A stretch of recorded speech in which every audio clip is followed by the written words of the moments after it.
we are introduced to the main character, Lu Fang, who is traveling somewhere. He says to himself, I have come to this strange world. It's been a month since I arrived here.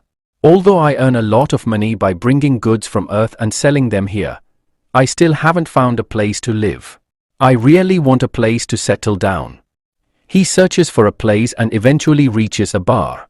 He asks the owner, will you sell your bar to me? The owner, a girl, replies, this is a small shop, and you want to buy it? You must be crazy.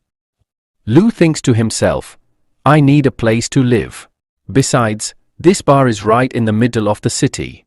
If I open my shop here, I can earn a lot of money. He insists, hey, sell this to me.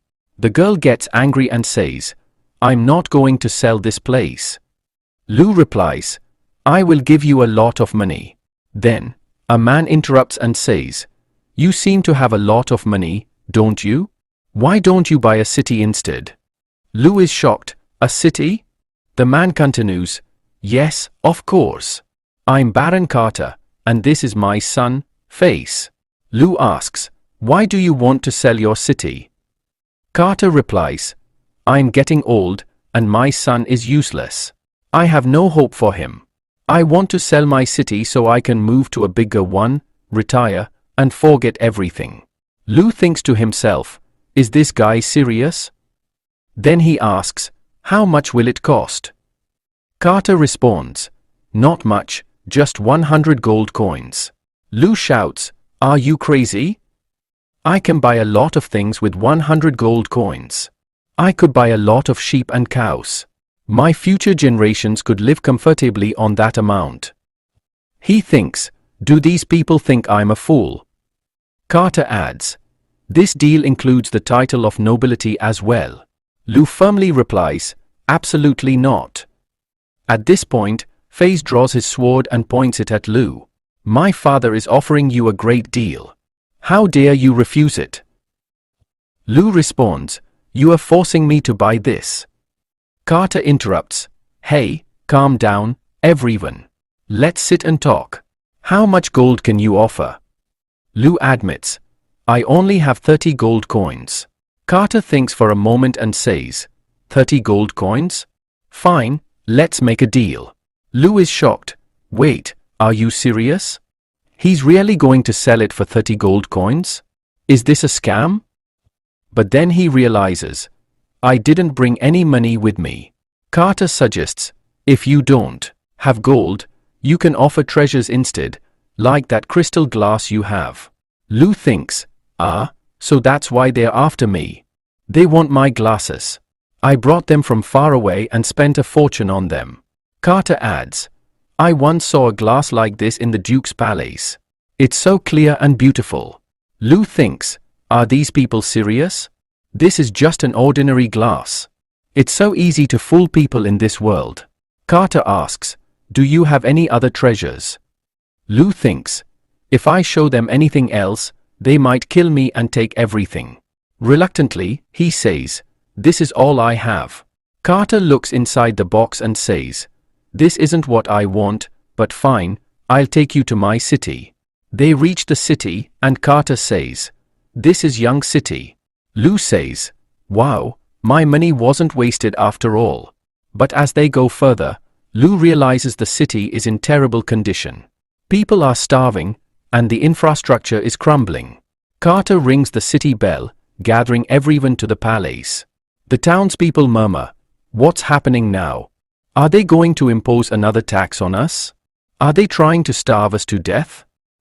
Another man replies, stop talking nonsense. If they hear us, it will be bad. A big problem will come. Carter addresses the crowd. My dear countrymen, from today, this boy will be the city lord of Young City. Hearing this, everyone starts murmuring. A boy in the crowd says, I hope our new city lord doesn't impose more taxes on us. Another man replies, it's not going to make any difference.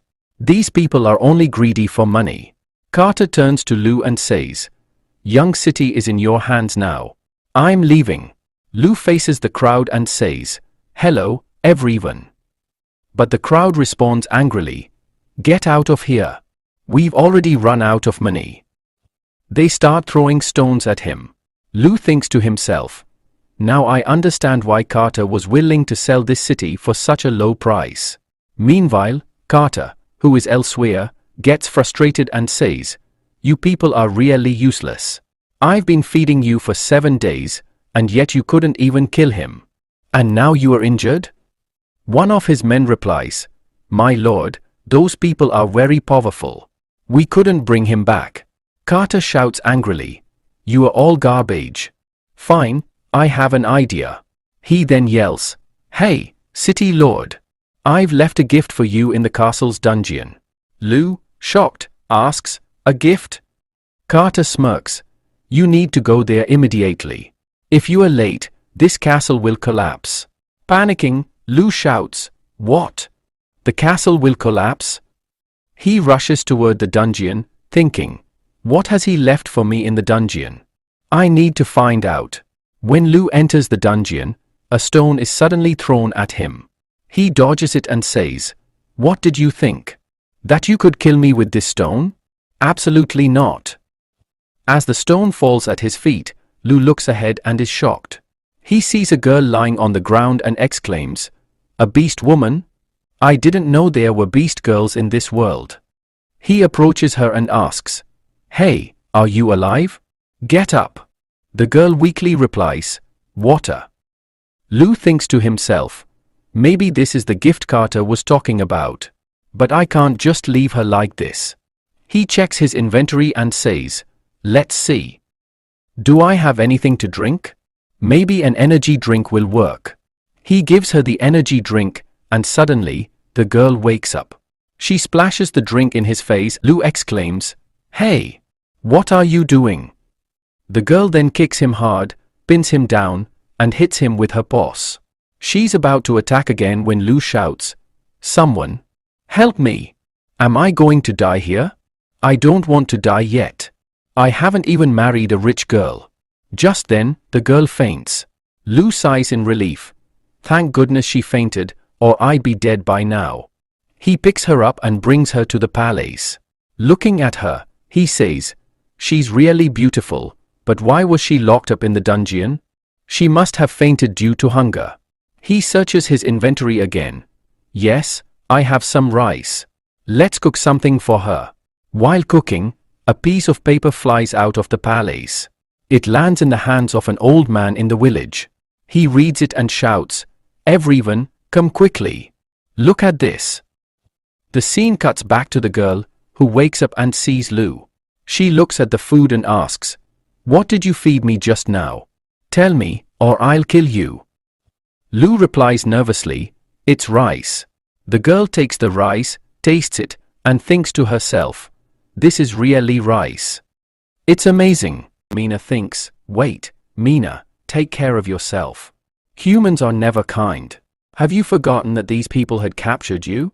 Then she shouts, first, you eat the food. Lu replies, okay, and eats it. He says, it's made perfectly. Mina thinks to herself, if it wanted to hurt me, it had plenty of time to do so, and there is nothing wrong with this rice. She keeps asking for more while eating. He asks, hey, are you okay? Mina responds, now I am full. I've eaten it all. Lu thinks, he has eaten my rice for an entire month. Mina thinks, what is going on? Since when have humans become so kind? She then says to Leo, let me go from here, or I will kill you. Leo thinks, she has wasted so much of my rice, and now she wants to kill me. He says, the gate is open. You can go. No one will stop you, and yes, go carefully. Mina thinks, so, she is very different from other nobles. Then, she grabs him by the throat and says, you bastard, you laid a trap for me in the middle of nowhere. Lu replies, hey, I'm alone in the whole castle. Why would I lay this trap? How much longer will you choke me? Are you trying to suppress me? Do you want to kill me? Outside the castle, many men come and shout, open the gate quickly. These people really want to starve us. Mina says, then you said you're not cheating on me. Lu replies, I don't know what is happening outside. The men begin breaking the gate. Lu says, those people are not mine. Go and hide quickly if I have to do something. If it were going to happen, you would have died long ago. Mina listens to him and moves to hide. The people break the gate and rush inside, shouting, "There he is! Catch him! Don't let him escape!" They surround Lu from all sides. Lu says, "Hey, what are you guys doing?" Bafu says, "We've already paid the tax. Why are you charging more tax?" Lu replies, "But I didn't say anything about this new tax." Bafu takes out a piece of paper and says, "Then what is this? Can you tell me where it came from?" Lu says, "This was in my castle." One man says, "So, you want to take more tax from us? Are you trying to starve us to death?" Another man says, "My brother died due to hunger. Don't leave him alive due to your greed, or we will all die here." He advances towards Lu and says, "I'll kill him." Mina hits a stone and drops her knife, shouting, "Stop right there." The man asks, "Who are you?" Mina replies, "According to the law, anyone who kills a noble will be executed, and the whole family will be killed."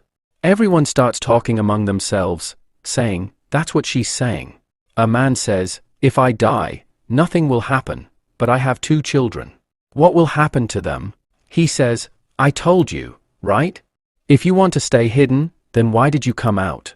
Mina says, "Hey, are you all right?" Lu asks, "What do you feel when you look at her?" Bafu says, "So what? You increased the tax by 50 rupees. It would have been better if you just killed us." Lu, while reading the notice, thinks to himself, "This Carter is taxing everything." Then he says, "Hey, everybody, look here. This notice is from the previous city lord."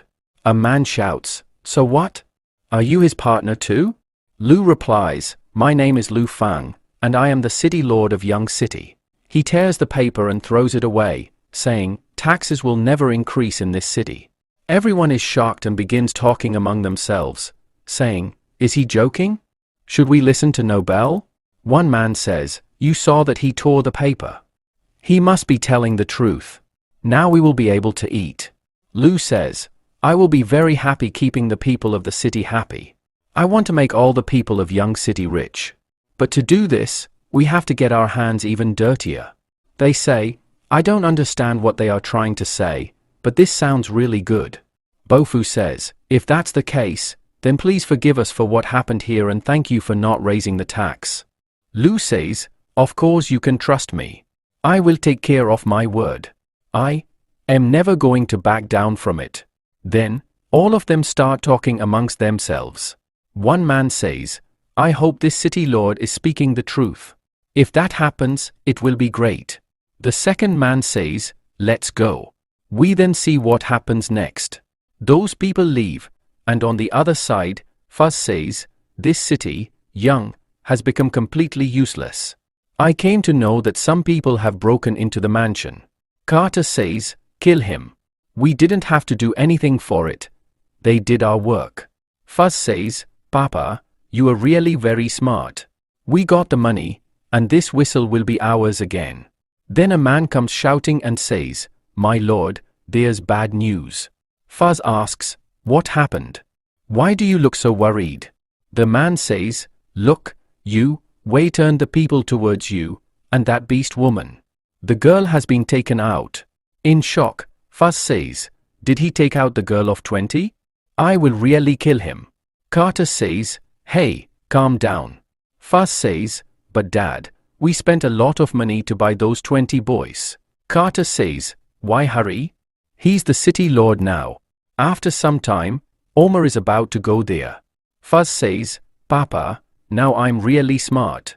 We see Lu in the next scene. He goes to sleep on the bed and says in his mind, "I felt that I was going to die today." Mina says, "Now will leave from here." Lu says, "Hey, wait. You haven't fully recovered yet. If you go now, what will you do if someone catches you?" Mina says, "Then I'll kill him." Lu says, "Stay here for a few days. When you get well, you can leave. You know I'm not going to do anything to you." Mina calls him human. Lu never does anything good for anyone. He says, "Living alone in this castle is very boring. If you stay here, I'll at least be able to talk to someone." Mina says, "Are you not scared of me? What if I kill you?" Lu says, "If you attack me, I won't be able to do anything to stop you. Go take a bath first. She goes to take a bath. She says, it's been a long time since I've been able to bathe in clean water. I'm enjoying it. My wound still hurts a lot. A few days ago, Mina was shown. A man comes and says, hey girl, are you hungry? Take this bread and eat it. She falls unconscious after eating the bread. At the same time, Carter buys Mina. She says, the man is really a scoundrel. Never trust their words. Lou secretly watches Mina. Mina glares towards the door. Lou says, I enjoyed watching this today. Mina says, hey, who's there? Lou says, it's me. I've come to give you something with which you can clean yourself. He gives her soap. Mina says, this soap is very good. On the other hand, Lou thinks, I've really been caught. Everybody says that cats hate water, but she's enjoying the bath. I didn't even ask her about this. After a while, Mina comes out. Lou quickly picks up a book and starts reading. Mina says, this dress doesn't fit properly. Seeing this, Lou thinks, oh my god, there's a bear cat woman.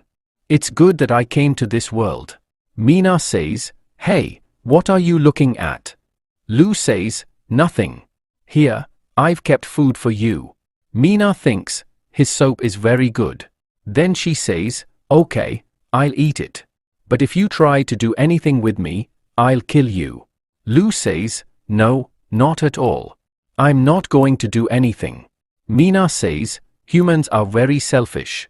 Lou says, but I'm selfish towards other people. I'm very different from them. Mina says, you are not that different from them. Who can watch someone taking a bath? Lou thinks, damn it, she caught me. Mina says, it would be better if you pack your things.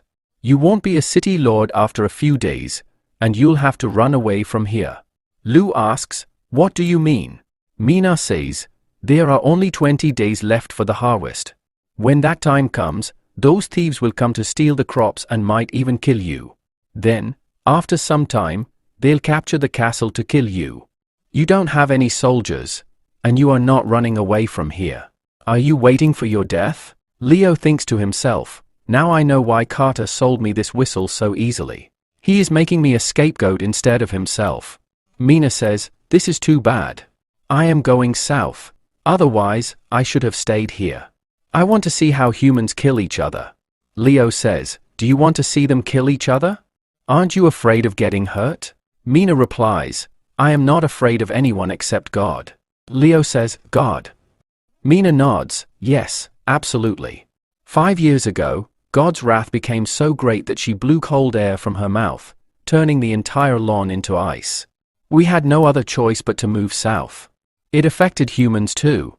How come you don't know about this? Leo says, I lived far from here. Mina says, whatever it is, it would be better if you get out of here quickly if you don't want to die. Leo says, there's still half a month left until the harvest. You don't need to worry about me. I'll handle it easily. In the next scene, a boy is joking around with a lion, saying, hey, what happened? Come and catch me. Then the lion starts chasing him. A man shouts, hey, all of you attack together, and they catch the lion in a net and kill it. The man says, the gift is ready, let's go. They arrive in Young City shortly after. Everyone observes, is this a new family? They killed them. He had asked them to work for him, but they refused. The man says, they never came to Young City again. Why have these people come here? Bafu says, have they come to meet Lou? Impossible. Even if he holds her feet, he won't come near her. I say, Lou is really a good boy. He became a lord, but still, we are calling him here. It seems we didn't save the wrong man back then. Nicole says to herself, at last, I'm going to meet him. Lou says, hey, Lou Lord, this gift is for you, in celebration of your growth. Lou says, this is really nice. Hey, Nicole, you were saying you wanted to meet Lou, go say hello to him. Nicole pushes him, and Lou catches her, saying, hey, be careful. I haven't seen you in a few days. You've really grown. Nicole says, are you talking about my height? Lou replies, yes, you right. You've grown a lot. Leo thinks, this boy never keeps quiet. Ben says, "Hey, you guys are done. Now we have to leave." Lu says, "Uncle Ben, won't you help me? I want you to stay and help me. I feel bad hearing you say this." Ben replies, "I liked it, but you know I don't have one leg." Lu says, "Leave it to me. I have a way by which you will walk like a normal person."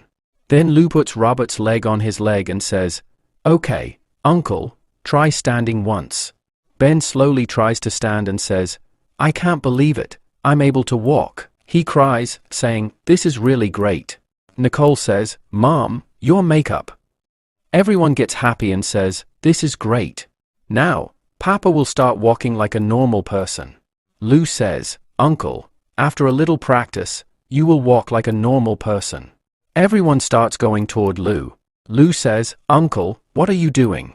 They say, "We will help you. We'll kill all your enemies." Lu says, "Uncle, thank you for supporting me. I want you to teach me how to build a city, how to rule over them." In the next scene, we see a shop in Young City. A man is shocked, asking, "Is the price of half a kg of grains 3 copper coins? Yesterday, it was 2 copper coins." The shopkeeper replies, "That was yesterday. Now the price has increased. If you want to buy, then buy. Otherwise, get out." The boy angrily says, "I'll give you money." Then a man passing by says, "I heard our city lord is giving food for free." Another man says, "Really? Let's go and see." The boy hears this and says, "You will get money. If you want to raise the price, do it. I'm not going to buy from you." The shopkeeper is shocked, thinking, "How is this possible? How can he distribute food for free?" On the other hand, Ben tells everyone, "Come here and see. We have clerks, hunters, and powerful men. You will get a very good amount of money every month." Everyone is shocked and one man says, "Why are we getting so much money? There must be something wrong." Another man replies, "Since when has a noble started paying so much? It's good that he's paying twice as much as before. He's definitely trying to trap us." Everyone looks around and says, "Hey, this is Lu, isn't it? He's really handsome. What kind of clothes is he wearing? I've never seen such clothes before." Someone else adds, "And that beast girl is also wearing really nice clothes." Leo says, "Uncle, sister, I am here. I'll handle everything." Okay, everyone, listen carefully. Whatever is written in this notice is absolutely correct, but for this, you have to pass a test. If you pass, you can take whatever you want. You can eat the food. Everyone is shocked and says, "This is really good. I don't know what it is, but it will be tasty." Leo says, "Who wants to go first?" Bafu says, "I want to go. I want to apply for a color. I've written something, look at this." Leo thinks, his handwriting is not old. It's very different from other people's. "Okay, you pass because you're young." Leo says, "Hey, Nicole, you're the city clerk. Give him the food." Quickly snatches it, saying, "Give it to me. Let me taste it and see if it's tasty." He starts eating quickly and then gets shocked. Everyone shouts, "Bafu, what happened? Is there poison in it? I knew it was a trap." "Uncle Bafu, I'm coming. I'm here to save you." Bafu says, "This is very tasty." Hearing this, Bafu gets very shocked and says, "I've never eaten anything better than this in my entire life. Uncle, you've really taught me a lot. You scared me a lot." Everyone starts talking among themselves, saying, "Is this really that good? Let me try it." One man says, "Everyone listen carefully. If you balance yourself, you will be able to cross this bomb. Then you have to jump over a piece of wood and climb a big wall. If you do this, you'll pass." Everyone starts taking the test. He says, "These people are going. Let me try it." The others say, "I can't believe so many people are taking the exam." Nicole's servant, saluting, says, "Nicole, thank you. All of this is happening because of your craftsmanship." Nicole, blushing, says, "No, there's nothing like that. You taught me everything." Then Lu says to Mina, "Thank you too." Mina moves away from him, saying, "You can talk, but keep your dirty hands away from me." Lu says, "I want to thank you. The idea you gave about luring people with food really brought a lot of people." Mina replies, "Whatever. Stay away from me." Leo thinks, I was about to kiss her, but she went away. Nicole thinks, this girl looks very dangerous, but it doesn't matter to Lou. On the other side, everyone is trying their best to complete the test by eating, but many of them get disqualified. Ben says, I don't know where young Master Lou got this idea of training, but this training is very hard. Even my sons have been training since childhood. It will be very difficult for them to do this. And these village people have never had any training in their life. If it continues like this, we won't get any soldiers. On the other hand, Nicole comes to Lou and says, I brought tea for you, and I also brought cake. Lou says, oh, this is cake? It looks very good. It's very soft and tastes great. Nicole, you really make it well. Nicole replies, I'm so happy you like the cake. Then Mina takes all the cakes from there and says, this is really very nice. Nicole says thank you. Then she says in her mind, I will wake up in the morning and have this cake for lunch. It was specially made. I can't believe that all this is going in vain. Then he says, young master, a big mess has happened. Everyone is leaving this whistle to ask for food. Leo gets very shocked to hear this. He asks what is going on here. Ben says that those who are unable to pass the exam will not be able to become soldiers. Bafu says that apart from that, the merchants took advantage of this opportunity and increased the price of all the food by 30 rupees. And now everyone is going mad because of hunger. Ben says, young master, now reduce the level of this test, then it will be very good.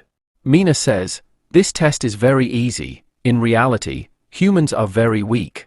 He angrily says that this level is not going to come down and let's go and talk about the merchant. Then they go to the merchant who says, T-Lord, what are you doing here? Lai says, you are the one who has increased the price of food by 30 rupees. Then he hits him in anger but nothing happens to him. He says in his mind that nothing is happening to this fat man because of his fat. The merchant says I sell food and people buy it. If they feel that the price is high then they should not buy it. Is there any harm in it? What's the problem? Then Lou brandishes his sword and says that you don't consider me the lord of the city. The merchant says, calm down, city lord. Do you want to break the law? Lou says, hey Bafu. Bafu says, yes, he is saying the right thing, this is the law. The merchant who is selling food here says that we are good merchants who run their small business according to the law. Then he says in his mind that Lord Omar is supporting me. What is he thinking about me? Will I be scared of this? Damn it. This is mine. He is creating a big problem for me and I will not be able to do any harm to him right now. Then he says that it seems that you do not want to reduce the price. When the time comes, you will regret this a lot. The merchant says, Lord, please be careful while going. He says you will regret this. You will see then after some time we are shown in young city, some men are talking and say hey you know the price of rice has increased. The price of 1 kg is 10 copper coins and the price of beef is 14 copper coins. The coin is so expensive, who will be able to buy it? The second man says that it seems that we will die this time. Then Bafu comes there and pastes a notice. All the people start reading the notice and say, hey Bafu, is what is written in this correct? Does the city lord need workers? Bafu says everyone calm down, what is written here is true. If you people want to do any of these jobs then you can apply now and start working. Then all those people should apply. They start it and they start working happily too. They do it and then after a while Bapu says that everyone should come here quickly, form a line and take your food.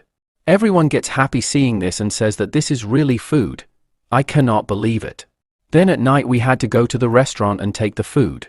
In the merchant store, a man is shown saying that for the past few days, no one is buying food from us. It seems that they are going to die without eating. The merchant says that you people are really underestimating that child. There was a man saying this, but how was I to know that he would give food to everyone for free? Then how would we sell our goods? The merchant says just wait for 3 days. Within 3 days all the food in the mission would be finished, which he doesn't care about. He does that. The same people will kill him due to hunger and after that we will earn a lot of money in one go. Those people laugh and say yes you are right. On the other side Nicole says hey Lulu says yes what happened? Nicole says it's great that you rebuilding houses for everyone for free and you also giving them food, but Elle says what happened? Do you want to say something? Nicole says that the food in the storeroom will not last long. On the other side, after finishing their work, everyone is standing in a line to get the food. A boy asks why is there so little food here? Has the food finished? Bafu says that I have informed the city lord about it and he is going to do something about it. On the other hand, Lu tells Nicole that we don't have much rice to give to them. Now we have to what to do. Lu says don't worry, I have a solution. Then the villagers start going mad due to hunger and say why the food has not come yet, I am feeling very hungry. Then the merchant comes there and says, hey Bapu, hurry up and give them food. What happened to them? Why did you stop?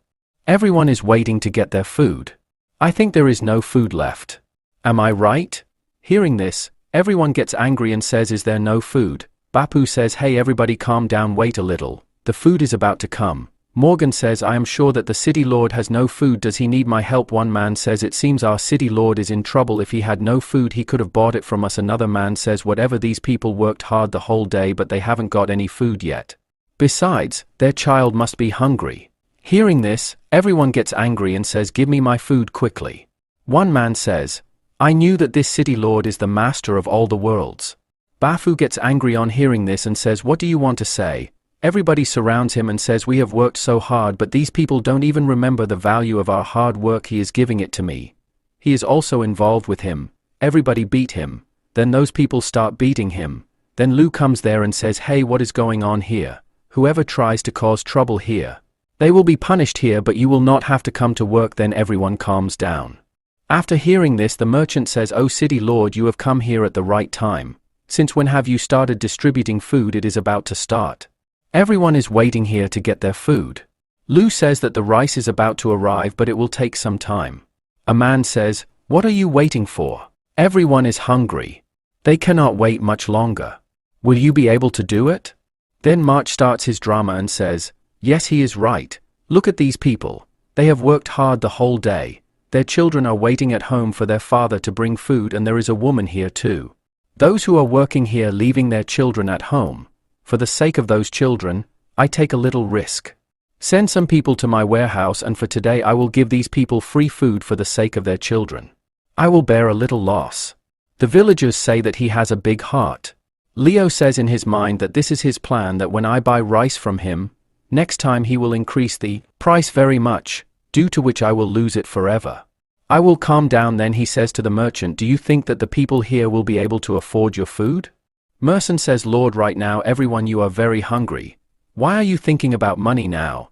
I know that my food is very expensive. We have to work very hard to get it, so its price increases a lot to reach here. Now here, but money is not such a big problem. Do you want these people to die here without food? Then everyone starts supporting Mercine. Then after some time Mercine says, my lord, look how late it is. Can you feed them? Will you give me food or not?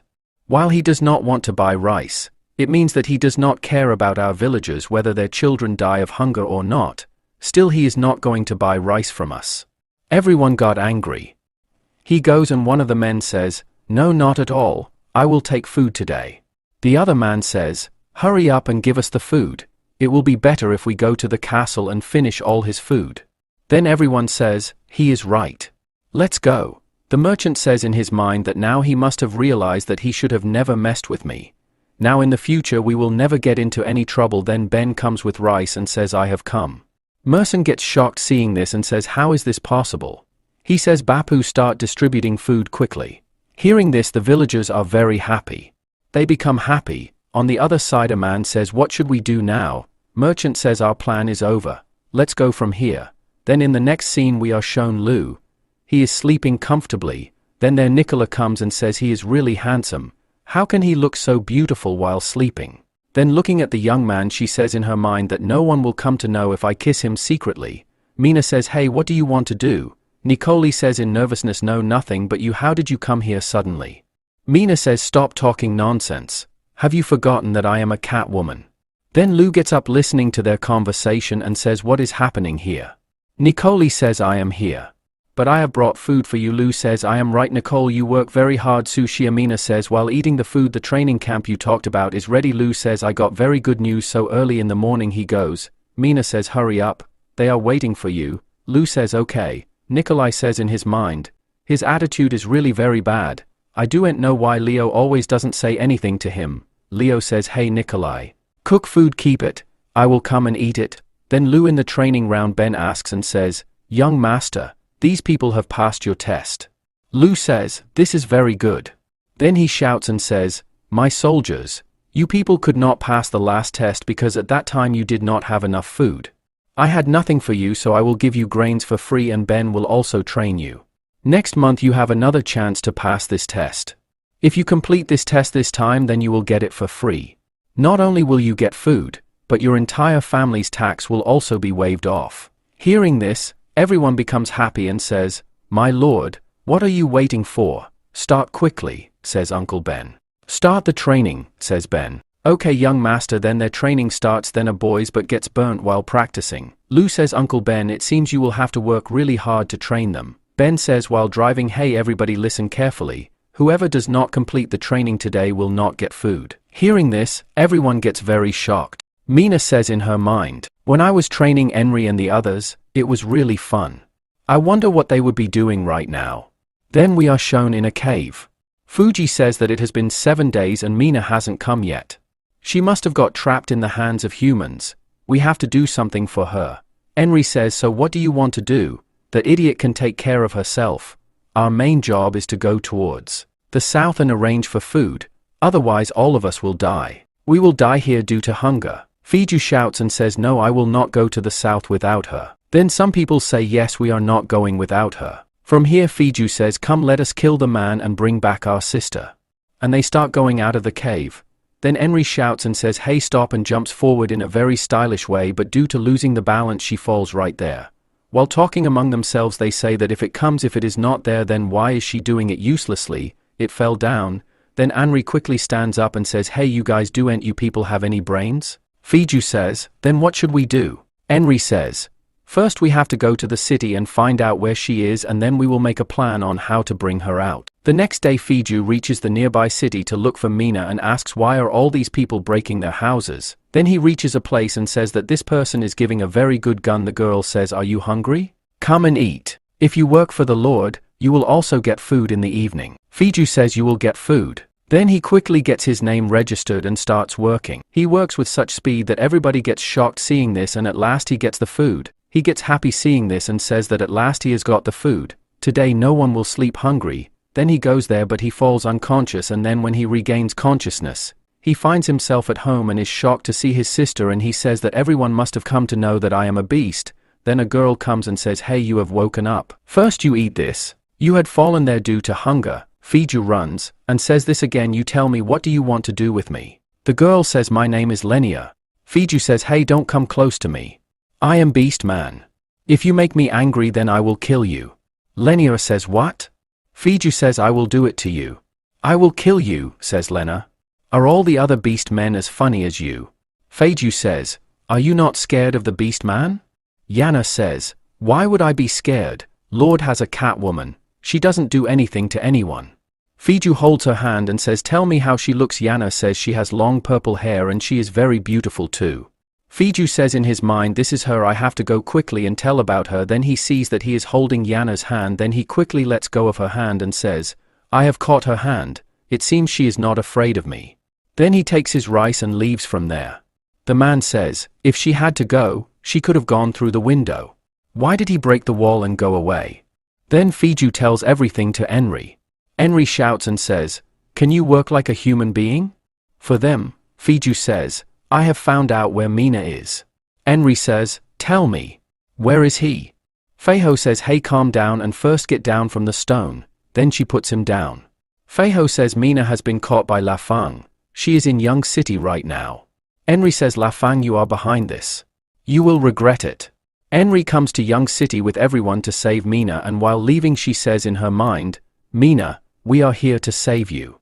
Then after a while, they reach Lu's mansion and Henry says, here so really there are many gods as I had thought. Then that is Fiju, she says, do it as I had planned. Fiju says okay. Then they attack all the houses there. Henry says, come on, the work here is over. Let's go quickly, we have to save Mina as well. Manga has fun on the second floor while the boy is studying. Henry breaks the door and comes inside. Lee looks at her panty and asks, now who is this? Then Fiju shouts and says, give my sister back quickly, but they are talking to someone else. He gets shocked after seeing this and thinks in his mind, who are these people threatening? Then he says, hey who are you people? Then attacks Fiju Lu and says, you human being, return my sister quickly. Then Lu says, hey wait, what are you doing? And on the spot Mina saves Lu. Then he holds her leg and says, finally I have found you, my sister. Lu says, then Mina is your sister. Fiju says, oh man, you have so much courage, you are our sister, I will kill you. Mina says, hey, you are misunderstanding.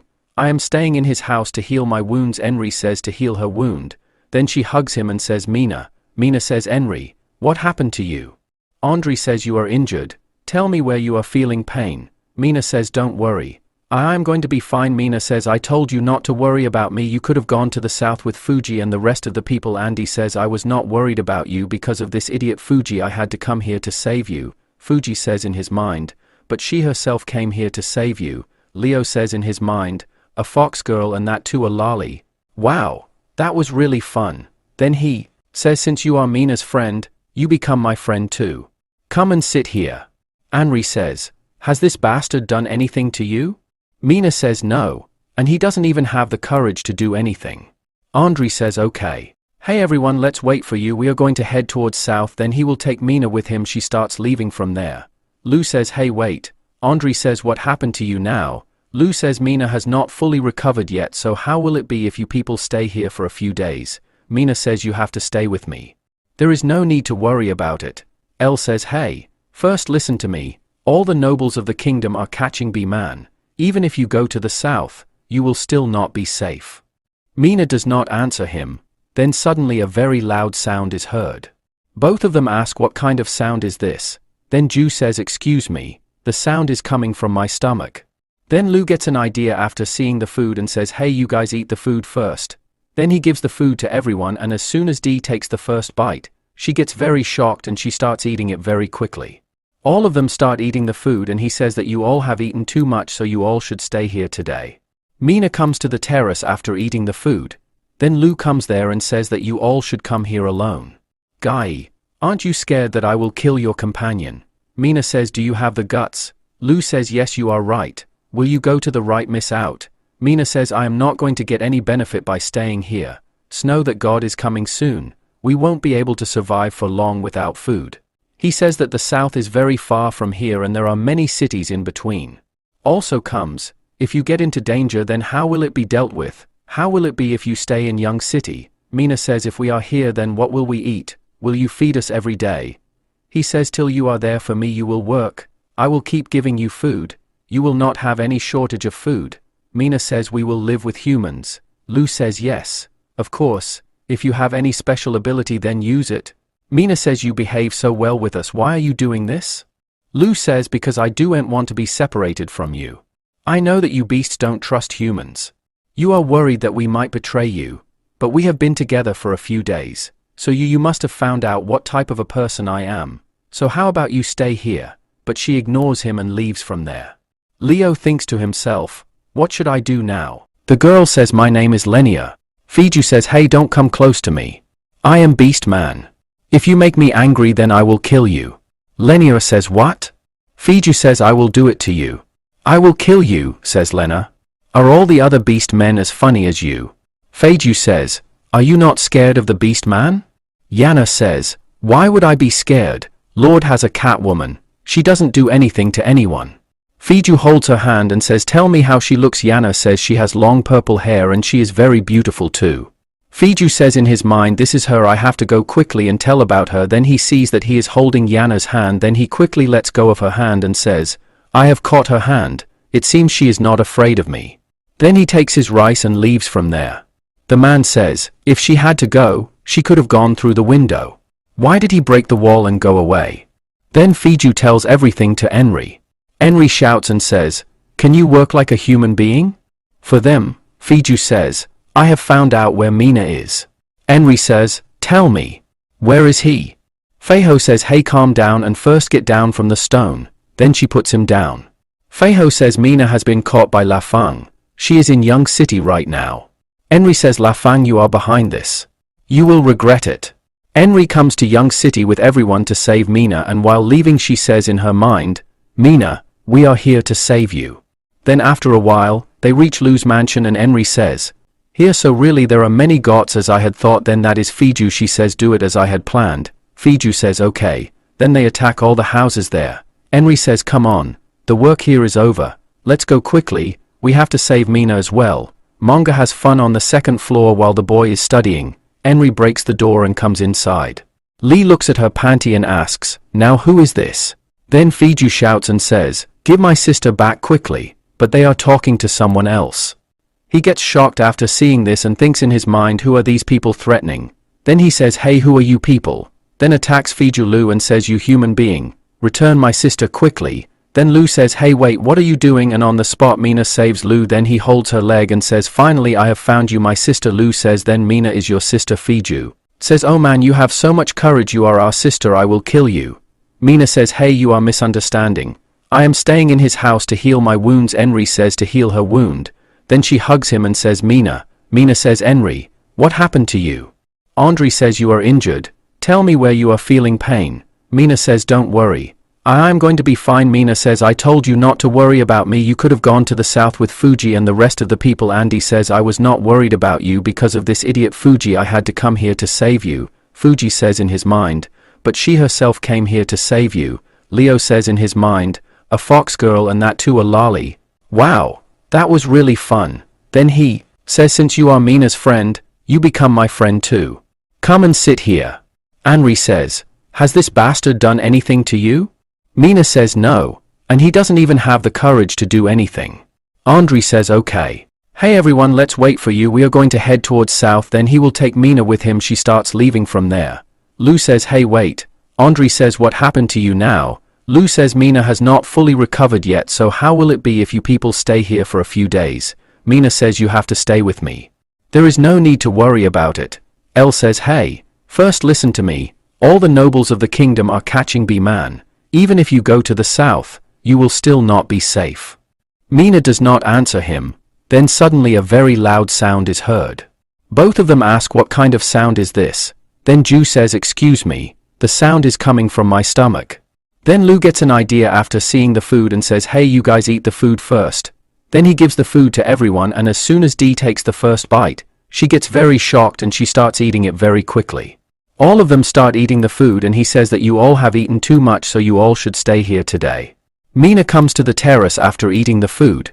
Then Lu comes there and says that you all should come here alone. Guy, aren't you scared that I will kill your companion? Mina says, do you have the guts? Lu says, yes, you are right. Will you go to the right, miss out? Mina says, I am not going to get any benefit by staying here. Know that God is coming soon. We won't be able to survive for long without food. He says that the south is very far from here and there are many cities in between. Also comes, if you get into danger, then how will it be dealt with? How will it be if you stay in Young City? Mina says, if we are here, then what will we eat? Will you feed us every day? He says, till you are there for me you will work. I will keep giving you food. You will not have any shortage of food. Mina says, we will live with humans. Lu says, yes, of course. If you have any special ability, then use it. Mina says, you behave so well with us, why are you doing this? Lu says, because I don't want to be separated from you. I know that you beasts don't trust humans.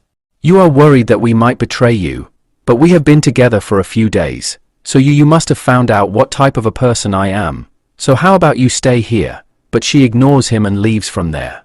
Leo thinks to himself, what should I do now? Henry says, really, there are a lot of clothes. This is good.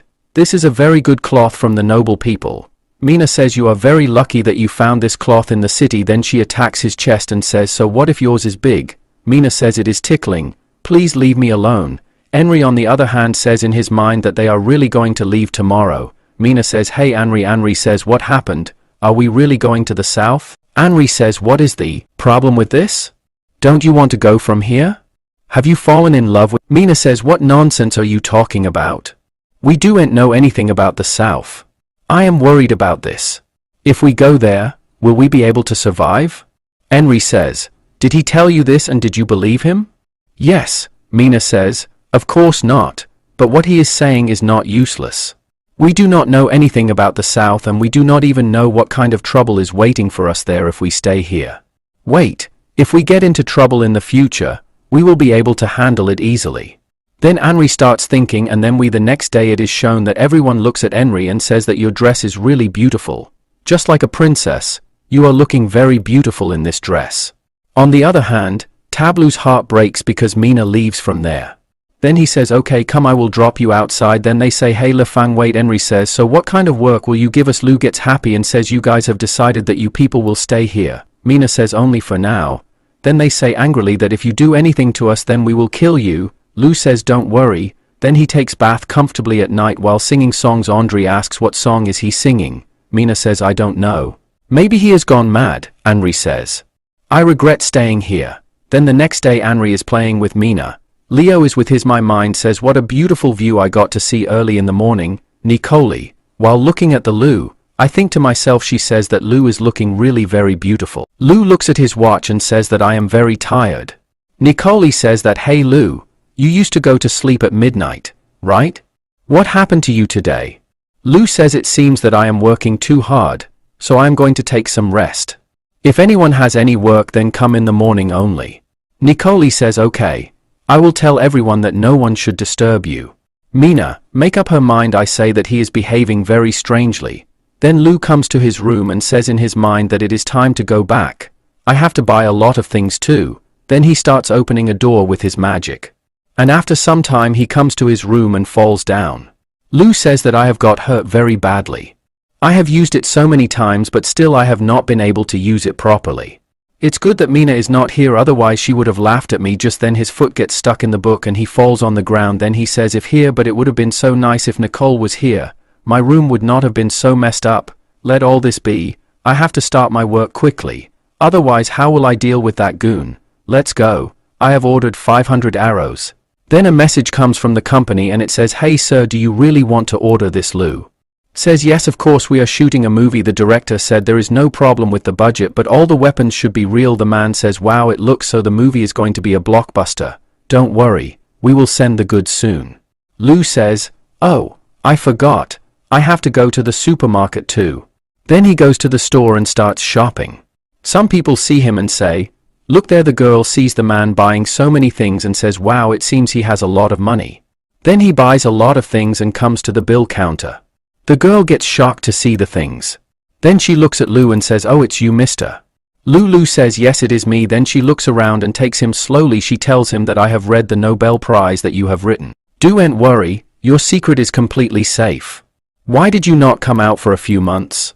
Don't worry, I promise I won't tell anyone. Lu says that I was very busy. That girl, she says, your neighbors were saying that you have not been coming out for a long time, but I know what you are doing in the temple. You are going to write another great Nobel, right? Lu says, oh, you already know the second one. Mina, while going towards Lu's gate, she says in her mind, I am worried whether something has happened to him or not. Then she opens the door but it is closed. On the other side, Lu comes home and keeps all the things in his storage. Okay, the work is done, now I should go back. On the other hand, Mina says in her mind, this is very strange. How is it so quiet? Is he inside or not? Now I will have to use the normal way, only then I will have to go to Lu Castle. He reaches there and says in his mind, God, I have landed safely, nothing has happened to me. Then Mina breaks the door. She says, this is very strange, where has he gone? Lu shouts and says, hey, get off me, do you want to kill me? Mina quickly moves away and says, excuse me. Lu had brought food for him. While eating she says, I have been knocking on the door for a long time, I thought you were dead. Lu says, so that is why you broke the door, because you were worried about me. Mina gets shocked hearing this. She says shyly, not at all. I came to thank you on everyone's behalf. Lu says, then how are you going to thank me? Will you give yourself to me? Hearing this, Mina gets very shocked. Lu says, hey, I was just joking. Take this and drink some water, and by mistake that water falls on his face. Mina says, hey, what are you doing? Lu says, take this napkin. Mina says, give it to me, I can do it myself. Then he falls on him and Mina, while playing with him, says, have you gone mad? Then he catches hold of Mina's tail. Then Mina gives him a slap. She slaps him hard and starts leaving from there. Then she says that whatever happened here, you will not tell anyone else what you did to me. Lu says, okay, I understand. Then we are shown a boy at night. He says that today again I have got 1 kilogram of grains. The other boy says that really the Lord never gives us less. Then a man comes to him and starts snatching his rice. The boy says that, hey, what are you doing? If you eat this then you will be able to eat it. If you steal it then what will my family eat? Then he tears his rice and says get out of here, and all his grains fall on the ground. That boy says my food. Then while going to him he says quickly my food, return it. Then that man kills that boy. The other boy gets very shocked seeing this. Then another man comes and kills him too. Then while leaving they say I told you not to create trouble. The other man says he was about to touch me with his dirty hands, so I killed him. Then the next day everyone starts gathering near the dead body and says that no one can touch this dead body. Don't come in front of him. There is an investigation going on here right now. Lu says angrily, I can't believe it. How can someone kill someone in my presence? When I catch him, I will kill him while torturing him. Ben says, young master, I don't know.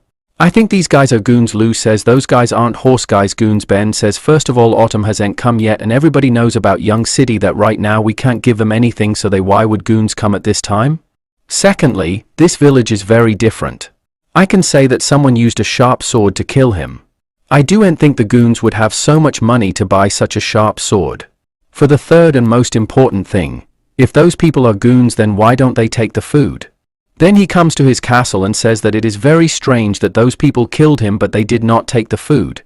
Then he says hey Mina. Mina says what happened? Lu says I want you to do one thing for me. This is going to be a very dangerous work.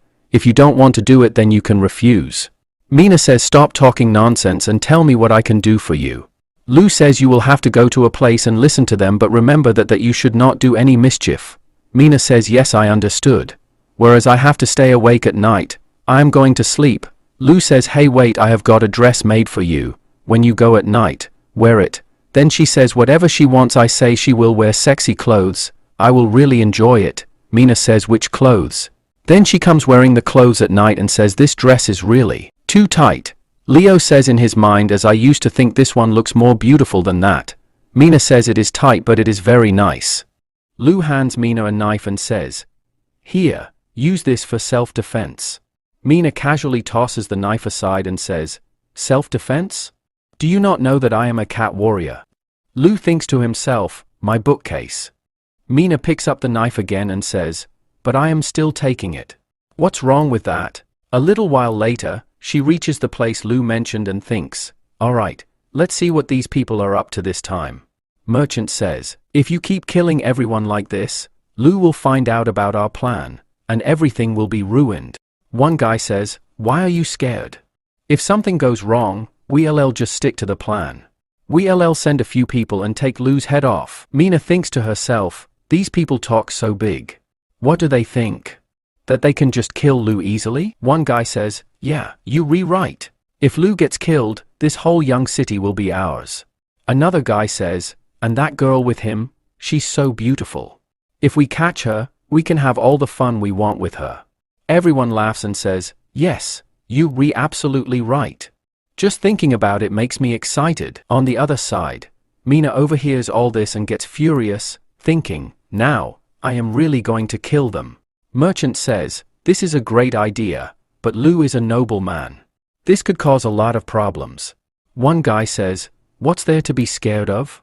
Even if we kill him, nothing will happen to us because the Baron is behind us. Thanks to Omar, we're remaking loads of money. If Lu tries to stop us, we'll just kill him. Another guy says, yes, exactly. Don't worry, we sent for this very task.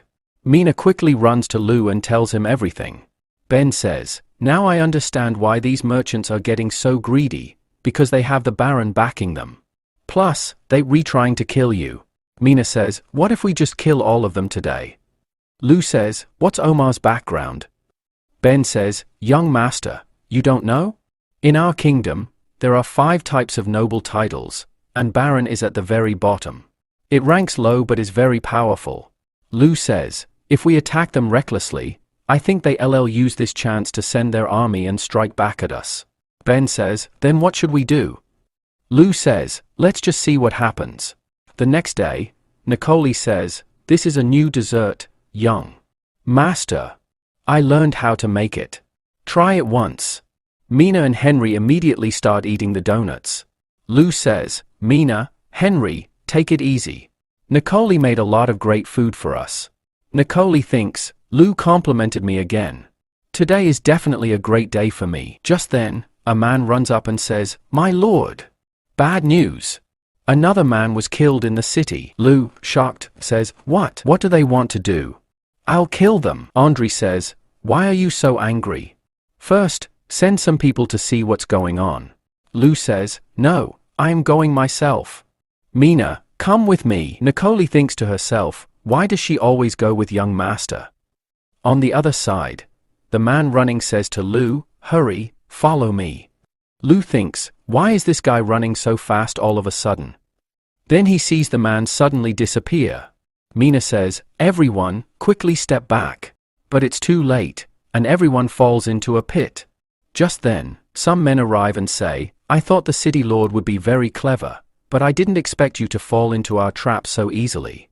Lu shouts, Did you kill those people? Get down here. I promise I won't kill you. One man says these guys are about to die, but their arrogance hasn't budged a bit. The second guy says, No need to talk to big shots, just bury him quickly. We still have a report to file. Mina, furious, says, Seriously? These guys are such big idiots. Then, she calmly climbs out of the pit and starts attacking them. One guy, panicked, yells, We can't fight this. Let's get out of here. While running, they shout, We'll deal with you later. Mina, laughing, says, What do you think?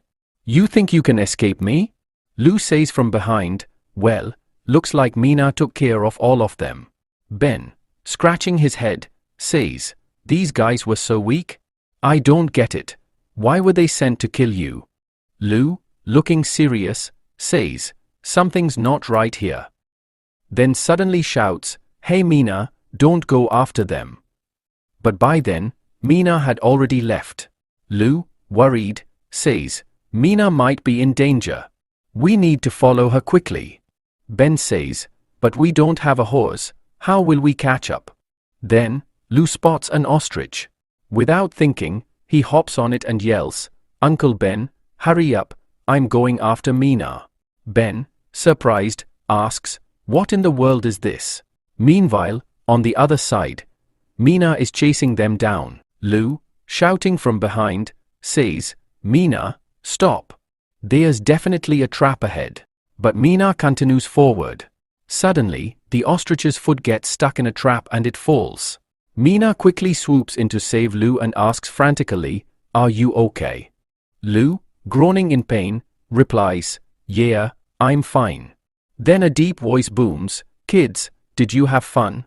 Lu looks around and realizes they're surrounded by enemies. One enemy laughs and says, Better enjoy the moment now, because you won't get another chance. Lu thinks to himself, They sent this many people to kill me? I'll need to stall them with words. He speaks slowly, Hey guys, listen up. Before you kill me, can you at least tell me what I did? One guy draws his sword and yells, After death, don't preach. Just then, Mina leaps into action, attacking like lightning. In the blink of an eye, she defeats several of them. The remaining enemies shout, Everyone, attack together. As they rush in, Mina suddenly disappears. She attacks from the shadows. She says, Oh, you dodged my first strike, but you won't be so lucky next time. Then, one enemy swings his sword at her, tearing her clothes. He laughs, Now what? Mina, fuming inside, thinks, This was a gift from young master. In a flash, she's furious and takes out that guy in an instant. Lu, amazed, says, Wow! You are like a shadow warrior. Mina smiles and says, Yeah, I know. You should know by now, I'm a cat warrior. Taking them down is a piece of cake. Suddenly, someone attacks Mina from behind. Lu quickly leaps forward and saves her. Mina, panicking, yells, Young master, are you okay? Lu, in pain, says, Mina, I don't think I'll make it. The enemy laughs and says, Stop with the drama. Looks like we'll have to finish you two off to end this act. Just then, Ben arrives with his army and wipes out all the enemies. Mina and Lu, in unison, say, Uncle Ben. Ben, worried, asks, Young master, are you all right? Lu smiles and says, Yes, I'm fine. In his mind, he thinks, Thank goodness swords in this world aren't very sharp. My leather armor saved me, or I would have really been done for. Ben, shaking his head, says, calling all these soldiers here was a useless plan. Lu, shocked, asks, Uncle Ben, did you bring all the city's soldiers here? Ben replies, yes, of course. Lu, panicking, says, oh no, we need to get back to the city quickly. In the city, when Lu arrives, he sees his house is burning. He rushes to bring water and tries to put out the fire. Just then, Mina screams, Annie and Nicole are missing. Lu, shocked, says, what? They all rush inside. Mina, who is terrified of fire, can't move forward. Inside, Annie and Nicole are lying unconscious. After a while, Nicole regains consciousness. Annie, shocked, screams, how did the fire start here? And how did I end up here? She immediately shakes Annie and says, Annie, wake up. This room is on fire. Annie, are you okay? Suddenly, Annie's clothes catch fire. She screams, jumps up, and looks around in shock. What's happening? Nicole, panicking, says, someone must have knocked us out and left us here. Annie, furious, says, if I get my hands on that guy, I'll skin him alive. Just then, wooden pillars start falling. Nicole, terrified, says, are we going to die here? Annie, still angry, replies, no. This won't happen. Suddenly, a big wooden beam is about to fall on Annie, but just then, Lu rushes in and saves her. He asks, worried, are you guys okay? Quick, follow me. Annie thinks to herself, he risked his life to save us. On the other side, Ben is shouting, put the fire out, quickly. He then thinks to himself, Nicole, forgive me. Suddenly, a man runs in and says, sir, look. Someone's coming. It's Lu. He saved them. The group manages to put out the fire. Lu, seriously, asks, who knocked you guys out? Annie, still angry, says, they left us here to burn alive. Lu takes a deep breath and says, this is a cheap trick. They've set up a big plan. Annie, shocked, asks, what kind of plan? Lu explains, first, they trapped us, then stationed a bunch of guys outside the city. As soon as we left the city, someone set the fire here. Annie, furious, asks, who's behind this? Just then, the merchant arrives with some people, helping to put out the fire. Ben, suspicious, says, I know these guys are behind this, but now they are pretending to be innocent. Mina, angry, says, these guys are so shameless. I'm going to kill them right now. Lu quickly stops her, saying, hold on, think before you act. The merchant thinks to himself, kids, you were in my way. Today, I'll teach you a lesson. Lu, taking a deep breath, says, these people are pretending to be the good guys in front of everyone, and we have no proof. Mina, irritated, says, so, we are just supposed to let them go. The merchant, pretending to be concerned, says, as soon as I heard there was a fire, I rushed here to help. But I got here too late. Lu, with a slight smile, says, thanks. If you hadn't come, our castle would have burned down. The merchant shakes his head and says, no problem, but how did all this happen? Everyone looks at the merchant and says, yes, my lord, what happened here? Lu, walking toward the merchant, says, I know who did this. The merchant thinks, did he catch me? But then Lu pauses and says, it's the bandits' work. They're behind all of this. Everyone around is shocked. Lu continues, I don't know why they're doing this, but I didn't find any of their men outside the city, which means they're still hiding inside the city. Everyone, scared, says, so, it's really dangerous here. Lu, confidently, says, everyone stay calm. Don't worry. I'm the Lord, and it's my responsibility to keep everyone safe. No enemy is leaving here alive. Everyone, filled with enthusiasm, shouts, my lord, we are with you. Merchant says, what does Lu want to do? He couldn't catch the real killer, so now he's blaming everything on Guddu. Mina says, Lu, you know who did it, right? Then why are you putting all the blame on that enemy? Lu replies, you'll find out later.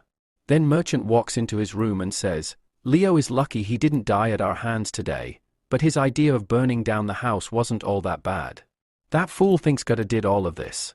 Another guy laughs and says, he blocked the city. Now, all the goons will be caught. Merchant, not amused, attacks him with a glass and says, you really are a fool. You're not getting it at all. Lou knows we did it, but he has no evidence. He's deliberately blocking Young City from the scene. He's trying to catch us in Gutta's name. One man asks, what should we do now? Merchant says, for now, he has no evidence against us, so he can't do anything. Suddenly, there's a knock at the door. Some people shout, hey! What's wrong with you? From outside, someone shouts, the goons are here. They want to steal our food. They reply, what? Are goons actually here? Merchant says, you idiots. Those so-called goons are Lu Fang. I didn't think they would come disguised as goons. Then a guy rushes in, shouting, Lord! Our grain is stolen, and many of our people have been killed. One man says, they're making people sick too. What should we do now? Suddenly, Gutta and his gang show up and start attacking everyone. People start fleeing through the windows to save themselves. When Merchant tries to escape through a window, he gets stuck. If I had known I'd get stuck like this, I would have lost some weight beforehand. His servant then throws him out, and he jumps down like a ball. His servant yells, my lord. Are you okay? Merchant says, it's because of my fat body that I survived. Oh no, they're after us, we need to run. The servant shouts, the goon is here. We need to tell the Lord about this. Merchant clamps his hand over the servant's mouth and says, what? Are you crazy? You want to tell him? Some people overhear and say, are there goons here? We need to tell the Lord. Cut to the next scene in the castle. Lou says, Nicole, are you guys alright? Nicole replies, thank you for asking, but I'm totally fine. Annie says, I'm not fine. I was about to die there. I need a lot of cake to heal myself. Lou replies, alright, eat as much as you want. Mina says, Annie, eat some more of this too. Just then, someone says, my lord, someone reported that they found goons in the city. They're stealing food and planning to run away. Lou says, Ben, gather everyone, we're heading there. Meanwhile, the goons are running off with stolen grain. Ben tells everyone in the city, quick, go to the city lord. Whoever catches a goon will get their name written in history. Everyone cheers, let's do this. We'll catch the goons and get paid. This is going to be fun. They all head out with Lou to catch Gutta. Lou says, Mina, go hide behind that tree and let me know as soon as they come out of the gate. Mina replies, alright, master. She hides behind the tree. One man says, Lord, let's go. If we get past this gate, we'll be outside the city. Merchant grabs him and says, hey, wait. Look over there. When I get out of here, I'll tell the Lord about this. Then your precious young city will be destroyed. Let's go. No one's here to stop us. Mina is secretly watching all this. The merchants move forward and find piles of grain lying around. They say, this is our grain. Another guy says, yeah, what is our grain doing here? Whatever happens, we'll take this grain with us and leave. Merchant says, wait, something feels off. This has to be a trap. One man says, a trap. When the goons run away, they'll probably leave everything behind in fear. Merchant says, if you want to die, go ahead. I'm not staying here. The man replies, wait. Are you trying to stop me? What are you waiting for? This is our grain, let's grab it and get out of here. After a while, they collect the grain and say, alright, the job's done. They tell Merchant, I told you, nothing's going to happen. Merchant says, do whatever you want. I'm getting out of here. But just then, Lou and his people surround them from all sides. They say, Lord, we're not thieves. Lou replies, if you re not thieves, then what is this grain doing here? Everyone shouts, so the merchants are the goons. They're stealing and running away, and still calling themselves innocent. Don't let them go alive, kill them. Merchant says, Lou, you're making false accusations against us. Lou replies, we have all the evidence, and you still have the guts to lie? Catch them. Take them to the city, their fate will be decided there. The next day, Lou is seen taking all the merchants away. The locals, watching all this, talk amongst themselves. One man says, "What's going on? Didn't we go after the goons last night? Are these the ones?" Another man says, "Then why are they catching the merchants? They were helping us put out the fire, right? Really, this is strange. Let's go see what's happening." Then Lu says, "I know you're all curious why we caught them." Everyone says, "Yeah, what happened to them? Why did you catch them? You were after the goons, right?" Lu says, "Because they are the goons." Everyone is shocked and says, "What?" Lu says, "These people teamed up with the goons to burn our grain so they could sell theirs for higher prices. Then they got scared I'd catch them, so they tried to run with the grain. We caught them together." One man says, "Yeah, he's right. I was there last night." Another man says, "Yeah, I saw it too." Lu says, "They teamed up with the goons for profit. They have nothing to do with our lives. Tell me, what should we do with them?" Everyone shouts, "Kill them." Lu says, "Yes, that's the right thing to do. They should never be forgiven." Then he hangs and kills all the merchants. Lu says, "These merchants burned the grain to raise prices, making life hard for normal people. Looking at that, I want to say this. From today, the castle will deal with grain. You can sell your grain at the castle." One man says, "What kind of deal? Can you explain it properly? I don't even understand how I'll sell it at the castle." Lu says, "When the autumn season comes and families have nowhere to store their grain, they'll want to sell it because it'll spoil. No matter the market price, I'll buy it at that price and sell it at the same rate. No need for extra money from you." Everyone says, "I can't believe this. Something this good is happening here." Lu says, "From today, no one in Young City will die of hunger." One man says, "If this lord had been here before, my brother wouldn't have died from hunger." Then Lu heads to the castle and says, "All right, now Young City is fully fixed. But we can't sit back and relax. From today, each of you will have a new post, and you'll do new work." Nicole thinks to herself, "A post? What kind of post will I get? Will I get even closer to Lu?" Lu says, "Ben, from now on, you'll be the director of the castle." Ben replies, "Understood, young master." Lu says, "Hey Nicole, from now on, you'll handle everything inside." Nicole happily says, "All right, young master." Lu says, "That means you'll be the secretary now. Any problems with that?" Annie says, "No, no problems at all." Lu says, "Mina, from now on, you'll stay with me to protect me." Mina replies, "I've been doing that already." Lu says, "All right, let's all work together. We are going to transform Young City completely." The group shouts, "All right, young master." Then Ben brings Lu outside and says, "Young master, these people have passed the final test." Lu says, "It's not that bad. Now it's time to get serious. Hey, bring the stuff quickly." Everyone asks, "What's this? Is there something in it?" Just then, they see that inside is a bow. Everyone looks at the bow, shocked, and says, "This is just a normal bow." Lu says, "This is a magical bow. I brought it from my hometown." People start talking amongst themselves. One man says, "A magical bow." Another man says, "I've never heard of this bow before." Lu says, "So, who wants to try first? Whoever succeeds will get a reward." Everyone starts talking. "A reward? Should we try it? Hey, you are good at archery, right?" Another man says, "But I've never used this before. What if I fail?" Lu says, "No one wants to try." Just then, a boy says, "Sir, I'll give it a try." Lu says, "Sane, this isn't how you do it." Sane, while preparing to shoot, thinks, "It's time to show my strength. I have to succeed." But as soon as he releases the arrow, the bow ends up in his mouth. Angrily, he pulls the bow and says, "I can't believe I'm failing." The bow then hits his main point, and Lu says, "Poor guy, he's in for a tough time."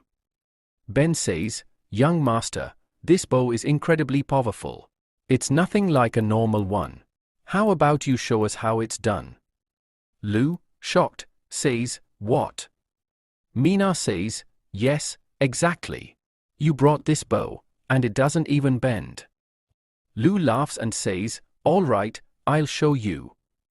Then, thinking to himself, "Every time I travel between Earth and another world, my fighting power and physical ability improve.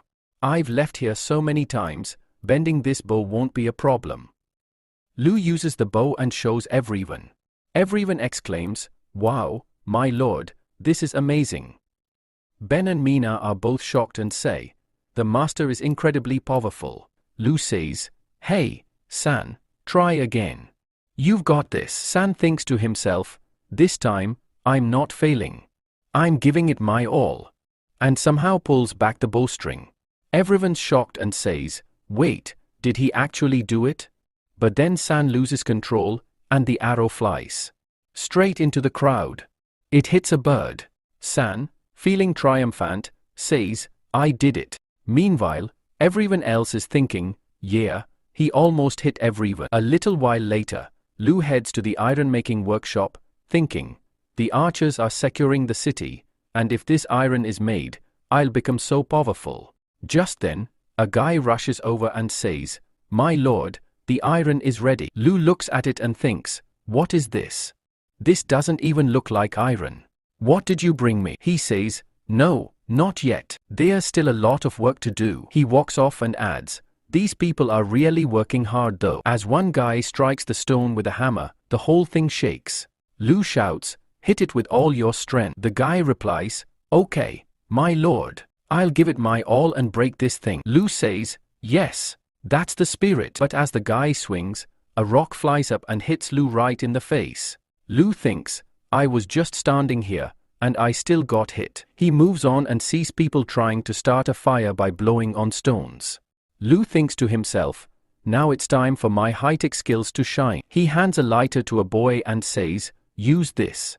The boy, confused, asks, "Will this really start a fire?" Lu proudly declares, "Of course. This is cutting-edge technology from my hometown." The boy, skeptical, says, "Okay," and strikes the stone against the lighter. A massive explosion erupts. Lu, now furious, yells, "Are they making fun of me?" Mina says, "Come on, master. We still have places to go." Then they see some people blowing air on a core, trying to melt it. They are frustrated and say, "Why isn't this melting? Is the fire too weak?" Another guy says, "My mouth hurts from all this blowing." Lu steps up and says, "Look, this is how you do it," and starts blowing air through a pipe. Everyone gasps, "Wow! It actually melted." One guy says, "My lord, your mind is so sharp." Lu hands them the pipe and says, "From now on, use this." Just then, San picks up a big log and says, "Everyone, move aside. Let me try." He blows air into the pipe with all his might, and another huge explosion goes off. Lu, exhausted, thinks, "I'll teach them how to make iron properly later." Next, Lu heads to the paper-making workshop, thinking, honestly, making paper feels way safer than dealing with iron. Suddenly, Bafu shouts, "My lord!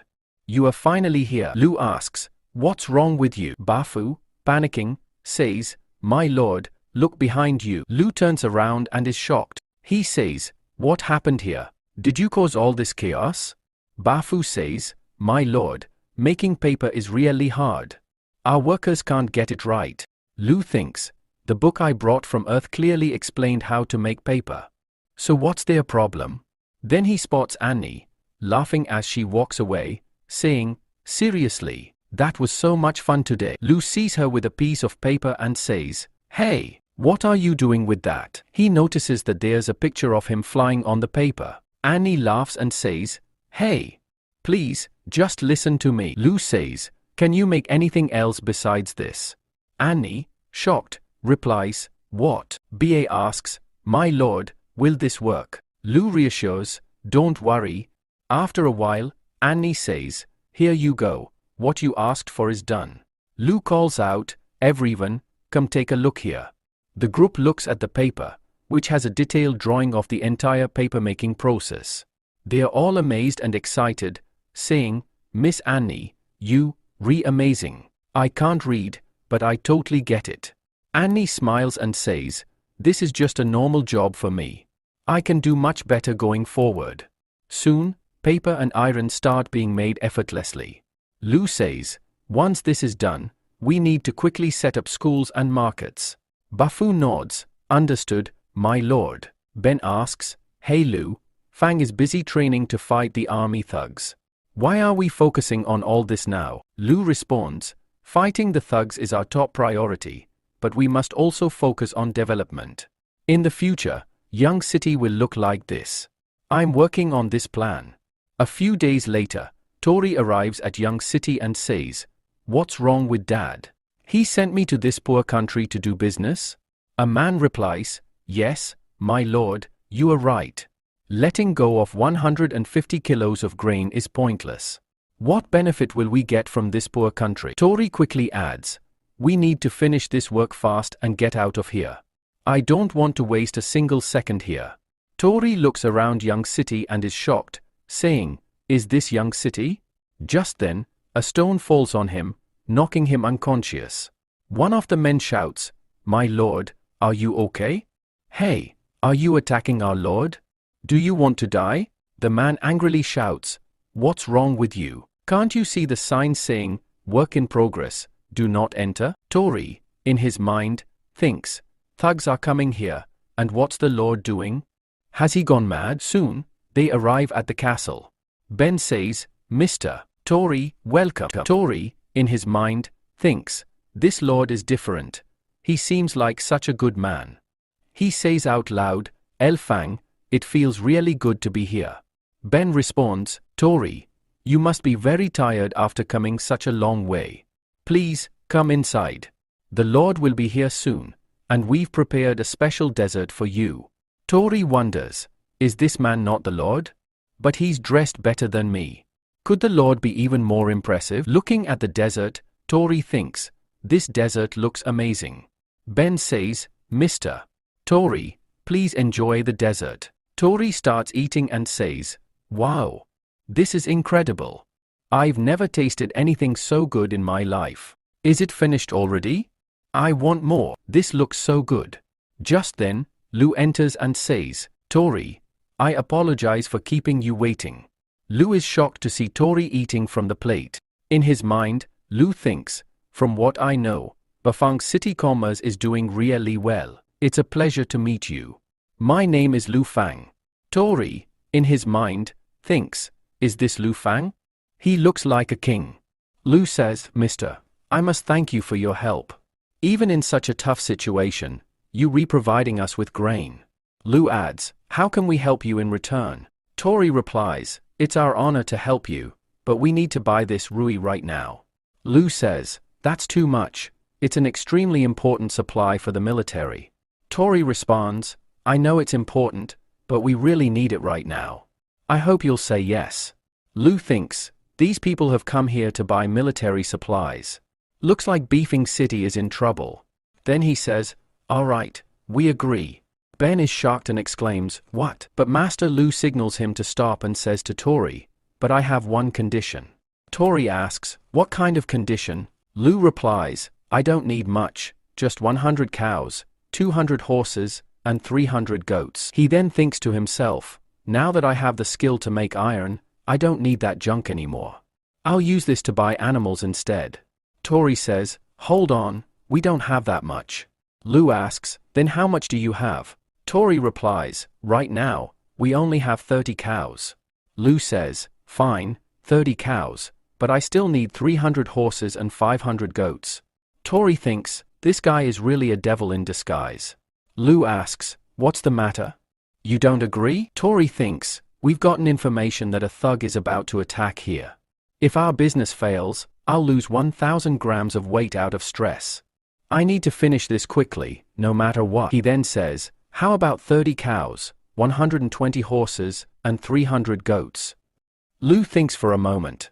Tori wonders, is this enough? Lu thinks to himself, I got a lot more than I expected.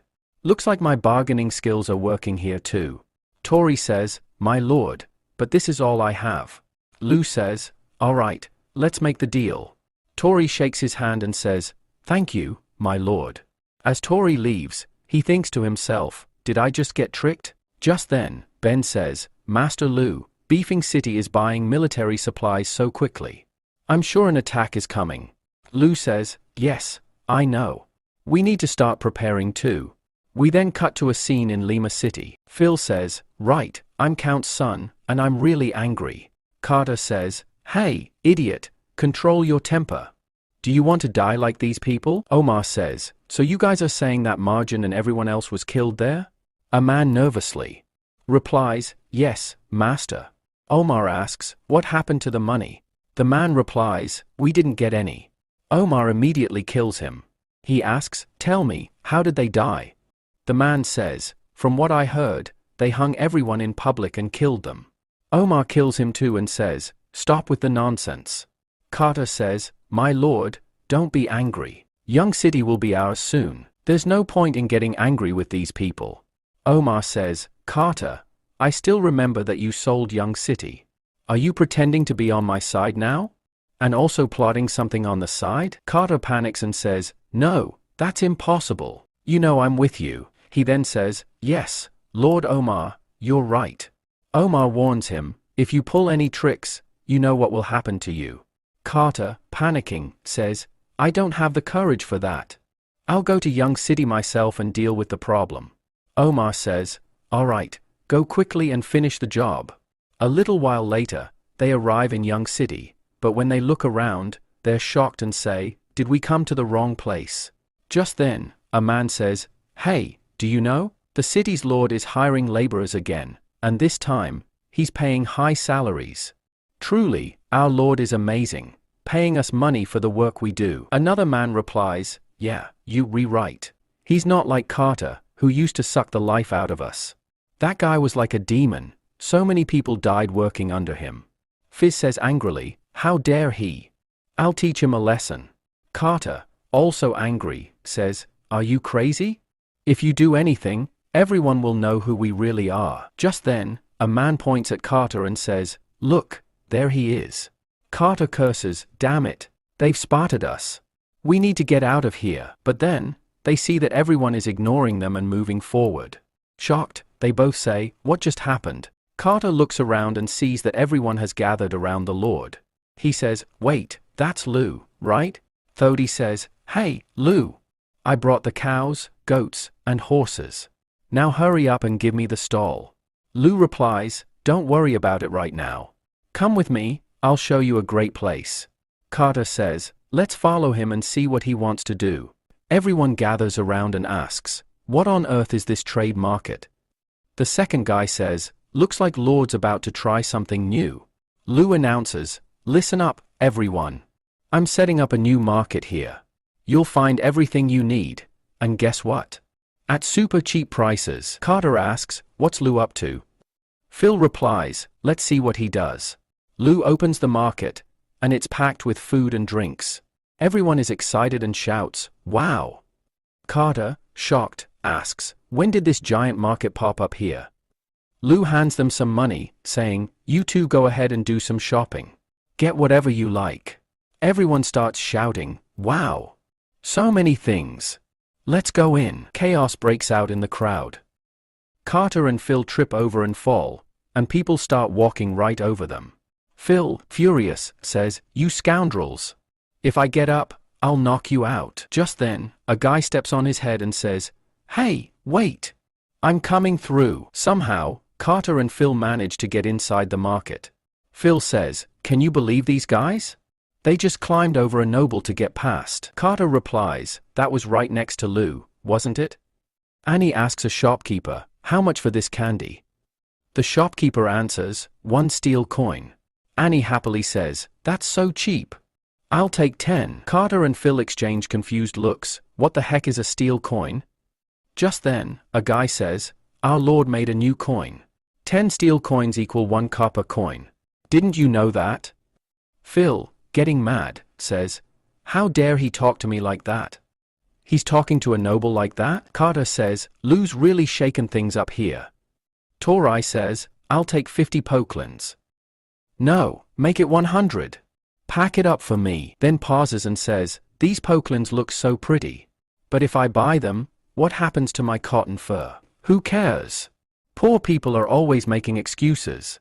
I want everything from this shop. The shopkeeper says, Sir, your bill is 200 silver coins. Carter, shocked, exclaims, What? 200 silver coins?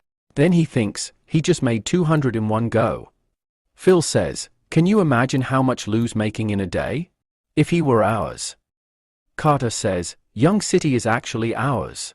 We need to take it back from Lou. Just then, a kid says, These uncles are really weird. Lord was talking about them. The kid runs off shouting, Oh no. These are the ones. Someone help. They're trying to catch me. Carter, shocked, says, What's up with him? Some guys start coming toward them and shout, Catch them. Phil nervously says, Why are these people chasing us? Carter shrugs, I have no idea. Just then, soldiers show up and shout, Stop right there. If you don't, you'll regret it. Then they yell orders, Go, attack them. Everyone attacks. Meanwhile, Lou and Mina are calmly strolling around the market. Fizu says, Master, we've caught 2 strange guys. Lou asks, Which strange guys? Fizu says, My lord, it's them. Carter quickly says, Hey, quickly bow down. Don't let Lou find out who we are. Mira recognizes Carter and angrily says, Master, this is Carter. I'll kill him. Lou stops her, saying, No, don't do that. Let's first see what they're up to here.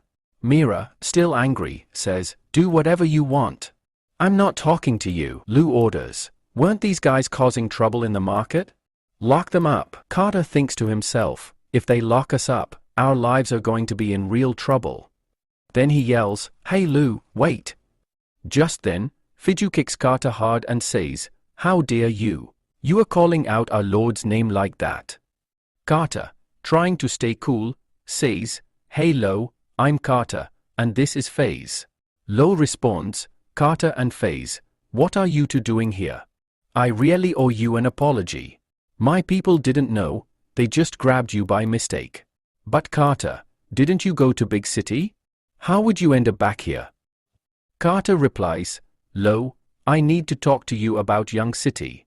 He thinks to himself, they can't know I'm here to investigate. Then Lo takes him to a castle and says, Carter, tell me, what's on your mind? Carter says, I've been thinking about this castle for days. I can't sleep, I can't eat. I want to buy back Young City from you. Lo replies, You want to buy back Young City? He thinks, so he wants to buy it because of the market. Carter continues, Yes, I know it means a lot to you, but don't worry. I know you won't be able to say no. Remember that crystal glass you gave me? It originally cost a gold coin. Now its value has tripled, but I'm offering you 4 times that amount. Just then, Nicola enters with wine and says, Master, I brought the wine. Carter, shocked, thinks, What? She still has the crystal glass? And she's serving it to the guests. My dignity is at an all-time low right now. Nicola hands them the wine and says, Master, I'll leave now. Lo smiles inwardly. Nicola really showed up at the perfect time. Carter's face was priceless. He then says, Carter, what's wrong with you? Carter, looking around nervously, walks over to Lo and says, As we all know, thugs come to Young City in the autumn to loot it. But I've learned how many are coming this time. There are way more thugs than before. So I don't want you to get caught up in this mess. Just give us the city back, and we'll handle it. Lo thinks, this guy's even more shameless than I thought. Lo then says, You are absolutely right. Carter says, So that means you are giving us the city back. Lo responds, Even though you sold me this city, I can't just let you take it. I'll bear any price, even if it means I have to die for it. I can't put you in trouble. Carter, frustrated, thinks, My plan is a total bust now. Lo then says, If you have any information about these thugs, I'll give you this glass in exchange. Carter, furious, says, Lo, how dare you? Just then, Mira slams a knife onto the table. Carter freezes and says, I really don't have any information about these thugs. And since you don't want to sell the city, I'll take my leave now. Lo says, Where are you rushing off to? You haven't even finished your wine. As Carter leaves, he mutters angrily, He made a fool out of me that day. I'll deal with him. Then Phil says, Dad, when can we go back to the castle? That crystal glass is now worth 3 times more. That guy must be so happy to hear this. Carter, shouting, says, Shut up. After a while, they return home. Fizz asks, Dad, what happened to you? Carter, looking at the glass, thinks, looks like they've got a ton of these glasses. He says, I went to buy the city, but they refused. Fizz angrily says, What? How dare he refuse? Call all the knights. We'll kill him today. Carter says, Hey, wait. He may look straightforward, but he's not. Fizz says, He's just a kid, should we really be scared of him? Carter replies, No, it's not like that. We need to think things through. The way he took down the merchants and knights shows that he's no ordinary guy. Also, his cat is protecting him. If we try to kill him, that cat will probably kill us first. Fizz says, So, what should we do? Young City has already grown so big. We can't let this great opportunity slip away. Carter replies, Since we can't take it down the proper way, we'll have to use the wrong method. Fizz, shocked, asks, What wrong method? Carter says, This kid has been living here for a month now. He doesn't know much about this city. We can take advantage of this chance and get rid of him. Call all the knights here. A while later, all the knights show up. Carter says, We haven't killed anyone in ages. Today, you can kill as many people as you want and pass the time. Meanwhile, Lou is having dinner in his castle and says, Nicole, seriously. You did a great job today. You brought that glass at the perfect moment. Carter's face was priceless. You worked in my style today. Nicole, blushing, replies, Thank you, master. Annie adds, Well, she's always following you around. She must be learned from watching you. Nicole says, No, that's not true. But then thinks to herself, she's trying to win Lou over. I won't let that happen.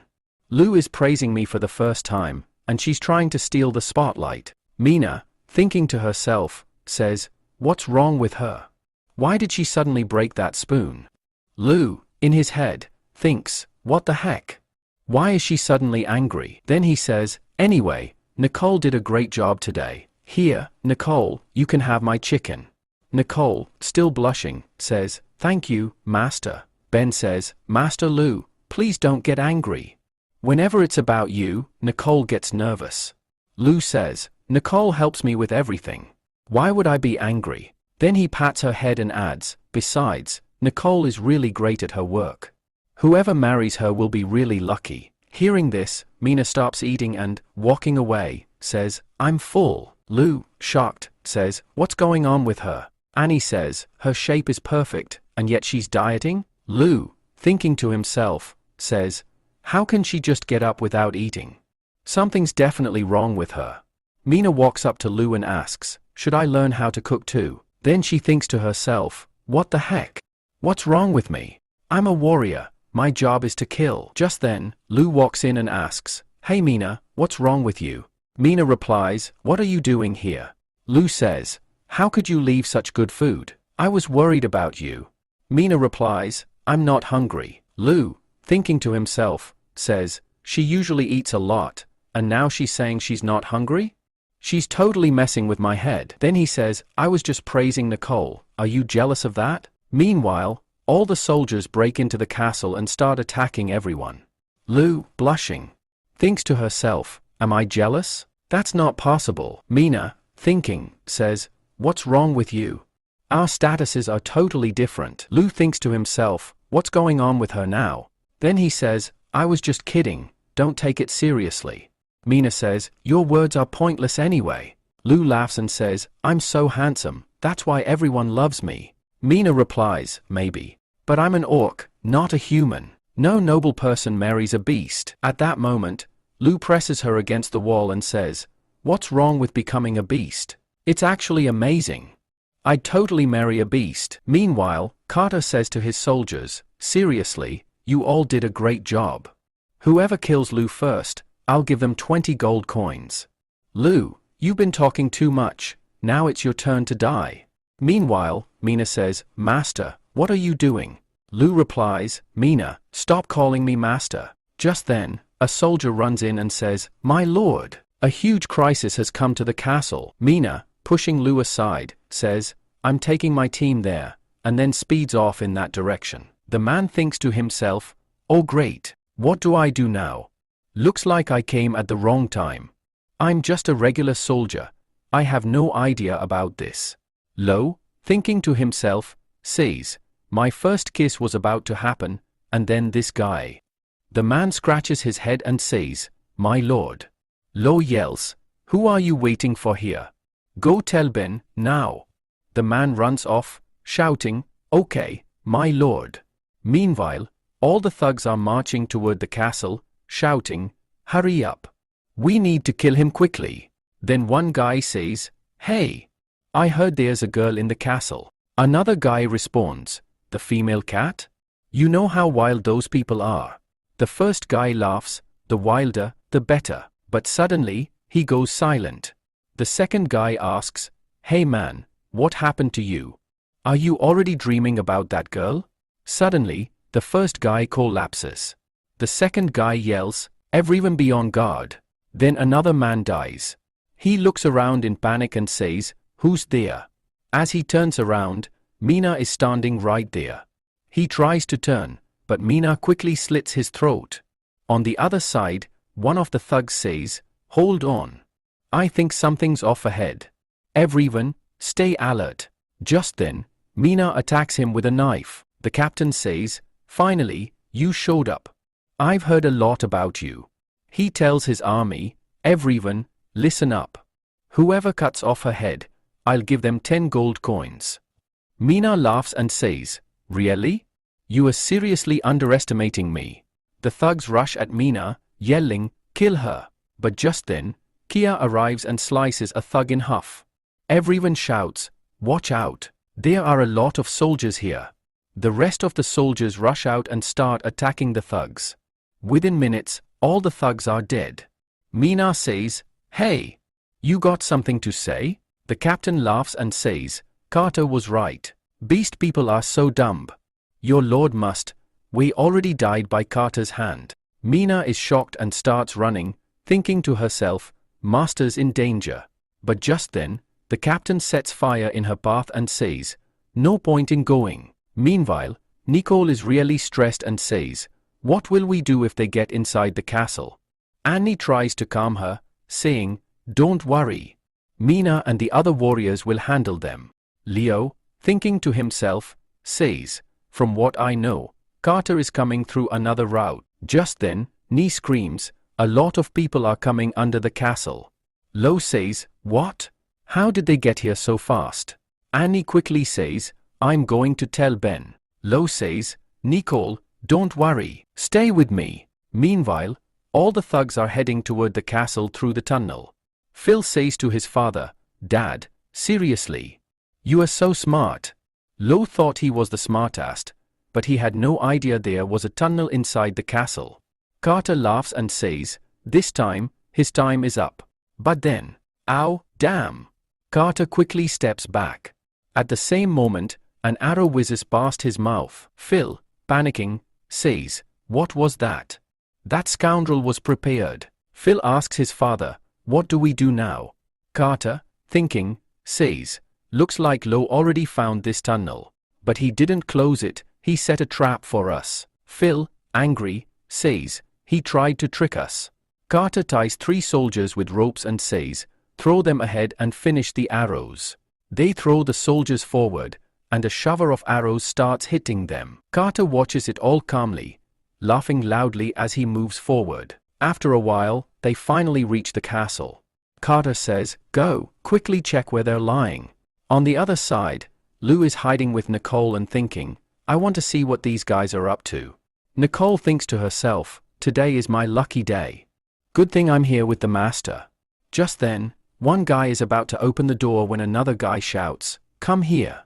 We found footprints leading outside." The first guy asks, "Did they find anything?" Nicole thinks, "Looks like we're safe." Then the guy opens the gate and says, "I knew you guys would be here. After I kill you, these 20 gold coins will be mine." Lou dodges his attack and kicks him hard, sending him flying across the room.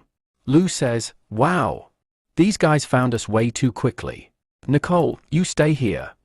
Nicole replies, okay, master.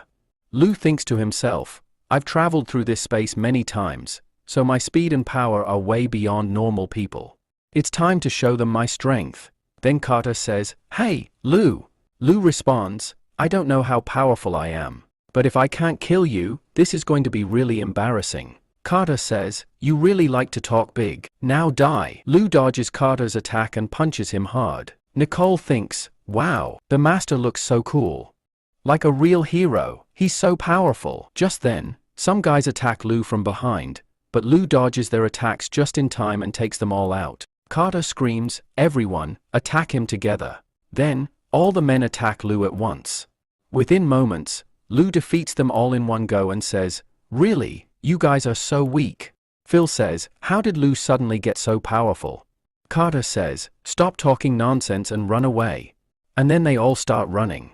Lu shouts, hey, Carter, where are you running off to? I've only just begun. Hey, Carter, stop.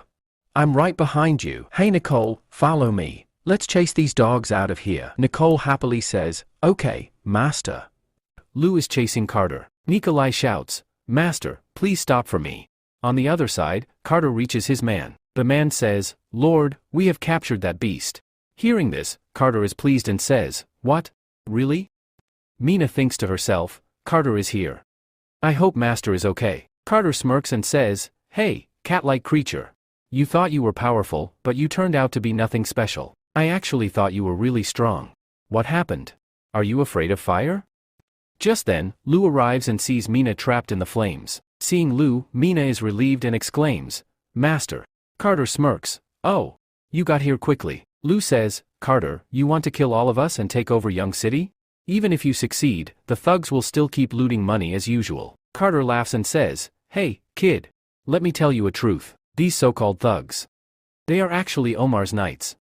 Lu responds, now I understand why you redoing all this. People like you deserve to die. Suddenly, the fire intensifies. Carter grins, isn't this little cat precious to you? You know, burning alive is incredibly painful. Looking at Mina, Lu thinks, the fire is spreading fast. I have to save Mina first at any cost. Oh, how could I forget? I have this. He then pulls out a fire extinguisher. Carter looks confused. What the hell is that? Lu starts putting out the fire. Everyone watches in shock and exclaims, what just happened here? On the other side, Mina hugs Lu tightly. Lu strokes her head gently and says, hey Mina, are you okay? Mina replies, I am fine. Sorry, I couldn't come to save you. Just then, Carter shoots an arrow at them, yelling, now die. Nikolai screams, Master. Watch out. Lu effortlessly catches the arrow with his hand. Carter is stunned and shouts, hey, what are you all staring at? Go attack him. Lu uses the same arrow to kill 2 men and says, tell your people to back off. Carter laughs, it seems they are not taking my orders seriously. Lu then points the arrow at Carter's neck. Carter yells, hey, everyone, stop. Just then, Fizz shouts, no, attack him. Carter panics and yells, hey, idiot, do you want me to die? Fizz smirks and says, if you have to die, then just die. Don't worry, father, I'll avenge your death. Lu comments, your son is just like you. Carter, now desperate, shouts, whoever kills Lu will get 50 gold coins. After that, Young City will be mine. The soldiers hesitate and whisper among themselves, what should we do now? One of them shrugs, why do we care? We getting paid either way. Then, one of them shouts, go, kill Lu. Lu swiftly injures Carter and steps back. He taunts, seriously? You guys are so slow. Then he thinks to himself, is there some kind of danger behind me? Suddenly, he moves away just in time, as someone tries to attack him from behind. Leo thinks to himself, this isn't an illusion. It's warning me that I'm in danger. He continues, I know that traveling through time and space has made my physical condition stronger, but I didn't know my brain had also become this powerful. All my senses have become incredibly sharp. Then, in a single attack, he defeats all 3 goons. Mina, shocked, thinks to herself, when did Master become this powerful? Lu challenges, anyone else want to attack me? Then, he kills another man and shouts, hey, what are you doing here? Go, kill him. Lu charges at Chain, but just then, someone shoots an arrow at him from behind. Lu says, finally, it has arrived. Annie shouts, hey, I came to save you. Ben commands, everyone, attack him. Then, they start shooting arrows at Lo. Lo smirks, they, re-attacking from so far away. The arrows won't even reach here. But suddenly, some arrows hit the nearby men. Seeing this, Fizz panics and starts running away, shouting, my life is too important. I don't want to fight. Carter yells, hey, take me with you. Lo rushes to Mina and asks, Mina, are you okay? Let me check if you, hurt anywhere. Mina blushes and responds, I'm a warrior. Do you think I'm weak? Just then, Annie shouts, hey, are you guys okay? Mina quickly pulls her hand away. Annie smirks, I arrived just in time, didn't I? I found out that Carter's own son was trying to kill him. Honestly, that's exactly what he deserves. Lo quickly turns around, but by then, Carter has already escaped. Mina, determined, says, this time, I won't let them get away. Meanwhile, Carter is running toward the forest. He suddenly yells, who's there? Fizz nervously steps out and pleads, please, don't kill me.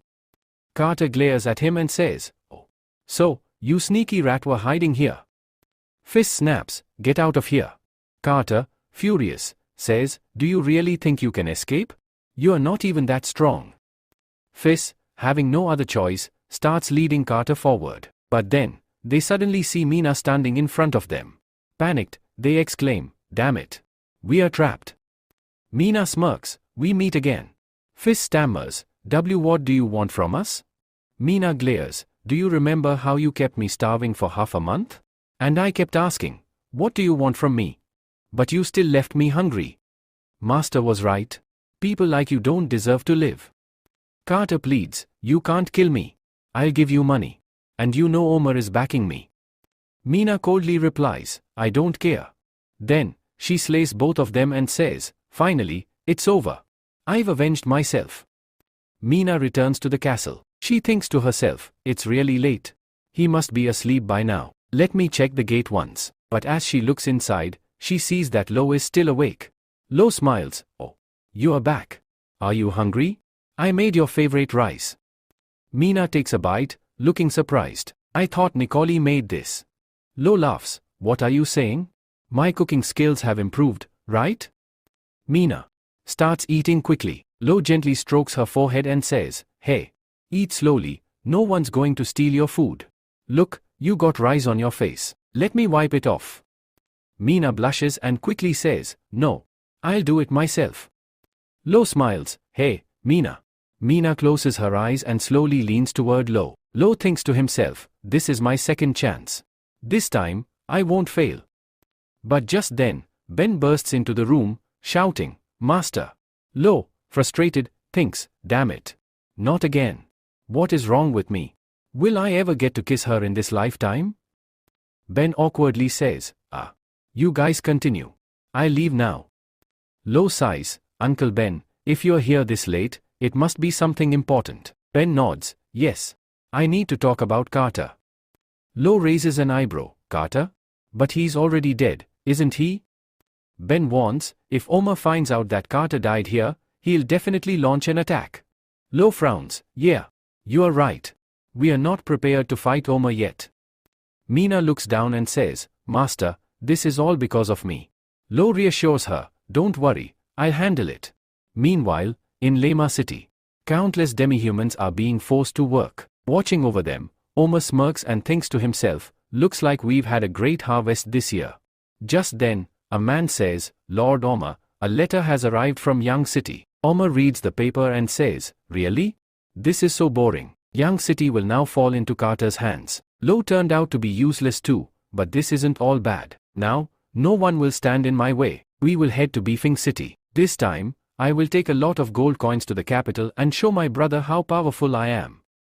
Just then, a man shouts, Lord Omar. Some demi-humans have escaped from here. Omar says, really? Those guys are useless. Catch them and kill them. Meanwhile, all the demi-humans are running for their lives. A soldier arrives and kills one of them, saying, you all already know, right? We have to capture and kill them. Then, they start attacking the demi-humans. At that moment, some demi-humans grab one of their own and shout, run, Via. Head south quickly. You have to stay alive. Vaya starts running south. Suddenly, an arrow flies toward her. A man says, "Who did we just kill? This is a beast man." Another man says, "Looks like she escaped from Lema city. Let's sell her in another city. After all, she is a gift from the gods, and we can't refuse such an opportunity." The next day, Vaya opens her eyes and thinks to herself, "Where am I?" The men are talking among themselves, and one says, "Ahead of us is Young City, right?" Another man replies, "Don't worry, I found out that we can't sell demi-women in Young City. Alright, let's head to another city." Vaya is shocked to hear this and thinks to herself, "Damn it.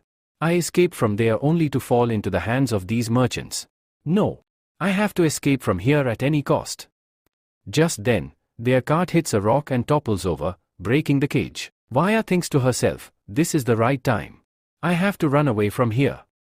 Meanwhile, the men are arguing. After a while, one of them says, "Wait.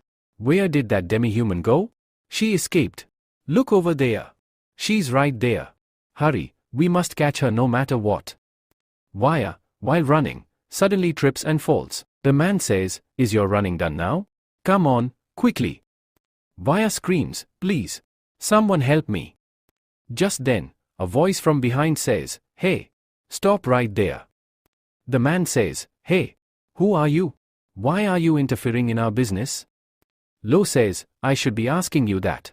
Who are you, and what are you doing here?" Bafu says, "You guys don't look like you, from Young City. How can you be causing trouble here when there's a lord?" The men whisper among themselves and say, "This is Young City's city lord." Then, one of the men looks at Mina and Annie and thinks, "This lord has banned the buying and selling of demi-humans in his city. But he seems just like the other lords, the ones who keep demi-women for their pleasure." Then he speaks, "Master, you are mistaken. We haven't captured a human. We have only caught that useless demi-human." Hearing this, Annie and Mina become furious and attack them. Meanwhile, Viva is found, and someone says, "Master, I found her. She's here." Vaya thinks to herself, "No. I can't be sold here." Viva is taken to their castle, where Bafu begins treating her wounds. After a while, Bafu says, "Her wound is very deep. I can't stop the bleeding." Lu responds, "To stop the bleeding, we'll have to stitch the wound." Everyone is shocked upon hearing this. Lu gathers all the medical supplies and starts treating Viva. Eventually, he successfully stitches the wound and says, "My job is done." Bafu, astonished, exclaims, "This method is perfect. The bleeding has stopped." Lu instructs, "Give her 2 pills so she doesn't get an infection." Seeing this, everyone is surprised and acknowledges Lu's impressive medical knowledge. Some time later, Viva regains consciousness. She sees that she has been captured and notices Lu approaching her. Terrified, she screams, "Please stay away from me." Just then, she wakes up shouting and realizes, it was just a dream. Looking around, she wonders, "Where am I?" At that moment, Mina arrives and says, "You, re-awake." Viva, still frightened, exclaims, "It's you. Please don't come near me. You, that man's dog. Stay away. Nobles are all terrible." Mina, inspecting her wound, calmly says, "You, fine now. But let me warn you, don't speak ill of my master." Crying, Viva pleads, "Please let me go. I want to go south. I don't want to be anyone's servant." Just then, Annie arrives and scolds her, "Hey. Stop crying. No one here is going to make you a servant. Master has already ordered that no demi-humans will be bought or sold in Young City." Later, they all go to eat. Lu calls out, "Hey, Viva." Hearing his voice, she gets extremely nervous and accidentally spills her tea. Panicking, she says, "I am so sorry. I'll clean it up right away," and starts removing her clothes to use them as a rag. Mina shouts, "Hey, where are you looking? Close your eyes." Just then, Nicola arrives and sees Viva taking off her clothes. Rushing to her, she exclaims, "Are you crazy? Put your clothes back on." Viva apologizes, "I am sorry. I was just cleaning the table." Lu reassures her, "It's fine. Is your wound healing well?" Viva, recalling what Annie told her, thinks to herself, "She said he saved me." She then replies, "I'm feeling better now. Thank you." Nicola, annoyed, tells Lu, "Master, please eat your meal." She then thinks to herself, another one?" While eating, Viva thinks, "This food is amazing. It feels like I am eating in heaven." Lu pats Mina's head and says, Mina, you've been working hard with the Ulf team. Here, eat more. Viva looks at Lu and thinks, he's really different from other nobles. Meanwhile, at Young City's port, a man comments, I heard this port was only built recently, but it looks amazing. Another man adds, but Master Uma, why did he ask you to deliver this letter? Ryan replies, you, overthinking. We just have to deliver this letter to Carter. It's not that hard. Another man notes, you were a knight before, but now we've been made a civil official. On top of that, your wedding with Miss Ligua is happening soon. After some time, they arrive at the port. A man approaches them and asks, hello. Would you like to ride my horse? It'll only cost you a few metal coins. Annoyed, one of them responds, what nonsense are you talking about? The man says, sir, you've misunderstood. Our Lord has introduced a new form of currency. Here, take a look, this is a metal coin. 10 metal coins are equal to 1 copper coin, and these metal coins are very popular here. Hearing this, both men are surprised and say, wow, metal coins. And they're actually cheaper too. And then says, here, take 1 copper coin and give me 4 metal coins. The man hands him 4 metal coins, and then they head toward the castle. Looking at the coins, Ryan thinks to himself, this coin system is truly impressive. Just then, N calls out, Master, look ahead. Ryan looks forward and thinks, the infrastructure here has improved tremendously, and the people look much happier. This place is even better than the royal capital. What kind of noble is Carter? Since when did nobles start caring for their people? After some time, they reach the castle. Ryan greets Lu, hello, my lord. My name is Ryan, and I am from Likma. Ben warns, Master, be careful. These people are from Likma. Ryan reassures them, City Lord, please don't worry. I've come here at Umar's request. He asked me to deliver this secret letter to you. Lu begins reading the letter and thinks to himself, the message I sent to Umar. He understood it correctly. He really believes that Carter has taken over Young City again. Lu then asks, did you read what's in this letter? Ryan reads it and is utterly shocked. He exclaims, This is a plan to attack Fong City. Lu says, Umar is a noble, yet he kills people to steal their wealth and now plans to attack Fong City as well. At this moment, N steps in and says, I told you, Master. Umar is truly a terrible person. He sent you here to put you in danger. Please, leave this place. I'll try to stop them somehow. Even if I'm reborn, I would still want to serve you. Lu thinks to himself, why do these people see me as an old man?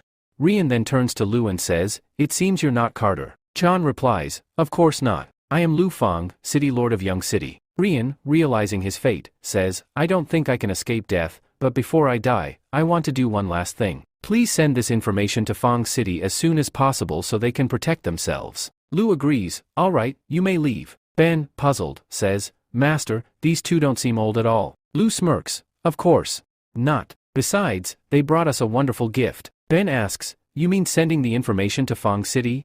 Lu replies, exactly. This is perfect. Our new port needs some boats. Meanwhile, in Fong City, a man approaches the city lord and says, I'm starting to doubt whether there's actually an enemy attack coming. We haven't found any evidence so far. Wu, the city lord, thinks to himself, could this information be wrong? But if it turns out to be true, I'll lose all my treasures. I can't let that happen. He starts to panic and cry. The man asks, City Lord, what's wrong? Tu Fu then orders, go investigate this immediately. We cannot afford to be even slightly wrong about this. Just then, Tori arrives and says, Father, this is Lu Fong, City Lord of Young City. Lu says, I have information that will solve all your problems. Tu Fu reaches out to take the letter, but Lu stops him and says, Lord, please wait. I worked very hard to obtain this information. How about a trade, 2 large ships in exchange for this valuable intelligence? Both men are shocked and exclaim, 2 large ships? Lu smirks and says, I've heard that Fong City is famous for its ship market. Young City has just built a new port, so. Tu Fu hesitates, Lu, this is too much. We can't give away that much. Lu calmly responds, this letter contains crucial information, when, where, and how the attack will happen. Tu Fu thinks to himself, if this information is true, I can easily defeat everyone. By saving military expenses, I can expand my boat marketplace even further. He then says, alright, you can take boats, but I can only give you medium-sized ones. Lu replies, I need 5 boats. Tu Fu negotiates, no, 4 boats. Lu smirks and says, alright, deal. Here's your letter. Tu Fu thinks to himself, that was too easy, wait, did I just fall into his trap? Torai also thinks, this happened to me as well. Lu continues, Umar's knights have been disguising themselves as bandits, attacking people, and robbing them of their money. Let's play his game and take down all his knights. Hearing this, both Tu Fu and Tori are shocked. They exclaim, no way. Even if we gather all the knights of Fang City, we still won't be able to face Umar's 5,000 knights. Lu reassures them, how about Young City fights alongside you? Come, let me show you something special. Lu's soldiers line up with bows in hand. Lu commands, alright, attack. The soldiers release their arrows, and each one hits its target with precision. Tu Fu is amazed, wow. What kind of bow is this? It hits targets from such a long distance with so much accuracy and power. Tori adds, Lu, this is incredible. Lu smirks, it's not over yet. Watch this. Some guards, fully armored, move in and completely cut down their targets. Tu Fu exclaims, if we had these bows and armor, we could easily win this war. He then asks, Lu, how many knights does Young City have? Lu confidently responds, enough to defeat Umar. Helping Fang City means helping ourselves. Hearing this, Tu Fu and Tori embrace Lu and say, Lu, you're truly a great man. Back in Young City? Lu returns, and Nicole rushes to him, Master, you're finally back.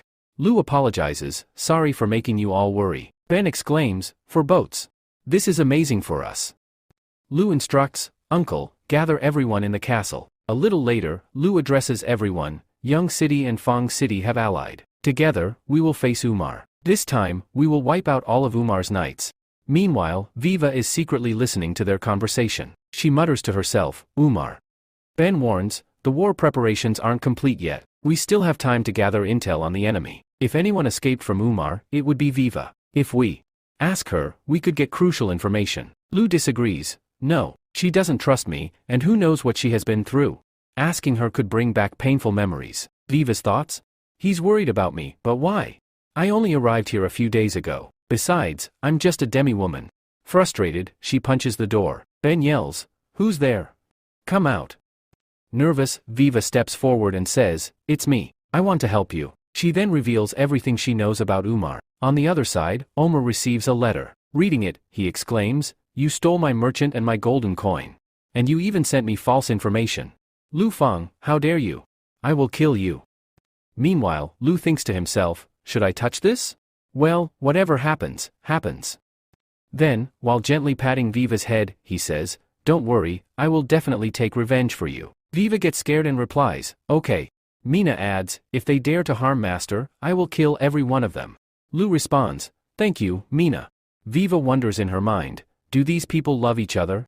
Meanwhile, a man is forcing demi-humans to work. He yells, hey, what are you doing there? Hurry up and work. Belle replies, I'm coming. Do you even know how heavy this wood is? Just then, a girl falls in front of him. The man hits her and shouts, can't you see? Get up quickly and work, or I'll kill you. Enraged, Belle drops the wood on that man and asks the girl, hey kid, are you okay? The man, furious, yells, hey, servant. Can't you see? Belle smirks and says, oh, my bad, I didn't see you there. Then he tells the girl, be careful. Humans always look down on demi-humans. The girl asks, do we have to spend our whole lives here? Belle reassures her, there's no need to be afraid. Someday, we'll get a chance to escape from here. Then we see Fang Castle. Lu arrives in Fang City with his soldiers. Tofu exclaims, Lu, you're finally here. Just then, a man rushes in and reports, Master Lu Fang, bad news. A huge number of soldiers are heading towards us from 5 kilometers away. I think they belong to Omar. Shocked, Tofu says, what? They weren't supposed to arrive for another 3 days. Lu, deep in thought, mutters, looks like they found out that we've joined forces. Tofu, worried, asks, what do we do now? Without a plan, we'll be doomed. Lu, with a serious expression, replies, Omar's soldiers are coming like thugs. They want to kill us and rule this place. But this time, their plan will fail. Meanwhile, Omar tells his soldiers, whoever kills the enemies first will be rewarded. As Omar's soldiers advance, Chain suddenly attacks them with arrows. Furious, Omar shouts, looks like Lu came fully prepared. On the battlefield, soldiers start slaughtering the beast people, yelling, all demi-humans. Move forward. Anyone who lags behind will be killed. Terrified, everyone starts running forward. Meanwhile, Lu commands, the enemies are coming. Everyone, attack. Arrows start flying from all directions. The enemy leader laughs and orders, all demi-humans, charge forward. In his mind, he thinks, these knights are completely useless. If I enter Fang first, I'll become its ruler. Meanwhile, Bell dodges all the attacks and says, killing me isn't that easy. Then, he notices a man grabbing a child and trying to flee, saying, forgive me. I don't want to die. Bell quickly strikes the man, saving the child. Panicked, the man pleads, I don't want to die. But just then, an arrow pierces him. Shocked, Mina exclaims, Master. These people aren't enemies. They're demi-humans.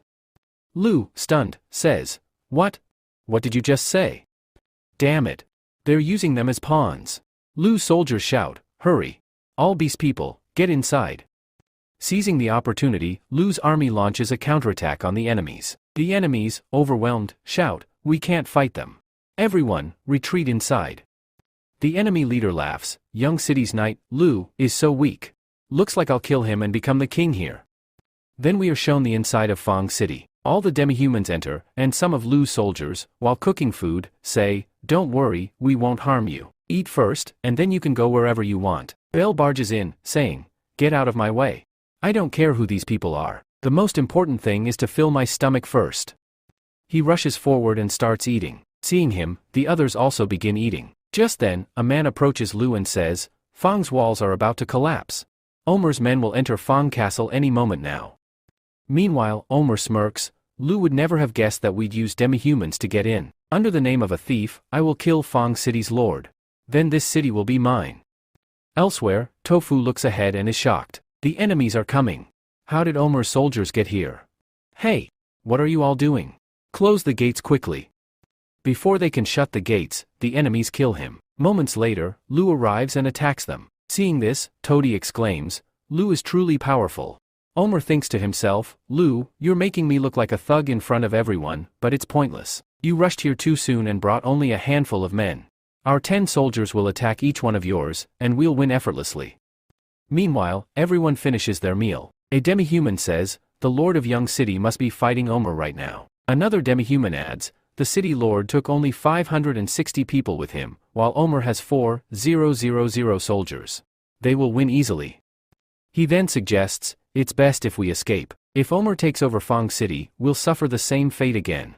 Elsewhere, Mina warns, Master, if this keeps up, we'll be in big trouble. Just then, Tofu grabs his weapon, steps outside, and declares, Lu, I'm here to help you. But in a comical turn, he accidentally injures himself with his own weapon and quickly retreats. Sorry, I can't do this. Lu sighs, seriously, you guys are so weak. Just then, Belle arrives, laughing, my stomach is full. Now it's time for some exercise. He charges at Omer's soldiers, taking them down. Lu seizes the moment and says, Mina, this is a great opportunity. Come with me.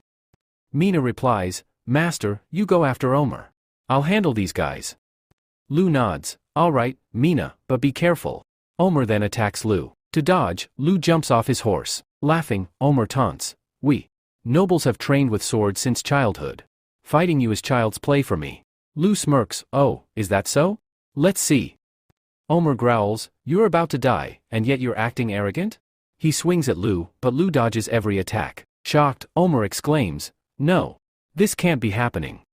Lu then lifts Omer and throws him to the ground, declaring, I knew it, you're Omer.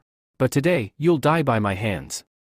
Suddenly, a man ambushes Lu. Shocked, Lu realizes he can't dodge in time, and his clothes get slashed. Omer laughs, you arrived just in time.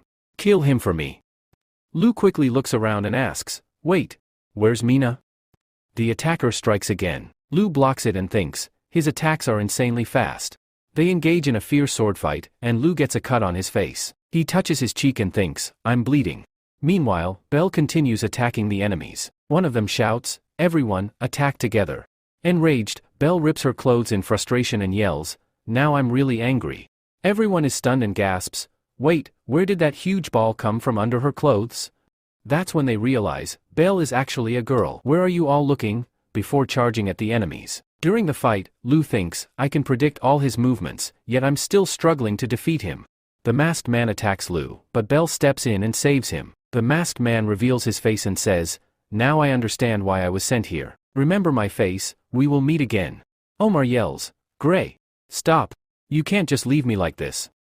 Gray replies, if I didn't need to keep my identity hidden, I would have killed you already. Then he leaves. Omar, panicking, says, no. I am the Count's son. No one can kill me. But Lu and Belle attack him together. Afterward, everyone celebrates their victory. Belle happily eats and says, "This is amazing. Now I can eat as much meat as I want here." Tofu says, "I thought I was going to die. Thank goodness Lu came to save us." Meanwhile, Mina is lying injured. As soon as she wakes up, she asks, "Where is Master? Is he okay?" Annie replies, "You're seriously injured. Master personally stitched your wounds." Mina, tearing up, says, "Forgive me, Master. I am too weak. I couldn't defeat the king's knight." Lu kisses Mina and says, "Fool. You gave it your all." Annie is shocked. Did Master just kiss Mina? Just then, Tofu and the others arrive, shouting, "Lu, let's party." Lu says, "Hey, wait. Mina, are you okay?" Mina smiles and says, "Yes, go ahead." Then, everyone joins the party. Bapu brings out a new dish, Yang City's canned fish. Everyone looks at it in surprise and says, "What is this weird thing? It smells so strange." Without hesitation, Belle takes a bite and exclaims, "Wow! This is amazing." Tofu also tries it and shouts, "This is really tasty." Everyone laughs and says, "Mr. Bapu, I want one too." Fizu asks Annie, "Hey, big sister, why didn't you try the canned fish?" But Annie is completely shocked because Lu had kissed Mina. Fizu yells, "Hey, big sister. Can you hear me or not?" Annie shouts back, "Hey, do you want to die?" Fizu asks again, "Hey, big sister, did you try the canned fish?" Angrily, Annie storms off. Fizu wonders, what's wrong with her now? But the food was really amazing. Belle arrives with a lot of food and says, "This is truly delicious. So I can eat as much as I want." While eating, she exclaims, "This is really amazing." Just then, Lu arrives and says, "Hey, Belle." Belle replies, "Yeah, tell me, what do you want?" Lu asks, "I just wanted to know how you like the canned fish." Then, in his mind, he thinks, she's really like a cowgirl. Truly amazing. Belle responds, "But I will never trust humans. Earlier, I helped you in exchange for the food I ate. From now on, our paths are completely different." Lu says, "I just wanted to invite you to try the delicious food of Young City." Belle asks, "Delicious food?" Lu replies, "Yes. Like egg cream puffs, hamburgers, chocolate pudding, and meat. There's so much more." Now that their paths have separated, they wonder, what can we even do now? Belle, shocked, says, "Wait, I." Just then, the others arrive, grabbing Lu's clothes and saying, "Lord Lu Feng, please wait." Lu exclaims, "Hey, what are you guys doing?" Tofu says, "We want to know more about Young City's canned fish. Do you have any more?" Lu replies, "Making canned fish takes a long time. I only had the amount I brought." Everyone is shocked. "What? That's it?" Yo only says, "Seriously, this is really unfortunate." Toady says, "Hey everyone, listen to me. Besides canned fish, Young City has many other interesting things. Inside Young City, there's a huge market with countless items." Hearing this, everyone gets excited and says, "What? A huge market? Really? Hey, Lu Feng, can we visit Young City?" Lu replies, "Yes, absolutely." Then, he thinks to himself, Toady is really smart. This way, even Beefing City's market will stay open. Meanwhile, a child eating says, "Dad, this fish is really amazing. How about we visit Young City sometime?" Solo responds, "Yes, you're right. This Lu Feng is truly an interesting person." Elsewhere, some men, while chasing someone, say, "This is a golden opportunity. Everyone is busy partying in the castle. This is the perfect time to capture her." Another man says, "There she is. Look over there. That's an elf. She's so beautiful. We must capture her at any cost. If we catch her, we'll get 1,000 gold coins." They attack her, but the elf effortlessly dodges their attacks and takes them down with her arrows. She says, "These guys are really weak. I shouldn't stay in this city for too long." Meanwhile, Lu prepares to head to Young City. Tofu says, "This is really tough. When will we meet again?" Once, Toady tells him, "Take my place, so I can retire and live in your city." Their Toady is Tofu's son. Tofu says, "Wait. Toady, where are you going?" Toady runs towards the boat, saying, "Dad, I'm staying in Young City from now on. You should let someone else take over your position." Tofu shouts angrily, "Hey, you little brat. Come back immediately." Lu calmly says, "Tofu, calm down." Just then, all the demi-humans arrive and say to Lu, "Thank you for saving our lives." A man who looks like Sunio says, "Aren't these the same people who ran away after eating food? Now that they know we've won, they're back." Lu tells them, "It's your choice. Stay here or leave. You can also come to Young City, where humans, orcs, and everyone else live together. As long as you work for me, I'll make sure you're well fed. Hearing this, everyone happily says, thank you. On the other side, Belle says, Lord is truly amazing. And he adds, of course, he is our master. Just then, Lou arrives and asks, hey Belle, what are you doing here? Bailey makes an excuse and says, I have some work in Young City. Lou replies, alright, let's go home. After a while, they arrive in Young City. Seeing this, people gather around and start talking amongst themselves. Hey, did you hear? The Lord has killed all the thugs. A woman exclaims, my entire family. Our Lord has avenged all of us. There isn't a single thug left in the city today. A little later, Lou reaches the castle and says, Nicole, oh Viva. I'm back. Nicole rushes to Lou and asks, Master, are you hurt anywhere? Lou smiles and says, no, I'm perfectly fine. Nicole steps aside, blushing, and thinks to herself, I can't believe I just touched Lou. Seriously, today is such a great day for me. Leo says, hey, Viva. How do you like these new clothes? Do they fit you perfectly? Viva responds, yes, Master. They are perfect. Thank you. Lou says, Omer and his knights have been sent to work in the mines. They can never come out again. Viva hugs Lou and says, thank you, Master. Lou laughs and says, it's no big deal. Suddenly, the three of them angrily shout, Master. Viva, embarrassed, says, I'm sorry. I didn't mean to do that. Lou scratches his head and says, oh, I totally forgot about this. Wait. Then he brings Bailey and says, hey, Nicole. This is your new friend. Viva and Nicole are both shocked to see Bailey. Nicole thinks to herself, wow. It's really huge. Who else noticed this? Annie yells, hey, Nicole. What are you doing? Go and get her some clothes, quickly. Nicole, panicking, says, yes, I'm going right now. Meanwhile, Buffo is showing everyone the house. The demi-humans are shocked and say, wow, this place is so big and beautiful. There is also an alpha named Eliza. Eliza thinks to herself, I never imagined Young City would have such a massive building. It's even bigger than buildings in other cities. Buffo says, our Lord built this building specifically for those who work in Young City. It's completely for rent. You can live here by paying monthly rent. The bigger the room, the higher the rent. Then he opens a door and says, for example, this room is for one person, and its rent is 10 copper coins per month. Suddenly, an awkward scene appears. A girl gets furious and yells, you pervert. How dare you? Then she starts beating him up and slams the door shut. Behind her, even after getting beaten up, Buffo says, for 2 people, it's 13 copper coins. We also have rooms available for 3 and 4 people. The others laugh and say, even after getting beaten up so much, he's still doing his job. This guy is truly dedicated to his work. Eliza says, I want a room here. Buffo replies, of course, why not? Then the other demi-humans say, we also need a room, but we don't have any money. Buffo smiles and says, that doesn't matter.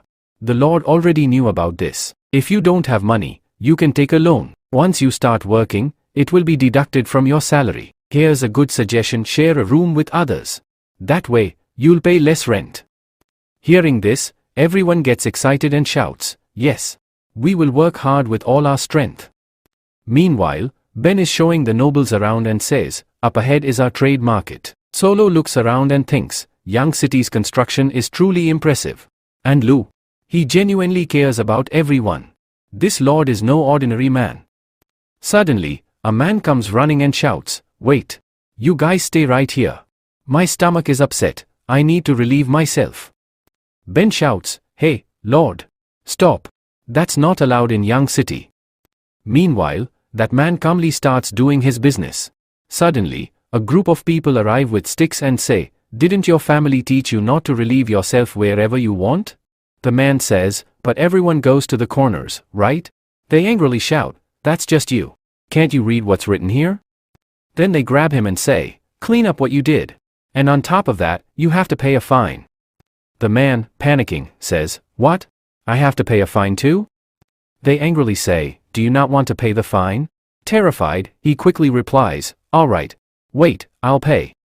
Meanwhile, the nobles head towards the public toilet and say, let's see why this toilet is so fancy.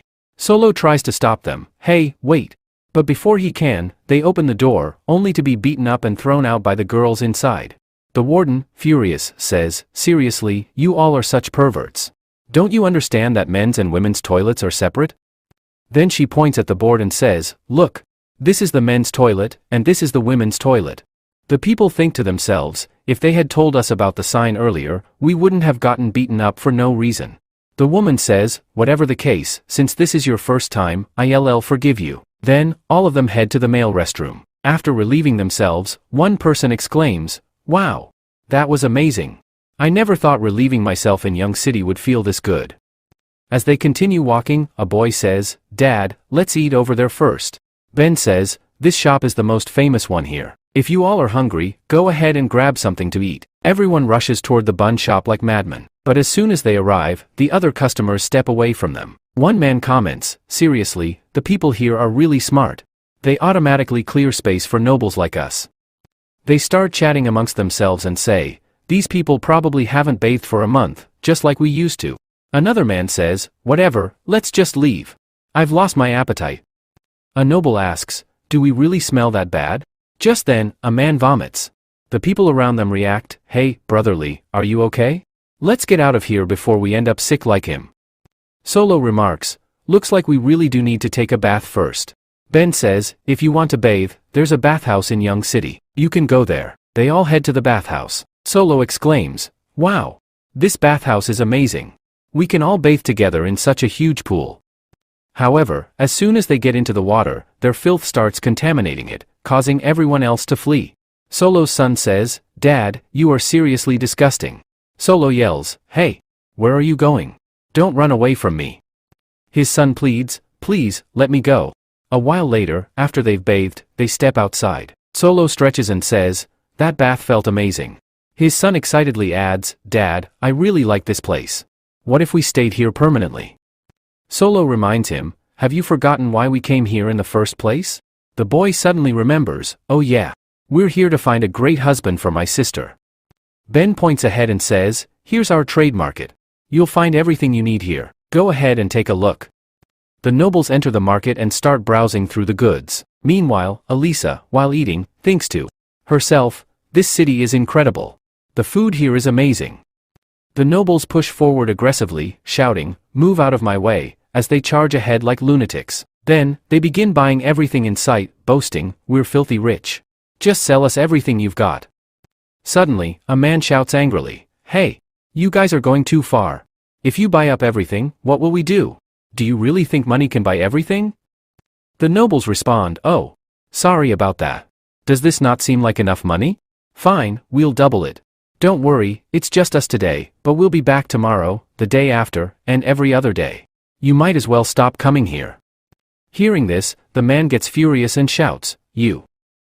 Just then, the market guards arrive and say, we are the guards of this market. According to the Lord's rules, every person has a purchase limit, and you all are exceeding it. The nobles, shocked, exclaim, what? A purchase limit? The guard reassures them, don't worry, we'll take back the extra goods and return your money. The nobles sigh, fine, take it. The local merchants laugh and mock them, what happened now? Looks like your money isn't so powerful after all. As they leave, the nobles mutter, whatever. This is a marketplace, yet there's a purchase limit. If we can't buy more, how will we make money? Let's go talk to the Lord about this. Once he realizes how much profit we can bring him, he'll remove the limit himself. Meanwhile, at the castle, Lou says, hey, Nicole. I can't believe you made this so perfectly. Nicole, blushing, thinks to herself, yes. Keep praising me like this. Lou continues, seriously, you re the best cook in Young City. Nicole replies, Master, please don't joke with me. I am not that great of a cook. On the other side, people are fighting over pizza. Belle yells, hey, don't eat so much or you'll get fat. Here, let me finish it for you. Annie retorts, you're the fat cow here. Put my pizza down, or you'll puff up even more. Belle snatches the pizza from her and, while eating, taunts, were you saying something? I didn't hear you. Meanwhile, Viva speaks up. Master, I need your help. She suddenly smacks Lou on the forehead and asks, Master, are you okay? Lou, rubbing his forehead, replies, yeah, go ahead. What do you need? Viva begins explaining, actually, my parents were the chiefs of our village. Our family had to move south due to the wrath of the ice god. My parents and the rest of my people were captured by humans and turned into slaves. They helped me escape from Lima City, but they were killed while protecting me. Annie reassures her, Viva, it's okay. Viva says, I want to bring them here. Lou replies, the journey is long and extremely dangerous. I'll send some warriors with you for protection, okay? Overjoyed, Viva rushes to hug Lou. But before she can, the others yell, hey, stop right there. Viva quickly apologizes, sorry. I didn't mean to do that. Preparations begin. Lou turns to Mina, hey, Mina. Are you going too? Mina nods, yes, of course. Right now, the orcs must be terrified of humans. If we send warriors with Viva, they might misunderstand the situation. But if I go with her, they'll trust us. Lou protests, but you're still not fully recovered. Viva interjects, I don't want to trouble you all. How about I go alone? Both Lou and Mina immediately yell, absolutely not. Viva sighs, okay. I'm sorry. Lou insists, promise me that you won't put yourself in danger. Mina reassures him, Master, don't worry. Nothing will happen to me. Lou starts lecturing her with a long speech, but Mina interrupts him by kissing him. Annie watches this and boils with rage. Mina then says, Master, I'm leaving now. Lou simply nods, alright, back at the castle. Lou finds himself lost in thoughts about Mina. Suddenly, Annie slams a huge stack of papers in front of him and says, it's time to get to work. Lou groans, there's no way I can finish all these documents before night. If only I had a good secretary to help me, that would be perfect. Annie grins and replies, fine. I'll help you, but I want a reward. Lou smirks, alright, I'll ask Nicole to make you some fried omelet. Annie happily agrees, deal. Now, tell me what you need help with. Lou points at a document, can you assist me with this? Annie scoffs, don't underestimate me. I used to help my dad, I used to help with my dad's business. Lou, surprised, asks, wait, you actually handled a business? Annie shrugs, yeah, you could say that. As she flips through the documents, she asks, Master, what's this processing limit? Lou explains, I implemented it before we visited Beefing City. Why? Is there an issue with it? Annie shakes her head, no, not exactly, but we're about to be flooded with merchants soon. Just then, Nicole bursts into the room, shouting, Master. A huge number of merchants are outside waiting to meet you. Annie smirks and says, speak of the devil. They're already here, like a pack of hungry dogs. Lo mutters, dogs wouldn't even bother shooting at them. They're more like devils. Annie smirks, devils? Then they must taste delicious, right? Nicole interrupts, Master, this isn't the time for jokes. Lo nods, tell all the merchants to gather at the Zhao building. Inform them to return tomorrow, I'll be there as well. Soon, a public notice is posted across Young City. The citizens gather around, reading it excitedly. Oh, the Zhao building is finally opening tomorrow. Another man exclaims, isn't this the building Lord mentioned? The one where the world's tastiest food will be available in one place? I need to check this out. A third person adds, Lord is meeting with tons of merchants tomorrow. All those invited have already received their invitations. The merchants without invitations groan in disappointment. One man gasps, what? 5 silver coins? With that much, I could buy enough steamed buns to last a whole year. Another merchant sighs, only those merchants who received an invite will be supplying goods to Young City. Seriously, they are so lucky. Solo clenches his fists, thinking, I missed such a golden opportunity. Just then, Nicole approaches him. Are you Mr. Solo? She asks. Solo, surprised, replies, yes, that's me. And you are? Nicole introduces herself. My name is Nicole. I'm the internal manager of Young City. My master has personally invited you to the Zhao building. Here, this is your invitation card. Solo, shocked but thrilled, accepts the card. Wow, thank you so much.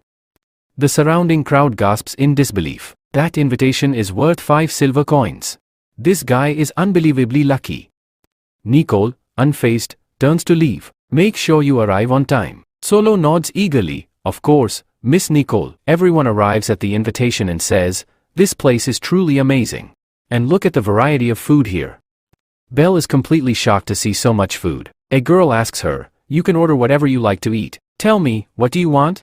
Belle replies, meat. I want all the meat. Now, the real question is, how can a cowgirl eat meat? Belle takes all the meat and starts eating. Alyssa thinks to herself, I wish I had a stomach like hers. It would be so much fun, I could try so many different foods. Just then, a girl announces to all the merchants, those with an invitation card, please proceed to the second floor immediately. A little while later, everyone reaches the second floor. The girl says, please wait here, the Lord will be arriving shortly. One merchant picks up a glass and says, this glass looks incredibly expensive. Even the tablecloth is so smooth. Sitting here feels so luxurious.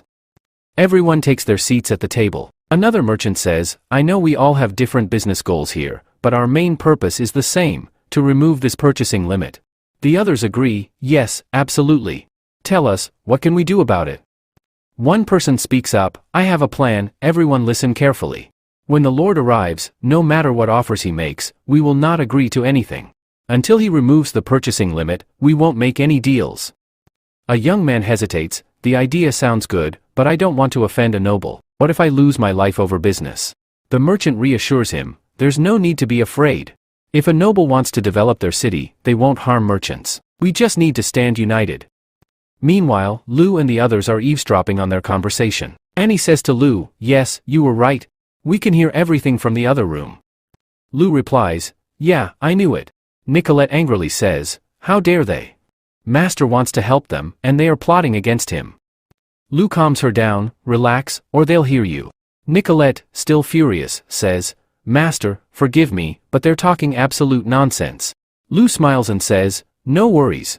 Let them talk for now. They won't have the courage to say anything in front of me. Nicolette thinks to herself, Master is really so handsome. Lu turns to Annie and says, all right, it's time to teach them a lesson. A little later, Lu and his group enter the room. Lu says, everyone, please take your seats. I invited you here for two reasons. First, today marks the grand opening of this building, so I wanted you all to come and try some food.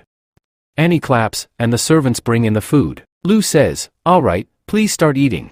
Lu thinks to himself, this food isn't as good as what Nicolette makes. I wonder if these merchants will like it or not. But when he sees the merchants eating like starving dogs, he realizes, looks like I was worrying for no reason. One merchant exclaims, Lord, your food is incredible. I can confidently say there is no restaurant like this in the entire kingdom. Then he asks, Lord, you haven't told us the second reason yet? Lu replies, I know you all want the purchasing limit to be removed. The merchants immediately respond, yes, my lord. That's exactly why we're here. Lu says, but I am not in charge of that market. Miss Annie is. You can discuss your ideas with her. Everyone is shocked. One merchant exclaims in disbelief, what? A demi-human? You entrusted a demi-woman with your business? Another man says, my lord, what are you trying to say? Annie, furious, says, are you underestimating me? If I want, this order will never be removed. A merchant quickly responds, Miss Annie, you're misunderstanding us. Please, reconsider removing this order. Annie asks, why? The merchant replies, because we can buy a lot more goods than normal people, which would result in a huge profit for the Lord. After all, developing a city requires a lot of money. Annie says, but I think you, underestimating my master. That market was actually created for normal people, which is why the prices are so low. But you all barged in and caused chaos. You, very lucky that the master didn't order your arrest. And now, you want this order to be removed? The merchant responds, Miss Annie, don't take it so seriously. We want to cooperate with the Lord. Annie says, Master wants to cooperate with you, but you are greedy people. The merchant admits, yes, you are right, Miss Annie, but we are not poor merchants. Another merchant adds, yes, Miss Annie, I had to pay 10 silver coins just to buy this invitation. Annie replies, and yet, you are still very poor. The merchant questions, Miss Annie, what exactly are you trying to say? Annie clarifies, don't misunderstand. I am not talking about just you, I am talking about all of you. Compared to my master, you are all incredibly poor. Hearing this, everyone is shocked and exclaims, what?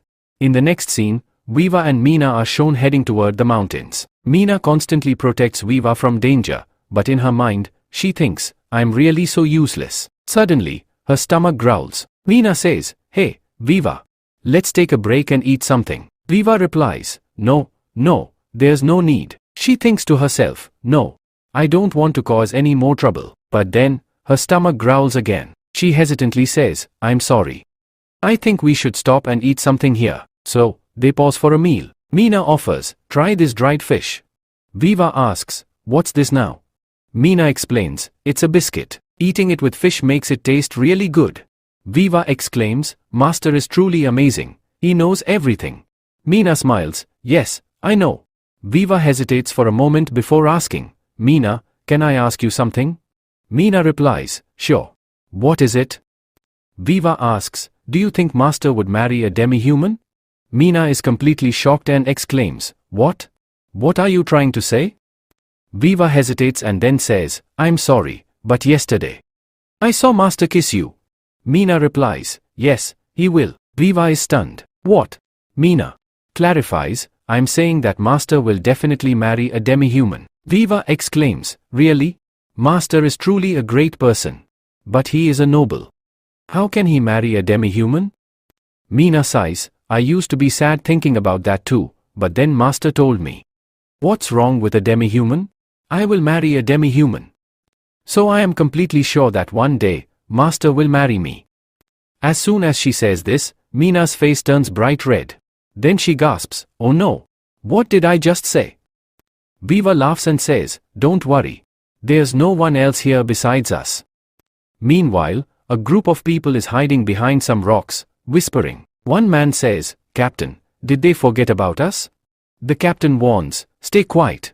If Mina finds out we were eavesdropping, we are dead meat. Another man mutters, but why am I eating this lemon? Back in the hall, the merchant asks, Miss Annie, what are you trying to say? Annie responds, I'm not trying to say anything, I'm just telling you the truth. Do you know how much the vegetables on this plate cost? A merchant scoffs, these vegetables. I don't think they could be that expensive. Annie replies, each leaf has been carefully selected, and this single plate of vegetables costs 65 copper coins. Everyone is shocked. What? Annie continues, the chicken you ate, the one with the brown sauce, costs 380 copper coins. The fish in the center? It costs 700 copper coins. And the biggest meatball here? That's the most expensive dish in this building. The merchants think to themselves, wow, the taste really matches the price. Normally, we would have to spend so many silver coins just to eat food like this. Annie says, I know that all of you came here with an invitation after paying 10 silver coins, and you think you've accomplished something big. But you have no idea that just sitting here costs 10 silver coins, and the food is charged separately. The master and we eat such meals every day, and you poor people want to compare yourselves to the master? The merchant says, look, Miss Annie, you are absolutely right that we are very poor. But if we support Young City, there will be even more benefits. Additionally, if we promote Young City, more merchants will come here in the future. In the end, this will be beneficial for you, right? Another merchant says, Miss Annie, I know that the Lord and you are doing great work for ordinary people, but if we don't buy anything, how will Young City succeed? Annie says, let me tell you something. As for selling the goods, the master has already come up with a plan. He has started selling goods in another city. This way, you can earn a lot of money. Hearing this, everyone is shocked and exclaims, what? Then they all say, oh Lord, please forgive us. Tell us your conditions. We are very poor merchants, have mercy on us. The two merchants whisper to each other, we're in big trouble. If this continues, we won't be able to make any money. Lou says, ask Annie about this. Then everyone approaches Annie and says, Miss Annie, please tell us your plan. We will agree to all your conditions. Annie replies, it's very simple. You have to pay a duty. Everyone is shocked and asks, duty? What is that? How do we pay it? Annie explains, if you buy goods from Young City, there won't be any duty. But if you exceed a certain purchase limit, you will have to pay a duty. The more you buy, the higher the duty. The merchants say, because of this duty, won't the goods become very expensive? Annie responds, don't worry. The duty will be calculated fairly. Our products are of high quality, but the prices are very low. So even after paying the duty, you will still make a good profit. Solo thinks to himself, the duty applies only if they buy in large quantities, so it won't affect regular people. This is actually a brilliant plan. Annie adds, if you don't like this plan, we'll sell our goods in another city. The merchants panic and say, no. We agree. We have no problem with this. Then, after finishing their meal, they leave. Annie smirks and says, now that's how it's done. I totally outplayed them. The master looks at Lou and says, thanks for this. Annie, blushing, steps back and says, this is just normal for me because my name is Annie. I can do everything. Lou laughs and says, yes, I know. Then they all start heading towards the castle. Just then, Solo calls from behind, Lord, please wait. My name is Solo, and I'm a merchant from the capital. I need to talk to you, it won't take long. Lu says, oh, it's you? I wanted to discuss business with you. Come with me. Solo responds, alright, thank you, my lord. Then they board a carriage and head towards Buffing City. One of the men says, this carriage is truly amazing. It's moving so fast, yet we don't even feel any bumps. This is really an incredible thing. Annie explains, this horse carriage is specially designed, which is why we don't feel any jerks while moving. Only the master owns one in the entire world. The man exclaims, really? That's incredible. Solo says, Young City has some truly amazing products. Lu says, as far as I know, you have been running a successful business in both the north and south. You are highly experienced and knowledgeable. Doing business with you will be a pleasure. Solo asks, so what is your business? Lu replies, you'll find out soon. A little later, Solo and the others arrive at the South City workshop. The man says, wow, this place is huge. Annie laughs and says, this isn't a house, it's a workshop. Lu says, Mr. Solo, please come inside.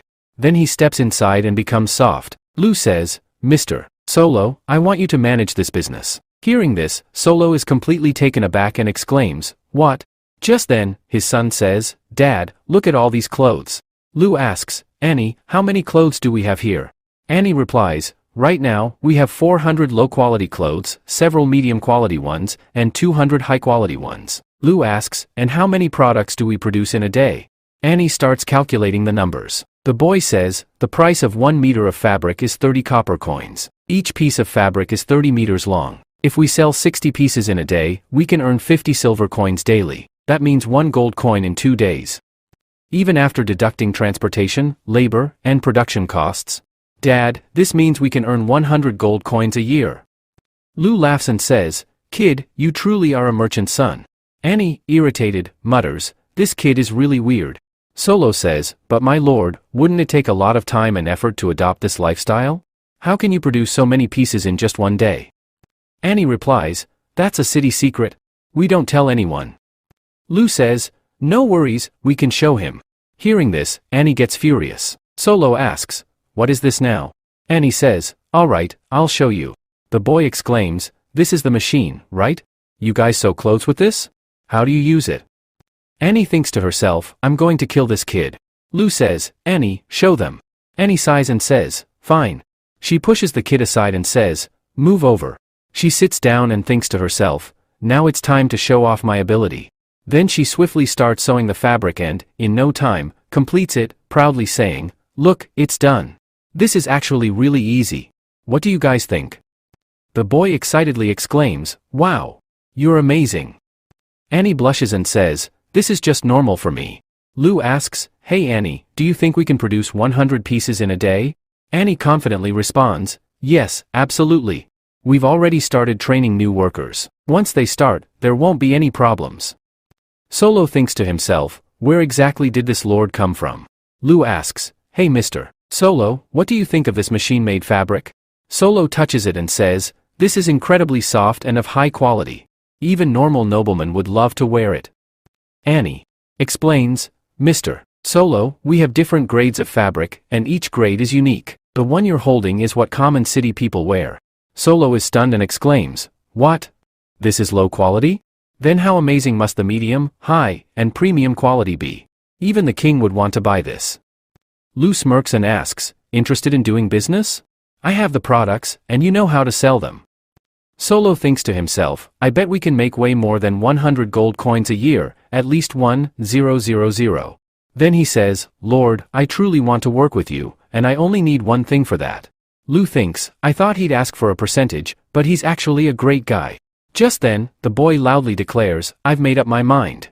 Mr. Lu, you will marry my sister. From today, you're my brother-in-law. Hearing this, Annie and Lu are completely shocked and yell, what? Solo scolds, hey kid, stop talking nonsense. Then he turns to Lu and says, but I do have a daughter. She's very smart, skilled in everything, and truly adorable, if you're interested. Before he can finish, the boy excitedly asks Lu, hey, brother-in-law, do you have any other cool stuff? Please show me. Annie, furious, snaps, stop calling him your brother-in-law. I already hate kids enough as it is. We see Mina and Viva. Mina says, now, we have no choice but to keep moving from here. Then, They start walking. After some time, Magubal asks Viva, "Hey, are you okay? Do you want to stop here and rest?" Viva replies, "No. Those people must be ahead." Then she tells the others, "You all rest here. Mina and I will go ahead and check." Mina adds, "If they suddenly see humans, they get really scared." The others agree, "Alright, we rest here." Mina and Viva then move forward. After walking some distance, Mina smells blood. She immediately grabs Viva's hand and says, "Stay calm." Then, they look around to see who is there. A girl is standing in front of them. Shocked, Viva exclaims, "Sumi, what are you doing here?" Sumi hugs her tightly and starts crying. Concerned, Viva asks, "Hey, Sumi, are you hurt? Tell me, what happened?" Sobbing, Sumi replies, "We were attacked, and I barely managed to escape." Panicked, Viva asks, "But we had a guard team, right? And where is Grandma Meili?" Sumi, with a sad expression, says, "The guard team was with us, but after you were captured, they all left. Only Grandpa Meili and a few others stayed with us." Hearing this, Viva is shocked. Mina says firmly, "This is no time to be sad. We have to move and save them." On the other side, a group of men captures all the demi-humans and laughs. One of them says, "We are really lucky. Not only do we have food, but we also got a bunch of demi-humans." Another man responds, "Yeah, you, rewrite. The rich perverts will pay a fortune for them. We'll make a lot of money selling them." Then, one of them asks, "Hey, did you find that demi-human girl?" The other man replies, "No, we haven't heard anything about her yet. No idea where she went." Suddenly, the first man, enraged, shouts, "Damn it. That girl was the most beautiful one. We made a fortune from her." Furious, he hits a demi-human and yells, "Just thinking about it makes me mad. Tell me, where have you hidden her?" The children witness all of this. Terrified, the children cry out, "Grandma, please, save her somehow. Everyone abandoned us, but you stayed with us." Grandma Meili says, "Forgive me, but I can't do anything." The man, while hitting her, says, "Hey, if we leave you here like this, you'll all die. You already know how angry Goddess gets, right?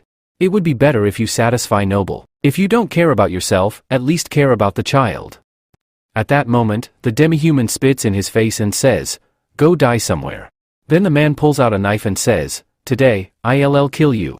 Just then, Mina arrives and kills him. The others start shouting, surround her and kill her. A little girl says, "Grandpa Meili, has someone come to save us?" Another child asks the same. Then, all of them surround Mina and start attacking her. Mina kills 2 men in a single strike. Suddenly, someone yells, "Please, help me." Mina kicks the man away in one strike and says, "Hey, are you okay? Can you get up?" At that moment, he throws sand into Mina's eyes and shouts, "She's trapped. Attack her all at once." Mina exclaims, "Damn it. I can't see anything." Then she remembers how she lost that day. Suddenly, someone speaks from behind, "Does an orc warrior really need eyes to fight?" Mina thinks to herself, "Yeah, she's right." The man attacking her says, "So, you were so prepared to fight that you even closed your eyes?" Immediately, Mina strikes his hands and stomach, killing him. She then looks back and wonders, who was speaking just now? She turns around and sees a wolf warrior standing there. Mina exclaims, "That's a wolf warrior knight." In just one strike, the knight kills all the remaining enemies. Viva says, "Isn't she a knight from the Orc Kingdom?" Mina replies, "Yes, absolutely." The Orc Kingdom's resources and economy were declining rapidly. To protect themselves, they formed a team of knights. Among them, the most famous knights are the Wolf Knights. They can single-handedly wipe out numerous human knights. Viva says, "But it said that these knights are assigned to guard the royal princess. So, what is she doing here?" The wolf warrior enters a room, thinking to herself, "Is the princess here?" She searches inside and says, "Not here either. Where on earth did the princess go?" Just then, Viva enters and says, "Grandpa Meili. Thank goodness you all safe." Meili says, "They left everything behind and ran away. I am an old woman, I'll probably die soon. But they even abandoned their children here." Viva hugs her and says, "I am back. You don't have to worry anymore." After that, the wolf warrior starts leaving. Mina walks up to her and asks, "Hey, how are you so powerful?" The knight replies, "Because losing is not an option." This reminds Mina of what Lu had once said. The next day, we see Lu. He says, "Alright, time to relax a bit." Annie is secretly watching him. When Lu turns around, there's no one there. A while later, while Ben is talking to Lu, Annie is still spying on him. During mealtime, Lu tells Nicole, everything is ready. As soon as Mina and Viva arrive, we'll start the business. Nicole says, understood, master. Even then, Annie keeps staring at him. As soon as Lu looks at Annie, she stands up and says, I am full. Then she leaves. Lu wonders, what's wrong with her now? A little later, Annie enters Lu's office. She says, master should be here. Where did he go? Just then, Lu speaks up, hey, are you looking for me? Annie jumps back, startled, and shouts, I am not looking for you. Lu sighs and says, just tell me already, what happened? Annie replies, it's just a small matter. I don't need your help. But Lu takes the paper from her and says, let me see. Oh, this is a report from the building, about smuggling and taxes? Annie says, they are making normal people buy supplies to save duty, and I don't even understand what I should do. Lu replies, don't worry, I've already made a plan for this. Just then, Ben arrives and says, we have chosen the soldier, and Mr. Lin is also here. Lu says, Annie, come with me.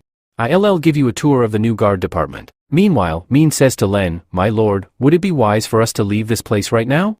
I still don't understand why Lu let us go. I've heard that they've captured Omar. If we don't escape now, we won't get another chance. Besides, Min Chao is still waiting for you in Lima City. At that moment, a guard says, Mr. Len, please come inside. As they step inside, they see several strong-built men. Min, surprised, says, Lord, these people are incredibly powerful. We are too weak compared to them. The Lord looks around and says, look at that brand. It's made entirely of steel. Some silver must have been used to make it. These people are fully prepared. They are even stronger than the knights of Lima City. Len thinks to himself, this is truly impressive. I can't figure out what kind of department this is. A guard then says, Mr. Len, your uniform and token are inside the office. Min is shocked and exclaims, Lord. They said your uniform and token are here. Len replies, Lu wants me to work in the guard department. Just then, Lu enters and says, yes, you are absolutely right.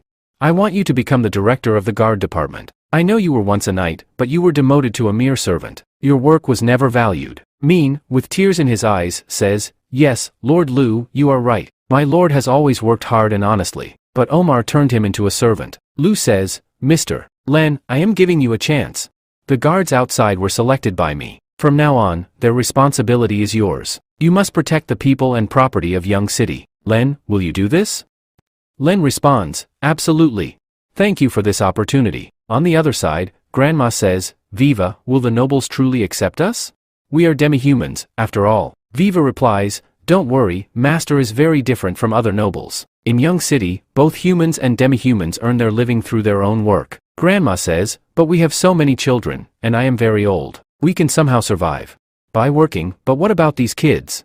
Viva thinks to herself, yes, she is right. We have so many children, and providing food and shelter for them will cost a lot. Viva then says, don't worry, I will find a solution. If we all work together, these children will be able to live here comfortably. Jar speaks up, I agree. Don't worry, I am strong, and I can work more. In Young City, Annie says, they said they would arrive soon, so why aren't they here yet? Lu replies, they have children with them, so they must be delayed. Belle says, look, they have arrived. Wow, there are so many little rabbits. Annie excitedly asks, where? Why can't I see them? Belle lifts Annie onto her shoulders and says, now, can you see? Annie exclaims, yes, there they are. She then shouts, Mina, Viva. Viva says, there's the master. He has come to take us. Grandma Melly says in disbelief, a noble is calling us to his city? How is this possible? Lu turns to Mina and says, welcome. You must be exhausted, right? Mina says, no, I am completely fine. Just then, Annie takes Mina aside and asks, Mina, are you really okay? You didn't get hurt anywhere, did you? Show me, where did you get hurt? Lu addresses everyone, welcome to Young City. Viva then approaches Lu and pleads, Master, I will work hard to take care of these children. Please, don't send them away. Lu responds, when did I ever say I was going to send them away? Viva, shocked, asks, so, you won't make them leave? Lu says, the moment you step into Young City, you become my people, and it's my duty to provide you with food and shelter. Annie reassures Viva, there's no need to worry. As soon as Master found out that you were bringing children, he had houses prepared for them in advance. Lu then turns to Mina and says, hey, Mina, go and get some rest. Nicolay, show them their house. Mina calls out, everyone, follow me. Melly asks, Jar, what do you think? Should we trust a noble?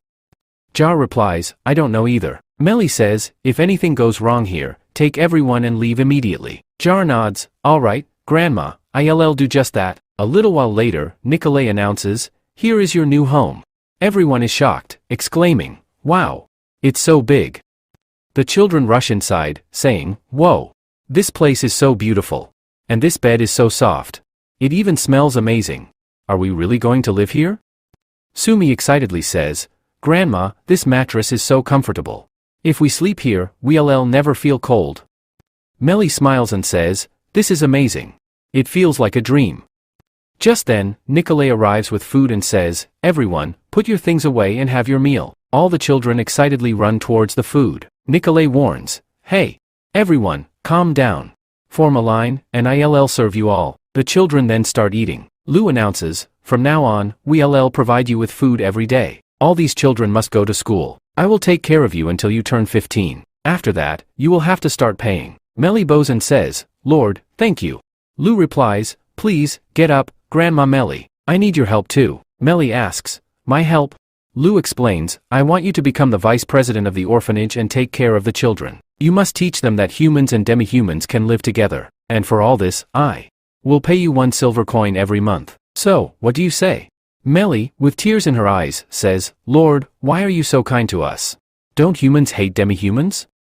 Lu responds, I don't care whether you re-human or demi-human. I will treat everyone equally. In Young City, everyone is the same. Then he thinks to himself, the main point is, demi-humans look way cuter than humans. After this, a building is shown. Elisa comes out after eating and says, I am so full. I'll come back here again to try that chicken dish. She then opens her purse and is shocked, exclaiming, wait. The weight of my purse? She drops all the money out and cries, I've eaten here so many times. I've spent so much money. Just then, she notices a recruitment board and says, working in public isn't really for me. But the salary here is really high. With this, I can eat here every day. At that moment, Nikolay approaches and asks, are you looking for a job? Elisa responds, yes, I want to work here. Nikolay says, alright, come with me. Then they enter the restaurant. Elisa excitedly exclaims, wow, this place is amazing. Master, the design you gave, right? I modified it a little and made it like this. Lu says, Nikolay, really, you've done a great job. Bez says, my horn is the best looking one. Annie says, absolutely not. My lollipop is right here. It looks amazing, just like a pizza. Then, a fight breaks out between them. Elisa thinks to herself, these people are completely ignoring me. She then asks Nikolay, hey, will you take me or not? Nikolay responds, oh, I am sorry, what's your name? Elisa replies, my name is Elisa. Nikolay says, I am Nikolay. Show us what you can do first. We'll see if you are suitable for the waiter job or not. Elisa brings water for everyone. Then, people start placing their food orders. Elisa writes everything down while also repeating the orders aloud. After confirming everything, she leaves. Mina says, she is not a normal girl. Lu adds, she's educated and speaks very well. I can say for sure that she comes from a wealthy family. Mina says, Master, we should look into her background. Lu responds, there's no need for that. We just need to be cautious. Nikolay says, alright, now chop the vegetables and eat. Elisa throws all the vegetables into the air and starts slicing them. Then she says, I am done. Nikolay says, alright, here. Knead the dough and show us. Elisa starts tossing the dough into the air. Nikolay shouts, hey, stop that. Elisa says, I don't think I can do this job. I can cook using fire, though. Nikolay yells, no, don't open it. As soon as she opens it, there's a massive explosion. Then Lu arrives and asks, hey, who are you people? Nikolay says, Master, please, don't look at me.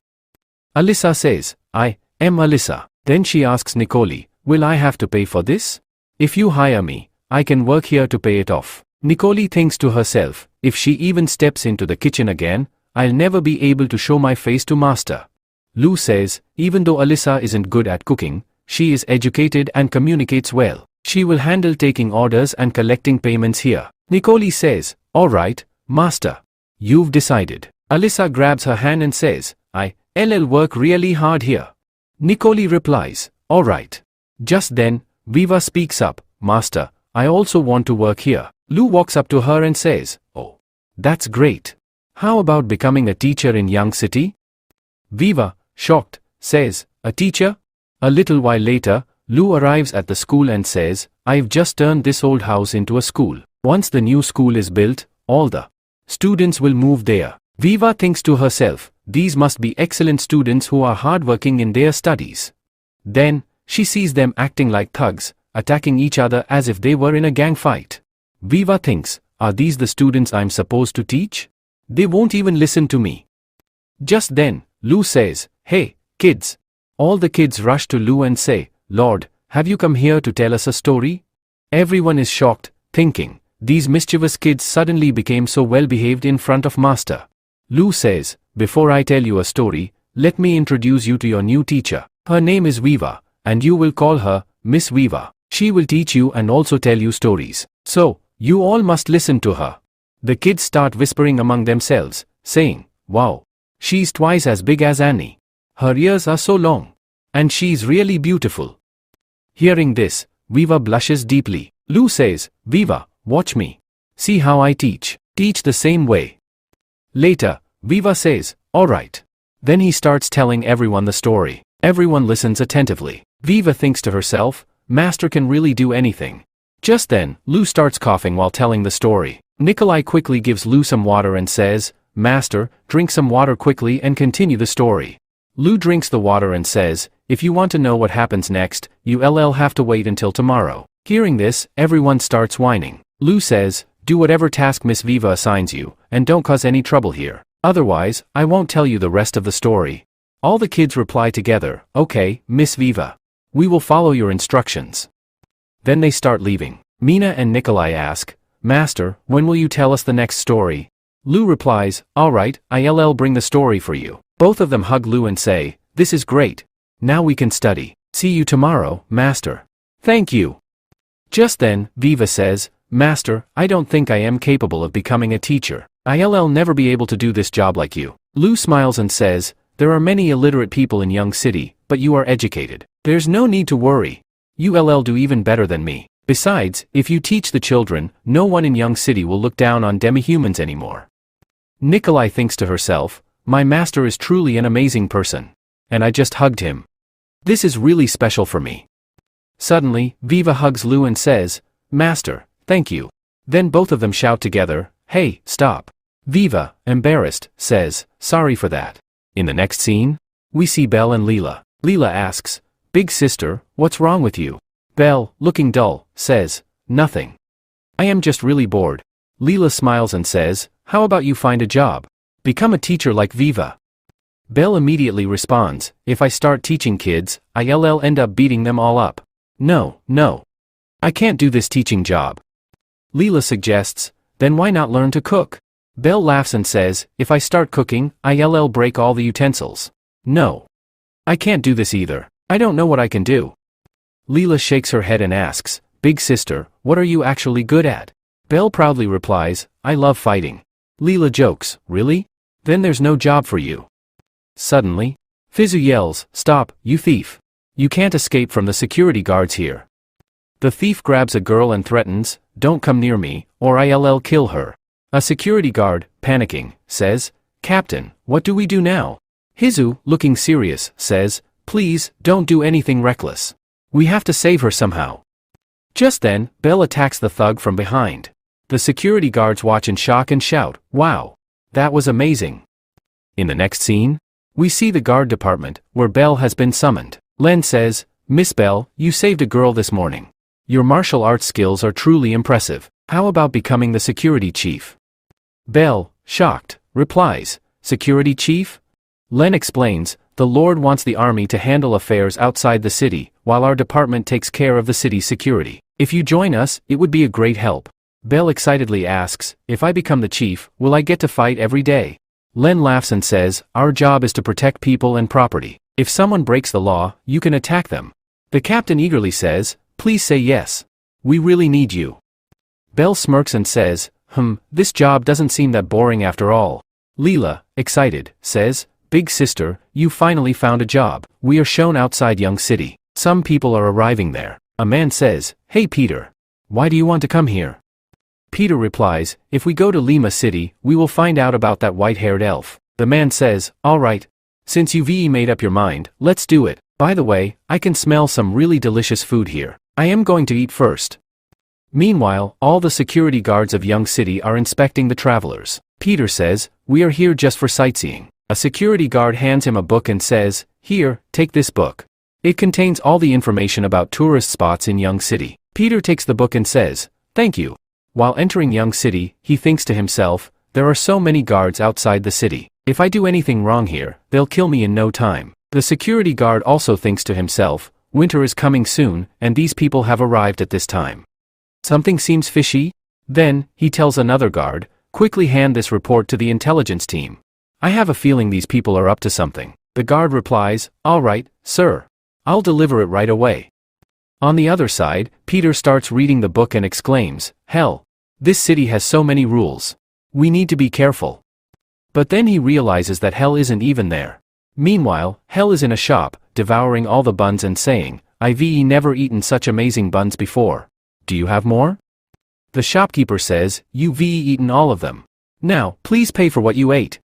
Hell grins and says, "Hey, I am a bounty hunter. Do you think I ever run out of money?" Then, he casually takes out 3 copper coins and hands them over. The shopkeeper is completely shocked. On the other side, Belle says, "Today is my first day at work." Leela asks, "Hey sis. What are you holding? That thing looks really weird." Belle replies, "This is Lou's bat. It was just perfect for me, so I took it." Suddenly, a guard yells, "Hey, you stole that." Belle, surprised, asks, "What's going on? Looks like it's time for me to get to work." Leela says, "Wait, I am coming too." Meanwhile, the shopkeeper grabs Hell's leg and starts screaming, "Please help me. This man ate all my food and is trying to run away without paying." Hell, annoyed, says, "Hey, let me go. As soon as I catch my target, I'll pay you." Just then, Belle arrives and shouts, "Stop right there. If you have anything to say, say it in court."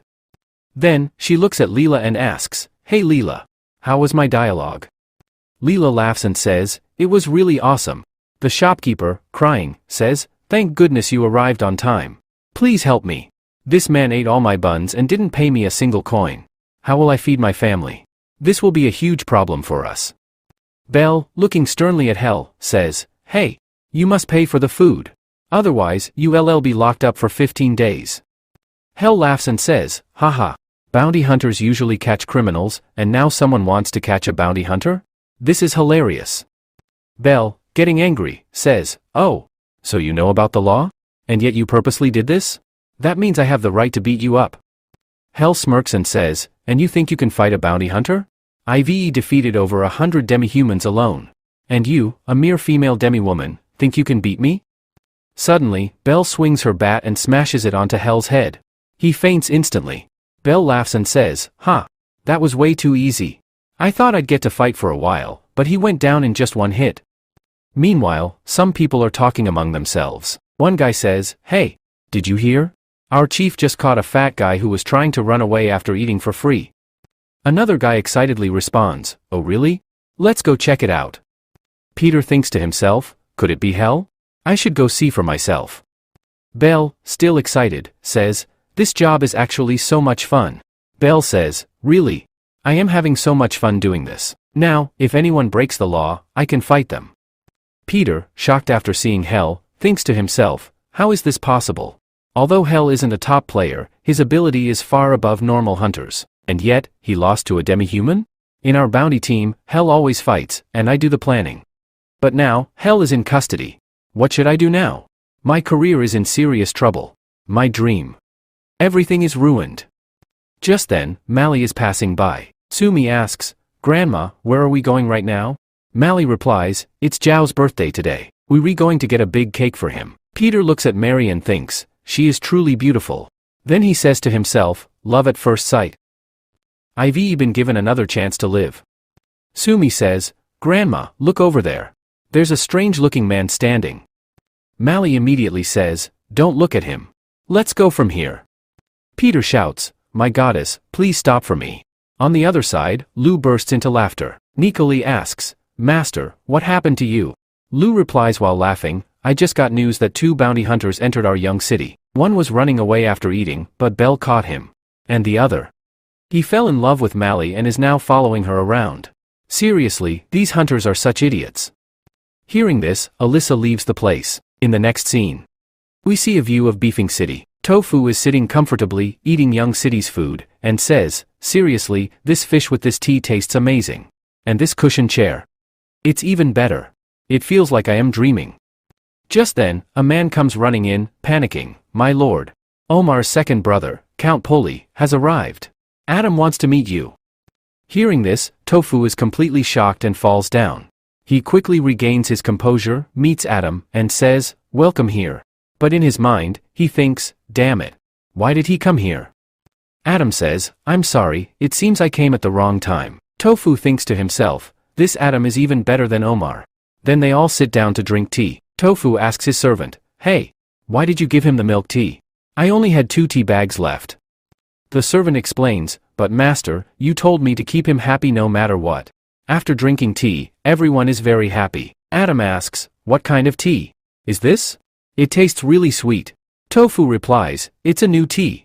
I got it from Young City. Adam becomes serious and says, I need to ask you something. My father has grown very old, and his health is deteriorating. Because of this, he is worried about his children. That's why he sent me here to bring back my brother. It's been a month since he left, but we haven't heard from him. Hey, Tofu, have you seen my brother? Tofu, shocked, shouts, what? Omar is missing? Then he thinks to himself, he's right. I haven't seen Omar, but Omar was the king of thugs. So that means he was a thug, right?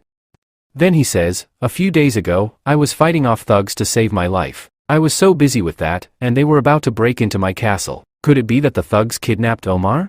Adam, shocked, says, you mean my brother? Tofu says seriously, it's possible that the thugs captured him. Or maybe he got stuck in some situation. Adam, disappointed, says, whatever it is, thank you. We didn't get any news about Omar here, so we should leave now. Tofu thinks to himself, I scared them off so easily. This second son of Count Poli isn't that impressive. On the other hand, Adam asks his men, how much have you guys found out about this? Just then, some villagers arrive and say, my lord, about half a month ago, there was indeed an attack by thugs here. After that very day, Omar disappeared. Adam says, if that thug was Omar, then the foolish lord here could never have defeated him. The man responds, the lord of Young City, Lu Fang, defeated all those thugs. Adam shouts, quickly, brother, send word to father. The lord of Young City, Lu Fang, has killed Omar. Send the army here as soon as possible. The man replies, Lord, Omar has disappeared, but we haven't received any news of his death. Adam insists, I said he's dead, so that means he's dead. We are then shown Young City's castle. Ben says, Lord, we have found what you were looking for. Lu, looking at it, responds, now that's more like it. Ben wonders in his mind, why is Master so obsessed with this useless plant?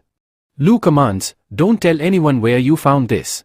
Then he thinks to himself, this can be used to make many important medicines. By using a wild herb with it, a life-saving drug can be created. I'll take it back and sell it for more than the price of gold. Just then, a panda falls out of Ki's bag. Lu exclaims, that's a panda.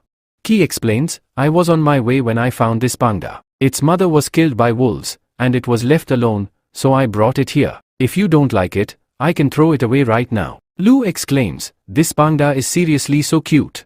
Seeing this, the others are shocked. Suddenly, all the demi-humans exclaim, so cute. Then, upon seeing the panda, they all cheer, wow, this is really adorable. Lu thinks to himself, even in another world, everyone loves pandas so much. But then, 3 of them say, so, it must taste delicious, right? Hearing this, Lu is utterly shocked and collapses on the spot. He yells, is food the only thing on your minds? Just then, Nicoli picks up the panda. Lu asks, hey, Nicoli, are you going to eat it? Nicoli responds, it's really adorable, master. Can I keep it? Lu replies, from now on, you will take care of it. Nicoli excitedly says, alright, master. Then, Mina and Annie approach the panda and say, we want to hug it. But the panda gets angry upon seeing them. Lu warns, hey, stay away from it. We are then shown the border of Young City. A man exclaims, wow, The pigeon has returned.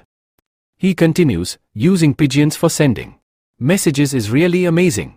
It takes us 5 days to reach Buffing City, but we can send a message in just 1 day. Another man agrees, yeah, you, rewrite. Our Lord can do anything. As soon as he reads the message, he is shocked and exclaims, what? Hey, you to stay here. I need to inform the Lord. The others ask, hey, what's the news? He rushes into the castle and shouts, is Master here? Nicoli responds, no, Master has gone out for a few days and left me in charge of the castle. He panics, what do we do now? Master isn't here, and Young City is about to face a huge crisis. Just then, Ben arrives and says, huh? What's gotten into you? Why are you running around the castle like a lunatic? The man shouts, Father, look at this. This is the news we received from Buffing City. Ben, shocked, exclaims, Omer's brother, Adam, has arrived in Buffing City to look for him. Meanwhile, Lou returns to his world and thinks to himself, alright, it's time to sell this medicine. A while later, he arrives at the herbal hall. Lou looks around and says, wow, there are so many people here. I wonder how many doctors they have to treat so many patients? Just then, a man approaches him and asks, are you here to see a doctor? If so, get in line. Lou responds, you, Rejang Ji, right? We heard that herbal hall buys wild herb gungeon. Is that true? Ji says, yes, absolutely. But we examine it very carefully. Lou places the ginseng in Ji's hands. Ji, shocked, exclaims, this root is so thick and short. And it even has a white pattern on it. This must be over 100 years old. Then he shouts, Dad, come here quickly and take a look. His father comes out and scolds him, hey, stop shouting. You, already 50 years old, yet you still haven't matured? Ji replies, no, Dad, first look at this. Jiang looks at it and is shocked. This is wild ginseng. 200 years old. And it's extremely rare. Ji says, Dad, please calm down. Lou thinks to himself, before coming here, I did some research and estimated that it was around 170 years old, but it turned out to be 200 years old. Jiang says, based on the previous auction, its price was around 3.5 million. Lou replies, alright, deal, 3.5 million. Both of them are shocked and think, this is incredible. He's selling such an expensive ginseng for such a low price. Lou continues, but I have 3 more ginseng roots besides this one. Please take a look at them too. He places the 3 ginseng roots on the table. Ji asks, do you want to sell these as well? Lou replies, no, nothing like that. I only want to sell one, but I need a favor, so I will give you another one. Lou says, I want you to make medicine from the second ginseng, like a heart-protecting pill or a heart-saving pill. Jiang responds, alright, working with such an old ginseng will be quite fascinating. But what will you do with the last one? Lou says, I'll give you the last one, but in exchange, I need a prescription from the herbal hall. Ji shouts, do you even know what you, asking for? Our Chinese medicine prescriptions are top secret. Lou replies, yes, I know, but I don't need the secret prescriptions. I only need the basic ones, like for colds, fevers, cuts, that's it. I don't want the herbal hall's secret formulas. Lou further explains, I love living in the wilderness and spend a lot of time in the forests. If I get injured there, I want to be able to use herbs to heal myself. He then thinks to himself, the real reason is that if someone around me starts dying from a fever or illness, I can use this knowledge to save them. Jiang says, bring the prescription quickly. Ji is shocked. Dad, what are you saying? Jiang insists, bring it now. As Ji walks away, he thinks, what is Dad thinking? We've conducted so much research to obtain these prescriptions. Jiang, on the other hand, thinks, my son doesn't understand. In the future, there will be many diseases. If we focus only on keeping this knowledge secret, we will never progress. Using this information, we can advance even further in our research. A while later, Lou steps outside and says, that doctor was amazing. He gave me 8 million. Now what should I do? What's my next plan? Should I buy a house first? In Yang City, Annie asks, Uncle Ben, why did you call all of us here? Ben replies, we received news from Baifeng City that Baron's brother, Adam, has arrived there. Annie responds, so what? We can easily defeat him. Bailey says, alright then. It's time to fight. Mina adds, as long as I am here, no one can harm Master. Nicole says, Master already left earlier and will return in a few days. Mina, shocked, exclaims, what did you say? Master isn't here? Annie is also surprised. Master isn't here. What should we do now? Everyone starts panicking. Ben says, from the intelligence we received from Baifeng City, it's clear that Adam is an expert at gathering information. Ben continues, they will recruit people who look like ordinary civilians and send them into our city as spies. Hearing this, everyone is shocked. Mina says, so that means, there are already spies in Yang City? Annie says, if they find out that the master isn't here.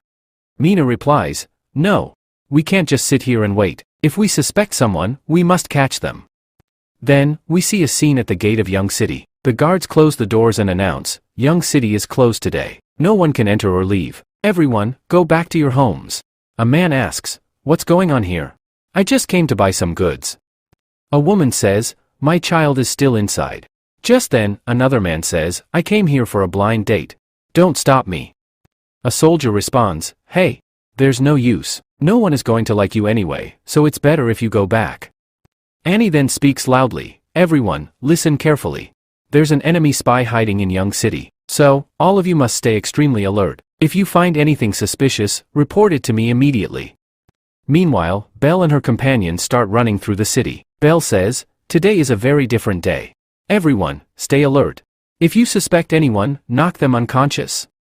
At first, they wonder, will Kina be the one to knock someone out? People in the city start talking among themselves. One man says, what's happening today? I heard the city's gate has been locked. Another man adds, is something big about to happen? Elsewhere, a man observes the city and says, this area is clear. He then releases a green signal into the sky. Mina watches this and says, first, second, and third, all clear. There's nothing suspicious there, the area is completely safe. But then, she notices a red signal and quickly says, I have to go now. A while later, she reaches a location and asks, this is it.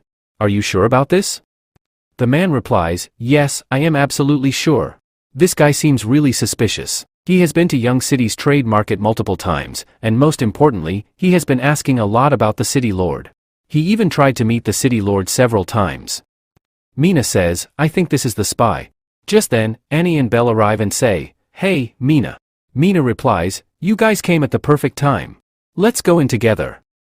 She then breaks down the door and yells, spy. Surrender yourself. Peter, shocked, exclaims, what? What are you talking about? Mina captures him. Peter pleads, I've already told you. I don't know anything. What are you saying? I am not a spy. Annie, furious, says, how dare you? Are you trying to lie? Mina asks, if you are not a spy, then why are you so interested in the city lord? Belle adds, and why are you wandering around like a lunatic?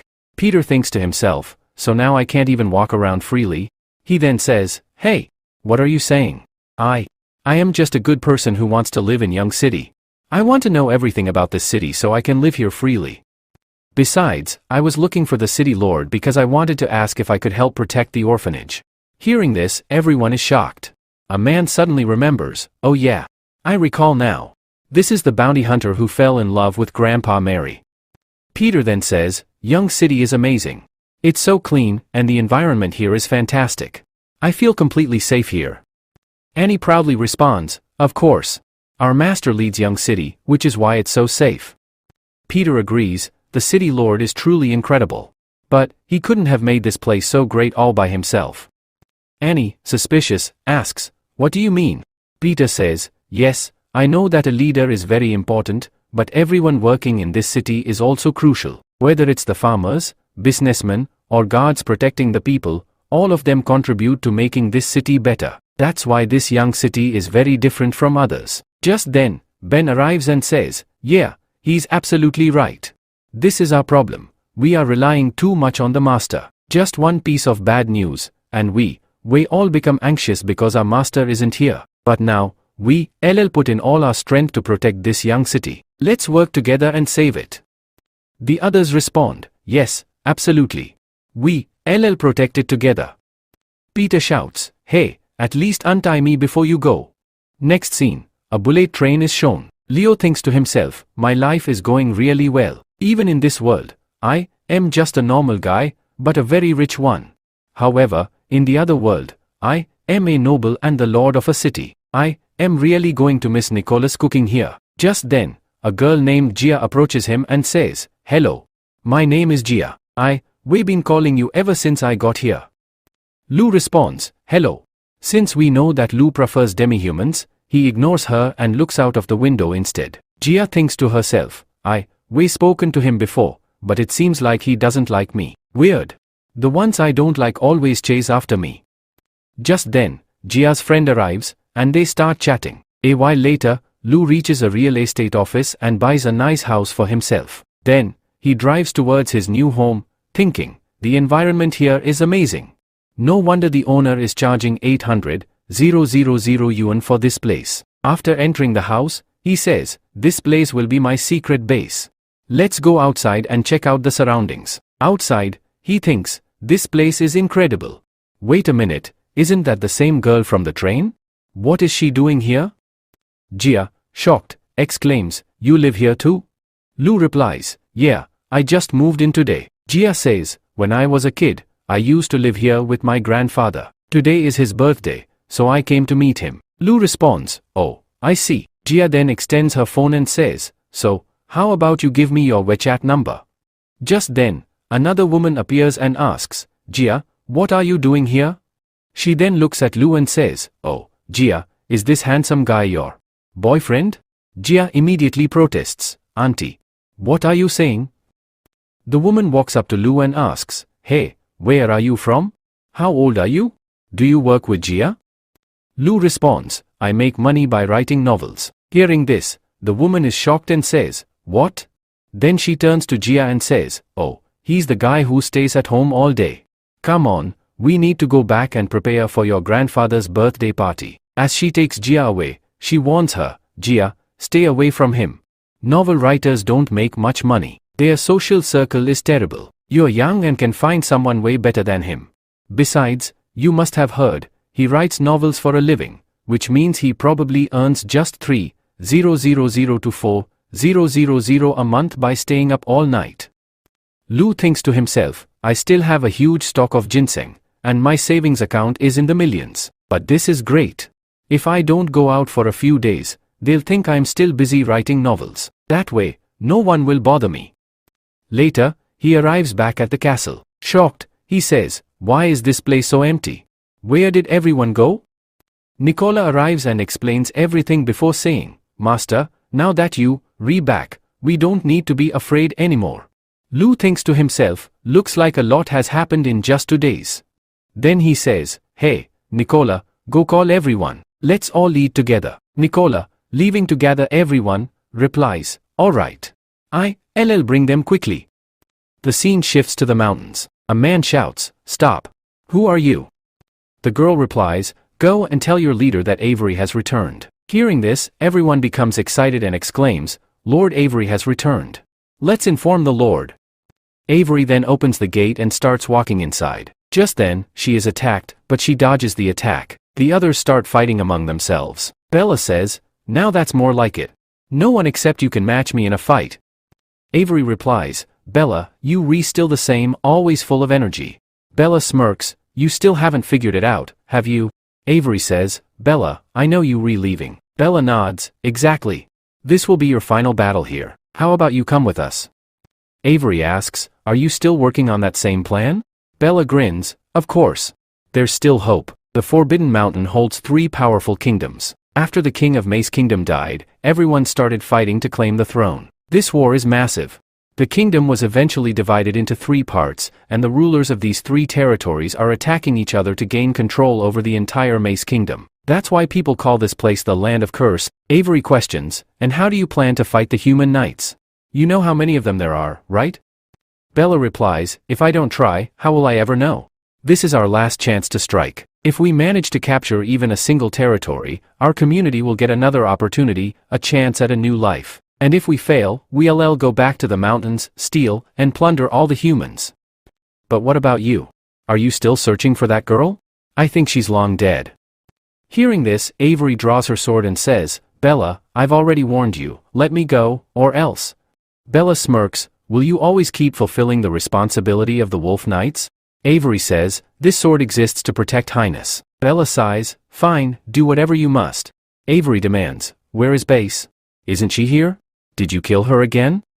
Bella chuckles, not at all. I don't do such useless things. She's living her own life. Avery frowns, what are you trying to say? Bella smirks, don't worry, that girl is living a very good life. Meanwhile, on the other side, Adam leads a group of knights towards Young City. After traveling for some time, he orders, stop, everyone. He then turns to a man and asks, how long will it take us to reach Young City?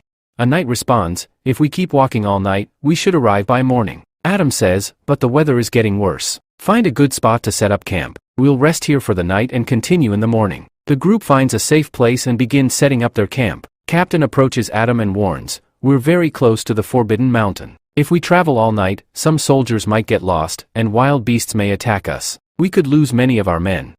Adam says, yes, I could have done that, but your families must be waiting at home, right?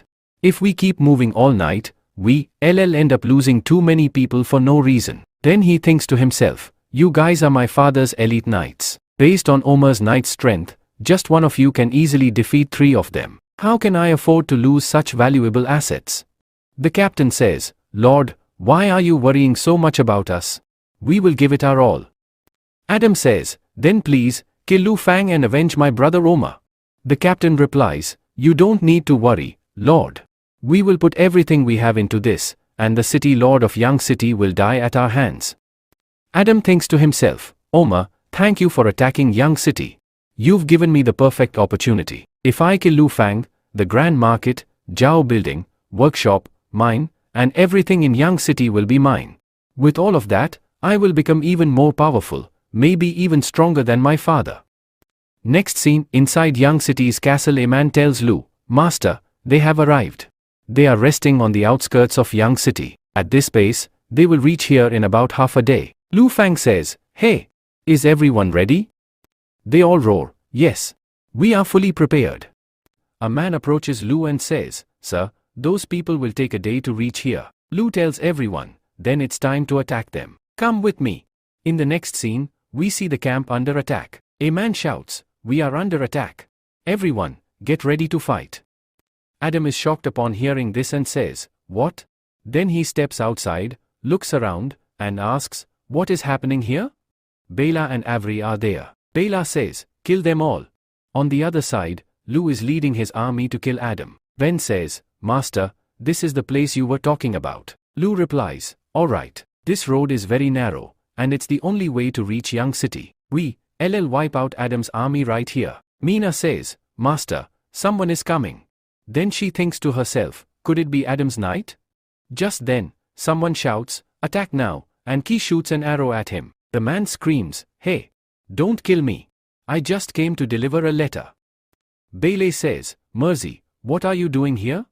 Mercy hands the letter to Lu, saying, this letter is for you. Lu says, alright, give it to me. Then he starts reading. The letter says, I am Bailey's elder sister and the leader of the bandits. I've heard that you've made Young City much better. Both humans and demi-humans respect and love you. I know Bailey is with you. Please take care of her. I am keeping an eye on your city. Lu thinks to himself, Bailey's elder sister is congratulating me, but at the same time, she's giving me a warning. Let's see what else is written. Then he reads further. By the way, my sister is incredibly beautiful. Her chest is very big and soft too. Don't get her pregnant. Bailey asks Lu, hey, what did my sister write? She then reads it and is completely shocked. She shouts, why does my sister always do this? She tears the letter apart and asks Mercy, tell me, why did my sister send you with this letter? Mercy replies, Lord, Bela is heading to the land of curse. Before leaving, she will kill the Lord for you. Lu says, Noble? Is she going to kill Adam? Hearing this, Bailey starts heading there. Lu shouts, stop, Bailey. Meanwhile, Bela and Avery continue slaughtering people. Adam shouts, hey, stop. Are all you demi-humans working for Lu Fang? Hearing this, everyone stops. Bela laughs and says, what? Lu? Adam says, your fighting style makes it clear that you aren't normal demi-humans. If you join us, I'll pay you 10 times more than Lu does.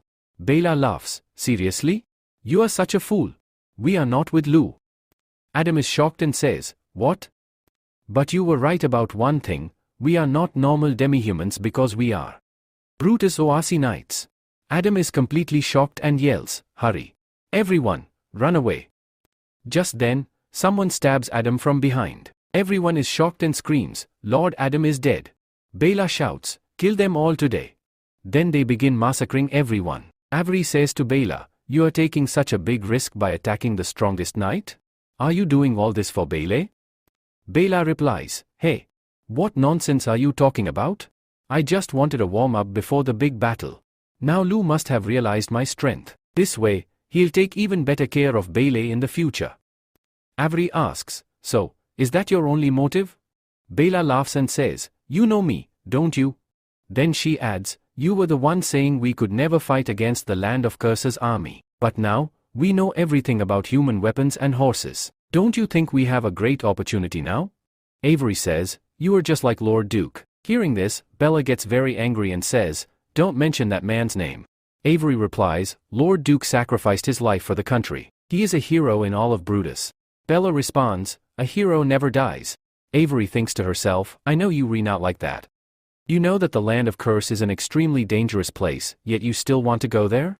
Meanwhile, Belle arrives there in no time and, shocked, says, "She's gone." Lu says, "Hey, Belle." Belle says, "Ever since I came to the Orc Kingdom, I've been eating a lot of food and playing all the time. Many people have tricked me and sold me multiple times, but Bella always saved me. But this time, why did she leave me? Was I becoming a burden to her? Is that why she left me?" Lu starts laughing upon hearing this. Belle yells, "Hey! Stop laughing." Lu replies, "Your elder sister was right, you are really stupid. Think about it properly. Your sister wiped out a group of knights just to show her strength. She did all of this to send a message, don't mess with Belle and take good care of her. Belle, your sister loves you very much." Then, while patting her head, he says, "Besides, every elder sister protects her younger sister. And when younger ones grow up, they protect their elders." Belle asks, "Can I help my elder sister?" Lu says, "Yes, absolutely." Belle replies, "All right. I will give my all and work hard." Then, Lu returns to Yag City and announces, "I have something important to tell you all." Everyone listens to Lu and is utterly shocked, saying, "Do you want to send the army out?" Lu says, "Absolutely. I've already made this plan. If our army goes out, our city's reputation will rise even higher. This will attract many people to join us. Since Omar has been captured and Adam is dead, his father, Count Poli, will definitely take revenge on us. So, we must be prepared to defeat Poli." Ben says, "No one is stronger than Master." Lu says, "We must increase the strength of our people even more. Iron and weapon production must be sped up." Mina declares, "I will kill Count Poli." Lu lightly taps her from behind and says, "Don't worry. Nothing will happen to me." Just then, Nicole arrives and says, "Hey Master. I've made some liquor, do you want some?" Lu grabs her and says, "Hey, what's wrong with you? Come and sit here." Nicole says, "Master, you are so kind. You always praise me." Lu replies, "Looks like she drank too much." Then, after tasting it, he says, "Wow. This is really good." Annie says, "So, we can produce a lot of it and sell it to nobles." Lu says, "No. If we start making this, it will consume too much wheat. Winter is coming soon, and our city has a large number of demi-humans. We need to stockpile food for them." At that moment, Nicole says, "Master, I feel really hot." Lu quickly picks her up and says, "I'll take Nicole to her room quickly." Annie thinks to herself, Nicole has become very weak, so Master had to carry her to her room. If I drink this too, then. Just then, she notices Mina reaching for the bottle. Mina smirks and says, "Hey Annie. You want to drink this so that Master will carry you to his room, don't you? Am I right?" Annie says, "What nonsense are you talking about? I just want to test it." Mina replies, "You do know this isn't for kids, right? That's why your chest is so flat." Annie retorts, "Mina, you seriously so old. I am not a child." Then, she starts drinking it, and after a while, she collapses unconscious. Mina sighs, "That's why I told you not to drink it." But then, Mina also drinks it. A little later, Lu arrives and says, "It's really difficult to carry a drunk person into a room." Mina looks at him and says, "Master, you must be really exhausted, right?" She then hugs him and whispers, "How about we sleep together tonight?" Lu is completely shocked and exclaims, "What?" Just then, Annie grabs Lu's leg and says, "Master, I want to sleep with you too." Lu sighs, "Hey. Why did you both drink so much? Well, how about I take advantage of this situation? At that moment, Panda arrives and grabs Lu's leg. Lu yells, "Hey, Kaiser. Did you drink too?" "What?" "Whatever, a good person doesn't take advantage of situations like this." So, he carries them all into the room and puts them to sleep one by one. Lu is completely exhausted, so he ends up sleeping with them as well. In the next scene, we are shown young City. The boy says, "Dad, hurry up. If you don't go, I'll go by myself." Solo replies, "Yes, I am coming. There's too much snow. Sending a child alone would be extremely dangerous." Then, he thinks to himself, "I hired so many teachers, but he scared them all away. And now, he wants to study in school. It seems like kids grow up really fast." Gul thinks to himself, "Today is going to be fun. Teacher Viva will tell us the next part of the story." Just then, Viva arrives and says, "Hey, Gul and Mr. Solo." Solo asks, "Teacher, what are you doing here?" Viva replies, "It's snowing heavily, so I came to inform you that the school will be closed today. You won't have to attend school for a few days." Gul asks, "What about the rest of my story?" Viva pats his head and says, "Once the snow clears, school will reopen, and I'll tell you the rest of the story." Gul nods, "Alright." Solo lightly taps Gul's head and says, "Now I get it. You're only going to school to listen to stories." Gul, pretending to cry, says, "Ouch. That really hurt." Solo smirks, "Well, it's good that the school is closed. This time, your sister is coming, so we'll go pick her up." Gul, shocked, exclaims, "What? That devil, my sister is coming here?" Meanwhile, Viva asks, "Has every student been informed?" Ruma replies, "Yes, absolutely.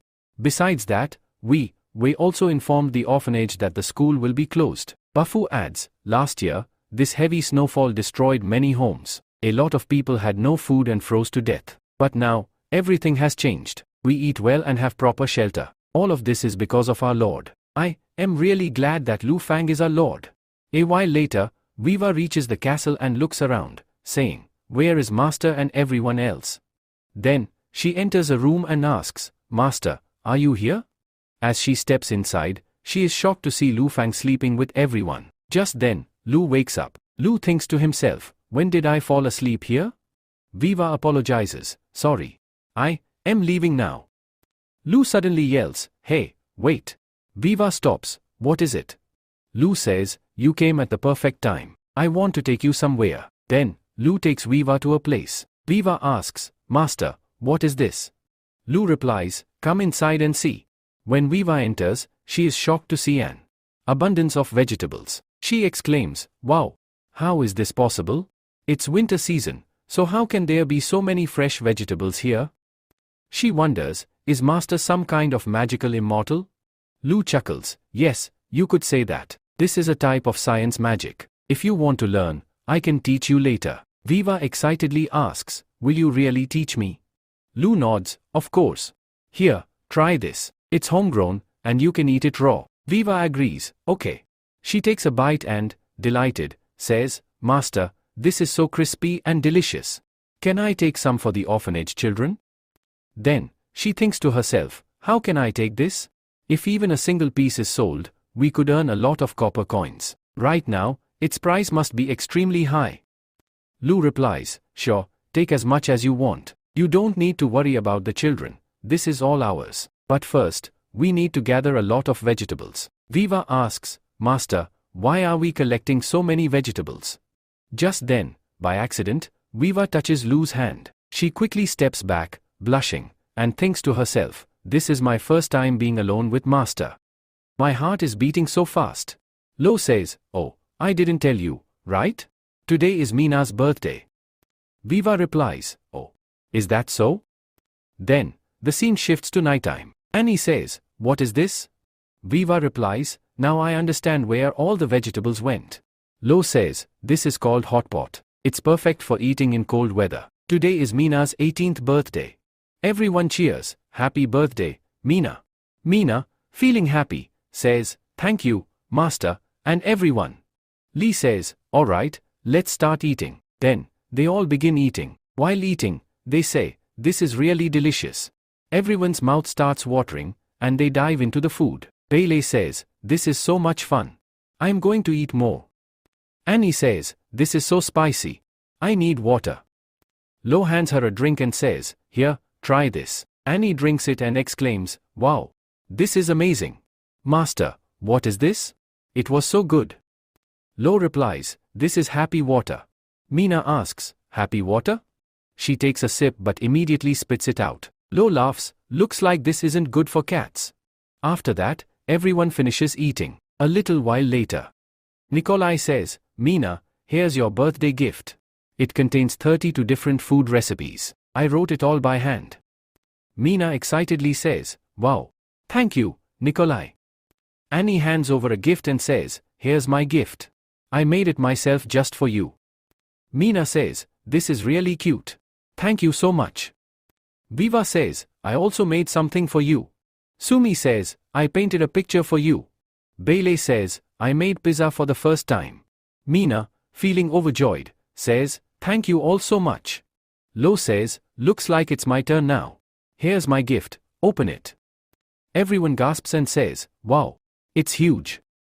Mina opens it and finds a giant teddy bear. She hugs it tightly. Lo says, you can even sleep on it. It's super comfortable.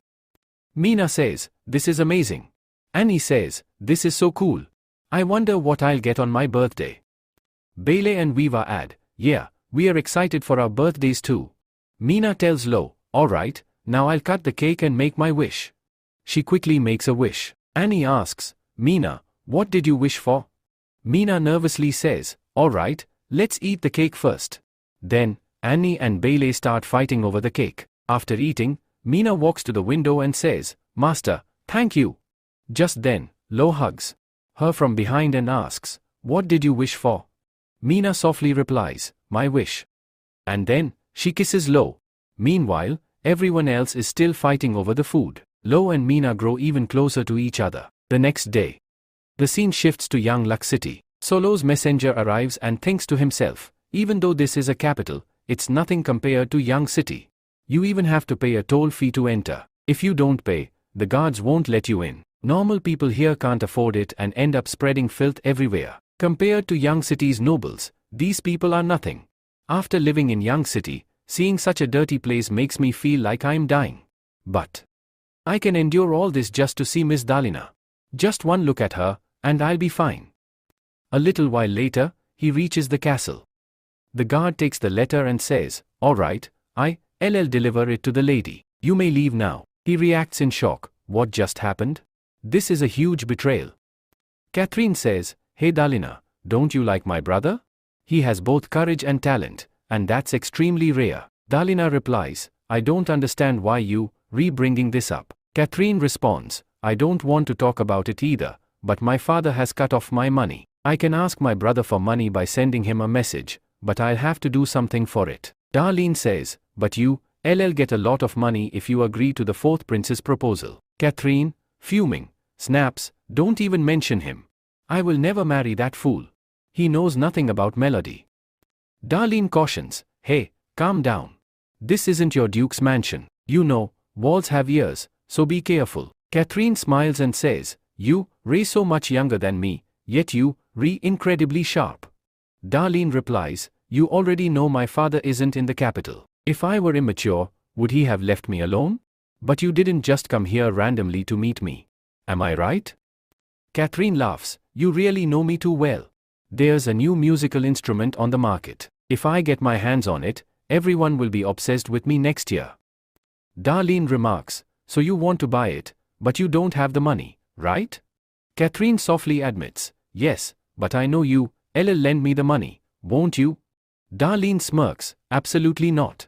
Catherine playfully says, hey Darlene, you, incredibly beautiful. Your business in the capital is the #1 in the entire Union Kingdom. Don't you even have enough money to buy a flute? It won't cost much. Darlene takes a deep breath and replies, Catherine, you, one of the 5 most beautiful women in the capital. And no one in the world plays the flute better than you, so why do you need a new one? Just then, a girl enters and says, hey, Miss Darlene. The Lord has sent some goods for you. Catherine eagerly asks, a letter? And what is all this? Katrin starts eating a lollipop and then says, hey darling, what's wrong with you? Darling replies, my father has called me to Young City. Katrin, surprised, asks, what? Young City? In the next scene, we see Young City, where some men are fighting. Bafu informs Lu about this. Lu asks, where are they now? Bafu replies, as soon as we try to catch them, they run away. Lu thinks and says, in winter, everyone has a lot of energy, but these people can't get anything done. This idea might work. Alright, you go ahead, I'll handle it. Annie asks, Master, what's your plan? Lu responds, let's go to the Scientific Research Institute. A little later, they arrive there. Chain teaches them how to make gloves. After a few days, they successfully make gloves. Chain excitedly says, this is really amazing. Annie asks, Master, what is this? Are we going to fight using this? Lu replies, these are boxing gloves. A few days later, a boxing match is organized. A man announces, our Lord has arranged a boxing match. The winner will receive money as a reward. Another man, confused, says, a boxing match? What is that? Is this really a fight? Someone else says, it's hard to say, just watch. The match begins. ING, full of enthusiasm, says, I finally got a chance to show my strength. He lands a powerful punch on his opponent, sending him flying far out of the ring. ING confidently says, alright, who wants to come next? Lu thinks to himself, after seeing this, who would dare step in? I was planning a simple match, but this guy is knocking everyone out. Then Lu announces, don't worry, everyone. No military personnel will participate in this. Alright, let me tell you what the winners will get. Rewards for the third place is 100 copper coins, for the second place is 1 silver coin, and for the first place the reward is 10 silver coins and a trophy. Upon hearing this, everyone gets excited and starts shouting, 10 silver coins. I want to sign up too. Lu thinks to himself, now, this is what I wanted. A little later, the match starts. Solo asks Lu, Lord, who do you think will win? Who do you want to bet on? Lu responds, I think it could be number 7 or number 10. Their hairstyles are very different from normal people. Number 17 also looks strong. Solo calls out to someone, hey Luffy, come here. Luffy replies, yes. I'm coming. Solo says, I want to bet on the top 3. Luffy, surprised, says, wow. Lord Solo wants to bet 1 silver coin? Solo replies, yes, I don't want to bet too much. Solo signs a receipt and says, this looks exactly the same. Luffy explains, yes, you absolutely right. Oh, and by the way, our Lord has invented carbon paper. This way, we can keep the original copy with us and give the duplicate to others. Solo, shocked, exclaims, what? Carbon paper? Then he asks Lu, Lord, when can we buy carbon paper from the trade market? Lu replies, it's still in the experimental phase, it will take time before it's available for sale. Solo eagerly asks, Lord, can you sell it to me? This is extremely important for me. I am willing to pay any amount for it. Lu thinks to himself, I was tricked by a foreign trader. They charged me double. If I had carbon paper, this would never have happened. Lu finally says, alright, I'll arrange for carbon paper to be made. Solo, overjoyed, says, Lord, thank you so much. At that moment, Toady says, Lord, I need it too. Lu responds, this is really expensive. Toady, shocked, asks, what? 1 gold coin? Solo says, I need 10 boxes of it. Lu thinks to himself, the real price of carbon paper might be just a few yuan, but here, it's worth a gold coin. Truly, making money from rich people is way too easy. Then Ben says, alright, the result is out. Our champion is this 80-year-old old man. Toddy, shocked, says, how is this possible? Solo says, how can an 80-year-old old man win? Lu thinks to himself, when a punch is landed in the front, only then do they get a score. It took them so long to understand this, that's why they lost. But I never thought an 80-year-old old man would win. My comic is going to be really funny. On the other side, Avery is walking and looking at the map, saying, if I keep walking on this path, I'll reach Blade City in no time. It's said that there is a fox oasis in this city. I hope I find the princess here. After a while, she reaches there and says, this is Blade City. A man speaks to all the demi-humans, the powerful ones, quickly come with me. They all start following him. Some people talk to each other, saying, yesterday, we took 100 people from here, and today we, retaking 300. Those who left here haven't come back yet. Are they selling them? Another man says, those people's children died this morning due to hunger. Then Avery starts chasing them and thinks, this is really strange. Why aren't these people going to the city? And why did they bring so many people into the jungle? They look around and say, what are we supposed to do here? Suddenly, a demi-human is killed. Then one of the demi-humans shouts, run. They brought us here to kill us. The man kills him and says, oh, do you think you can escape from here? The demi-human, while running, begs, please don't kill me. I don't want food, I am leaving here. But the man kills him and says, these thugs are so weak. The second man shouts, yes, these thugs are really weak. I'll kill all of them. Dad is going to be so happy. Avery gets very angry seeing this and thinks to herself, this world is really useless. Humans are doing so much harm. Then, some demi-humans come and arrest them. These people look like soldiers from another country. One of them says, hey, what are you doing? We made a deal, right? We can kill as many people as we want. And we also gave you money. The second man says, yes, he's right. What's the matter? We already gave you the money. The third boy says angrily, you have some nerve? My dad is Count Pully, and you, trying to kidnap me? Then he says, take their stuff to their families and get 50 gold coins from them. If they don't give it, kill them. His servant replies, okay, master. The man shouts, you have some nerve? I want to meet the lord of this place. My dad is Count Pully. Then an Oasi kills him and says, do you not know how many sons Count Pully has? And you, just a useless one. He then orders, lock these two up in the jail. Send the rest of the servants back. Feed them and put them to work. Avery thinks to herself, how are humans listening to the demi-humans? And it looks like this dog is of a very high status. Then the demi-human says, alright, everyone, let's go to the city. Avery thinks to herself, what's going on in Blade City? Then they feed everyone and put them to work. Avery, seeing all this, thinks to herself, are these people making armor? It looks like something big is going to happen in Blade City. But I don't care about that, I need to find the princess. According to the information, the fox is locked up in the castle. I need to go there first and check.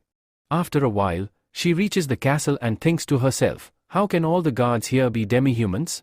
Is the lord of this place so close to the demi-humans? But then why are they making orcs their servants?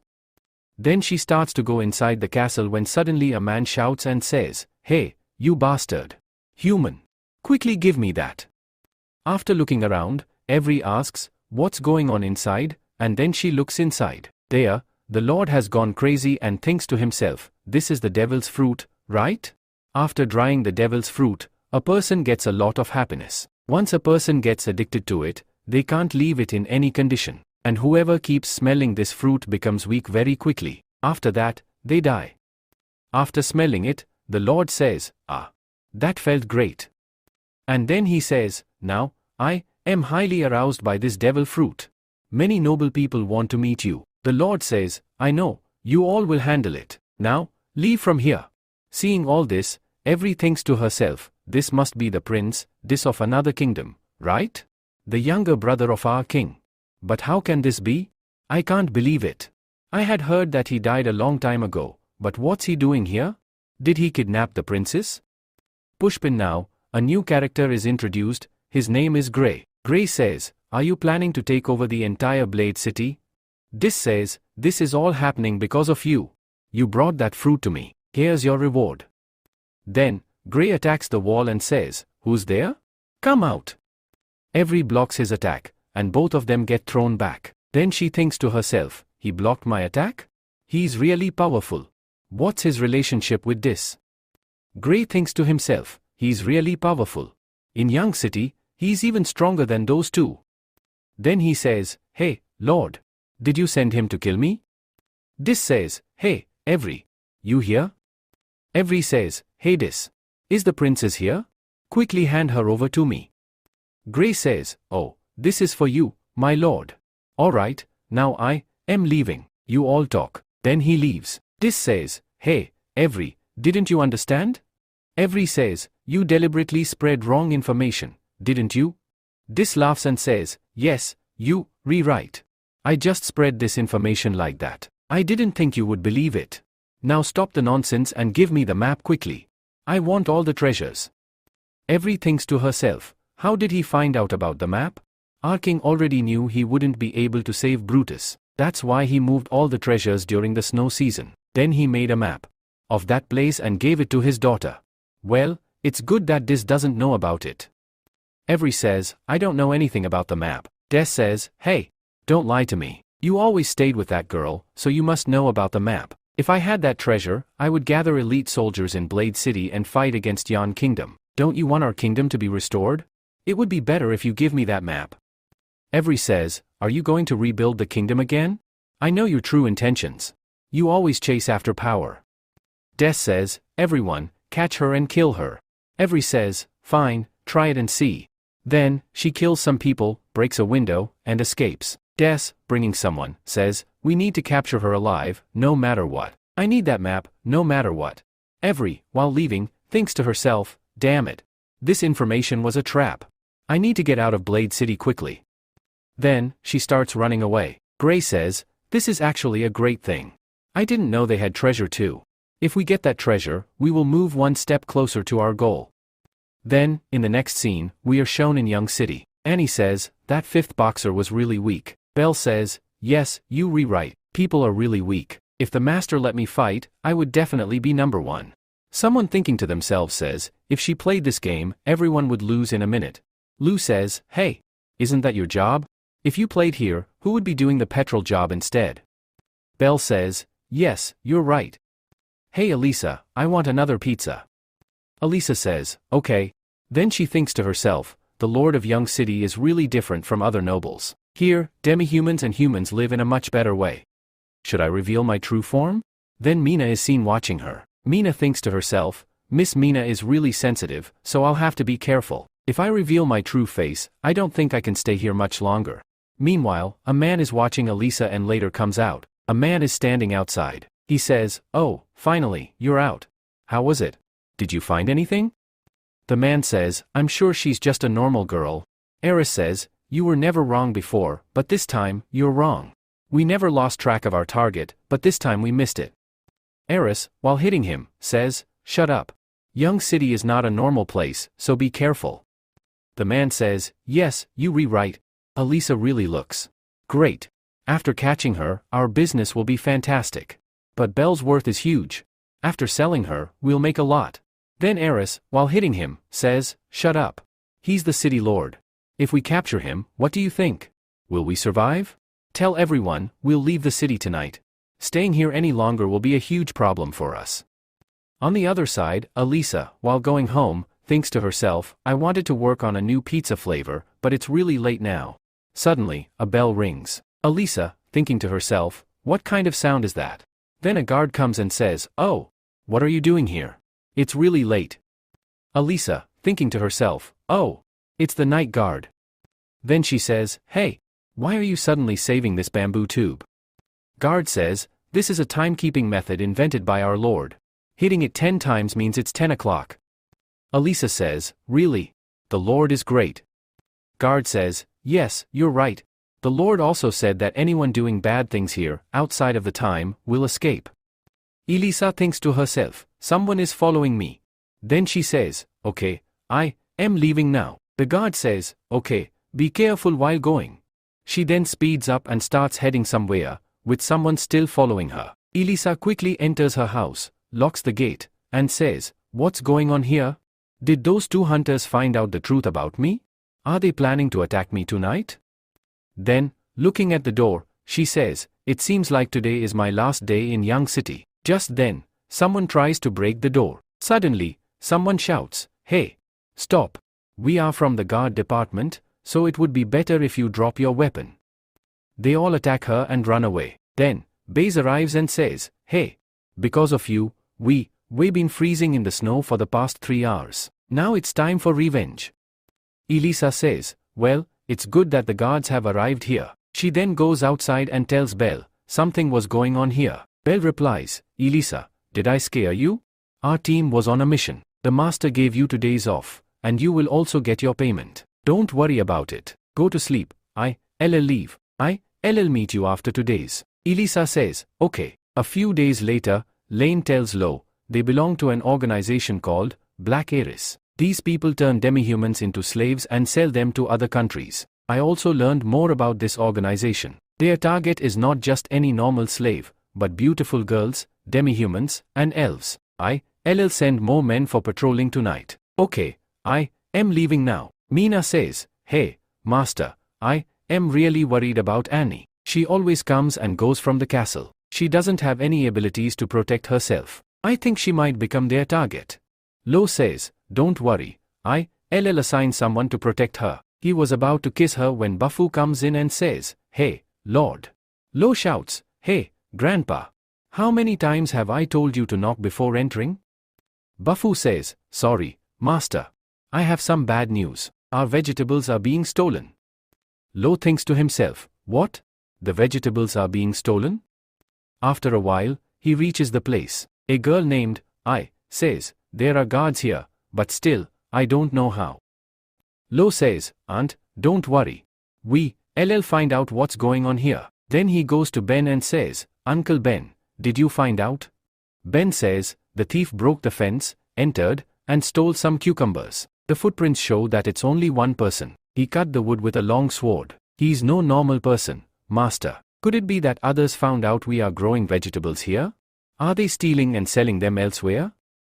Lo says, it's not clear yet, but I think he will strike again tonight. Please send New to guard here and catch that thief as soon as possible. Ben replies, okay, young master. The next day, Lo says, Master, forgive us. We were guarding all night, but we didn't realize when the thief came. Ben hits him and says, so much happened here, and you didn't notice. Lo says, he really is no normal person. Mina says, Master, let me guard tonight. Lo says, okay, I really want to meet this thief. That night, we see the thief coming again and thinking to himself, are all the guards gone today? Did they figure out that they will never catch me? I am not someone who will fall into a trap. In this cold weather, vegetables are growing here, so the owner is no fool. They didn't keep guards here to make me relax. But I know for sure that someone inside is waiting for me. Then he walks inside and says, but what can I do? In this cold weather, there's a vegetable here, and there's not much danger. I'll grab some vegetables and leave. Suddenly, a hand comes out of the ground, grabs his foot, and says, hey thief. Finally, we caught you. Then everyone tries to catch him, but he lifts him up and throws him away. Just then, someone attacks him and says, hey thief. You won't escape today. But he easily dodges the sword attack. Then he punches him hard and starts running away. Just then, Mira attacks him from behind and says, drop your weapon. You won't escape from here. He's about to attack Mira when suddenly someone arrives with light and says, here's the thief. Catch him. Mira says, wait. It's you, right? You came to save Viva, didn't you? Avery says, hey. You are the same cat. Then both of them speak together. Hey. What are you doing here? Mira says, you were stealing my master's things. Avery replies, I'm not stealing. I just borrowed them. I'll give you the money later. Just then, Lou arrives and says, oh. This seems right, since you're going to give the money. Avery, looking at Lou, thinks, human. Lou says, but this cucumber is very expensive. I don't know if you can even afford it. Avery angrily says, I'm a royal knight. I can afford this much. Lou says, alright. But the stuff you've stolen recently is worth 30 silver coins. Avery, shocked, says, what? 30 silver coins? How can this cucumber be worth 3 silver coins? Lou replies, have you ever seen vegetables in winter? These vegetables are very rare, and their value increases significantly. A cucumber costs 100 copper coins. Mira thinks to herself, his account is back on. Avery, hearing this, is shocked and thinks, oh no, I don't have that much money. Mira says, hey master. Avery helped us save Viva's tribe.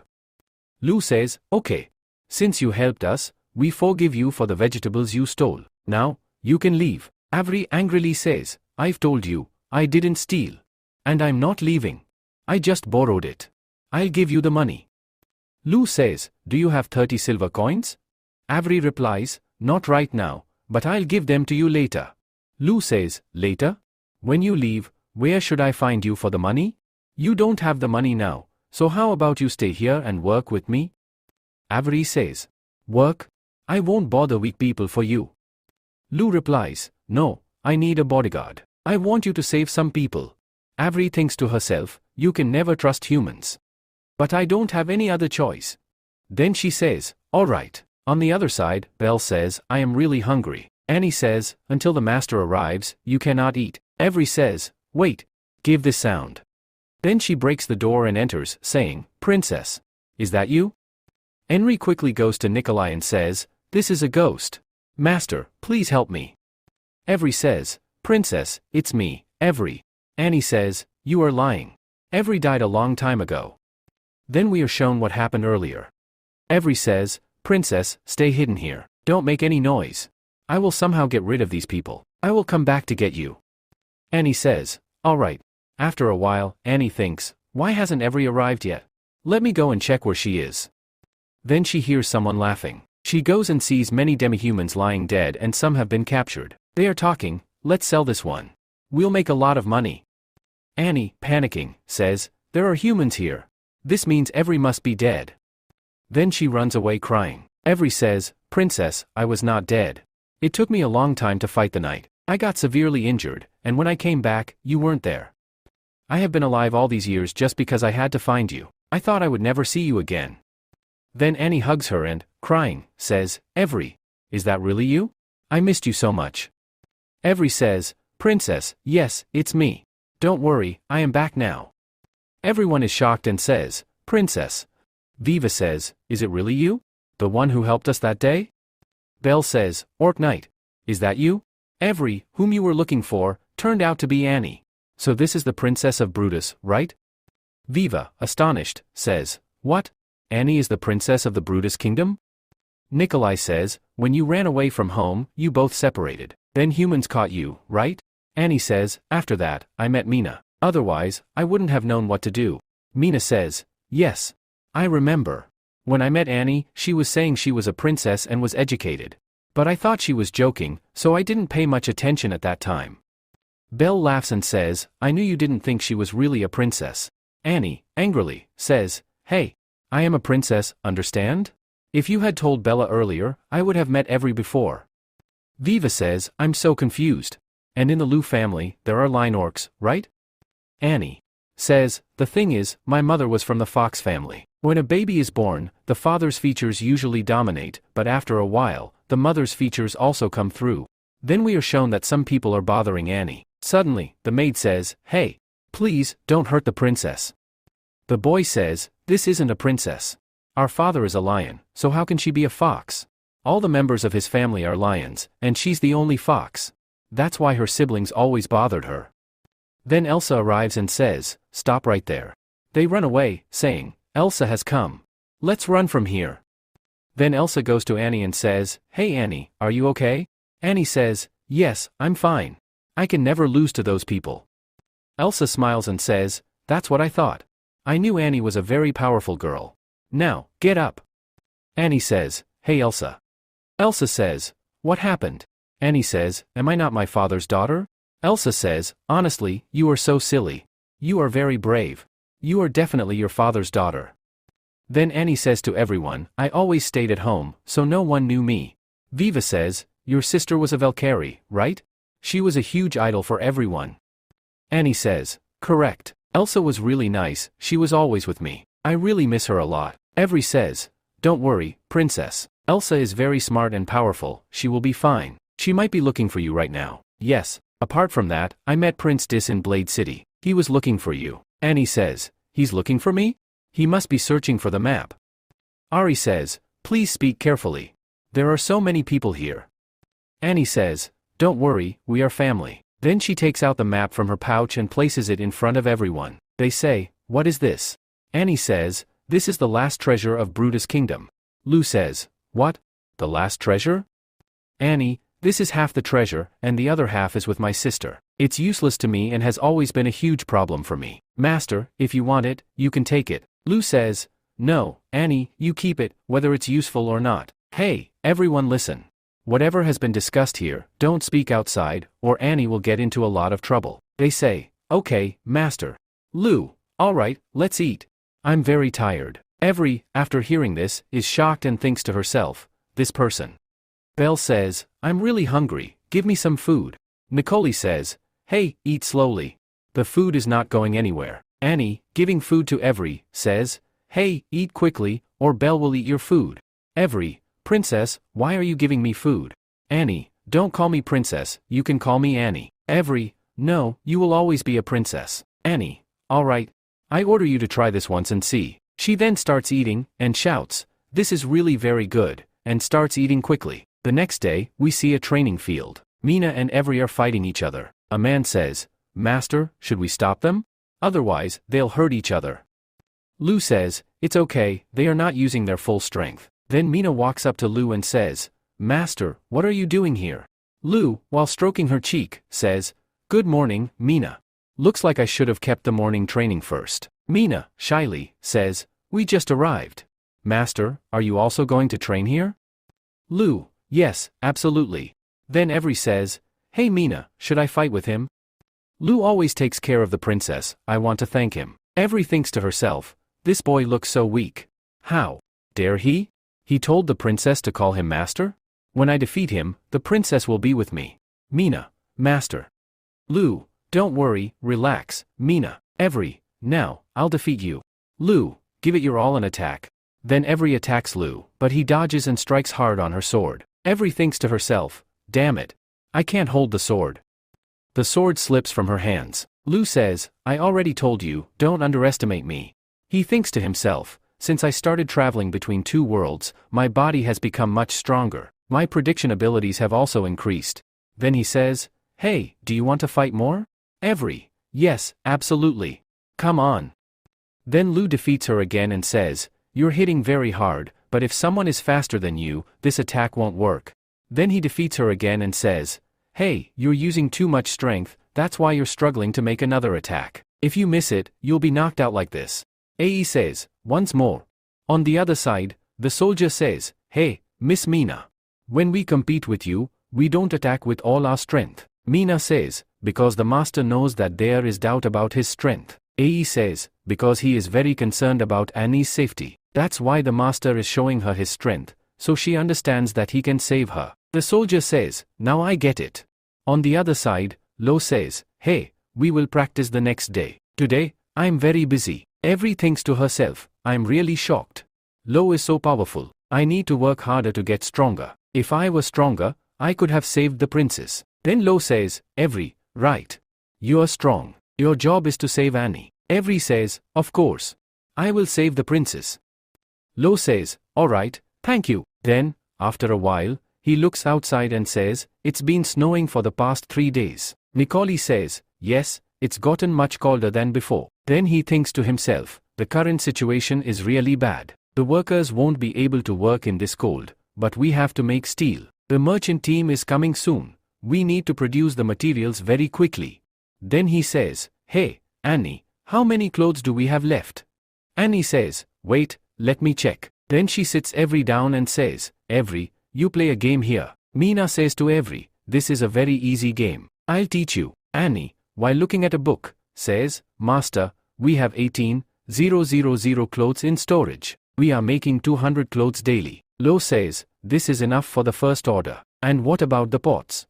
Annie says, we have 8,000 pots, which will allow us to make 1,000 cans, even more. Lo says, we really have very few people, that's why our production is very low. Every listens to their conversation and says, I know a place where you can find a lot of people, but they are all slaves. I feel like a lot of them are going to die because of this cold weather. Lo says, how much will the slaves cost?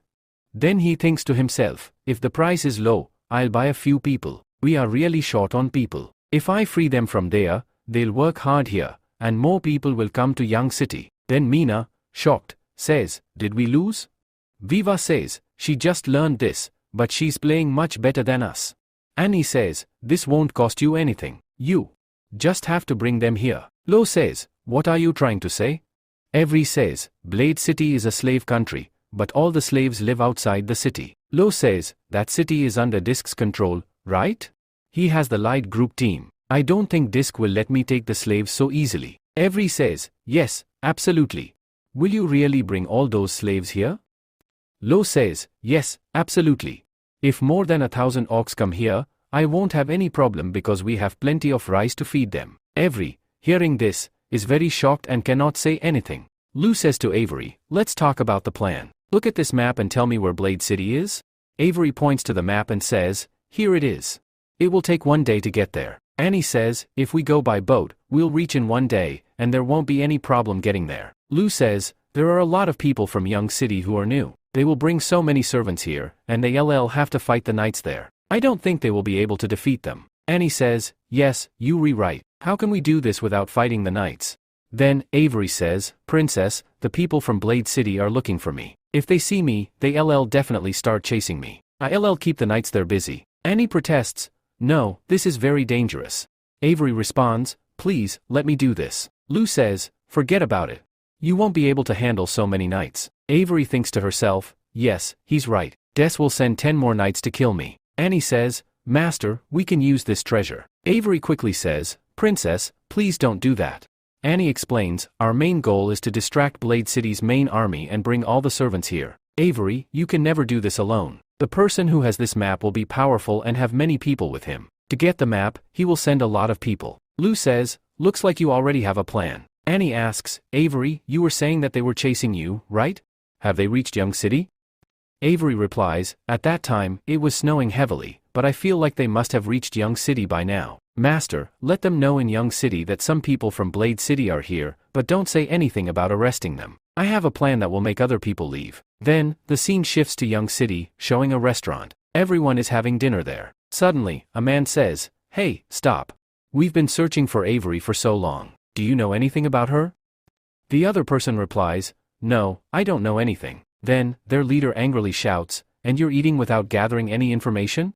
Quickly find her and stop joking. If the Lord finds out we can't find her, he will kill us.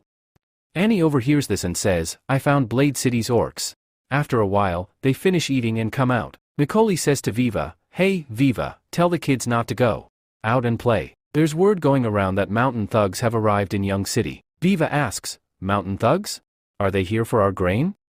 Nicole replies, I heard they're after the wolf demi woman. Also, they have over 200 people with them. Then, they start talking and say, apart from us, someone else is also looking for them. Then, the security guard says, as soon as you suspect someone, catch them. They might be part of the mountain thugs team, so be alert.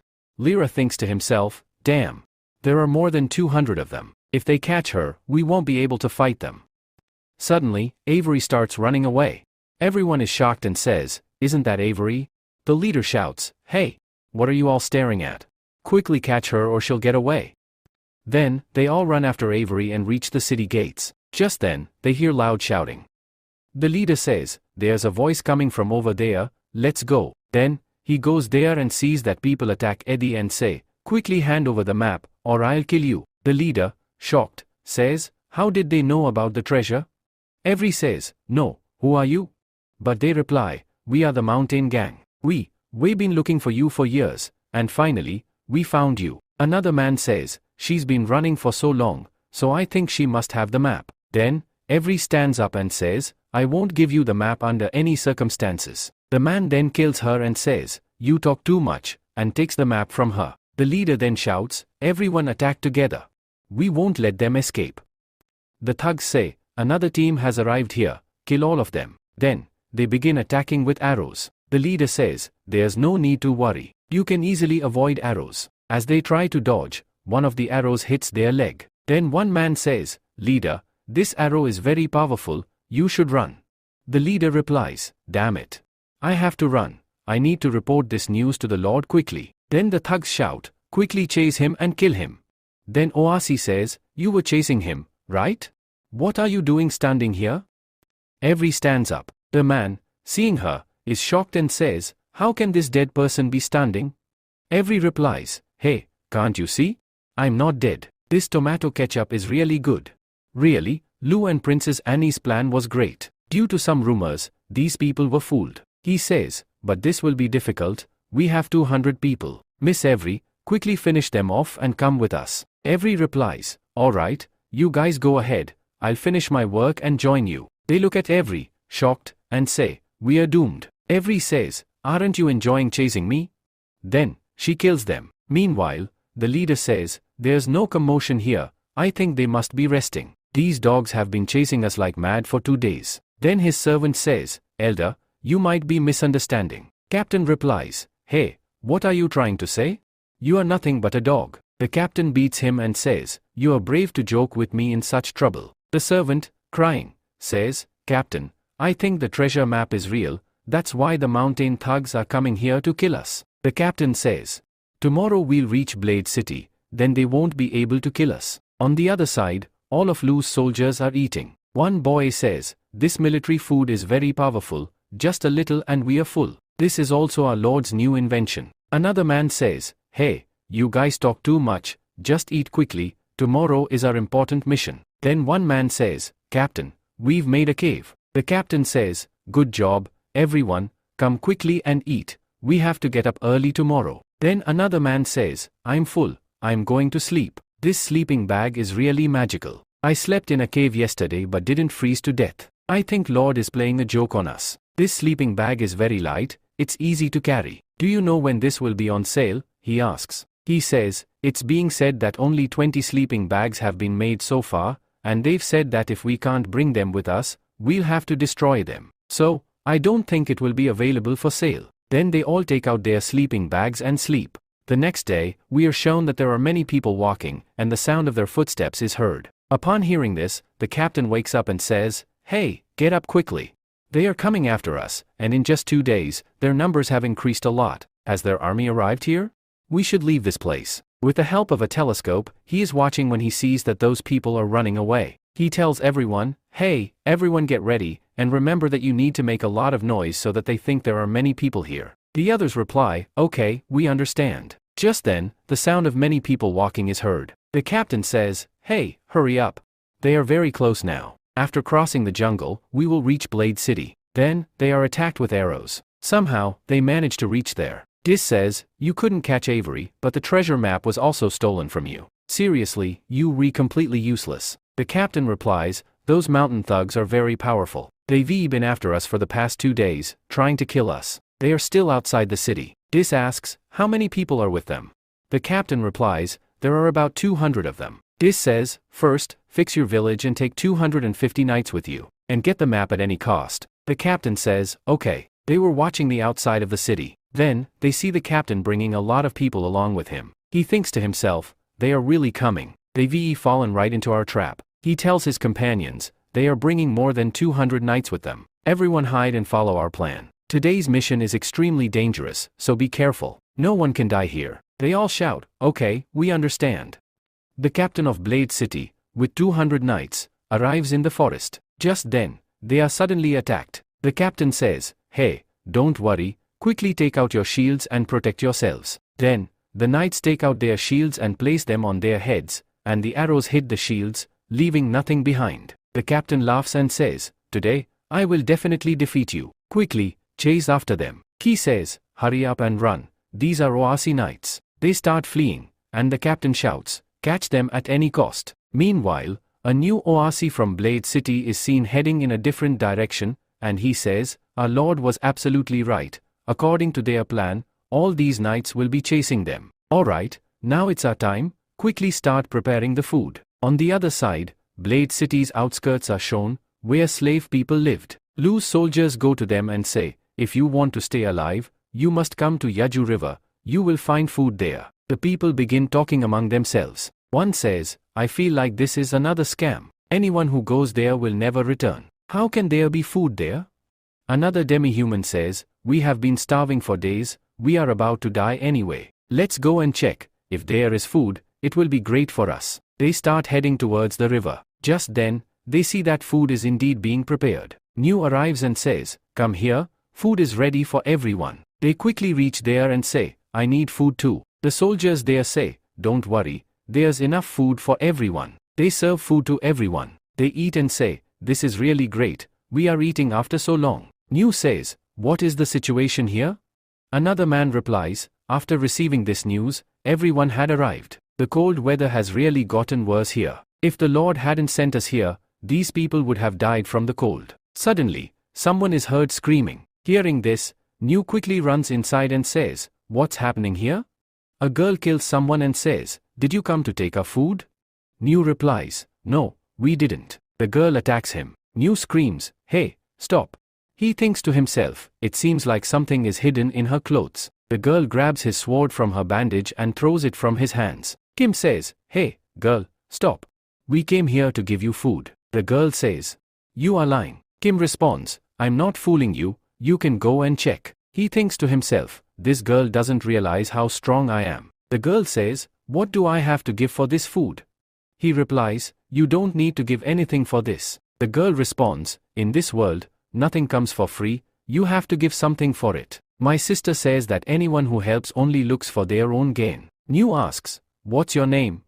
The girl replies, my name is Efari. On the other side, Blade City's knights surround another knight and attack him, saying, quickly give us the map, or I'll kill you.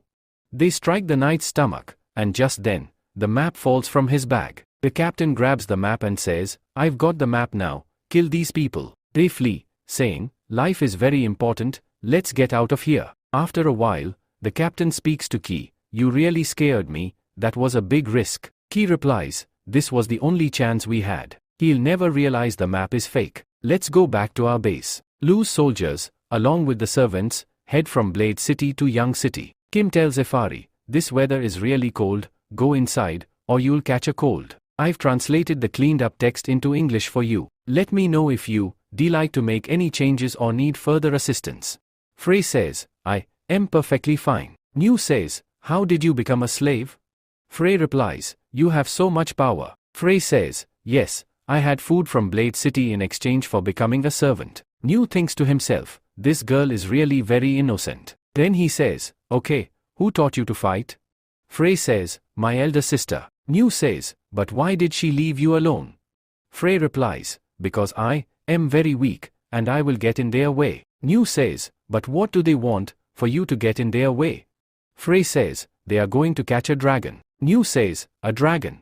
But I don't think there's a dragon here. Then, Frey gives him a letter. New takes the letter and gets shocked after reading it. It mentions that other people had seen a dragon, about 10 meters long, with a very large mouth and sharp teeth, walking on both feet. In return, you will get 10,000 to 30,000 gold coins. He thinks to himself, these people don't even know if it's a beast or a dragon. Frey says, will your lord tell me what I have to give to eat?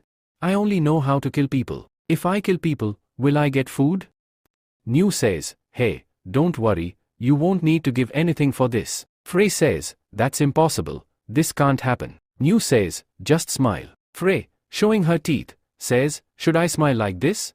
New laughs and says, hey, are you joking?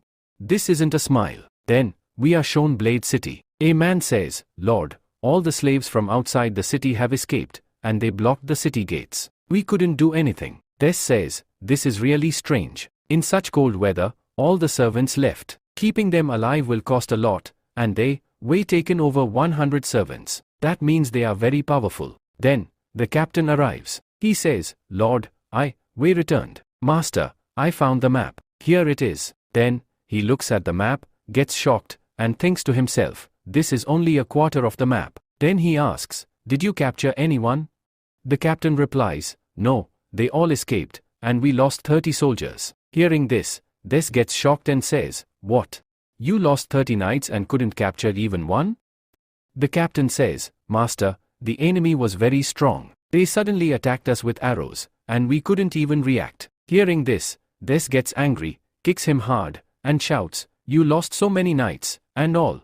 For a quarter map, it would be better if you search for the rest of the maps. The captain says, Lord, please forgive me. Please give me another chance, I won't fail again. Des thinks to himself, my brother, you divided the map into 4 parts, so Elsa must have one. We already taken one from Avery. I have one now. Then he says, go, send people to find Elsa and get her out, and figure out the mountain thugs. The captain says, okay. Then, we are shown Young City. Toddy says, it's really very cold. Dad said we are going to do a big deal here, but why haven't they arrived yet?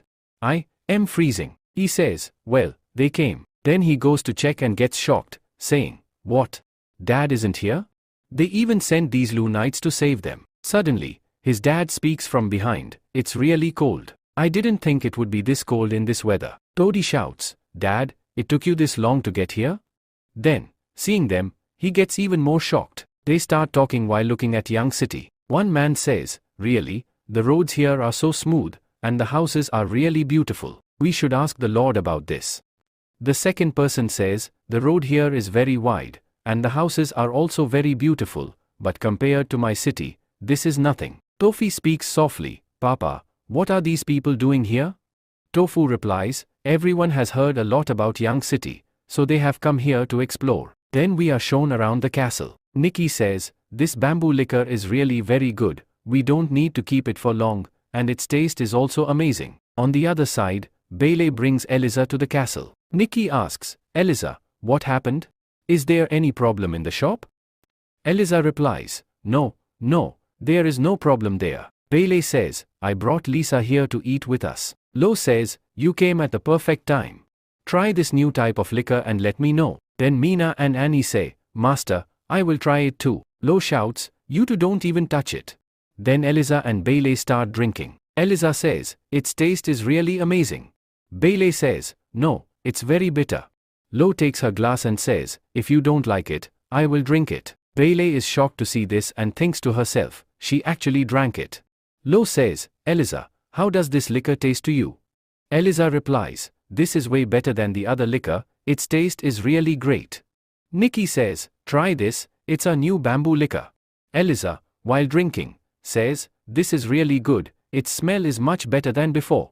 Lo says, alright, hey Nikki, we will have to make liquor from bamboo next year, this is going to make us a lot of money. Nikki replies, this is really a great idea. Then Nikki, shocked, says, wait, stop. Eliza, this has 40% alcohol in it. Oh my, you actually drank it. Then Eliza says, oh Lord, can I ask you a question? Lo replies, yes, ask, what's the matter? Eliza asks, will you save all kinds of demi-humans? Lo replies, yes, absolutely. I don't care if they are human, ORC, or any kind of fairy, I will save them as long as they are in my city. Eliza says, thank you. All the people who came with Tofu enter the restaurant. Just then, one man angrily says, we 5 big bosses have come here, yet he hasn't arrived? Is he trying to show off his strength to us? Tofu replies, come on, let's eat first. Just then, a girl comes over and asks, sir, what would you like to order? The man says, wait, let me take a look first. As he scans the menu, he thinks to himself, everything here is so expensive. All the prices are listed in silver coins. He randomly orders something from the menu. The girl asks, sir, are you sure you want this? The man replies, yes, absolutely. Whatever I ordered, I want exactly that. A little while later, his order arrives. He yells, what is this? There's only soup and vegetables in it. Are you trying to fool me? Tofu responds, but you were the one who ordered it. The man shouts angrily, I am going to complain to your boss. But then, he suddenly looks shocked and says, wait, this is a vegetable dish. How is fresh produce available in such cold weather? Everyone looks at the dish and says, is this fake? But after tasting it, one man exclaims, this is actually delicious. Another man, after taking a bite, says, this is truly amazing and fresh. But I can't believe we're getting fresh vegetables in such freezing weather. After some time, there is only one serving of vegetables left, and people start fighting over it. One man says, I was the one who ordered this. Another replies, I ordered soup. But you already tasted my dish, right? Now I want to try this vegetable dish. Tofu thinks to himself, are these people really nobles? Their behavior is embarrassing. Just then, one man says, coming here wasn't such a bad idea after all. If Lu can grow fresh vegetables in such cold weather, that means he isn't an ordinary person. Everyone starts thinking, if I could learn the secret of growing vegetables in winter, I could make a lot of money. One man says, I think we're all wondering the same thing. How did Lu manage to grow vegetables in such extreme cold? You all want to uncover his secret, just like me, don't you? Another man responds, of course. But I don't think Lu will reveal his secret so easily. A third man adds, Young City is a small town. It will never develop on its own. We'll put pressure on the Lord and force him to work with us. The third city lord agrees, yes, you're all right. If he works with us, he will have no choice but to share his secret. Tofu thinks to himself, these people have no idea what their actual worth is in Young City. The next day, outside the castle, a man shouts, we've been waiting for Lu Fang for an hour now. Another city lord says, I think he's still asleep. Just then, Nicole arrives and says, I apologize. Lord Lu stayed up late last night, which is why he woke up late today. He will arrive soon. Please wait here. Meanwhile, somewhere else. Avery says to Lu, the princess said these people are here to cause trouble.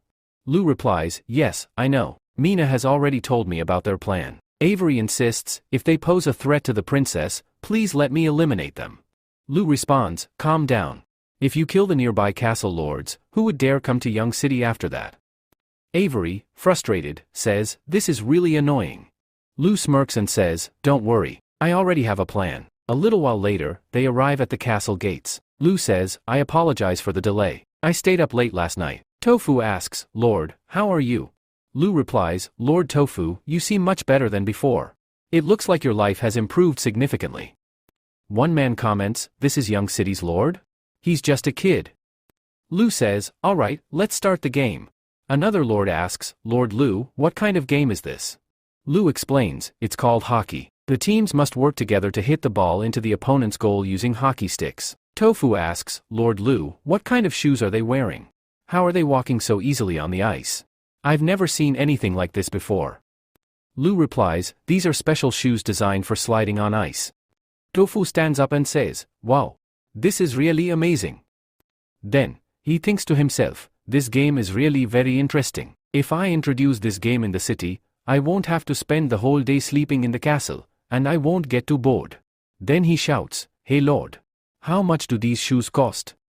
Lu replies, the price of these shoes is 10 silver coins. A player's complete equipment, including the stick and knee pad, costs 1 gold coin. A team consists of 15 players, and to play this game, a total of 30 players are required. All the city lords are shocked and think to themselves, 30 gold coins just to play a game?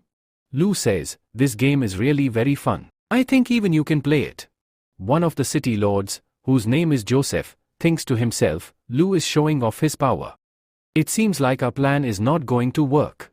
Then Lu says, yes, besides that, Lord Joseph, I heard that you sell horses. How much do big and normal horses cost? Joseph replies, we sell big horses for 1 gold coin and normal horses for 30 silver coins. Lu asks, how many horses do you currently have? Joseph responds, we have around 300 horses, and their total cost would be approximately 390 gold coins. Lu says, I will buy all the horses. Joseph, shocked, says, what? All the horses? Lu responds, yes, absolutely. Is there any problem? Joseph quickly replies, no. Not at all. Lu continues, now, we are going to produce canned fish in large quantities, which will be very useful for an army. Hey, Lord Tofu, would you like to buy some? Tofu replies, yes, absolutely. How much will you sell it for? Lu says, you are my old friend, so I will give you 100 canned fish within 10 days. Tofu exclaims, now that's a deal. This is perfect.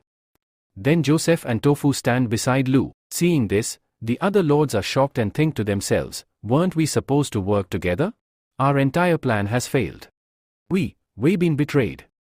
After some time, all the people leave after watching the game. Just then, New returns and says, Lord, my task is complete. Lu says, you have done a great job. Was there any problem? How many people were you able to bring with you? New responds, we brought 800 slaves with us, but 400 others died due to the cold. At that moment, Lu looks at Frey and asks, who is this girl? New replies, her name is Frey. She is one of the servants. She knows how to fight, and she claims to be a killer. I didn't know what to do with her, so I brought her to you. Frey speaks up, are you the Lord? I ate your rice. What do I need to give in return? New says, she has been saying for a long time that no one gives food for free and keeps asking what she has to offer in return. That's why I brought her here. Frey says, I don't know how to do anything except kill people. Lu thinks to himself, killing people? Then he says, alright, whenever I need someone killed, I'll let you know. Until then, I'll stay here. Frey nods and says, alright. Lu then says, hey Mina, take her for a bath and give her some warm clothes. Mina replies, okay. Mina takes Frey for a bath and, looking at her, thinks to herself, she is so thin.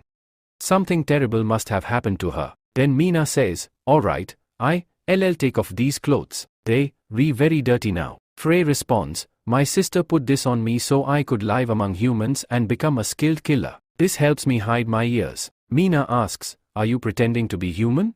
Are you an ORC? Then she lifts Frey's clothing and exclaims, hey Frey, you are a Celia demi-human. Then, seeing her back, Mina is shocked and asks, wait, where are your wings? Next, we are shown Stone Forest, which is considered a paradise for bird demi-humans. However, it is also the coldest place. Due to the extreme cold, bird demi-humans cannot escape from there. Those who manage to leave during winter cannot fly because of the freezing winds. Taking advantage of this situation, hunters capture them. Bird demi-humans are considered rare and valuable, and if someone finds one, they can sell them for a great fortune. That's why people capture bird demi-humans. Sometime later, everyone starts eating. Meanwhile, Mina informs everyone about this situation. Viva says, I think someone must have taken Frey's feather. Lo says, eat first, then we, LL talk about it. Hey Frey, open your mouth and try this. Just then, Frey opens her big mouth and starts eating. She finds the food very delicious and starts eating a lot. Lo says, if you eat more, I think you, LL get a new feather sooner. Frey asks, are you telling the truth? Lo replies, of course. Do I ever lie? Frey says, when my sister cut my feather, she said it would take 2 to 3 years to grow back. It's been 3 years, but my feather hasn't grown yet. Hearing this, Bailey angrily says, your sister cut off your feather? What happened to her? Has she gone crazy? Frey responds, don't say anything about my sister. She cut my feather so that I wouldn't fall into human hands. Lo says, alright, enough now. No one would want to hurt their little sister. She must have done it to protect you. Frey asks, what can I do for you if you help me find my sister? Lo replies, your sister is a dragon slayer, right? Tell me more about her. Frey says, she is a powerful killer. She ranks 3rd among the 1,000 bounty hunters. Hearing this, Mina is shocked and says, what? She is ranked 3rd among the 1,000 bounty hunters? She even has another title, Wing Killer. All the kingdoms are searching for her because she has killed many dukes. Lo, patting Frey's head, says, don't worry. No matter what, we'll find your sister. And as for money, we'll discuss that when your sister arrives. Frey replies, alright. The next scene shows the greenhouse. Annie says, the color of this flower is amazing. If we sell it in winter, we'll make a lot of money. Nicole adds, yes. Besides that, we can also use it in food. Lo says, your idea is great, but there's another way we can make even more money. Annie asks, without selling it directly or using it in food, how else can we use this flower to make money? Then, Lo takes the flower to the library, turns it into perfume, and says, here, take a sniff. It's ready. Annie says, it smells amazing. And we can store it for up to 6 months. This is way better than the one I used before. Lo asks, Annie, compared to the perfume you used before, how does this one rank? If I sell it, how much would I get? Annie replies, this one is much better.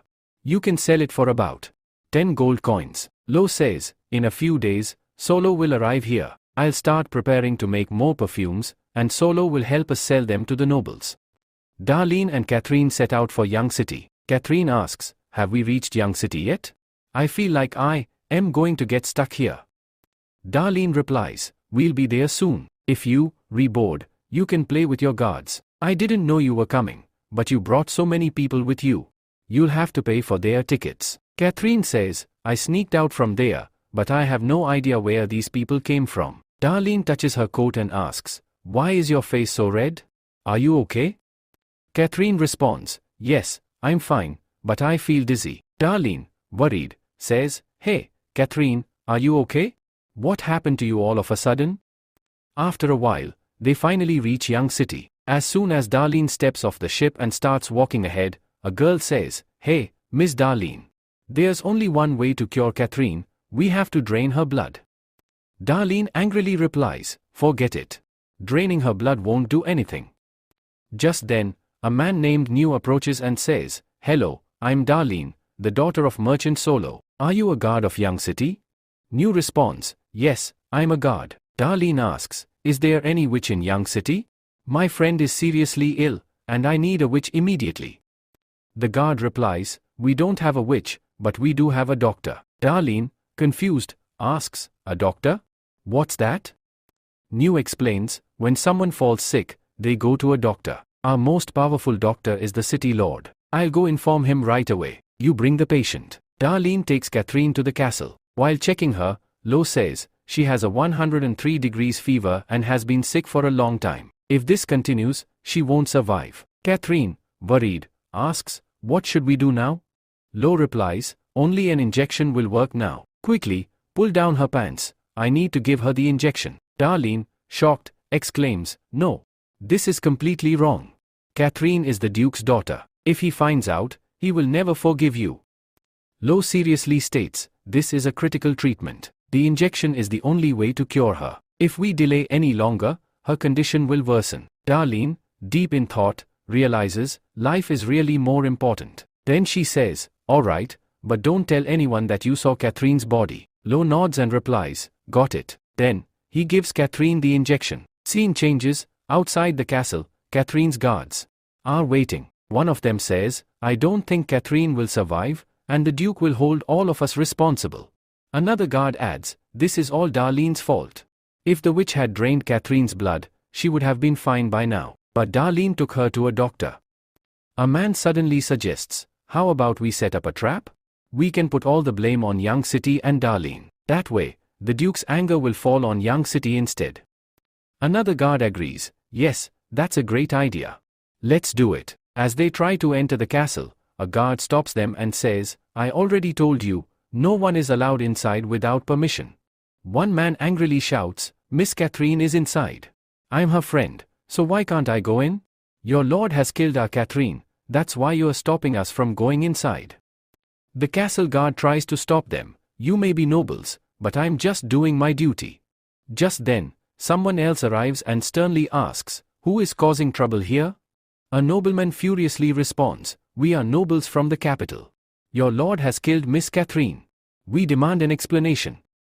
Key says, I don't know if any noble has come here from the capital, and you people are causing trouble in Young City. Now, you will regret this.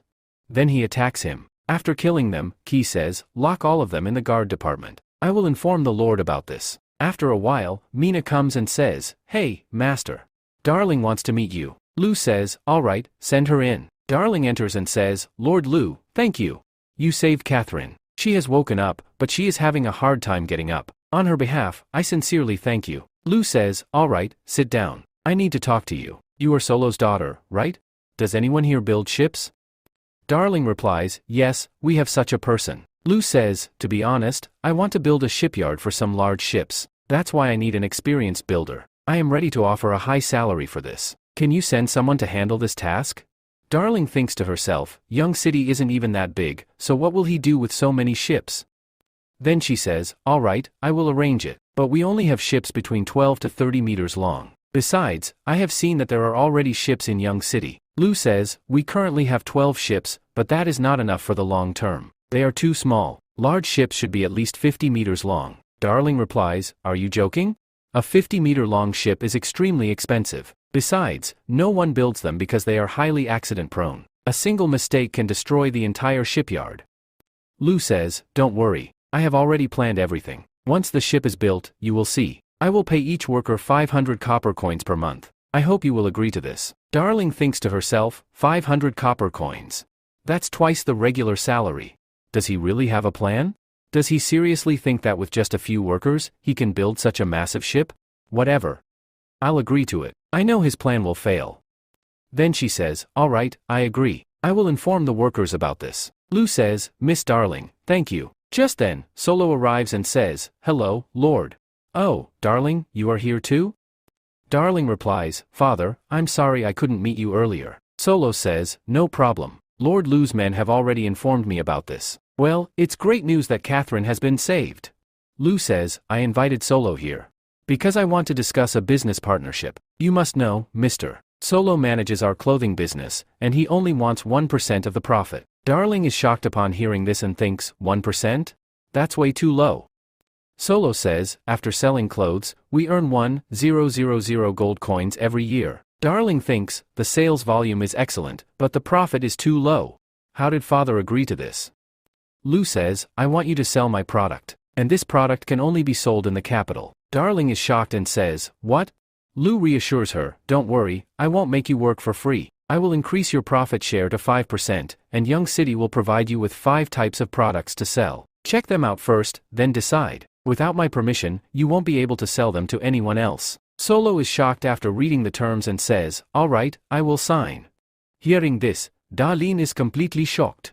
Then, Solo takes his son to a restaurant. Gul says, Dad, you took so long to come. But why did you bring this, devil sister, with you? Darlene grabs his throat and says, hey boy. Have you really become so brave in just a few days? Do you really have the courage to call me, devil? Gul nervously replies, hey sis, I am sorry. Then he asks Solo, Dad, why did you agree to her condition? Solo says, Darlene, what do you think? Am I stupid? Darlene replies, although Young City has great purchasing power, there are very few people here, so, this is nearly impossible. I don't think he will be able to make much money. Solo laughs and says, you are still very young. You are judging Young City by your own standards without any experience. If you keep thinking like this, I don't think you'll ever be able to run a business. First, order what you want to eat. Then, Darlene reads the menu and is shocked. She says, vegetables in such cold weather? Is this a joke? Gul responds, no, I've eaten it before. It actually tastes really good. Darlene says, Dad, can I see the list of products that Lo gave? Then, while reading the list, Darlene says, paper? Yeah, I know toilet paper, packing paper, wine, canned fish, perfume? What is all this? Father, isn't perfume made only in the capital city? And isn't the perfume industry controlled by the fourth prince? This perfume only lasts for a few days, right? By the time it reaches here, won't it expire? Solo replies, the perfume that Lord sells is completely different. Its fragrance is extremely fresh, and it can be stored for up to 6 months. Darlene, completely shocked, says, what? A perfume can last for 6 months? The perfume business is highly profitable. And there are so many nobles in the capital. Even with just a 5% profit, we can still make a lot of money. Now I understand why you agreed to this. Honestly, this lord is like a magician. Solo jokingly says, hey, are you impressed by Lord Lo? If you are not in love with someone else yet, then Lord would actually be a great match for you. You're smart, and he's smart too. You two would make a great pair. If you don't try, he might become someone else's husband. Darlene shouts, Dad, stop talking nonsense. A little later, their food arrives. Darlene says, Dad, I am going to the castle to see Catherine. Solo replies, alright. Then Darlene shouts, hey Gul, read carefully, or you'll regret it. Gul responds, alright, I got it. As she leaves, she sees Elisa working. In her mind, she thinks, this girl looks just like Elisa. Whatever, I need to go meet Catherine. Catherine wakes up and says, where did darling go? I am feeling really hungry. Just then, she hears the sound of the gate opening. She mutters to herself, oh, finally, you're back. You've been missing for so long. Now, I'll scare you. Then she suddenly stands up, shouting, hey, darling. Where have you been? Lu is shocked to see this and says, what? Catherine says, oh, Lord Lu, it's you. I'm sorry, I thought you were darling. Lu replies, no problem. Well, it's good that you're feeling better. I brought some food for you. Wait, let me check if your fever is gone. Catherine thinks to herself, this lord is really very handsome. Lu touches her forehead and says, it's still a little warm. When I go back, I'll bring some medicine for you. But first, eat this. Catherine replies, all right. Just then, Darling enters and says, Lord Lu, you're here? Lu says, Miss Darling, you're finally back. Catherine is already much better now. Let her rest, and she'll recover quickly. Saying this, he leaves. Darling asks, why are you just sitting here? Be careful, or you might catch a fever again. Catherine says, Darling, I met my prince. He is so handsome and so intelligent. Darling responds, how many times have I told you not to read too many of Princess Lucy's novels? Even after getting sick, you're still dreaming. Then she adds, besides, you know what? I saw a girl in a shop who looks just like Alicia. Isn't that really strange? Catherine says, Alicia? But Todd said she was heading south. What is she doing here? Darling replies, I'm not sure either, but that girl had gray-colored hair, and she was talking nicely to everyone. Catherine says, I'm feeling fine now. How about we go there tomorrow and check it out? Darling replies, all right, but first, eat this. Catherine eats it and says, wow, this is really delicious. The next day they head toward the shop. Looking around, Catherine says, wow. The atmosphere here is amazing. Orcs and humans are talking to each other so nicely. This place is really wonderful. She continues, this was exactly the scene in Princess Lucy's novel. She would absolutely love Young City. Darling says, Young City is truly a great place. When we go back, we'll tell Princess Lucy everything about it. A while later they reach a restaurant. Darling says, look over there, it's her. Then she walks up and calls out, hey, Alicia. Catherine says, I'm sorry about that. I was looking for someone else. The girl replies, it's all right. Darling says, I think I made a mistake. Maybe Alicia had already gone south a long time ago. Catherine says, don't be so sad. You know she's strong, so nothing will happen to her. Suddenly, Alicia appears and says, hey, Darling. Catherine and Darling look at her in shock and say, Alicia? I can't believe it's you. How are you? Alicia replies, it's a long story. But what are you two doing here? Darling says, I came here for business, and Catherine just tagged along. Catherine says, hey, Alicia. Why are you wearing such strange clothes? You look so different. Alicia whispers, there are too many people here. Let's go home and talk about this. They reply, all right. A while later, at Alicia's house Darling, shocked, says, what? You want to live in Young City? That's way too dangerous. Young City is still under the territory of the Young Lung Kingdom. If anyone finds out that you're an elf, a lot of bounty hunters will come after you. Catherine says, how about you come with us to the capital? Alisa says, I am really lucky that I met you guys in the capital. Otherwise, I would never have been able to leave that place. Young City is very different from other cities. Here, orcs and humans live together peacefully. No one cares about which race someone belongs to, and the Lord of Young City's castle is truly a very good person. He has promised me that if any race comes to Young City, he will protect them. Darlene says, yeah, I know. Lou is very different from normal people, but he has a lot of work. He can't always be there to protect you, right? Catherine says, yes, that's absolutely right. So, it would be better if you come with us. If anyone finds out about you, you won't be able to survive here alone. Alisa says, yes, I know that the Lord is very busy. But last time, the guards saved me from those people. I thought I would get caught this time, but they arrived at the last moment and captured them. I am really safe here, and I am also earning money by working. This is exactly the kind of life I wanted. Darlene says, all right, since this is your decision, we can't say much about it. But if you ever need our help, just let us know. Alicia says, all right, thank you for that. Anyway, it's already quite late. How about you guys stay here tonight and tell me what's going on in the capital? Darlene says, seriously, your room is really nice. Alisa says, Lord Lou built this place. It's like a hotel, but it's very cheap, and there are night patrols as well, so no one faces any trouble. This place is completely safe. Darlene says, hey Catherine. Let's rent a place here and stay too. Catherine, shocked, says, but why? Darlene says, you re the Duke's daughter. You can't stay in a stranger's house for too long. So, tomorrow, you'll have to say goodbye to him. Catherine says, all right.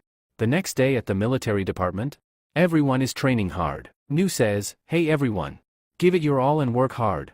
I am telling you in advance, whoever fails to complete this test within a month will have to leave and find work elsewhere to earn their food. You will not get free food here.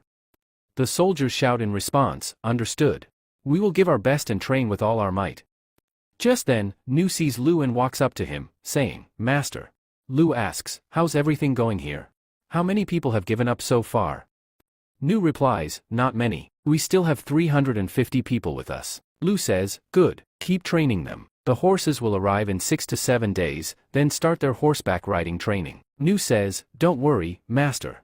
I will handle everything. Lu, thinking to himself, says, these people will become the main force of Young City, with more than 400 soldiers. Even though they won't be the best warriors in the world, they will still be strong enough to defeat 1,000 knights with ease if they wear the armor I designed. Apart from that, I also have to prepare the ships. The people of these castles are really troublesome to deal with. Negotiating with them is extremely difficult. Then, he asks, has the wood we collected dried yet? Nu replies, yes, it has dried. In 2 days, we will send people to the Forbidden Mountain to gather more wood. Nu, shocked, says, Master, are you sure? If they do this, they will be extremely exhausted. Lu says, yes, for now, that's what they will do. Besides, we will need a lot of wood to build the shipyard. Nu says, Master, your plan is really brilliant. Training and work will happen simultaneously. Later, Lu returns to the mansion and asks, hey, Annie. How much gold do we have right now? Annie says, wait, let me take a look. Then, after checking, she says, Master, we currently have 223 gold coins. Even if we consider all the expenses and salaries, we will still have some gold coins left. But when Joseph's horse arrives here, we will have to pay a lot of money for it as well. Lu thinks to himself, we can earn a lot of money, especially next spring when we sell our goods in the market. But right now, we are neither able to save money nor earn enough. Just then, the others say, Hey, Master. Lu asks, what happened? Annie says, Master, I have 22 silver coins. When will I buy a lollipop from you to save money? Nicole says, I also have some silver coins. If that's not enough, I'll borrow from my father. Base says, I've already spent all my money. Mina says, I can take on a hunting mission. It's been a long time since I last hunted someone. Avery says, I'll take on a hunting mission too. Lu says, alright. But it's not like we are out of money. You guys can keep your money and buy things for yourselves. Annie says, but. Lu says, hey, Annie, have you forgotten about our restaurant's profit? Annie says, oh, I totally forgot about that. She quickly opens the ledger, starts reading, and is shocked. She exclaims, how is this possible? We are earning 7 gold coins in just 3 days. If this continues, we can increase our revenue and reduce expenses. But if Darlene's people don't arrive on time, we won't be able to cover our costs. Lu says, no worries. If they manage to sell in the capital, it will be great. Annie says, but this stuff is very expensive. What if something goes wrong? Lu says, don't worry, Solo will take care of everything. Just then, Avery says, if there was an auction here, it would be amazing. I would steal money from rich people. Annie says, Master, that's a great idea. If we organize an auction here and invite merchants, I can sell my exclusive lollipops in the auction. Mina says, I can sell all my cooked food too. Nicole says, I only have 1 bottle left. Bae says, yeah, me too. Avery says, I already drank everything. Lu says, hey, stop it, you guys. You're acting like I've gone bankrupt. Lu continues, the auction idea is really great, but we won't host one just yet. Instead, we will participate in an auction first. Hearing this, everyone is shocked. They ask, participate? Lu calls both of them and says, I need your help with something. Can you both try this wine and tell me how much it might be worth? Both of them look at the wine bottle and think to themselves, this black bottle, is it made of glass? Then, they start drinking the wine. Catherine says, this is really amazing. Its taste isn't too strong, but it's both sweet and sour. Darlene says, this is the first time I am drinking such fine wine. If you sell this to a noble, you'll easily get 10 gold coins. This wine is absolutely delicious, and making it is really difficult. After advertising, its price will increase even more. Hearing this, Catherine is shocked and says, this costs that much? Then, she turns to Lu and says, I'm sorry. I drank your expensive wine. Do I have to pay for it? Lu replies, no, there's no need for that. Then, he asks, is there a major auction happening in any nearby city? Darlene responds, if you leave now, it will take you 7 days to reach there. You'll find a city named Tanjing City, where 20,000 people live. The lord there is Tingy, and he holds an auction once a month. You only have 11 days left to participate in the next auction. Are you planning to go there and sell this wine? Lu says, yes, you're right. Catherine asks, Lu, can you come with us? Lu replies, all right, thanks for inviting me. Blushing, Catherine says, it's no problem. Seeing this, Darlene is shocked and thinks to herself, has Catherine fallen in love with Lu? If the Duke finds out that his daughter is in love with a regular noble, then? I really need to talk to Catherine. If I take Elisa's mother's help, convincing her will be much easier. At the young city guard department, all of Catherine's guards have been captured. A guard says, hey, wake up quickly. Your punishment is over. And remember, behave properly when you're outside. If you cause trouble again, you'll end up right back here. Now, get out of here fast, or I'll send you to the mines. As they leave, they think to themselves, Lu, how dare you? You put us in such a bad situation. No matter what, I will get my revenge on you. Meanwhile, Lu asks, Miss Darlene, do you have something to say? Darlene replies, Lord Lu, we want to leave the castle now. Catherine has completely recovered, so there's no reason for us to stay here any longer. Nikolai asks, why?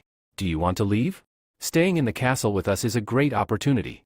Lu says, yeah, she's right. At that moment, Annie whispers to him, Catherine is the Duke's daughter. If she stays here, rumors will spread. Hearing this, Catherine stands up and says, staying in the castle is really nice, and Nikolai's cooking is excellent.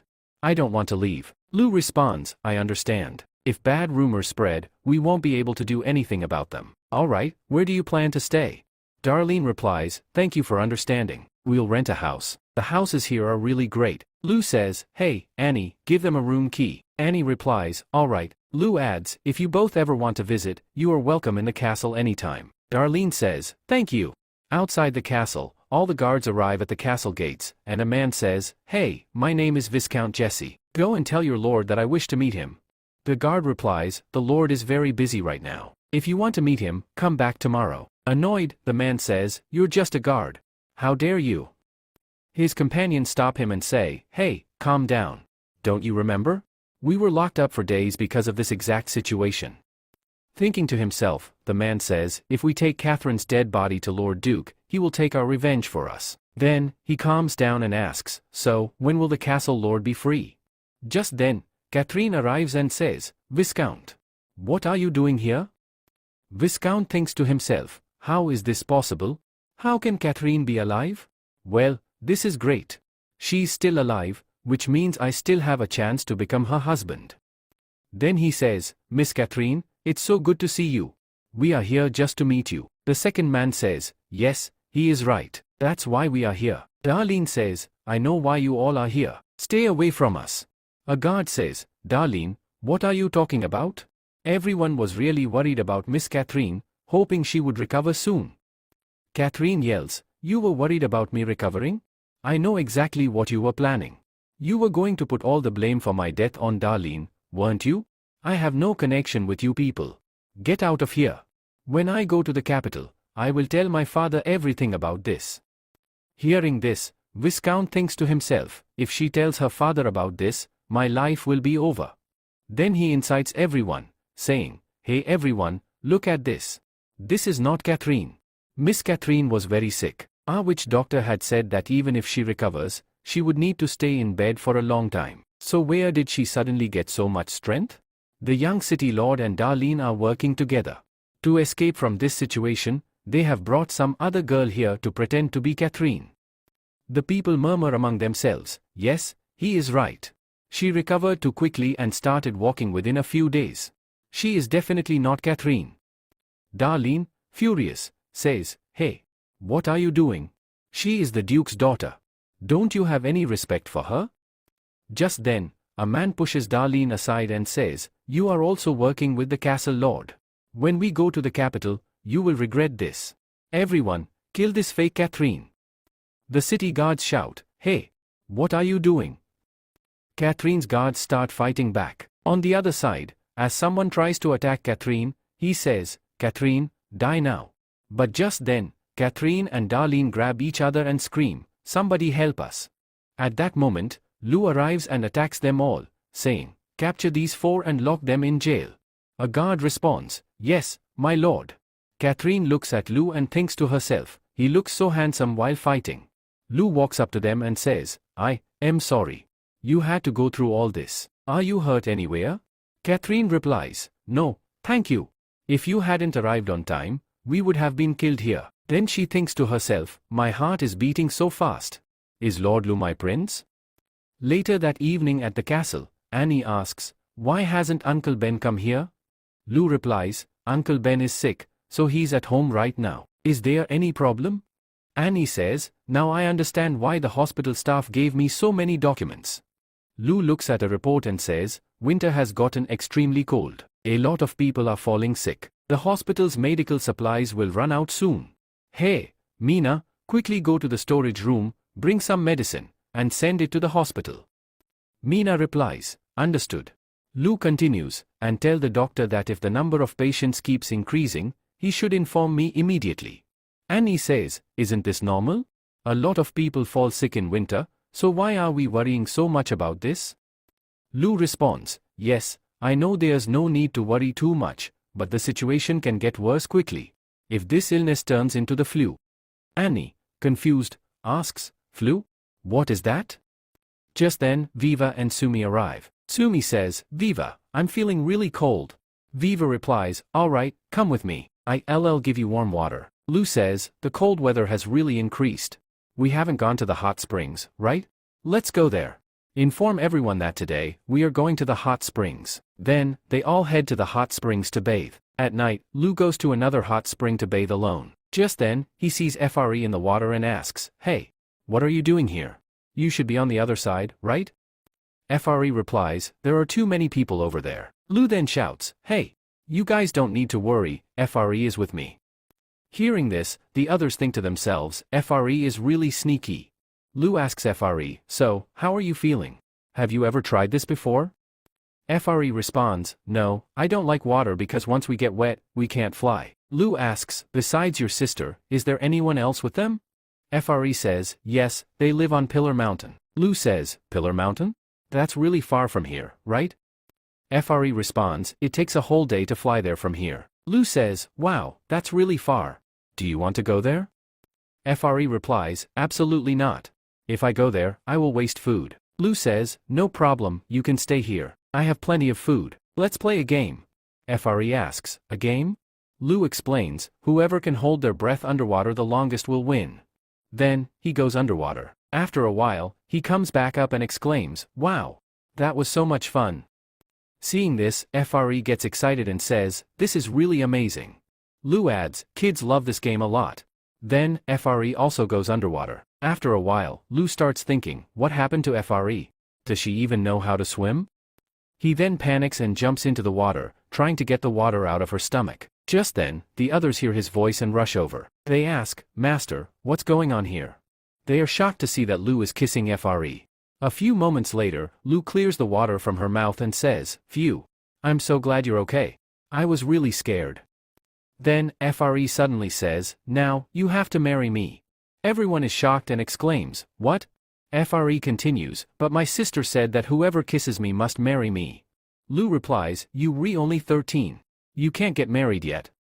FRE argues, but sometimes, 13-year-old girls do get married, right? Lu responds, yeah, I know, but I only marry girls who are 18 or older. You have to wait until you turn 18. Hearing this, FRE gets excited and says, really? Okay. I'll wait until I am 18.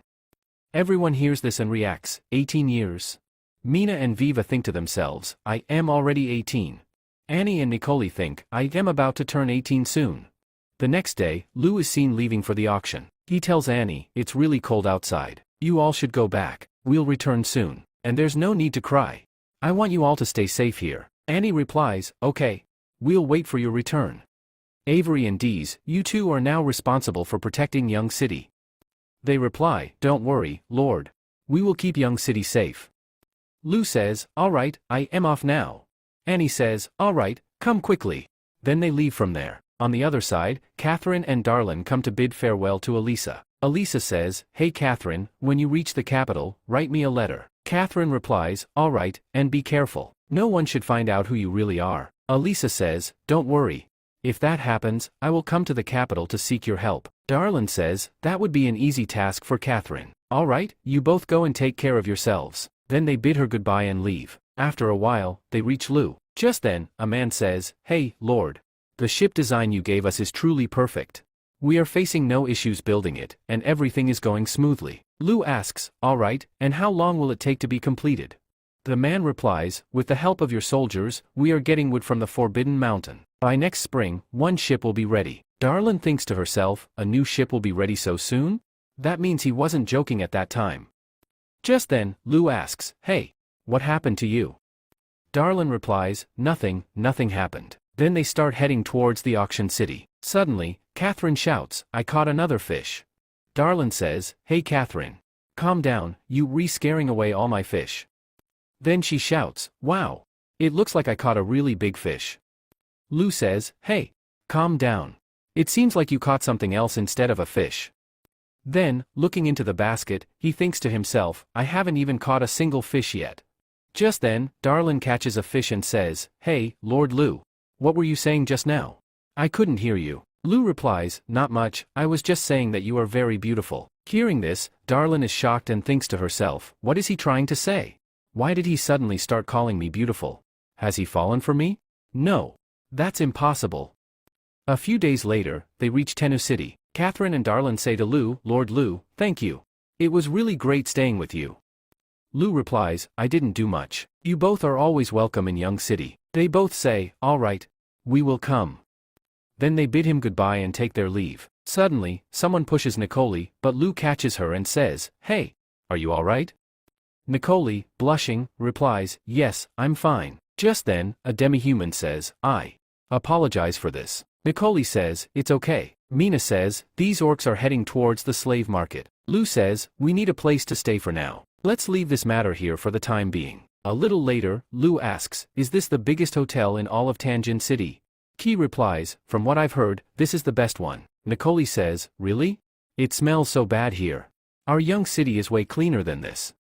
As they step inside, they hear a man saying, that's true. My friend went to the sea and saw the kingdom of God. Another man replies, how can something like that exist in the sky? I think your friend is just a drunkard. The first man argues, if that wasn't true, then why would Taki hold this auction? I'm sure he has something from the kingdom of God.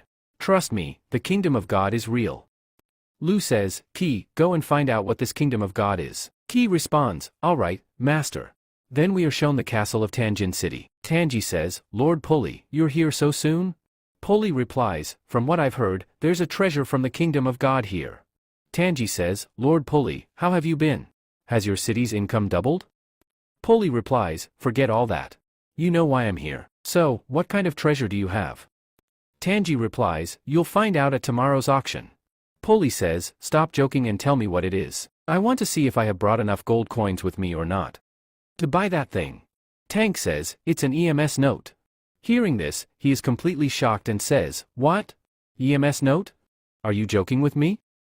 Tenji says, I have already seen it. That EMS note is real. Puli says, don't put it in the auction. Tell me its price. Tell me, how much do you want? If you help me get the throne, I will at least make you a Grand Duke.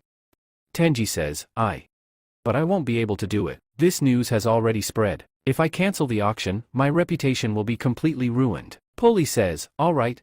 I am leaving for now. I need to arrange more money for this. Then he leaves. Tank tells his servant, the news of the EMS note should reach every corner of the city by evening.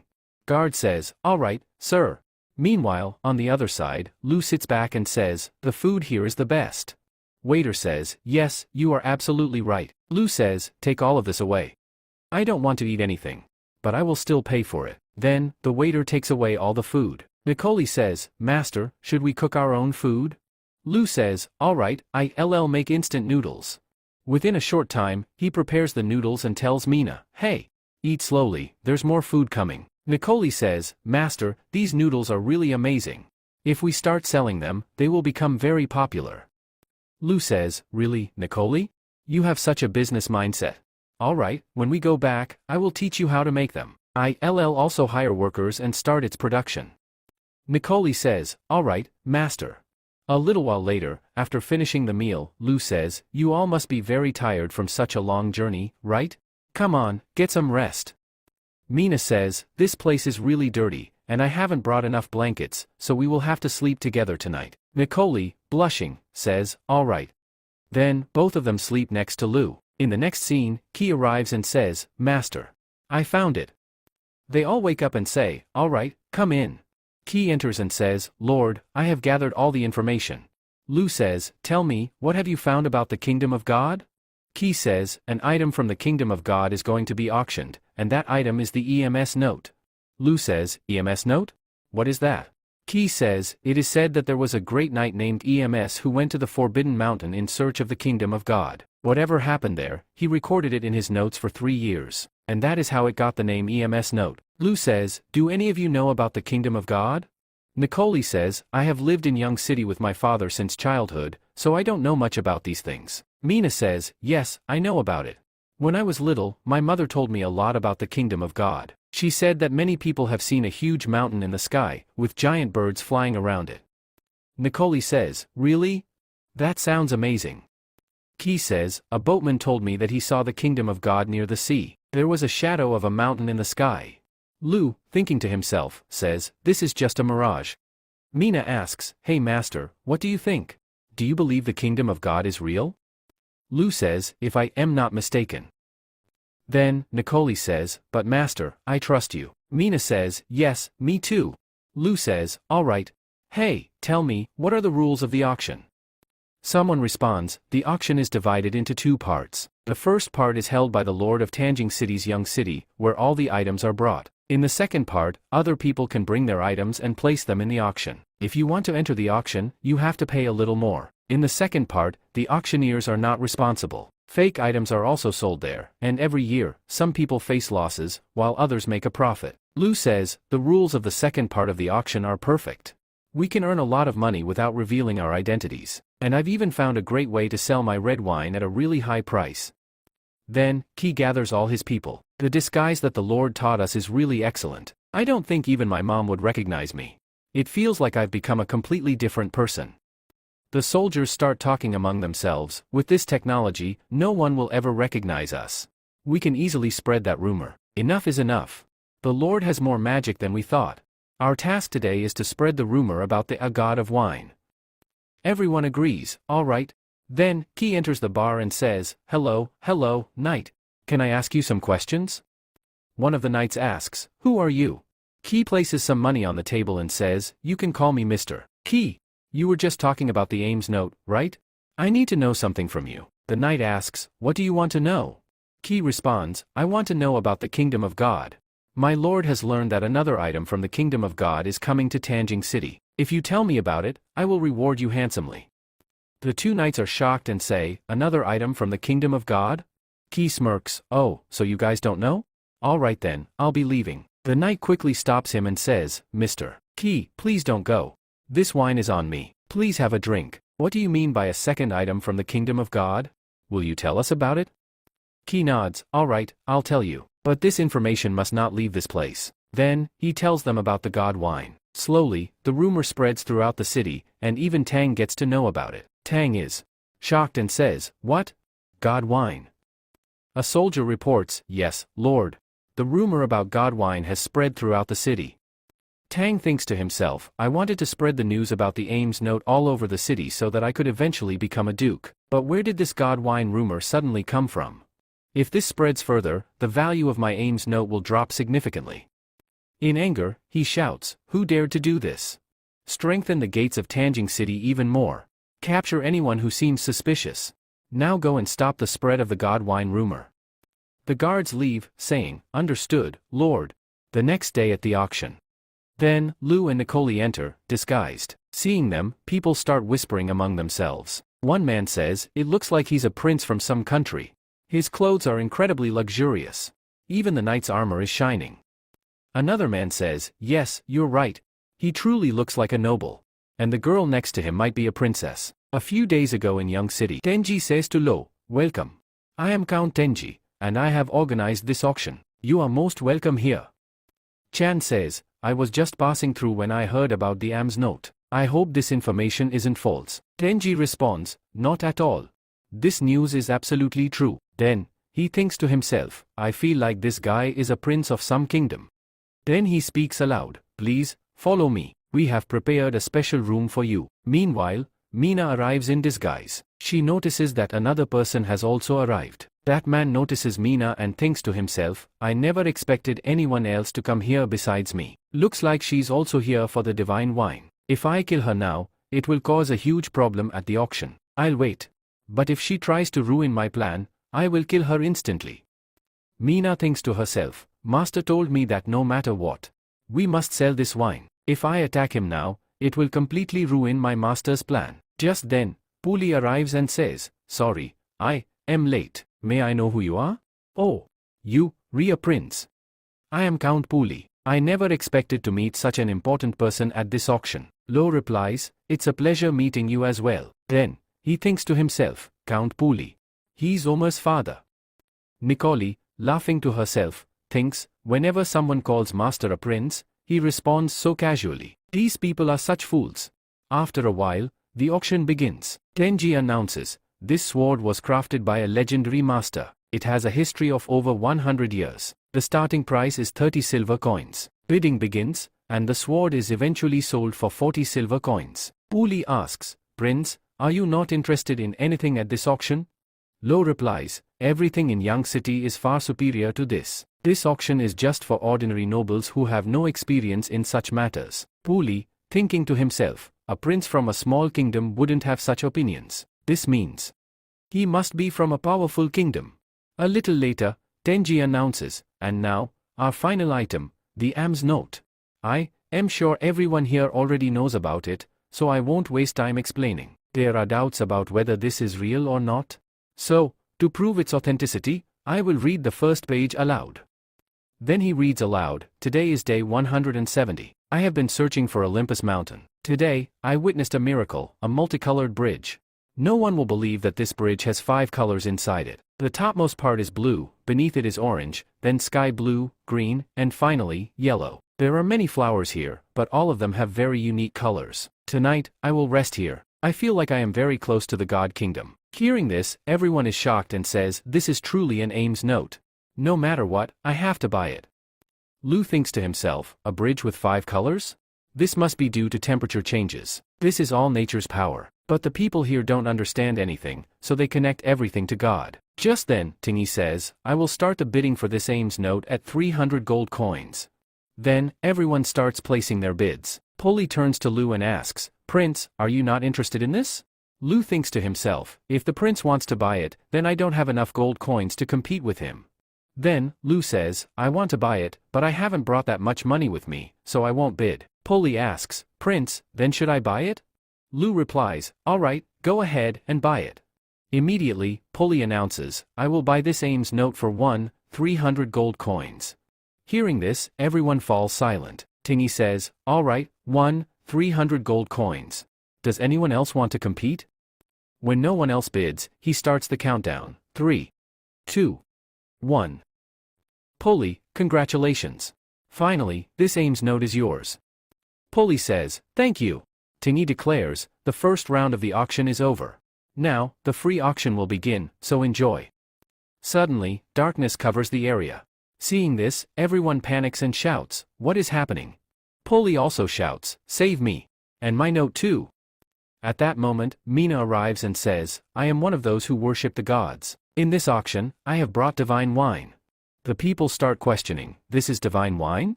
How can we trust you?" Another man adds, "Yes, he's right. We won't believe it unless we try it ourselves."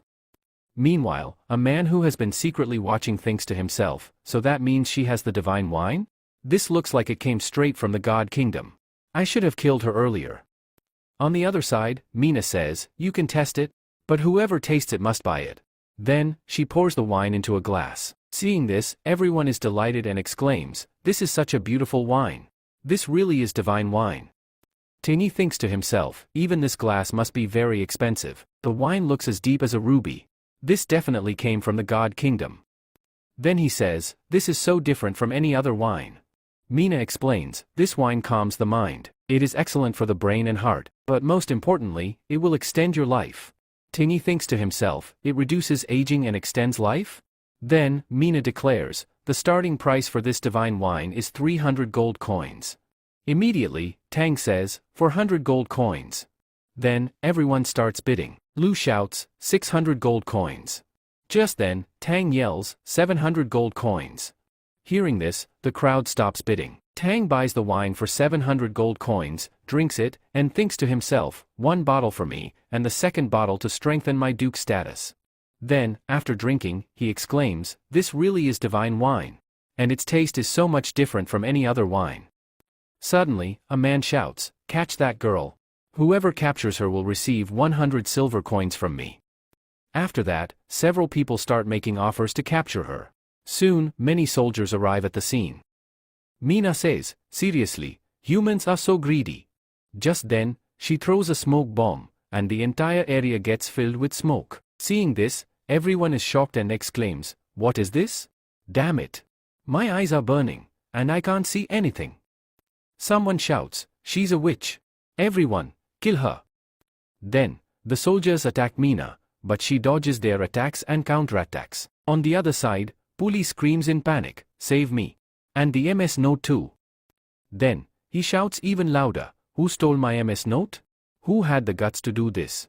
No one should be allowed to leave. And whoever tries to escape, kill them." Meanwhile, Lu says, "All right, it's time to go home." Nicole responds, "Okay." At that moment, people are chasing Mina and saying, "Isn't she the one selling the god wine's divine wine? And she has 100 gold coins with her. If we catch her, those gold coins will be ours." Mina thinks to herself, "Damn it. There are too many of them." Just then, more people arrive, and they all attack the group, shouting, "Kill them all. If even one survives, they'll find out about the master."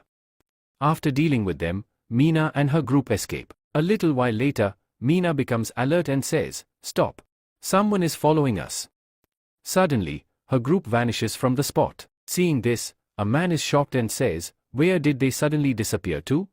Just then, Mina attacks him from behind, but he manages to dodge and says, "We've seen her before. She was in the bar." Another man interrupts, "Shut up and tell me, where did you get this divine wine?" Then, they attack him, but he easily dodges their attacks and says, "Wow, you're really strong. But you forgot that one of our men is still here." Suddenly, his allies attack from behind and capture him. Mina says, "I saw him at the auction too. Take him with us. Master will decide what to do with him." Then, they capture him and bring him to the boat. Lu says, "You guys did an amazing job. Did you face any trouble on the way?" Ki replies, "Any knights who were following us have been dealt with. One guy was claiming to be a member of the Bounty Club, so we captured him and brought him here." Lu reacts, "A member of the Bounty Club?" Mina then explains, "The Bounty Club is a place where bounty hunters and killers complete missions to earn rewards." Lu says, "So that means someone paid him to follow us?" Mina nods, "Yes, that's correct, but I have a doubt. Why is he hiding his identity? He's strong enough to be in the top 20 killers, yet he chose just to follow me? If he wanted, he could have killed me right there." Lu says, "All right, lock him up for a few days and find out who he really is. Nicoli, prepare a good meal for everyone." Nicoli responds, "Okay." Lu smiles and says, "Seriously, your warrior team did an excellent job today. Everyone, relax and have dinner." Ki replies, "All right, Master." Mina hands Lu some gold coins and says, "Master, here are your gold coins." Lu hugs her. Mina says, "Master, my clothes are so dirty now." Lu laughs and says, "You really did an amazing job today." Mina smiles and says, "I am so happy that I could help you." Lu gently strokes her cheek and says, "All right, my little kitty, go take a bath now." Mina suddenly remembers and exclaims, "Oh, I almost forgot. I also brought the MS note with me, Master. I thought you might like it, so I brought it along." Lu pats her head and says, "Yes, I know it's valuable, but next time, don't take such risks." Mina says, "All right, Master." Then Lu starts reading the MS note when suddenly, Nicole arrives and says, "Master, the food is ready." Lu replies, "Okay." Then he thinks to himself, "This MS note is really interesting. It feels like I am reading an adventure novel." Nicole then asks, "Master, are you going to the God Kingdom? We've been reading that note for so long, so I am asking." Lu says, "If I want to go on an adventure, I can go there." Nicole asks, "Can I come with you? I'll cook food for you." Then she thinks to herself, "This journey to the God Kingdom will be very difficult, so I will stay with Master until the very end." Lu thinks to himself, "Seriously, this girl is really stupid. She actually thinks the God Kingdom is real."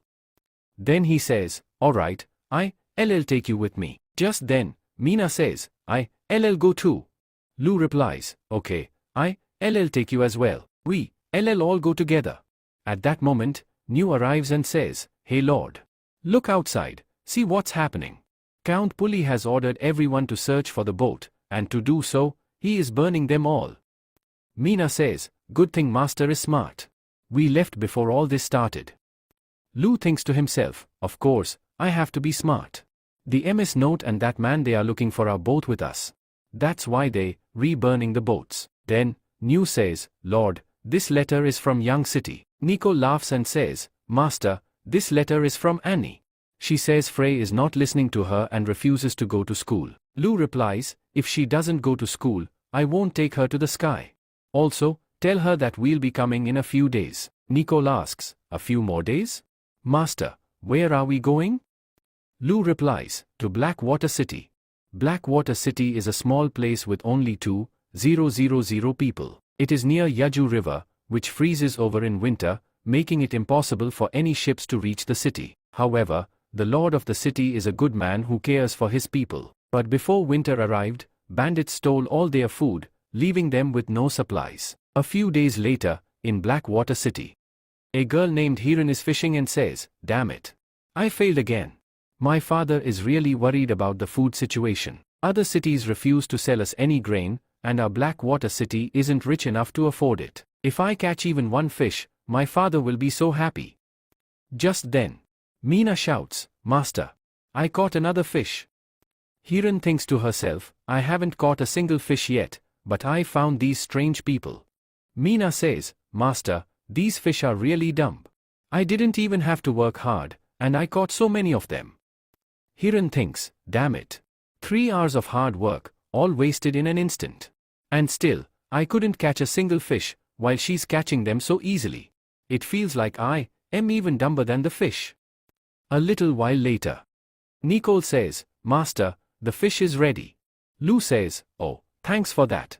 Then he turns to Hiran and says, "Hey, miss. If you don't mind, you can eat with us." Hiran yells, "I already told you, our Blackwater city has no food. So stop bothering me." Lou replies, "I just want to learn more about Blackwater city. In return, I'll teach you how to catch fish." Hiran thinks to herself, "This is actually a great deal. I'm sure he has some reason for coming here. But if I learn how to fish, our city will never face food shortages again. And at the same time, I'll also find out why he's here." Then she says, "Okay." Lou says, "All right, miss, what is your name?" She replies, "My name is Hiran." Lou says, "I am Lu Feng. This is Nicole and Mina." Nicole says, "Hey Hiran, try eating this." As Hiran eats it, she thinks to herself, "Out of all the fish I've ever eaten, this one is by far the best." Lou says, "Hiran, you are the daughter of Blackwater City's lord, aren't you?" Hearing this, Hiran draws her sword and says, "How do you know about this?" Lou replies, "By looking at your clothes, it's obvious that you are not an ordinary person. I am actually the castle lord of Young City. I have come here to discuss cooperation with Blackwater City." Hiran thinks to herself, "So he is the castle lord of Young City? 6 months ago, many mercenaries were talking about Young City. I never imagined that the castle lord would be so young." Lou asks, "Hiran, do you know about grassland? Are there a lot of sheep there?" Hiran replies, "As far as I know, there are a lot of sheep there, and their meat is 10 times cheaper. Once, my father sent people there to buy mutton." Lou asks, "Is it very far from Blackwater City?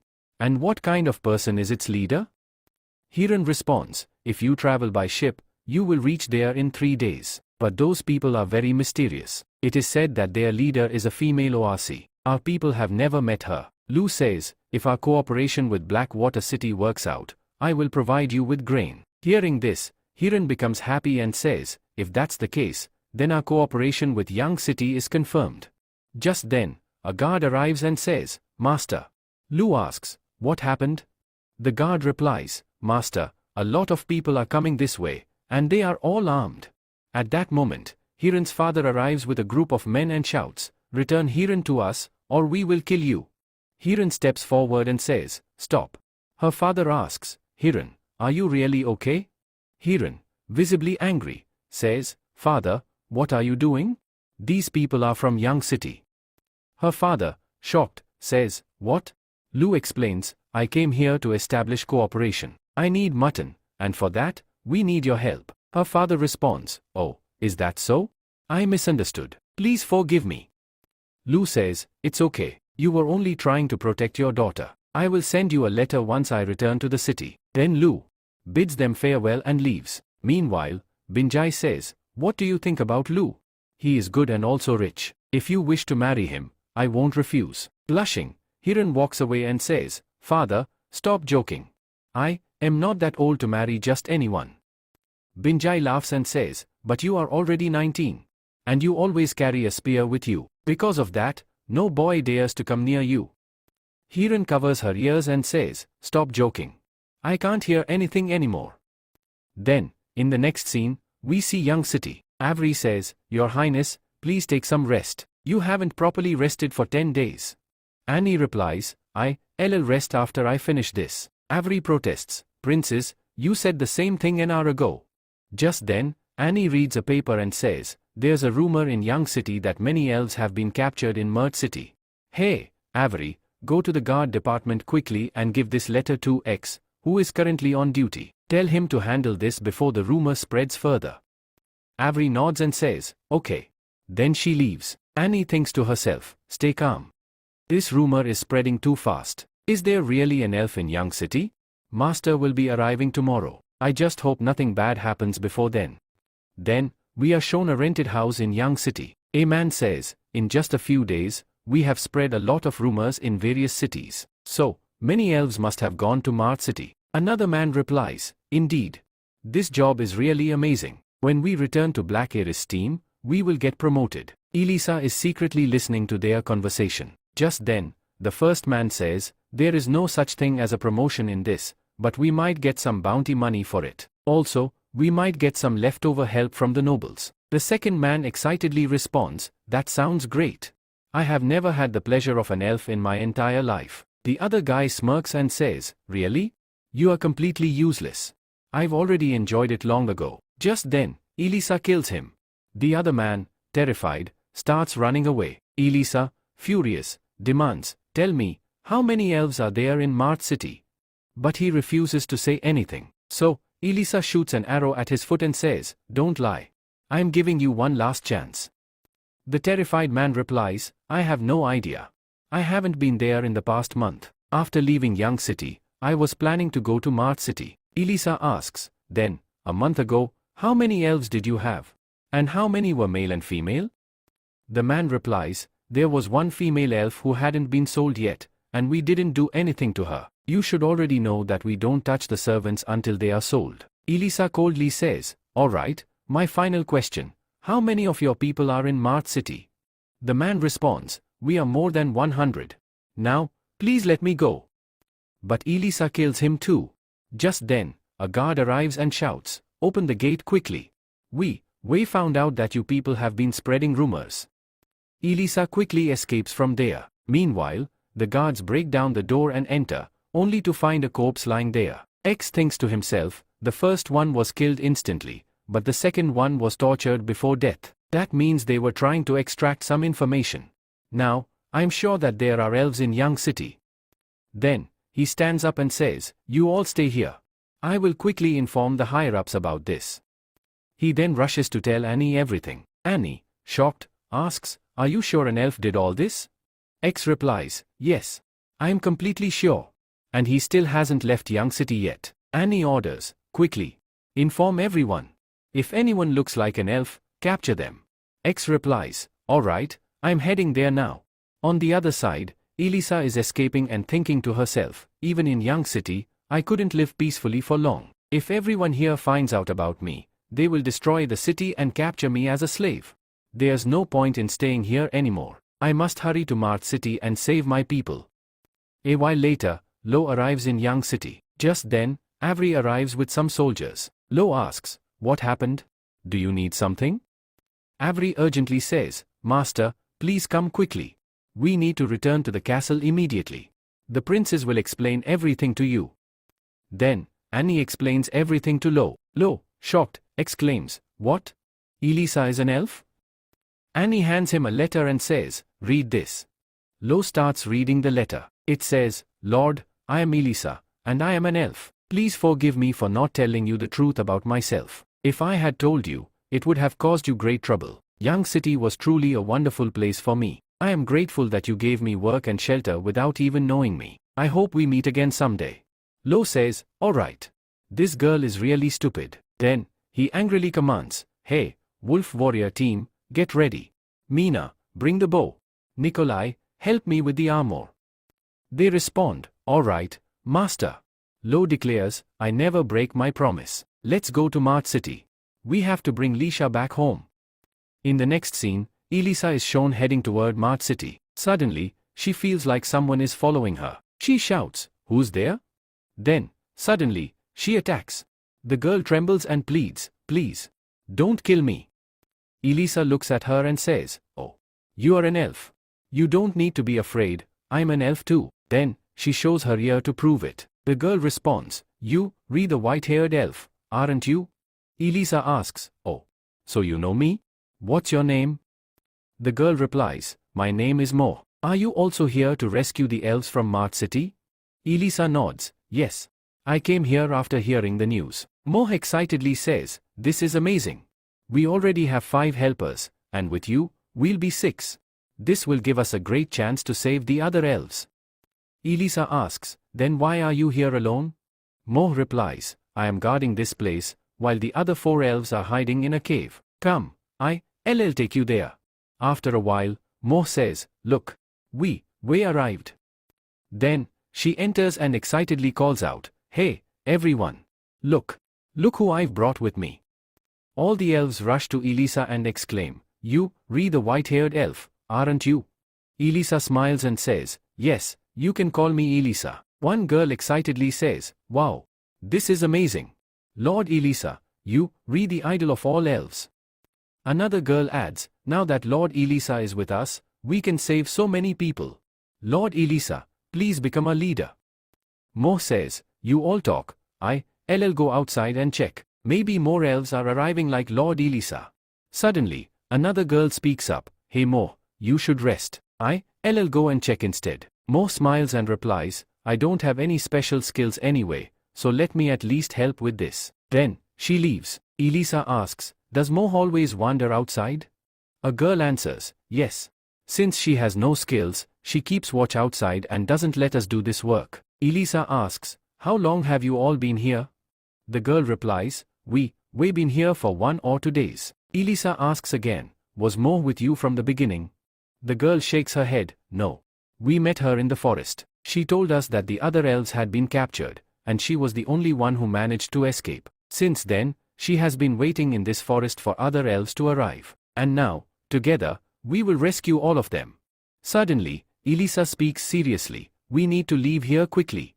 The elves look surprised, what? We need to leave? Elisa insists, yes. Hurry, or we'll get trapped here. Everyone quickly grabs their weapons and rushes outside. As soon as they step out, they see a huge army of knights. Seeing this, everyone is shocked and exclaims, what happened? Where did so many knights come from? Elisa yells angrily, Mo, I know you, behind this. Come out. Just then, Mo steps out, clapping her hands, and laughs, now I understand why everyone calls you Lord Elisa. You figured out my plan so easily. The others are in shock. How could you do this to us? Elisa glares at her, so, you saw me arriving, and that's why you made that sound, right? Mo smirks, yes. You, absolutely right. But honestly, I thought I was going to die for this. I had no idea I would get such a huge opportunity. Then, she laughs and declares, your bounty is 1,000 gold coins. Just then, a soldier comes and says, ma'am, everyone has arrived. She replies, all right, Lord Elisa, it would be best if you put down your weapon and come with us. Otherwise, you already know what will happen to your 4 companions. Elisa responds, so, you are from the Black Ladies? But you're an elf, right? Then why are you working with the Black Ladies and betraying your own kind? Mo starts laughing upon hearing this and says, elf? Don't joke with me. I am no ordinary elf. I am a dark elf. I have been old for a long time. Hearing this, everyone is shocked and exclaims, what? Mo continues, hey, Lord Elisa, if you try to escape, I will kill all of them. Then, she captures them all and locks them in cages, saying, understand this now, our people are everywhere in Mart City. So, forget about escaping. You must already know that elves make excellent slaves. If some noble buys you, you won't have to worry about food, shelter, or clothing. You should actually be thanking me for this. Elisa, enraged, responds, you are truly shameless. Mo yells, you have no right to say that. I was only 12 years old at the time. My mother became very ill because of the cold, and you elves abandoned us and left. That day, I swore that whoever saved us, I would consider them my lord, and I would destroy all elves. And at that time, Black Ares saved me. He gave me another chance at life. Now, I want to see how many elves will come here to save you. I will capture them all and sell them. Next scene, we then see Lu, who is leading a group of soldiers towards Mart City to rescue Elisa. Just then, Ki says, Master, Mart City is right after this forest. But the path is very narrow. If we go around, it will take 2 hours, but if we go on foot, we'll reach in an hour. Lu replies, all right, tie the horses here. We'll go on foot. They start moving forward. Just then, Mina asks, Master, what is this? Lu replies, this is a flashlight. Avery asks, what? A flashlight? Can we use it to attack enemies? Lu responds, no, it just provides light. Look. He then turns the torch on. Avery and Belle scream, wow. Did the sun rise so quickly? Lu says, alright, don't waste time. Let's go. They continue moving forward. Suddenly, Ki hears footsteps. He shouts, who's there? Lu points his torch in the direction of the noise, and there stands Mo. Mo screams, no.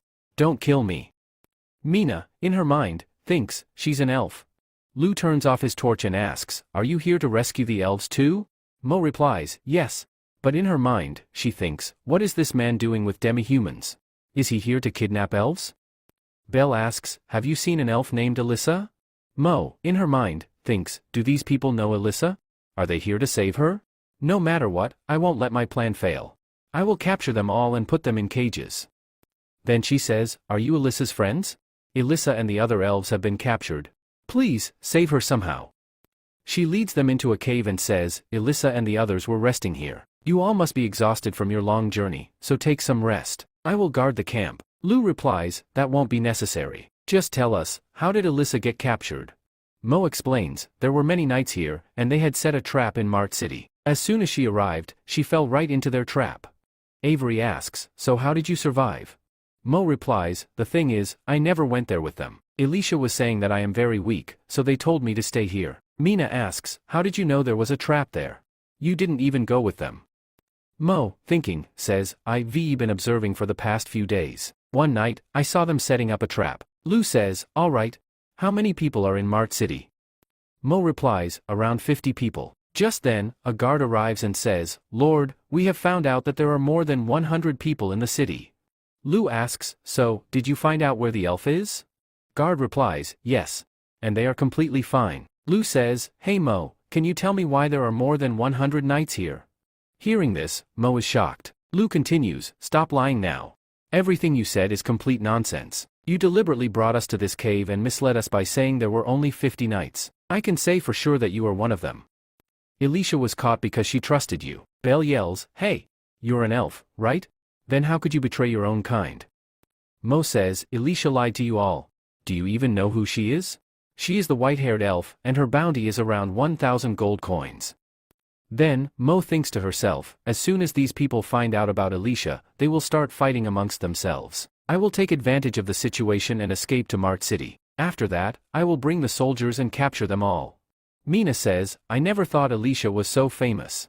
Belle adds, she really is amazing. But why did she hide all this from me? At that moment, Mo shouts, hey, are you guys even listening to me? Her bounty is 1,000 gold coins. Lu replies, 1,000 gold coins mean nothing to me. Alicia stays with us in Young Seat, so your words won't affect our relationship. Tie her up right here. We are going to save Alicia. Then, they tie up Mo and leave for Mart City. Everyone spreads out as they say, go. Spread out everywhere. We are going to save Alicia. Meanwhile, another elf says, how could she do this to us? Alicia replies, it's okay. I will help you all escape from here. Suddenly, she hears sounds of a fight and reacts in shock, **** that voice. It's Lords. At that moment, Lu arrives and asks, Alicia, are you okay? Alicia, thinking to herself, he came all the way here to save me? Lu says, hey, why are you still sitting here? Come on, it's time to go home. Then, he takes everyone outside. A guard arrives and says, Master. Here, I have brought what you asked for. Lu calls Alicia, come here and take a look. You look great with this. Alicia asks, what is this? Then, she looks at it in shock and thinks, what kind of bow is this? Just then, another guard arrives and says, Master, those people have arrived. Lu instructs, Alicia, get your bow ready. We are about to leave. Alicia replies, all right, Lord. Then she tells everyone, get ready to escape. Lord has come to rescue us, so we need to leave quickly. The group responds, all right. We are ready. When Alicia steps outside, she sees Lu fighting all of them. Seeing this, she thinks, he really is powerful. But I can help him. She grabs her bow and attacks one of the soldiers. Shocked, she thinks, this arrow is incredibly powerful. It pierced through his helmet and took him down. Now, I can use this to help him. She continues attacking them with her arrows. After a while, Lu says, mission complete. Let's get out of here. Mina, along with Avery, goes to the cave to check if the elf is still there. Mina says, all right. Then she leaves. Meanwhile, Alicia approaches Lu and says, Lord, thank you for saving us. This bow is truly incredible. Lu says, won't you take this? Elisa says, no, I am not worthy of it. Give it to someone stronger. Lu says, you are the best for this. No one can use this bow better than you. Come on, let's go to Young City. Elisa says, no, I can't go with you. Otherwise, a great disaster will befall Young City. Lu says, these 1,000 gold coins mean nothing to you. Elisa, shocked, says, you know about this? Lu says, don't you think I can protect you? Elisa says, no, it's not that. You risked your life to save us. Now, I can't put you in even more trouble. Lu says, I never saw you as a burden. I already told you, I don't care who you are. If you live in my city, I will protect you. Elisa says, it seems you don't know about bounty killers. Lu says, are you worried that they will kill you? If your price increases, do you really think they will kill you? Elisa, shocked, says, what? My bounty increased? Lu says, you don't need to worry about that. I'll take care of everything. You just have to come to Young City with me. Elisa, happily, says, I also want to return to Young City. Lu says, welcome. With your skills, we will make a great team. Just then, Mina arrives and says, Master, she burned the rope and escaped. I think she went towards Mart City. Should we go there and capture her? Lu says, no, there is no need for that. Our mission was to save Elisa, and it is complete. Now, we should return to the city. Elsewhere. Some guards say, they have escaped from here. She hears this, shocked, and says, what? How did you let them escape? Seriously, you guys are so weak. Then, she thinks to herself, Elisa, you are really lucky, but next time, no one will be able to save you. The next day. Mina says, Master, you just arrived yesterday. Take some rest. Lu says, it's fine, I have to do this work. Otherwise, it will create problems for us later. Annie says, Master, forgive me, but only you can decide what to do about this. Lu says, no worries, you did a great job. Annie, hearing this, feels happy and says, Master, Lord Joseph is arriving soon with his horse. Lu says, he arrived sooner than I expected.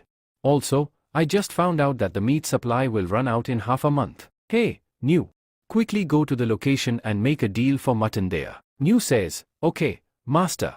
Lu, I am going to set up a safety department. Mina will be the director, and you will be the vice director. The safety department's work will be delivering messages and gathering information about people. I have written down everything about how you should operate. Outside. Lu sees Elisa sitting there, looking troubled. As soon as she sees Lu, she stands up and says, Lord, what kind of job are you giving me now? Lu says, I know you are an excellent archer, so I want to form a sniper team with all the elves. Elisa, shocked, says, sniper team? What is that? Lu explains, snipers hide in an open area and can kill targets from a great distance using their bows. Elisa, is that bow magical? Lu, yes, every member of the sniper team will get this bow. Your monthly salary will be 1 gold coin. You will all stay in the military camp, and you will get 2 days off every month. If you complete your mission, you will also get a holiday. Elisa thinking to herself, 1 gold coin and 2 days off every month? This is really great. Lu, right now, your camp isn't ready, so your team will have to stay together. Later, Mina will come to train you. Think about it and let me know your decision. Elisa, Lord, I will join this team. Lu, alright. Anyway, I'm really exhausted. Just then, Efari looks at him, then gently strokes his head and thinks, I had completely forgotten that Lu made a promise to me. Lu says, you've been waiting for me for so long, right? Come on, I will take you to the sky now. Efari, excited, says, okay. Just then, Annie says, Master, I also want to know how you will take Efari to the sky. Lu laughs and says, alright, come on, we'll all go together. Lu arrives at the scientific research center and asks, so, how did the hot air balloon experiment go? The man responds, Lord, the balloon is ready, but no one has tested it yet. Annie asks, Master, will this take us into the sky? Lu replies, yes, absolutely. This is called a hot air balloon. Just then, Mina shouts, Master, it's flying. At that moment, Frey grabs Lu and says, hey Lord, I want to go there too. Lu replies, alright, we'll go first. You all wait here, I'll be back soon. Then, they begin to ascend in the balloon. Frey exclaims, Lord, look at this. This balloon is really flying so high. I can see the entire city from here. Lu responds, yes, I know, but be careful. Frey asks, when I get my wings, will I be able to fly this high? Lu gently pats her head and says, don't worry, Frey, I'm sure your wings will appear soon. Frey smiles and says, all right. I trust you. After some time, they land back on the ground. The man asks, Lord, is everything all right with the balloon? Lu replies, yes, the balloon is completely safe. Your experiment was a total success. Then, Annie excitedly asks, Master, how did it feel from above? Can I also ride the balloon? Lu replies, all right, come on. Then, the other people say, Master, we want to go too. Lu responds, all right, no problem, you all can try it. I'll take Annie first. Then, Lu takes Annie with him in the balloon and reassures her, there's nothing to fear. This balloon is completely safe. She lets go of Lu and says, I'm not scared. Just then, her foot slips, and she is about to fall. Lu shouts, Annie, be careful. He catches Annie, but in the process, he accidentally kisses her. Annie quickly turns away and, in her mind, thinks, I kissed Master? I actually kissed Master. After that kiss, my heart is racing. And it won't stop beating so fast. She then turns around and looks at Lu. Lu is completely shocked and nervously says, wait. This is. Annie says, yes, I know, it was an accident. I won't tell Mina about it. Then, in her mind, she thinks, wait, what am I even saying? Lu reassures her, don't worry, I will take you home once the balloon is fully ready. Annie asks, really? Lu replies, yes, absolutely. The scene then shifts, showing Sahara's tribe. Elsa asks, are we running out of salt in our tribe? We haven't even bought anything, so we should still have money, right? A maid responds, the merchant who came here has raised the price of salt too much. We don't have enough money to buy it. Elsa, angry, says, these people only care about profit. We will never deal with this merchant. The maid warns, but if we don't have salt, we won't have strength either. Then, the other tribes will easily defeat us. Elsa sighs and says, all right, I'll figure something out. Then, she thinks to herself, if Annie were here, she would have solved this problem easily. But all I know how to do is fight enemies. A little while later, the maid rushes in and says, Your Highness, a lot of people have come outside, and they want to meet you. Do you remember the deal we made with the Lord of Blackwater City? Elsa asks, what? How many people are there? The maid replies, there are more than 100 people. Elsa thinks to herself, all right, bring them to the reception hall. Then she wonders, more than 100 people are here? I remember Blackwater City doesn't have that many people.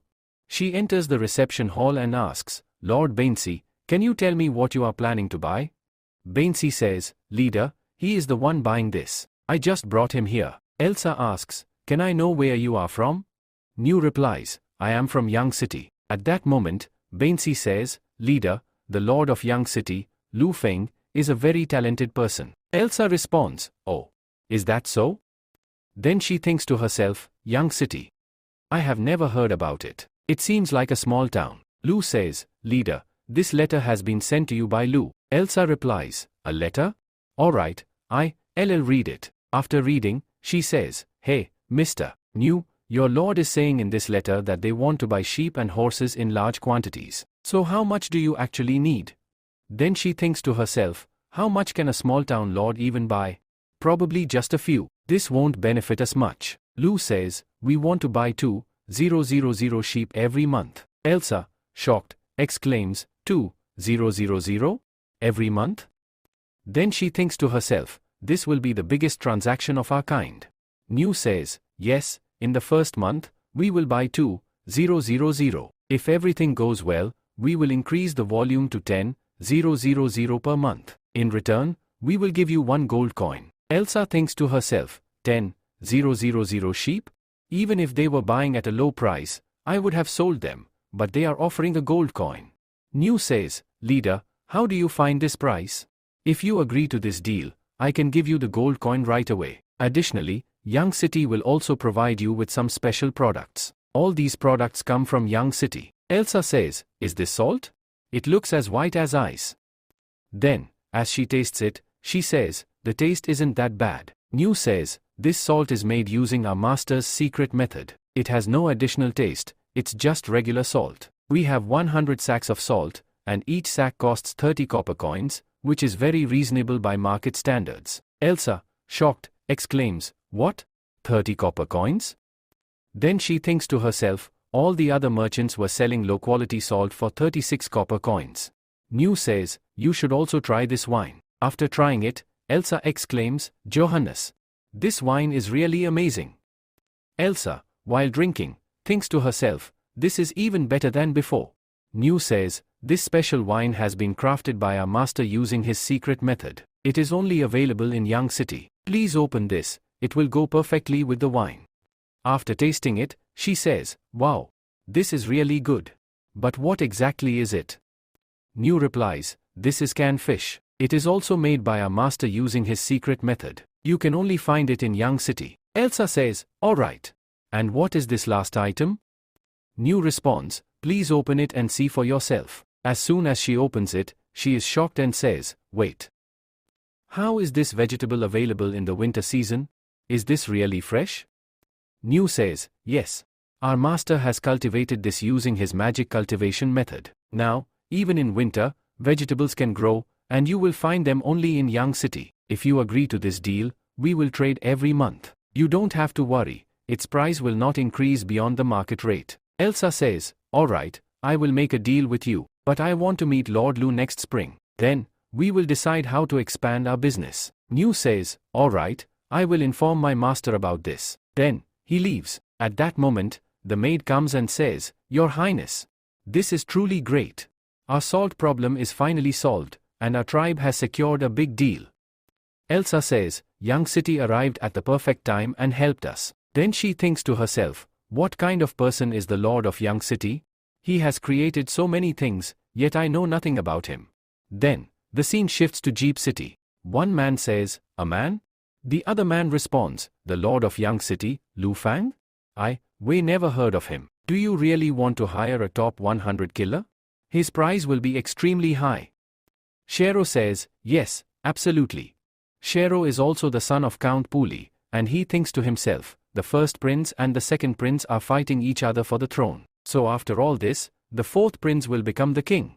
My plan is to kill Lu Fang and take revenge for Omer and Adam. At the same time, I will take control of all his soldiers. This way, I will help the fourth prince get the throne, and my father will comfortably become the duke.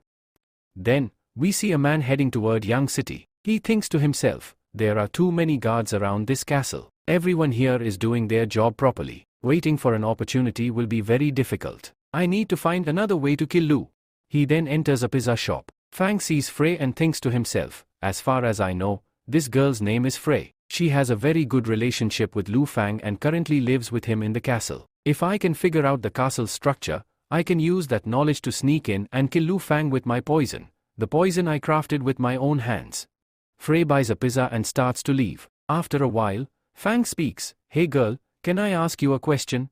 Frey replies, "No." Fang thinks to himself, seriously? This girl is really weird.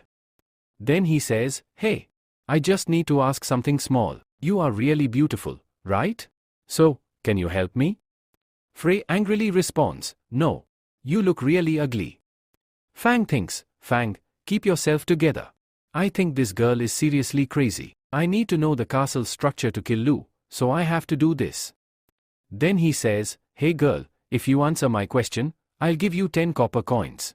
But Frey says nothing. Fang says, "All right, 20 copper coins? 30? 50? Then he takes out all his money and says, "This is all I have. Around 10 silver coins. I just need to know about the castle's structure." Then, looking ahead, he gets shocked and says, "Huh? Where did that girl go?" Suddenly, Frey attacks him from behind and says, "You want to harm the castle? That means you are my enemy." She then informs Lu about this. Lu thinks to himself, seriously? That guy's luck must be really bad for asking Frey for help. But I can't believe he survived. Then he pats Frey's head and says, "Really, Frey, you did an excellent job. You saved the castle." Then he says, "Hey Ki, bring me the killer who made the paralysis poison." Ki responds, "All right, I'll bring him now." Then Ki brings Fang. Seeing Frey, Fang thinks, "I am a killer. But I got knocked out by a little girl. Lu says, you must be really brave to attack a noble. Do you have anything else to say? Fang says, honestly, my luck is really bad, but I hope you will give me a quick and painless death. Lu says, tell me, you make poison that knocks people unconscious, but it doesn't actually work, does it? Fang replies, yes. I was a witch doctor some time ago. Lu asks, a witch doctor? Then how did you become a killer? Fang says, during my practice, a noble accidentally died at my hands. To survive, I had to take up a job as a bounty killer. Lu says, you tried to kill a noble, so you will be hanged in front of the public. But I will give you a chance. Fang is shocked to hear this and says, really? Are you seriously not going to kill me? Lu says, you don't have any killer talent, but you can become a great doctor. I want you to study for it and create a medicine that can relieve patients' pain. I am providing you with research and a place to stay. You can study medicine there. Fang says, Lord, thank you for giving me a second chance. Please be careful because I have already failed. Now, others will come here to kill you. Lu replies, there is no need to worry. My guards are much better than those killers. Then, we are shown the capital. A boy says, hey Lucy. I heard that you are not feeling well, so I came to see you. Lucy says, brother, you are welcome here. Lucia says, now sit down. Do you remember the last conversation we had? I want you to make me the hero of your novel. So, what do you think about it? Lucy replies, I am not feeling well, so I'll write about it later. We will talk about this some other time. Lucia thinks to himself, another excuse. If she doesn't write the novel properly, I will never talk to her again. I'll just turn this useless girl into my plaything. Then he says, alright, Lucy, write it once you feel better. Lucy says, no, that's not what I meant. Lucia asks, Lucy, what do you mean then? Then he thinks to himself, she has refused me so many times. Is she siding with Greenie?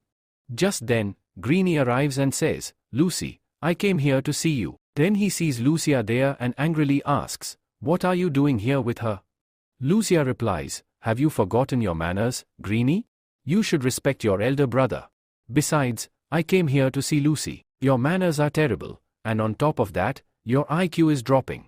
Alright, Lucy, I leave now, but don't forget our promise. Then Greenie says, hey Lucy. You didn't agree with me because you have sided with that scumbag Lucia, right? Lucy is shocked and says, no, there's nothing like that. Then Greenie grabs her and says, no? Then why aren't you writing a novel about me? I even gave you the title, King Greenie's Autobiography. You are so good at writing novels, aren't you? Then write it. Lucy pleads, hey brother, calm down. Greenie angrily says, I will protect you, but you have to write only about me and tell everyone how powerful I am. Then this throne will be mine. Lucy shouts, brother, please let me go. Just then, a girl arrives and attacks Greenie. Lucy screams, hey John, stop. Hearing Lucy's words, John stops immediately. Greenie touches his neck and sees blood. He panics and shouts, this is blood. Oh no, I am going to die. Witch doctor, where are you? Please save me. Lucy says, it's great that you arrived at the right time, John. John says, it would have been even better if we had killed this man. Lucy says, he is my brother. If anything happens to him, my father will be devastated. If you kill him, you will fall into his trap. John asks, so, the first prince wants the second prince to be killed by my hands? Lucy replies, yes, you are absolutely right. He came here with a plan. Before arriving, he had already told a guard to inform the second prince that the first prince was coming here. You know how the second prince gets angry very quickly and takes out all his anger on me. Lucy continues, if I get into trouble, you will save me, right? Everyone knows that he can't defeat you. But if you lose control, you will end up killing him. The two brothers are fighting for the throne. The first prince has ministers on his side, while the second prince has knights. I also feel like the fourth prince is up to something, but my father has not made any decision about it yet. So, all three brothers are fighting amongst themselves in secret. John says, then you are in great danger, aren't you? Lucy says, I am not afraid because you are with me. Then she grabs John's tail. John yells, you have grabbed my tail 74 times this month. Later, Lucy goes to see her father and asks, Father, how are you feeling today? Her father replies, I am much better than before. It feels great that you came to see me. Lucy smiles and says, yes, father, I am also very happy. Her father says, I found out that Lucy and Greenie went to meet you. Lucy replies, yes, brother. He takes very good care of me. Her father says, now I know what's going on. Besides that, you are very special. How about you go away for a few days? Lucy replies, alright, Dad. Then she steps outside and says, hey John, do you want to go somewhere else? John replies, Your Highness. Wherever you go, I will go too. Lucy smiles and says, John, you are really amazing. Then let's go somewhere together. John blushes and says, okay. Just then, a maid arrives and says, Princess Lucy. Miss Darlene and Catherine have returned. Lucy responds, alright, I am going to meet them. If I don't say goodbye, who knows what Catherine will do. Then we are shown a scene of Darlene's shop. Many people are arriving there. Seeing this, people start talking among themselves. What's going on here? Another man says, it is being said that Miss Darlene has brought some amazing products to her shop. Then they go inside and exclaim, this fabric is really amazing. After that, people start fighting to buy the fabric. One man shouts, I will take this. Another man says, hey, you can't take so many alone. Darlene smiles and says, there's no need to worry. We have plenty of stock. In fact, we have something even better than this fabric. The people, surprised, ask, what do you have? Darlene replies, we also have wine. Since you all are new here, I hope you like it. A man angrily says, stop this nonsense and just show us what you have. Another man agrees, yeah, he is right. Darlene says, our first item is this fabric. I know you all have used similar fabric before, but this one is much smoother and softer than before. Just touch it, and you'll see the difference. Then they touch the fabric and exclaim, this fabric is truly different from before. It feels incredibly soft. After that, they start buying the fabric like crazy. Meanwhile, some people taste the wine and say, wow, this is really amazing. Another man adds, this is even better than noble liquor. Darlene smiles and says, a good wine should be served with good food. Try it with these pickles, fish, and cucumbers. It will taste even better with these. As they eat, they say, this is really delicious. But, what is this cucumber? Another man responds, whatever it is, it tastes amazing. Darlene continues, our next item is paper. There are two types of paper here, thick and thin. The thick paper can be used for writing, while the thin one can be used for cleaning. You can use it for the toilet, or to clean your hands and face. People are amazed and say, Miss Darlene, this is truly incredible. Catherine happily exclaims, now that's what I'm talking about. Now I feel like everything will sell out. Darlene laughs and says, yes, I think so too. Just then, a man arrives and says, Miss Darlene, we have seen all of this, but I want to know, do you have anything else? I heard you have perfume. Is that true? Darlene smiles and says, yes, our final item is perfume. She then opens a bottle and says, here it is. The man frowns and says angrily, so, what's so special about it?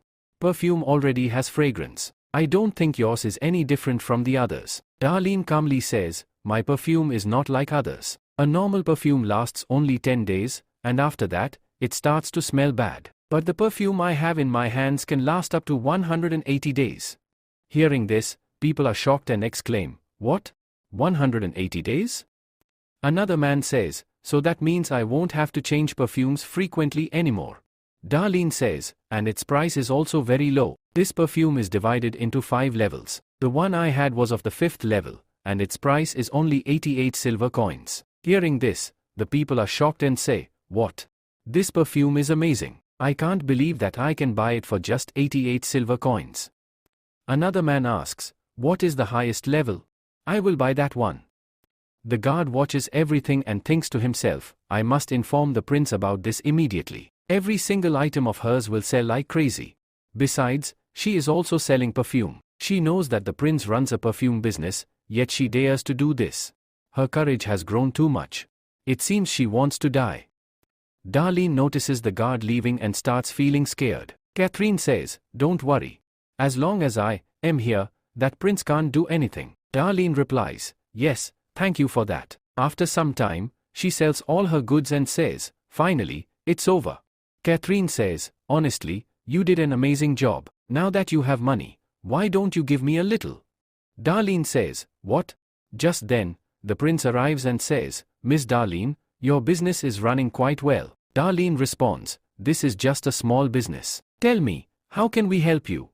The prince says, I heard you were selling perfumes. I am very curious about this. It looks like we already sold all of them. Catherine replies, yes, we sold everything. The prince says, anyway, I didn't come here to buy anything. Some time ago, I developed a new type of perfume, but someone stole my secret formula. It seems that the perfume you sold is actually mine. Catherine angrily says, you.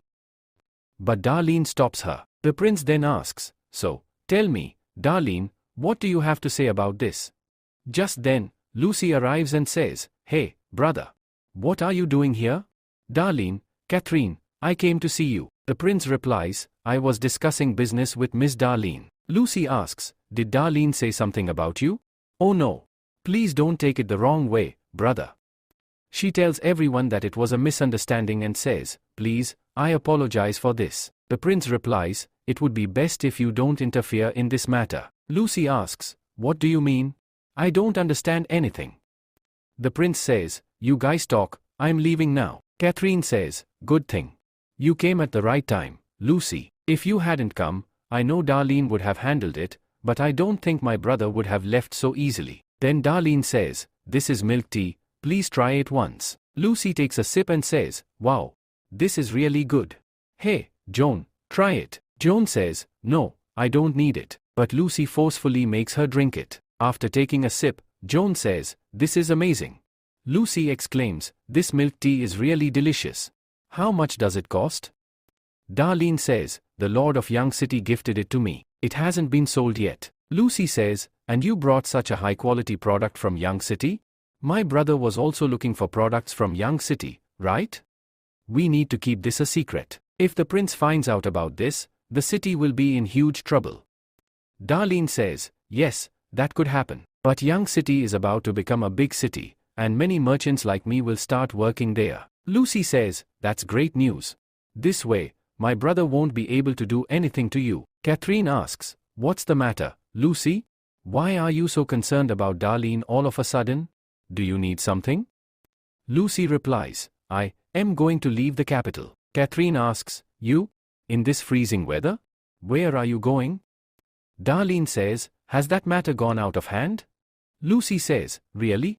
Darlene, you are really smart. Catherine says, what are you talking about?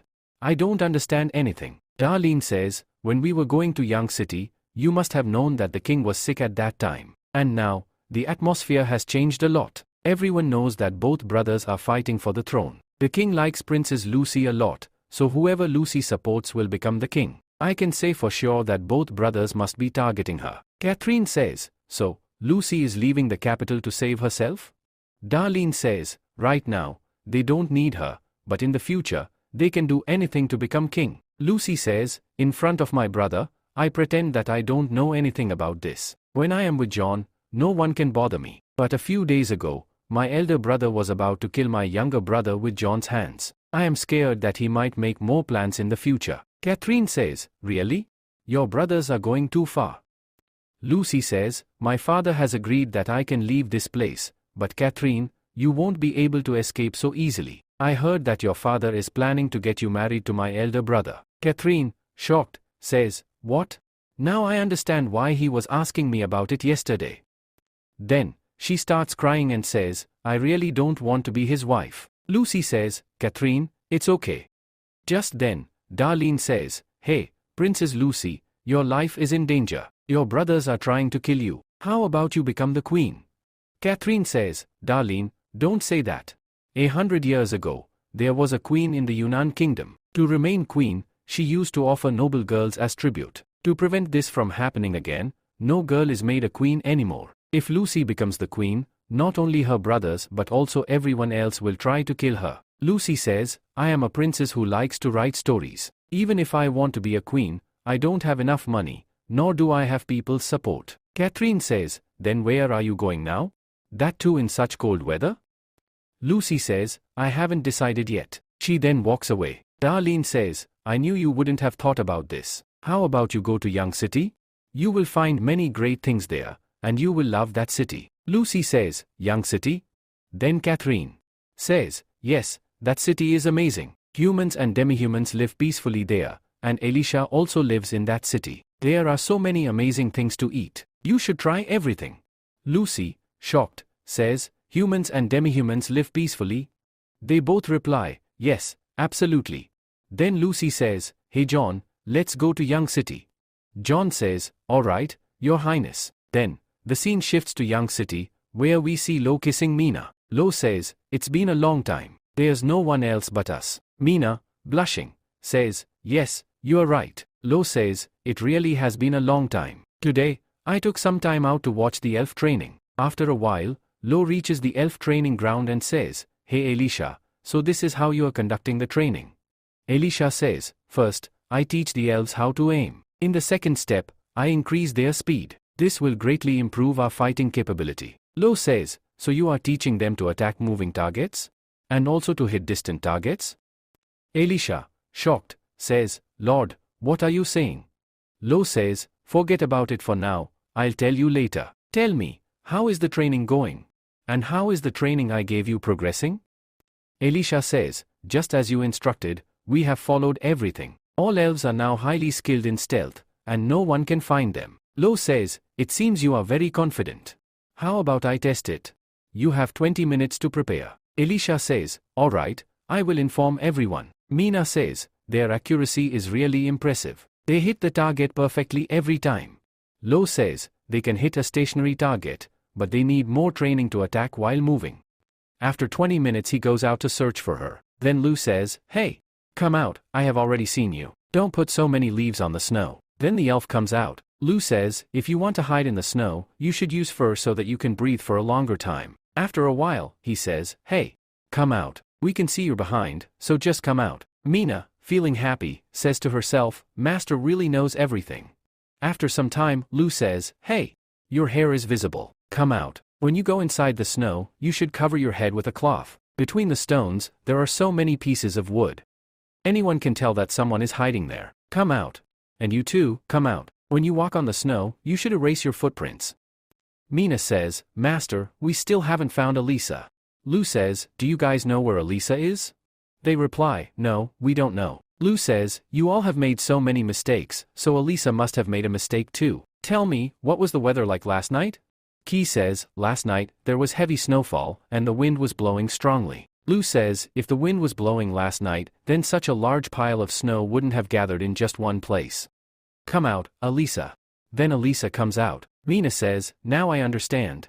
Because of the wind, there was less snow there, but Elisa straightened the snow to hide behind it. Elisa says, please forgive me, Lord. I didn't pay attention to this. Lu says, this is the purpose of the training, to blend completely with nature. For example, if you want to hide in the snow and create a hole, you need to cover it with wood and cloth, then put some snow over it. That way, you will have a hiding place where you won't die. It is very difficult to hide in the hill forest mountain. You must hide in such a way that no one can find a trace of you. So, do you have any more questions? Then he says to himself, good thing I watched that Special Forces documentary. Mina and Ki, hearing this, feel happy and say, yes. We understand. Elisa also says, yes, I understand now. Before hiding ourselves, we must erase all clues so that no one can find us easily. Lu says, all right, keep practicing. I know you will all improve very soon. They reply, okay. Then Ki says, Lord, it's getting really late. Should we return to the city now? Lu says, don't worry. It has been a long time since I last came outside the city. I remember that the military camp isn't far from here. Ki says, yes, Lord. It won't take us much time to reach there. Lu says to himself, spring is coming soon. It's time to start the recruitment. I will go and check how good those soldiers are. Then he tells Ki, inform them that I will visit the military camp tonight. Ki replies, all right, Lord. Then, they reach the military camp at night. Just then, some soldiers arrive and say, hey, stop right there. Tell us, who are you, and how did you get here? Lu replies, don't worry, I am Lu Feng. The soldiers respond, welcome, Lord. Lu says, you are all a team, so take care of each other. If there's an emergency, one person should quickly send a message so that the others can come and help. The soldiers say, really? You are doing a great job. Then, they enter the military camp. Lu says, Mina, start the timing now. Suddenly, someone triggers the alarm. Hearing the noise, Nu wakes up and says, what's going on? He quickly gets dressed and rushes outside, only to see Lu standing there. Seeing him, Nu is shocked and exclaims, "Lord." Lu stops the timer and says, 2 minutes. "Not bad. Stay right here." Nu replies, "Okay, Lord." At that moment, the alarm bell rings, and all the soldiers come running out in a hurry. They look at each other and think to themselves, "I had no idea things were this bad." Lu yells loudly, "Today, I am here to make things tough for you. My young city soldiers are extremely punctual. If someone is not on time, they will be kicked out." Then he continues, "Where is your weapon? Do you want to die on the battlefield? Where is your armor? Going to battle without armor means you're already dead. Anyone without armor will face serious consequences. As punishment, all of you will run carrying logs." The soldiers immediately start running with logs. Lu thinks to himself, "I know that most of these people join just for food. If this continues, they will flee in fear when facing a powerful enemy. Such soldiers are completely useless." Nu says, "Lord, this is my fault." Lu responds, "No, this isn't your fault. I never thought about this before. These people have become physically stronger, but they are not ready to die for young city." The next day, Lu gathers all the soldiers and says, "Yesterday, you all made me feel ashamed. Now, do you even have the courage to look me in the eyes? You are worse than elementary school students." Then he shouts, "Tell me, are you angry, or are you ashamed? I feed you all well every day. In young city, no one eats better than you. But this is how you repay me? Do you think eating is more important than wearing armor? You can't even wear armor properly. If your relatives find out about this, think about how heartbroken they will be. People will say that only the weak die on the battlefield. And honestly, you are all very weak." Lu, now furious, asks, "Tell me, are you weak soldiers?" All the soldiers shout, "No. Absolutely not."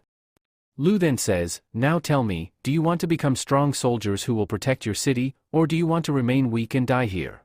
They all yell together, "We want to become strong soldiers." Lu continues, "A strong soldier must have strict discipline. He must fight until his last breath.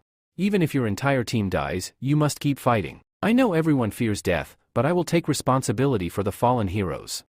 From now on, if any young city soldier dies, I will take care of their parents, raise their children, and build a memorial in their honor so that their families always remember them." Hearing this, all the soldiers shout, "We are ready to die for young city." Lu then brings out a flag and says, "This is the flag of our young army. It represents me, you, and everyone else." Then, he takes a knife, cuts his own hand, and says, "As the Lord of Young City, I will shed my blood to protect Young City and its people." Seeing this, everyone is shocked. Then, one of Lu's comrades also cuts his hand and says, "I, too, am willing to do anything to protect Young City." One by one, all the soldiers cut their hands and shout, "We too. We will shed our blood to protect Young City and its people." Lu smiles and says, "Good. Now, everyone will give their all to protect Young City." On the other side, Belle shouts, "Hey, stop. I will arrest you because you have troubled everyone." The boy, running away, says, "I haven't done anything." Belle replies, "Whatever you have to say it in the department." Then, the boy suddenly attacks her with a knife and says, "I didn't do anything." At that moment, she notices a slave mark on his hands and exclaims, You are a slave. Everyone, look. He has a slave mark on his hand. A slave is trying to capture me." Belle firmly says, "I am the captain of the department. I was freed from this a long time ago." The man laughs and says, "A slave will always remain a slave. There's no question of you capturing me." Hearing this, the people around start whispering, "What? Miss Belle is a slave?" Another man adds, "Now I understand why she always wore that band on her hands." Someone else says, "Our Lord once said, whoever works hard will be freed from slavery. But to remove the slave mark, one must cut it off with a knife. Otherwise, the mark will remain for life." Belle declares, "The Lord has commanded me to protect Young City. So, whoever does wrong here, I will capture them." The man smirks and says, "You just follow whatever the Lord says, huh? So that means, he is your master?" Belle is shocked for a moment but then punches him hard and yells, "Don't speak like that about my master." Her companion steps in and says, "Belle, just cover it up. No one will talk about this again." Belle covers it up and goes home. She falls asleep. Dream sequence, in her dream, she hears voices, "You are a servant. As long as this mark remains, you will be a slave. And slaves are meant to be kept in chains." Belle screams, "No. I am not a slave." Then, the same boy says, "Honestly, working with a slave feels really disgusting." Belle desperately shouts, "No. I am not a slave." She starts walking away, but suddenly, the Lord appears. She is shocked to see him and murmurs, "Lord?" Lord Lu looks at her and says, "So, you really are a slave." Belle wakes up in panic, breathing heavily, and yells, "No, I am not." She sits there, crying. The next day, people are laughing and chatting. Lu approaches Belle and asks, "Hey Belle, what's wrong with you?" Belle quickly responds, "No, nothing's wrong with me." Annie asks, "Seriously, what's wrong? Why did you stop eating?" Mina adds, "Are you sick?" Lu says, "Let me check." Belle, feeling shy, says, "I'm perfectly fine." But suddenly, she clutches her stomach in discomfort. Lu leans over to Mina and whispers, "Hey Mina, ask Belle if she is on her period. If she is, give her some brown sugar water." Mina hears this and looks at Belle. Lu lightly pulls Mina's ear and says, "This is a normal thing. There's no need to be embarrassed." Mina smiles and replies, "All right." Lu then tells Belle, "Hey Belle, don't go to work today. If you're not feeling well, eat your food and get some rest." Nicole agrees, "Yes, he's right. If you're not feeling well, you should rest." Belle gives a soft smile and says, "All right." After finishing her meal, she goes to her room and thinks to herself, "Master cares so much about me. He even told Mina to take care of me. Master believes that hard work can free slaves, but I don't help him much. I live inside the castle, so everyone thinks I am his slave. But this might cause problems for him. If I leave this place, then everything will be fine." Then we are shown Forbidden Mountain in Young City. A man says, "Leader, we did exactly as you instructed. Just as you planned with Belle, I believe it will be successful. Now, we need to ignite a conflict between the slaves and civilians. I think Young City will be destroyed very soon." At that moment, Leader Feed says, hey Mo, what do you think? How many days will it take for Young City to be destroyed?" Mo replies, "Around 7 days. Feed says, "Alright. Go ahead with the plan. If Belle doesn't leave Young City, then in a few days, eliminate the people there and make it look like a fight between the slaves and civilians." The man replies, "Understood," and then leaves. Then Feed says, "Hey Mo, our Mud City mission failed, didn't it? Because Young City's lord arrived there." Mo replies, "Yes." Feed says, "Honestly, this is great. That place is wonderful too, but I want to see how long this city lasts. Come on, Mo. Let's return to our camp." While leaving, she thinks to herself, the leader's plan never fails. "Alyssa, you escaped from my hands last time, but this time, you'll fall right into my trap. And when that happens, you will regret it deeply." The next day, Belle enters a pizza shop and says, "I need 50 pizzas. The shopkeeper replies, "Miss Belle, are you throwing a party? 50 pizzas is a lot. We'll need some time for that. Please have a seat and relax." Belle responds, "All right, I'll be nearby." Just then, a girl accidentally bumps into her. Belle quickly covers her belongings. The girl apologizes, "I am sorry, I bumped into you by mistake." Belle replies, "No problem, I wasn't paying attention while walking." A boy sitting nearby observes everything and seems very pleased. After some time, Captain X knocks on a door and says, "Open the door. We are here for a routine inspection." The man opens the door and says, "Oh, Captain X, you really work hard." X replies, "In cold weather, people start fires to keep themselves warm. But lighting an open fire is very dangerous, especially in a rental house where many people live. That's why Lord ordered us to conduct a routine inspection. I hope you understand." The man replies, "All right, thank you for doing this." X then says, "Oh, I remember. You are a merchant from Lenin, right?" The man replies, "Captain, your memory is really impressive." X continues, "I recall that there were a few others with you. Did they all leave?" The man responds, "Yes, they went to Young City for sightseeing. The food there is excellent, and the goods are great too." Captain asks, "But we've been here for so many days. Don't you want to go there?" The man replies, "Young City is still new to me, so I'm not going there yet." X says, "All right, my room inspection is complete. Now I'll check the next room. If you need anything, you can come to me." The man replies, "Okay, Captain. Thank you." Then Captain X and his team leave. The man thinks to himself, "Young City's people are really good at their jobs. I was worried they had figured out my identity, but it seems like they have no clue." Just then, his companion arrives and says, "I saw Belle shopping. It looks like she's leaving soon." The man replies, "Really? The leader's plan is working perfectly. Get ready outside Young City, just as we planned." Meanwhile, elsewhere, X approaches Lu and says, "Lord, that merchant seems suspicious. I have a bad feeling about him. He has been in Young City for the past 8 days. Initially, He went to the market, but since then, he has been relaxing, eating, and roaming around without doing any business. Besides him, there are other people behaving the same way. Annie says, so it looks like they are the ones causing all this. They are the ones starting conflict between young city's civilians and slaves. Just then, Mina adds, this is all Black R's doing. I'm sure of it. Lu says, no. Their real target is the slaves of Young City. Right now, Young City has nobles, merchants, civilians, and slaves. The majority of the population consists of civilians and slaves. If a war breaks out between them, the entire city will be thrown into chaos. Then, Black R's will take advantage of the situation and capture the orcs. X says, but civilians and free men are living peacefully in Young City, so they will never worry about rumors because they trust you. So, this Black Aries plan will be completely useless. Lu replies, yes, I think the same. This rumor won't benefit anyone, and I don't think anything will happen, unless, for example, if people don't find out that there is a slave in Young City, then. Suddenly, he shocks and says, wait, Belle? Now I understand why her mood has been so bad for the past 2 days. Hey, Mina, quickly go and find her. Mina says, okay, master, and leaves immediately. X asks, master, what happened to Belle?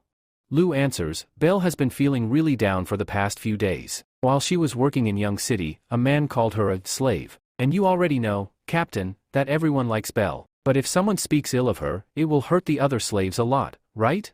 X is shocked and says, now I get it.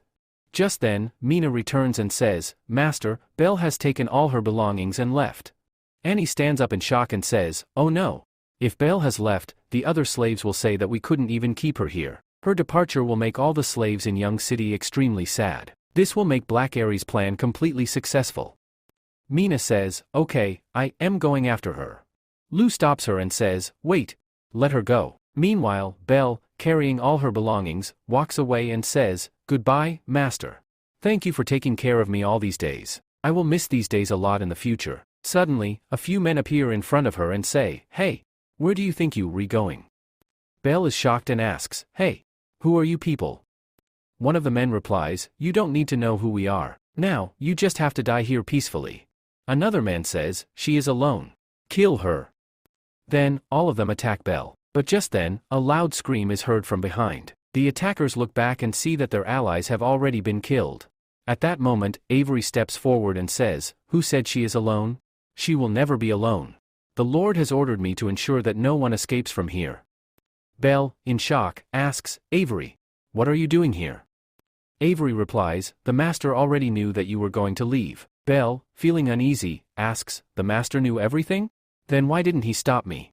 Avery explains, he told me to inform you that this is all part of Black Aries' plan. They want to ruin your relationship with the master so that they can destroy Young City. Hearing this, Belle is completely shocked and says, what? I never wanted to trouble the master. Avery says, save these words for later. You should go and tell the master everything directly. Right now, we need to eliminate all these enemies. Let's attack them together. Then, they fight together and eliminate all the enemies. Meanwhile, in Young City, the merchant is shown. He says, it's been 2 hours, and there's still no news. Did our plan fail? Looks like we will have to move on to plan B. He then releases the birds and says, fly quickly and deliver the message. Just then, a man catches one of the birds and reads the letter. He then says, now, we have to execute the second plan. Let's begin. Just then, X arrives with his team and yells, stop right there. I know you are the one spreading these rumors. It would be better if you surrender to us. One of the men, in panic, says, they found out about us. Kill them all. Suddenly, an arrow hits his leg. Seeing this, all the enemies surrender. The captain signals and says, you did an excellent job. The elf replies, all right. Thank you. Meanwhile, the merchant panics and says, what is happening? Suddenly, Mina breaks through the window, kicks him hard, and says, I am from the safety department. We found out that you are trafficking humans. It would be best if you surrender to us. The merchant, trembling, says, No. This is a misunderstanding. I am just a simple merchant. I haven't done anything. Mina coldly responds, fine. Tell all that to the guard department. The merchant starts running and screaming, help. There is a robbery happening here. Just then, a man strikes him on the head. Mina orders, take him away immediately. Later, Mina goes to Lu and reports, last night, the guard safety and sniper teams, along with us, around 200 people, managed to capture 92 members of Black Aries. That merchant is now under interrogation in the guard department. Lu, satisfied, says, all right. Now, all of you should rest. Just then, Avery arrives and says, Master, we have returned. Lu smiles and says, good. I am glad you all safe. We should thank Belle for this. Belle, in shock, says, what? Lu explains, if you hadn't tried to run away, who would have handled Black Aries Knights? If not for that, we wouldn't have been able to capture all the enemies of Young City. Belle starts crying and says, no, I didn't do anything. I was just trying to run away. Master, please forgive me for this. But I was scared. I am just a servant. I thought you would look down on me, and because of me, your reputation would be ruined. Lu wipes her tears and says, you don't need to worry. No one is going to cast you out, and no one will speak ill of you. You are the captain of Young City's patrol, and everyone admires you. Belle replies, but this slave mark, because of it, I will always remain a slave for the rest of my life. Lu gently pats her head and says, seriously, you are such a fool. You will always be you. This slave mark is just a symbol, it doesn't define you. And if you don't like it, I remove it for you. Belle, surprised, asks, but how will you remove it? Lu says, you don't need to worry. You overthinking this. You will always be the captain of Young City's patrol team, whether you a slave or whether the whole world dislikes you. But I will always like you. Belle, blushing, asks, really? Lu replies, yes, absolutely. Have I ever lied to you? At that moment, Belle kisses Lu and says, Master, thank you. Suddenly, Annie shouts, hey, Belle. What are you doing? How can you kiss the master? Belle replies, a kiss just means getting closer. Besides, it's just a kiss. Why are you getting so angry over it? Annie, furious, yells, I'll kill you. The next day, Lu goes to Merced and asks, what is your position in Black Aries? And who made this plan? Merced responds, Lord, how many times do I have to tell you? I am just a normal merchant. I came here to do business, and I don't know anything about Black Aries. Lu says, so, you saying you didn't do anything? Then why were you running away when Mina arrived? Also, a merchant who comes here just for business doesn't stay at home all the time. Merchant replies, this place is too big for me. I was scared I might get lost. Besides, someone else is helping me manage my business. Lu says, enough. From the day you arrived in this city, the safety department has been watching you. You spread the rumors that caused Belle a lot of trouble. What do you think? That I would let you go after knowing all this? Merchant, angrily, says, since you already know everything, why are you questioning me? Even if I have to die, I will never reveal anything about Black Aries. Then, he tries to cut his own throat, but Key punches him hard. Lu says, hey, don't die so soon. If you die here, it won't be of any use to us. Take him outside. Then Key brings the merchant and all his associates outside. Seeing this, a crowd gathers around and asks, what's going on? Isn't this the same merchant? Another man says, yeah, but what crime did he commit? We'll find out soon. Lu speaks loudly, everyone, listen carefully. I am the castle lord of Young City. Some of you know me, and some of you don't. But that doesn't matter, because after today, everyone will know me. I thank you all for your hard work for Young City. From now on, Young City will be better than ever. Everyone will get a home, food to eat, and even free education. But people like these, who turn others into slaves, completely destroy our lives. The crowd starts murmuring. So, this is the merchant? Now I understand why they weren't doing any business. Another man says, yeah, these people came to Young City for this reason. Lu says, these kinds of people want to get rich quickly without working hard. They make money by doing dirty deeds. Such greedy merchants have ruined many families. They turn our friends, relatives, and loved ones into slaves. Seeing this, many people are too scared to even acknowledge their own families because they see themselves as slaves and start hating themselves. The furious crowd starts throwing stones at them and shouts, kill them. People like them don't deserve to live. Lu says, there are many people in Young City who have become slaves, but now, you can all raise your heads with pride. You were slaves, but that doesn't matter anymore. You are citizens of Young City, and here, everyone is free. Today, I will give you a new life. I will remove the slave mark from your hands. A girl hesitantly asks, Lord, are you serious? Will you really remove the slave mark? Lu, smiling, replies, yes, absolutely. Now, everyone will receive an ID card from the tattoo shop, and their slave marks will be removed there. Hearing this, the people cheer, this is amazing. Then, we see Young City's tattoo shop. Lu instructs the tattoo shop owner on how to make the tattoos. Then, he tells Belle, "Hey, Belle. It will hurt a little, so be careful." Belle smiles and says, "Alright." A little while later, Belle happily exclaims, "This is really beautiful. And my slave mark is gone too." Then, the other people start shouting, "I want a tattoo too." The tattoo master reassures them, "Don't worry. Everyone will get their turn, one by one." Then, in the next scene, we are shown that Mo is heading towards the cave. Just then, Naib stops her and says, "Hey, stop." Mo replies, "Black, I need to talk to the leader about something." At that moment, the leader says, "Let her come inside." She then enters and says, "Leader, the plans we made have been completely ruined." The leader responds, "Don't worry. Last time, we acted carelessly, but this time, we won't fail. The young city has turned out even better than I expected. For now, leave it as it is, there's no need to worry. Apart from us, someone else also wants to eliminate Lu." Then, we are shown Young City. New shouts, "All soldiers, I don't understand how you all even passed the first exam. Is this the best speed you can manage? The army doesn't need weak and careless people. Are you one of them?" The soldiers shout back, "No." New says, "Then run as fast as you can." Lu Fang is watching their training. Just then, Mina asks, "So why aren't we recruiting new people?" Annie replies, "We can't do that right now because we have 700 soldiers. We need to wait until the next spring, then we can start recruitment." Lee says, "Annie is right, but my 700 soldiers are already very powerful. They can easily take down any noble. There's no need to rush in expanding the army." At that moment, a man arrives and says, "Lord Fang, a new medicine has been developed, and you have been called to see it." Lu says, "So soon? Alright, that's great. Let's go." Mina asks, "Isn't this the same man who tried to poison you?" Lu replies, "I never thought Fang would be this good with drugs." Mina says, "Fang has been working with us for a few days, and he has already developed this so quickly. Is this some kind of trap?" Annie adds, "Master, I feel the same. This might be some kind of scheme, so please be careful." Lee nods and says, "Don't worry, but honestly, you reminded me that I need to strengthen the castle's security even more. I have no idea when the Bounty Club will send a killer after me. By the way, I told you last time to find a good guard. Did you find one?"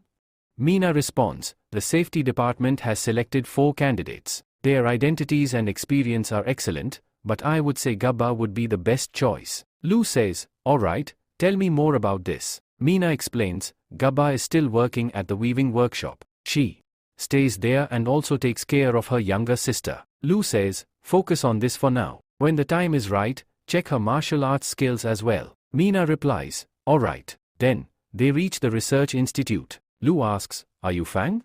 What happened to you? How did you end up like this?" Fang replies, "It doesn't matter, Lord. My anesthetic is extremely powerful. By using it normally, anyone can be knocked unconscious for 5 seconds. Lu asks, "Just 5 seconds? Will this really affect a person?" Fang explains, "Lord, nothing major will happen, just a bit of dizziness. I have tested it on myself." Lu asks, "What if I increase the dosage?" Fang replies, "Then a person will stay unconscious for a whole day, but when they wake up, they will experience severe headaches." Lu speaks, "You have done an excellent job." Annie quickly brings paper and a pen and says, "Here you go, Master Lu." Lu hurriedly starts writing on the paper and says, "Hey, Mina. Take this to the military workshop immediately and tell them to start working on it right away." Mina takes the paper and is shocked. She says, "Master, this is Lu speaking. This is the flowing needle, our special weapon, which will have anesthesia on it. Fang, you have truly done a great job. As a reward, what do you want?" Fang, "Lord, I am very happy that you didn't kill me and even allowed me to work here. The atmosphere here is amazing, which helps me work comfortably. I am really happy staying here. But, Lord, you must stay alert because the Bounty Club could send an assassin to kill you anytime." Lu, "Don't worry. I can't stop them from coming, but killing me won't be that easy." The scene shifts to the Bounty Club, where Zero arrives and says, "My task is still incomplete. How much longer will it take?" Maid, the assassin who took the job hasn't responded from there. I believe he has failed. I will spread the word quickly, and another stronger assassin will come who can complete your task effortlessly. Maid, you will need to pay another 10 gold coins for this. Zero, alright. I have no problem with that. Zero hands over the money and leaves. Meanwhile, the maid goes inside and says, Lord Deacon, Viscount Zero has already given us 130 gold coins, but the reward for this task is only 50 gold coins. Maid, 7 Deacon is keeping a lot of gold coins for himself, which is why this task keeps failing. The Bounty Club's woman, Deacon, says, send a message to 7 Deacon. If he doesn't complete the task, he must return the gold coins. Within a month, Young City has developed at an incredible pace. Maid, Lord Deacon, if you are interested in Young City, I can send my people to capture Lu Fang and bring him here. Deacon, no, that won't be necessary. There's only an ordinary noble in Young City. Kill him for gold coins. Right now, our main goal is to compete for the new king's position. The scene shifts to Young City, where a girl arrives. She thinks to herself, the walls of Young City are really huge. Now I understand why they are offering 130 gold coins to capture its lord. She then enters Young City and is shocked. What is happening in this city? It's even better than the capital. Humans and demi-humans are living together. And even talking to each other? Am I dreaming? She then sees some people talking. Girl, sister, are we really going to a restaurant to eat? Isn't this a waste of money? Gappa, don't worry. My salary has increased by 10 copper coins this month. We can comfortably afford a good meal. Lu says, Nicole, this is Mira, Frey's friend. Go and help her, give her some clothes and tend to her wounds. Show her Frey's room. Nicole replies, all right, master. Mina softly asks, master, should I keep an eye on her? Lu says, no, let it be. Let's see what happens next. Just then, Viva asks, will Frey leave this place with Mira? Annie responds, don't worry. Frey would never leave the master and good food behind. Lu says, now, let's see what Frey decides. If she doesn't want to leave, no one can take her away from here. Viva replies, all right, and that is the end. Mira says, hey, Frey, is that noble threatening you? Or did he bring you here against your will? Frey replies, no, the Lord is a very kind person. I want to stay here. Mira says, Frey, you are not meant to be a killer. If your elder sister finds out about this, she will be very upset. And then, she will come here to meet you. Frey asks, has my sister completed her mission? Mira replies, she failed. We lost 20 people, and your sister is badly injured. Frey says, that dragon, right? Why is it taking so long for my sister to kill it? Mira responds, I don't know. Maybe there's some personal matter involved. Frey, do you really not want to come with me?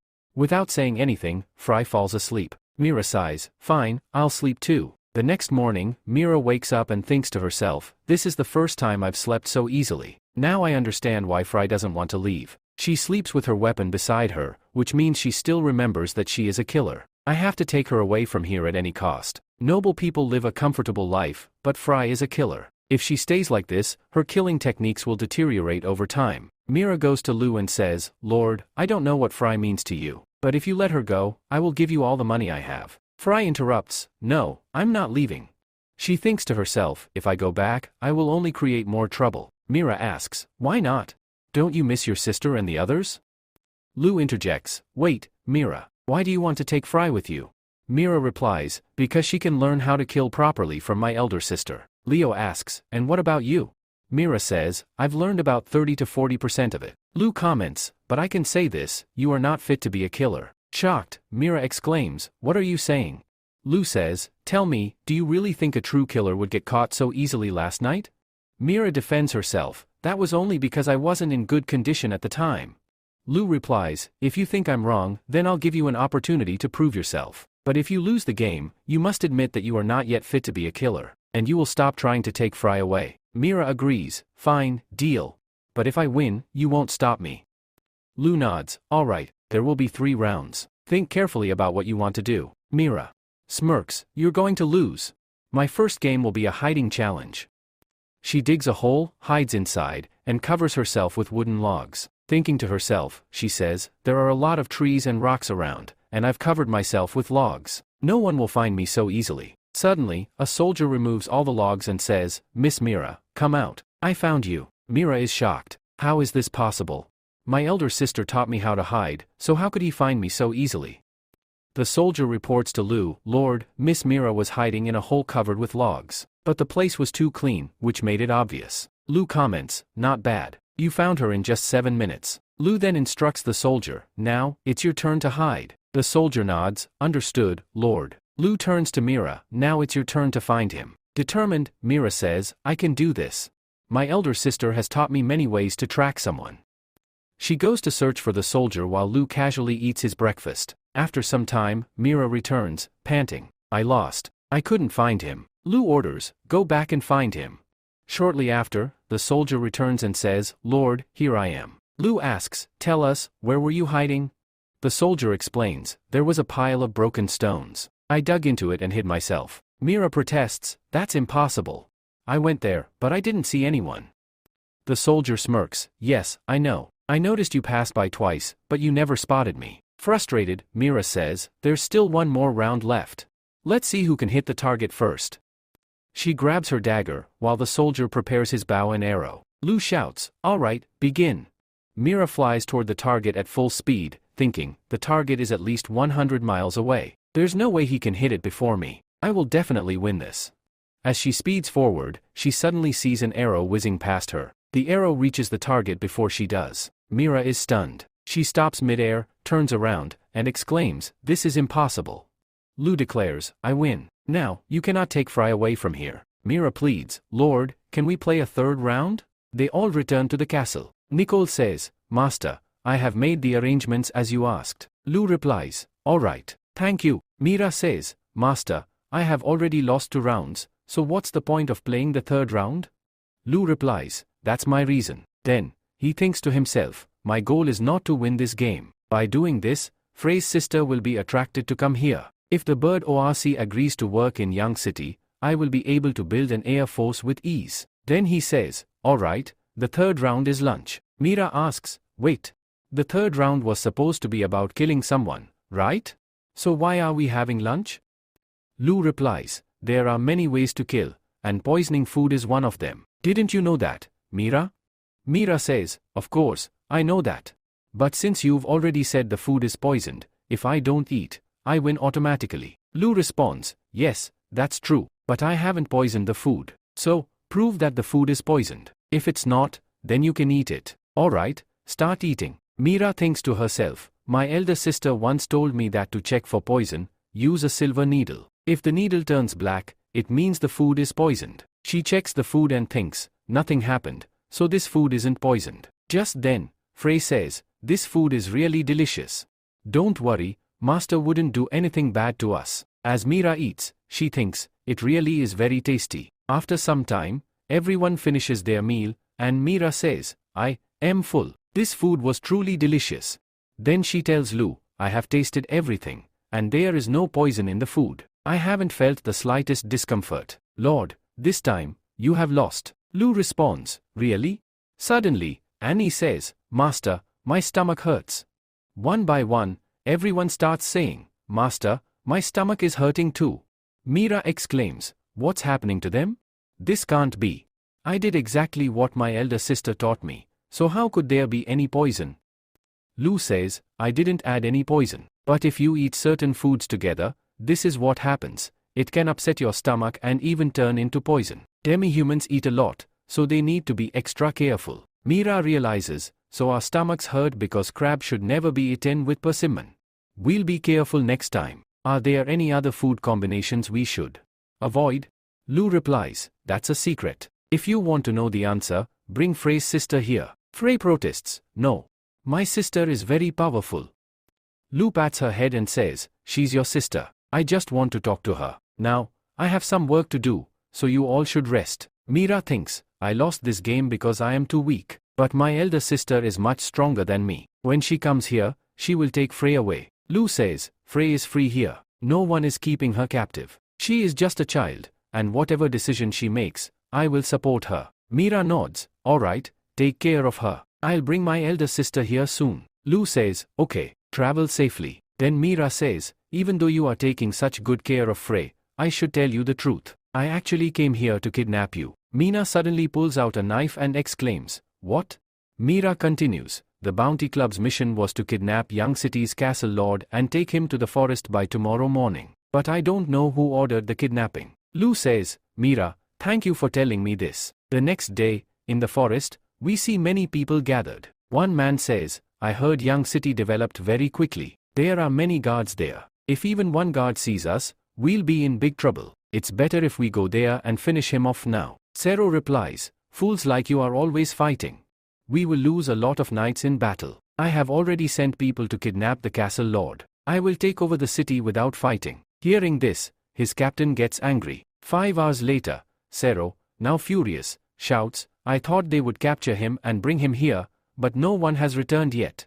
The captain says, it looks like the kidnapping plan failed. We should be careful, they might have sent guards after us. Zero says, no. I can't leave now.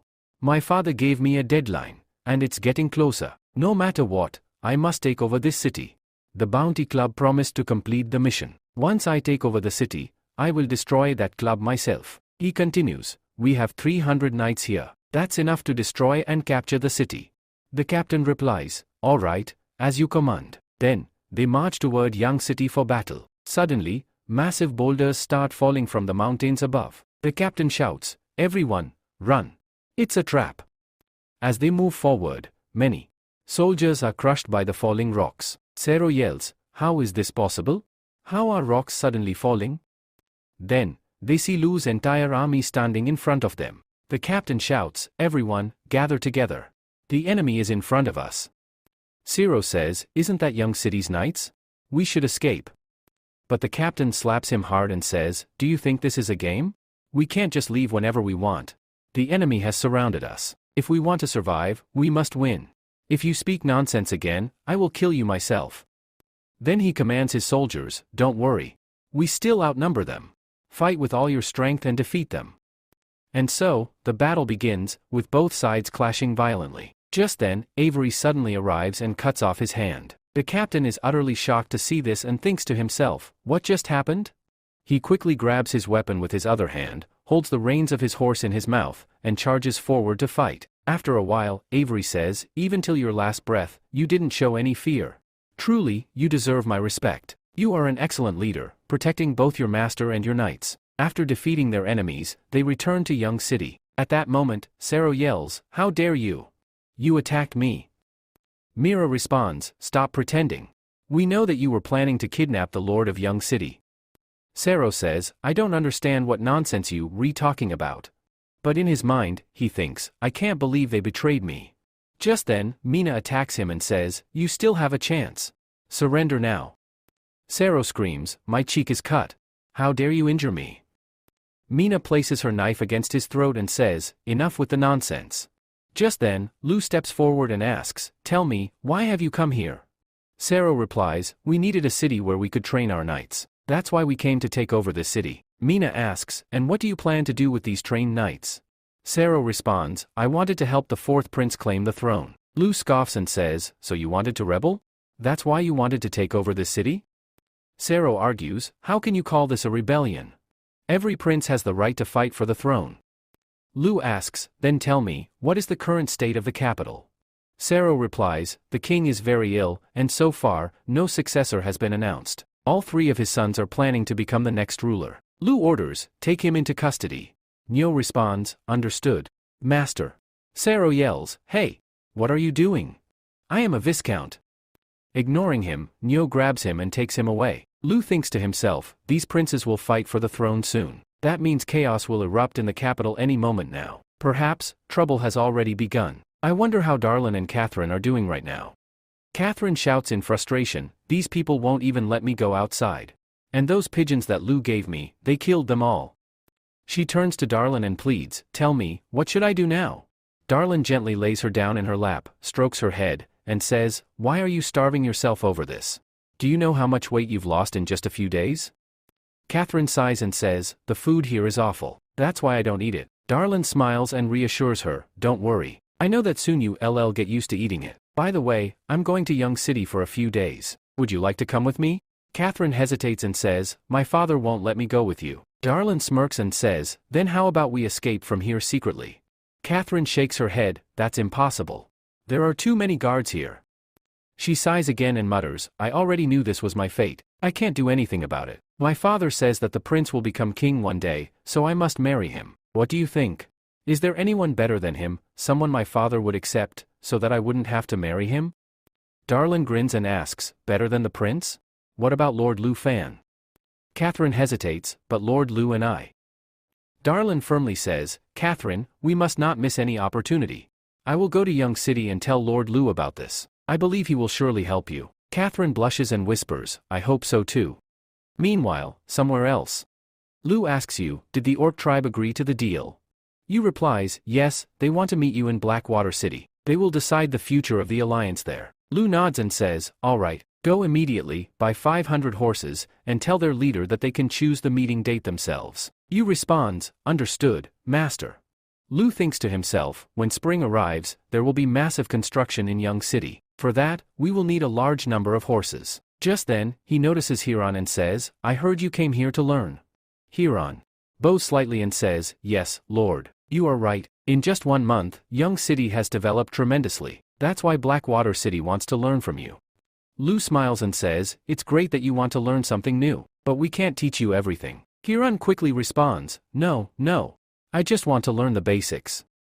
Lu says, first, learn internal affairs from Nikolai. Then she leaves with Nikolai. Just then, Annie arrives and says, Master, here is the complete report on the Jangi building. Lu replies, alright, thank you. He then asks, apart from that, how is the bridge construction going at Yuzu River? Annie responds, it's completely ready now, just waiting to be opened. The library has also been opened, and the newspaper office has been built as well. Lu asks, so, have you found a good person to work for the newspaper? Annie replies, according to our requirements, the editor should be well educated and an excellent writer. But finding such a person in the city is very rare. Still, we are searching. Then, we are shown Young City's textile mill, where a girl says, your work is done now, you can go home. Gappa thinks to herself, I worked really fast and finished making one more piece of fabric. At the end of the month, I'll get more copper coins for this. While leaving the mill, she thinks, on my way home, I'll buy 2 meat buns for you. This is my reward for sewing a fabric. Then she sees a huge crowd on the road and, shocked, says, what's going on here? Why is everyone running in that direction? A boy replies, the newspaper office that was built has now been opened by the Lord. They are recruiting people for the newspaper office. Those who are educated will get a very high salary, so we are going there to try our luck. Gappa thinks, oh no. I should go too. If I get late, I'll lose this job opportunity. She then starts running towards the office. Gappa thinks to herself, an educated employee. You loves reading, so she would be perfect for this job, but she is very weak and can't even walk properly. If I don't stay with her, who will take her there and back? She then shakes off the thought, forget it. I need to buy buns quickly and head home. A little later, Gappa reaches home and calls out, You, Happy, responds, sister, you're back. Gappa asks, you were home alone all day. Nothing happened, right? You smiles and replies, nothing happened. Don't worry, sister. But I got really bored staying home all day. Gappa thinks, she got bored? Then what? If she suddenly stops and thinks, it would be good to get her into some work. If she doesn't find a job that suits her physical condition, she'll break down completely. You asks, what happened, sister? Gappa replies, nothing, you. Look, today I brought you some meat buns. You must be really hungry, right? Eat them, they're still warm. You says, the buns you brought earlier are still here. You've been working all day, so you must be hungry. Gappa laughs and says, I brought these buns for you, so eat them quickly. You shakes her head, I'm not hungry. You've worked hard all day and must be exhausted, so you should eat them. Look, even your stomach is growling. Besides, I can't eat 2 buns alone, so you should have 1. I want us to eat together. Gappa smiles and says, alright. Vayu says, alright, Lord. Then she writes it down and hands it over. Lu starts looking at it and says, Vayu, your ability is not very suitable for an editor. I am giving you 2 choices. First, you can learn writing from me, but you, LL only get half of your salary. Once you master it, your salary will be 1 silver coin. Second, you can refuse the first choice. Vayu happily says, I choose the first option, Lord. Lu replies, alright, come here tomorrow. I'll teach you some basics. Vayu says, okay, Lord. Then she asks, Lord, why did you choose me? I can't go anywhere else without my sister's help. Lu then says, Ki, go to the castle and tell Niccolo to bring whatever is in cabinet number 16. Ki responds, alright, Lord. Then he starts touching Lu's feet. Vayu says, Lord? Lu replies, don't worry, I just want to see if this can be fixed or not. Can you feel anything? Vayu says, yes, a little. Lu advises, when you go outside, wear shoes and massage your legs 3 times a day. This will help improve blood circulation, and gradually, you'll be able to feel your legs again. Vayu says, okay, Lord. I will do that. At that moment, Niccolo arrives and says, Master, I have brought it. Vayu asks, Lord, what is this? Lu answers, this is for you. Sit down and try it. Now, rotate it. As soon as Vayu rotates it, she excitedly says, Lord, it's actually moving forward. Lu says, now, let me answer your question. I don't care whether you can walk or not. I recruit capable people who are the best in their field. Vayu responds, all right, Lord. I will do my best. At that moment, Gappa says, Lord, for what you have done for Vayu, I will obey all your orders. Lu says, you will work in my castle. I need a guard, and Mina will explain everything to you. Gappa says, all right, Lord. A little while later, they arrive at the newspaper office. Lu steps outside and sees many children gathered there. The children say, Lord, you are here. Lu asks, is everyone here? Let's go. The kids reply, all right, Lord. Lu enters and sees that everyone inside looks very nervous. He says, there's no need to worry. You are all here because I have hired you for work. I want you to sell these newspapers. This is called a newspaper. There are 500 pieces here, and each one costs to steal coins. If you sell one, you will earn one steel coin. One man asks, we will get one steel coin for selling a single newspaper? Another man says, so there are 500 pieces. That means if we sell all of them, we'll earn 500 steel coins? A third man asks, Lord, are you serious? Lu replies, yes, I am serious. This is not just a one-time job. You have to do this every day. Quickly get to work, and you, LL also get breakfast along with it. That should be enough for you all, right? Hearing this, everyone gets excited and says, thank you, Lord. We will do our best to sell them. Lu says, don't just stand here. Go and eat first. It's not too late, you can still get to work. The people respond, all right, Lord. Then they all go out to sell newspapers, shouting, newspapers are now on sale. Our Lord has created this newspaper. Soon, the Lord will build a bridge over the Yesu River. This newspaper contains all kinds of news. At that moment, Lei's fiancé asks, what is this newspaper, Lei? Is the Lord planning to create something amazing again? Lei replies, I have no idea, but it looks like something new is about to happen. How about we buy one and check it out? Then Lichao says, hey, newspaper boy. I need one newspaper. How much does it cost? The child says, all right, lady, take it. It will only cost you to steal coins. She buys it and, while looking at it, says, so, this is a newspaper? It actually looks really interesting. Then, she looks into the newspaper and sees that a bridge is going to be built over the Yashu River. Hey, Lei, look at this news. The Lord is saying that he is going to build a bridge over the Yashu River. That river is huge. How can anyone build a bridge there? Lei replies, if it's the Lord's idea, then it can be done. Li Jiao says, anyone with common sense would say that this is simply not possible. Look at this. Miss Annie has 300 lollipops, and all of them are limited edition. The most expensive one costs 10 silver coins. This is really amazing. Lei responds, it's just a piece of news, don't take it so seriously. Li Jiao says, when I meet Annie, I'll ask her about this. Wow. What is this now?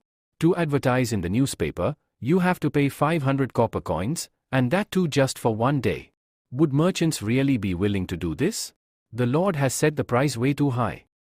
Lei replies, merchants who are new here might be willing to do this. Then, we are shown Tori's shop in Yang City. Tori sits there, looking sad, and thinks to himself, doing business is getting really difficult now. No customers are coming here.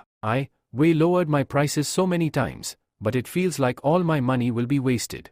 Just then, a boy walks past, shouting, buy Yang City's newspaper. Just to steal coins per copy. Hearing this, Tori stands up and says, a newspaper? Looks like the Lord has introduced something new. He buys a newspaper and, while reading it, says, oh, I can advertise in this newspaper. But I have to pay 500 copper coins for just one day? This is really expensive. No matter what, I have to do this. Otherwise, I'll have to shut down my shop within a month. He then goes to the newspaper office. At that moment, Lo says, hey, Tori, do you want to advertise in the newspaper? Tori replies, my business is getting worse day by day. We changed my prices multiple times, but nothing has worked. So, I am hoping that advertising in the newspaper will help my shop do well. I want to run my ad for 4 days, let's see if this really works or not. Lo says, alright. Do you have any specific requirements? Tori responds, Lord, this is my first time advertising. I don't know much about it. Please help me. Lo asks, what is your cheapest clothing item? Tori answers, the cheapest one costs 10 copper coins. Lo says, then the slogan will be, Young City's cheapest clothes are at Tori Tailor. What do you think? Tori, excited, says, this is really great. With this ad, people will come to my shop to buy clothes. Lo warns him, listen, let me make one thing clear. If you give false information in your advertisement, meaning if you don't actually have 10 copper coin clothing in your shop, then I will remove the advertisement immediately, and your store will also be shut down. Tori replies, I do my business honestly. That won't happen. Lo says, alright then. Hey, Vayu, write this down quickly. An advertisement can run for 7 days, and after 7 days, the price will change. Make sure to put this up before issuing the advertisement. Vayu says, Lord, I have written it down. The next day, Tori wakes up and heads towards his shop. When he arrives, he sees a huge crowd gathered there. Seeing this, he is shocked and says, what is happening here? Just then, a girl asks, are you the owner of this shop? Why are you so late? Another girl adds, are you going to open the shop or not? We've been waiting for so long. I saw in the newspaper that your clothes are the cheapest. I want to buy 2 new outfits. Tori says, I apologize for making you wait so long. Then, he opens the shop and announces, welcome to Tori's shop. As soon as the shop opens, everyone rushes inside. Tori thinks to himself, Lord Same is like a god. I had just advertised in the newspaper yesterday, and today so many people have already arrived. The prices here are not too high at all. I should go and expand my advertisement even further. Meanwhile, Lucy is on her way to Young City when suddenly, her car comes to a halt. She steps out and exclaims, why have we stopped here? Did my brother's men capture me? John responds, no, the car ahead of us has a stuck wheel. Lucy says, look, does that person need help? Also, how far is Young City from here? At that moment, John asks a person nearby, do you need any help? They reply, no, there's no need. Then, John asks, does this road lead to Young City? The people start whispering among themselves, that's an orc, and she wants to go to Young City? On our way here, we encountered so many orcs. Another man says, yeah, you right. It looks like Young City actually treats orcs very well. One of them adds, so, does this mean everything in that city is made of gold? If that's true, we can make a lot of money. Then, one of them turns to John and says, yes, we are heading toward Young City. If you don't mind, you can come along with us. John replies, thank you. As they move forward, Lucy chuckles and says, everything is made of gold? That's impossible. But everyone is speaking so highly of Young City. I'm really excited to see it for myself. John warns her, I am telling you now, don't expect too much, or you'll be really disappointed later. After a while, they finally arrive in Young City. Lucy looks around and exclaims, everything I heard about Young City was true. The streets are so well planned. Businesses have flourished here. Orcs and humans live together peacefully. My dream for the Holy Line was exactly like this. John, in shock, says, I have nothing to say about this. Just then, the city guards approach them and ask, are you new here? John immediately steps in front of Lucy protectively. One of the guards reassures them, don't worry, we are the guards of Young City. If you renew here, you should first check out the hotels and rental houses. If you ever need help, you can visit the guard department. Welcome to Young City. Lucy says, alright, thank you. Then she thinks to herself, even the guard here is an orc. I never imagined that the captain of public security in Young City would be a demi-human. This place is really amazing. John agrees, yeah, you right. Suddenly, Lucy grabs John's tail and says, since the guard told us, we should go check it out. John scolds her, you've grabbed my tail 28 times this month. Lucy smirks and says, did you know? Even back then, I used to hold your tail all the time. Hearing this, John is completely shocked. Later, at the hotel, Lucy says, I've heard that the food at Joy Building is amazing, and the rooms in Young City are even better. People were right, this room is fantastic. She picks up a paper and reads aloud, room service, 1 copper coin for food delivery. Then, confused, she says, what's this? If you feel unwell, visit a doctor immediately. Is this different from a witch doctor?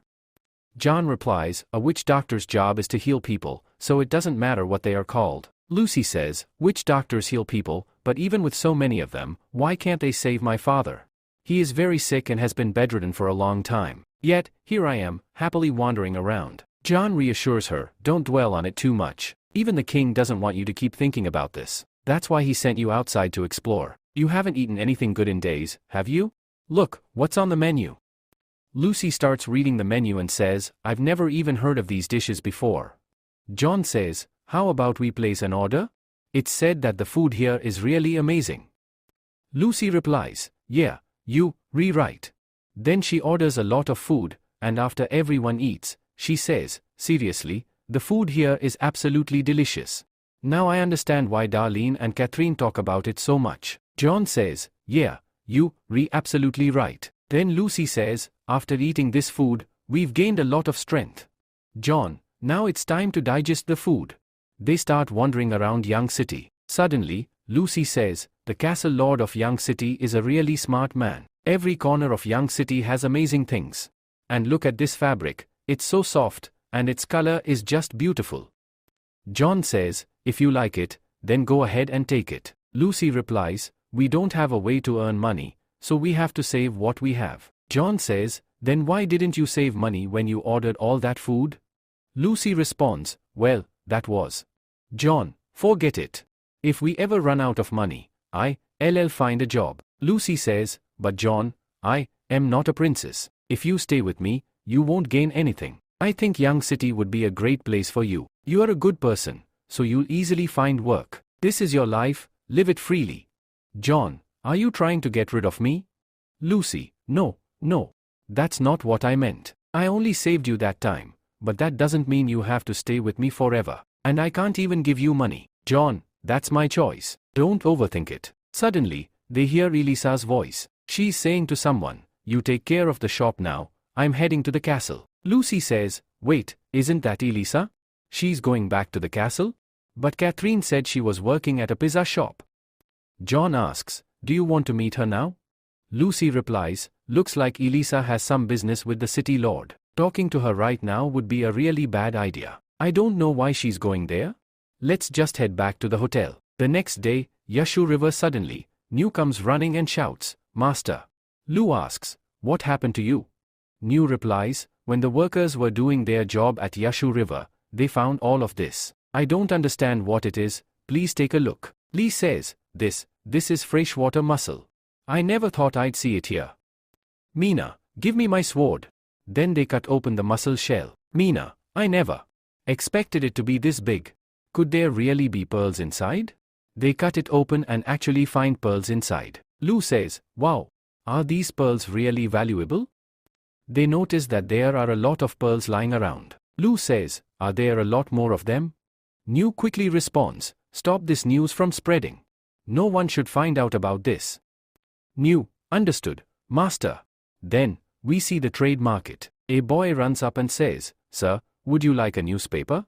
A new shop is about to open where they'll be selling pearls. Solo buys the newspaper and thinks to himself, a pearl shop is opening here?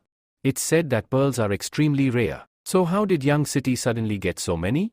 I should go check it out. If the price is really low, I can sell them in the capital and make a huge profit. Then everyone reaches the pearl shop. Lu says to everyone, welcome, everyone. Now, you can buy whatever you want from here. John thinks to herself, oh, so this is the city lord of Young City? But he doesn't seem that special to me. Just then, a man asks, Lord, where are the pearls? Another man adds, yes, he's right. I also want to see what the pearls look like. Lu replies, there's no need to worry. Here are the pearls. The people exclaim, what? These are pearls? Lu then opens them up, revealing the pearls inside. Seeing this, everyone is shocked and says, wow, these are so beautiful and white as well. And that's how pearls are made. Lu explains, yes, you are right. Pearls are formed inside mussels, but not every mussel produces a pearl because each one is unique. The price of a pearl depends on its size, color, and rarity. The rarer it is, the higher its price. The pearl in Annie's hand is around 7 mm in size and costs 50 silver coins. Hearing this, everyone is shocked and says, really? That's so expensive. Another man says, I really want one, but I can't afford it. Solo also comments, compared to outside prices, this is actually quite cheap. Lu says, on the second floor, we have pearls of even higher quality, ranging from 10 silver coins to 10 gold coins. Anyone interested can go upstairs. One man says, that's way too expensive. Even if I worked my entire life, I wouldn't be able to afford it. Another man agrees, yeah, he's right. At that moment, Lu picks up a bucket and says, for all of you, I have this. Solo asks, Lord, these are mussels, right? We all know that pearls come from mussels. Are you saying you will sell the mussels directly to us? Lu replies, Solo, you're really smart. As you can see, I have 3 buckets of mussels in front of me. Red ribbon bucket costs 1 silver coin. Yellow ribbon bucket costs 500 copper coins. Blue ribbon bucket costs 100 copper coins. Once you pay, you can open the mussel and whatever is inside will be yours. Hearing this, everyone gets excited and says, wow, this is way cheaper than buying pearls directly. Another man comments, yeah, I know that pearls come from mussels, but there's no guarantee that there will be a pearl inside. If there isn't, we lose a lot of money. The first man replies, still, if there is a pearl, it will be amazing. I'm definitely giving it a try. The mussel that the Lord just opened had 3 pearls inside. John says, this is just like betting on mussels. The city lord really knows how to do business. Solo then says, Lord, I want a mussel from the 1 silver coin bucket. Lu replies, alright. Here you go. Solo starts opening it, and the other people around him are feeling nervous. As soon as he opens it, everyone cheers and says, there are pearls inside this one too. And there are 5 pieces. Then, everyone starts shouting and says, I want one too. Lu says, alright. Hurry up, make the payment, and take yours. Everyone rushes to pay and starts opening their mussels. One man excitedly shouts, I got 3 pearls. Another man complains, I didn't get anything. A third man excitedly yells, my pearl is huge. Lu says, apart from this, we've also opened another pearl shop. Anyone who wants to sell their pearls can go there and find out the price. Larger pearls will be used for making jewelry, while smaller ones will be crushed into powder. Using pearl powder can help calm your nerves and maintain your beauty.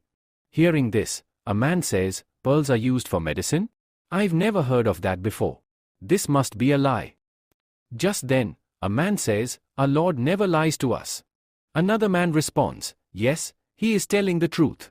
Apart from that, our Lord's skull is truly magnificent, so we have faith in his words. Lucy says, Catherine was saying that the castle lord saved her from death, and I thought she was really faking it. Is he really such a great doctor? Hey John, find out if Lou can actually do this. If he saves my father, it will be truly amazing. The next day Lucy, reading the newspaper, says, hey John, can you believe this? Lou is going to build a bridge over the Yashu River. John replies, he's such a fraud. Lucy says, but we heard that the Lord saved a man, right? John responds, people believe things too quickly. I agree that he has great skills, but he's just a normal person, so don't trust him too much. Lucy says, alright then. Let's go and see tomorrow at the Yashu River. If he really builds a bridge over the water, then he might also be able to heal my father. John replies, alright, let's go tomorrow. Lucy, excitedly, says, this will be amazing. The next day at Yashu River a huge crowd gathers at the river, and people exclaim, it's really a bridge. The Lord has actually built a bridge over the water. Another man says, I told you, just have faith in the Lord. Lucy says, I thought building this bridge was impossible, but it's actually standing here. John says, being excited won't help. We'll only know its strength once we step on it. Lucy replies, John, you always think badly of nobles, but not all nobles are the same. And I've heard that the castle lord is truly remarkable. John says, alright, we'll see. Just then, Lou announces, welcome, everyone. After the ribbon is cut, you may all step onto the bridge. As soon as the ribbon is cut, the crowd rushes towards the bridge. Lou quickly orders, hey, New, tell the soldiers to control the people, or they'll fall into the water. New replies, understood, master. Lucy also steps onto the bridge and observes, both sides are supported by stone, iron, and ropes. Below the bridge, there are ships helping balance the weight, allowing up to 100 people to walk on it at once. This is a genius idea. I don't think any kingdom has ever built a stronger bridge over water. John says, it's really built, huh? Then Lucy exclaims, this makes me even more certain that he must have a cure to heal my father.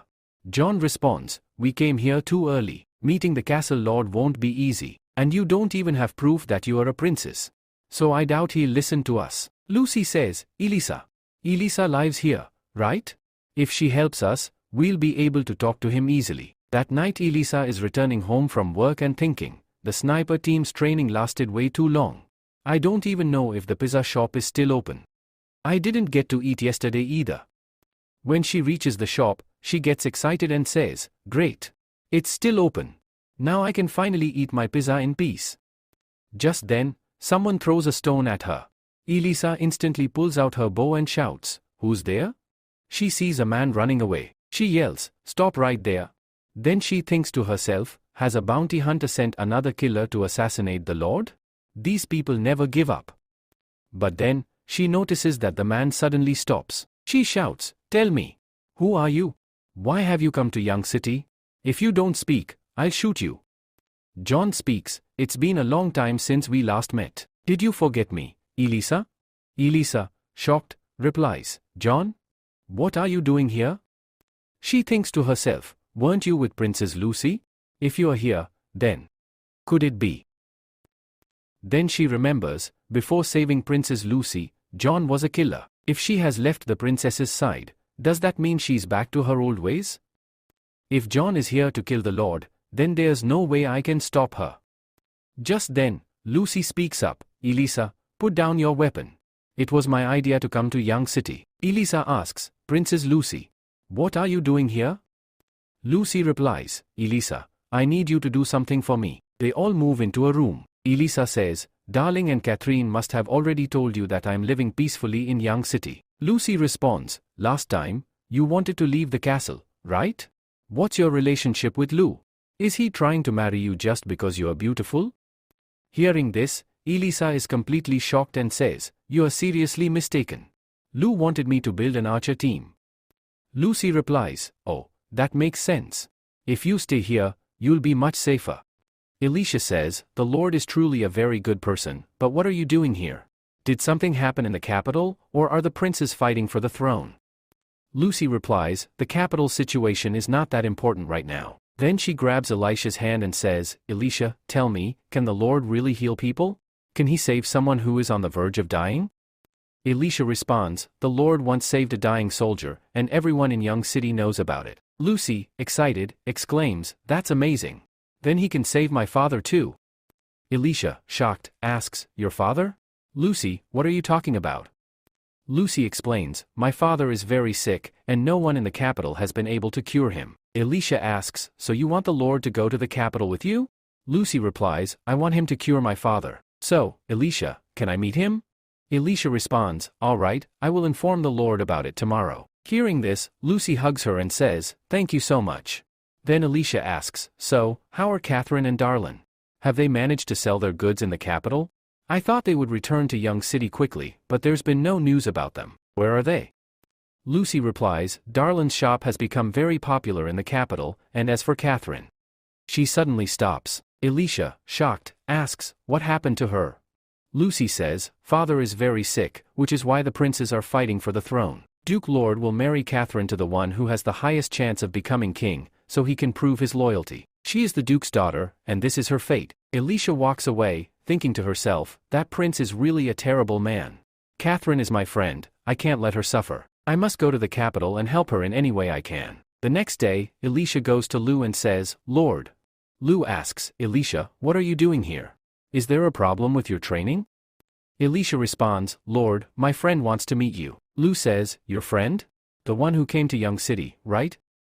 Elisha replies, actually, she is the princess of Yulin Kingdom. Mina, surprised, says, is she the one who writes noble stories? Elisha answers, yes, that's her. Lou asks, Elisha, tell me, what is Princess Lucy doing in Young City? Then Elisha explains everything to him, and after that, she calls Lucy inside. Lucy, shocked, says, can't you save him? But didn't you once save someone who was on the brink of death? My father feels dizzy, he coughs a lot, and now he can't even get up. Are you worried about going to the capital? I promise nothing will happen to you there. I will give you a title, gold coins, whatever you want, as long as you save my father. Lu replies, this is a disease. When you get old, your body stops functioning properly, and it can never be completely cured. Lucy thinks to herself, yes, he is right. Father has grown very old. I should have realized this earlier. Even the capitals which doctors couldn't heal him, so expecting anything different here is pointless. Lu continues, keeping him in a ward and treating him is impossible. But if he is taken care of properly, he can live for a few more years. Lucy asks, a nurse? What is that? Are you coming with us? If my father can live a few more years, that would be amazing. Lu replies, I can't go with you, but I will give you some medicines. Make sure to administer them properly, and don't forget that he needs his medicine on time. Lucy says, all right, and prepares to leave. Annie comments, Master, it's unfortunate that the king cannot be fully cured. That means the princes will fight for the throne. Lu responds, it will take another half a year for the new king to be crowned, and that time is more than enough for us. Then Lucy takes the medicine and departs for Yulin Kingdom. Alicia says, all right, promise me that you'll return to Young City soon. I know you were really enjoying it here. Lucy smiles and says, yes, definitely. I'll come back soon. Just then, John says, Princess, it's time to leave. Lucy replies, all right, let's go. John thinks to herself, the princess is leaving, but he didn't even come to see her one last time. It's really disappointing that we didn't stay here longer. I really wanted to know more about him. As Alicia walks back, she suddenly stops in shock. She exclaims, what? This is the secret code of the bounty hunters. What is it doing here? Annie is shocked to hear this and says, 18? Vijay replies, Lord, this is truly impossible. With the number of workers we have, we can build a large boat within 2 months. But if we rush, it could lead to a huge problem. Lu says, oh, I completely forgot that we have a labor shortage. Then he looks down, shocked, and says, what is happening? The rain wasn't even that heavy, but the water level here has risen drastically. He then shouts, hey, New, come here quickly. New arrives and says, yes, Lord. What happened? Lu asks, has there been any flood near Young City this year?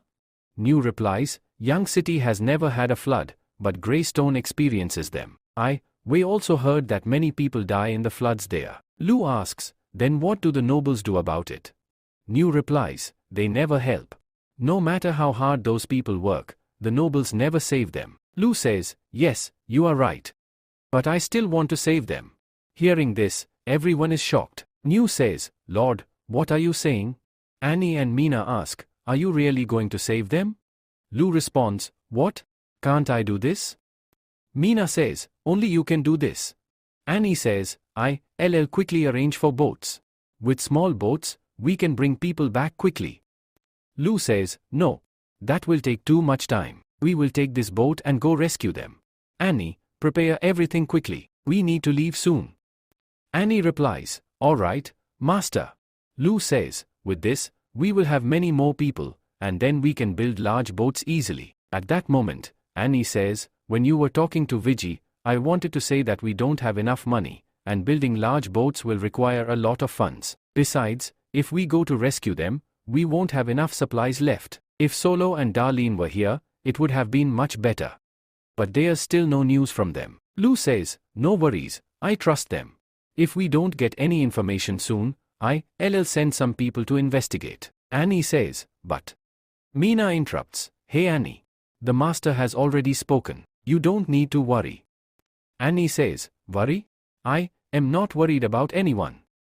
Then we see Darlene heading toward Young City while thinking to herself, we already told Catherine that I will help her. But how will I tell the Lord about this? This is a really difficult situation. Just then, a man says, lady, those people have been following us for a while. Darlene says, we can't do anything about it.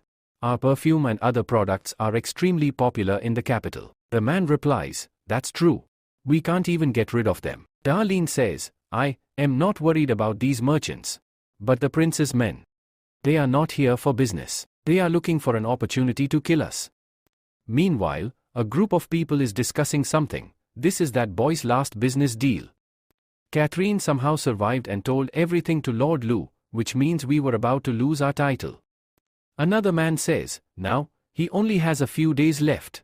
The fourth prince says, as soon as we get the perfume recipe, we have to kill that girl by any means necessary. Another man speaks up, let me tell you something, this recipe is extremely important. So don't make any rash moves before we secure it. A second man replies, yes, I know. But I'm wondering if Young City's lord will follow this order or not. Because handling the first and second princes is already a tough challenge. Then another man comments, those people are truly worthless. If we get them drunk, they'll calm down on their own. Right now, we just need to focus on the recipe.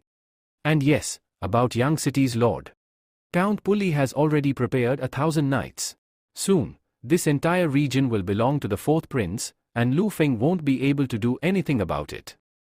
Just then, a man rushes in and reports, Sir, we are about to reach Grey City very soon.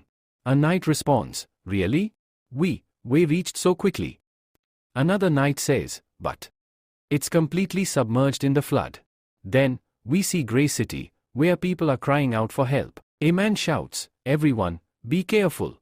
If you, not, you, fall into the water. Then, they see a child drowning in the water. His mother screams, That's my child. A man holds her back and says, Please stay calm. The water current is too strong. You won't be able to save him. At that moment, Taki jumps into the water and says, Don't worry.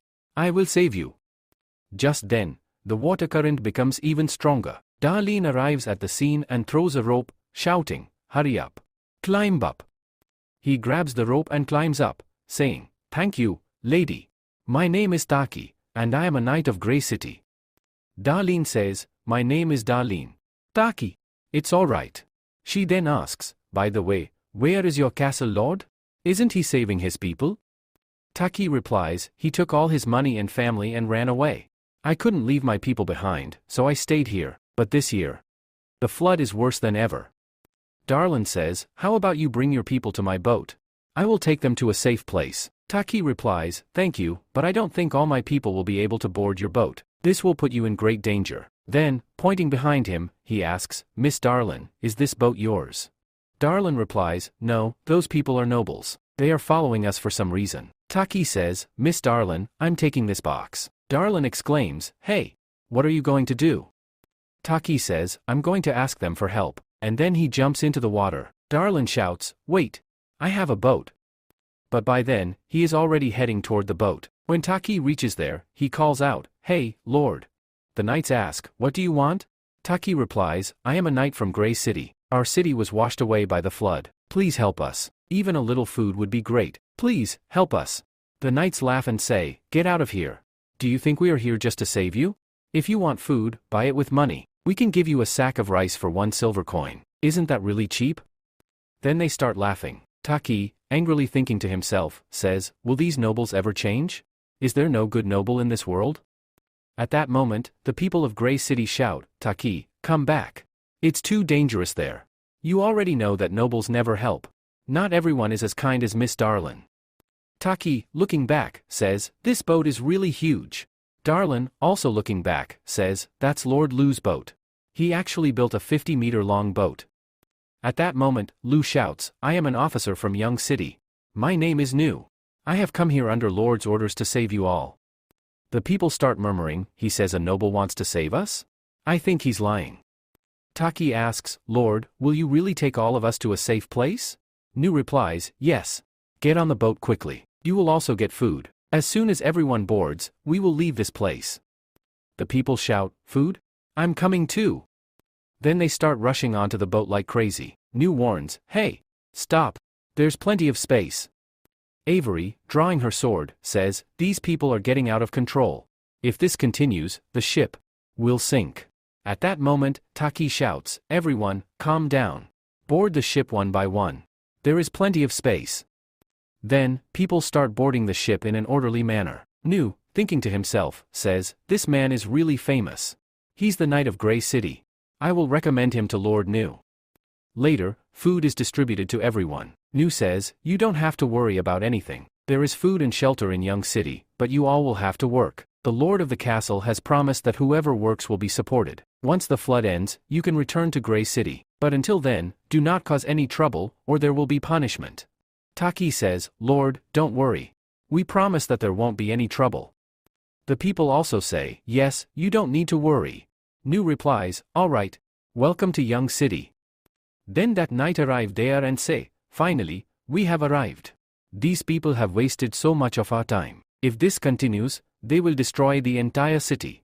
Our plan will be completely ruined. We must meet Lu tonight somehow and get the recipe for the perfume. Just then, a man arrives and says, I have come here on behalf of the elder prince, but I have to stay here among these poor people. Honestly, this country noble is very humble. King Town says, and this is Young City. Truly, this noble has excellent abilities. Lu informs Lu about how many people were saved and that everyone has been sent to their rooms. Lu says, alright, make sure the food is distributed equally, and see that no one causes trouble for us. Go talk to Bhairav about this. Lu responds, okay. Just then, Darlene arrives and says, Lord Lu, please forgive me. I got very late in coming. Lu replies, no worries, Darlene. You helped me save those people. Darlene says, Lord Lu, I truly need to apologize. Your goods have become extremely popular in the capital. Because of this, many people have come with us, but among them are 3 people from the prince's faction. So please, be careful. Lu responds, there is no need to worry. I am about to do something big.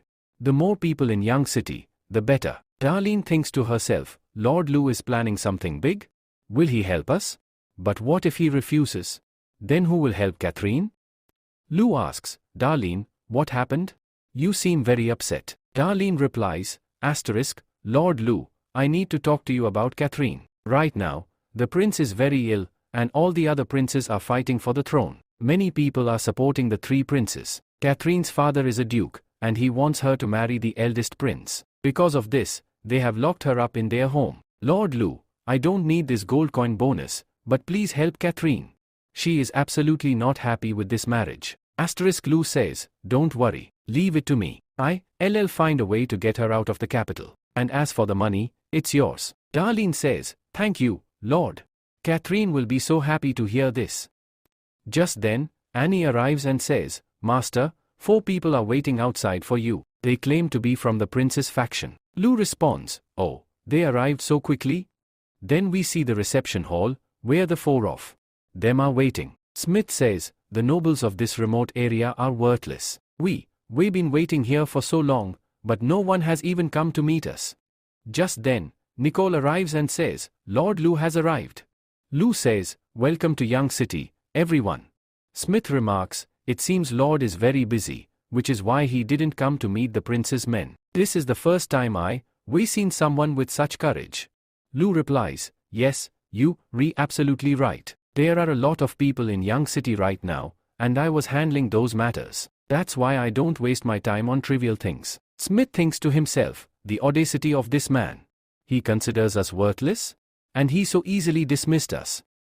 Kinto says, I don't think Young City's big wall can withstand a knight's armor. Lu responds, there's no need to worry because Young City's public security is very strong. If you want to discuss business, let's go to the Yaju building. Smith says, Lord Lu, I won't beat around the bush. My name is Smith, and I have come here as the first prince's representative. If you give us the perfume recipe, the prince will promote you to Viscount when he becomes king. Kington says, the second prince will become the next king. If you give us the formula, you can easily become a count. Then the knights say, our 4th prince will make you a marquise. Hearing all 3, Lu starts laughing. Kington angrily asks, hey, why are you laughing? Lu replies, I feel like you all are still dreaming. How about you go and take some rest? Kington shouts angrily, do you think we are dreaming right now? Smith says, it looks like this condition is not suitable for you. If you give us the formula, I will accept all your conditions. Lu responds, all right. Since you all are insisting so much. Hearing this, the 4 of them become very happy. Lu then adds, the price of this formula is just 300,000 gold coins. Hearing this, all 3 are shocked and exclaim, are you crazy? Lu says, I will sell this perfume formula only to the one who gives me 300,000 gold coins. Smith replies, seriously? You don't really want to sell it, do you? To gather that much gold, we would have to empty our entire treasury. Lu calmly states, I have already told you the price. If you agree, let me know. I don't think you all can decide on this. Go and talk to your masters. If they agree, then come back. Smith says, if you change your mind, come to me. Kington advises, I'm giving you a piece of advice, think carefully about this. The knight warns, the fourth prince will arrive in the west soon, and then you already know what will happen. Lu replies, alright, I'll see what happens. Then they all leave. Darlene says, the prince will find out everything that happened here, and those people will take revenge on Young City. Lu responds, revenge? Even if the prince comes here, I will kill him. Now, it's your turn to help me. Darlene asks, how can I help? Then Lu explains everything to her. In the next scene, we see the market. Darlene says, I was only away for 3 months, but Young City has amazing food now. Elisa agrees, yes, you are absolutely right. Darlene asks, hey Elisa, what's wrong? Are you tired? Then she adds, never mind, let's just head back. Elisa replies, no, I'm not tired. I'm just thinking about something. Darlene asks, what are you thinking about? You were surrounded by so many enemies, and Lu saved you. Is that what's on your mind? Elisa responds, I am very grateful to Lord Lu. He saved me and my companions, and he even provided jobs for us. Lord Lu is truly a great person. That's why I don't want to cause any trouble for him. Darlene says, but he's keeping you here, which means he knows you won't be a problem for him. You are overthinking this. Elisa explains, I've been seeing a lot of bounty hunters in Young City lately. They are all here for me. I don't want Young City to suffer because of me. She continues, the main reason I accepted Lord Lu's invitation was because he saved my life. I wanted to do something for him. He wanted me to form an arrow team, and I did. Now, my team is running smoothly, and all my companions are very happy here. But if Young City faces trouble because of me, I'll feel terrible. I think that if I leave, Young City will be completely safe. Darlene angrily exclaims, don't even think about doing that. He worked so hard for this, and if you leave, everything will be ruined. Elisa asks, what are you talking about? Darlene says, I won't tell you now, but you'll find out tomorrow. Then she approaches a young boy and says, I need a newspaper. Darlene remarks, this newspaper is really amazing. It contains so much information and even has space for advertisements. Meanwhile, some bounty hunters are watching them secretly. At that moment, Red says, there are way too many guards here. I don't think we can pull this off. Horn responds, this task may seem small, but its reward is around 1,000 gold coins. Our job is to capture her alive. I think this elf must be hiding some secret. Otherwise, why would Lord Lu be working so hard to protect her? Red says, a secret worth around 1,000 gold coins. It must be a treasure map. Hound replies, speaking of treasure, do you know that an auction is going to be held here tomorrow? Red says, yes, I know. It's advertised all over the newspapers. But how does that benefit us? We don't have an invitation, and this is only for the rich. Then Hound pulls out an invitation card and says, not forever.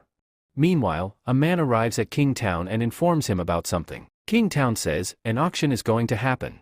This is a great opportunity to make a fortune. Then we are shown Jiazu building. One man asks, are you going to the auction tomorrow? The other man responds, yes, of course. This is our city's first ever auction. Knight overhears their conversation and says, an auction in such a poor place? What valuable things could they possibly sell? Well, let's go and see what they are offering. The next day, we see a pearl shop. The owner says, the biggest pearl we have is 14 millimeters, but it's not available in our store. If you want it, you can buy it at tomorrow night's auction. Smith thinks to himself, an auction in Young City, and a 14 millimeters pearl? I absolutely cannot miss this. The following night, we see many people heading towards the auction. One man says, so many people are going to the auction. Another man adds, no one can enter without an invitation letter. So what are these people doing here? A boy replies, I came here to see the castle lord. They say he looks very handsome and is a great person. He even provided us with food and shelter. The other man says, don't just say he looks good, he is truly handsome. Suddenly, a boy shouts, look. He's here. Then all the people cheer and say, Lord, thank you. You have helped us so much. Lu asks, who are you people? Mina answers, they are the people of Grey Stone. They all came here to thank you. Lu nods and says, oh, is that so? Well then, everyone, stand up. There is no need for all this. Just promise me that you won't cause any trouble in Young City. The people shout together, yes. Absolutely, Lord. You don't need to worry about that. Then Knight heads towards the auction. A girl at the entrance says, welcome.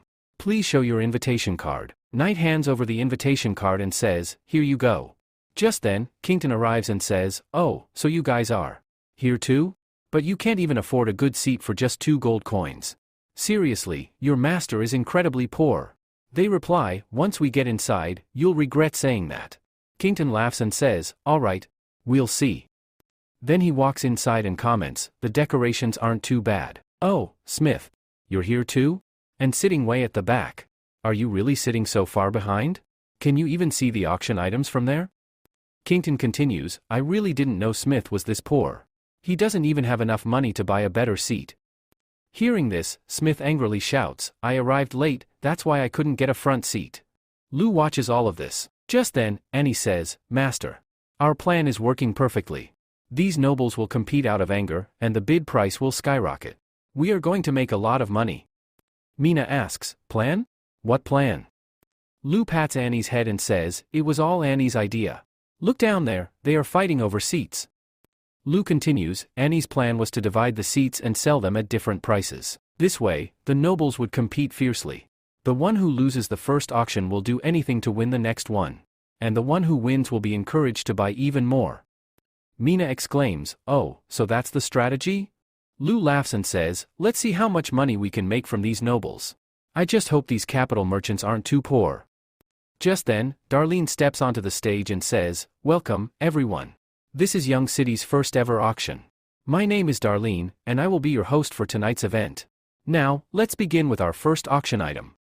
Some merchants start talking among themselves and say, "What kind of treasure can they possibly have in such a small city? If I weren't free today, I wouldn't have come at all."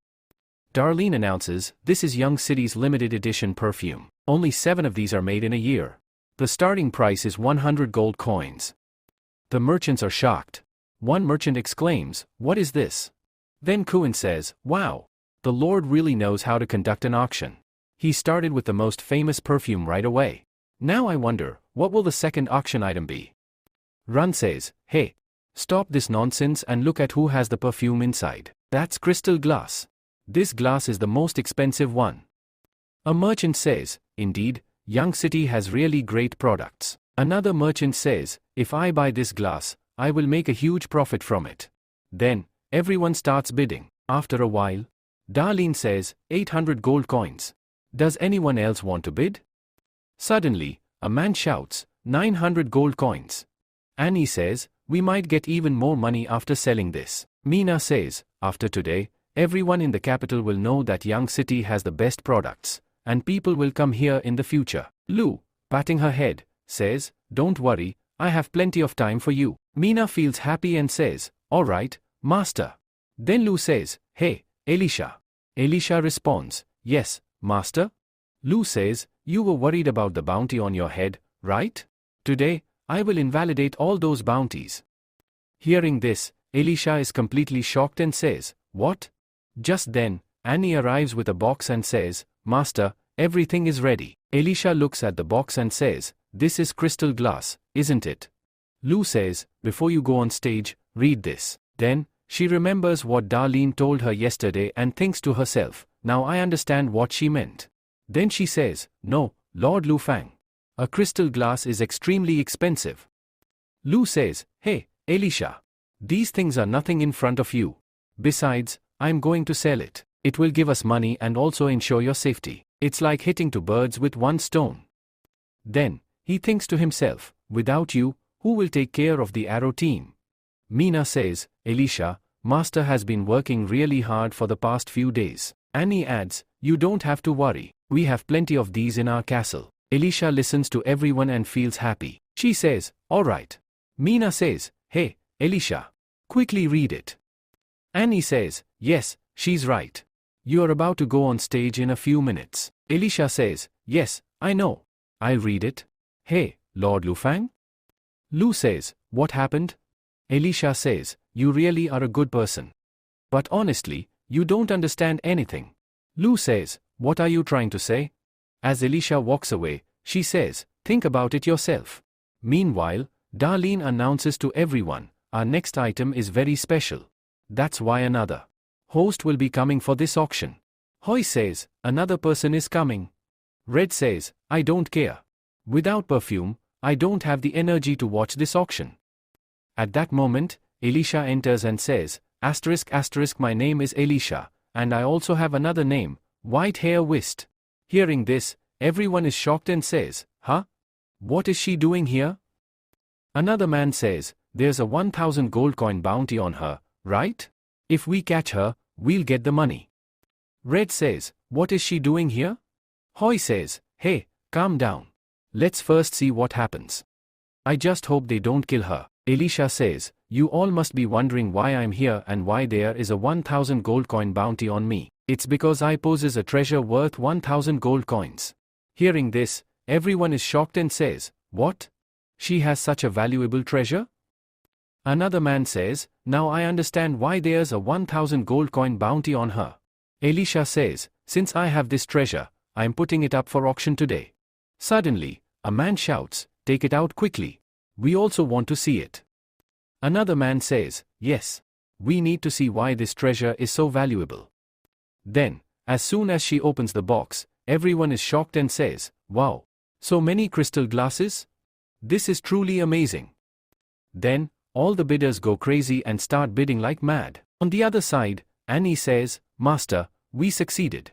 Lo says, Annie, make sure this gets published in tomorrow's newspaper. Everyone should know about this. Annie replies, okay, Master. Red says, once this news spreads, the Bounty Club will stop offering rewards. Horn adds, really? All our hard work has gone to waste. That night, everyone is partying. Annie suddenly asks, do you guys know how much money we made from this auction? They respond, no, how much? Darling says, 13,000 gold coins. Annie, shocked, asks, how do you know about this? Darling smirks and says, did you forget? I was the host of the auction, so of course, I would know. Annie sighs, I was about to show off, but you ruined all my plans. Lo speaks up, now we have money, and we have a lot of people ready to work. It's time to develop Young City.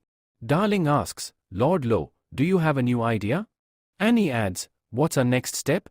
Lo replies, we have 3 main tasks ahead. Water supply project, there is a lot of bamboo outside that we can use. Near the mountains, there are a lot of resources. We need to explore and figure out how to utilize them. Trade expansion, we need to increase trade with the tribes because Young City's population is growing. If we expand trade, we can earn a lot of money. Infrastructure development, we must strengthen the city further. Annie asks, water supply? What's that? Lo explains, with this system, our houses will have unlimited water, so people won't have to fetch water daily. Darling sighs, so that means we have even more work to do? Lo nods, yes, probably. I'll discuss it in detail later. For now, just enjoy the party. Everyone resumes eating. Darling takes a sip and exclaims, this wine is amazing. It's been so long since I last had it. Hey, Elisha, do you still want to leave this place? Elisha replies, no, not for now. Darling smirks, are you sure you still want to leave? Lord Lo says, we've driven the bounty hunters away, but only for a while. Once this rumor reaches them, they'll place a bounty on me again. Elisha, looking sad, says, leaving this place will hurt. When I left my hometown, I didn't feel this bad. But leaving here, it feels different. Darling asks, is it because of Lo? Or because of Young City? Elisha hesitates, I don't know. But I feel really good when Lo worries about me. Darling grins, that's what love feels like. Do you want to hug me? Elisha, blushing, says, hey, where did you learn all this? Darling laughs, it's written in Lucy's novel. Elisha sighs, seriously? There's no hope for you. Darling chuckles, yeah, aside from that, how is she doing in the capital?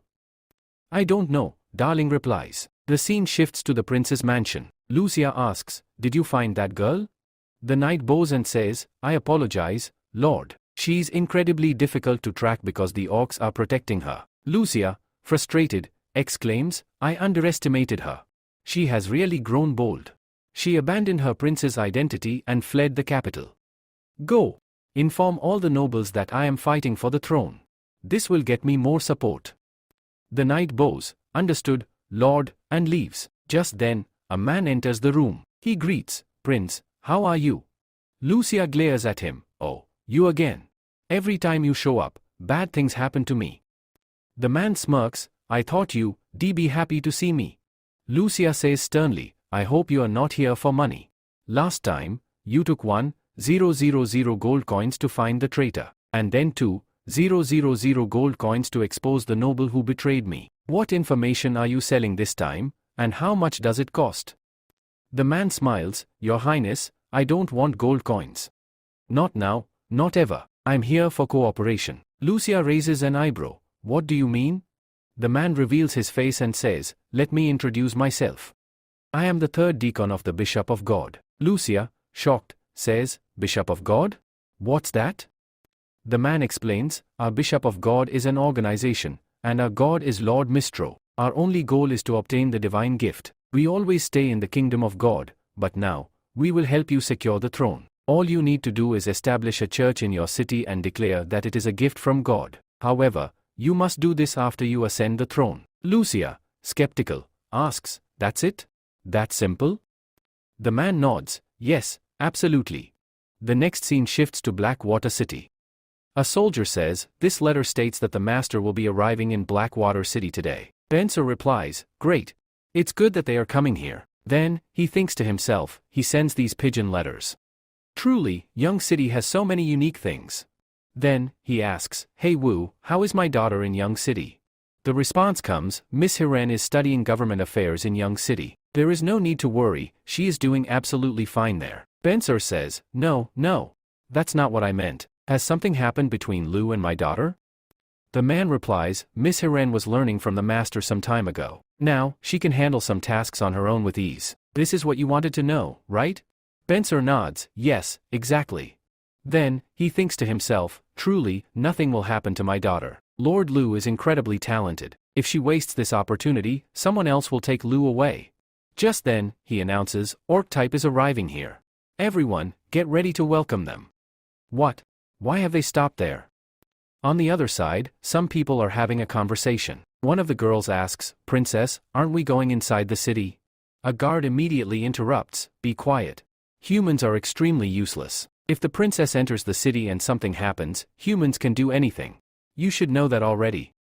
Elsa responds, There is no reason to hate them, especially when Young City's lord wants to cooperate with us. Under no circumstances should we ruin this relationship, no matter what the consequences may be.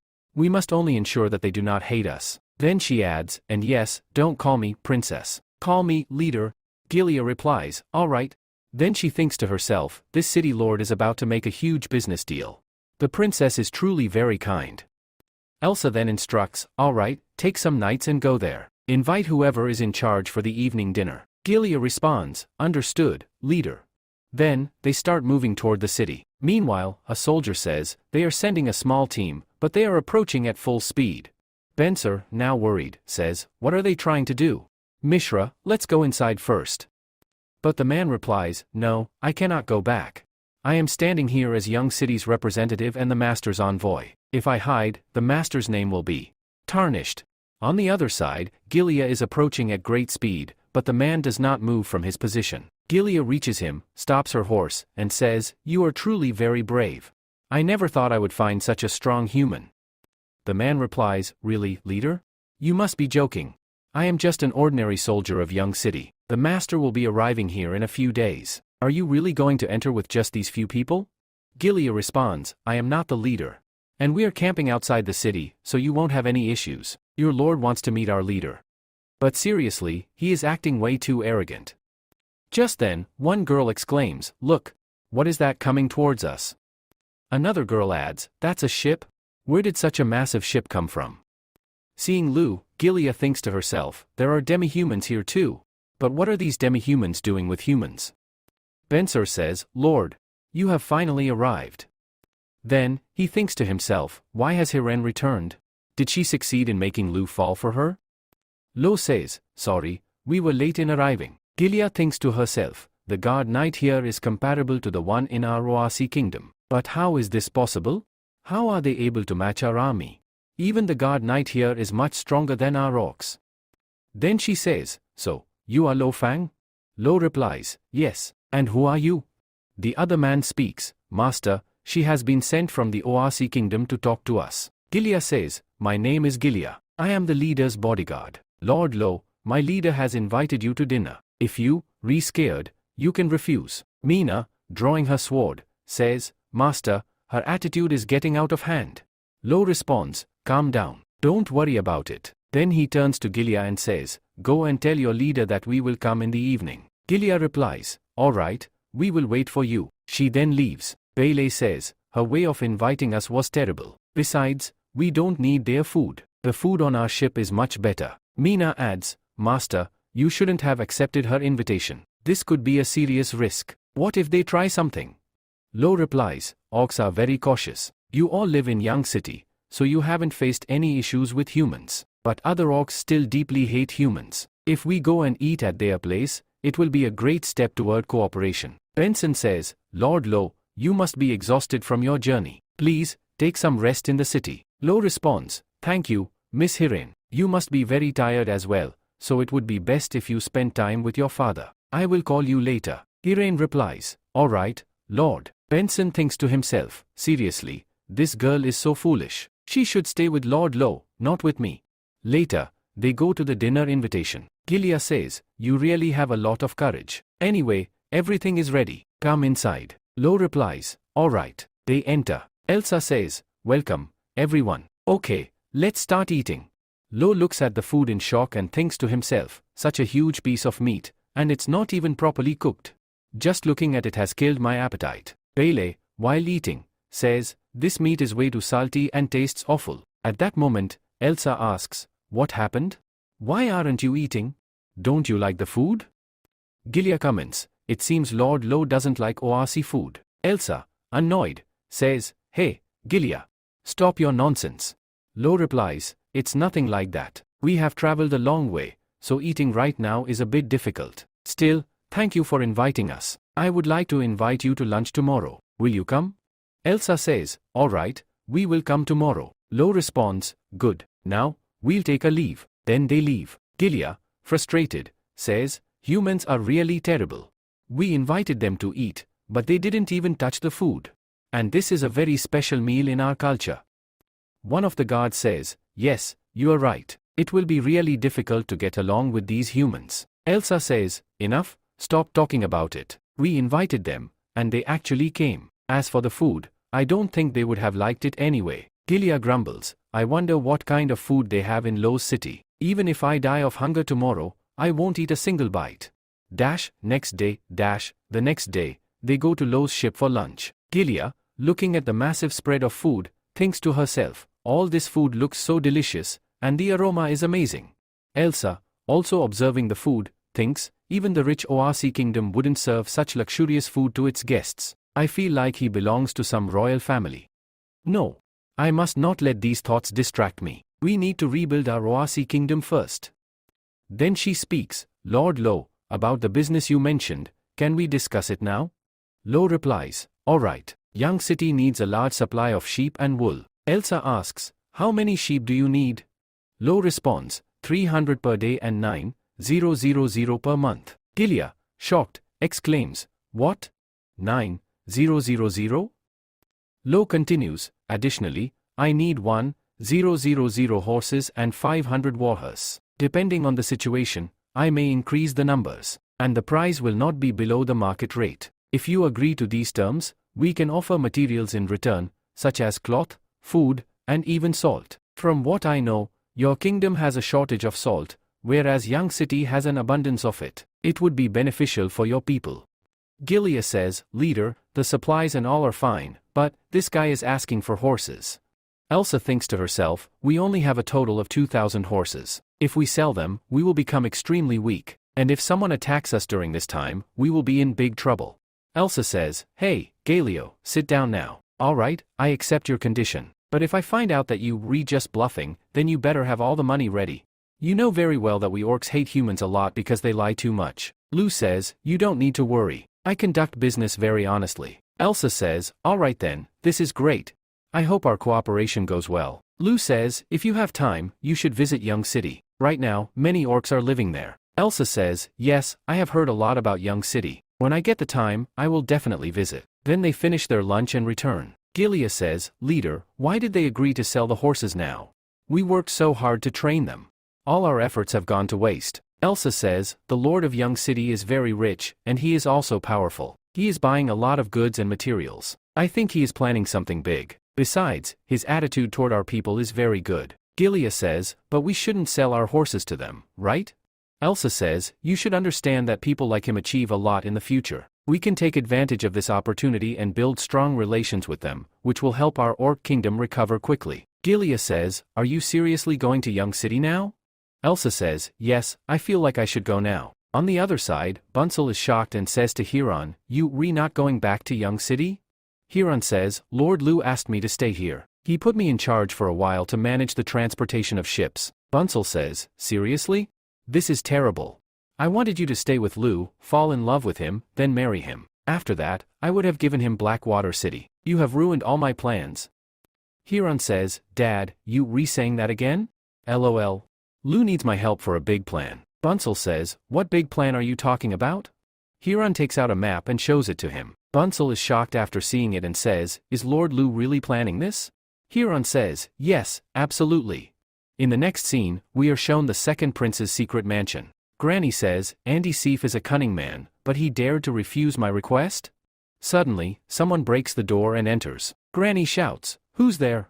Red says, don't worry, I am Red Deacon of Black Heiress. This guy came to kill you, but I killed him first. Honestly, your guards are very careless. If I weren't here, you would have died long ago. Granny says, so, Black Heiress is involved in this? The eldest prince's people have arrived, and you are doing nothing? Red says, calm down. I am your partner, not your servant. If we weren't here, Lucia would have already killed you. Granny says, how does Lucia know that I am here? Red says, he doesn't know yet, but his influence is spread across the entire capital. He can kill whoever he wants. But don't worry, we will protect you. Granny says, partner, what should we do now? Red says, stop thinking about the capital. Granny says, hey, what nonsense are you talking about? Red says, Lucia is running the capital very well. Even Duke Catherine wants him to marry her. The palace is under his control, and for the past 2 weeks, the king hasn't called anyone for a meeting. I think the king is under his control too. Greenie says, if Lucia has controlled the king, then how will I compete with him? Red replies, you should rest because he is bound to do something wrong. Greenie says, yes, you are right. Sooner or later, people will find out about Lucia's wrongdoings, and I will take advantage of that opportunity. Inform all the knights that we are leaving this place. We will move to the Northern Territory. Until then, let my brother celebrate for a few days. Meanwhile, Lucia asks the guard, why is he still alive? The guard, trembling, replies, my lord, he is being protected by powerful people. Moreover, it seems that the prince already knew about this. Hearing this, Lucia slashes the guard's throat and says, you took so many knights with you, yet you couldn't kill a single man? That means you are useless to me. He must have gone there to gather knights to take the throne. As far as I know, he is not that smart. Someone must be guiding him. Just then, a man arrives and says, yes, you are absolutely right. From what I know, Black Heiress is helping him, so killing him won't be that easy. Lucia, shocked, asks, Black Heiress? Is he even stronger than you all? The man replies, Black Heiress is a secret organization that kidnaps boys and orcs. Their history dates back about 1,000 years, and their people are spread across the entire continent. We don't know what their ultimate goal is, but there's nothing to worry about. We can defeat them easily. Lucia says, but you still haven't managed to kill him? The man replies, but we did give you the capital, didn't we? Handling Black Heiress is our responsibility. Even if they bring their knights here, nothing will change. But don't forget the promise, we agreed that once you become king, a church will be built here. Lucia says, of course. That's a king's promise. After some time, he reaches the king's chamber and says, Father, how is your health now? The king replies, stop pretending. Lucia says, this kingdom needs a new king. Please announce that I will be the next ruler. The king coughs and sits up, saying, where is Greenie? Call him immediately. Lucia says, Greenie is dead. The king replies, I know you did this. You should leave this place before it's too late. Lucia smirks and says, do you want Lucy to become queen? That would be a terrible mistake, and you won't be able to do it. Then he grabs a pillow and presses it against the king's face, saying, Father, I didn't want to do this, but if you had given me the throne willingly, you wouldn't have had to die. Now, after your death, I will become king. After that, Lucia kills his father. Meanwhile, on the other side, Louis says to Mina, the castle bed is really amazing, isn't it? Mina, blushing, replies, yes, you are right. But master, you should wake up. We have a lot of work to do. Lue grabs her and says, we now have plenty of money and men, so there's no work left to do. My most important task right now is. Just then, Annie comes running and says, Master, we have received important information from the capital. She then looks at Lue and Mina and is completely shocked. A little later, Lue changes his clothes and asks Annie, tell me, what's the news? Annie replies, the situation in the capital is really bad. The first prince has completely taken control of the capital, and the second prince has escaped. Lue reads the message and says, since this message was sent by a carrier pigeon, it must have taken a few days to reach us. The prince may have already been captured. Lue then asks, by the way, how do you have such a good relationship with Lucy? Mina responds, Annie reads Princess Lucy's novels, so she really likes her. Annie shouts, don't tell anyone about this, or I will kill you. Mina nervously says, alright, forgive me. Lue, looking serious, says, the capital is in a terrible state. Lucy might be in danger. Annie, call Darlene here immediately. Annie replies, yes, master. After some time, Darlene arrives and asks, Lord Lue, what can I do for you? Is there a new business opportunity? Lue, annoyed, says, is business the only thing you care about? Look at this information from the capital. Darlene reads the message and, furious, says, that prince dares to do this? Lue says, Darlene, I promised that I would save Catherine. I also know that Lucy is your friend, so I will try to save her too, but I need some time. Meanwhile, I will gather some people. Darlene asks, what kind of people do you need? We have many allies in the capital. If you want, I can introduce you to them. Lue replies, I already have people. They will arrive here soon. On the other side, Frey's sister is heading toward Young City. After a while, she asks, Mira, do you have something to say? Mira responds, if Frey doesn't come with us, then what will we do? Leah says, that's impossible. She is my sister. She would never refuse me. Mira, in her mind, says, Frey, forgive me. I couldn't stop your sister. A little later, they reach Young City. Leah, surprised, says, why are there so many orcs here?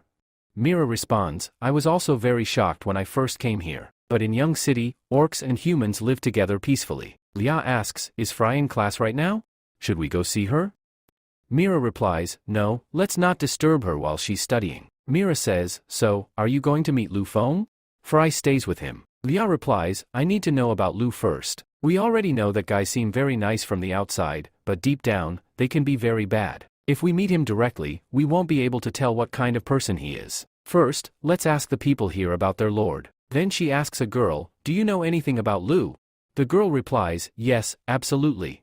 Lord Lu is very handsome. I think he might be a prince from another kingdom. Leah says, alright, let's ask someone else. Then another person says, yes, he is very good. He is my idol. I want to be just like him. Leah says, okay, let's ask someone else. Then, an old man speaks, Lord Lu? I have been living in this city for 100 years, but this is the first time I have seen such a great lord. Mira says, thank you. Now, let's go. While leaving, Leah wonders, what is going on here? How can all the people here love him so much? Mira asks, do you still want to ask more people? Leah replies, yes, absolutely. I can never believe that a castle lord can be so perfect. Just then, a girl shouts, our new product is on discount. Leah goes to her and asks, what is this? Why does it smell so good? The girl replies, this is pizza. It's our lord's new flavor. Are you not from Young City? Would you like to try it? Leah says, thank you. Then she picks up the pizza, takes a bite, and, shocked, says, this is truly amazing. The girl says, would you like to try more at the store? You'll find many more flavors, and there's a discount today. Leah quickly rushes into the store and calls out, hey, Mira. Give me money quickly. Mira replies, alright. Then, in her mind, she thinks, both sisters are just the same. I am really worried about what will happen to us now. A while later, Leah comes out after eating and thinks to herself, the food here is so cheap and delicious. The people here are genuinely happy, which is why they love Lu from the bottom of their hearts. But I still need to talk to him. Then she says, hey, Mira. Mira asks, what happened? Do you want more food? Leah asks, does Lord Lu really love Frey so much? Mira replies, yes, absolutely.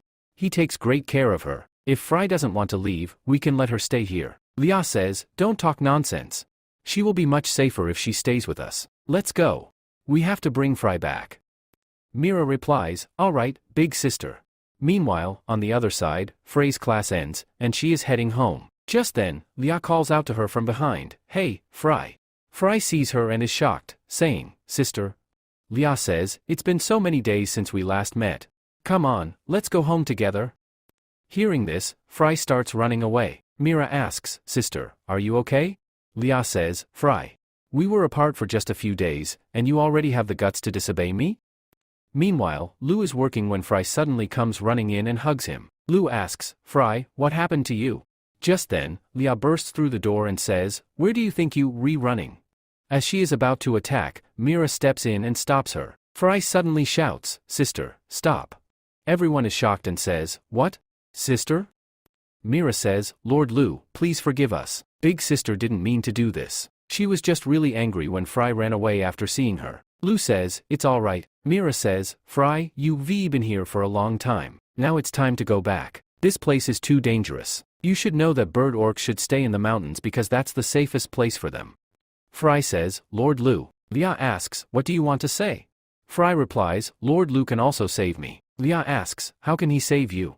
Fry says, he helped me grow my wings. My wings have already grown. If you still don't believe me, you can touch them and see for yourself. Lia is shocked to see this and says, how is this possible? Lu says, she is eating well here and sleeping peacefully. Lia says, is it really that simple? Mira says, big sister, all of us don't get to eat properly. Lu asks, you are Lia, right? Can I know how many people are in your bird family? Lia asks, why are you asking about this? Lu replies, I want you to do a task for me, and no matter how many people are in your bird family, I will take care of all of them. Hey Fry, why is Lord Lu spending so much money on us? Fry says, Lord Lu said that anyone who flies in the sky is nothing less than a treasure. Lia thinks to herself, now I understand. He wants our flying ability. Fry says, sister, Young City is a great place for everyone because Lord Lu is a very kind person. Lia says, I don't think he can send Honest to Stone Pillar Mountain. Fry replies, that's not too difficult for him. After a while, they arrive at Young City's Air Force. Lia looks around, shocked, and exclaims, this is. Fry says, this is a hot air balloon. Lord Lu invented it. With this, we can easily transport goods and people, even up to 1,000 meters. Mira says, hey, big sister. With the help of this balloon, we can deliver food to Stone Pillar and also bring our people here safely. Lia says, but this balloon moves too slowly. It's much worse compared to our abilities. Just then, Lu arrives and says, but you guys can't fly forever, right? You will need to rest at some point. Lia says, tell me, what do you want from us? What work do you want us to do? Lu says, I hope you all will work for me. Once your wings are fully grown, I will give you a salary and a place to stay as well. Lia asks, so, you want to employ us? Lu replies, yes, you can say that, but I won't send you on any mission where there is a risk of death. Just then, Nu says, Master, all the supplies have been loaded into the balloon. It's ready to depart now. Lu says, alright, you did a great job. Then, turning to Lia, he adds, all these supplies include grains, salt, and other essential food items. Even if you refuse my offer, you can still keep them. Lia says, alright, I accept. But first, I will bring 100 of my people to Young City. If everything goes well, I will bring the rest of them later. Lu says, that is a great plan, Miss Lia. When you return from home, I hope you will have learned to operate this balloon properly. After that, I will give you and your people work. Lia nods, alright.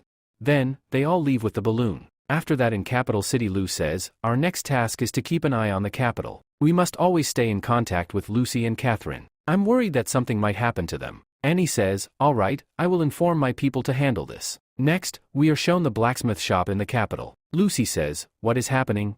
Why has the palace been blocked? Why are people searching for me all over the streets? I hope nothing has happened to my father. Yuffie says, don't worry, your highness. Lucy, John will return soon with the news. Lucy says, thank you, Yuffie, for letting me stay here.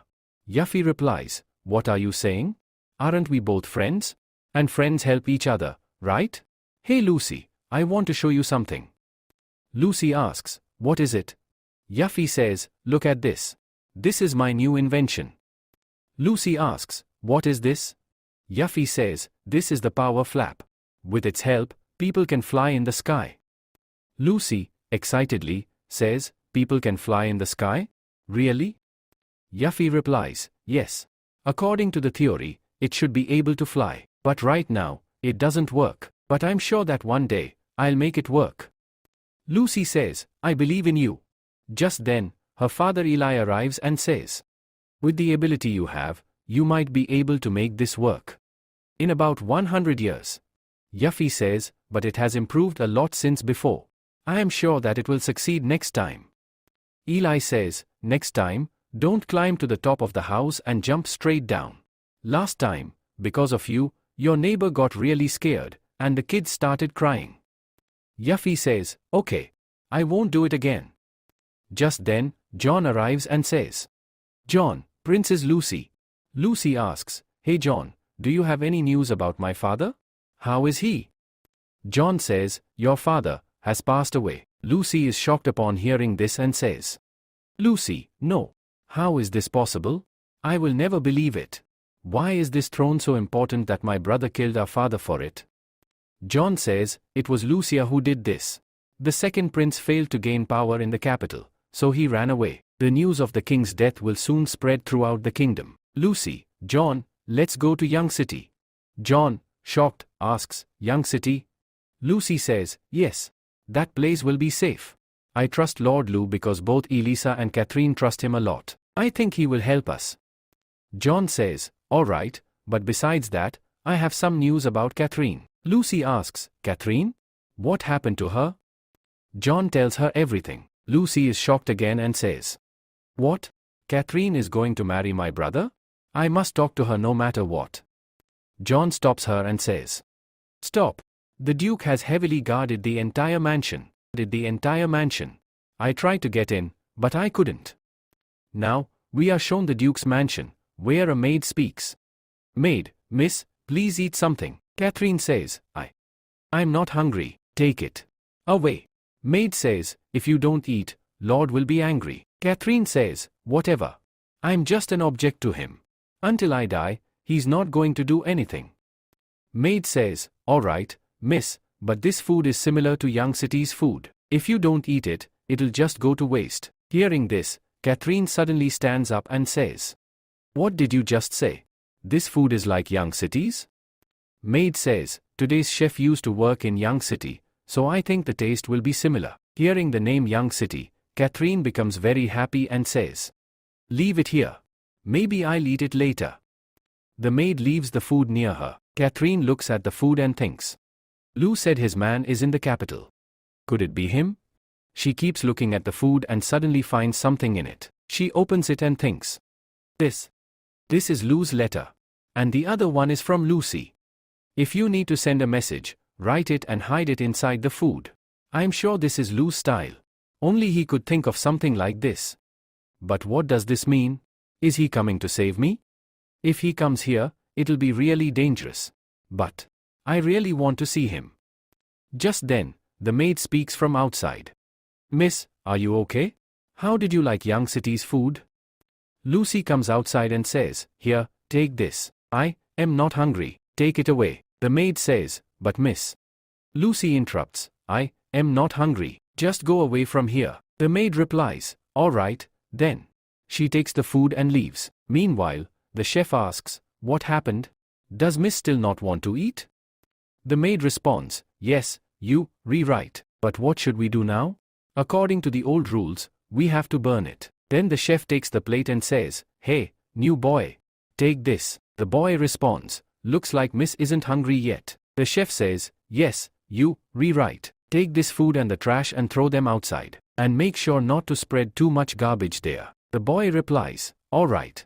Then he takes the food and trash outside. Just then, he drops a message into a beggar's ball. The beggar picks up the letter and walks away. In the next scene, Lucy is shown. Suddenly, someone knocks near the window. Joan asks, who's there? The man replies, this message is from Catherine. If you want to send another message, deliver it to Central Park tomorrow afternoon. Lucy takes the message and says, really? We are able to communicate with Catherine. But Lord Vayu, how is this possible? The next scene shifts to Somalia City. The fourth prince says, finally, we have arrived in the west. Green Elasia, just wait for that day. Once I conquer the west, I will attack the capital. Puli responds, Your Highness, you have finally arrived. We have been waiting for you for a long time. The fourth prince replies, I have invested a lot of money in the west, so it's obvious that I would return. Count Puli, you have worked hard to gather the knights for me. Puli says, It is my duty, Your Highness. I feel honored to serve you. Besides, I have never seen so many knights together in my entire life. It is a spectacular sight. The fourth prince thinks to himself, This does look amazing, but these people are nothing more than trash to me. Providing them with food and money feels like a huge waste. If this continues, I will spend everything I have earned in a year on them. I must think of another way, but I can't stop supporting this army either, or they will betray me. No, I have no choice but to pay the soldiers. Then they arrive in the city and start eating. Suddenly, the prince asks, Where are Joan and Viscount Kood? Puli responds, Your Highness, it has been 7 to 8 days, but we still haven't received any news. I think Lu Fang might have done something to them. The fourth prince angrily says, What nonsense are you talking about? Puli replies, Your Highness, Lu Fang is extremely popular in the west because he shelters all the orcs in his city. I feel like he is planning something big. We should first take control of Yang City so that we don't face any trouble later. The fourth prince says, Puli, don't rush. First, bring Lu Fang here. Also, I have heard about his talents from the capital. If he joins me, I will become king much faster. Puli says, Gun hasn't arrived yet. Also, those people have not been able to bring back the secret perfume recipe. Then he thinks to himself, Damn it. If Lu Fang comes here, how will I take revenge for my son? Fourth prince says, If he refuses to come, tell him that 2,000 knights can attack Yang City at any time and take control of it. Puli says, But, Your Highness. The fourth prince replies, I have already given my orders. Now, quickly bring Lu Fang here. The men reply, All right. The next day, a man is sent to summon Lu Fang. While shouting, the man says, I am a viscount, and 100 knights serve under me. But I have been sent to summon a mere baron? What is the fourth prince even thinking?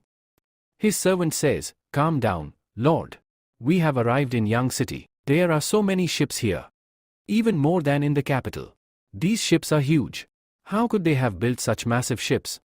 Li says, This entire city is soon going to belong to the fourth prince. Then, he thinks to himself, But these are all merchant ships. How much does Lu Fang earn in a single day? Li says, When we meet Lu, we will torment him according to the old rules. His servant says, But Lord, the fourth prince told us to invite Lu Fang, didn't he? Li, angrily, Shut up. Besides, why hasn't our ship arrived yet? His servant replies, Lord, we have to stand in line to enter the city. Li says, Look over there. There's so much empty space. Let's go there. The servant hesitates, but that area is. Li interrupts, Do as I say. I am a viscount. No one would dare stop me. Meanwhile, a young city guard says, Sir, a ship is approaching without permission. The captain orders, Go and warn them. The guards warn the approaching ship to stop. Li says, Keep moving. I don't think they have the courage to stop us.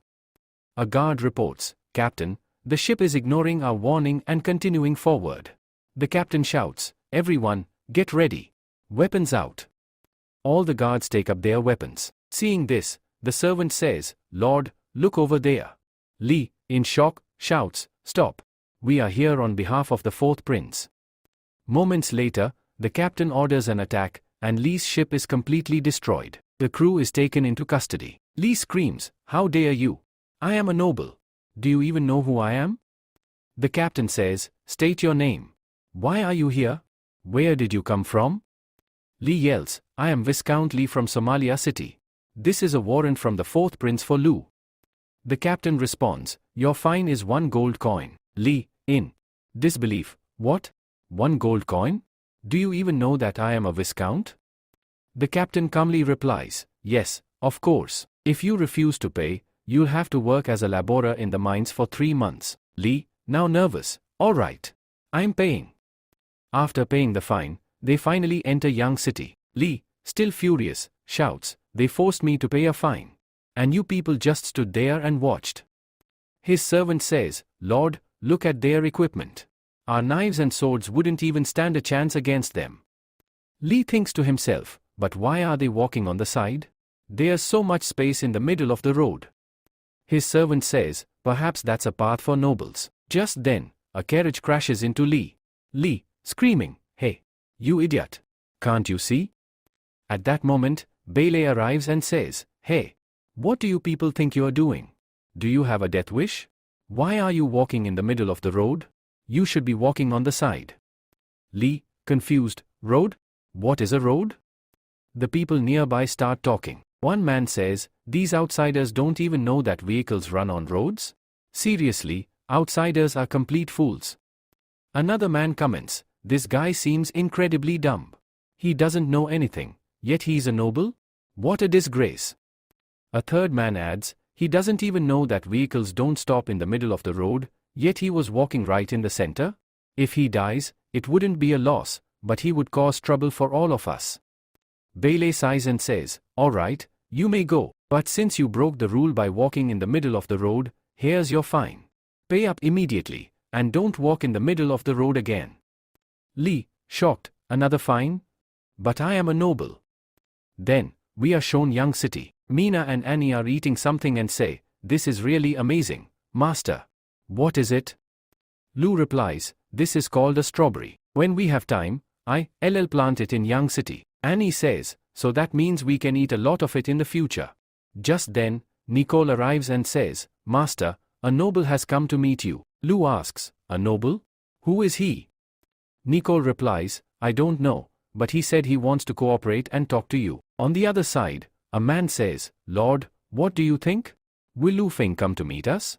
Right now, meeting him is extremely difficult. Hannah replies, I don't know, but we have to do this. He is the only one who can save Letter City. Black City was saved because of Lu Feng's help, so we must cooperate with him. Then, he thinks to himself, he is the only one in the West who has salt. At that moment, Lu arrives and says, yes, speak. What do you need? Hannah says, Lord Lu, I am the castle lord of Letter City. My name is Hannah. This is a small gift from us. Lu looks at the gift and says, Lord Hannah, this gift is very expensive. Hannah responds, Lord Lu, please accept it. Lu says, Lord Hannah, what can I do for you? Hannah replies, Lord Lu, I want to cooperate with you. We need supplies from Young City, especially salt. Lu responds, this is more of a business deal, but from what I've heard, Letter City has major financial problems. For years, Letter City hasn't even been collecting taxes from its people. No offense, but I need to know, does Letter City even have the money to buy goods from Young City? Hannah, hearing this, is speechless. Lu says, Hannah, I can't accept this gift. Take it back with you. I only cooperate with those who have money. At that moment, Hannah shouts, wait, Lord. Although we don't have money, we do have plenty of mines. And you have been searching for mines for a long time, haven't you? Lu says, all right, tell me more about it. Hannah explains, Letter City has iron ore. The mineral deposits here are vast and can last for years. Lu asks, if that's the case, why haven't you developed it for yourself? This could greatly boost your city's economy. Hannah replies, Lord Lu, I tried once, but several miners got seriously injured. I was afraid that if the other nobles found out, they would torture my people and force them to work. That's why I stopped the operation. Lu asks, then why are you telling me this? Aren't you afraid that I might take this from you? Hannah replies, if you had simply taken the diamond and refused my proposal, I would have never told you about this iron mine. Nobles are extremely greedy, they want to claim everything for themselves. But since you rejected the diamond, I'm sure that you are different from the other nobles. Lu says, all right, let's discuss cooperation. Hannah responds, all right, thank you. Lu asks, so, how many people live in your city? Hannah replies, around 3,000 to 4,000 people. Lu says, all right, I'll send some people to your mines, and I'll also invest in building a large iron processing workshop there. Hannah asks, Lord Lu, are we really going to produce iron in Letter City now? Lu replies, yes, absolutely. Transporting iron back will be very difficult, so I'll send some professionals to help. In exchange for iron ore, I'll provide you with goods and salt. So, what do you think of this offer? Hannah says, yes, absolutely. This is perfect. Annie says, Master, here is your file. Lu takes the file and asks, hey, Lord Hannah, do you want to enter into another cooperation? Hannah looks shocked and says, Lord Lu, this is about the capital's territory. Lu replies, Hannah, don't worry. If you don't want to do this, our first cooperation will still remain intact. Hannah says, Lord Lu, you misunderstand. I just wanted to know what you were planning. Now, I understand everything clearly. Then, he signs the second contract and leaves. Annie says, Master, our military plan is halfway to success. Lu says, once our plan is fully successful, the entire West will be under our control. Annie adds, our next targets are March City and Michael City. We sent invitations to their castle lords, but it seems like they don't want to come here. Do you know why they are not coming? Lu replies, it's very simple, they are waiting. Annie says, what are we waiting for? Lu says, they're waiting for an opportunity. They will decide whom to reject, the fourth prince or us. Annie says, should we invite them again? Lu says, no, absolutely not. If we do that, they think they are very special, and in the future, they increase their demands. Annie says, alright, master. Here, take a look, I have made the plan. Please check it once. Lu says, this is really great. Annie says, really? Lu says, the landscape isn't that big yet, but you've done an excellent job. I'll take care of the rest. Annie says, next time, I will make an even better plan, so you won't have to perfect it. Lu says, you've done a great job. Tell me, what do you want as a reward? Annie, hearing this, gets excited and says, really? Lu says, yes, absolutely. What do you want? Annie, blushing, says, I want something that no one else has, something very unique. Lu says, something unique? All right, I promise you. Annie, hearing this, becomes happy and says, thank you, master. Just then, Mina arrives, presses Annie's forehead, and says, seriously? You taking advantage of master. Then they start arguing. Just then, Lu Feng says, it's time. Liao will be returning soon. Mina says, Annie, get ready. We need to welcome her. Both of them say, all right, master. Next, we see Leap in Young City. His servant says, Lord, look over there. That's Lord Lu Feng's carriage. Leap says, what? That's Lu Feng's carriage? Go, stop it immediately. His servant rushes to the road and shouts, hey, stop. Suddenly, a few men appear and say, how dare you? You're stopping a lord? Another man says, indeed. You have a lot of nerve stopping Lord Lu. Leap, enraged, says, how dare you? You're trying to stop me? You thugs. Then the men say, this is the guy who is disturbing Lord Lu.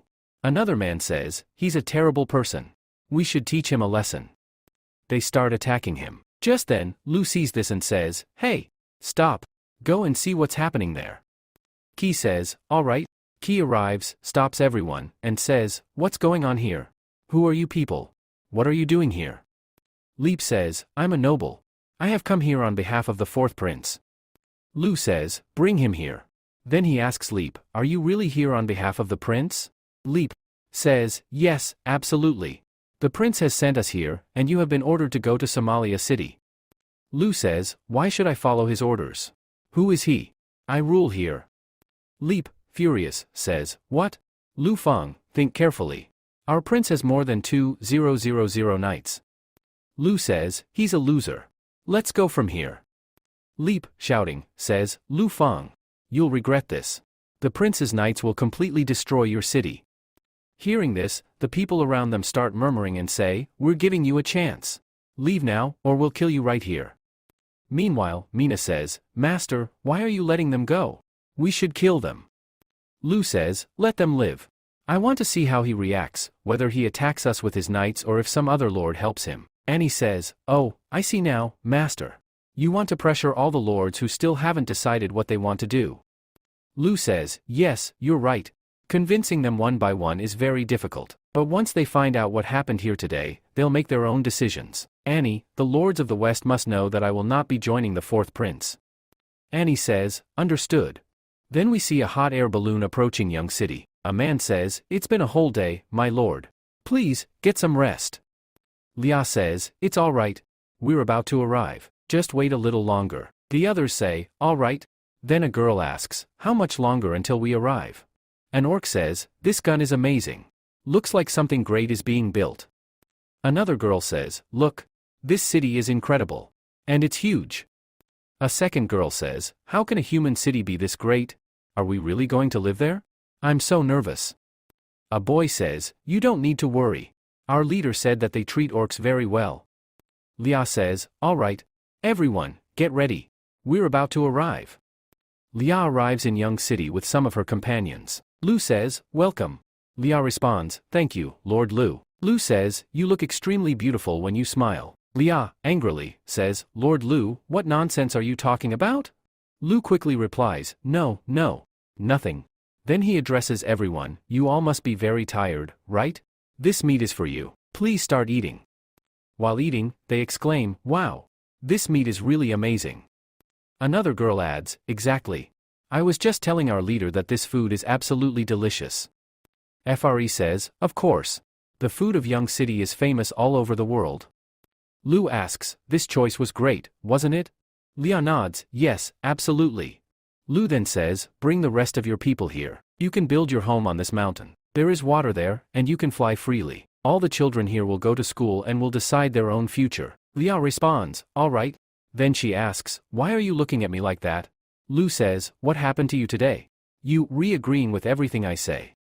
Lia replies, I just know who is good and who is bad. I only wanted to take care of my people, and you are helping them so much. But if you ever harm my people in the future, I will kill you that very day. Lu laughs and says, that will never happen. Lia warns, don't make any promises just yet. Then she asks, before I leave, tell me, what work do you want me to do? Lu responds, don't be in such a hurry. Get some rest first, because health is very important. Lia, thinking, says, it's hard to tell what you replanning, but after everything you've done for my people, I'm willing to do anything for you. Just then, FRE suddenly hugs Lu. Lia, shocked, says, hey, FRE. What are you doing? FRE laughs and says, sister, this master is mine. You can't take him away. Lia, blushing, says, what nonsense are you talking about? I'm leaving. You can keep your master to yourself. Elsewhere, in the capital, we see John and Princess Lucy. John says, Princess, Lucia is going to take the throne in a year. Lucy, deep in thought, says, by tomorrow, everyone will know that Lucia was the one who killed his own father. The nobles will use this to their advantage. John, concerned, says, but the prince will also find out that you are still in the capital. Lucy responds, as soon as this news spreads, I will leave for Young City. Just then, John says, Princess, calm down. Lucy asks, John, what happened? John, in a hurry, says, some people are coming here. Around 50 to 60 of them. I think they have found out that you are here. I will kill them all and get you out of here. Lucy says, John, leave this place. They must have come fully prepared. If you try to take me away, you will end up in big trouble. John insists, no. What if they capture you? Lucy, calmly, says, they won't harm me. At most, they'll lock me in a room. Lu is going to rescue Catherine, and you can save me at that time. Don't worry about me, just go. John, leaving, says, Princess Lucy, I will find a way to save you. Some time later, the soldiers arrive and say, Sir, she is here. They hold their swords to Yuffie and her father's throats and say, Princess, come with us, or things will get really bad. Lucy says, fine, I will go with you. But you must let my friends go. The soldiers laugh and say, of course. There's no benefit in killing them anyway. Lucy, while leaving, says, I'm sorry. The past few days must have been really hard for you. Yuffie, crying, says, Lucy, what are you saying? We are friends. A while later, we see Lucy inside the palace. Lucia smirks and says, it feels great to see you again, sister. Lucy, furious, shouts, shut up. I am not your sister. Lucia chuckles and says, you really are quite strong. Take her to her room and lock her up. She is not allowed to leave without my permission. The guards drag Lucy away and lock her inside a room. Lucia then asks one of his men, where is that orc? The soldier replies, we have sent some people to capture her. Lucia orders, I want her alive, no matter what. The soldier confirms, yes, sir. Lucia smiles and says, you've done an excellent job this time. I will speak to some people and have the church reopen soon. The soldier, bowing, says, we are going to make you the king. Lucia says, all right, you can leave now. Then he goes to a man and speaks to him. Venice says, stand up and tell me how the plan is going. The man replies, Lucia is going to open the church soon. Venice says, that's great. Now, God will be here. The man responds, but it looks like Lucia is getting suspicious of us. This could have a huge effect on our plan in the future. Venice says, I don't think he will do anything because he needs us. If Lucia tries anything, we will choose another king. The man replies, yes, you are right. Venice says, deploy more people and find the Ames note quickly. I need that note as soon as possible. The man says, the Ames note disappeared in Tangig City. I will send more people to investigate. Venice says, alright, you may leave. The next day in Young City. Lia says, Mr. Lu, now tell me, what is your plan? Lu replies, my friends, Princess Lucy and Catherine, are held captive there. I want to rescue them from the capital and bring them here. Lia, I need your help with this. Lia says, alright. Lu says, hey, Elisa, is your group ready? Support these people. Elisa says, yes, master. Lu says, hey, Mina, take them to the equipment room. Mina says, alright, master. After some time, they reach the weapons room. Lia, shocked, says, there are really so many weapons here. Mina says, master said that iron armor is too heavy. It will be difficult for you to fly with it. So, master has made this leather weapon for you. Here, take a look. Lia picks up the fabric and thinks to herself, how will this cloth protect us? If we get attacked, we will die on the spot.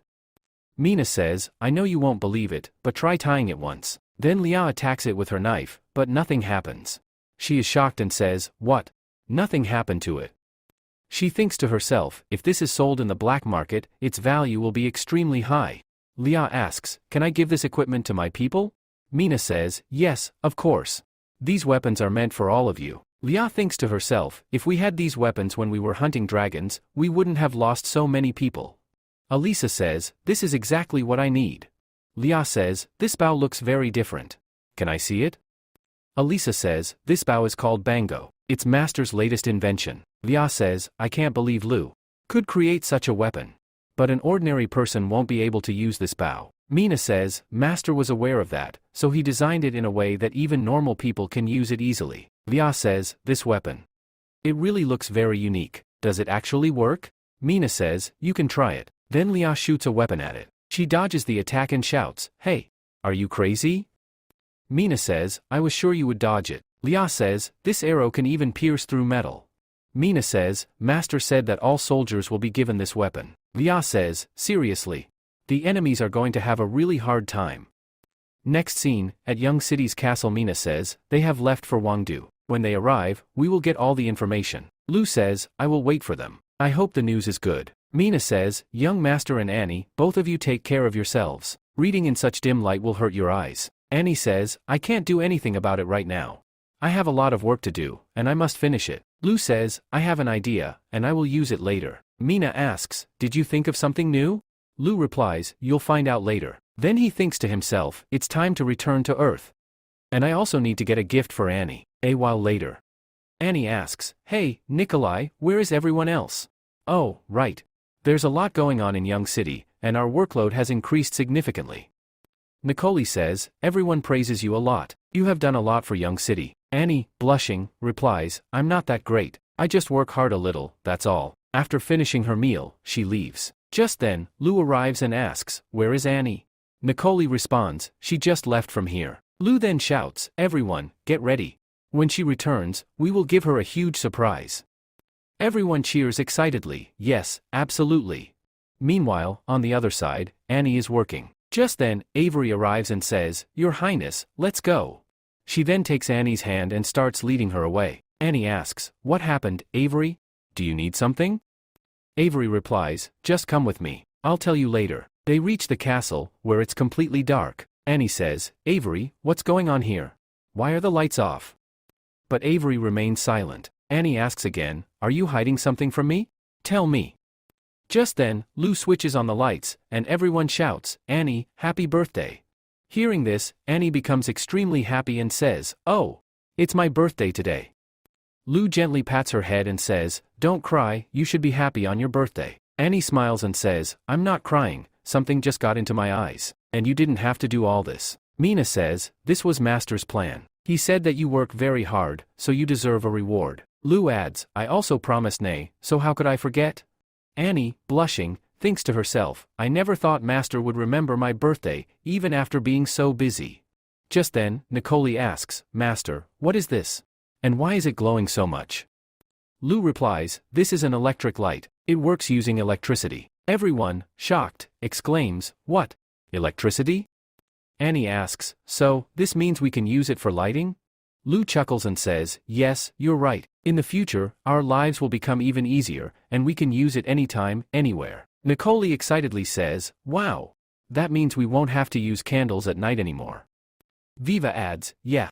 And we won't have to worry about candles falling and burning the house down. Lu warns them, electric light is great, but using electricity is very dangerous. It's best if you don't touch it out of curiosity, or else you might get killed on the spot. Hearing this, everyone is shocked and says, Master, if it's that dangerous, maybe we should just leave it alone. Lu explains, it's not that bad. We just need to be careful so that no accidents happen. I've already planned to train some of Viva's smart students to install electric lights in all the castle rooms. Viva says, alright, Master. Lu smiles and says, okay, thank you. Just then, Nicole arrives with a cake and says, here, your birthday cake. Annie excitedly says, wow. So many lollipops. This looks amazing. Lu says, alright, now make a wish. Annie closes her eyes and makes a wish. Lu asks, Annie, what did you wish for?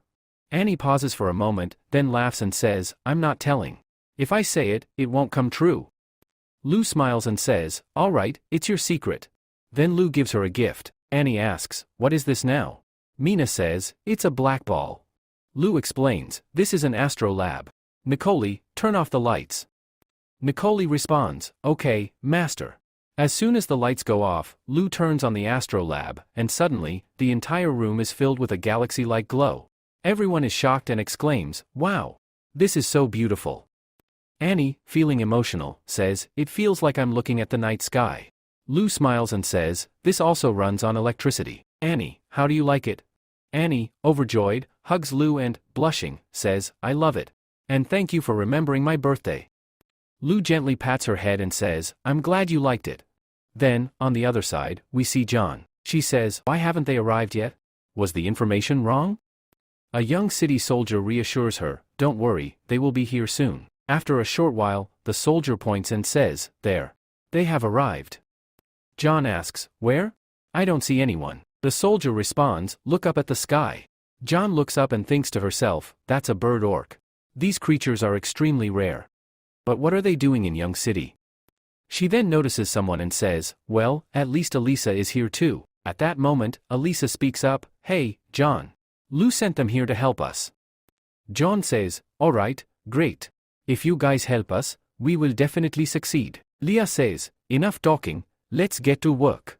Elisa says, John, our plan is that we have to rescue Lucy and Catherine together. We have 4 bird orcs, 4 members of the wolf warriors, and 4 elves. John, do you know where they are?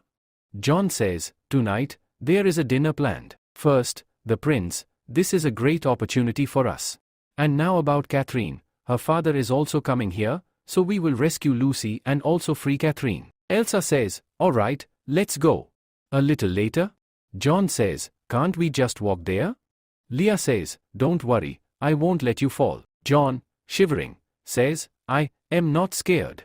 Then, we are shown the capital, where a party is taking place. A man says, I heard that your daughter is getting married to the prince. Congratulations on that, Kalk. Kalk says, thank you. But, Benson, I also want to congratulate you. Tonight, at this dinner party, we will announce that your son, Leon, and Princess Lucy are getting engaged. So now we will be one family. Lucy tells her guard, go and check where Lucy is. Why hasn't she arrived yet?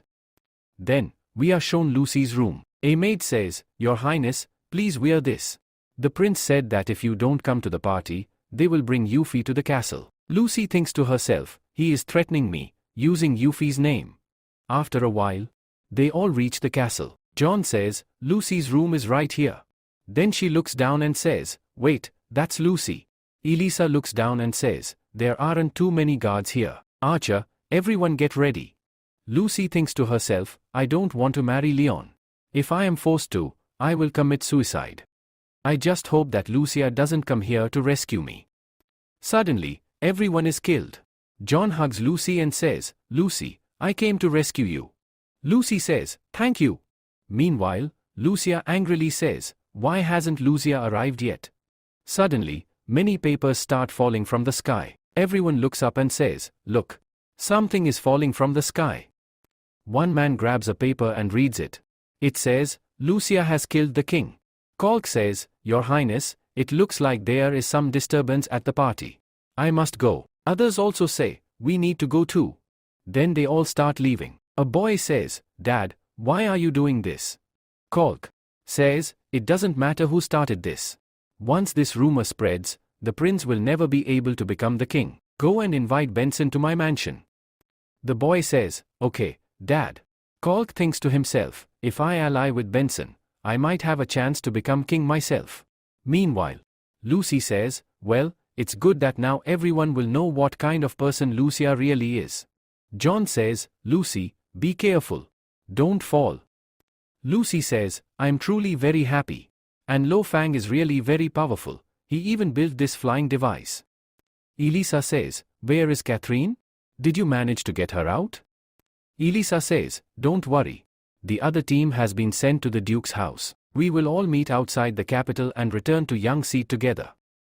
Lucy says, that's great. But, what about Yuffie? Elisa says, Yuffie? What happened to Yuffie? Lucy says, can you save Yuffie? If I leave here, they will kill both Yuffie and Uncle. Elisa says, of course. Yuffie is my friend too. Elsewhere, Lucia angrily shouts, what? Lucy has escaped? I let your men stay in the palace, and Lucy still managed to escape. And now that rumor has spread too. If this continues, our cooperation will fall apart. A man says, I am your friend, so I'll tell you something. Kalk and Benson are planning to have a conversation. What do you think they are going to talk about? Hearing this, Lucia becomes furious and says, all right. Let Lucy be for now. First, focus on what those two are planning to do tonight. In the next scene, we are shown Benson's castle. Leon says, Catherine, please come outside. Duke Kalk is calling you. Catherine shouts, get out of here. And in her mind, she thinks, I never thought my father would make me marry him. He couldn't cooperate with the prince, and now he wants to cooperate with him instead? He is really treating me like an object. Leon yells, Miss Catherine, my father and your father are waiting outside. Do you really want to make them wait? Catherine angrily says, no. I don't want to go. Get out of here. Leon laughs and says, Miss Catherine, you're really wild. If you keep acting like this, how will you ever become my wife? Catherine furiously replies, I am not going to marry. Leon smirks and says, all right, Miss Catherine, I will tell your father. He will come and take you himself. Catherine, crying, thinks to herself, Lou, when will you come to save me? I don't want to marry that man. Suddenly, the candle in the room blows out. Catherine shouts, who's there? Leon, is that you? A voice from behind answers, Miss Catherine. Catherine panics and attacks the person. Then, she sees that it is Key standing there. She gasps and says, oh, it's you, Lord Vayu.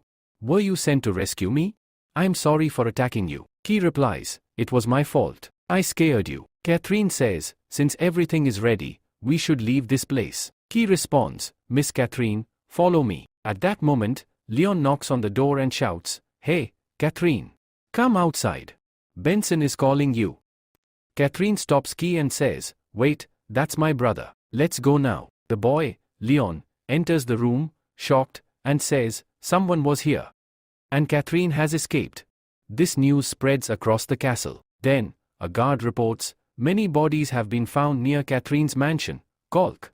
Your mansion is no longer safe either. Kalk, furious, asks Benson, Benson, who do you think took my son from the mansion without making a sound?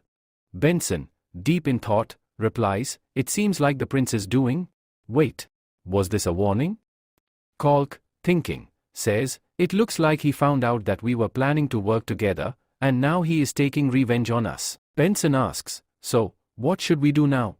Kalk responds in a serious tone, we need to focus on our people and soldiers. If we join forces, he won't be able to do anything alone. But if we become enemies, it will be very difficult for us. Benson nods and says, yes, you're right.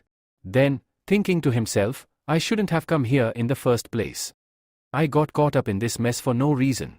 The next day, we see Elisa rescuing Yuffie. Yuffie, shocked, looks at the balloon and says, really? This is amazing. Then, she excitedly runs around, saying, how is this possible? It's flying with fire? How does it work? Won't the fire burn the balloon? Lucy stops her and says, hey, Yuffie, stop moving around.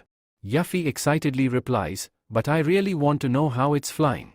Lee warns her, Yuffie, come down now. If you fall from here, you'll die. Elisa grabs her and calms her down, saying, Yuffie, just relax. When you go to Young City, ask the city lord about it. Yuffie says, okay, hey Eliza, will Lord tell me? Eliza says, he is a very good person, so he can tell you. Yuffie says, I don't think he will tell me such a big secret, like a balloon flying in the air. This is really very rare. At that moment, John is glaring at Leah. Leah says, now what do you want? John says, do you like Leo? Leah says, would I like a person? John says, sorry, but I don't understand why you helping a person? Leah says, this is just a cooperation. If you talk nonsense again, I'll throw you into the sky. Then it reminds her that Leah had taken her into the sky, and how bad she felt up there. She starts shaking and sits down, saying, okay, I won't talk nonsense. Lucy says, hey Catherine, now you can see Lou. You've been waiting for this for a long time, right? But why are you so quiet? Catherine says, no, I'm very nervous. Lucy says, hey, calm down. If this continues, how will you talk to Lord Lou? After some time, they arrive in Young City. Lou says, welcome here, Leah and Eliza. Thank you. Eliza says, no, I should thank you. Because of you, I was able to save Lucy and Catherine. Leah says, is there anything else to do?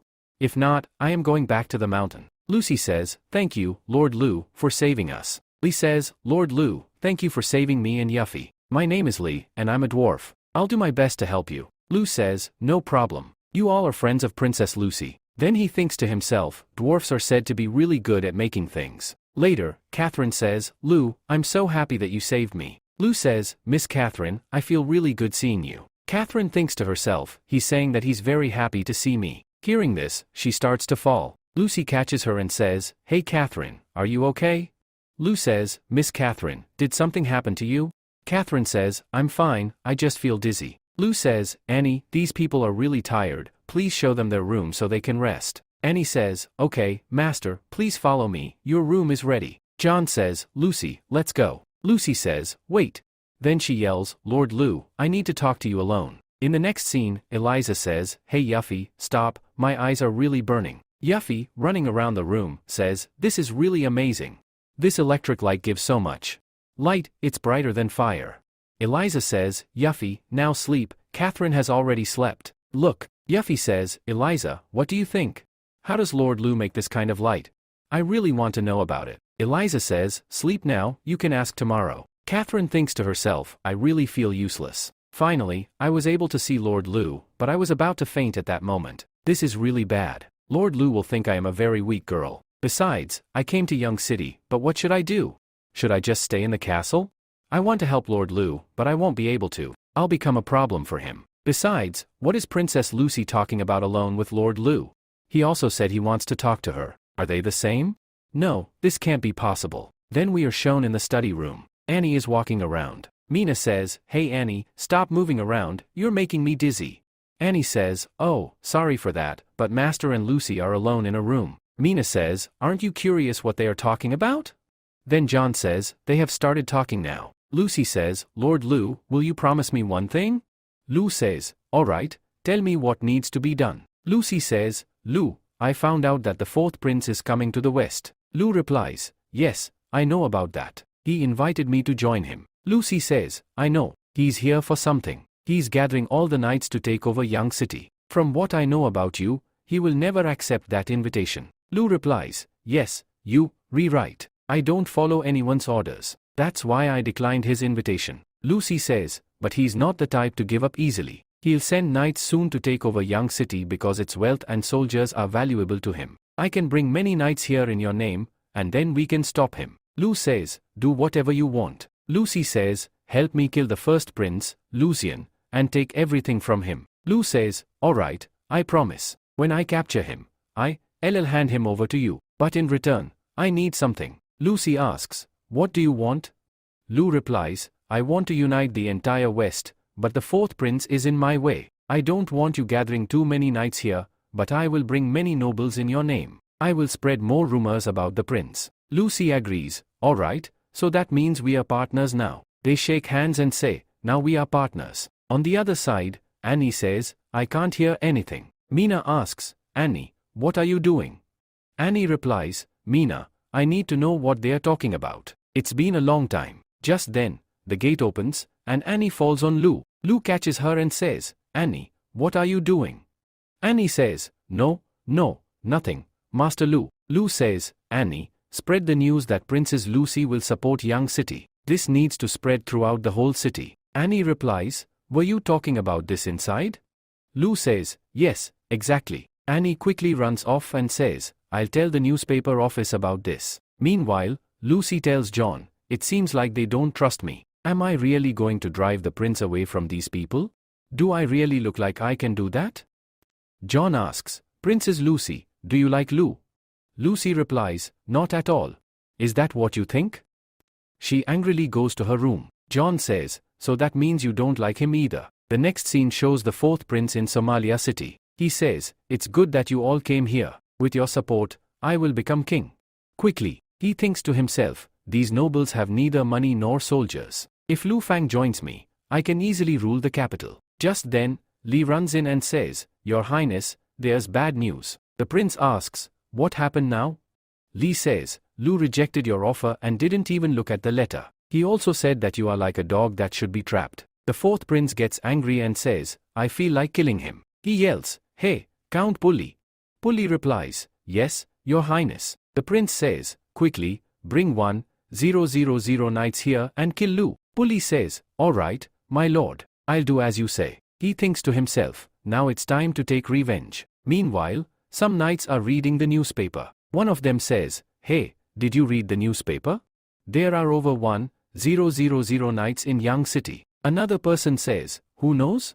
There could be even more. But the fourth prince won't give up easily, and Princess Lucy is supporting Lu. The prince, while riding, says, what is Lucy doing in Yang City? And why is she supporting Lu?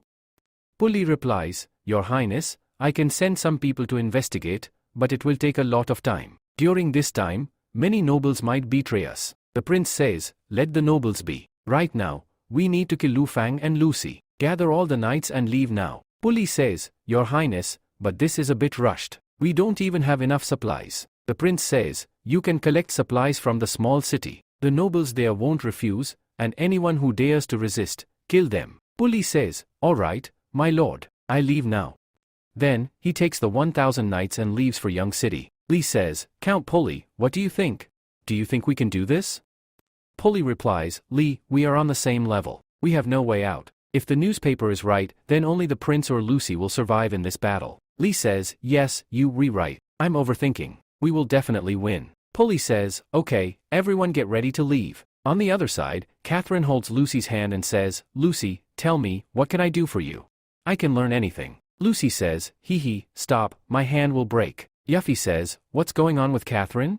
She looks so different from last night. Elisa says, yes, I want to know the same thing. Catherine says, no matter how difficult it is, tell me what to do. Then, she thinks to herself, I fainted yesterday, and they must think I'm very weak. I have to improve my impression in front of Lord Lu, no matter what. Lu says, Catherine, why do you need to work?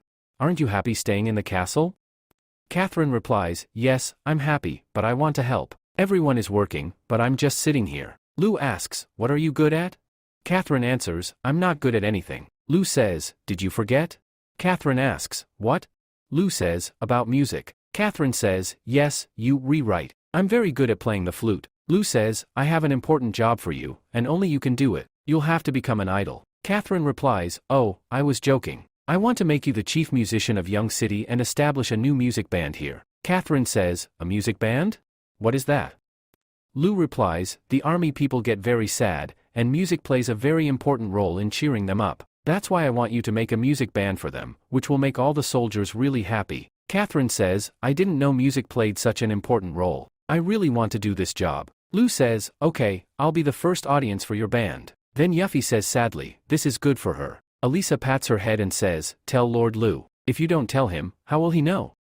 Yuffie says, okay. Then, she tells Lu, Lu, teach me how to make a hot air balloon. I want to go to the Holy Kingdom to find my mom. Lu says, it's you, Yuffie, but this hot air balloon can't go that far. She replies sadly, okay. Lu says, although the balloon can't fly that far, I have a plan that will help you bring your mom here. Yuffie says, I really want to try. Lu says, Annie, give her the book. Annie gives her the book and says, here. Yuffie looks at the book and asks, what is this?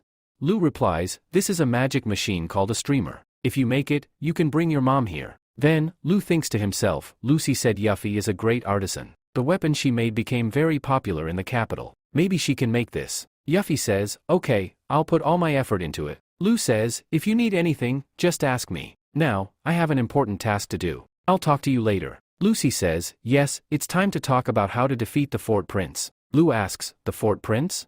We're supposed to go to the supermarket ceremony. A gold coin shop is opening there. Lucy gets shocked and says, what? After some time, they arrive at the supermarket. On the other side, Annie, while looking at lollipops, thinks, I've never tried these lollipops before. Then Lu says, hey Annie, did you see everything? Annie walks over to him and says, Master, everything's fine. We can open the store anytime. She hides the lollipop and thinks to herself, oh no, I brought the lollipop with me. Lue holds her hand and says, oh, are you telling the truth? I feel like someone is stealing even before the store opens. Annie replies, this is not for me, I bought this for Mina. Mina is shocked after hearing this and says, what? Then, pulling her cheek, she says, really? You are such a liar, you little fox. Annie says, forgive me. Now let me go. Lucy says, hey Lue. This product is already available in the market, so why are we opening another market? And its price is even higher than in the other market. Lue replies, yes, you, rewrite. But the quality of the products here is excellent, and the packaging is also of a very high standard. That's why the price is higher here. Lucy says, but the same products are available in that market as well. Lue explains, that market is for normal people, but this market is for the rich. We have arranged a variety of unique products here, and seeing this premium packaging, noble people will be attracted to come. So, we won't have to worry about the price. Lucy agrees, yes, you're right. Nobles will be highly attracted to this packaging and will definitely come here. Lue continues, that's the very reason for opening this market, so that noble people will come here in the future. Lucy says, this is a great idea for the future. But isn't an attack about to happen? We need to prepare for that. Lue reassures her, I've already planned for that, so don't worry. The fourth prince can never defeat us, and his army will never be able to enter here. Alright, open the market now. A girl says, yes, my lord. Lucy thinks to herself, I have no other choice. I must trust him. Meanwhile, we see the lord of Michael City walking and thinking to himself, I have been in this city for many days, but it truly is different. I never feel bored, no matter how long I stay here. But what is going on there? Why is it so crowded? Just then, a man says, that new supermarket has opened. The castle lord said that everything will be available there, so everyone wants to see what it actually offers. Gat thinks to himself, alright, I'll go check it out. He enters the market and notices that all the products are packed very elegantly. Milk tea? What is this? And who can buy it? A girl replies, this is a specialty of Young City. This milk tea is exclusively for important persons, and it's a special edition. It's very different from what other nobles buy. We have significantly upgraded its quality and taste. Gamut says, alright, I'll take two. Meanwhile, some people are talking. One boy says, isn't this a biscuit? I heard it's made for the army. Another man responds, yes, I know it's for the army, but it has been vastly improved. I don't understand why military goods are being sold here. Gamut thinks to himself, biscuit? As far as I know, military supplies are always top-notch. But if this has been improved, I should try it once. Just then, Genie calls out, hey Gamut. I didn't know you were here too. Aren't you worried about the fourth prince? If he sees you here, he might misunderstand. Gamut replies, I am a noble of the West. That prince can't do anything to me. Besides, I've heard a lot about Young City, that they have excellent goods. That's why I came here to see for myself. Genie nods, yes, you're right. That's the same reason I'm here too. We can learn a lot from Young City. Their lord truly has a great business mind. But why did he reject the fourth prince's invitation? What is he thinking? Gamut responds, it seems like he doesn't want to work under anyone. And now the fourth prince is about to arrive anytime, but the Young City lord is busy opening his market. He is running this city exceptionally well, but how will he stand against 1,000 knights? The moment they attack, they will destroy Young City. Genie agrees, yes, you're right. The fourth prince will arrive in just a few days. Meanwhile, on the other side, Annie says, hey master, the lords of Michael City and March City are here. Should I invite them? Lu replies, no, let it be for now. If we go now, they will think we are asking for help. Just then, Ki says, the Sky team has sent a message that the fourth prince's army is arriving very soon. They will reach here in about 3 days. Lu says, they are arriving sooner than expected. Annie, call everyone, we are leaving soon. Annie replies, okay, master. After a while, the entire army gets ready for war. Gamut says, it looks like the fourth prince will be here soon. We should move now. Genie says, I had no idea Young City had so many soldiers. After a while, Lu announces to everyone, the army will be here in 3 days, and we will confront them here. New says, Master, this is the Westland, right? How about we set a trap there? Lu replies, we are going to fight them, and we don't have that much time. Our goal is to defeat the fourth prince and take control of Somalia City. New, tell all soldiers to be ready. We are leaving tomorrow. New says, okay, Master. Annie asks, Master, why don't we take this opportunity to attack Tangek City? If we control it, our rule will expand across the entire West. Lu replies, Tangek City is not that important right now. It is part of our harbor plan and a significant military point. We will take control of it later. If we capture a city forcefully, other cities will be in shock, and we will never be able to unite them. This won't work. Instead of capturing a city with our army, I want our people to infiltrate it, so I can gradually control its citizens. Eventually, the city will completely fall under my rule. Annie says, Master, you are truly a deep thinker. When will I be like you? Lu, patting her head, says, you are already great. When I'm not here, you will have to take care of Young City. Kappa, give this document to Vayu and tell him to publish it tomorrow. Kappa takes the letter and says, okay. Lu says, alright, everything is set. The next day, people go out with newspapers, shouting, get your newspaper. The fourth prince is attacking the Western people and stealing their food. Princess Lucy and Lord Lu are standing against him. They will defeat him to bring peace to the West. A man reading the newspaper exclaims, what? Lucy killed the king of Yang Lang Kingdom? Another man says, I support Princess Lucy and Lord Lu. Just then, someone shouts, let's go to Lord Lu. He is about to head into battle. Gambit says, Lord Lu works at an incredible speed. Genie says, let's go see for ourselves. I want to know why he is so confident. Meanwhile, Lu shouts to everyone, is everyone ready? Someone wants to destroy our families and our city. They want to take everything from us. Will you let that happen? The soldiers roar back, absolutely not. Lu says, that's the spirit. For our families and our city, we must defeat them. We will be victorious. Now, let's move out. We will return only after victory. Then, he leads his soldiers into battle. The people of Young City chant, Lord Lu, we stand with you. We know we will win. Genie says, these knights look extremely powerful. Gambit replies, I don't think Lord Lu is going to lose. We don't need to leave now. Meanwhile, on the other side, Li tells Puli, this army is too large. Should we stop and reorganize? Puli replies, no need. We will do that before the battle begins. Are the nobles still following us? Li glances back and says, yes, all the nobles are still behind us. They have been tailing our army for a long time. They just want to benefit from our victory. These people are truly pathetic. Puli says, let them be. After we defeat Lu, we will call them traitors, kill them all, and take all their resources. Just then, a soldier rushes in and shouts, Lord, there are 1,000 troops ahead. Puli says, an army? And that too, 1,000 soldiers? Let's go and check it out. Then they all reach the location and say, are these people Lu's army? The knight replies, I don't know. Just then, another knight says, Lord, our enemy wants to meet us. Mina says, Master, they have arrived here. Then Lu looks at them and says, oh, you all took way too long. Li shouts, Lu, how dare you bring your army here? Lu replies, this is your last chance, surrender now. Li says, Lu, can't you see? I have 1,000 soldiers behind me. Do you still think you can win? Just then, Puli, filled with rage, says, are you Lu Fang? The one who killed my 3 sons? Lu responds, your son? I have killed many people, and I don't bother remembering useless ones. Puli, shouting in fury, says, Lu, if you have the guts, then fight me in a duel. Lu says, alright, I will fight. Mina says, Master, why did you agree? We should have just killed them.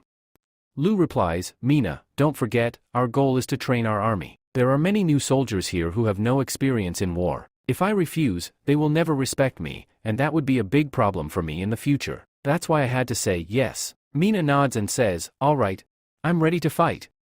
Lu says, they want nobles to fight each other. You are not a noble, so I must go. Then he places his hand on Mina's head and says, besides, if someone else fought on my behalf, I wouldn't like it. Wait here, I'll win quickly. Mina, blushing, says, all right, master. On the other side, Li asks, Lord Pulley, why are we dueling Lu? We should just attack with our entire army. Pulley replies, you don't understand, do you? Our soldiers are exhausted. They have been marching for a long time. If we attack now, we will lose. Li says, now I get it. This will buy us time for our knights to rest. But who are you sending to fight? Just then, a knight arrives and says, Lord Pulley, were you looking for me? Pulley says, yes, I've heard that you have won many duels. I want you to fight. Don't worry, you can defeat Lu. The knight replies, understood, as you command. Then, both sides prepare for battle. Meanwhile, Liao looks at Lu and says, ugh. He acts so high and mighty. Then she remembers that Fre had told her, sister, please, no matter what, protect master. Liao, now furious, says, why did he go to fight? Is he crazy? At that moment, the duel begins. The knight rushes toward Lu, but Lu simply stands still. Liao, shocked, says, what the heck? He froze in fear. Oh no. This is bad. I won't be able to reach him in time. The knight, thinking to himself, this will be an easy win. But suddenly, Lu kills the knight in an instant. Seeing this, Pulley and Li are left in complete shock and exclaim, what?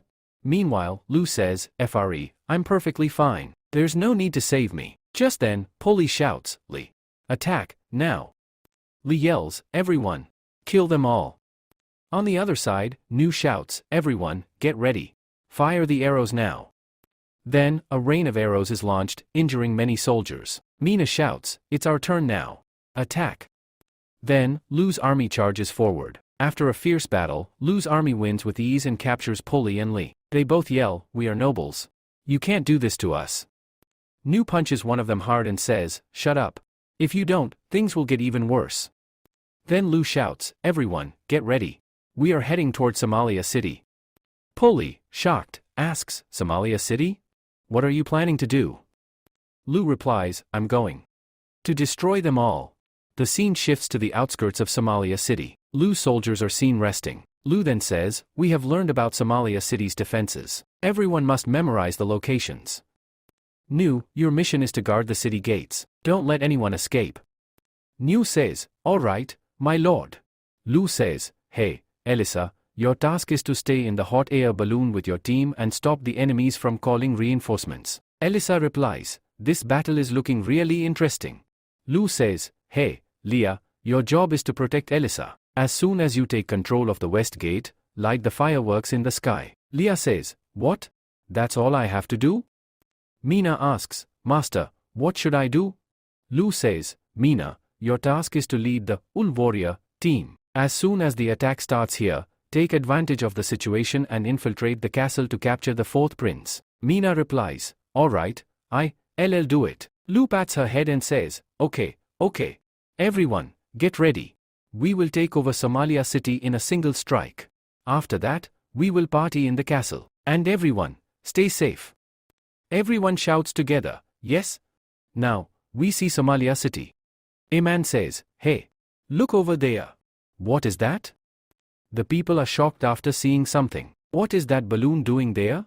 Meanwhile, on the other side, Elisa shouts, everyone, attack. No matter what happens, don't let them sound the alarm. Everyone starts attacking them. Suddenly, a man shouts, hey, what are you doing? Fight back. Another man says, Lord, they are too far away. Our arrows can't even reach them. Damn it. What is this? It feels like some kind of dark magic. Just then, the captain yells, sound the alarm immediately. A knight says, Lord, we are too far away. They are attacking like madmen. We can't get there in time. The leader angrily says, if you don't go, I will kill all of you. Then, all the soldiers rush towards the bell to sound the alarm, but as soon as they step outside, they get hit by arrows and fall. One soldier manages to reach the bell and is about to ring it, but Leah appears and kills him instantly. They take control of the area and send a signal. Mina sees the signal and prepares her team to infiltrate the castle. The prince steps outside and shouts, "Who the hell is lighting fireworks at this hour?" After a while, a soldier rushes to him and reports, "My lord, our west gate has been attacked, and they have completely surrounded the area." The prince is shocked and says, "What? They've taken control? How many of them are there?" The guard hesitantly replies, We still don't know their numbers." The prince furiously shouts, "They attacked, and you don't even know how many of them there are? We have plenty of knights. We should be safe, right?" Just then, Mina suddenly appears, kills the soldier on the spot, and speaks. "Seriously. There's so much nonsense going on here." The prince panics and tries to run away, shouting, "Damn it." But Ki catches him and says, "Don't move." The prince, trembling, says, "Who are you people? Do you even know that I am a prince? Attacking the royal family means death." Mina smirks and smacks him on the head, then says, "Seriously. This guy talks way too much. Hey Ki, take him away." Ki replies, "All right."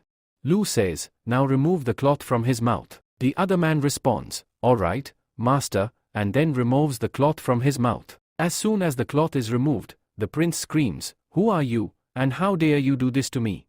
Lu replies, "You were the one who sent someone to Young City to invite me, and now you, re-asking who I am?" The prince says, "Are you Lu Fang? You are just a baron, yet you have the audacity to trouble the royal family? Do you have a death wish?" Mina, upon hearing this, gets extremely angry and starts kicking him. The prince, crying, says, "Hey, stop. I don't want to die yet." Lu says, "Mina, let him be. We need to take him to Lucy." Then they grab him and take him away. As they head toward Young City, a knight suddenly speaks up, "Lord Lu, you are mistaken. I always wanted to be on your side, but I couldn't because of the prince." Another man adds, "Lord Lu, you know me, right? I once visited Young City and even participated in the auction." Hearing this, Mina angrily says, "You." Lu calms her down, saying, "Hey, let's go, we need to move." As they leave, people start shouting, "Lord Lu, please don't go." Mina scoffs, "These nobles are really shameless." Lu replies, "Don't worry about them. They always like this. Come on, we have to go somewhere high. I have some work to do." Mina responds, "All right, master." When they reach the elevated area, Mina asks, "Master, are you planning to do something here?" Lu explains, "Look around. This place is completely surrounded by the West Mountains. The only way in and out of the West is through Somalia City. This fort is an extremely powerful location for the prince. Besides, the soil here is very fertile, making cultivation much easier. Young City won't be able to continue large-scale farming in the future. This is the only place where we can grow a huge amount of grain." Then Lu says, "Mina, quickly send a letter to Young City. We need to start farming here as soon as possible. Next year, there will be an abundance of crops." In the other scene, a girl says, "Finally, you, back. Did you get any wheat today?" A boy responds, "No, I couldn't find any. Everyone has gotten much smarter. They know we, coming to loot, so they don't bring any supplies." Rian, worried, says, "What do we do now? Our food stock is running low, and because of Lord Bela's reputation, many orcs are joining us." The other person says, "Let's inform Lord Bela about this." Rian nods, "All right." Meanwhile, on the other side, Bela shouts, "What? Lu is fighting the fourth prince? What's the situation there?" The man replies, "Please calm down, Lord Bela. It's being said that Young City is still safe, and nothing drastic is going to happen anytime soon." Bela paces around, looking tense, and says, "Whatever happens, I must bring Bele here at any cost. That place is too dangerous. Hey, you two. Go and bring Bele here immediately. If she refuses, tie her up and bring her." Rian interrupts, "Lord Bela, please wait. From what I know, Miss Bele holds an important position in Young City. If we kidnap her, our relationship with Young City will be ruined." Bela asks, "Then what should we do?" Rian suggests, "We have a lot of war trophies, right? We don't even know how to use them. How about we go to Young City and sell them? And I'll inform Bele about your order. I think she will listen." Bela agrees, "That makes sense. Go quickly and sell the goods in Young City." Scene change. In Young City, a man says, "Miss Annie, please review this." Annie, reading through it, says, there's a problem in the gold coin market. The issue is affecting wealthy women. Inform the guard department to handle it. Nicole, reviewing calculations, says, something seems off. Last week's income was 700 gold coins. How did it decrease so much? Something fishy is going on in the store. I need to check it out myself. Lucy, after seeing everything, thinks to herself, I thought Lo was the one handling all this alone. He seems to assign tasks to people based on their strengths. LOL, Lo is really smart. Just then, Nicole notices Lucy and says, are you bored, Lucy? Lucy quickly replies, no, not at all. Nicole then says, well, I have a task for you. Young City is launching a new product, and I need some advice from a noble. But in our castle, aside from our master, there's no other noble around. If you could help us, that would be amazing. Suddenly, Annie yells, hey, Nicole. Don't forget that I am also a princess. Nicole laughs, alright, you can join too. Besides, we've been working for a long time, take some rest now. Lucy asks, what kind of help do you need? Nicole smirks and says, Master said that girls really enjoy this. Lucy, shocked, exclaims, wait, what? Girls enjoy it? Lo is such a shameless guy. She then arrives at the hall and, looking at the items, thinks to herself, so, this is what makes girls so happy. Annie excitedly exclaims, wow, this is makeup. Nicole calls Annie over, look here. Have you ever seen this before? Annie shakes her head, no, never. Nicole laughs, then why are you getting so excited if you don't even know what it is? Annie confidently replies, because whatever Master creates is always amazing. Nicole explains, Master said this will make girls even more beautiful. Annie looks confused, but how? This is just paper. Lucy finally understands and thinks to herself, oh, so this is what they were talking about. I was imagining something else entirely. Nicole tells Lucy, sit down. I'll try it on you. Lucy asks, hey, Nicole, how was this makeup made? Nicole replies, Master gave me a recipe. It includes honey, vegetable oil, rose extract, and pearl powder. Lucy, startled, exclaims, wait, did you say pearl powder?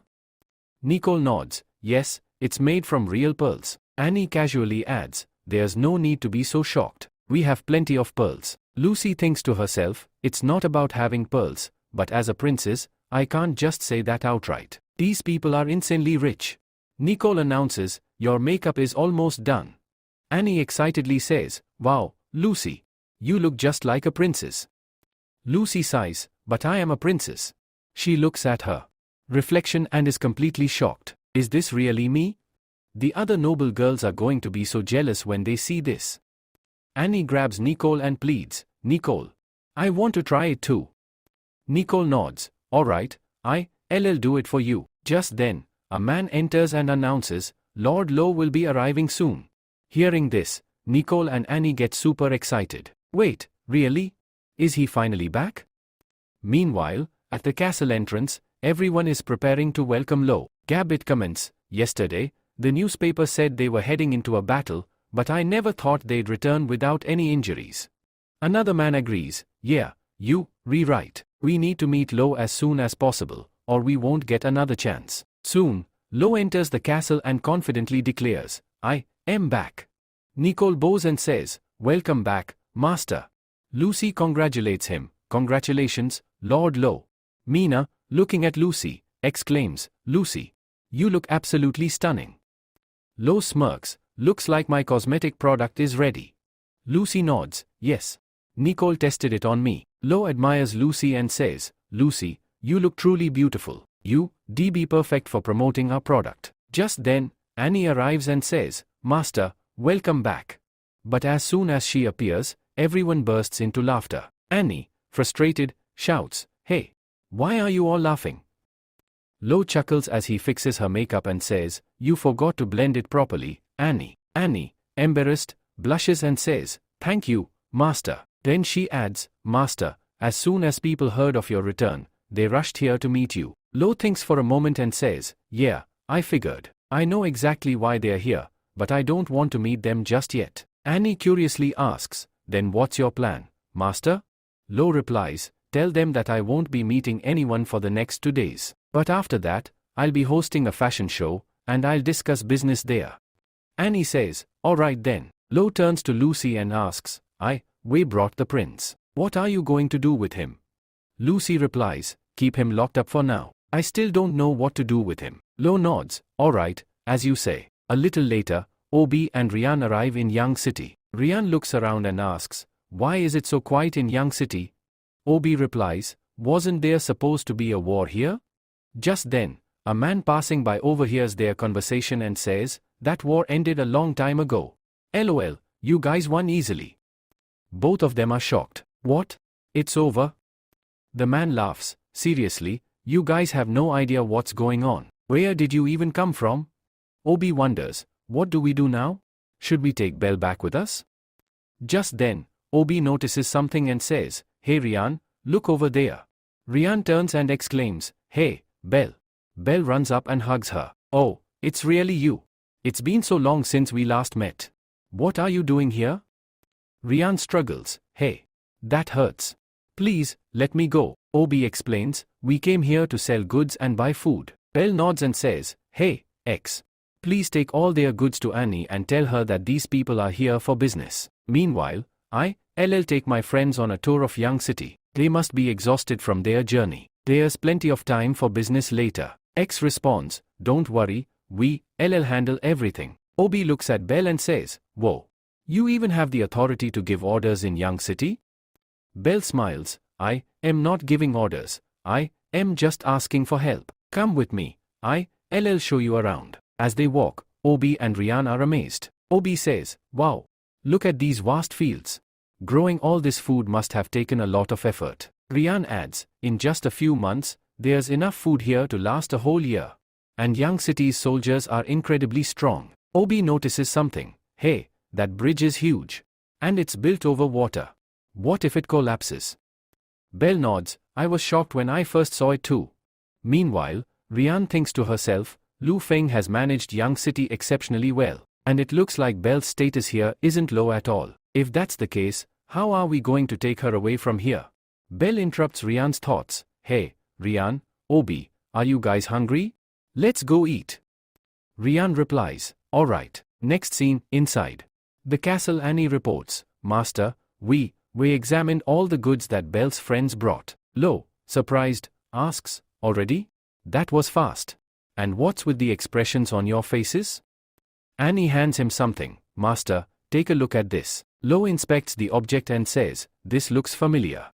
Next scene, inside the J building. Ryan says, Belle, I need to tell you something. Belle smiles, here, try this first. She feeds Ryan a bite. Ryan's eyes widen, this is delicious. Belle grins, I know, right? I love it too. Obi, eating as well, adds, wow, this is really tasty. Belle laughs, eat slowly, there's plenty for you. Ryan thinks to herself, I need to tell her why I'm really here. Just as she is about to speak, a guard arrives and says, Miss Belle, Lord Lu has summoned you and your friends to the castle. Please come with us. Belle nods, alright, I'm coming. Ryan sighs internally. Once again, I was interrupted before I could say anything. Back at the castle, Lo announces, Young City cannot accept your goods. Obi protests, why not? Our goods are of the highest quality. Ryan adds, Lo, I know your business is strong, but Young City buys goods from everyone. Why won't you accept ours? Lo explains, your goods are of high quality.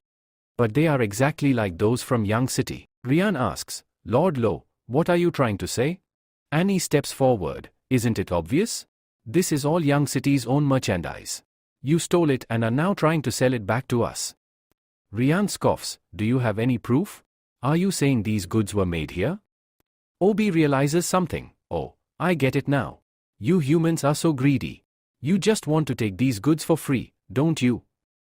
Before he can say more, Belle hits him and says, my master isn't like that. Don't talk about him that way. Annie says, we have proof.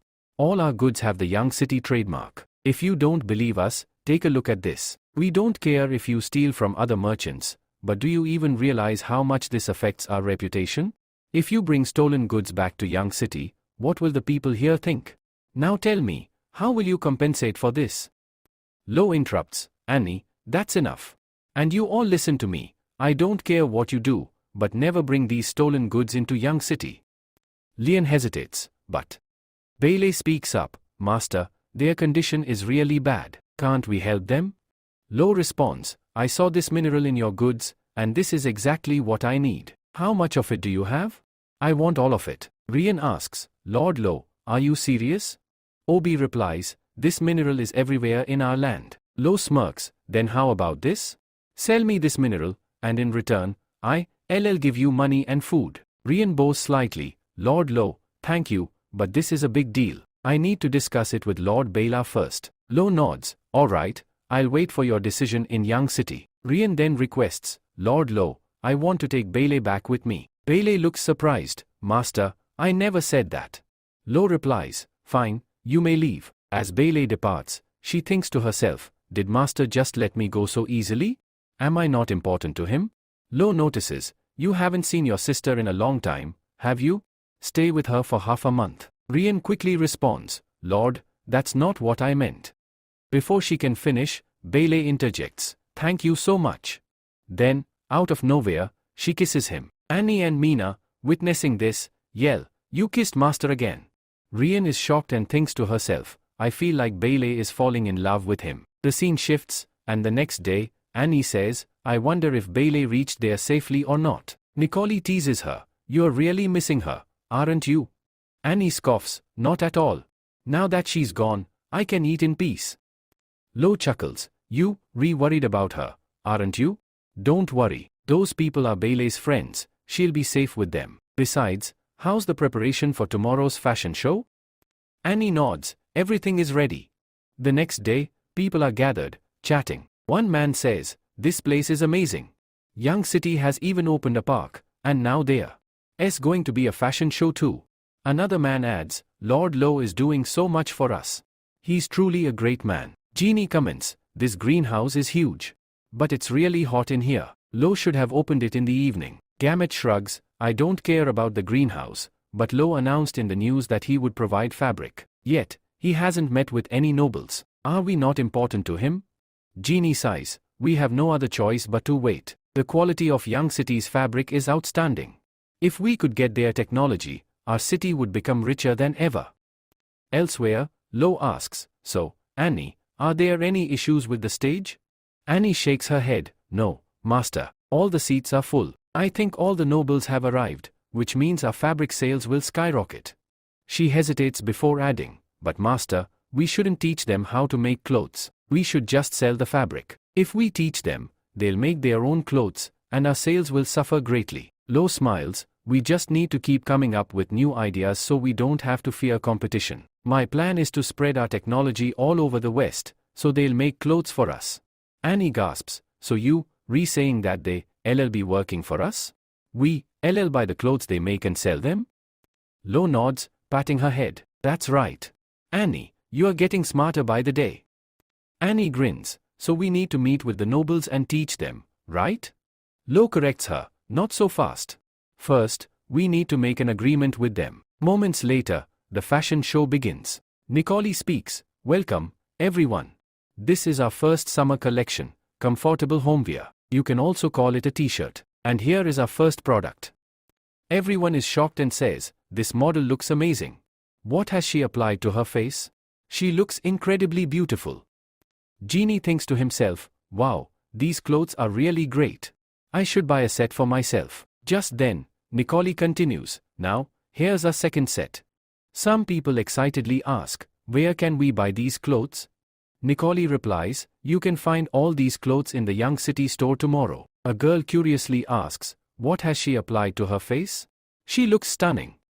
Nicole explains, this model is wearing makeup. Her face has 3 types of makeup, on her eyebrows, under her eyes to enhance her beauty, and red lipstick on her lips. Expensive materials were used to create this look, so it's not produced in large quantities. If anyone wants to buy it, they should hurry. The girls get excited and say, we must buy this. Another girl exclaims, this is a limited product. I have to get one. Meanwhile, Genie thinks, Luo really knows how to make money. His ideas are always brilliant. Gamut also thinks, if I join him, I can definitely earn a lot of money. Just then, a guard approaches and says, hello, Discount Gamut and Genie. Luo wants to speak with you. Please come with us. Both of them respond, alright, let's go. As they walk, they are shocked and think, looks like we are not the only ones here. After a while, Luo addresses everyone, since you all received an invitation, I won't say much. What do you think about this city? Genie replies, it's nothing extraordinary, but Young City is indeed impressive. Another man says, Young City is very clean. Luo responds, Young City is progressing rapidly. But why isn't your city advancing? One man replies, Young City has a leader like you. Another man says, our city lacks resources. A third man adds, we don't have enough goods to produce more. Annie smirks and says, that's because you all are too poor. The three men sigh and think, she's right. What else can we even say? Luo continues, since you all lead cities, you must know that building a city requires a lot of money. That's why I invited you all here. Do you want to make money with me? Everyone is shocked and exclaims, make money? Yes, of course. Tell us what we need to do. Luo instructs, Annie, give them the papers. Annie hands over the documents. Gamut reads aloud, Treaty of the Chamber of Commerce? Luo explains, if you want to cooperate with me in making money, you first need to sign this treaty. Once you're on my side, I will teach you how to earn wealth. A while later, everyone signs the deal and steps outside. Genie says, I still can't believe it. Gamut smiles and adds, yeah, I'm truly happy. When Luo refused to side with Prince, I thought Young City would be doomed, but he easily defeated the Prince. Genie nods, even though I've learned a lot here, I am now officially working for Young City. Gamut reassures him, you are not alone. Luo Fang has taken control of the entire West. According to the deal we signed, Luo Fang will teach us technological production, but we will only get 10% of the income. However, Luo has a huge advantage through the Chamber of Commerce. Genie asks, what's wrong with the Chamber of Commerce? If everyone is making money, what's the problem? Gamut sighs, Luo has given us business opportunities, but once we master them, we won't need him anymore. However, by signing this contract, all our production and business will be under Luo's command. The entire West is now a single team, and anyone who opposes the Chamber of Commerce will face severe consequences. Genie says, but why is that, Gamut? Gamut replies, if anyone wants to leave the Chamber of Commerce, it means they are a traitor and will become an enemy of the entire West. Think about it, Lu Fang is a master of protection. If you leave the Union, he will replace you with someone else, and no other mercenary will trade with you. Even if you learn the technology, you won't be able to sell it. If you break this rule, Lu Fang will take all the production away, and he might even attack your city and declare himself its ruler. Genie says, if I make money by following Lu, then why would I leave him?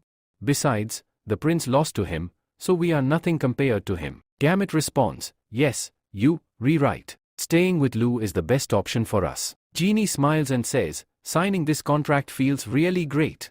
I hope I get to meet Lu Fang soon. Gamut reassures him, don't worry. You, LL have plenty of opportunities to meet him. Just then, Nicole arrives and says, Master wants to meet both of you. Please come with us. They follow her and reach the castle. Lu greets them and says, we called you both here because I want to discuss buying and selling fabrics. Gamut, surprised, says, I thought I would manufacture all the clothes and supply them to the mercenaries. Genie adds, yes, that's how things usually work here. Lu asks, do you know how many cities are part of our contract? Genie nods, yes, I am aware. Lu continues, in the West, fabrics have no value. No matter how much you produce, you won't be able to make any profit. Gamut asks, then what should we do, Lu? Lu explains, I want to sell all these goods outside the West, to other kingdoms. Genie exclaims, wow, Lu, that's a brilliant idea, selling these fabrics in other kingdoms. But transporting them will be a huge problem. Lu reassures him, you don't need to worry about transportation. Young City will assist you with that. Genie, realizing Lu has everything planned out, says, looks like we already thought of everything. Gamut asks, Lord Lu, what can we do for you in return? Lu replies, I want to build harbors in the city so I can supply boats. Your city is included in this plan. Gamut, shocked, asks, are we really going to have a harbor in our city? Genie wonders, a harbor, just like in Young City? Lu confirms, yes, but this harbor will not be for others, it will only be for Young City's boats. To protect the goods, I will also deploy my army. Gamut is alarmed, your army, Lord Lu? No noble ever sends their army into another city. Can't we use our own army for protection? Lu challenges him, do you really think you can protect it? The goods will be worth around 10,000 gold coins. Gamut, thinking to himself, realizes, this is extremely dangerous. If Lu Fang's army enters our city, we won't be able to stop him if he decides to take control. Hiren interjects, Blackwater is with them. Besides, Lord Lu has no business with our city, so partnering with him will only bring us profit. Lu says, I will inform everyone to begin harbor construction. Gamut and Genie whisper to each other, the metal part is fine, but this army. Lu, sensing their concern, says, I understand what you worried about. If you don't want this, I won't force you. But think about it, if this harbor is built, I'll be able to send massive shipments, which will significantly increase your income. Both of them, after thinking, shout, yes, we are ready for this. In their minds, they both think, Lu is really cunning. Lu smirks, alright then, this is great. Now, sign here quickly. They both sign the contract. In the next scene, we see the capital. Lucia shouts angrily, these two old fools are talking nonsense. They refuse to attack Rene, but I can't kill them because I need their support. Out of the three dukes, only one is willing to help me. I was so close to becoming king, but that damn piece of paper ruined everything. Just then, that man arrives and says, I found out who threw that paper in the capital. Lucia says, who is it? The man replies, he is the lord of Young City, his name is Lu Fang. Lucia, angrily, says, Lu Fang? We heard about him. The man continues, he makes perfumes and sells them to this darling. You had sent some people to Young City to gather information about him, right? Do you remember? Lucia responds, yes, I remember, but he is just a baron. How could he have thrown that paper in the sky? The man explains, from what I have learned, bird orcs have joined his Young City. So, for them, doing something like this is very easy. Lucia asks, Lucy has disappeared from here. Is this also their doing? Vishav replies, yes, absolutely. Lucia, angrily, that bastard is getting too bold. Send the army immediately and kill him. Vishav says, I don't think it's the right time to send the army. We must not underestimate Lu Fang's power. The fourth prince was also building his strength in the west, but some time ago, he fought against Lu Fang, and Lu Fang defeated him and took him captive. Lucia, shocked, what? How is that possible? Vishav adds, besides, these three dukes are not very loyal. If we attack Lu Fang now, the situation here will become even worse. Lucia replies, but I cannot wait. Lucy will become extremely powerful in the west, and soon, she will send all her soldiers to kill me. Thinking to himself, Lu Fang wants to make Lucy a princess. Lucy was saying she doesn't want to be queen, but is she planning to kill me and take the throne? Vishav says, I have an idea to kill Lu Fang. Lucia says, what is it? Tell me. Vishav explains, you must be aware that Callie's daughter Catherine is also in Young City, and Lu Fang has brought her there. You can order Callie to have her killed. Lucia replies, do you think he will obey your orders? He's not that much of a fool. Vishav says, if we offer Calc a huge reward. Lucia interrupts, what exactly are you trying to say? Vishav explains, right now, Lu Fang controls the entire west. If we tell Calc that he can take control of the west, and as soon as he attacks and wins, we will attack him and take over the entire west ourselves. Lucia says, alright, I'll go with your plan. Kalek, tell him to leave here quickly. Bishav says, alright. Then Bishav goes to Kalek and tells him everything. Kalek thinks to himself, the prince wants me to save Lucy, who has been kidnapped by a baron, and he is offering me the west as a reward. Is he planning something? Bishav says, this is the prince's order. Think about it once. Besides that, your daughter, Miss Catherine, has been kidnapped by Lu Fang. That's why the prince is giving you a chance to save her. Then Kalek thinks to himself, so, it wasn't Lucia who kidnapped Catherine? Then he tells Bishav, alright, inform the prince that I will leave soon.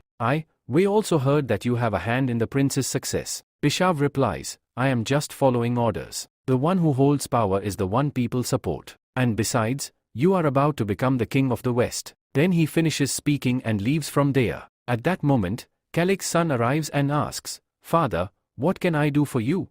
Kalek says, son, quickly organize the army. Lo asks, Father, are we going to fight against the prince? Kalek replies, no, we are heading to the west. Lo, shocked, asks, the west? But why? Isn't that just a rural area? Kalek explains, Lucia has promised to give me the West. If we take control over it, we can easily become its rulers. Lo responds, alright, I understand. But if we leave the capital, how will we face Basin? Kalek says, to gain something, we must lose something. Now scene shift to the tribe. A man shouts, hey! Attack them! Kill them all and take the sheep and goats with us. Then, they start attacking. Suddenly, one of their team members gets killed on the spot. Seeing this, they all get completely shocked and exclaim, damn it! We need to run away from here. Then, out of fear, they all flee from there. Leo thinks to herself, I must change my weapon. This weapon won't last much longer. I need to inform the captain about this. As soon as she goes to meet the captain, a man passes by. Leo asks, Master, who was that? Did he come here from Young City? Elsa replies, he was a man from Prince Greeny's side. They want us to join them. Leo asks, Master, are you going to cooperate with them? All humans are bad, except for Lu Feng. Elsa replies, I don't care about that. We just need to maintain a good relationship with Young City. There have been attacks here for the past few days. Have you managed everything? Leo responds, those people are very weak. I defeated them easily, but our weapons are of very low quality. Many of our people have to use wood and stones as weapons. If someone attacks us, we won't be able to win, and many of our people will be killed. Elsa says, I know about this. We are trading food well with Young City, so getting weapons right now is very difficult. Just then, a man approaches and says, Master, all the supplies are ready. We are prepared to leave. Elsa says, Leo, stay here and wait for me. If anything happens, take care of it. Leo asks, Master, are you going outside? Elsa replies, yes, I am going to Young City. I will deliver the supplies and also discuss the weapon issue, how we can get more weapons. Leo grabs Elsa's clothes and says, Master, the food there is really delicious. Elsa smiles and says, alright, come with me. We are shown Young City. Annie says, lately, it's been getting extremely hot. It should rain by now. Mina responds, yes, I know it's hot, but why are you saying this in front of the master? Annie says, no, I am not saying it to him. Just then, Nicole arrives and says, here, I made some food for you. Annie replies, it's so hot that I am not even hungry. Master, do you know something that can cool me down? Lou says, yes, I have an idea. Nicole, quickly bring that item. Nicole brings it and asks, Master, is this what you needed? Lou replies, Nicole, you did a great job. Everyone looks shocked and asks, Master, what is this? Lou explains, if we connect it to electricity and press this button, it will make us feel cool. Everyone is astonished and says, awesome. This is like magic. Master, how did you do this? Lou responds, this is not magic. This is a fan, and it runs on electricity. Annie exclaims, so much air is coming out of it. This is amazing. Efari says, let me try too. Annie hands it over and Efari says, this is really great. Mina says, if we have a fan, we won't have to worry about the heat. Annie agrees, yes, you, rewrite. Now, we don't need to worry about the heat at all. Lou says, no, this is only temporary. If the peak summer heat arrives, this won't be enough. We'll need something else to keep cool, like some cold food. Something like ice cream. Annie asks, ice cream? What is that? Lou replies, how do I explain it? It's sweet, cold, and melts in your mouth. Annie excitedly asks, Master, can you please make it? I really want to try it. Lou responds, let's wait for Belle to return, then we'll make it. Hearing this, both of them sit down eagerly. Nicole thinks to herself, it's been so long since Belle left. Where could she be now? Did she reach there safely? Obi says, Miss Belle has brought food for us. Lord Bela will be very happy to hear this. After this, we will go searching for more food so that we don't face any problems. Rian thinks to herself, Lu Feng has given us a lot of grain, so we won't die of hunger. They soon arrive at their village. Obi asks, where is everyone? Rian shouts, hey, everyone, come here. Then, they see a huge crowd gathered in front of the Lord's house. The people are shouting, we want to see the Lord. When will we get food? We've been hungry for days. Rian exclaims, damn it. Things have gotten really bad here.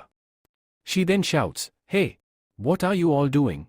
Lord Bela gave you shelter, and this is how you repay them? Fine. Get out of here. I'm bringing food for you, and we'll distribute it later. A demi-human in the crowd speaks, since Lord Rian has promised, we'll leave for now. Another demi-human says, but if we don't get food, we'll return. Rian turns to the guard and asks, is Lord Bela inside? I need to meet her. Gerde says, alright, come in. At that moment, Bela hugs Belle and says, sister. Bela says, it's so good that you, safe. Belle says, sister, what's going on here? Those people have taken over your castle. Why haven't you done anything about it yet? Bela says, I'll tell you about it later. Lu was having a match with the fourth prince, right? What happened? Belle says, that match ended a while ago, and Master Lu won. Bela says, what? He actually won? Wait, are you calling Lu Feng, Master? Belle says, yes, so what? Everyone there calls him that. You can ask Rian and Obi as well. Both of them say, yes, she's telling the truth. Bela says, alright, anyway, you must be really tired after coming all this way, right?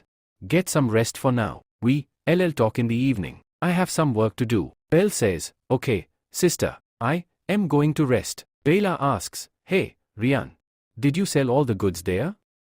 Rian replies, Lord Bela, as soon as we got there, we found out that the goods we stole belonged to Young City. Bela, shocked, says, what? We stole their supplies? Rian says, when Lord Lu found out that we were running out of food, he sent some grain for us. Bela says, this is a really big problem. This is going to be very difficult, we can't ask him for food again. Rian says, Lord Bela, besides that, he also wants to trade with us. Bela says, yeah, I know, he's doing it for Belle. Rian says, no, that's not the reason. Bela says, yes, I know he has a good relationship with her, but we can't take too much advantage of it. Rian says, Lord Bela, there's no reason to think that way. Bela says, so, we only have white stones left? Nothing else? Will he really trade with us for that? Rian says, Lord Lu said that these white stones are an important mineral, and he's willing to trade food for them. Bela, shouting in frustration, says, why didn't you tell me this earlier? Rian says, Lord Bela, you weren't even listening to me. Meanwhile, Belle is wandering around the village. Some people are talking among themselves. A demi-human says, we've been here for a while, but we still haven't gotten any food. How are we supposed to survive like this? Another man says, just wait a few more days. Rian has brought food, so we'll get some soon. Then, a third demi-human says, this place is actually really nice. Getting food without having to work, but it's still not enough. Then, all the people agree, saying, yes, you are right. Belle thinks to herself, my elder sister is so kind, that's why she let these people stay here. But they are still complaining. I have to talk to my sister about this, or else they'll keep eating all day without working. In the evening, Belle talks to her sister and asks, sister, are you worried about your village? Bela says, yes, a little. Belle says, big sister, master wants to trade with you for minerals, right? So what's the problem? Bela says, yes, this is a great opportunity. Lord Lu wants to do business with us, but we don't have enough food. Belle says, but why? Bela says, we have very few nights. If we put them to work in the mines, we'll end up in trouble. Even if they do mining work, we'll still be able to extract only a small amount of stones. Belle says, but there are so many orcs in the village. Bela says, yes, I know there are a lot of orcs here, but they don't obey my orders. Belle says, sister, mining is a very easy job. There's no need for fighting in this. If these people just want to eat without working, then it's better to get rid of those orcs. Bela says, if we kick them out, our reputation will be ruined. No one will support us anymore. Belle says, sister, stop thinking like that. If you care too much about others, your reputation will be completely destroyed. You and your knights are working hard, but these lazy people are eating without doing anything. If you keep this up, they'll take over your castle and eat all the food before running away. Bella says, Belle, you even talk like a vine. Belle replies, I learned this from the master, that's why I am telling you all these things. Bella says, really? You've learned so much in Young City. Rian, go and tell everyone, if they want food, they must work in the mine. Rian asks, what if they refuse to work? Bella replies, if they don't want to work, then throw them out. There will be no lazy demi-humans in my kingdom. Rian says, alright, Lord Bella. Here's a question, Who thinks Belle is right? Should things be given for free or not?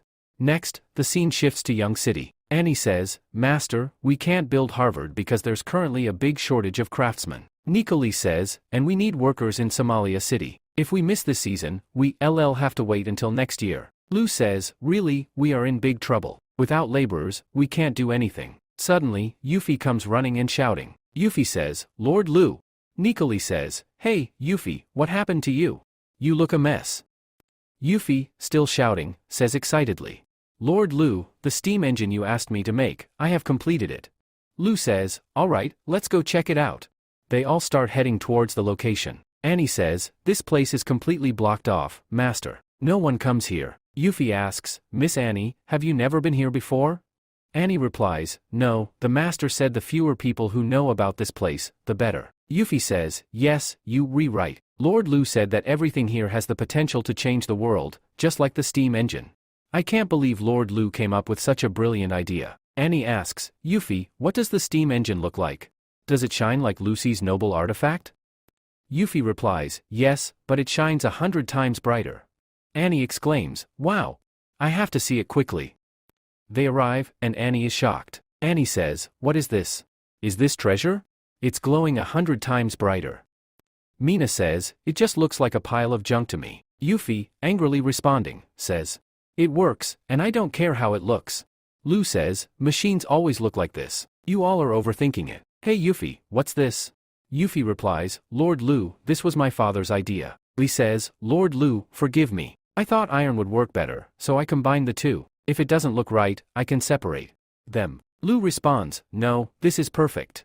Alright, show me how it works. Yuffie starts adding coal to start the engine. Lou thinks to himself, now I see why you got so dirty. Mina suddenly says, Master, it's making a lot of noise and shaking. Lou says, that's normal. Yuffie, you have done an amazing job. I'm glad you came to Young City. Yuffie asks, Lord Lou, what do you mean? Mina interrupts, Master, it's making too much noise. Can't we turn it off? Lou then turns off the engine. Annie asks, Master, why was it shaking like that? Lou explains, you can say it's the result of heating water. Mina asks, what? Does heating water require this much trouble? Nicoli asks, Master, what benefit will this bring us? Lou responds, this will solve many of our problems. Annie says, now I understand. It will heat water tirelessly, and we can assign workers to other tasks. Lou says, yes, you're right.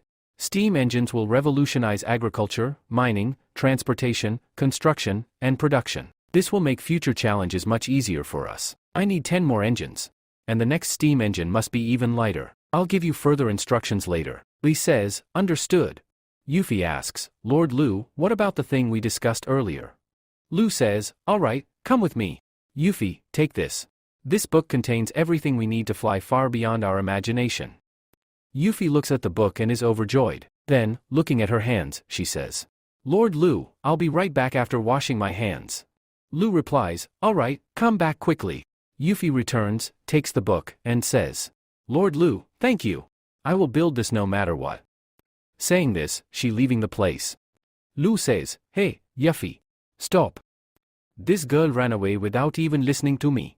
I didn't even tell her how much money it would cost. Nicoli says, Master, you seem to like this girl a lot.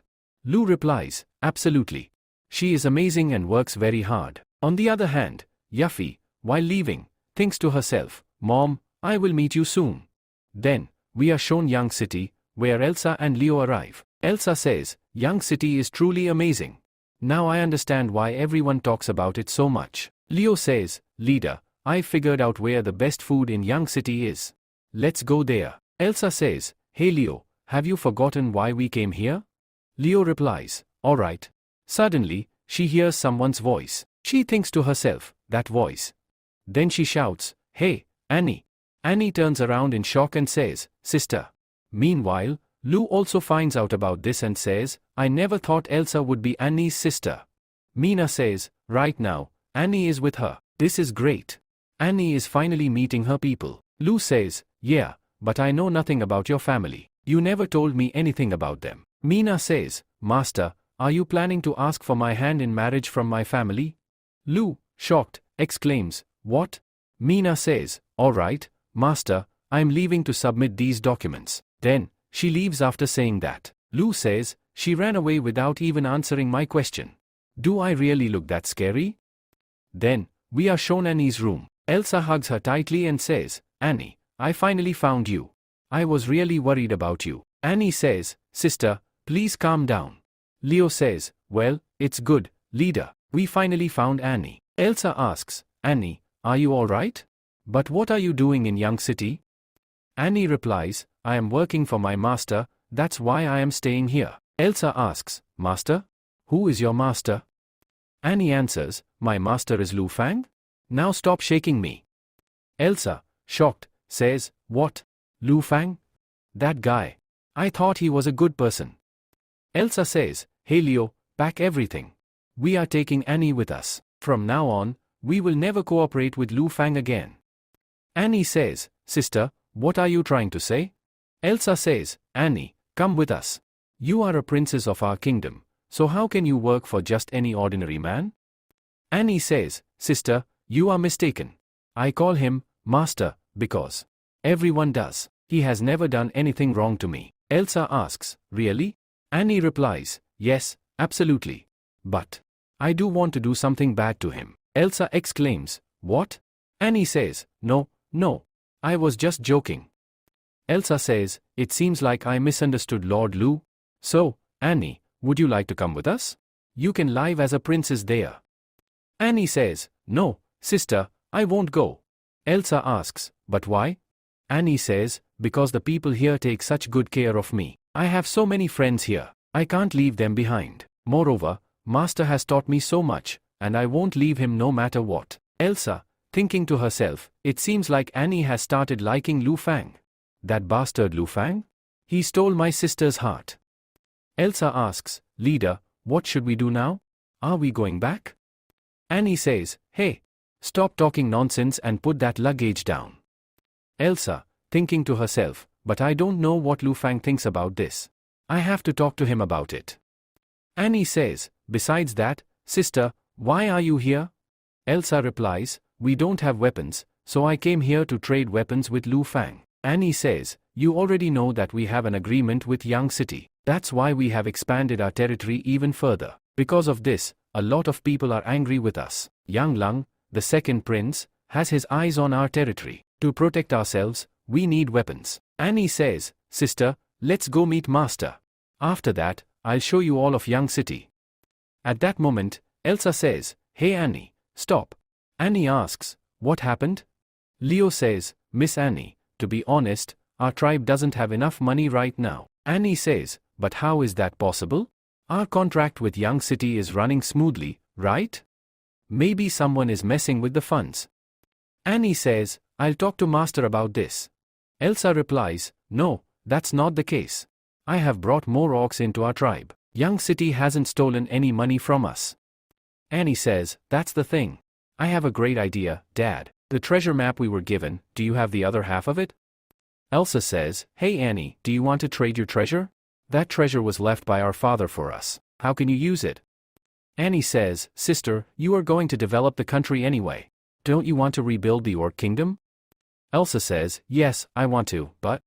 Annie says, sister, a lot of orcs are coming. Don't you want to protect them? Do you want to see them suffer again? Elsa says, yes, you're right. Here is my treasure map, which I had kept safe. Then both of them attach their maps and start examining them. Elsa says, I never thought this treasure would be in the Rocky Mountains. Right now, the Rocky Mountains must be covered in snow, so going there would be extremely dangerous. Annie says, what do you think, Dad? We won't find any treasure there. Elsa says, Dad probably never thought about this. Besides, I never want to trade this treasure for weapons. Leo says, leader, then what about the weapons? Elsa says, coming here was of no use. I will go back and find another way. Just then, Annie says, sister, we should talk to the master about this. Elsa says, Annie, are you going to beg from Lu? Don't do this. Annie says, sister, come with me. Elsa thinks to herself, Annie has really changed a lot. Then Annie goes to Lu, tells him everything, and says, Master, this is the situation. Although my sister doesn't have money right now, I can guarantee that she will pay it back later. Lu says, alright. Annie says, Master, you agreed. Lu says, I trust you, and if you trust someone else, that itself is a big thing. Elsa thinks to herself, it seems like Lou really cares about Annie. Lou says, so, Elsa, how many weapons do you need? Elsa says, I need about 2,000 spears. Annie says, what, sister? Then she thinks to herself, you need so many spears. I should have talked about this earlier. Elsa says, I am sorry, I spoke too much. I only need 200 right now, that's what I can afford. Annie thinks to herself, if my sister has no weapons, that means anyone can attack them. My sister is in real danger. Lou thinks to himself, Annie looks really cute when she's deep in thought. Lou says, alright, I will give them to you, but I have one condition. Elsa says, what is the condition? Lou says, the second prince is around you, right? I want you to promise me that when I attack him, you will support me. Elsa thinks to herself, he wants to attack the second prince, which means he is not on the side of the Yunlang kingdom. Many of my people are farmers, so they will never be able to fight such a strong army. If anything goes wrong, I will deeply regret it. Since Lu Feng wants to attack them, it means he is fighting for the crown of the inland kingdom. Then she says, Lord Lu, I have 3 questions. I hope you will answer them correctly. Lu says, alright, ask away. Elsa says, when are you planning to attack the second prince? Lu says, next year. Elsa says, then when will you give us the spears? Lu says, when you leave here, I will give them to you. Elsa thinks to herself, now I have weapons and time. In a year, I will train my soldiers. And anyway, the people of Young City are not that weak. Then she goes to him and says, so, my 3rd question is, what do you think about Annie? Hearing this, Lu is completely shocked. After a while, Annie says, come on, we're done here. Let's go eat something nice. Leo says, yes, let's go. I've been hungry for so long. Elsa, in her mind, says, as soon as our day ended, Annie ran to hug Lu Fang. Then she speaks, hey, Annie. Annie responds, what happened, sister? Elsa asks, Annie, do you really like Lu Fang? Blushing, Annie replies, what are you saying? Elsa chuckles, oh, I see. I thought that a talented guy like Lu would have many girls approaching him to become stronger. Well, it's good that you are not like that. Annie replies, why would I do that? Just then, Catherine walks up to Lu and says, Lord Lu. Lu asks, Catherine, what happened? Do you need something? Catherine responds, Lord Lu, are you free tonight? Lu, shocked, asks, what? Later that night, Catherine is seen singing for Lu. In his mind, he thinks, now I get what she was talking about. I completely misunderstood. Catherine then asks, so, how was my new song? Can I sing this in the band? Lu smiles and says, you, really amazing. You could easily become an idol. Hearing this, Catherine is delighted and says, thank you. But, what's an idol? Is it different from a band? Lu explains, in a band, many people play different instruments, while an idol is a solo performer. The more famous an idol becomes, the more their personality shines. Catherine curiously asks, so what does an idol do? Lu replies, they perform in big cities. You have to showcase your talent to everyone, and you'll become extremely famous. Catherine thinks to herself, performing in a big city, that means I would have to leave Young City. If I have to leave Lu behind, then I don't want to become an idol. She then asks, Lord Lu, if I become an idol, will that make you happy?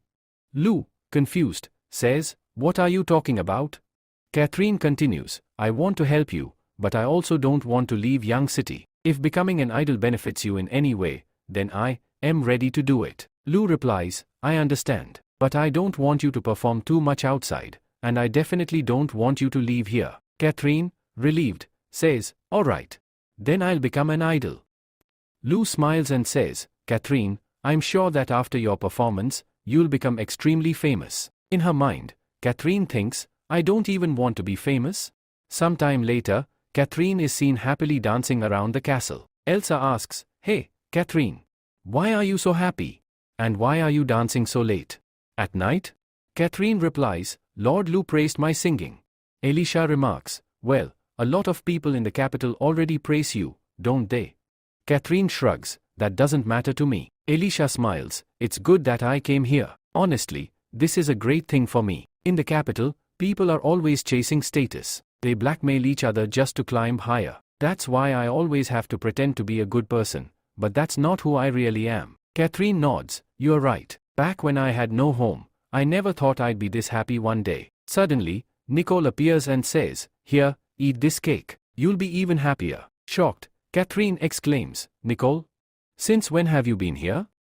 Nicole smirks, since the moment you started talking about how happy you are. I have no idea what you were saying after that, though. Catherine sighs. Well, at least you didn't hear everything. Just then, Mina arrives and says, but I've been here for a long time. Catherine, shocked, asks, you heard everything? Then Lucy walks in and says, don't be embarrassed. We know exactly what's on your mind. Nervously, Catherine stammers, Nicole? Nicole interrupts, don't worry. We all like Master because he's a really good person. Mina nods, Nicole, you were the first one to meet Master, right? I want to know what he was like back then. Lucy asks, Nicole, how long have you known Lu Fang? Elsa wonders, was Lord Lu Fang always this strong? At that moment, Catherine was thinking to herself, this place is truly different. It's amazing that I can say whatever I want here. But Mina is a powerful fighter who always protects Lord Lu. Nicola effortlessly handles all the problems in the castle. Lucy is a princess with a remarkable reputation. Everyone here is incredible. But I feel like Lord Lu is playing this idol role just to comfort me. He really is a kind person. But, am I even worthy of staying in such a wonderful place? The next day, we see Nu speaking. Master, we received a letter from Somalia City. Lu asks, what does it say? Nu replies, 500 men have arrived in Somalia City, and their leader, Kolk, is the one who sent the letter to you. Lu, surprised, says, Kolk? Isn't he Catherine's father? Then Lu adds, but, he's here to surrender? Lu then orders, alright, go and bring Lucy and Catherine here. Nu responds, understood. I'll go right away. A little later, Lu informs both of them, Kolk has come here to surrender. What do you think about this? Lucy says, I don't know much about him, but everyone in the capital knows that the prince and his relationship are terrible. If the prince becomes king, he will eliminate all his opponents. That means Kolk's relationship with him must have turned really bad. But for him to surrender like this, it seems suspicious. Catherine adds, yes, I know about this. In the capital, he always treated me like a toy and considered me useless. But now he says he misses me? Lord Lu, it would be best if you meet me first. I feel like something is wrong. Lucy nods, yes, she's right. Lu sighs, alright, I understand. Nu, get a carriage ready. We going to Somalia City. Both Lucy and Catherine, shocked, exclaim, Lord Lu, what are you doing? Lu reassures them, don't worry, nothing will happen to me. I need to find out what he really wants. But before that, I need to talk to Catherine. Later, they arrive in Somalia City. Lu looks at Kolk and says, Kolk, I understand. That's why I came here. Kolk, bowing his head slightly, replies, thank you, Lord Lu, for coming all the way here. Turning to Catherine, he says, Catherine, forgive me. But Catherine ignores him. Kolk sighs, it's my fault. There's no point in saying anything now, but I'm glad that you are safe. As he starts to leave, Catherine suddenly calls out, Father. Wait. She walks up to him, and Kolk reminisces, I remember when your brother used to trouble you, you threw water on his bed, making everyone think he wet himself. Catherine, surprised, says, Father, you still remember that? Kolk smiles, I remember everything. As a duke, I never had much time, but now everything has changed. Besides that, Catherine, do you like Lu Feng? Hearing this, Catherine blushes and stammers, Father, the thing is? Kolk chuckles, don't be shy. Noble marriages are always a political game. Many nobles marry not for love, but to raise their status. But I am truly happy that you found someone you actually like. Catherine, still flustered, admits, yes, I like Lord Lu. Kolk raises an eyebrow, what? Are you saying Lu Feng doesn't like you back? That's impossible. You are truly amazing. Catherine sighs, but Lord Lu is surrounded by so many talented people. Among them, there's a princess, a powerful fighter from the Oasi kingdom, and I don't have anything special. Compared to them, I am nothing. Kolk firmly tells her, no, Catherine. You must have confidence in yourself. Believe me, you are incredibly talented. You are worthy of becoming his wife. Compared to you, they are nothing. And I can tell you for sure, Lu Feng likes you. Catherine softly says, it's okay, Father, I understand. Kolk smirks, if you don't believe me, I can prove it to you. Catherine, curious, asks, how? The next day, we see Kolk raising a glass and saying, Lord Lu, our relationship has greatly improved. Let's drink to that. Lu nods, alright. Catherine, watching from the side, looks nervous. She recalls Kolk handing her a magic pill and telling her, this is a mermaid's pill. If Lu Feng drinks this, he will be forced to tell the truth. Catherine hesitantly asks, "Are you serious?" Meanwhile, Colk continues, "Besides that, my relationship with Catherine has improved so much. Lord Lu, let's have another drink." He then turns to Catherine and says, "Catherine, bring 2 more glasses." Catherine hesitates but then replies, "Okay, father." She secretly mixes the pill into their drinks and serves them. A little later, Colk bursts into laughter. People say that Lord Lu is incredibly smart and that no one can cheat him. Lu frowns. "What are you trying to say?" Colk smirks and says, "Lord Lu, how does it feel to be poisoned by mermaid venom?" Catherine, shocked, exclaims, "Poison? Father, you?" Just then, Lu starts coughing violently. Mina, furious, yells, "I'll kill you for this." Colk smirks, "Don't move. I have the only antidote. If you attack me, Lu will die." Catherine, enraged, shouts, "Father, why did you do this?" Colk replies coldly, "I had to defeat Lu. How could I let go of such an opportunity?" Catherine says, "Why have you come to the West, and why do you consider Lu Fang your enemy?" Kalek replies, "The prince promised me that if I defeat Lu, this West will be mine. How could I let go of such a great opportunity?" And Catherine, "It seems you, Re, not as useless as I thought. You, Re, actually quite useful." Catherine responds, "Lord Lu, you were right." Shocked, Kalek asks, "What do you mean? What are you trying to say?" Lu claps his hands and says, "Kalek, you put on quite a show today, but I must say, I enjoyed Catherine's act even more." Furious, Kalek shouts, "Catherine, you didn't poison the drink, did you?" Catherine confidently replies, "Of course not. Lord Lu had already warned me about it beforehand." Kalek, now enraged, exclaims, "So you did all this on purpose?" Catherine nods, "Absolutely." Kalek laughs bitterly, "I can't believe my own daughter betrayed me. From now on, you are no longer my daughter. Our family ties end here. From today, you are nothing but an orphan." Lu Fang smirks, "I admit, Kalek, you've lost. According to the laws of Yungalang, I can't kill you. You'll just have to pay for what you did." Just then, Lu delivers a powerful punch to Kalek and says, "Don't worry, I won't kill you so easily." That punch was for Catherine. Then he lands another punch and adds, "And this one was just because I don't like your face." Turning to Mina, he commands, "Lock him and his son up. Tomorrow, send them to Yong City. From now on, they will work there. Also, inform New to take his army to Yong City. Rather than killing them, it's better to make them work for us." Mina replies, "Understood, master." Lu then looks at Catherine and says, "He is your father. You decide what you want to do." Catherine firmly responds, "No, Lord Lu, thank you. Because of you, I now realize that my father will never change." Lu gently pats her head and says, "Don't worry. From now on, Yong City is your home. You can consider me your brother." Catherine, blushing, says, "No. I don't need another brother. Lord Lu is more than enough for me." Lu chuckles, "All right then, I'm not your brother. Now get ready. We are heading back to Yong City." Feeling emotional, Catherine thinks to herself, "Lord Lu just called me a part of his family. Lord Lu, can you wait a little longer?" Lu looks at her, "What happened? Do you need to go somewhere before we leave?" Catherine hesitates, "Can I visit the prison before we go?" A little while later, she arrives at the prison. Seeing her, Lee is overjoyed. "Catherine, you're here. Did you come to get father and me out? You don't want to see us locked up, right? Hurry up, go to Lu Fang and ask him to release us."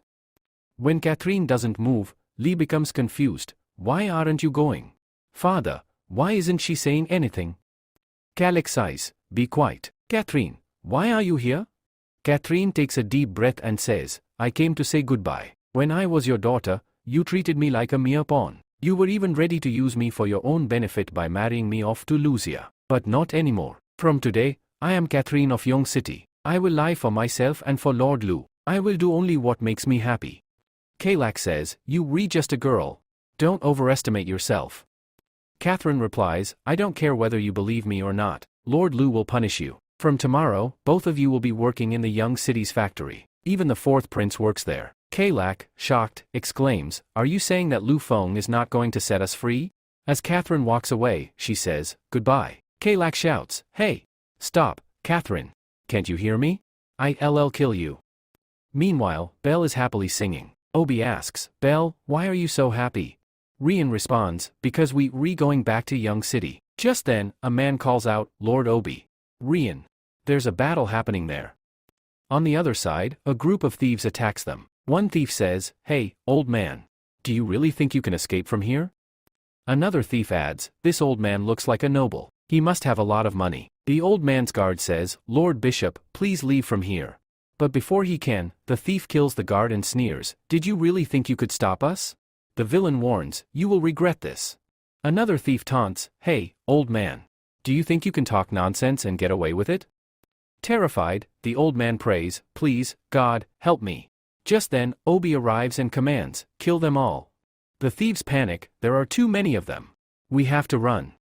After some time, Obi captures a few of them and asks Rian, "What should we do with these people?" Rian replies, "Sell them for a low price." Then she notices something and asks, "Who's that behind you?" Obi, shocked at seeing the old man, says, "Even I don't know." The old man steps forward and says, "Lord, thank you for saving my life. My name is Parkin, and I am from the Yenden Kingdom. I came here to spread the word of God." Bell remarks, "So, that means you a foreigner." Rian comments, "But all the villages here are pretty normal." Parkin explains, "The truth is, I got lost. Can you please come with me to Yenden Kingdom? I will pray to God for your protection." Rian replies, "I don't care. I can protect myself." Bell adds, "No, we already heading to Young City anyway." Parkin warns, "What if that gang attacks again?" Rian replies, "We don't care, but you can come with us to Young City." Parkin gratefully says, "Thank you." In his mind, he thinks, "My mission was to expand my church in Yunglang Kingdom, but I never expected to get caught in this mess. No matter what, I will return to Yenden Kingdom with some guards. For now, I'll go to Young City." Then an orc speaks up, "Parkin, you from Yenden Kingdom, right? Tell us something about it." Parkin proudly states, "The kingdom is blessed by God. We grow a lot of wheat. Even in winter, it's very warm." The orc asks, "Really? Is that place truly amazing?" Parkin nods, "Absolutely. Our kingdom is incredible. It's nothing less than a paradise." Rian scoffs, "He's just talking nonsense." Bell says, "I think it's interesting." Parkin turns to Bell, "Miss Bell, it seems you getting interested in my kingdom." Bell quickly replies, "Not at all. I just think Young City is great too. It has plenty of wheat as well." Parkin asks, "Miss Bell, how many cities have you visited?" Bell admits, "Not too many." Parkin smiles, "That's why you think Young City is the best. But when you explore the world, you realize there are even better places." Thinking to himself, Parkin muses, "Young City is just an ordinary place. I don't think it can be better than our kingdom." Bell corrects him, "Young City isn't my hometown, but I still think it's amazing." Then she exclaims, "Look! We arrived at Young City." Parkin, seeing the fields, is shocked. "Are there really this many fields here?" Bell nods, "Yes. Doesn't your kingdom have so many fields?"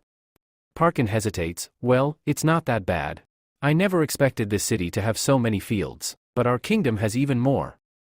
Then he notices something and exclaims, "Wait, this is a bridge." Bell smirks, "Yes, I know it's a bridge. Don't you have one in your kingdom?" Parkin replies, "Well, it's not that bad. I thought we had one too, but..." Rian sighs, Yeah, keep talking nonsense." When they enter Young City, Parkin is completely stunned. Bell cheerfully enters the castle and says, "I am back." Mina excitedly welcomes her, "Bell. You back." Rian says, "Lord Lu, thank you. Last time, you helped us a lot by giving us grain. We have brought 4 carts of that special stone, and Lord Bela said that you can keep 1 cart as a gift." Lu replies, "Oh, is that so? Then I'll accept it. Did you face any trouble on the way here?" Rian responds, "No, not at all. But we did save a man who was comparing his kingdom to Young City the entire way. As soon as we entered the city, we got separated from him." Lu says, "People like that don't really matter to me." Just then, Bela hugs Lu and says, "Master, I am really exhausted." Lu smiles and replies, I'll tell Nicoli to prepare a delicious meal for you." Bela nods and says, "Okay, master, thank you." Suddenly, Lu notices someone and asks, "But what is this church man doing here?" Rian explains, "Everyone is calling him a man of God." Meanwhile, on the other side, Parkin looks around and says, "This city is truly amazing. It seems I need to change my plans. I will turn this city into God's city, where everyone will worship him." A little while later, a grand meal is prepared for Bela. As she eats, she asks, "Why aren't you all eating?" Annie responds, "Bela, aren't you feeling hot?" Nicoli adds, "Seriously, it's getting really warm. Even this fan is blowing hot air now." Lu smirks and says, "Looks like the time has come." Mina asks, "Time for what?" Lu calls out, "Hey, Nicoli. bring 2 buckets of water here. Bela, bring the stuff you brought with you. Both Bela and Nicoli respond, okay, master. Mina looks at Lou and says, you said you did do something when Bela arrived. Annie curiously asks, master, what are you planning? Are you going to make something new again? Lou grins and replies, I am going to make ice. Annie gasps, ice? In this scorching heat? Master, are you going to use magic? Efari looks surprised and asks, magic? Soon, Nicoli and Bela return with the items. Bela says, master, I've brought them. Lou thanks Nicoli and then places a special mineral into the water. Within moments, the water freezes completely into solid ice. Everyone is shocked. This is real ice.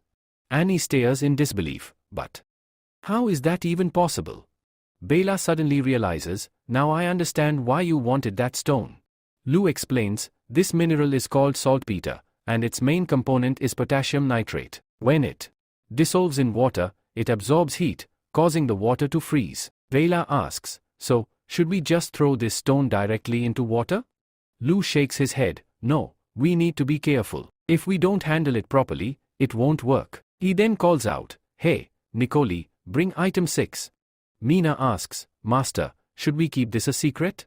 Lou nods, don't worry, this information won't spread outside. Nicoli arrives and says, master, I've brought it. Lou smiles, thank you, Nicoli. Mina looks at the item and asks, master, what is this? Lou replies, you'll find out soon. A short while later, Lou prepares ice cream. Everyone is stunned. This looks so beautiful. Annie, overjoyed, exclaims, master, what is this? It's amazing. Lou proudly says, this is an ice cream machine. If we mix some fruits and sugar, we can make frozen ice cream. Efari takes a bite and says, it's so sweet. Lou warns, alright, start eating quickly, or else it won't taste as good when it melts. Everyone starts eating happily. Efari then asks, master. Lou looks at her. What is it, Efari? Efari hesitates and then says, master, can I take some for my sister? It's really hot right now, and she gets angry when it's too warm. Lou chuckles, alright, but hurry. Otherwise, the ice will melt completely. Then he calls out, hey, Nicoli. Go call Yuffie here. Nicoli replies, understood, master. Efari quickly takes the ice cream and rushes to her sister, Leah. Leah takes a bite and exclaims, this ice is so sweet and delicious. Making ice in this heat. That means he's really intelligent. Efari nods enthusiastically, of course.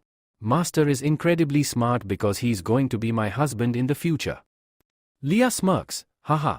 My little sister's future husband, huh? Then, suddenly, she shouts, wait, what? What did you just say? Efari laughs nervously, oh, sister, I forgot to tell you.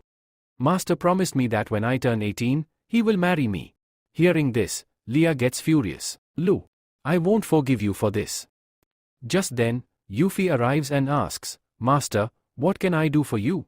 Lou hands her a paper and says, make this. Yuffie looks at it and asks, Lord Lou, what is this? Lou says, this is a fridge where I store ice. Yuffie replies, ice? The same one that Nicoli gave? Lou nods, yes, the same one. Yuffie says reassuringly, don't worry, Lord Lou, I make more. Lou adds, apart from that, there's forging technology, which is called alloy. I hope you learn it. Yuffie asks, alloy? What's that? Lou explains, it's a unique method of making metal. Through this, you can learn how to make iron softer and metal extremely hard. And for the flying fortress, we need alloy. Yuffie exclaims, Lord Lou, this is a very important task. Will I be able to do it? Lou gently pats her head and says, of course. I believe in you. Yuffie, determined, says, alright. I'll give it my all. Lord Lou, I am off to work. Lou smiles and says, alright, be careful. After that, Lou thinks, that's done. Now, I need to move on to my next task. Since we have saltpeter, it's time to make gunpowder. I know it's still early for this, but progressing in this direction will be beneficial. To make gunpowder, we already have sulfur and charcoal. Charcoal is easy to find, but sulfur, I can collect it from a volcano. Apart from sulfur, I'll need a few more things. Looks like I'll have to do some research. Just then, Leah storms in angrily and shouts, Lou phone. Come out. Lou turns to her and says, Leah, you arrived just in time. Let's talk. Leah snaps, talk? I will never agree to this. Lu, confused, says, but I haven't even said anything yet. Lia glares at him, I know exactly what you replanning. No matter what you say, I will never agree to this. In her mind, Lia thinks, how can he marry Fry? She's just a child. She then shouts in frustration, I don't understand. There are so many people here, why can't you find someone else? Lu, puzzled, thinks to himself, what's wrong with her? Oh, right. I did give her way too many missions. If she refuses, it'll be a huge problem for me. He then says, alright, sit down first. I've been thinking about this for a long time. I know I've been pushing too much onto you. Lia sighs, at least you finally realized that. In her mind, she thinks, now he should understand that marrying a child is wrong. Lu continues, I've thought about it a lot, and I believe you are the perfect candidate. Hearing this, Lia is completely shocked and screams. What? How can you choose me?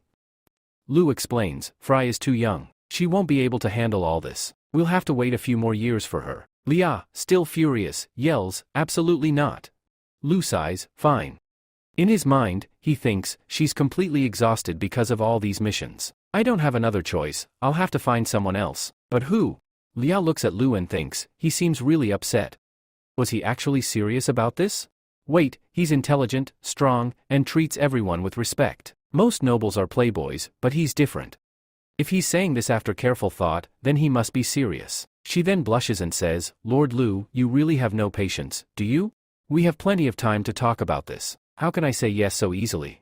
We need at least a year or two to get to know each other. Lu, taken aback, says, wait. Hold on. I was just giving you a mission. Lia, frustrated, yells, then why didn't you say that earlier? After explaining the mission, Lia asks, volcano? What's that? Lu explains, it looks like a normal mountain, but inside, see lava, red-hot molten rock. Smoke constantly rises from it. Lia nods, yeah, I've seen one before, but it's extremely dangerous. A dragon lives inside. Lu, shocked, asks, a dragon? Lia confirms, yes. When we were hunting dragons, we saw the volcano. It's near the Forbidden Mountain, where dragons live. Lord Lu, do you have any weapon strong enough to kill a dragon? Because I need to avenge my people.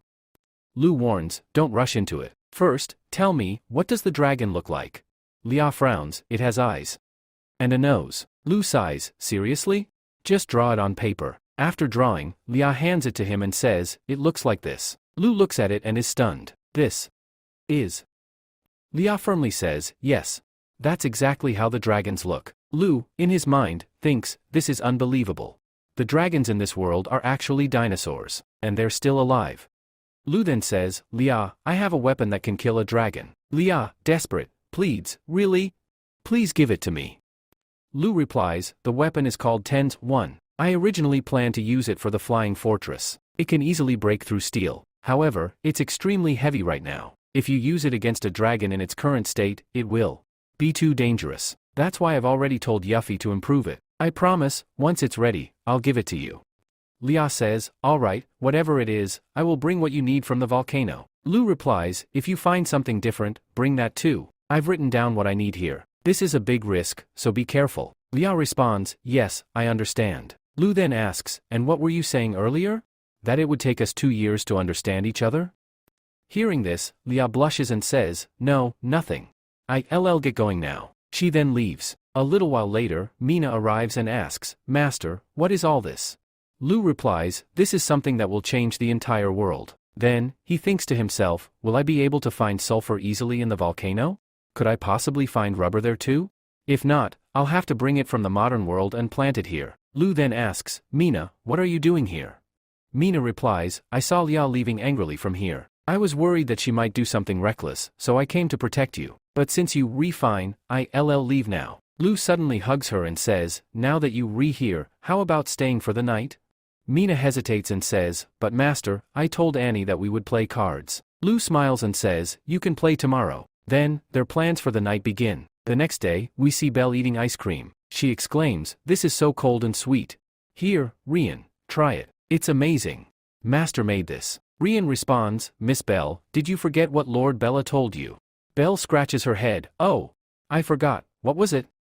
Rian sighs, I knew it. She then reminds Belle about their mission. Realizing something urgent, Belle rushes towards Lu and shouts, Master. Annie, seeing her panic, asks, hey, Belle. What happened? But before Belle can answer, she trips and falls. Lou hurries to her and asks, "Hey, Belle. Are you okay?" Annie panics and says, "Belle is dead. Someone call a doctor." After a few moments, Belle slowly speaks, "Master. I need to tell you something important. My sister asked me to inform you." Lou asks, "What is it?"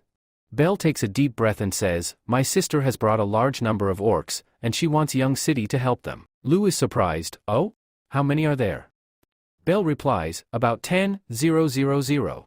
Lou, after a brief pause, says, "Oh? 10,000? All right, bring them all here." Belle, shocked, asks, "Really, Master? Thank you so much." Annie, however, interrupts, "Master, because of the streamer, Young City is already handling a lot of work. We already have enough laborers. If we bring in more, what work will they do? Besides, if they stay idle, it will create trouble." Belle agrees, "Master, she's right. What should we do?" Lou reassures them, "Don't worry, I already have a plan. Take a look at this." He pulls out a map. Annie examines it and says, "Master, isn't this a map of the West? But why are there lines on it?" Lou explains, "This is a highway. I want to connect the West with it. We'll need a lot of people for this." Annie, shocked, asks, "What?" Lou continues, "It's not as simple as it sounds. I plan to connect the entire West through this." He then declares, "I will take them and begin the highway project." Annie, still surprised, says, "Master, this is a massive project. Are you sure? We don't even have enough vehicles. Even if we build the highway, we won't be able to use it properly." Lou smirks and replies, "Don't worry, I've already planned everything. Soon, new transportation will be introduced in Young City. Since we're free today, you can try it out." After some time, everyone starts riding bicycles. Annie tries to ride but falls and exclaims, "Oh no, I failed again." Mina reassures her, "Annie, don't worry. You'll learn quickly." Annie, shocked, asks, "How did you all learn so fast?" Lo says, "Annie, it looks like you having a lot of trouble with the bicycle." Annie replies, "Not at all.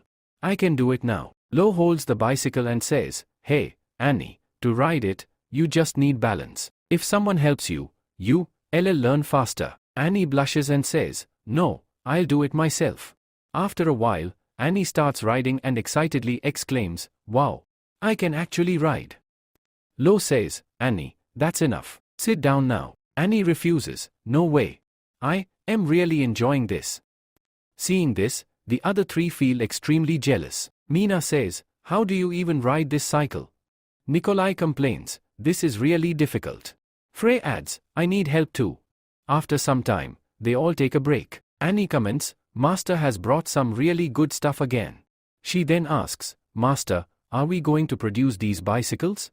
Lo replies, "Not yet. This steel is way too heavy, and making a bicycle with it would be very difficult. We need to wait for Yuffie to create a lightweight alloy. Also, we need to wait for Leah. If we can get rubber, we can make tires." Annie nods, "All right." Meanwhile, on the other side, Leah and her team are heading toward the mountains. Leah warns, "Everyone, be careful. Don't go alone." Just then, a huge explosion occurs. Shocked, they exclaim, "What was that loud noise?" A girl shouts, "Look behind you." "What's that?" When they turn around, they see a city floating in the sky. Leah, shocked, says, "A city? In the sky?" At the castle, Nikolai asks, "Master, can we use this to stop the ice from melting? It's really hot today." Yuffie reassures her, "Don't worry, Nikolai. I don't think Lord Lo's design has any flaws." Lo says, "You'll find out in a little while." After some time, Mina says, "Master, it's been 3 hours. It's time to check." Mina exclaims, "It really hasn't melted." Annie adds, "Now we won't have to eat food on the spot." Lo says, "Yuffie, thank you." Yuffie smiles and replies, "You designed it. I just built it." Then she remembers something and says, "Oh, I need to go now. Lord Lo, I'll see you later." Lo calls out, "Hey, wait. At least listen to me." Mina chuckles, "Looks like her work isn't finished yet. She probably thought you'd ask about it." Nikolai asks, "Master, can I open a new shop in Young City? It's really hot these days. If we do this, the public will be very happy." Lo replies, "Don't worry. That's why I asked Yuffie to make this. I'll teach people how to make ice cream." Nikolai excitedly says, "Master, thank you." Meanwhile, in Young City, a man says, "Hey, X, it's already noon. What should we eat today?" X replies, it's too hot. I don't feel like eating anything. The man sighs, yeah, you're right, but we have to eat something. X notices something and asks, why is there such a big crowd here? What's that in their hands? A boy excitedly says, hey, haven't you heard? This is ice cream. Lord Low made it for us. You can get one for just to steal coins. It tastes amazing. Both men are shocked. Ice cream? In this hot weather? And for just to steal coins? That's so cheap. They rush to buy some. Annie exclaims, I never thought I'd be able to eat this outside the castle. Elsa, taking a bite, says, this is my first time eating it. Lord Low is truly talented. Annie excitedly tells her, sister, I want to take you to many places. Come with me. Meanwhile, a group of people watch the scene and whisper, even though it costs only to steal coins, they are making a lot of money with so many customers. Another man says, if we had a way to do this, we'd make a fortune too. His friend sighs, forget it. We don't have Low's skills. Just then, a man approaches them and says, if we work together, we can easily make money. I have a plan. If you, interested, come with me. 3 days later, Nikolai reports, Master, there's a big problem in the market. The price of sugar has increased 5 times. It's now more expensive than meat. Many people are struggling because of this. Annie says, ever since we started selling ice cream and using a lot of bee sugar, the price of bee sugar has increased. Lou responds, there is no problem with the supply of bee sugar. Annie says, but master, how did its price rise so much? Can we tell people to stop using it? Lou replies, we have plenty of food in our castle, so we don't necessarily need sugar. But if we stop using it, it will create a huge problem. Bee sugar is being used to provide high calories for soldiers. If the price keeps increasing like this, our plan will slow down significantly, and we will suffer a huge loss in the ice cream business. He then thinks to himself, we aren't using that much bee sugar to make ice cream, so why did the price suddenly increase?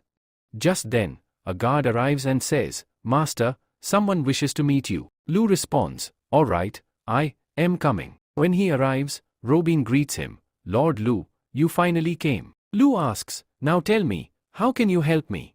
Robin says, I am here for bee sugar. I can offer you the same price it was 3 days ago. Lou asks, what do you want in return? Robin smirks, you truly are a great man. I want to know how you make ice in such hot weather. That's what I am really interested in. I know bee sugar is scarce, so along with it, I will also give you 1,000 gold coins. Lou replies, and what if I refuse? Robin grins, then I don't think the price of bee sugar will decrease. In fact, it might even go up. Lou narrows his eyes, so, you're threatening me?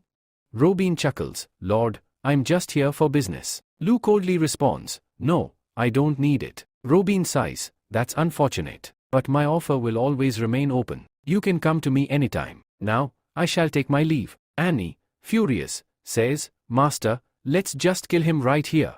Lou stops her, calm down. I have an idea that will make him lower the price on his own. They head to the castle's backyard. Annie, confused, asks, Master, what kind of plant is this? It looks really strange. Lou explains, this is sugarcane. I planted it in the spring. He then thinks to himself, in just 2 to 3 months, it has grown so much. Lou cuts a stalk and says, this is edible. Try it, but don't swallow it immediately. Shocked, they ask, this is food? Mina takes a bite and exclaims, it's incredibly sweet. Annie asks, Master, how are we going to use it? Lou responds, I will use it to make sugar. Annie asks, cane sugar? How different is it from bee sugar? Lou smirks, remember the ice cream you ate outside the castle? It tasted different, didn't it? Annie nods, yes, definitely. Lou explains, that's because we used cane sugar. Annie asks, can we really produce sugar properly? Lou confidently replies, just wait and see. Hey, Mina, Frey, let's go. But when he looks at them, they are busy munching on sugarcane. Lou scolds them, hey, Mina. That's enough. We need to go to the workshop. Mina asks, workshop? Frey asks, can I take some with me? Lou sighs, fine, take it later. Right now, we have sugar to make. After some time, they reach the sugar workshop. Lou explains, making sugar is very simple. The first step is extracting all the juice from the sugarcane. Then, we check for any impurities. After that, we boil it, and once done, We can turn it into sugar cubes. Annie frowns, but this isn't white sugar. Lu replies, for now, we can't make high-quality sugar, but brown sugar is good enough. Annie smirks, when we start selling this sugar, the merchants' reactions will be priceless. Now 2 days later in the big market in Yang City, the townspeople murmur among themselves, the price of bee sugar has skyrocketed. We can't even afford it anymore. Suddenly, a man shouts, a cake costs 5 steel coins now. It was just 1 steel coin a few days ago. Another man replies, the price of bee sugar has increased. Don't you know that? A third man scoffs, what nonsense. This cake is made from bee sugar. The shopkeeper shakes his head, not at all. I had to raise the price because my son needs sugar. Meanwhile, a merchant comments, Lu Feng was very famous, but even he couldn't stop the price hike of bee sugar. Hey, Robin, you are really talented. You even dared to challenge him directly. Robin smirks, you are giving me too much credit. We just need to keep raising the price of bee sugar. Soon, Lu will be on his knees, begging us and handing over the secret recipe for making ice. Just then, another man shouts, sugar is on sale. And its price is extremely low. The crowd turns toward a shop where a vendor declares, this store is operated by none other than our beloved Lord Lu. A huge crowd gathers. One man asks, is this really sugar? Another comments, looks like another one of Lord Lu's inventions. Give me some quickly. After tasting it, the man exclaims, it's incredibly sweet. This is real sugar. The crowd erupts in excitement, shouting, we want some too. The vendor calms them, everyone, please stay calm. Each person will get 3 units, and don't worry, there's enough for everyone. Robin says, Lo is really very talented. He even managed to create sugar. The people around say, now what should we do? Robin replies, quickly lower the price of bee sugar. One of them says, if we do that, all our hard work will be wasted. Robin responds, are you crazy? If you keep increasing the price of bee sugar like this, it won't benefit anyone. Out of frustration, they lower the price of bee sugar. Then, we see Yuffie's house. Lee enters and says, Yuffie, I am home. Do you know? Lord Lo has done an incredible job in the market. First, he created ice, and now he has even made sugar. He is truly talented. Honestly, I haven't eaten anything but sugar lately. Yuffie says, Dad, calm down. Lee, confused, asks, what's wrong with you today? Why aren't you talking? You, reacting really strange. Don't you want to know about Lord Lo? You even sleep while holding the book he gave you. But today, you, reacting so different. Blushing, Yuffie says, Father, stop talking nonsense. Lee chuckles and says, my daughter has really grown up now. Alright, I am going to sleep. Yuffie gets back to work and sighs, this is really difficult. I have no idea how to make that alloy. The one I created is too light and fragile. But if I try to make it stronger, it becomes too heavy. We tried every possible way, but it's just not working. She thinks for a moment, maybe I should talk to Lo about this. He might help me. But wait. He already told me, I know you can do it.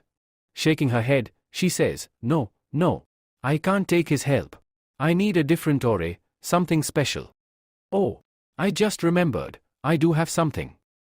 She sneaks into her father's room, grabs a box from beside him, and leaves. While leaving, she whispers, I am sorry, Father, but I have to do this. She examines the ore and mutters, we never seen this before, but if I use it, maybe. Father always said it's very heavy, but after a while, it feels extremely light. If I combine it with escalates, it will become flexible, and its properties will change. I'll also add a bit of this and that.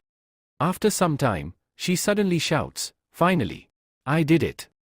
Lee wakes up and says, hey, did you stay up all night again? This isn't good for your health. As he opens the box, his eyes widen in shock. Yuffie greets him nervously, good morning, Father. She thinks to herself, oh no, I am doomed. Lee suddenly yells, you used my treasure? A little later, he goes to Yang City and hands the item over to Lo, angrily explaining everything. Lo listens and says, oh. So this is what happened? Lee sighs, Yuffie took it without my permission. Nicole, standing nearby, asks, Uncle Lee, what did you do then? Lee replies, what could I do? That girl worked all night, and just when I was about to scold her, she fell asleep on the spot. Lo apologizes, Uncle Li, I am really sorry for this. Li shakes his head and says, Lord Lo, it's okay. I call it my treasure, but honestly, it's just an ordinary mineral from the Olei kingdom. Lo, thinking to himself, wait. This is a mineral from the Olei kingdom? Li looks at him and says, Lord Lo, you should check if this mineral actually works or not.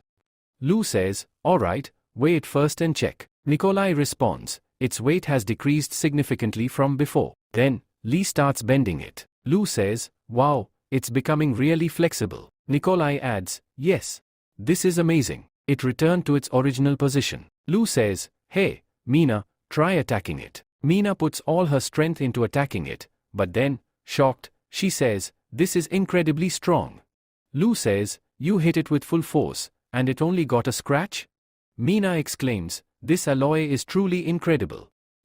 We've been searching for something like this for a long time. Meanwhile, Li thinks to himself, if Yuffie found out that Lu was praising her, she would go crazy with happiness. Lu says, hey, Nikolai, call Darlene here. Nikolai replies, alright, master. Li asks, Lord Lu, why are you calling Miss Darlene here? Do you want to trade with the Oli kingdom?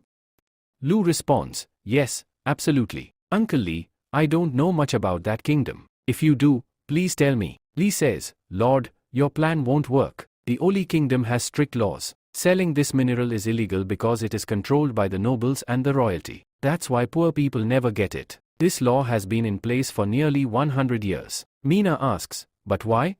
Lu replies, because it's used to make weapons. It's a highly valuable resource for the military. The Oli kingdom doesn't want any trouble, so they don't sell it. Lu thinks to himself, this could be a huge problem for us. Should I attack the Oli kingdom? No, I can't. If I force them, others will become afraid. Li says, when I took Yuffie out of the empire, this law was still strictly enforced. I also heard that some kingdoms use weapons made from this material. Lu says, then I can send Darlene to the Oli kingdom. Maybe their emperor will listen to us. Mina suggests, we can take a boat to the Oli empire. But why does Yuffie want to build a flying ship to go there? Just then, Yuffie arrives and overhears their conversation. Lu smacks her head and says, hey. Mina asks, Master, what happened? Why did you hit me? Lu says, Mina, stop it. If Yuffie doesn't want to tell us, we shouldn't force her. Everyone has their own secrets. Lu turns to Li, Uncle, can you tell us? If you ever need help, I'm here. I like Yuffie, and I want to help her. Lu thinks to himself, if Yuffie stays sad, my plan won't work. Mina, shocked, asks, Master, what did you just say? Yuffie responds, it's not a big deal. Then, she reveals everything. Mina, shocked, exclaims, what? Yuffie is the princess's daughter? Yuffie says, when I found out, I was shocked too. I don't know how my mom fell in love with him. Li says, explaining that is really difficult. Mina asks, how did you two meet? Yuffie's mother was different from other royals. She loved iron and would often sneak out of the castle to explore. Li explains, at that time, I was a blacksmith who wanted to create the best weapons for the world. But the people there didn't care. They only used knives and axes. Then one day, a girl came to me and asked me to make a weapon for her adventure. I didn't know she was a princess. I thought she was just a normal girl who loved adventure stories. So, I told her many stories. One thing led to another, and eventually, our daughter was born. But the Oli kingdom's royalty was furious. They wanted to kill Yuffie at any cost. Somehow, I managed to escape with her. If they ever find out she's alive, they'll try to kill her. She never even got to meet her mother. Yuffie, heading outside, says, Dad, I'm going out for some fresh air. Li replies, alright, be careful. Lu says, I never knew there was such a story behind all this. Li responds, we never told anyone because we were afraid. This is the first time Yuffie has shared this with someone. Mina tells Lu, Master, go to Yuffie. She looked really upset. Lu hesitates. Me? Mina insists, yes, of course. She trusts you enough to share her secret, so you should be there for her. Lu says, but Uncle Li, wouldn't it be better if you went? Li replies, Lord Lu, if you go, it will be the best thing for her. Then, Lu goes to Yuffie and says, oh, so you, here. Yuffie, surprised, says, Lord Lu? You're here? Lu says, don't worry, everyone misses their mother, there's nothing to be ashamed of. Yuffie asks, Lord Lu, do you miss your mother? Lu replies, I am an orphan. Yuffie says, so, You don't have a mother? Lo replies, hey, you are mistaken, Yuffie. Yuffie asks, Lord Lo, what are you doing here? Lo responds, I need to talk to you. Then, while gently patting her head, he continues, I don't know if my mother is alive or not. If she were, I would have gone to meet her. Only then could I truly understand your feelings. But I promised you that I would help you. Meanwhile, Robin, lost in thought, recalls something from a year ago. 1 year ago, Young City was a small town in the Yinggalang kingdom. But in just 1 year, Lord Lo transformed it completely. He built friendships between humans and demi-humans, improved agriculture, strengthened the military, and developed everything significantly. He can even create ice in the middle of scorching heat. This guy is incredibly smart. But where did he come from? I've never seen him before. I need to find out who he really is. Just then, Robin notices a fight breaking out between humans and demi-humans. The townspeople start whispering among themselves. One man asks, what's going on here? Another replies, they arguing about whether sweet buns or spicy buns are more delicious. Robin, deep in thought, muses, lately, so many people have been fighting over the most trivial reasons. Suddenly, he spots someone and is shocked. That's Parkin. A few moments later, the crowd starts talking again. Parkin exclaims, I can't believe I'm meeting you here, Count Robin. Robin responds, I didn't expect to see you here either. Parkin says, hey, Count Robin, you shouldn't have left the Din Kingdom. Not long ago, your princess became queen, and she has almost no experience. Without guidance, she won't be able to handle things on her own. Robin replies, you don't need to worry about that, Parkin. Our queen may be young, but she is highly capable. Besides, I've heard that the archbishop is becoming weaker. That old man should take better care of his health. Parkin nods, yes, I know she is capable, but things rarely go as planned. Don't come to me later if trouble arises. Robin confidently responds, you don't need to worry, Parkin. If any problems arise, we'll handle them ourselves. Parkin smirks and says, I'll remind you again, humans have limits, but gods do not. You have rare talent, which is why I'm advising you. Robin frowns, what exactly are you trying to say? Parkin replies, God is everywhere and knows everything. No matter how rich or powerful one becomes, we are all merely playthings in the hands of the divine. Sometimes, we need to think about our own fate. You understand what I mean, don't you? Robin scoffs, Parkin, are you just talking nonsense with me? Parkin shakes his head, no, I want to cooperate with you. Robin raises an eyebrow, cooperate? How? Parkin explains, the archbishop is getting old, and soon, one of the 4 bishops will be promoted. If I can fully take control of Young City, I will definitely become the next archbishop. Robin smirks, I see. So, you are asking for my help because you need a lot of money to achieve this. Parkin nods, I assume you'll provide the gold. It's just a small amount. Once I become the archbishop, you'll also have the trust of kin. No matter what, your life will be prosperous. I can even help you win kin over. Robin glares at him, Parkin, enough. I will always serve kin. And let me remind you, we are not in the Din Kingdom right now. If anything happens here, no god will be able to save you. Parkin says, alright, as you say, if you ever need help, just come to me. A few days later, Lou, while reading the newspaper, says, what is this? Annie asks, Master, what happened? Lou replies, why is there so much trouble in the city these days? And why are all the demi-humans involved? Annie says, yes, this is really strange. Mina adds, so many people have arrived here, is that the reason for this? Lou tells Mina, inform the safety department to investigate this. Mina replies, alright, Master. But where do we start?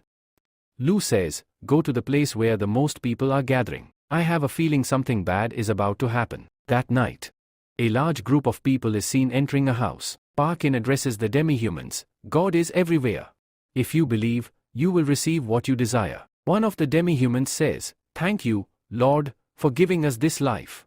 We believe that God is everywhere. Parkin, in his mind, thinks, these demi-humans are such fools. Just then, a demi-human speaks up, Lord Bishop, you say that God is everywhere, but I can't see him. Parkin replies, child, you are lost. A woman interrupts, hey, what are you trying to say?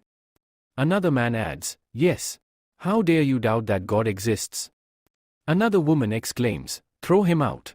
He doesn't believe, yet he wants to see God. You don't know that God resides in the God kingdom. You are not worthy of seeing him. At this moment, Parkin intervenes, enough. It's normal to have doubts about me. God is testing you. If you pass this test, if you have complete faith in God, you will see him. The demi-human responds, all right, Parkin. I will pass this test no matter what.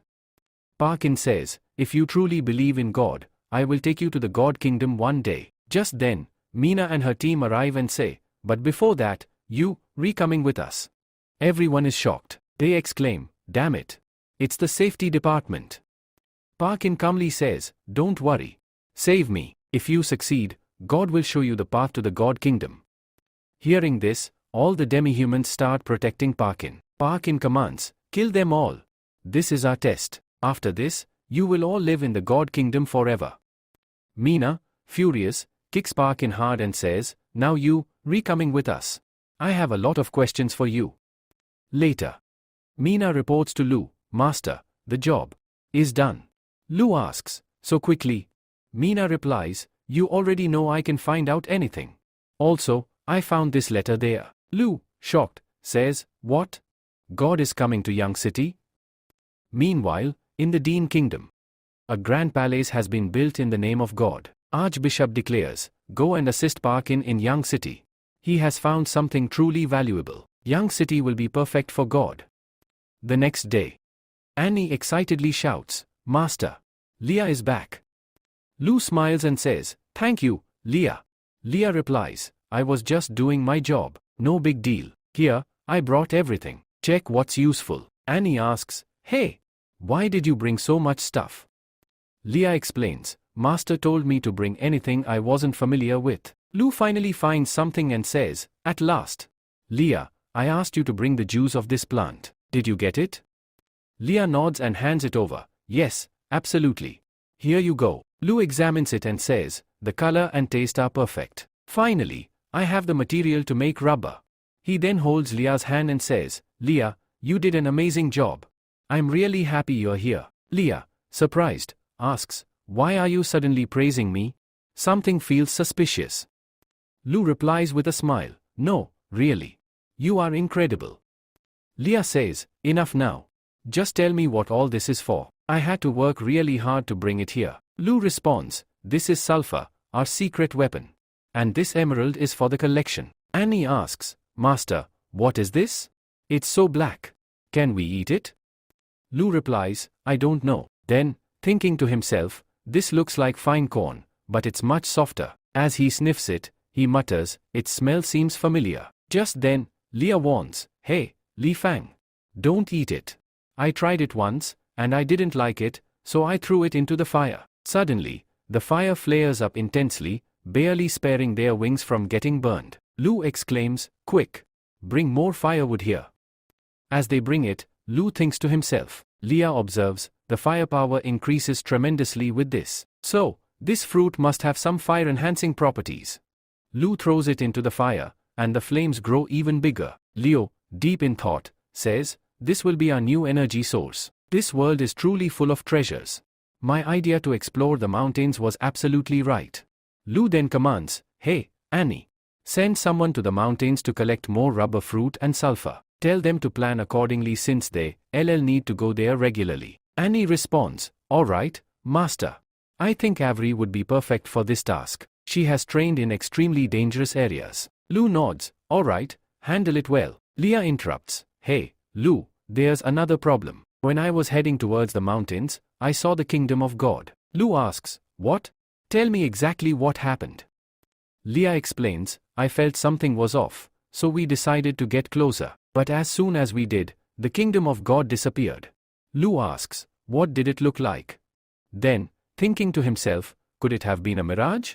Leah says, I saw houses, trees, and even water. Lu adds, and there was a mountain too, right? Leah, surprised, asks, how do you know? Have you been to the kingdom of God before? Then, suddenly realizing something, she gasps, wait. Could it be that Lu Fang is from the kingdom of God? Lu quickly dismisses her thoughts, stop overthinking. I have a task for you. Leah asks, what is it? Lu replies, the weapon I promised you, I finally made it today. Leah exclaims, whoa, it's huge. But it feels so light. Lu warns, it's extremely powerful, so use it wisely. Leah asks, what's its name? Lu declares, the weapon of the sky. Leah, stunned, says, this must have cost a fortune. Why are you giving it to me? Leo smiles, we family. You don't need to worry about it. Blushing, Leah mutters, family?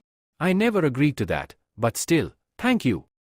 The next day Avery and a few others prepare to head toward the mountains. John says, Lucy, I am going away for a few days. Take care of yourself. Lucy replies, yeah, I know. John warns, and don't go anywhere alone.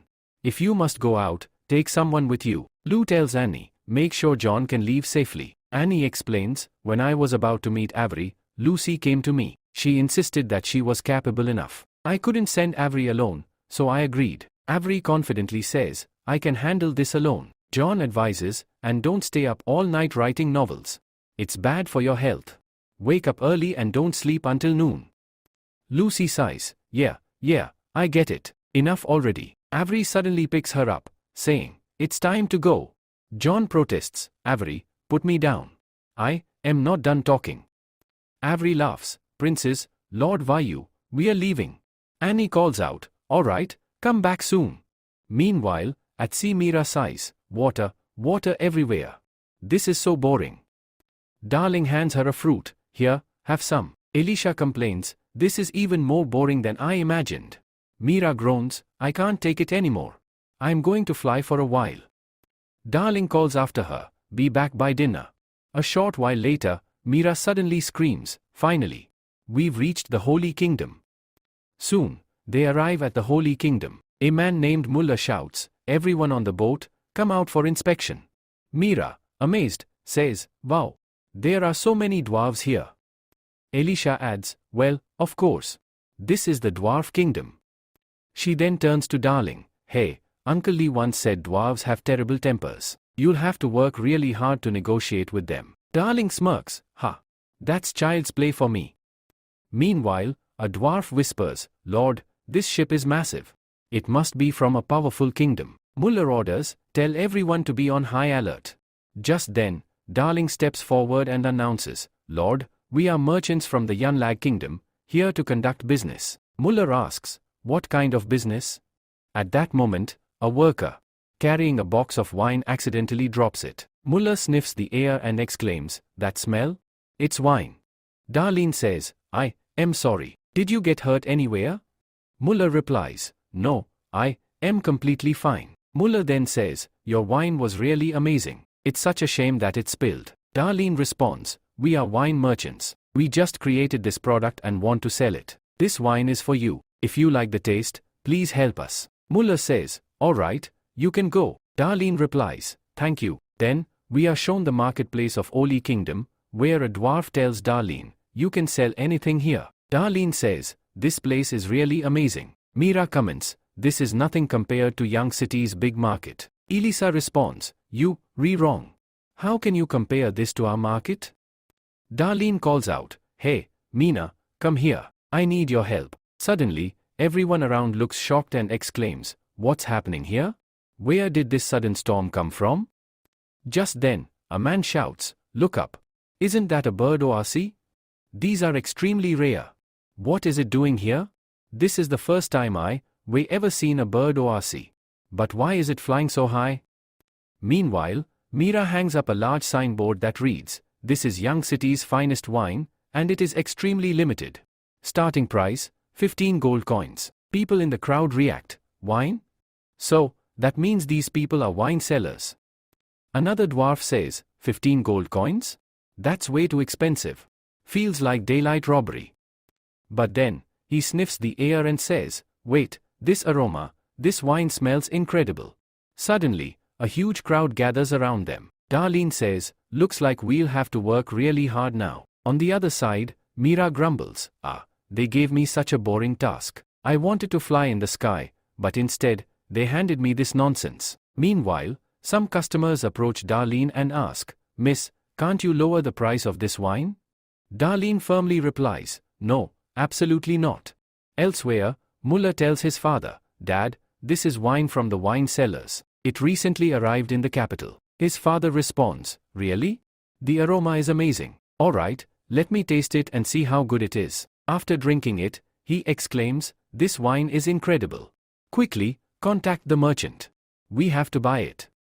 Mullah says, I know where they are. Right now, they're selling their wine in the West Market. His father urges, what are you waiting for? Hurry up before all. The wine is sold out.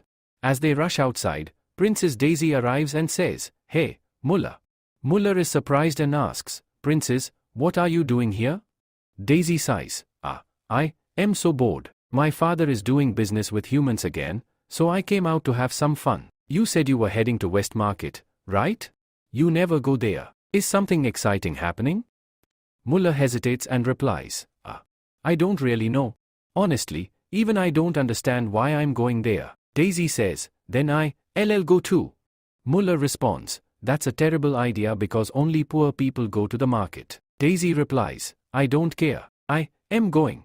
Then, they arrive at the market. Daisy asks, is this the place where the wine you talking about is sold? Mullah says, my father told me that this wine is really good. Daisy replies, if your father says it's amazing, then it must be really good. You should buy something for my father as well, he'll be very happy. Mullah agrees, alright, but in his mind, he thinks, Father, I don't think you going to get this now. Then, they approach a shop, and Mullah speaks, hey, Miss Darlene. Everyone in the market looks shocked. People whisper, she's our princess. Move aside and let her through. Mullah confirms, Miss Darlene, she is our princess. Darlene bows and says, Your Highness, welcome. Daisy responds, there's no need for that, Miss Darlene. I heard that you have some excellent wine. Can you show it to me? Darlene replies, of course. The scene shifts to the Oli Kingdom, where a man speaks, have you not thought about it yet? Do you think I only want iron? In return, I can provide you with a huge supply of grain, enough to help your kingdom survive the winter. Or, has your kingdom already received enough grain? He then asks, tell me, Your Majesty Robertson. Meanwhile, back at the market, Daisy takes a sip of the wine and exclaims, this wine is truly amazing. Miss Darlene, how much does it cost? Darlene replies, this is just normal wine from Young City, but I recommend this one, it's a special wine. Daisy asks, special? If it's really good, I don't care about the price, I'll buy it. Darlene shakes her head, it's not for sale. Daisy frowns, then what are you going to do with it? Darlene responds, we want to make a long-term trade deal with you. She moves closer and continues, for example, iron. Hearing this, Daisy gets angry. She snaps, Mullah, let's go. Mullah, confused, asks, Your Highness, what happened? Darlene quickly interjects, I had planned to talk to you about solving Oli's problems. Daisy retorts, and what exactly are you trying to say? Darlene explains, if you interested, we can discuss this further. Daisy and Mullah step inside. Daisy says, alright, now speak. Darlene apologizes, Your Highness, please forgive me, but I am telling the truth. The Oli Kingdom has abundant iron resources, but you don't sell iron to other kingdoms. Daisy nods, that's correct. It's a policy to protect our kingdom. You should know that iron is used to make weapons. If too many weapons are produced, it could become a huge problem for us. That's why we don't sell iron, to keep ourselves safe. Darlene responds, that means you wasting a lot of opportunities. Oli Kingdom has an excess of iron, but as far as I know, you don't produce clothes, you import them from elsewhere. Daisy shrugs, so what? Darlene continues, a wise man once told me, to conquer a country, you don't need soldiers. When civilization advances enough, weapons will only be needed for protection. Wealth, gold coins, these will be enough to win wars. If a country depends on imports for its basic necessities, but stops exporting its own resources, how will it generate income? Daisy, thoughtful, says, my father never mentioned this. Darlene explains further, the Li Kingdom doesn't export iron because they fear that other kingdoms will build powerful weapons and attack them. But, Your Highness, if your people's needs are met, no wars will happen because we are on the other side of the conflict. Daisy asks, are you saying you can provide everything in exchange? Are you telling the truth?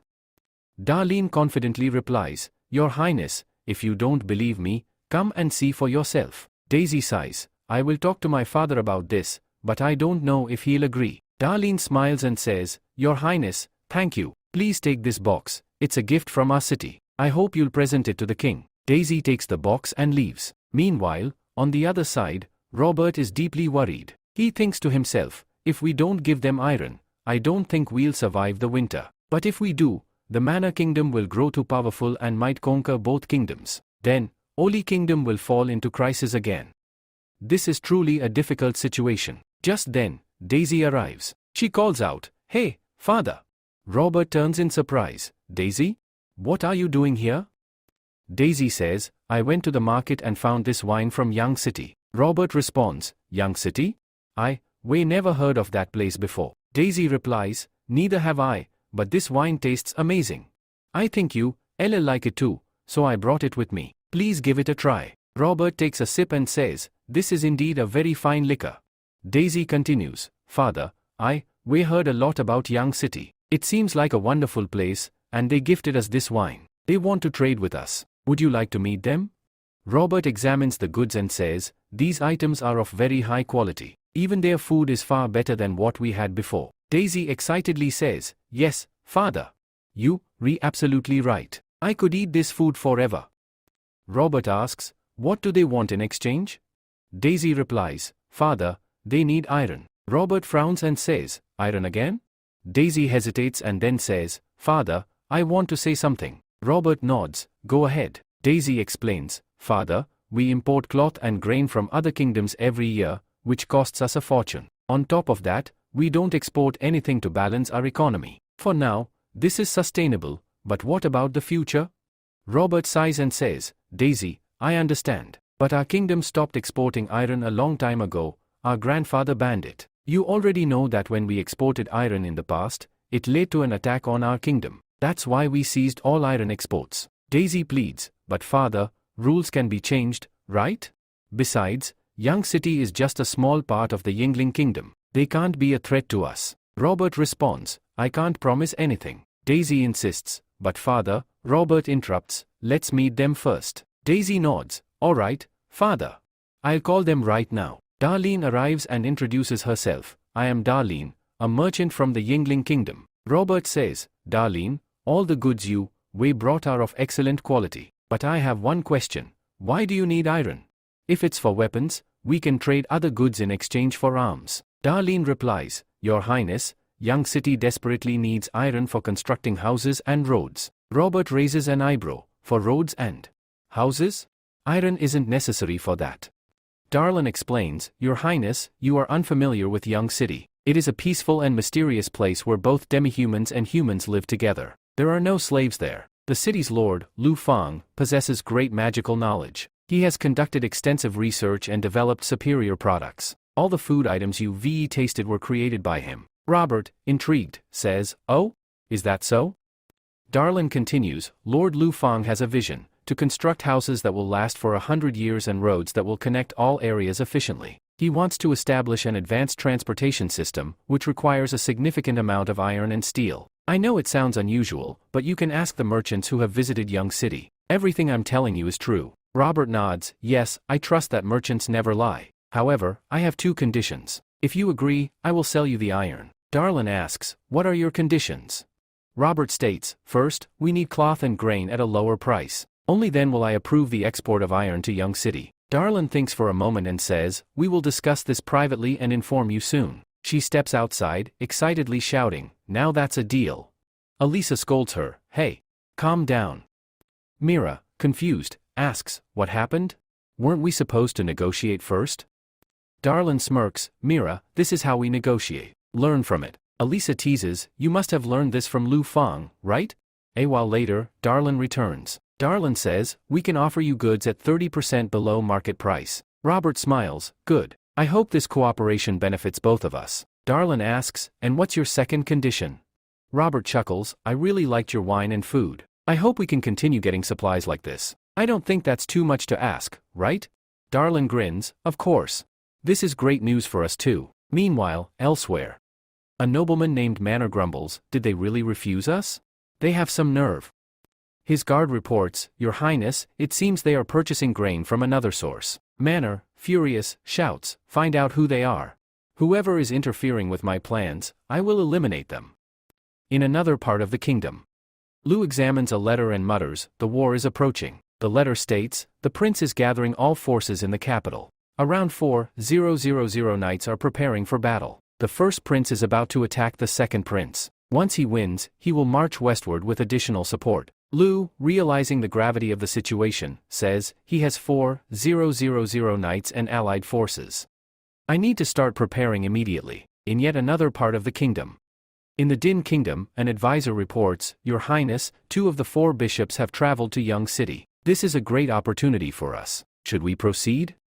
Wheeler smirks, you are quite impatient. Terence asks, so, should we just wait? Wheeler warns, as long as the archbishop is here, we cannot act recklessly like fools. Timothy says, you are absolutely right. Handling the archbishop is extremely difficult. If we do anything, we could even die. Terence says, all right, Your Highness. Timothy says, but I don't understand how 2 bishops left Yang City. Vela says, as far as I know, it is a small city in the Yangli kingdom. Timothy says, 2 bishops went to that city? I think there must be some reason behind this. If Robin were here, he would have investigated for me. Just then, a man comes running and says, Your Highness. Robin has sent a letter and some supplies. Timothy takes the letter and looks at it. It says, Your Highness, I am following your plan. I have found a great friend for you. He is the castle lord of Young City. Timothy says, what? Young City? She then continues reading. Lord Lu will help you achieve your dream, and please do not underestimate him because he is a city lord. Have you ever seen a bridge standing in water? Or a steel machine that moves on its own using black smoke? Or a method to preserve meat for an entire month? All of these are Lu's inventions. Apart from his inventions, Lu Feng is a highly talented person who manages both the city and the military with ease. In his city, humans and demi-humans live peacefully together. Can any castle lord gather 1,000 knights? You must know how hard that is. But Lord Lu is turning ordinary men into powerful knights. Although he is a city lord now, in the future, he will have control over everything. I hope you make an alliance with him, Your Highness. Vela says, Your Highness, what did Robin write? Timothy says, here, read it yourself. After reading, both of them are shocked. They say, if what Robin says is true, forming a friendship with him will be a great advantage for us. Timothy says, Robin is saying some really interesting things. I truly want to meet Lu once. Terence says, Your Highness, you must destroy the Archbishop's plan, or else we will be in deep trouble. Miller says, Terence is absolutely right. This is a great opportunity.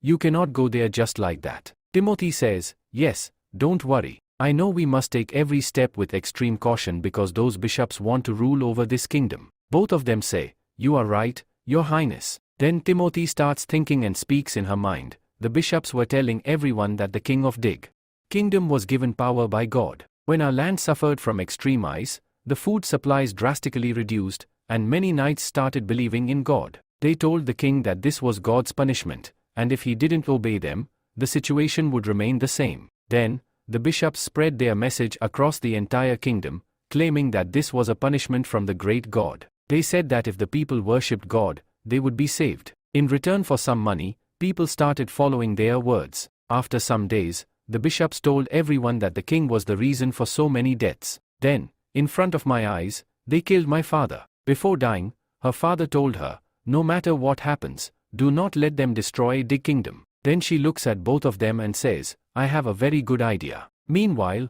on the other side, Deji says, Darling, when will we reach Young City? It is just as you said, right? Darling says, you will know when we reach there. Muller says, Your Highness, control yourself. You are representing our kingdom. Otherwise, everyone will laugh at you. Deji says, all right, I will control myself once we reach there. Just then, a man comes running and says, Miss Darling. It looks like a battle took place ahead near a ship. Darling, shocked, what? Go and check if anyone survived. After some time, a man arrives and says, Miss Darling. Darling says, what happened? The man says, we found something here. Darling says, all right, let's go. Then, in Young City's shipyard, Mira is shown looking at a massive ship. Mira says, wow, this is truly a huge ship. The boy replies, yes, Miss Mira, but it's only 100 meters long. He continues, Lord Lu, thank you for allowing us to build such a large ship. Lu, in his mind, thinks, this is just the beginning. Once I get my hands on iron, I will build an iron ship. At that time, this wooden ship will become useless. Just then, Lee speaks from behind. Hey, Lord Lu. Lu turns around and says, Uncle Lee, you arrived at the perfect time. Has the steamship been completed?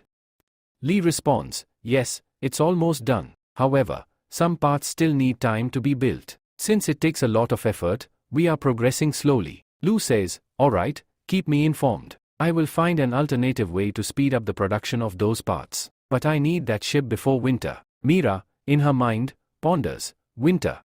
After some time, Lu arrives at the army camp, where Nu greets him. Nu asks, Master, do you need something?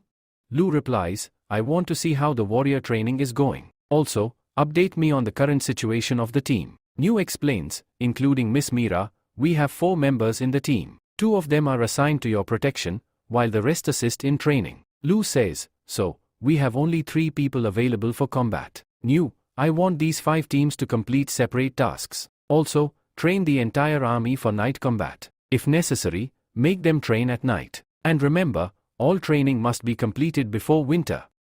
Mira says, again, winter? Lu asks, what happened, Mira? Mira questions, you mentioned that the steamship must be ready before winter. Is something going to happen in winter? Do you have a plan, Master? Nu turns to Lu and asks, Master, what are your orders? Lu declares, during winter, my plan is to launch an attack on the capital and capture the prince. Everyone is shocked upon hearing this. They exclaim, Master, this plan is extremely dangerous. Transporting supplies in winter is incredibly difficult. If we attack, we will be the first to perish. Lu, unfazed, says, if we attack in winter, no one will expect it. Nu agrees, yes, Master, this could be our advantage. But Lu reassures him, don't worry, I have thought everything through. Before winter, there will be a steamship near Yang City. Nu realizes, oh. So, the steamship you were talking about. It's the one that moves without human effort or wind power, right? Lu nods, yes, exactly. Nu smiles and says, Master, if that's the case, we can easily capture the prince. Daisy arrives at Young City and says, wow, is this really Young City? There are so many sheep here. It looks like there's a lot of wealth in this place. Muller responds, Miss Darling, are all the cities in the kingdom as rich as Young City? Darling replies, no, Young City is exceptionally wealthy. A servant approaches and says, Your Highness, Lord Lu is waiting for you at the castle. Please follow me. After a while, they reach the castle. Lu welcomes them warmly. Daisy looks at him and says, You're Lu Fang? You're so young. Muller quickly interjects, Princess, what are you saying? Lu chuckles and says, Princess Daisy, were you expecting an old man? Daisy, slightly embarrassed, replies, No, that's not what I meant. I was just a little surprised. Lu smiles and says, all right, please come inside. Muller informs Lu, Lord Lu, we have 3 ships loaded with iron ore. Princess Daisy will explore the city, and if there are no issues, we can discuss a future trade deal. Meanwhile, Daisy gazes at the city lights and thinks to herself, this place is truly amazing.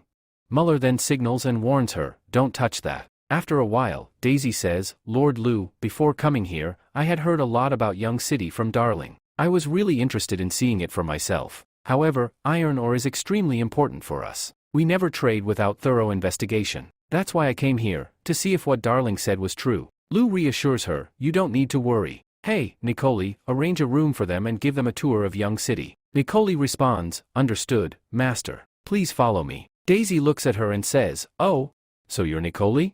I heard that you're an excellent cook. You make something called pizza, right? Can you send one to my room? I'd love to try it. Nicole smiles and says, my master taught me how to make it. I'll send it to your room shortly. Meanwhile, Lu thinks to himself, 2 ships of iron ore and now a source for steam engines. Now, all I need is an alloy to build the fortress. Just then, Darling calls out, Lord Lu. Lu responds, yes? Thank you, Darling. Darling then says, then, do business with us too, Lord Lu. Lu smirks and replies, don't worry. In the future, you'll be my main business partner. Darling then says, Lord Lu, I have something to show you. Please, follow me. Here, take a look. Lu is shocked and exclaims, this is a mermaid? Darling asks, Lord Lu, you're an excellent doctor. Can you figure out what's wrong with her? Lu nods and says, alright, I'll check. As he examines the mermaid, he thinks to himself, there are mermaids in this world too? I don't even know if human medicine will work on them. Suddenly, the mermaid grabs his throat and warns, "Don't move." Lu quickly says, "Hey, calm down." The mermaid screams, "Shut up, you pirate. What did you do to me while I was in a coma? Do you think I'm afraid of you?" Lu thinks, she's not even listening to me. He grabs her wrist, and she yells, "Hey, what are you doing?" Lu then pushes her onto the bed. Darling asks, "Lord Lu, are you okay?" Lu replies, "Yes, I'm completely fine." He then looks at the mermaid and says, "My name is Lu Feng. I am not a pirate. You don't have to worry." Just then, the mermaid's stomach growls loudly. Lu laughs and says, "I'm hungry too. Let's eat first and talk later." The mermaid hesitates but then says, "Thank you." As they eat, they continue their conversation. Lu says, "Oh, so your name is Bliss?" Bliss nods and says, "Yes, Lord Lu. I apologize for how I acted earlier." Lu reassures her, "It's all right. Can you tell me what happened to you?" Bliss sighs and explains, "I am from the deep-sea mermaid clan. We never interact with people from the surface, but recently, pirates have been attacking us and capturing many of my sisters. It has been happening more frequently, so we had to fight back. I don't know why they are doing this." Meanwhile, in another location, a man says, "Leader, they have arrived." The leader replies, "Good. Let them in." A nobleman enters and says, "Your Highness, it has been a long time since we last met." Another man, named Granny, responds, "Yes, indeed." The leader then asks, "What can I do for you, Granny?" Granny smirks and says, "Hey, Loon, I need your help in obtaining the crown. Would you like to become a noble?" The leader, laughing, says, "Look at this. What's happening here?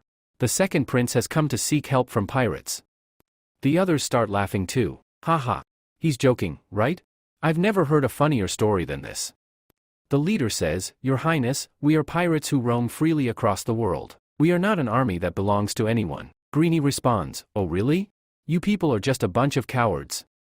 The pirates get angry and shout, "Hey, what did you just say?"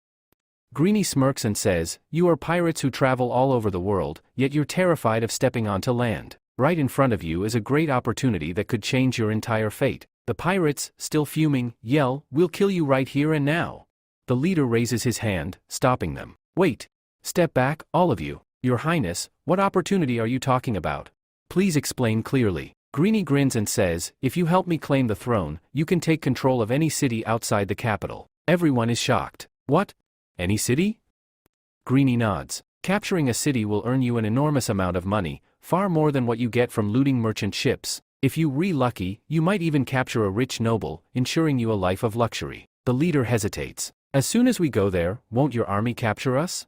We are pirates, and half of our crew is already infamous in your kingdom. The bounty on my head alone is enough to feed an entire family for life." Greenie confidently replies, "I'll pardon you with a royal decree if you work for me. When I become king, I'll turn you into the Royal Navy, and any city you conquer will belong to you." Greenie continues, "As far as I know, pirates live a terrible life. You could die if your ship sinks, or your own crew might betray you. This is your chance. Think carefully, will you take this opportunity, or will you die at sea?"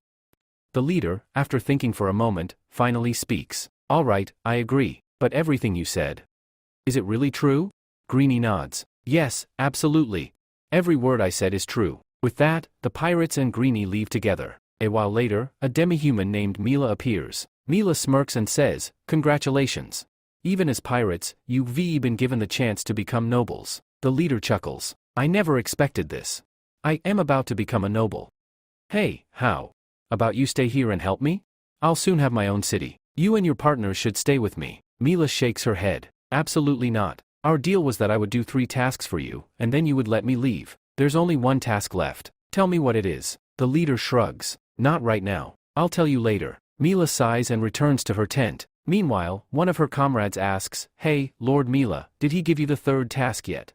Mila frowns. "No, not yet." A demi-human warrior scowls. "That guy just wants to use us. What if we just leave? He wouldn't even dare stop us." Mila shakes her head firmly. "Absolutely not. That would ruin our cat warrior reputation. We would never do such a thing." Another demi-human mutters, "Yeah, I get it, but who knows when we'll finally be free from this place.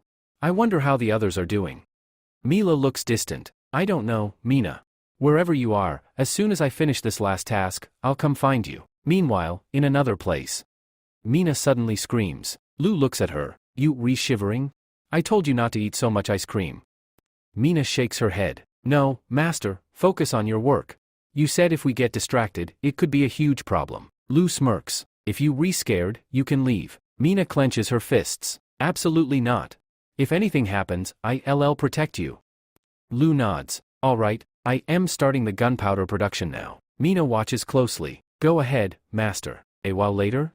Lu grins. Finally. It's done. Mina looks at the small pile of powder and frowns. Wait, that's it? Master, you made it sound like it was something insanely dangerous, but this doesn't seem that scary at all. Lu smirks. If you're not careful, it'll be deadly. Here, light it up and see for yourself. Mina hesitates. Fine. But I don't see how such a small amount of powder could be that dangerous. Boom. A massive explosion shakes the ground. Lu smirks. See? Told you so. Mina glares at him and smacks him. Master, you're the absolute worst.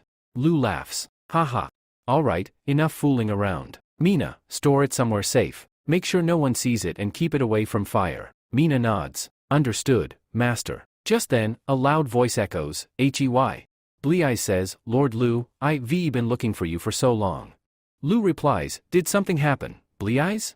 Blue Eyes responds, Lord Lu, thank you for giving me a place to stay. Lu says, no problem. We should help each other. Besides, you haven't fully recovered yet. You should rest. Blue Eyes nods, alright. Then, in her mind, she thinks, Lord Lu is truly a kind person. I'll tell my father that he helped me. Maybe he'll reward him for helping me. Lu then says, Mina, stay with Blue Eyes. I need to discuss something with Annie and Darlin. Mina replies, alright, master, and then leaves with Blue Eyes. Lu turns to the others and asks, so, how is our iron ore plan going?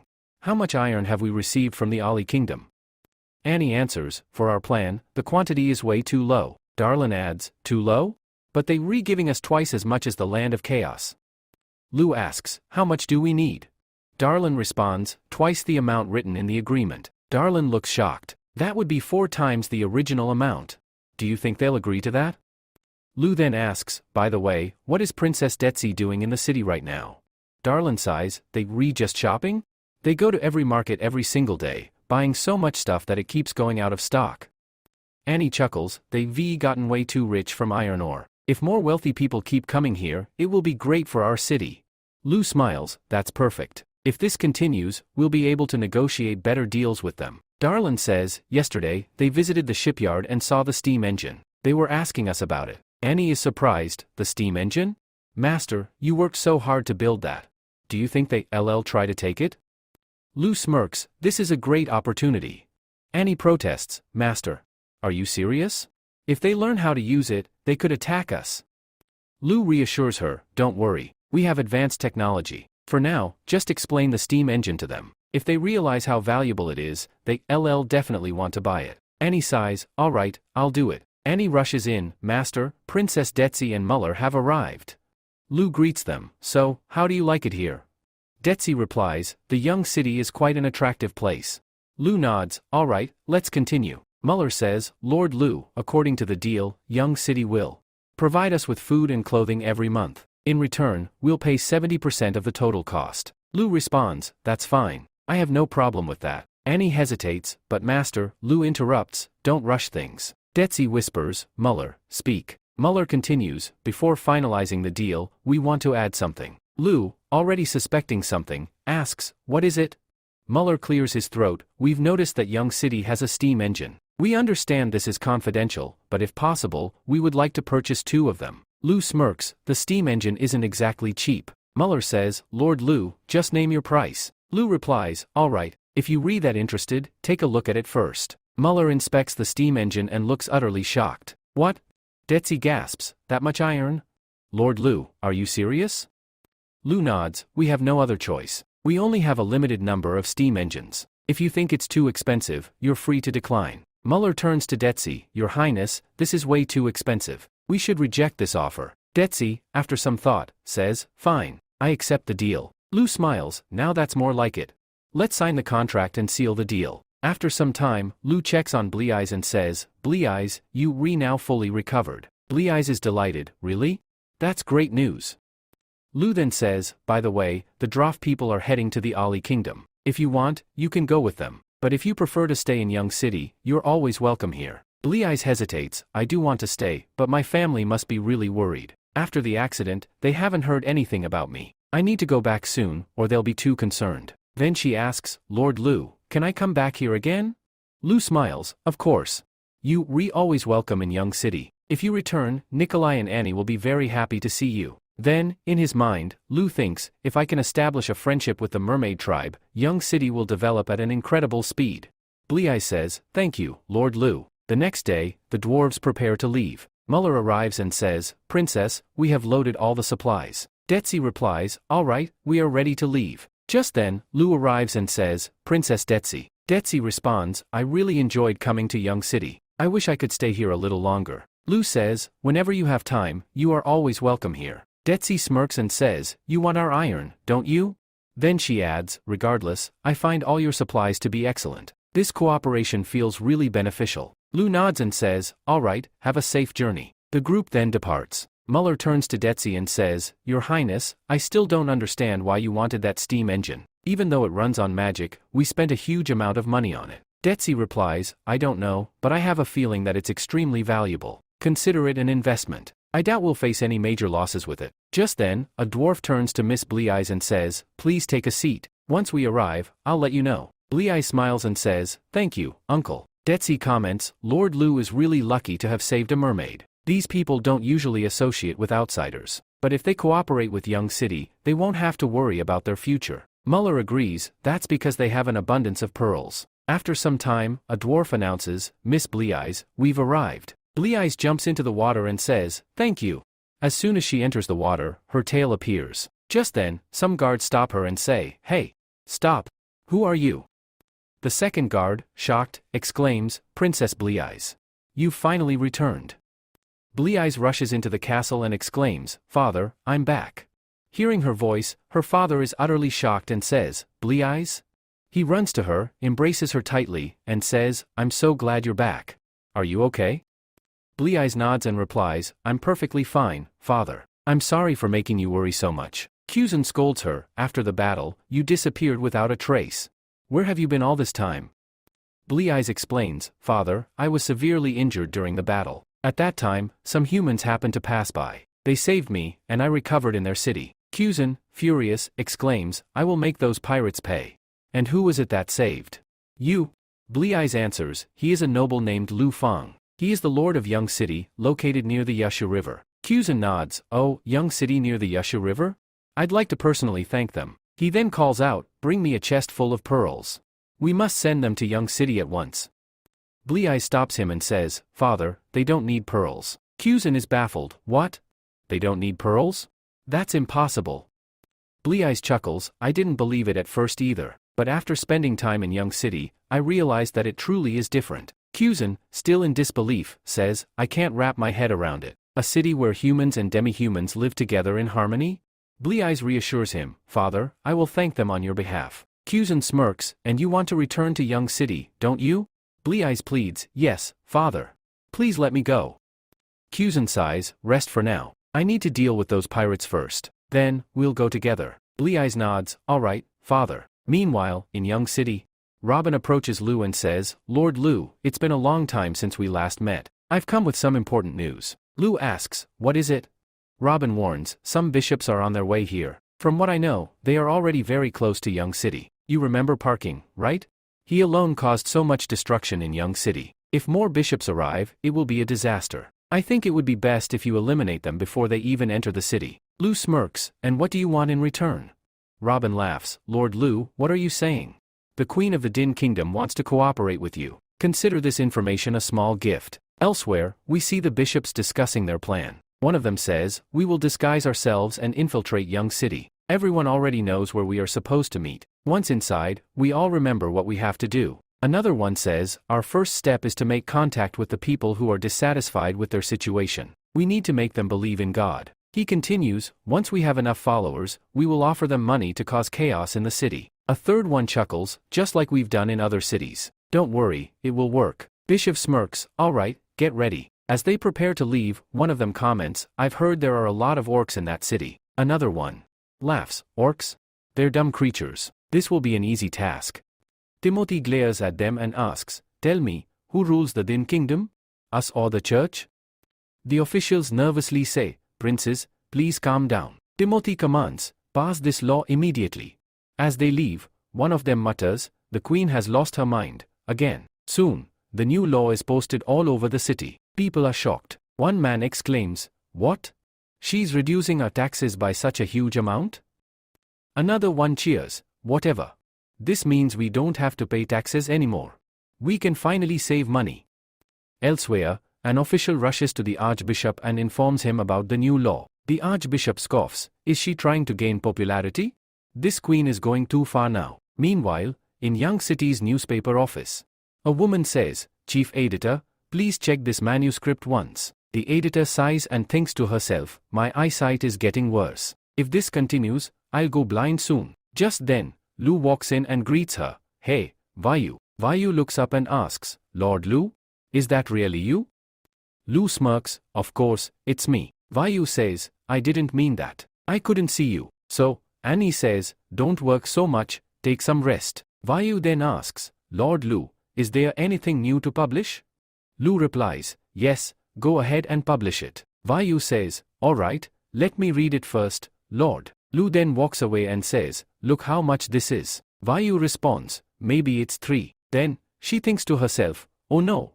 If they find out that I can't see properly, they'll kick me out of here." Lu says, "Really? You can't see, can you?" Vayu apologizes, "Forgive me, Lord Lu. Please don't fire me. I won't delay my work." Lu replies, "I will fire you." Vayu panics, "But why?" Lu reassures her, "Don't worry, you're just short-sighted." Vayu asks, "Short-sighted? What does that mean?" Lu sighs, explaining it would be too complicated. "Just wear this." Vayu puts on the glasses and exclaims, "Wait. I can actually see clearly now." Everyone around is shocked and says, "Wow. You look so cute." The chief editor adds, "You look really beautiful." Lu, in his mind, thinks, "Girls with glasses look really attractive." He then tells Vayu, "Remember, don't read in dim light. If you can't see properly, come to me." Vayu nods, "All right, Lord." She then addresses the others, "Hey, get back to work." Everyone returns to their tasks. Later, Vayu apologizes, "Lord Lu, forgive me. I'll read the file now." As she reads, she is completely shocked. The next day, the newspaper publishes an article about the steam engine. Soon after, many people gather around Lu. Lu declares, "For those who don't know, I am the city lord here. My name is Lu Feng. You must have read about it in the newspaper. We are building our first steam-powered plant, which will bring more wealth to Young City." A man questions, "Lord, how will this happen?" Lu explains, "To build a steam engine, we need a large workshop, which will require many workers. Once the steam engine is completed, a normal worker's income will increase tenfold." Everyone is shocked. "What? That much?" Lu nods, "The city's entire lifeline will change drastically, so salaries will increase significantly." Hearing this, the people cheer in excitement. "I don't fully understand it, but I trust you, so I'll follow you." Others shout, "We'll follow you too." At the temple, the archbishop shouts, "What? Were all our men in Young City killed?" A man replies, "Yes, Lord Bishop. I even saw Queen's men there. It was a trap for us." The archbishop, furious, yells, "That Queen!" The archbishop, furious, yells, "That Queen!" Just then, another man enters and says, "Archbishop, I need to tell you something." The archbishop asks, "What is it?" The man reports, "There's something strange happening in the city. Our spies have confirmed that the Queen is involved." The archbishop clenches his fists in anger. "That Queen again? I supported her rise to power, and she dares betray me." The man tries to calm him, "Lord, please, stay calm." The archbishop fumes, "She no longer deserves to be queen." That night, he and his men arrive at the castle. He demands, "Tell me, where is that queen?" A maid, nervous, responds, "Lord, we don't know where she is." Another man enters and reports, "Lord, we couldn't find her anywhere." The archbishop is shocked. "What? She escaped?" Inside a tavern, a man says, "Hey, did you hear what happened at the palace last night?" Another man replies, "Yeah, I heard. The temple folks were telling everyone that the queen is a traitor. They went to the palace to capture her. Looks like we'll have a new king soon." A third man adds, "I know another story." The second man asks, "What story?" The third man recalls, "Remember how the queen passed a law a while back?" The second man nods, "Yeah, it was great. But it's a shame that she turned out to be a fraud." Another man sighs, "Yeah, my wife and I had planned to save money to buy a cow for our farm. But now. The boy says, Archbishop, the queen is attacking them because she has a major problem with the new law. That's why she accused him. Hearing this, everyone is shocked and says, what? One boy says, my daughter works in the church. She told me that when they heard about the new law, they were extremely angry because they wouldn't receive any money from it. Another man says, now I understand why they are capturing the queen. The archbishop is really doing something terrible. A second man responds, no, that's impossible. He is like a god. Why would he do such a thing? Then, a debate starts among them. Next, we are shown the port of the Dean Kingdom. Vela says, Your Majesty, what you were doing was extremely dangerous. Timothy replies, if I don't see the people's reaction, if they don't realize that what I am doing is right, then how will they support me? She then removes the mask from her face. Vela says, Your Majesty, everything is going well. Many people have gathered near the temple to demand your release, but he is the archbishop. Timothy says, I don't want to defeat him in one go like this. Alright, Vela and Teres, I am heading to Young City to gain support. You both should keep spreading the rumors. It doesn't matter if this country is destroyed, if I remove all the temple officials, I will rebuild Dean Kingdom from scratch. Do whatever it takes to make this plan successful. They respond, alright, Your Highness. We will give it our all. Then, she leaves for Young City. In Young City, we see Annie arriving in an exhausted state. She says, I am back. The girl asks, hey, why did you take so long? Annie replies, the plan took a lot of time and effort. It was really exhausting. Mina is not here. Where is she? Nicole says, she is probably with the master. Annie complains, I am working so hard outside, but she is relaxing with the master? Nicole replies, because Mina protects the master. Annie asks, hey Nicole, does the master actually enjoy doing all that? Nicole is shocked and responds, why are you suddenly asking me this? Annie says, I just wanted to know. Nicole suggests, you should ask Mina yourself. Then, in her mind, Nicole thinks, even I don't know about this. Annie says, you have known the master for a long time, so you must know him better than Mina, right? Nicole snaps, hey Annie. If you don't stop talking nonsense, I won't give you food tomorrow. Annie panics, no. Please don't do that. Nicole thinks to herself, I have known Lou for a long time, but how did Mina manage to win him over? Just then, Mina enters and asks, hey, what are you guys talking about? Both of them get startled and quickly respond, no, nothing. Nicole asks, hey Mina, why aren't you with the master? Mina replies, I'm on my period. She then turns to Annie and says, hey Annie, how about you take my place and stay with the master? Annie blushes and stammers, I. Mina smirks, oh? Do you actually want to stay with him? Annie yells, absolutely not. I don't want to sleep with him. Nicole interrupts, Mina, if you are on your period, then, just then, Lou enters and says, hey, Nicole. Nicole, blushing, stammers, no, master, not now. Lou looks confused. What are you saying, Nicole? Nicole, shocked, quickly responds, nothing, master. Lou says, gather everyone. I have something to discuss. Nicole nods, understood, master. Lou continues, the two princes have already started their battle, so we should begin as well. New asks, master, what are your orders? Lou commands, deploy the wolf warriors at the port so our winter operations can proceed smoothly. New replies, understood. Lou adds, hey Annie, we can transport supplies at any time, so be prepared. Annie responds, got it. Lou continues, tell all the people in the west to strengthen their defenses. No one should enter the west due to this war. If that happens, our regular operations will become very difficult. Uncle Lee, how is our factory running? Lee replies, don't worry, Lord Lou, our steamship is ready. It will be deployed as soon as you command. Lou says, Uncle Lee, you have done an excellent job. Then, we are shown the Angel Kingdom. Autumn, Lucia, and Greenie engage in a battle. However, Lucia easily slaughters all the soldiers and reaches Greenie's position. Greenie, frustrated, exclaims, damn it. I can't even stop him. Then, he yells, hey, everyone, retreat. Lucia moves north and defeats Greenie, forcing him to flee. In the next scene, we see Granny's mansion. Granny says, Dat Terry Key. No matter what, I couldn't win. Red replies, as your ally, I will help you. This is Lord Black Knife. With its help, we can easily win. It is extremely powerful. Granny asks, is it alone? Mo replies, Your Highness, do you not trust Black Aries? Granny asks, who are you? Mo answers, I am Gold Deacon of Black Aries, Your Highness. You don't need to worry. We will assist you in winning the next battle. Later that night, we see Lucia's military camp. The camp is set on fire. Lucia rushes outside and shouts, Hey! What is happening here? A soldier reports, Your Highness, someone has burned our food supplies. Lucia, in shock, demands, What are you doing here? Hurry up and put out the fire. Just then, another soldier rushes in and exclaims, Your Highness! The second prince's army has arrived. Lucia yells, Attack them. At that moment, Blade strikes the ground with his weapon, causing the entire ground to crack apart. Seeing this, everyone is shocked. They exclaim, He truly possesses incredible power. Lucia mutters, They are attacking us using smoke. Hey, you too! Protect me! Suddenly, arrows fly through the smoke, targeting them. A soldier urges, Your Highness, please leave. If they see us, we'll all die here. Lucia reluctantly agrees, All right, everyone, let's get out of here.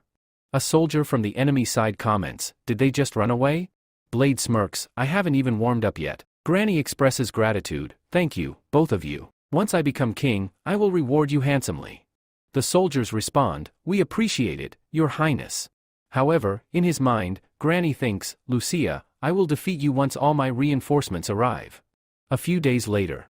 A steamship is completed. Robin, in amazement, exclaims, Lord Lu, this is a miracle. I can't believe it. Lu calmly replies, Calm down, Robin. This is what happens when science is utilized. Robin hesitantly asks, Lord Lu, I have a question. Lu nods, Go ahead. Robin says, Lord Lu, you are extremely powerful. Even princesses work alongside you. No one can defeat you. So, wouldn't it be better if you delay the battle until winter? The season is terrible for warfare. Lu explains, training a soldier is expensive. If too many soldiers die, it would be a huge loss. Moreover, every soldier is important to me. If fewer soldiers die, it's an advantage for us. Besides, where is your queen? When will she arrive? Robin responds, She should arrive in 2 days. A few days later. Timothy is shocked upon seeing something and exclaims, What is this? A man explains, Miss, don't you know? This is our Lord's latest invention, a steamship. Timothy frowns, Steamship? That's such a strange name. The man laughs, We also found it strange at first, but now we're used to it. Another man explains, Our Lord said that this ship moves using hot water. It doesn't require people to row it forward. Lord Lu says it's all thanks to science. Timothy, deep in thought, murmurs, Science, something I've never heard of before. Then, she smirks and says, Lord Lu, you are truly an interesting person. Meanwhile, Lucia yells in frustration, What? 3 cities? While I was fighting Granny, Lu attacked our 3 cities. He commands, Gather all our forces. I will teach him a lesson. His men caution, No, Your Highness. If you send all our troops to Young City, Granny will seize the opportunity to attack us. We'll be trapped from both sides. Lucia clenches his fists, Then what do we do? Without food, how will we fight? Vishva reassures him, Don't worry, Your Highness. The temple has already solved the food crisis. Once we defeat Granny, we can unite all our troops. Lucia sighs in relief, Finally, some good news. Vishva warns, However, we must end this battle before winter. Otherwise, we won't have enough food left. Lucia smirks, That won't happen. Once we defeat Granny, his food will become ours. The next day, Robin brings Timothy and announces, Lord Lu, Queen Din has arrived. Lu welcomes her with a smile, Welcome, Timothy. I hope you had no trouble in Young City. Timothy says, You are Lord Lu, right? Lu replies, Yes, absolutely. Did something happen? Timothy says, You are very handsome. I like you a lot.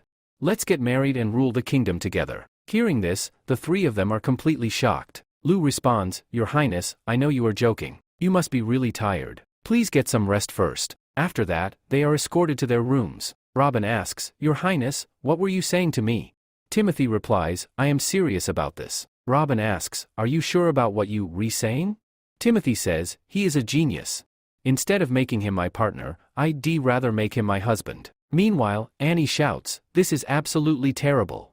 Mina says, Hey Annie, calm down. Annie exclaims, She wants to make my master her husband. This is too much. Mina says, Master is very handsome, but apart from that, don't you trust him? Annie replies, Of course, I trust Master. At that moment, Nicole stands up and says, All right, I've made up my mind. Annie asks, Hey Nicole, what happened to you? But without saying anything, Nicole leaves. Mina says, "Hey Annie, you missed your chance again." Annie asks, "What are you trying to say?" Nicole approaches Lou and says, "Master, it's time to rest." Lou responds, "All right, but let me finish this work first." Nicole asks, "Is it urgent?"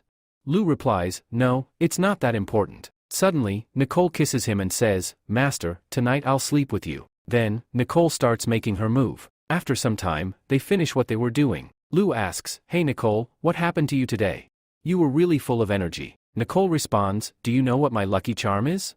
The first time I met you." Lou says, "I like you too. I really don't want anyone else to take you away from me. So you got angry because of the queen, right? That's why you did all this." Nicole replies, "Master, just stop already." Lou says, "Actually, I am really lucky." Nicole asks, "But why?" Lou explains, "I was an orphan. No one cared whether I lived or died. Then, I met all of you, and you became my family. Now, I can finally call this place my home. Don't worry about anything. You, Mina, Annie, and everyone else are very close to my heart. In Young City, I want to protect all of you and stay with you forever. No one can change my mind about this. I don't even want to become the king of Ongdeen Kingdom anyway." Meanwhile, Mina overhears everything and feels really happy. The next morning, Nicole is humming a song while serving food. Mina says, "You must be really tired from yesterday. You should get some more rest." Nicole blushes and says, "Mina, what are you saying?" Mina asks, "Aren't you exhausted? I get really tired after all that." Nicole replies, "No, it's nothing like that. Master took it easy." Mina teases, "Oh really? How easy was it?" Nicole says, "Hey Mina, stop talking nonsense. If you don't shut up, I won't give you any dinner." Hearing this, Mina quietly sits down. Meanwhile, Annie, almost in tears, says, "Once again, I missed my chance."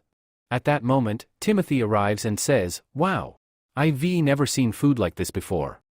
Nicole responds, "Your Highness, you came at the perfect time." Timothy says, "Just call me Timothy. Your name is Nicole, right? One of Lu Fang's lovers? You made all this, didn't you?" While eating, Timothy exclaims, "Miss Nicole, this is amazing. Seriously, you'd make a perfect wife. Lord Lu is really lucky." Nicole, in her mind, thinks, this girl isn't that bad after all. Timothy then turns to Annie and says, "Oh, so you're the famous Annie, right?" Annie asks, "Wait, I am famous?" Timothy says to Young City, "Because of you, everything in order has been perfect. You take care of it so well, and thanks to you, Young City has developed beautifully." Annie, blushing, responds, "That's just my job." But in her mind, she thinks, "Oh wow, we become so famous." Timothy exclaims, "Oh, you are the legendary Mina, right?" Mina, confused, asks, "Legendary?" Timothy explains, "You work in the shadows and become Lord Lu's shadow in the morning. Young City sleeps peacefully because of you. If I had such a guard, I wouldn't have to worry about anything." Mina, blushing, replies, "Hey, what are you saying?" Annie teases, "Hey Mina, your face says it all, you're really happy." Timothy sighs, "Now I'm worried if I can even keep up with you guys." The three of them think to themselves, "You'll definitely lose." Just then, Lou arrives and asks, "Hey, what are you all talking about?" Timothy immediately hugs him and says, We've been waiting for you. Let's talk." Lou replies, "All right." Annie, watching them, mutters, "This girl isn't as great as she seems." Mina reassures her, "Don't worry, she can never fool the master." Nicole adds, "Mina is right." Annie, fuming, thinks to herself, "Did I mess up again?" After dinner, they start discussing their plans. Lou asks, "Your Highness, do you need my help to destroy the bishop?" Timothy replies, "Yes, absolutely. If you help us, we will succeed." Lou smirks, "All right, but what do I get in return?" Timothy confidently declares, "Lord Lou, we will get married and rule Din Kingdom together. Isn't that enough?" Lou shakes his head, "Your Highness, you still don't understand. Talk to Robin first, then come back to me." Timothy, shocked, asks, "What?" Lou firmly states, "I don't want to marry you, but thank you for the offer." In his mind, he thinks, she just wants to take it easy without putting in any effort. This girl is really cunning. As he leaves, Timothy looks frustrated. Her aide reassures her, "Your Highness, Lord Lu didn't say he's unwilling to cooperate. He just said he doesn't want to marry you." Timothy, irritated, asks, "Am I really not that beautiful?" Robin, thinking to himself, she's actually worried about that? Then he says, "Your Majesty, cooperation means both parties benefit. You need to show him what he gains from this deal. If he finds the offer worthwhile, he will agree. If we want Lu to cooperate, we must offer him something valuable in return. Meanwhile, Annie asks Lu, Master, are we really going to cooperate with Timothy? Lu replies, it's better to turn an enemy into an ally. Annie asks, then what will make you agree? Lu states, if Dim Kingdom allies with us and helps us in the future, then maybe. But Timothy is just using marriage as a bargaining tool, so I won't cooperate with her. Annie, relieved, says, I knew Master wouldn't fall for it. Mina smirks, oh? But you were just worried a moment ago. Annie, annoyed, snaps, hey, stop talking nonsense.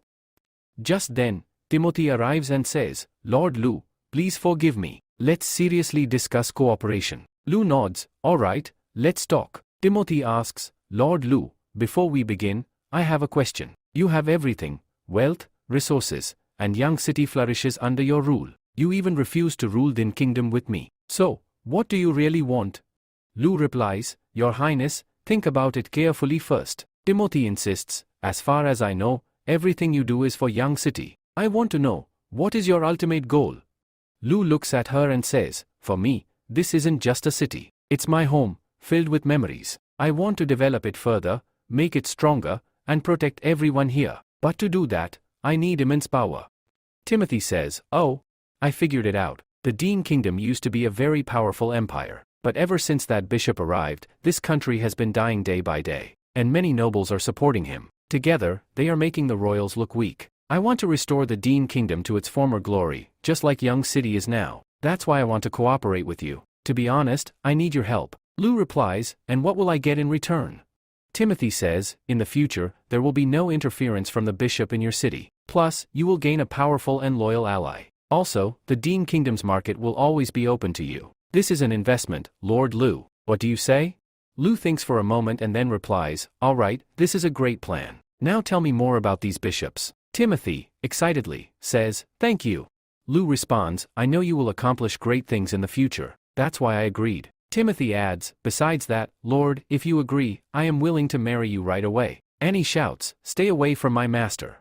Timothy grabs Lu's hand and says, hey Lu, from what I have learned, in the Din Kingdom, the bishop has 5 important people. Among them, Parkin and Carol, whom you already killed, were key figures. And now, Lucia is supporting them as well. Annie yells, let go of him.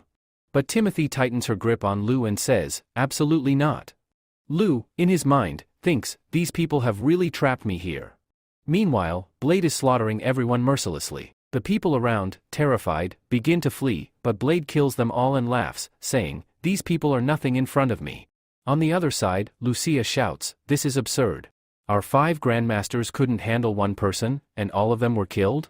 I can't believe you all failed to stop him. The general bows and says, forgive me, but that beast is incredibly difficult to kill. Lucia, furious, shouts, I don't want excuses. Kill him at any cost. The bishop says, Your Highness, these giants are extremely powerful, and only a few remain in the entire world. If we want to kill him, we need another strategy. Lucia demands, then tell me, what other option do we have?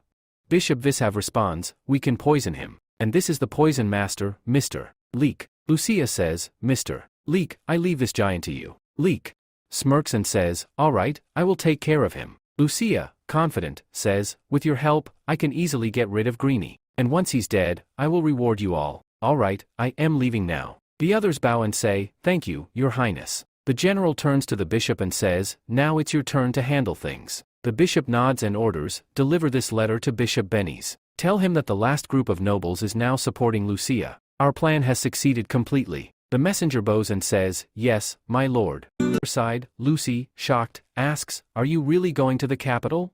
Lu firmly responds, yes, absolutely. And I will take revenge for you. Lucy, relieved, says, thank you, Lord Lu. Lu adds, to take over the capital, I need your help. Lucy replies, understood. At that moment, Annie arrives and says, Master, the supplies have been loaded onto the 4 ships. Lu nods, good job. Lucy says, all right, I should start preparing now, Lord Lu. Lu responds, yes. I will inform Nicole when we are ready to move. Then he instructs Annie, tell Elsa to launch a sudden attack on Young Lock City. That will create a distraction and help us. Annie nods and says, understood, Master. Can I come with you to the capital? Lu replies, I am going to war, not on a vacation. Annie, concerned, says, but it will be very dangerous, won't it? Lu pats her head and says, don't worry, this will be easy for me. Besides, if you stay here, I won't have to worry about Young City. Annie, determined, says, all right, I'll take care of things here. Lu says, while I am away, you can work on this plan. We are focusing on heavy industries, so I'll be away from Young City for a while. If you find any mistakes in this, feel free to add your ideas. We need to improve Young City even further, and we have to start now. I want you to handle this project. Annie says, okay, master. Then, she thinks to herself, in a few days, this will be over. That night, she sneaks into Lu's room and says, I don't feel lonely, but master is incredibly talented. I am afraid he might end up as someone else's husband. The one who acts first will win him. Master is leaving tomorrow, so this is my last chance. Mina and Nikolai are very busy tonight. Seeing that Lu is already asleep, she whispers, I'll quietly slip into his bed. Just then, Lu speaks, hey, Annie. Annie is completely shocked to see him awake. Master. You haven't slept yet? Lu replies, I was just about to. What are you doing here? Blushing, Annie responds, Mina and Nikolai are busy tonight, so I came here. Then she quickly crawls into the bed and says, I'll stay with you tonight. However, as she settles in, she notices Fry sleeping there as well. Fry groggily says, hey, Annie, are you afraid of being alone too? Is that why you came to sleep with Master? Annie, feeling down, nods, yes. Fry smiles, all right then, let's all sleep together. Lu sighs, Annie, today isn't a good day for this. Annie insists, I am just here to sleep like Fry. I am not going to do anything else. Lu replies, fine, but when I return, come to me. Annie nods, okay. New Lu reports, Master, everything is ready. All military materials are in place. What are your orders? Lu nods, all right, let's move out, Nikolai. Annie calls out, Master, come back quickly. Lu reassures her, don't worry. I'll return soon. Lucia and Greenie prepare for battle. Greenie smirks, Lucia, you seem strong, but it looks like you haven't learned your lesson yet. Lucia replies, don't worry. Today, I'll end you. Greenie laughs, you think you can kill me? Let's see how strong your abilities really are. Lucia yells, Knights, attack Greenie. If we drive him away, all the grain here will be ours. The battle begins. Suddenly, Blade arrives and starts slaughtering everyone. Greenie commands, kill them all. On the other side, Lucia shouts, Mr. Leek, handle the supplies. He rushes forward, but Blade spots him and attacks. Blade sneers, you dare challenge me? You have great strength, but... Leek barely dodges the attack and counters, today, you'll die by my hands. He fires an arrow at Blade's face. But Zane, standing nearby, catches the arrow with his mouth. He chuckles, you really thought this would kill me? Leek smirks, you re-strong, I'll admit. But that arrow was coated with a deadly poison. Suddenly, Zane begins to feel dizzy. Greenie yells, get Blade out of here. Everyone, retreat immediately. Lucia shouts, don't let them escape. Attack. They chase after them, but Greenie leads them into a trap. As soon as Lucia's forces enter the water, a swarm of pirates emerges, surrounding them. Lucia yells, retreat. We can't save them now. If we stay, we'll all die. Soon, Greenie and his men slaughter Lucia's forces. A soldier rushes in, Your Highness. Bad news. Our spy reports that the orcs are causing massive destruction in our city. If this continues, we'll suffer heavy losses. Lucia slams his fist, Are you telling me to surrender? Vishwa interrupts, Your Highness, we've taken over 5 of Greenie's cities. He's also suffered great losses. We should head to the capital, claim the throne, and prepare for battle in the spring. If we keep fighting like this, Lucy will gain too much advantage. Don't forget, Lucy is still in Young City. Lucia pauses, then agrees, you rewrite. Announce that we're heading back to the capital. In his mind, he thinks, Greenie, enjoy your time until winter. After that, I'll kill you. Watching Lucia's forces retreat, Greenie smirks, oh? They're running away. Mr. Blade, is your wound healed? Blade nods, Mr. Bishop treated me. I am perfectly fine now. He then scoffs, that prince is such a coward, running away like that. Greenie says, don't worry, Mr. Blade. Whatever difficulties he faced before, it will be twice as hard there. Later, Lucia arrives at the capital and announces, you all have done an excellent job. Because of you, I was able to claim this throne. Now that I have defeated Greenie, I will become the new king of the Yinglung kingdom. Tomorrow, I will sit on this throne in front of everyone. The people respond, all right, Your Highness. Just then, Vishav arrives and says, congratulations, Your Highness. Lucia replies, thank you. It's because of you that I have become king. Don't worry, I will definitely reward you. Vishav then says, King, we had previously discussed the matter regarding the natural church. Lucia interrupts, let's talk about that later. Right now, I need to focus on being a king. There's a lot of work to do. At that moment, a man enters and says, Your Majesty, it seems you are about to break your promise. Lucia asks, who is this now? A bishop responds, Your Majesty, his name is Bishop Venice. He is one of the 4 great Venices. Lucia says, Lord Bishop, you are mistaken. I am the king now, and I never break my promises. But if I decide not to do something, you must obey my orders. Venice replies, but I think you will have to do this. He then reads a document and is shocked. Venice exclaims, this. He continues, we have the support of all the nobles. You must know that without the backing of these nobles, you would never have been able to claim this throne. Lucia, now angry, says, oh. So this was your plan. Venice smirks, we take whatever we need. As Lucia moves toward him, he declares, I will kill you. Suddenly, Leek arrives and warns, Your Majesty, don't move. This poisoned arrow will kill you on the spot. Venice steps forward and says, consider this friendly advice. We have always cooperated well in the past. You are the king, and we are the messengers of God. It would be wise for you not to stand in my way. Lucia, fearful, replies, all right, as you say. Venice smirks, good. I am glad you understand. And don't forget our promise at tomorrow's ceremony. All right, we shall leave now. Venice orders, send a letter to the archbishop. The Yinglung kingdom is now under our control. The bishop asks, Lord, what should we do about Lu and Orc?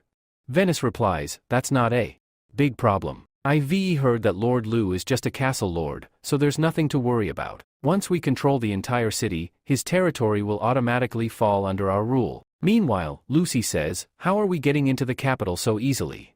Lu responds, it's because of Elisa. If she hadn't distracted the army, we wouldn't have been able to get here so easily. Lucy asks, hey, Lord Lu, have you taken control of many cities on your way here?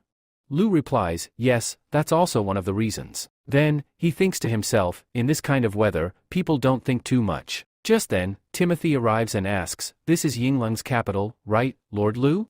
Compared to your young city, this is nothing. Hearing this, Lucy gets extremely angry. Lu says, Your Highness, please help me find the bishops in the capital. Timothy responds, Robin can handle this task with ease. He knows more about bishops than I do. But first, Lord Lu, how are we going to enter the capital? Lu replies, getting in will be just as easy as it was getting here. Timothy, shocked, says, what? Meanwhile, elsewhere, a man says, Captain, there's a boat approaching. The captain responds, they must be here to deliver a letter. The man says, but their boat is huge. How are they even sailing such a massive ship? There aren't even many people aboard. And I don't understand, how are they navigating their way forward? The captain smirks, do you know who's behind this?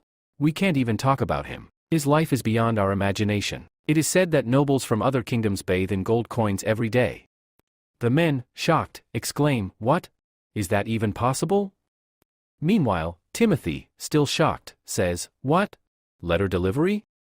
Robin explains, I've heard that Lord Lu has set up a department that handles letter deliveries. That's why so many boats can travel here and there. Lu says, Robin, you've really done a lot of research on me. But those people are just doing a normal job. No matter how powerful they are, they still have to follow their boss's orders. And they know that we have their letter, so they won't do anything. That's why they won't check our boat. Timothy responds, oh, is that so? Then, they arrive at the headquarters of the delivery letter. Lu says, something happened at the palace last night. Timothy replies, the bishops have used the same method they used in the Din kingdom. First, they gain the support of all the nobles, which weakens the king's power significantly. Lucy adds, they are controlling all the nobles, Lord Yu. What will we do now? Even if we defeat Lucia, we still won't be able to stop the bishops. Lu smirks, this is a great opportunity for me. In my plan, there will be no nobles left in the kingdom. Timothy is shocked, no nobles at all. Lu, are you serious? Lucy explains, a king gives power to the nobles so they can rule over them while keeping the king in control. But if we establish a system like Young City here, we won't need nobles at all. Lord Lu asks, was this your plan all along? Lu confidently replies, yes, absolutely. I don't have much time to deal with these nobles. Since they are siding with the bishops, I have a perfect excuse to eliminate them. The next day, the coronation ceremony for Lucia begins. Meanwhile, at the military camp, a soldier runs in, shouting, everyone, get ready to fight. Shocked, someone asks, who are we fighting against? Just then, Nu appears and kills the soldier on the spot. Surrounding the army, he declares, go tell the master that we've taken control of the military camp. Elsewhere, Elisa slaughters everyone at the palace entrance and says, tell Lu Feng that we have secured the gate. On the other side, Venice says, Your Highness, the ceremony is about to begin. Please take your seat. In his mind, Lucy thinks, I have become king, yet I hold no power. But since I am the king, I can still rule over these people. Once I gather everyone who is loyal to me, I can still defeat the bishops. Suddenly, Lucia storms in and shouts, He is not fit to be king. He killed our king to seize the throne. I am Princess Lucy, and I witnessed it. The crowd murmurs, She really is Princess Lucy, so that means everything we heard months ago was true. Lucia yells, She's lying. Capture her. As his guards move toward Lucy, suddenly, unknown forces strike them down. The shocked crowd exclaims, They were killed. But by whom? At that moment, Lu steps forward and says, Hey, Lucia, you know she's not lying. Lucia, furious, shouts, Who the hell are you? Lu calmly replies, My name is Lu Feng. I am the Lord of Young City and Princess Lucy's partner. Venice, in shock, exclaims, Oh, he is Lu Feng. The knights are also stunned. How did he bring so many soldiers here? We didn't get any intel about this. Lucia turns to Venice and yells, Venice, what are you doing? Help me. Venice smirks, Why should I help you? Lucia, now realizing the situation, gasps, I see. So you want Lucy to be the ruler here so you can control her, right? Venice nods, exactly. Lucy has a much better reputation than you, so this is a perfect opportunity for me. Lucia, desperate, calls out, General. Help me. The general replies, Your Highness, this is a royal matter. We nobles cannot interfere. Lucia, now enraged, shouts, Fine.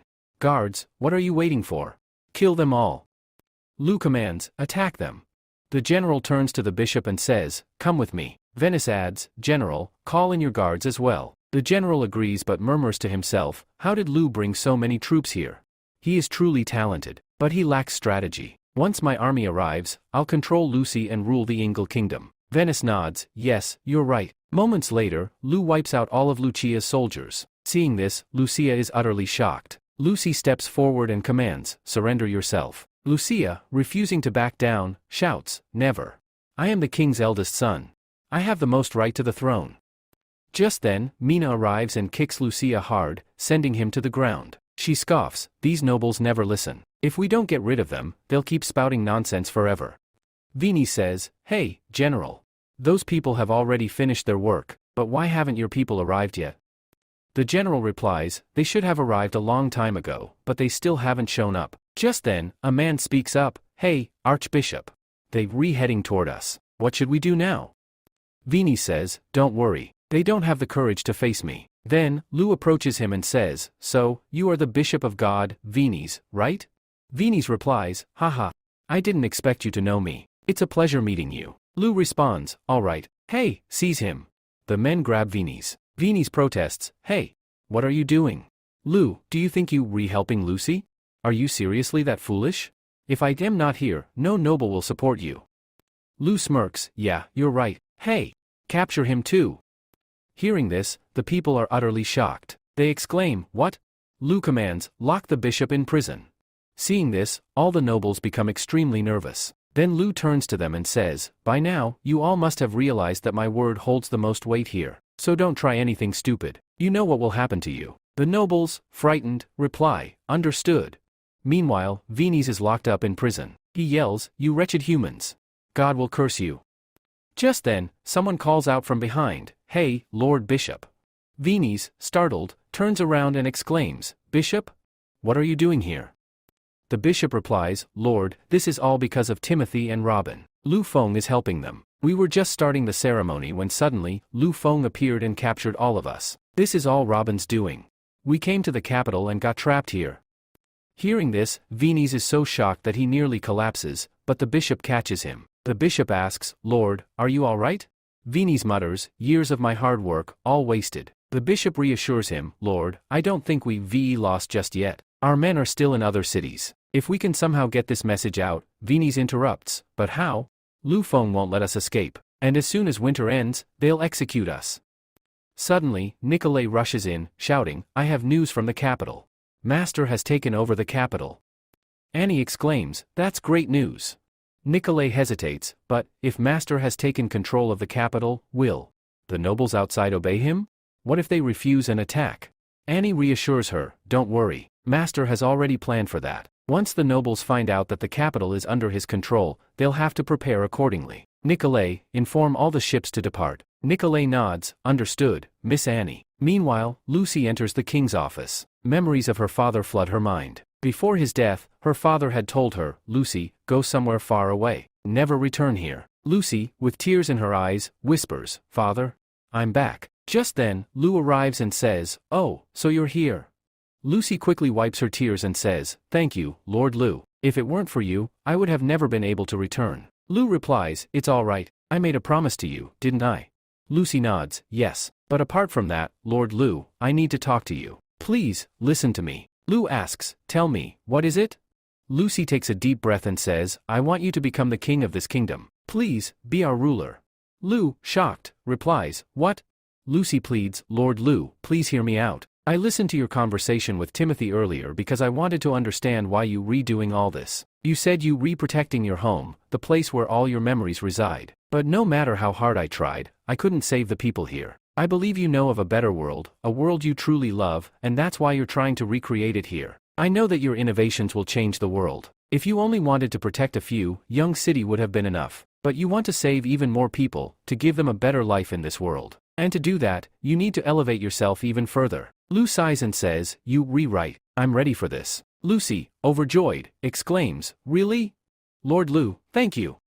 Lou smiles but adds, But first, there's a lot of work to do. We still have to take care of Greenie. So for now, you handle the capital. Lucy, shocked, says, What the heck, Lord Lou? Wait.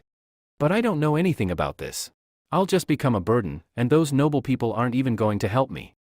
Lou replies, Don't worry, I'll handle it. Just then, Viva arrives and says, Master, I'm here. Lou responds, Thank you, Viva. It must have been tough for you to come here. Viva, who was once a teacher in Young City, later started teaching everyone about administration. She even helped rebuild Blackwater City, just like Young City. Viva says, Don't worry, Your Highness. My students and I will take care of everything. You won't have to worry about those nobles anymore. Lucy replies, All right, thank you. Viva then says, When I was in Blackwater City, Master was making such delicious food, wasn't he? Lou chuckles and says, All right, when you return, I'll ask Nicole to prepare food for you. Excited, Viva says, Great, Master. Lucy, in her mind, thinks, Wow, she agreed so quickly? Viva then starts explaining to Lucy everything required to build a city. Meanwhile, Lou, in his mind, thinks, Now I need to come up with a plan to capture Greenie. Granny shouts, What, Lu Feng? He took over the capital, but I don't understand how he managed to do it. He must be incredibly brave. He sent his army during winter and actually captured the capital.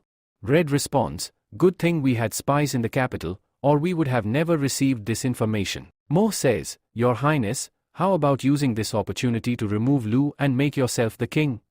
Granny smirks, That's actually a brilliant idea. But Lu is quite an interesting man. Just then, a guard rushes in. Your Highness. Granny turns to him, Soldier, what are you doing here? The man pants and says, Your Highness, Lu Feng is approaching with his army. Granny, shocked, exclaims, What?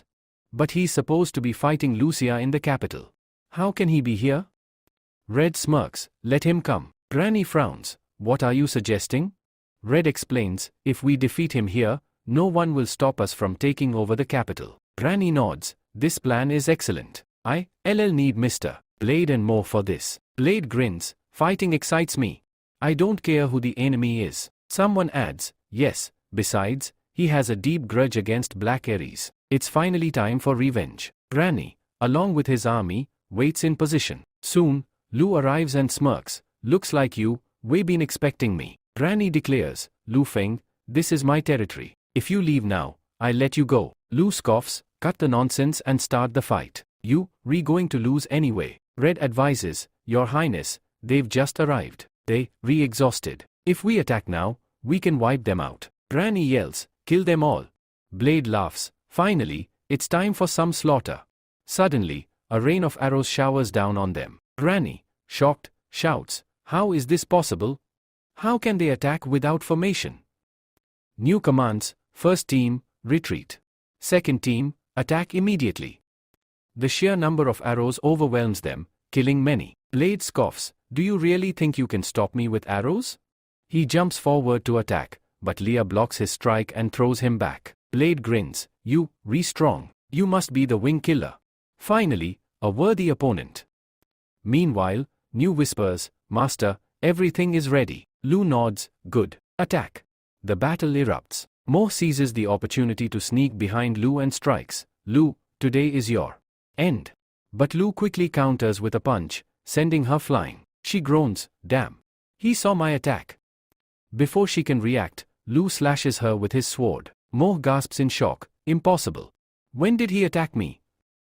She falls, dead. On the other side, Blade and Leah continue their duel. Blade taunts, I didn't expect you to be so weak. He slashes at her, but Leah smirks, did you forget? I'm not just a fighter, I'm a bird oasi too. She strikes him down with her spear. Red, horrified, gasps, are they both dead? Granny mutters, they fell too easily. Good thing I had a plan B. He turns to Red, do as we planned. Soon, pirate ships begin approaching through the water. The pirate captain hears a loud noise and turns around, stunned. What is that? A massive warship appears and obliterates them. Bane shouts, attack. His men unleash arrows, wiping out the pirates. Granny, in complete shock, exclaims, how can this be? Pirates are supposed to be strongest in water. Yet they couldn't even last 10 minutes? He yells, retreat to the city. No matter what, don't let Lu enter. Meanwhile, Red thinks to herself, if this continues, Granny will die. I must do something. Just then, Field arrives. Red turns, Your Highness? What are you doing here? Field says urgently, we need to leave. Red hesitates, but we've invested too much in Granny. If we leave now, our entire plan will be ruined. Field argues, Granny can't defeat Lu. If we continue this battle, we'll lose too many people. Our investment is wasted. Next time, we'll plan more carefully. On the other side, New yells, attack them.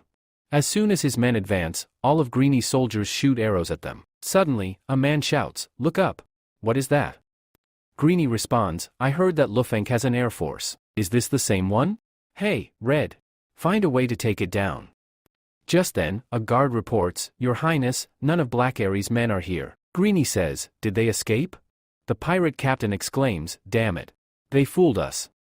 A man asks, brother, what should we do now? The captain replies, we have no other choice. We must kill them. We are neither soldiers nor nobles. If we get caught, they will kill us. Stop thinking about money, we need to save our own lives. Hey, Mila. Go and kill that noble. Mila says, all right, this is the last thing. After this, we will have no ties left. Then, she and her team charge into battle. She announces, listen up, everyone. Our main task is to kill the head of the army. Don't engage in unnecessary fights. Her team replies, got it. As she moves forward, someone throws a spear at her. She dodges the attack and thinks to herself, that's Bird Dark. Lia says, did my attack miss? At that moment, a demi-human attacks Mila from behind, saying, hey, Mila. Leave this place. We'll hold them off here. Just then, Mina arrives and says, hey, Mila. Mila and her team are shocked. Mina? Is that you? Mina warns, stop, or I'll kill you. Mila responds, no, my mission is to kill him. You are a warrior, you should know the rules. Mina says, then we must fight. Mila replies, I never thought that when we met again, we would be enemies. Meanwhile, New exclaims, Master. Miss Mina is fighting a powerful enemy. Lu says, wait. They are orcs. Mina can handle them. Take your army and attack the city. Just then, a man reports, Your Highness. They have broken through the city walls. We are about to lose this battle. Let's escape. Greeny says, Lu, I'll deal with you later. Then, he flees. One of the men shouts, hey, Captain. Look. That cowardly prince is running away. The captain thinks to himself, why is Mila taking so long? He then yells, are you all mad? What are you doing? Let's get out of here. On the other side, Mina pleads, sister, stop. This fight is meaningless. But Mila attacks her and says, then why? Why? Are the bird orcs and you trying to stop me? Why are you protecting that noble? Mina replies, because Master is the noble who has been saving all the orcs. Mila responds, oh, so you found a good noble. Then, she knocks Mina unconscious and says, but my mission is to kill him. She then charges at Lu, but he effortlessly blocks her attack and grabs her. Shocked, Mila thinks, he's incredibly fast. This noble is extremely powerful.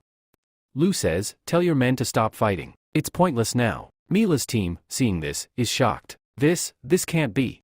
Mila failed? Clarification note, don't be confused by the names.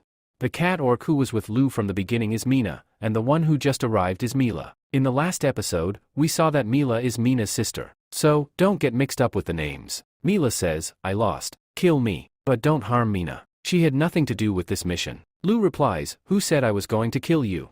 Then, he lets go of her hand. Mila, utterly shocked, thinks, what? Lu says, Mina, take care of her. Mina responds, alright. Mila sneers, oh? So you're going to kill me? That's a noble's hobby, right? Fine, do it. Mina says, hey, Mila. That's not what master means. Mila retorts, but nobles always kill each other, right? Isn't it all a trap? How can he just let me go? Mina sighs, it's hard to explain. We all know that master is special, and I love him very much. Everyone is shocked and exclaims, what?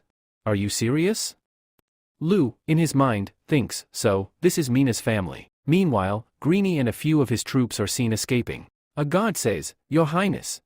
Greenie replies, there is no one behind us. He continues, the Black Aries abandoned us and ran away from here. Seriously, he has gained too much power.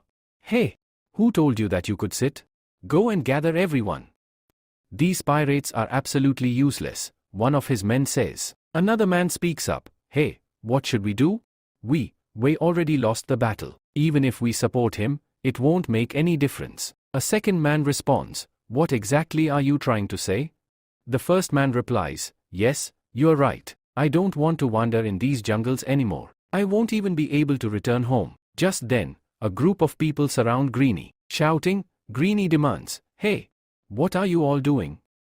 After a brief moment, he yells again, who's there? Don't you dare touch me. If you do, I will kill you. Lu speaks up, Greenie, it's been a long time since we last met. Shocked, Greenie exclaims, Lu Fang? How could you both do this to me? The guards shout, hey, calm down. Lu, we are just citizens. We were forced to fight. Please forgive us and let us go home. Lu responds, alright, I'll send you all home. The people gratefully say, thank you, Lord Lu. Lu then commands, take Greenie to the capital. He will be executed there. Greenie cries out, wait, Lu, I can offer you so much. New asks, Master, what is our next move? Lu replies, our job here is done. Let's return to Yang City. Meanwhile, at the Forbidden Mountain, a man reports, Lord Yummy, this is all the food we have left. Yummy sighs, alright, I understand. But in her mind, she thinks, we barely have any food left. I don't think we will survive this winter. Brain asks, Lord Yummy, are we really still staying here?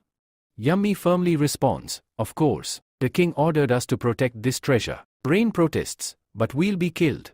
Yummy nods, yes, I know. In her thoughts, she struggles, I don't know whether to follow the king's orders or leave this place. On the other side, John says, I feel like I'm freezing. Avery responds, really? But I love this weather. John snaps, don't compare yourself to me. Avery looks around and wonders, how can people survive in such a freezing place? Suddenly, she notices something. Hey, who's behind that rock? Come out immediately. A child steps out and shouts. Wait. Shocked, both John and Avery exclaim, what? It's an oasis. John mutters, I can't believe orcs survive in such extreme conditions. Avery instructs, you guys stay here. John, shivering, asks, can anyone really live here in this cold? Avery, observing, thinks to herself, these people don't even have enough food or firewood. How will they survive the winter?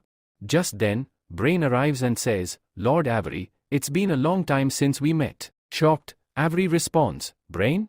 Brain says, come with me. Lord Yummy has been waiting for you. Avery nods, alright. In her mind, she thinks, Yummy is the head of the royal guard, and she's here too?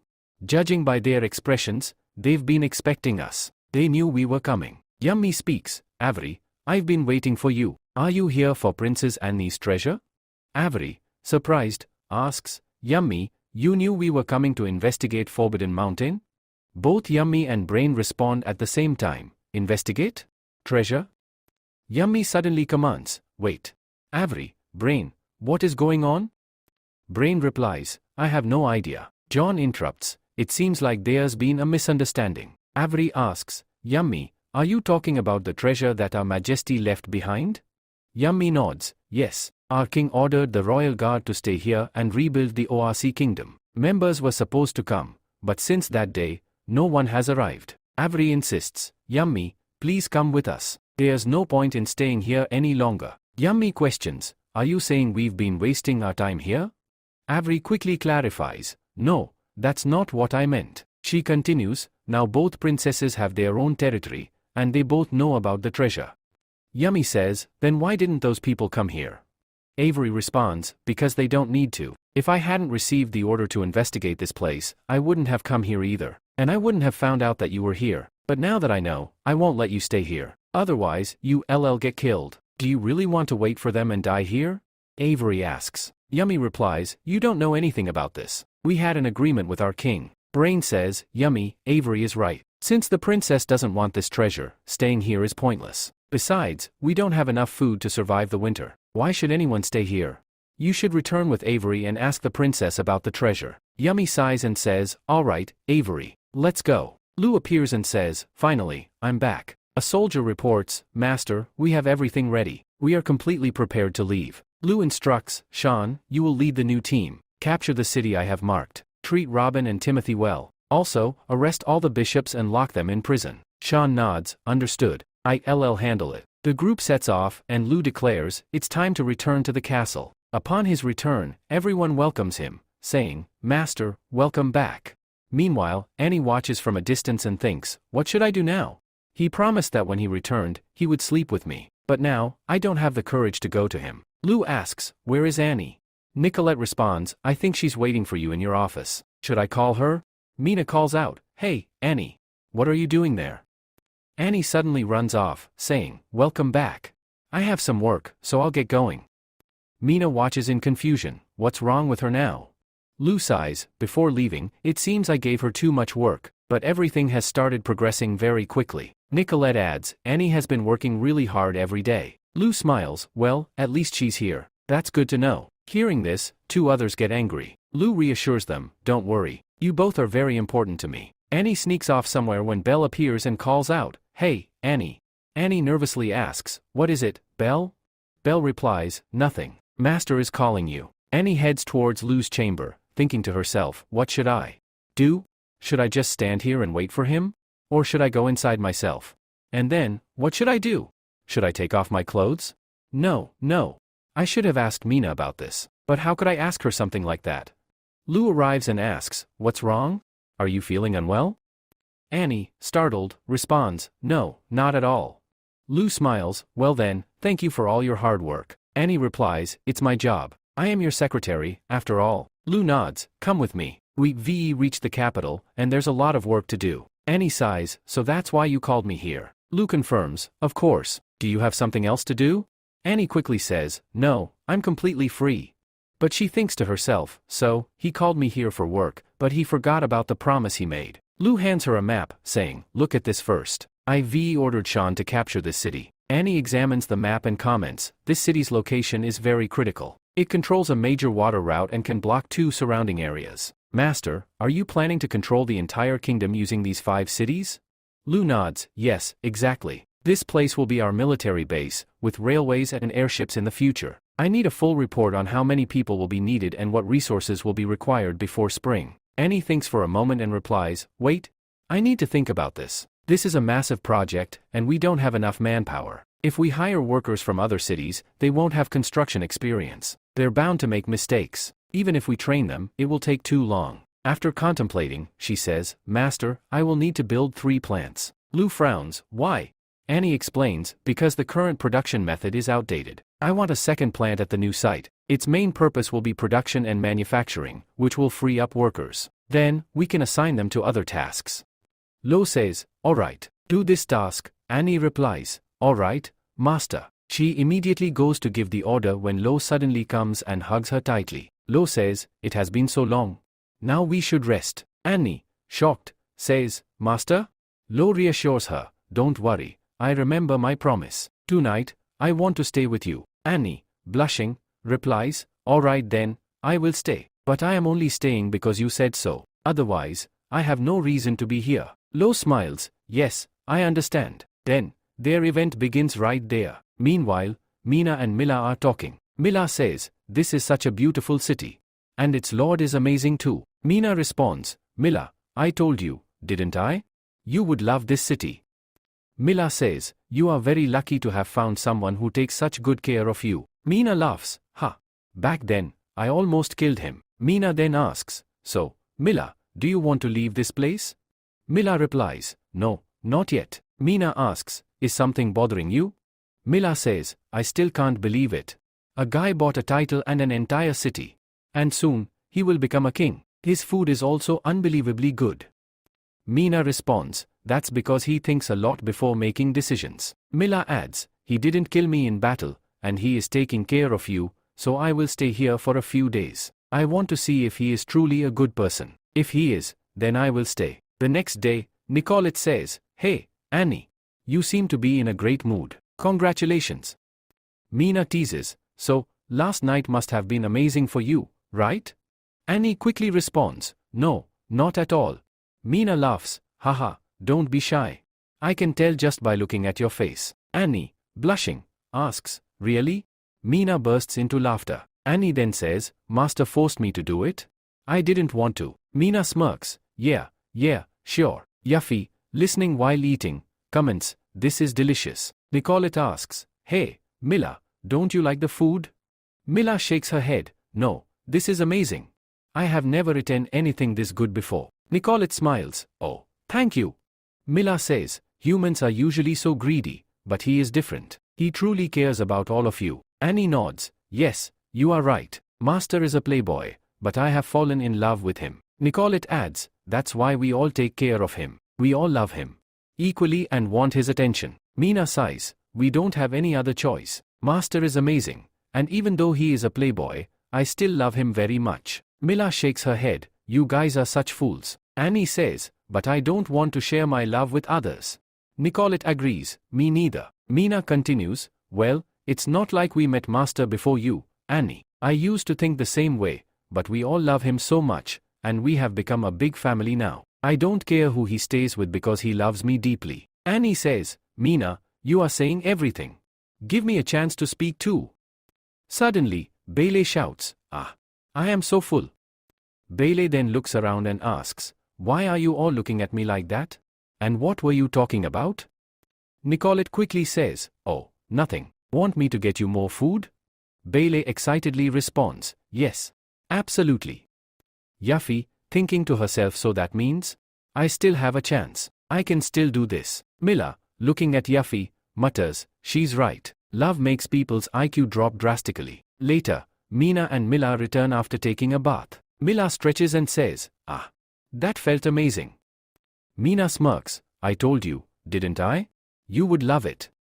Mina suddenly realizes, "Wait, I forgot my stuff. Stay here, I'll be back." Mila nods, "All right." She then looks outside and says, "This city is truly perfect, and Lo Fang is incredibly talented." Just then, Lo arrives. Lo sighs, "Phew. I had to do so much work today. Hiring so many people was exhausting." "Oh, what is Mina doing here?" He sneaks up behind Mila and grabs her wrist. Lo teases, "Gotcha." "Huh? No reaction? You never stay this quiet." Mila, angrily, "Hey, Lord Lo. Are you kidding me?" Lo, shocked, "What?" Just then, Mina arrives. "Mina, hey, Mila, let's go." Lo panics, "Oh no. Mina is coming. What do I do now?" Mila quickly hides Lo behind a curtain. Mina asks, "What's wrong with you? You weren't answering, so I thought you left." Mila says, "I was thinking about something." "Oh, I just remembered, Lu Fek was looking for you." Mila says, "Master, okay, I am going now. I am heading to the office, you should go back." Lu, thinking to himself, "Phew. I survived." Mila, "Thank you." Mila says, "Well, this problem is solved. You are not sparing me just so you can do all this with me, right?" Mila says, "Am I right or not, Lord Lu?" Lu says, No, you are misunderstanding. I mistook you for Mina by mistake." Mila says, "I know, I was just joking. Alright, I leave now. Don't worry, I won't tell Mina about this." Just then, Lu grabs her hand. Lu says, "Hey, wait." Mila says, "What? Do you really want to continue this?"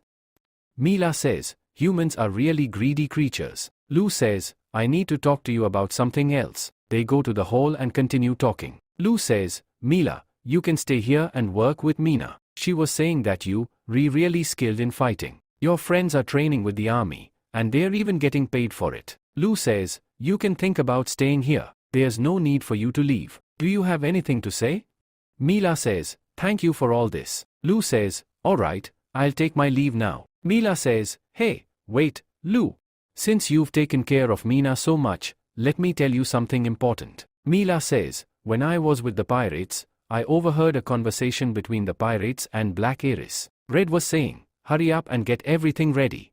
Phoenicia is arriving soon. Mila says, a pirate replied, besides that, Lord Red, we have been away for so many years. We should return home. We even forgot that we are from the Fabro Empire. Mila says, Red said, don't worry. As soon as our work is done, we will go back home. And don't worry, you have helped us a lot. Lu says, oh, Fabro Empire? Mila says, after that, I did a lot of investigation and found out that the empire is on the other side of the sea. They arrived here long ago, disguising themselves as Black Iris and pirates. They have been investigating this place for a long time. Lu says, there's a vast land on the other side of the sea too. Mila says, I don't know much about politics or the military, but I know that you must understand what they are planning. Lu says, yes, I know. They are preparing to attack. I can't let them leave this place. Lu calls out to his soldiers. Lu says, soldiers, where are you? Mila says, Lu, it's already too late. By the time you prepare for battle, they will have already left. Mila says, I'm telling you this so you can prepare in advance. It will take them 2 months to reach Fabro City, which means you have 4 months left to act. Lu says, Mila, thank you. This information is extremely important. Mila says, I didn't want to tell you before, but since you didn't kill me in battle, are you keeping me alive for something else? Mila says, if that's the case, then I have no other choice, I have to act. Lu says, why would I do something like that to you? Mila says, who knows? Humans are very greedy creatures, after all. Lu says, hey Mila, we had too much to drink. Mila replies, no, not at all. This is just a normal liquor. How could I possibly get drunk from it? Just as she is about to fall, Lu catches her and says, well, that was close. At that moment, Mina arrives and exclaims, hey, master. Then, she shouts, you told me you were waiting for me in the office, but here you are with Mila. Lu says, hey Mina, wait. Let me explain what happened. Mina responds, I'll talk to you later. Mila, let's go to your room. Lu thinks to himself, I still have 4 months left. In the next scene, we are shown Seoul City. Red arrives and says, Your Highness, everything is ready. Field says, hey Red, what will they say when they see it? Red replies, they will be extremely surprised, and our Emperor will be very pleased. Field says, it's a huge relief that Blade has been taken down. I just hope I don't get blamed for it. Let's go. I've heard that 2 emperors are planning to take over this land, so we need to act quickly. Red nods, alright. The next day the team arrives at their destination. One of them exclaims, damn it. We too late. Lu says, well, there's nothing we can do now. Let's go back. Afterward, new recruits 5,000 soldiers. These soldiers came from far and wide. Meanwhile, Annie begins working on her factory, improving industrial production. Later, Lu visits Yuffie. Seeing him, Yuffie is shocked and says, Lord Lu? Lu asks, have you finished it? Yuffie panics, Lord Lu, please don't look. Lu asks, why? What happened? Before she can answer, Lee interrupts, Lord Lu, Yuffie wanted to surprise you. She didn't expect you to come here. Lu picks up her blueprint and says, alright, let's solve this problem together. Yuffie nods, okay. They both work together to solve the issue, and before they realize it, night falls. After a while, Yuffie shouts in excitement, finally. It's done. Lu smiles, that's because you worked really hard on it. Lee asks, Lord Lu, is this thing really going to fly? Lu replies confidently, of course. Yuffie made it. Yuffie says, Father, trust me and Lu. Lu nods, alright, start it up. Yuffie commands, okay. Start the engine.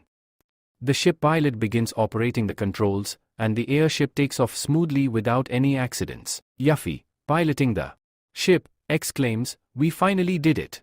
Lu gently pats her head and says, Yuffie, you worked so hard for this. Thank you. Yuffie blushes and says, Lord Lu, I could do this because you believed in me. I want to stay by your side and create more things like this airship.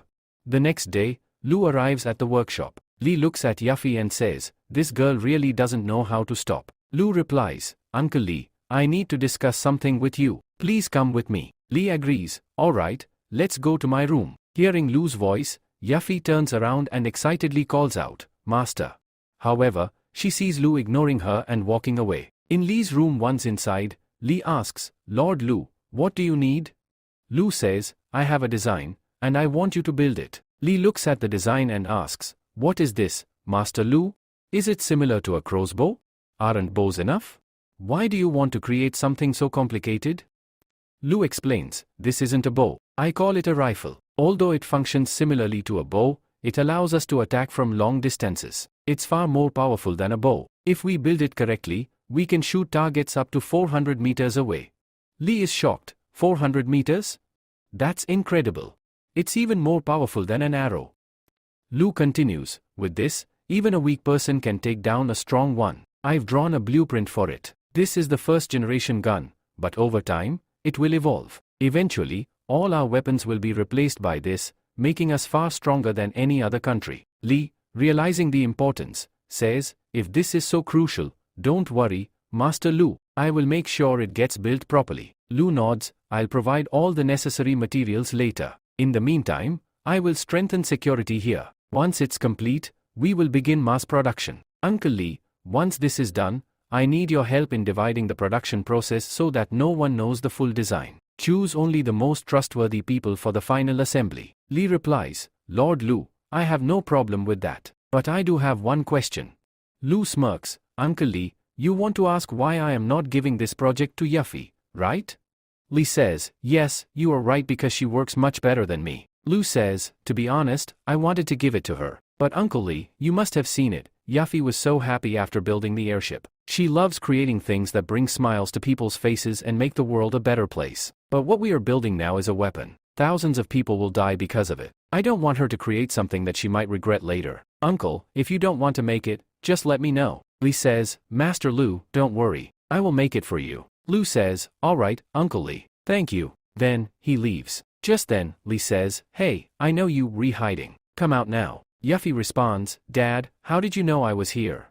Lee says, I've raised you since childhood, so of course, I would know. And you must have heard everything. Yuffie replies, yes, I did. But don't worry, I know Master is truly a good person. Lee asks, so, when will you leave for the Dwarf Kingdom?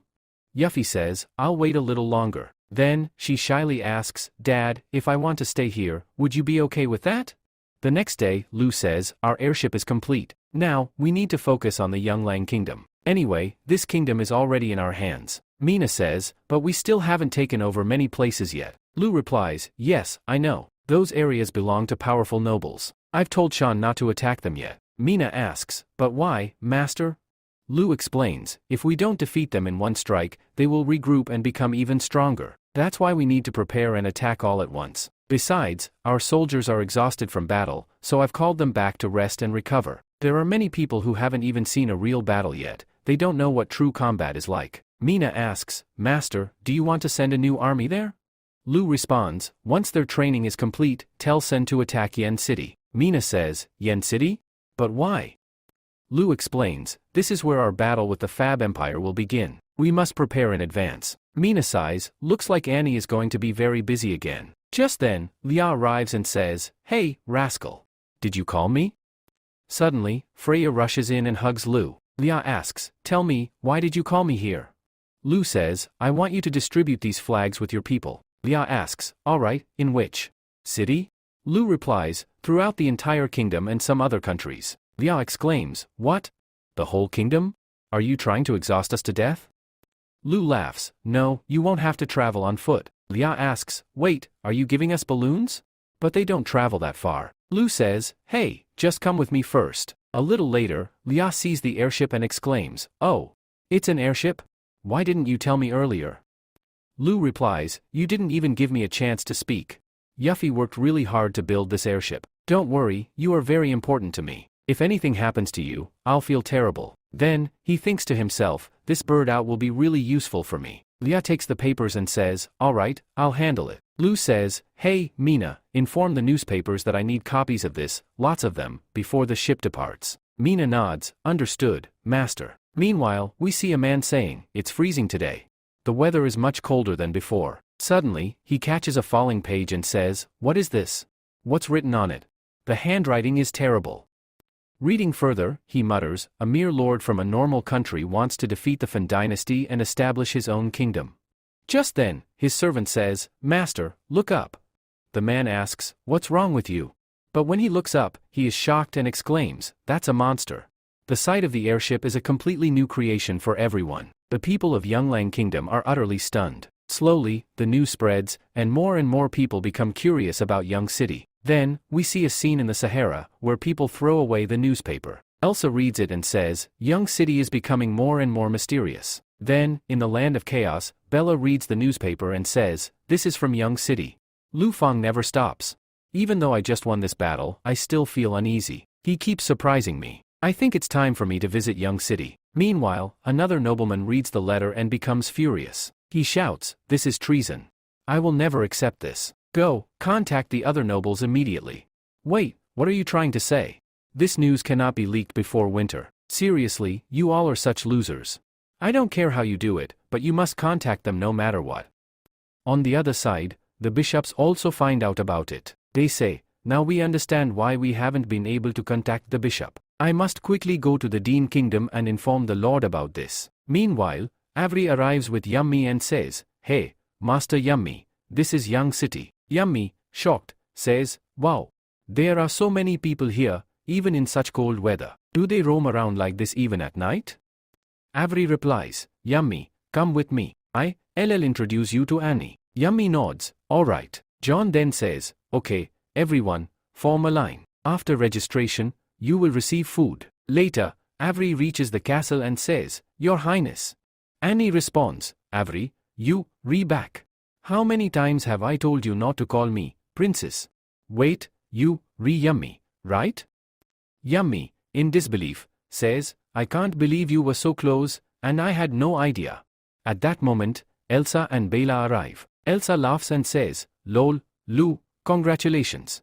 You, taken control of the jungler capital. To celebrate, I am giving you 500 sheep. Lu replies, thank you. Bella then adds, Master Lu, you know my sister has worked really hard to take care of you. You also know my situation very well. To congratulate you, I am giving you 100 sacks of salt. Lu responds, alright, thank you. Then he asks, hey Annie, what's going on with them?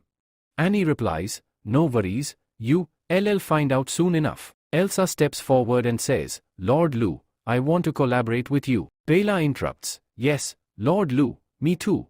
Elsa quickly interjects, let me speak first because you, poor. Lu reassures them, don't worry, we have plenty of time to talk. I already know what you both want to say. Elsa, you want to claim all the land there, right?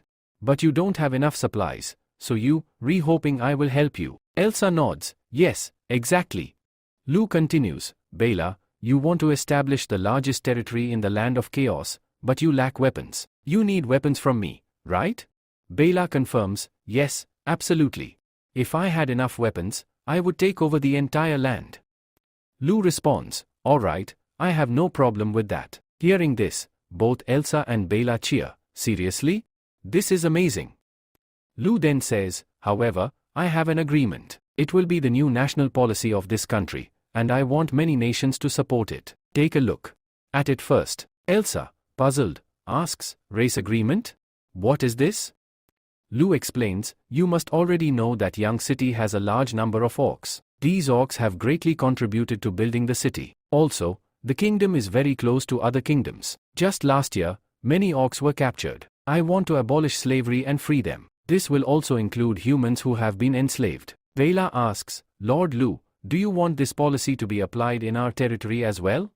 Lu replies, yes, absolutely. Due to our expansion, more people will keep coming here. This agreement will benefit them greatly. Don't worry, I am not threatening you. If you don't agree, I promise our relationship will remain the same. Everything is written in detail, take a look. Elsa and Bella say, alright, we'll read it and let you know later. Lu then adds, besides, Your old friend has been waiting for you for a long time. Both of them, shocked, ask, old friend?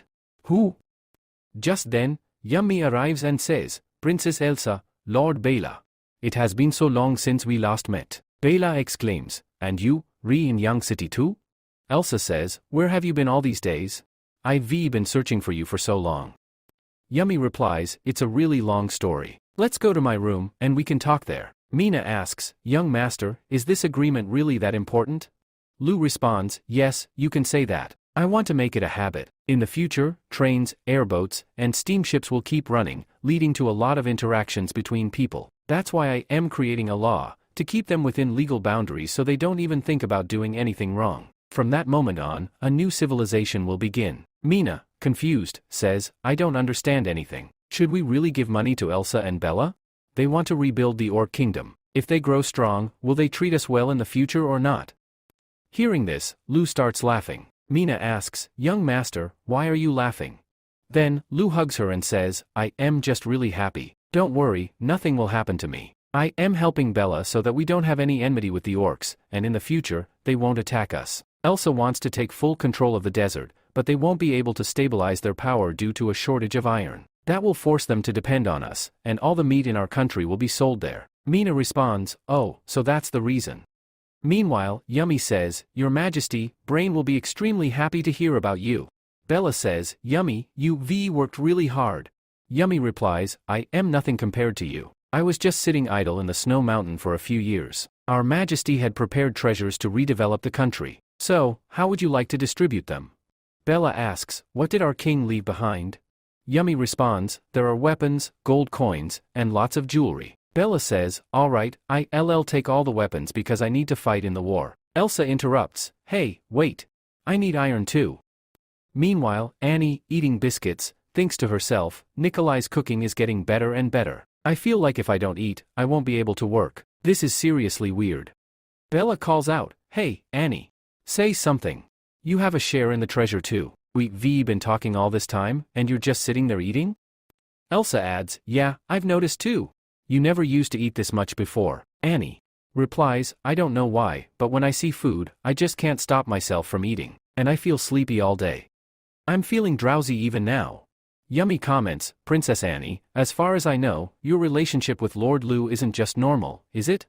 Elsa laughs, oh, I knew a long time ago. Annie is in love with Lord Lu. Annie shouts, absolutely not. Elsa teases, oh? Is that so? Blushing, Annie says, fine. He does love me. A lot. Yummy asks, hey, Princess Annie, have you slept with Lord Lu? Annie exclaims, no way. How could I?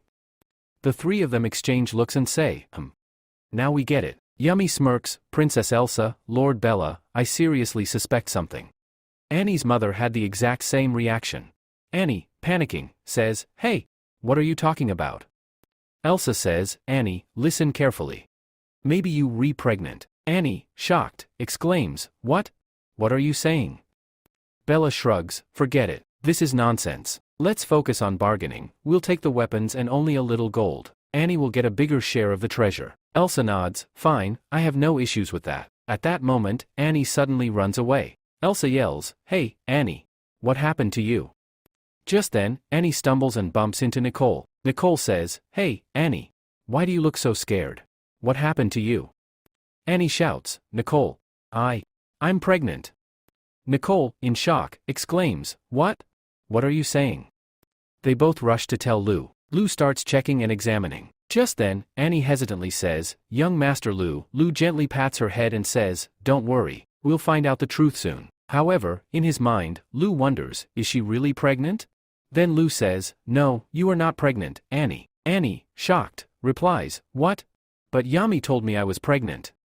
Yami explains, I only had doubts. I didn't know Princess would take it so seriously. Lu scolds, you shouldn't say things like this without proof. Yami and Nicole apologize together, Lord Lu, please forgive us for this mistake. On the other hand, Annie, feeling heartbroken, thinks to herself, so? I'm not really pregnant? Mina laughs and teases, hey, Annie. How are you feeling? You look really upset. Annie blushes and says, hey, what nonsense are you talking? I'm just a kid myself. How could I even take care of another child? Nicole adds, honestly, I was really shocked at that moment. Annie sighs, but, if I really was pregnant, would Master have been happy? They both glance at each other and reply, maybe, he would have been happy. The scene transitions to Muir City, where a huge crowd is gathered. Muir announces, welcome, everyone. A man asks, Lord, why have you called us here? Do you need something? Muir replies, I have gathered you all to discuss an important matter, how to counter Lu Fang. I am planning to establish a new country, a completely independent nation. But for that, I need your support. Meanwhile, Lu remembers something. Lu recalls, Annie seems extremely tired and hungry. She must be exhausted from working too much. I need to find someone to help her quickly. Just then, a man arrives and hands Lu a letter, saying, Master, this letter is from Lucy. Lu reads the letter, Lord Lu, I saw Young City's airship. You truly are a genius. But I want to congratulate you, Viva and I have completed the basic structure. The nobility has given us their full authority. However, outside Young City, there's a huge problem. Recently, some people leaving the city have been attacked by bandits. Thanks to the soldiers, we haven't suffered major losses yet, but these bandits are causing chaos on a massive scale. Lu commands, prepare the arrangements quickly. I will go to Young City immediately. Within a few days, Lu arrives at Young City. Lucy greets him, Master Lu, welcome. Lu, unimpressed, replies, there's no need for formalities. We aren't strangers. Lucy insists, but one day, you will sit on the throne, and I must show you respect in front of everyone. Lu sighs, even so, don't do this. It makes me feel uncomfortable. They enter the palace, where Viva happily exclaims, Master. Have you come to get rid of the bandits this time? Lu nods, yes, I read the letter. But I have a question, are these bandits different from the usual ones? Qi replies, yes, absolutely. They are highly trained. Lu frowns, do they only want to burn and kill? They don't care about food or money. Qi, surprised, yes, Master. How did you know? Lu smirks, I was just guessing, but now I have my answer. The nobles have hired a private army. Lucy protests, but the nobles in the capital have already handed over their military power to us. Viva nods, yes, Master. She's right. They have surrendered their military authority to us. Lu shakes his head, these nobles are from outside the royal capital. They must have read my notice and decided not to hand over their power. So now, they're causing trouble for us. Both Lucy and Viva are shocked. What? The nobles from outside the capital? Lu shrugs, this is normal. They would never willingly surrender their power. Qi asks, Master Lu, should we kill them? Lu firmly states, yes, absolutely. But before that, I need you to gather evidence against these nobles so no one can save them. Qi nods, understood, Master. I will do it. Lu then pats Viva's head and says, Viva, you've worked really hard. Thank you. Viva smiles, I enjoy doing this work. In a town outside the capital, some men are talking. One of them laughs, man, I'm having so much fun here. Did you know?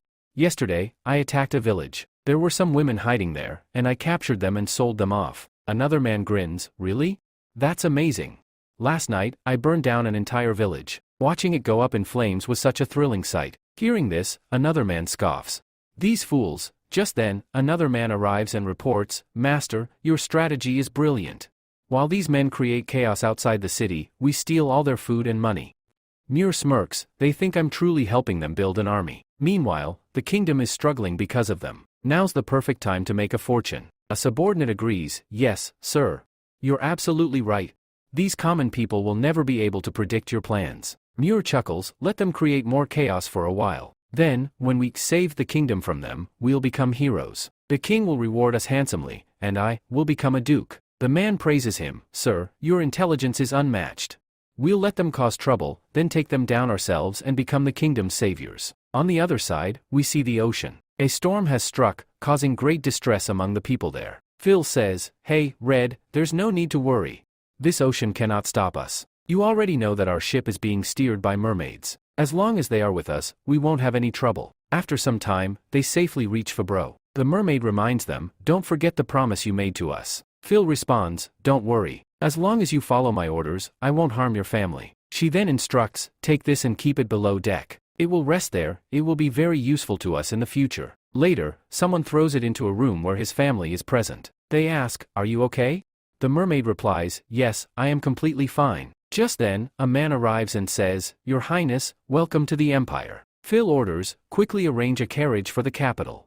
After a while, they reach the palace. A man says, the king is waiting for you. Phil replies, all right, let's go. As she enters, she sees her father calmly enjoying his meal while everyone around looks at her strangely. Phil walks in and says, "Hey, Dad, you don't look like a king at all." Sandra chuckles, "The moment you arrived, you started lecturing me. Seriously, you haven't changed one bit. If I don't enjoy myself, then what's the point of being king? This empire allows me to do whatever I want, but I doubt I will have the same freedom in the next generation. Two empires are already establishing their colonies." Phil responds, "Yes, I am aware of that." Sandra nods. "All right, tell me, what did you discover during your trip?" Phil asks, "Do you know about the second continent?" Sandra replies, "I received news about it 2 months ago." Phil then asks, "Father, what do you plan to do about it?" Sandra says, "The Empire has already prepared 300 ships, but the position of the general is still vacant." Just then, the court members say, "Your Majesty, you declared that it would be ours." Sandra smirks, "Oh? Did I? Were you saying something?" They immediately back off, and "No, not at all, Your Majesty." Sandra turns to Phil. "So, what do you propose?" Phil confidently responds, "It's obvious, I will be the leader." Sandra raises an eyebrow. "There are many contenders for this position. Why do you think I would give it to you so easily?" Phil places a map on the table. "I have been working on this for years. I have many spies stationed there, and they all follow my command." Sandra nods. "All right, I'll entrust this task to you." Phil bows slightly. "Thank you, Father." A man exclaims, "Hey, Marcus. You're here too?" Marcus grins. "Of course. The Golden Sea is fantastic, and I came here to have some fun." Another man welcomes them. "Welcome, everyone. I hope you all enjoy your time on the Golden Ship." Some people overhearing the conversation whisper, "Master Lu, the sound is perfect." Lu nods. "All right." Lucy asks, "Lu, what is this place?"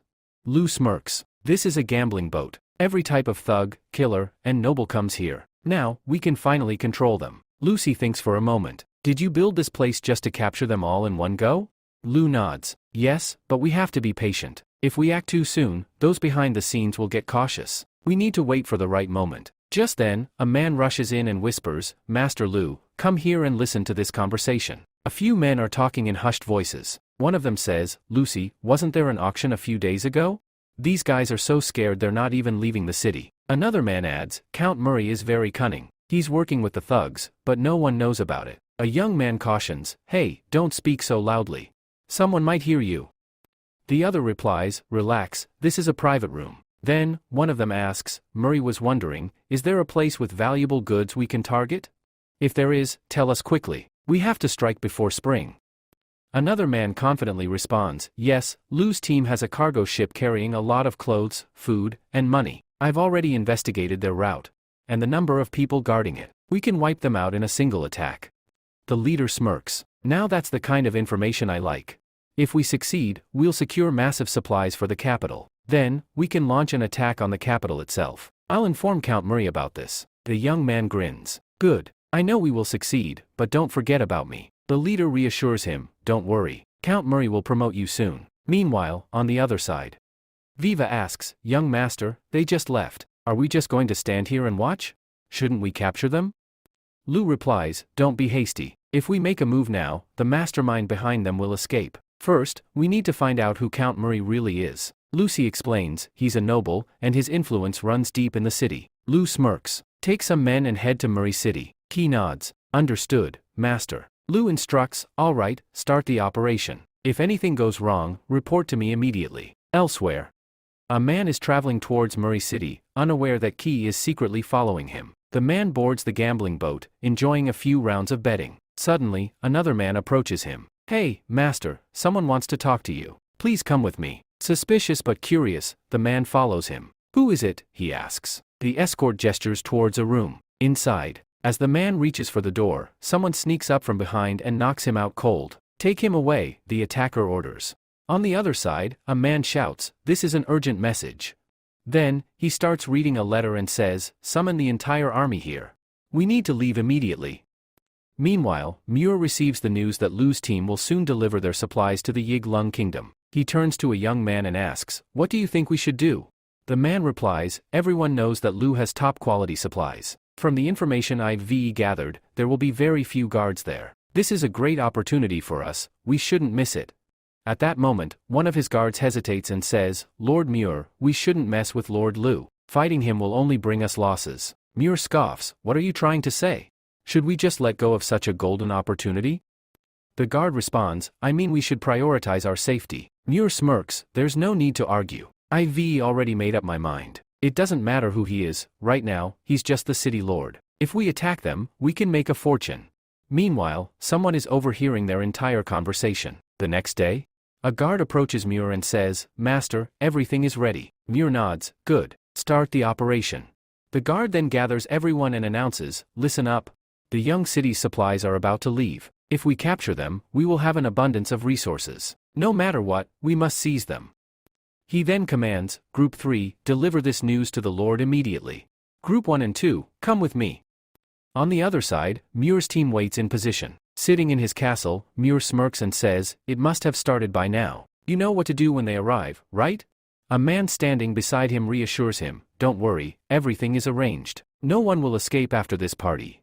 Suddenly, their ambush begins. One of Muir's guards is shocked and exclaims, wait, something's off. Stop. This isn't cargo, it's soldiers. Damn it. We've walked right into a trap. Just then, New arrives and launches an attack on them. He then goes to the castle, kills Muir's men, and says, Count Muir, our lord has summoned you to the royal capital. Meanwhile, in Young City, a large crowd has gathered. Muir, now captured, shouts in anger, let me go. How dare you kidnap me? Do you have any idea how serious a crime it is to abduct a noble? Lu steps forward and retorts, and do you have any idea about the crimes you committed? He continues, you turned your private army into thugs, slaughtering people and stealing their food and money. Muir glares at him, who the hell are you? Lu replies, my name is Lu Fang. Muir scoffs, what nonsense. I never did anything like that. But then, he sees his own guard standing in front of him, looking guilty. The sight leaves him utterly shocked. Lu declares, Marcus has confessed to all the crimes, and we have overwhelming evidence against you. Not only did you attack our convoy to loot supplies, but you've also been terrorizing innocent people. Now, tell me, what do you have to say for yourself? The crowd murmurs in outrage. So this thug was behind everything? Lu continues, Muir and his private army have caused destruction in several territories, and many corrupt nobles were in on it. But things will change now. From today onwards, no noble will be allowed to maintain a private army. They will be nobles in name only. The people cheer in approval. Lu then orders, off with his head. Muir, now trembling with fear, pleads, wait. Stop. But it's too late. His execution takes place on the spot. Meanwhile, in the Draft Kingdom, a draft soldier rushes into the palace and shouts, King. Something strange is happening outside.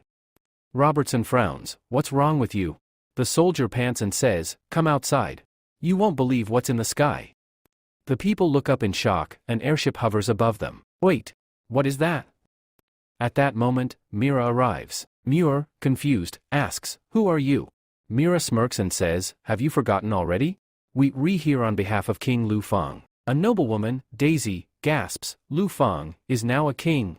Mira nods, yes. Lu Fang is now the ruler of the Yanglang Kingdom, and soon, he will be crowned. She adds, Darling will explain everything to you. I'm here because we need a large area for the airship to land. Robertson turns to Daisy and remarks, Daisy, you said Young City was powerful, but I didn't expect this. Daisy nods, I know. It's beyond what I imagined. The airship finally lands, and Darling steps forward. Your Majesty, it's been a long time since we last met. Daisy greets her, Miss Darling, welcome back. And, who are these two behind you? Darling says, this is Mr. Lee and Mrs. Yuffie. They are the heads of the Young City Research Department. They are the ones who built this airship. They have come here searching for someone. Robertson asks, all right, who are they looking for? Yuffie replies, Lisa. She's my mom. Robertson says, oh, Tony's family. All right, I'll make the arrangements. You go and talk to the knight. If there's any problem, let me know. Yuffie says, all right, Your Majesty. On the other side, Darling says, Your Majesty, King Lu has invited you to the ceremony. Robertson asks, all right, when do we have to go? Darling replies, in 4 days. Daisy says, 4 days? The last time I traveled there, it took me 2 whole months to reach. How are we supposed to get there so quickly? Darling reassures her, don't worry. This airship will take us to Young City in just 1 day. Daisy is shocked. What? Robertson says, since King Lu has invited us, I will definitely go. But I need to make a lot of preparations before heading there. Darling replies, all right, King Lu will be very happy to see you. Also, please read this agreement. You have been invited officially. Please take a look at it. A little later, Daisy asks, Dad, are you really going to Young City? Robertson replies, yes, of course. Lu Fang has invited us with this ship. He is showing off his country's strength, and since this agreement has been made, I must go. Sometime later, Lu speaks, I hope everyone has read the agreement. If there are any issues, we can discuss them here. Timothy and Elsa say, no, there is no need. We agree. Bella adds, I have no issues with it either. Lu then asks, King Robertson, do you have any problems with this agreement? Robertson thinks to himself, all the servants will be freed. This treaty is really beneficial for the dwarves, but I still can't believe this is actually happening. Then he says aloud, Lu, I have no issues with it, and he signs the agreement. Lu smiles, now we will work even harder and make our cooperation even stronger. Everyone agrees, yes, absolutely. A while later, Lu returns to his room and sighs, finally, it's over. Nicole says, Master, you have worked so hard. Here, have some tea. Annie adds, I still can't believe it. A few years ago, we were on the verge of starving, and now we are about to rule a country. Mina exclaims, truly, life is getting better and better. Lu says, going forward, life will only get even better.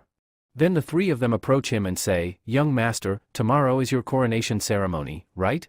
But you haven't told us how it will be conducted. Lu smirks, do you really want to know about it?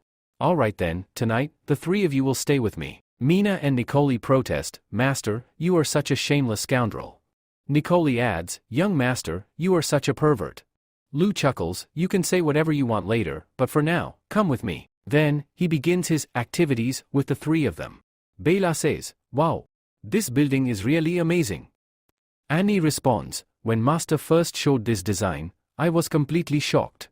Just then, Lu Feng arrives in a car. Annie excitedly says, look, the young master has arrived. Robertson asks, what is this?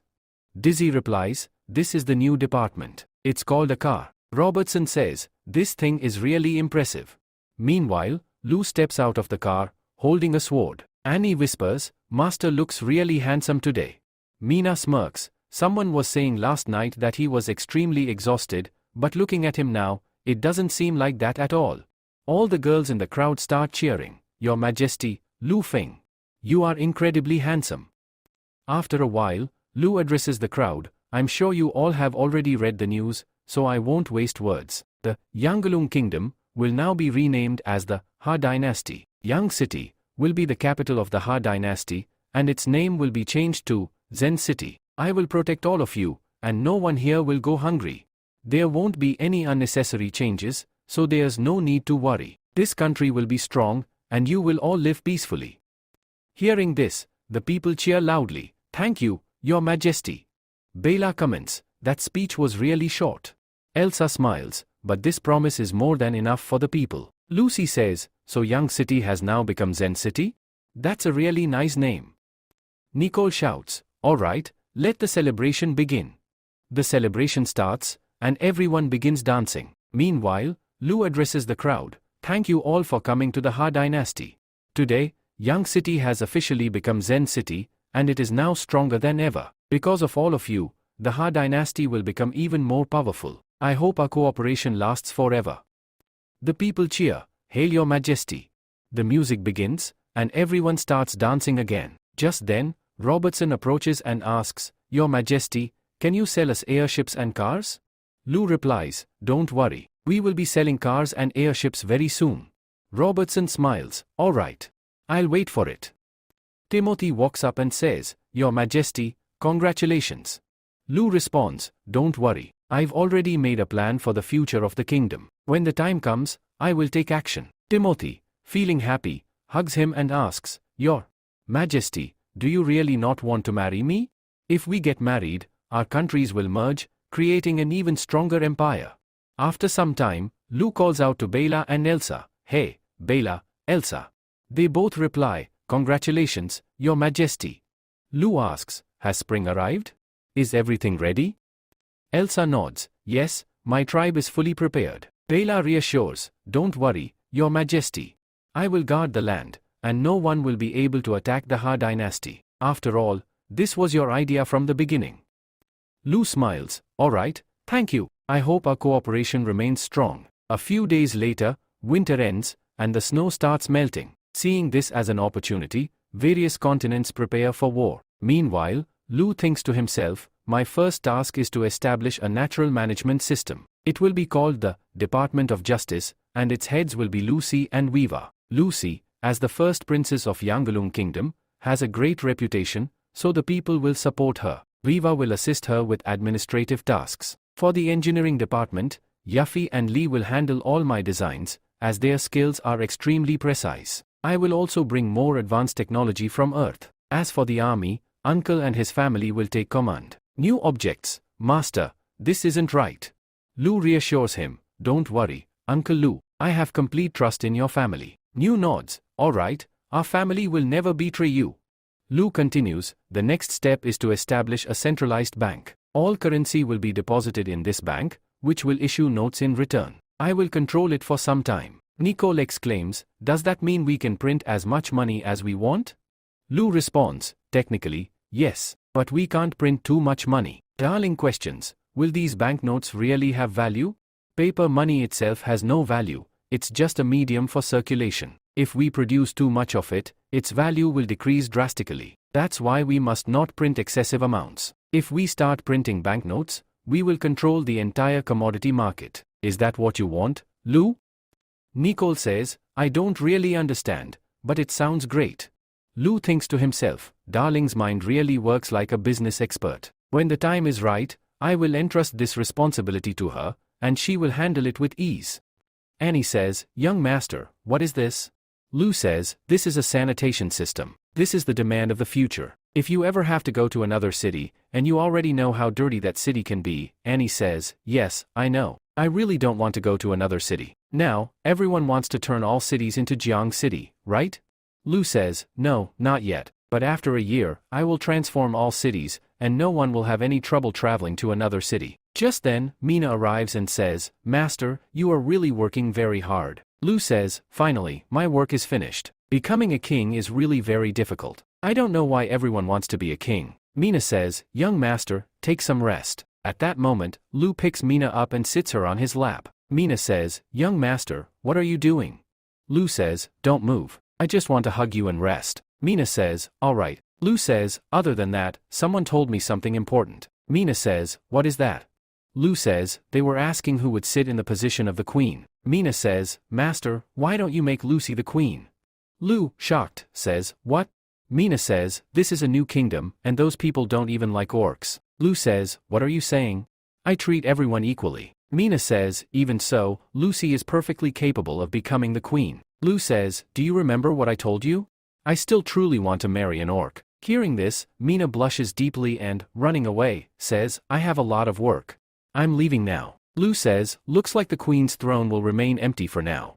Department. Lu says, Uncle Lee, I heard that you have successfully built the gun. Lee says, yes, your majesty. Please come with me. I will show you how the gun is made. Meanwhile, Yuffie says, this is very bad. He didn't even come to meet me here. Just then, a boy says, hey, Miss Yuffie, please focus on work. Back with Lee, he says, look at this is how it's made. Lu picks up the gun and says, this is really excellent. I didn't think you would make it this fast. Lee says, your majesty, don't underestimate me. I have made it, but can we really shoot with it? Lu says, alright, let's test it. Uncle Lee, it would be better if you put those plugs in your ears. Lee says, alright. Then, Lu fires the gun and says, this isn't bad at all. Lee says, Lord Lu, the sound is really very loud. Will we use this instead of bows? Then, shocked, he says, really, its attack is extremely dangerous. Lee says, Uncle Lee, start its production quickly. This will be great for defending the walls. Lee says, alright, I understand. A while later, Nyo arrives and says, young master, you called for us, right?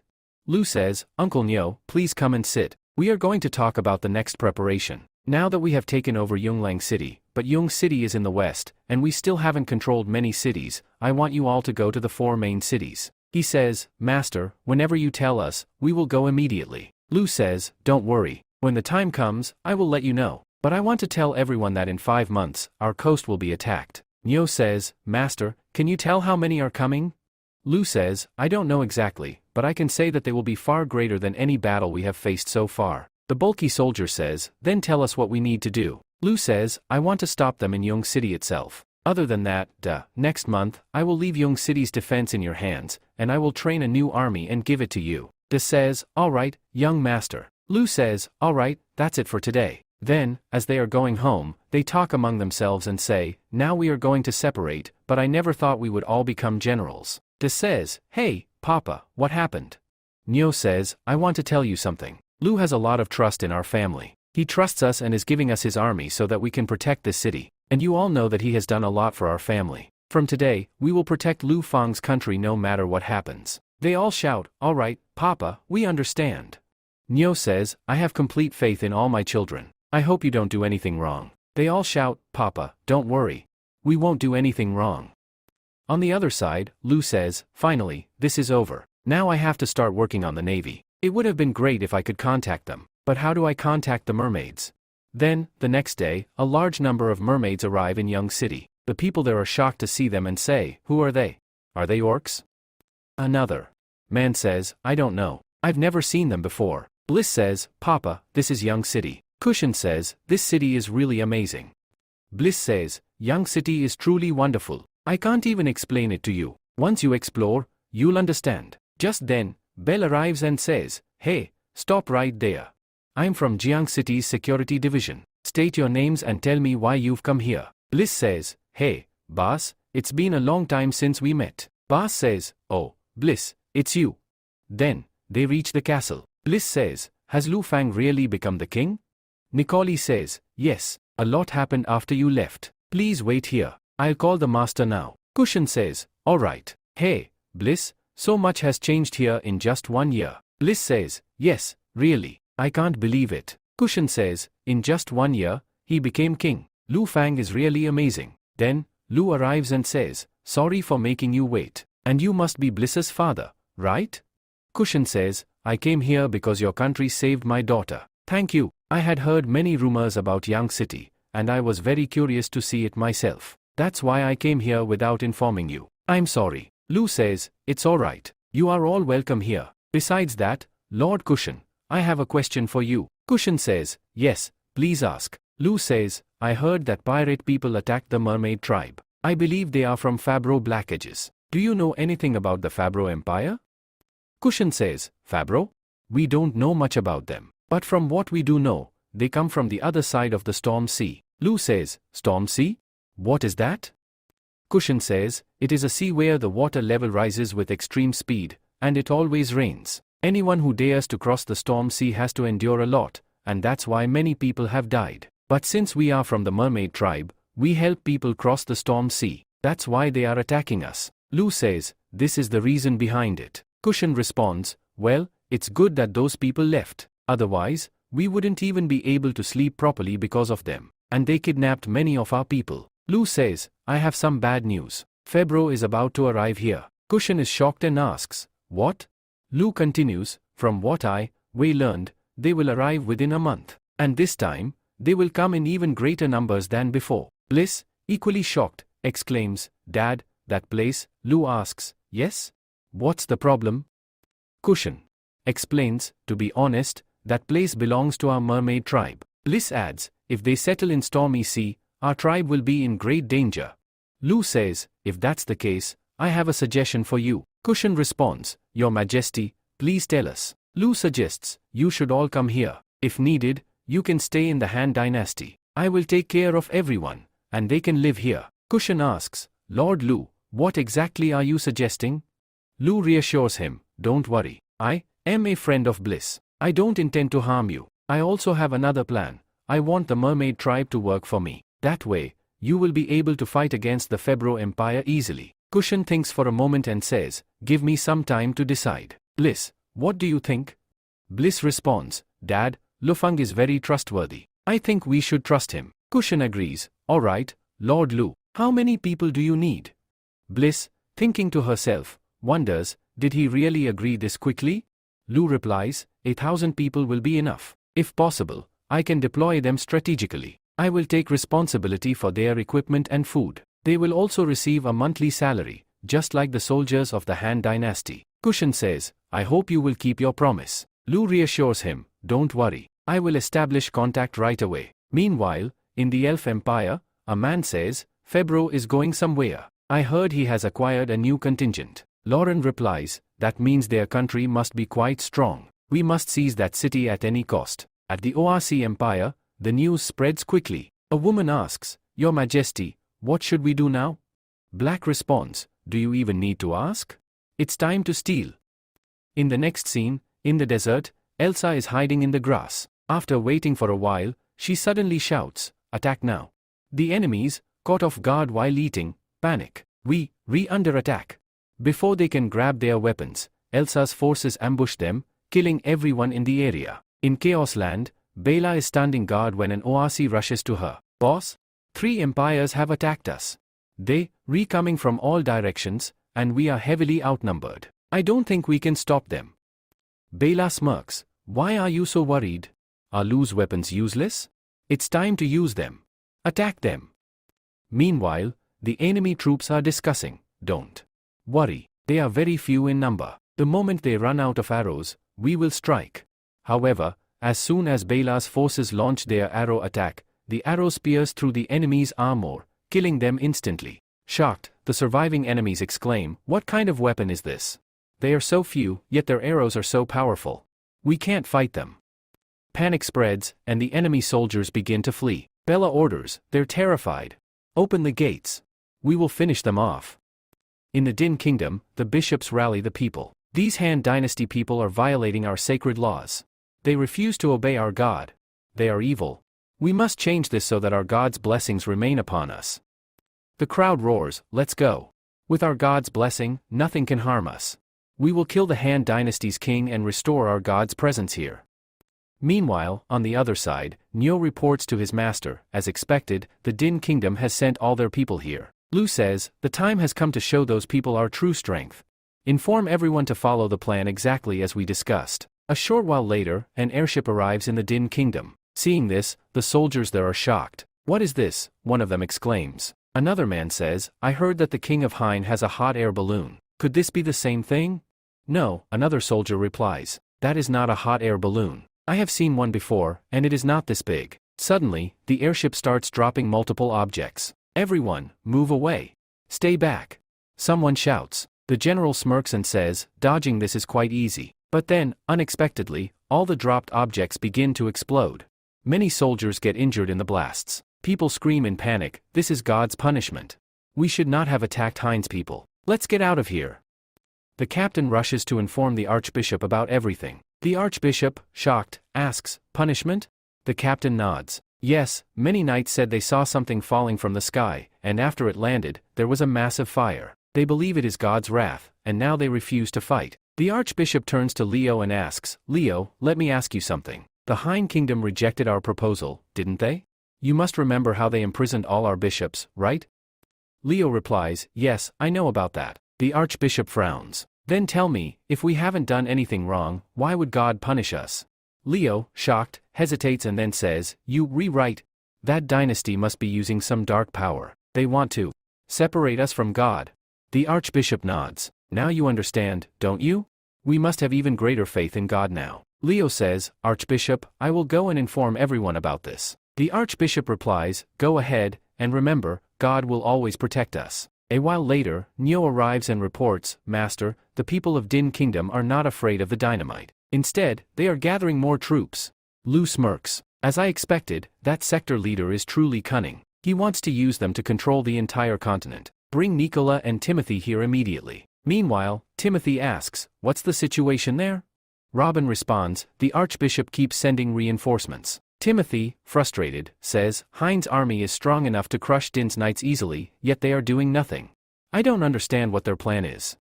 Robin, munching on food, shrugs. "How should I know?"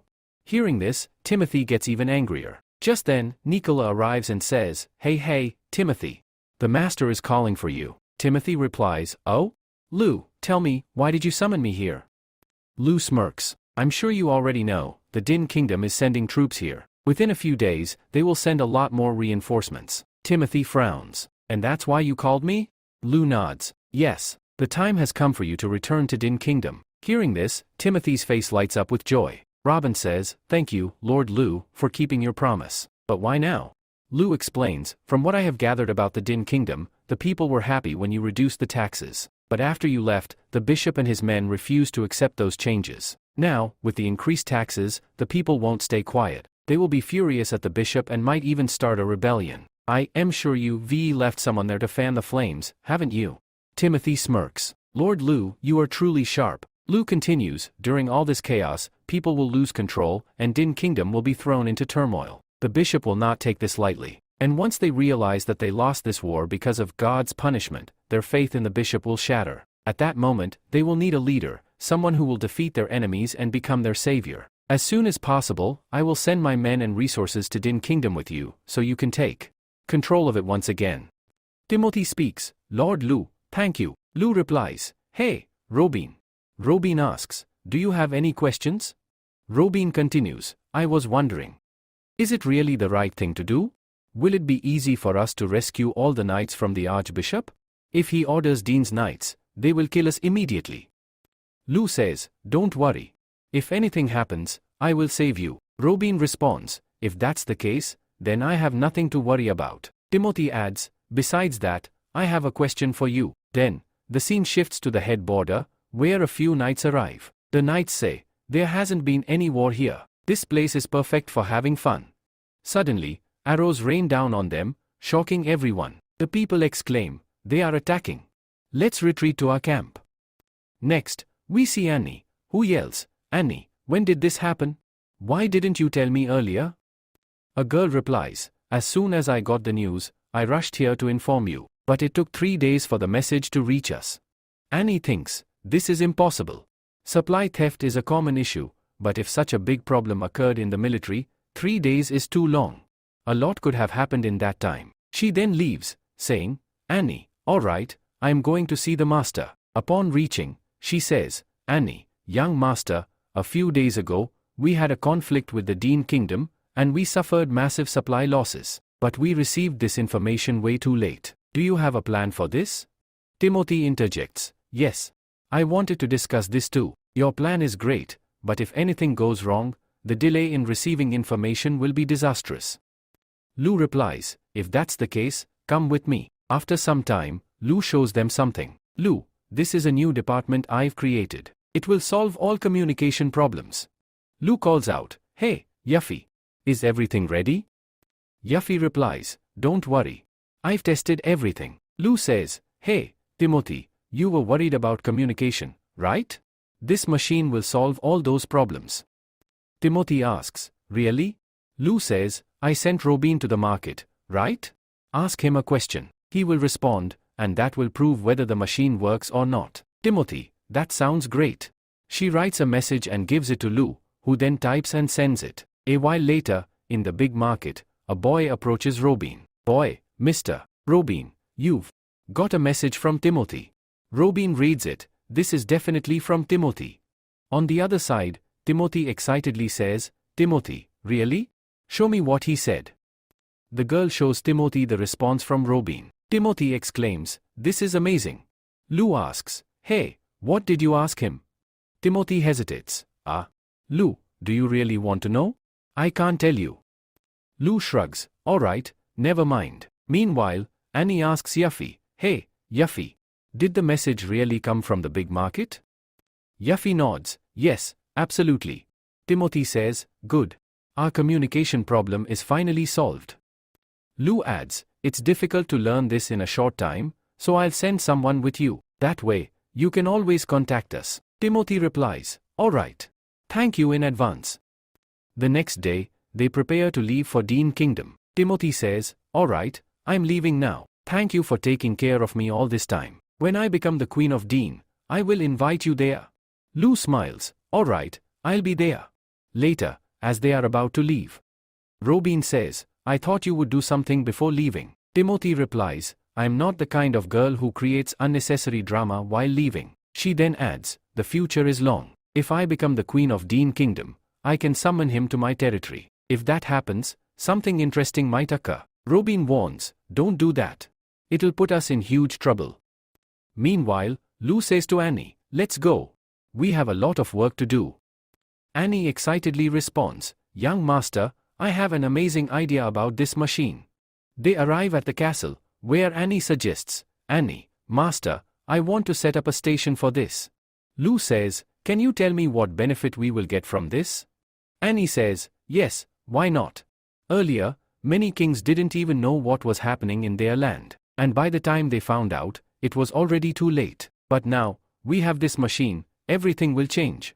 If we build a lot of telegraph stations, we will get news from all over the world easily. Lu says, yes, I have already thought about this. But before that, we have to solve one problem. Annie says, yes, what is it?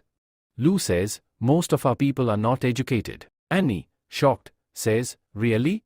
This is a very big problem. Looks like we will have to start development slowly. Lu says, take this and publish it in the newspaper. Annie says, what is this? Lu says, this is the imperial examination, and you can call it the national examination. People from every country can take this exam. In the next scene to the mountain village, a girl is walking and says, my name is Surly. Right now, I am living on the border of the Yuglug kingdom. Even though I am young, I have traveled to many places like the Sahara, Royal City, Snow Mountain Hill, and many other places. Because of this, many people are very jealous of me and say, at such a young age, you have such great knowledge. But I am not going here and there on purpose. Because actually, I am an ORC. After some time, she reaches home. The children there say, Sister Surly, you are back. Surly says, did anything happen here? The little girl says, a human came here. Surly, shocked, says, what? The girl says, sister, don't worry. We all hid our ears, they didn't even find out that we are orcs. Surly says, good, but why did humans come here? The boy says, a new king has been crowned here. Just then, Dio arrives and says, Sister Surly, I am back. The others say, oh, you are back. Dio says, yes, today was a great day. Then she thinks in her mind, as soon as we enter, we say, today was a great day, which means there is no human outside the door. If anyone finds out that we are orcs, they will capture and sell us. And just like that, they use many codes to protect themselves, which is why they have never been caught. Dio says, hey sister, I got some news. The new king wants to register all people from every country. And I heard that they will be coming here soon from Jain City because the new capital of this kingdom is Sungan. If we register, we will be caught at that time. Surly says, we have no choice. We have to leave this place. Dio says, okay, I will make all the preparations. But I wasn't able to buy much. Surly says, no problem, thank you. Then she thinks in her mind, looks like we have to start all over again. Now the next day, Lu's army reaches the village. The soldiers say, everyone stay here. The king has given a new order. We have to search the entire village. Until it is complete, no one can leave. Dio says, but this is very important for us. Surly says, our parents are very sick. We have to go back quickly.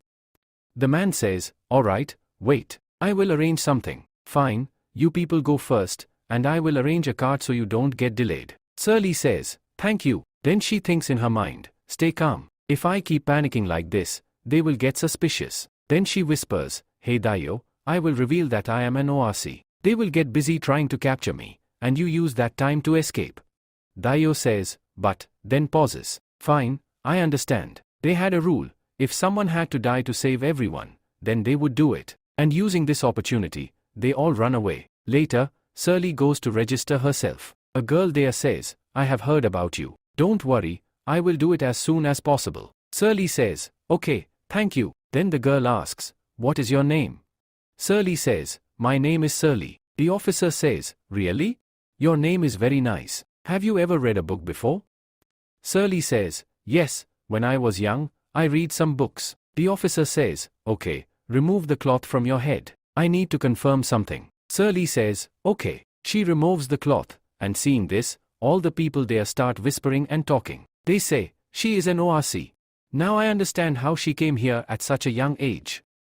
Dio whispers, alright, get ready to run. The officer says, oh, Surly, you are from the horse tribe? Like your name, your hair is also very beautiful. Surly, shocked, says, what?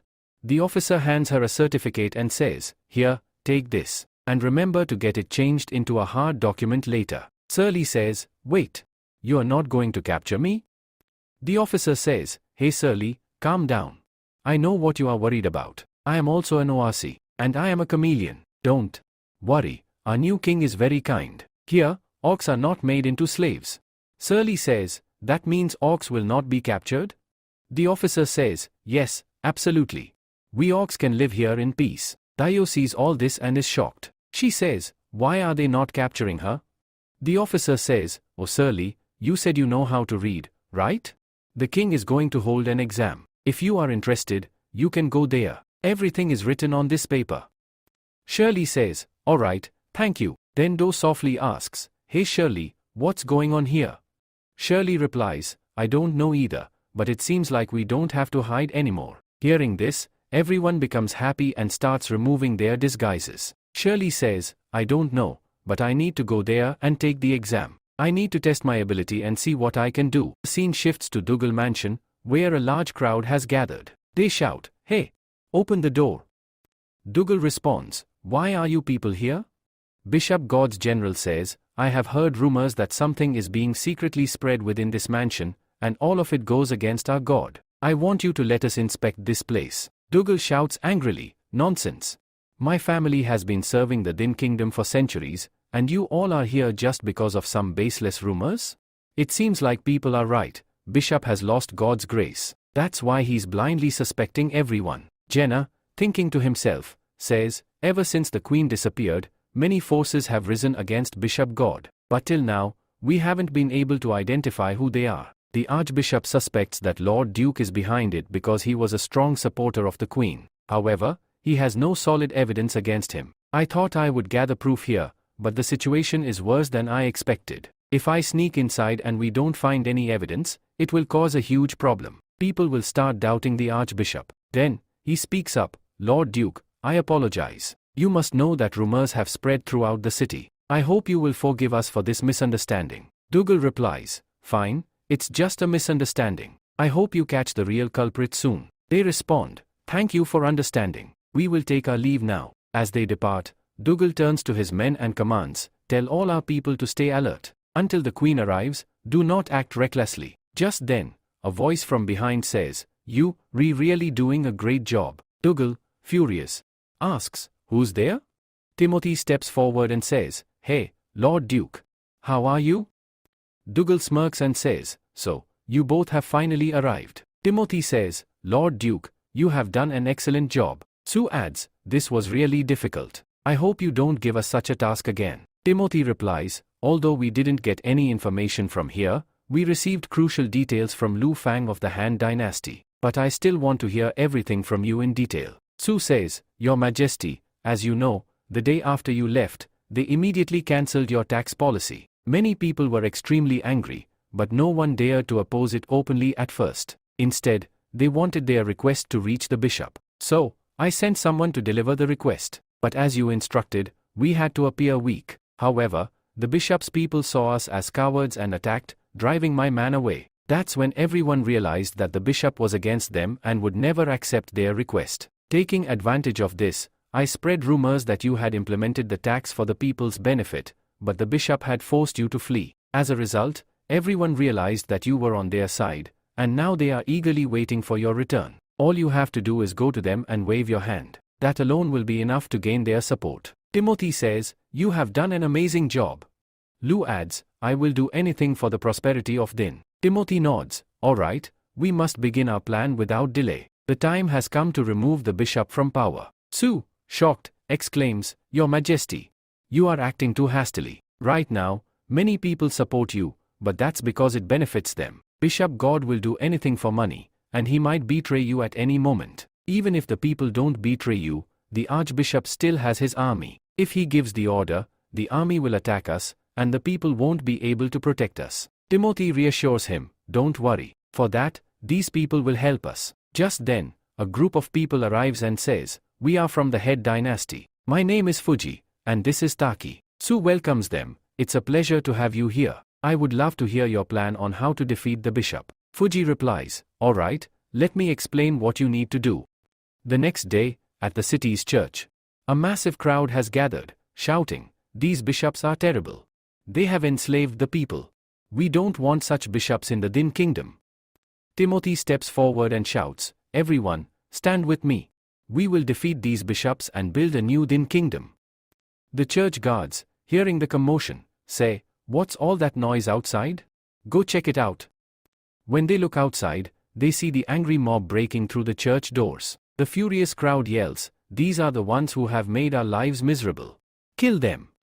The mob starts attacking. Meanwhile, Fuji says, "This is the process of eliminating all the landlords so that the people will unite under the queen and completely trust her. At the same time, we will keep weakening their army." Su remarks, "Your Majesty, your strategy is brilliant. Master Fuji, you are also incredible. Even at such a young age, the king of the head dynasty has entrusted you with such an important task. You must be truly reliable." Fuji, thinking to himself, says, "Hey, Laenia. Are you watching this? Lord Duke just praised me. Now I am confident, I will propose to you soon. Just wait for me." Su asks, "What should we do next?" Fuji replies, "We wait for a while. Soon, rumors about the queen will spread." The following day, people in the city discuss amongst themselves, "The queen is dividing the church's land among the people." "Are you serious? If that's true, it's going to be a big deal." Another man says, "Yes, it's true. My cousin was there and saw everything. He even wrote me this letter. Whatever happens, I will support the queen. We need to drive Bishop God out of here. What about you all?" Another man nods, "If we get land and money, I'm with you." The rest of the crowd cheers, "We are with you too." Meanwhile, at the Archbishop's place, a messenger rushes in and says, "Your Eminence, terrible things are happening. Queen Timothy is leading people to attack churches. They have already taken over several of them. People from other cities are waiting for the queen, while some cities have already eliminated everyone. They attacked the church and took control. If this continues," Archbishop says, "I thought she was just a girl who couldn't run a country, so I forced her to flee. But that was my biggest mistake." He orders, "Tell everyone not to attack the Han dynasty. And summon all knights here. Attack Timothy." A man replies, "All right, I'll inform them right away." The next day the message is delivered to everyone. They ask, "Is the Archbishop in danger?" "Everyone, prepare to leave immediately. We are heading to Ding Kingdom. No matter what, we must save the Archbishop." As they look up, they are shocked. "Damn! Everyone, run! The enemy is about to attack." Then, Lu uses dynamite to eliminate all the enemies. Meanwhile, the Archbishop exclaims, "What is going on? It has been 10 days, and they haven't arrived yet." A general responds, "As they were coming, the Han dynasty ambushed them, leaving them no chance to escape." The Archbishop, in disbelief, says, "How is this possible? Is this just a coincidence? Could Timothy have disappeared and joined forces with the Han dynasty? If so, they will slaughter our knights." He then shouts, "Hey Lu, how do you manage to be everywhere? One day, I will kill you." At Jane City's railway station, a girl thanks everyone as they board the city train. She then notices Sally sleeping peacefully. She wakes her up, saying, "Hey, we've reached the station." Sally gets off the train, shocked. "I can't believe I got here so quickly."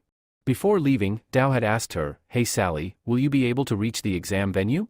It's in the west and quite far from here." An officer reassures her, "Don't worry. Once you reach the city, you can take a train, and you'll get there on time." Dao asks, "What's a train?" The officer explains, "I've heard it's a steel monster that swallows people and spits them out at their destinations." Sally laughs, "That sounds amazing. Mr. Tin, thank you so much." Nearby, people are talking about food. Curious, Sally decides to try it. After taking a bite, she exclaims, "Wow! This is incredible." As she looks around, she becomes shocked. "What is all this? What should I do now? I don't understand anything." Suddenly, a man laughs and asks, "Hey girl, is this your first time here?" Tearing up, Sally replies, "Yes, I came here for an exam, but I'm really confused. Everything here is so strange." The man suggests, "If that's the case, take this travel guide of Young City. It has all the information you need, and it only costs $1. Another man adds, "If you can't read, you can hire me as your tour guide. I'll show you around the city for just 5 copper coins. Don't worry, I have permission for this job." Sally declines, "No need. I can read. Please give me the map and manual." After buying the map, she explores the entire city. Then, she says, "Now it's time for my exam." When she arrives at the exam center, a guard asks, "Do you need any help?" Sally responds, "I'm here to take the exam. Where do I register?" The guard asks, "Do you have your ID card?" Sally shows a paper and asks, "Is this it?" The guard nods, "Yes, but you'll need to get it printed as a hard copy later." Sally agrees, "Okay." After a while, another guard hands her a pass, saying, "Here you go. Come for the exam tomorrow morning. Candidates from other cities can stay in a hotel for free. Just show this certificate at the hotel. Hearing this, Sally is overjoyed. Really? She checks into her hotel and sighs, I'm so exhausted today. This bed is incredibly soft. Looking out the window, she admires the city. Wow! This place is amazing. It's already evening, yet so many people are still outside. It seems like they love this city just as much as I do. Determined, she thinks, I've made up my mind. I must pass this exam no matter what. That way, I can stay in this city and bring everyone here. If I pass, maybe, just maybe, I'll get to meet the king. Then she doubts herself, but will I really get to meet him? Lou is still asleep when Annie shakes him. Master, wake up. It's morning. Lou groggily opens his eyes. Oh, Annie. He pulls her close and mumbles, just 5 more minutes. Annie scolds him, get up. We have something important to do. Lou suddenly remembers, oh right, the exam is today. I wonder how many talented people we'll find. Blushing, Annie says, Master, wake up already. And stop touching my tail. At the examination hall, candidates are gathered. Sally looks around nervously, thinking, there are so many people here. Will I even pass? Nearby, some candidates are talking. One of them says, you guys know about the horse incident, right? Because of that, the king doesn't trust nobles anymore. That's why this exam is being held to select officials. Another candidate adds, I heard they'll conduct exams like this every year from now on. A third candidate excitedly asks, if we pass, does that mean we'll become nobles? The second one laughs, you fool. They don't call them nobles anymore. Now, they're called civil servants. Sally, hearing this, thinks to herself, so that's how things work here. Suddenly, Bafu enters and shouts, silence, everyone. I am the head of this exam. This is the first examination of the Han Dynasty, and I will be overseeing it. He warns, the supervisors are extremely strict. The exam duration is 2 hours. Your question paper is in front of you. Do not open it until the bell rings. One candidate ignores the rule and starts opening his paper early. Immediately, an arrow is fired at his bench. Bafu yells, candidate number 9572. You broke the rule. You are disqualified. The candidate protests, I was just checking if the paper was there. I didn't even read it.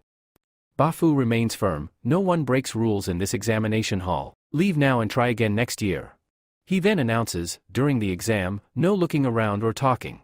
If anyone is caught, it will be considered cheating, and they will be disqualified. 15 minutes into the exam, candidates look at their papers in shock. What kind of questions are these? These words. I don't understand anything.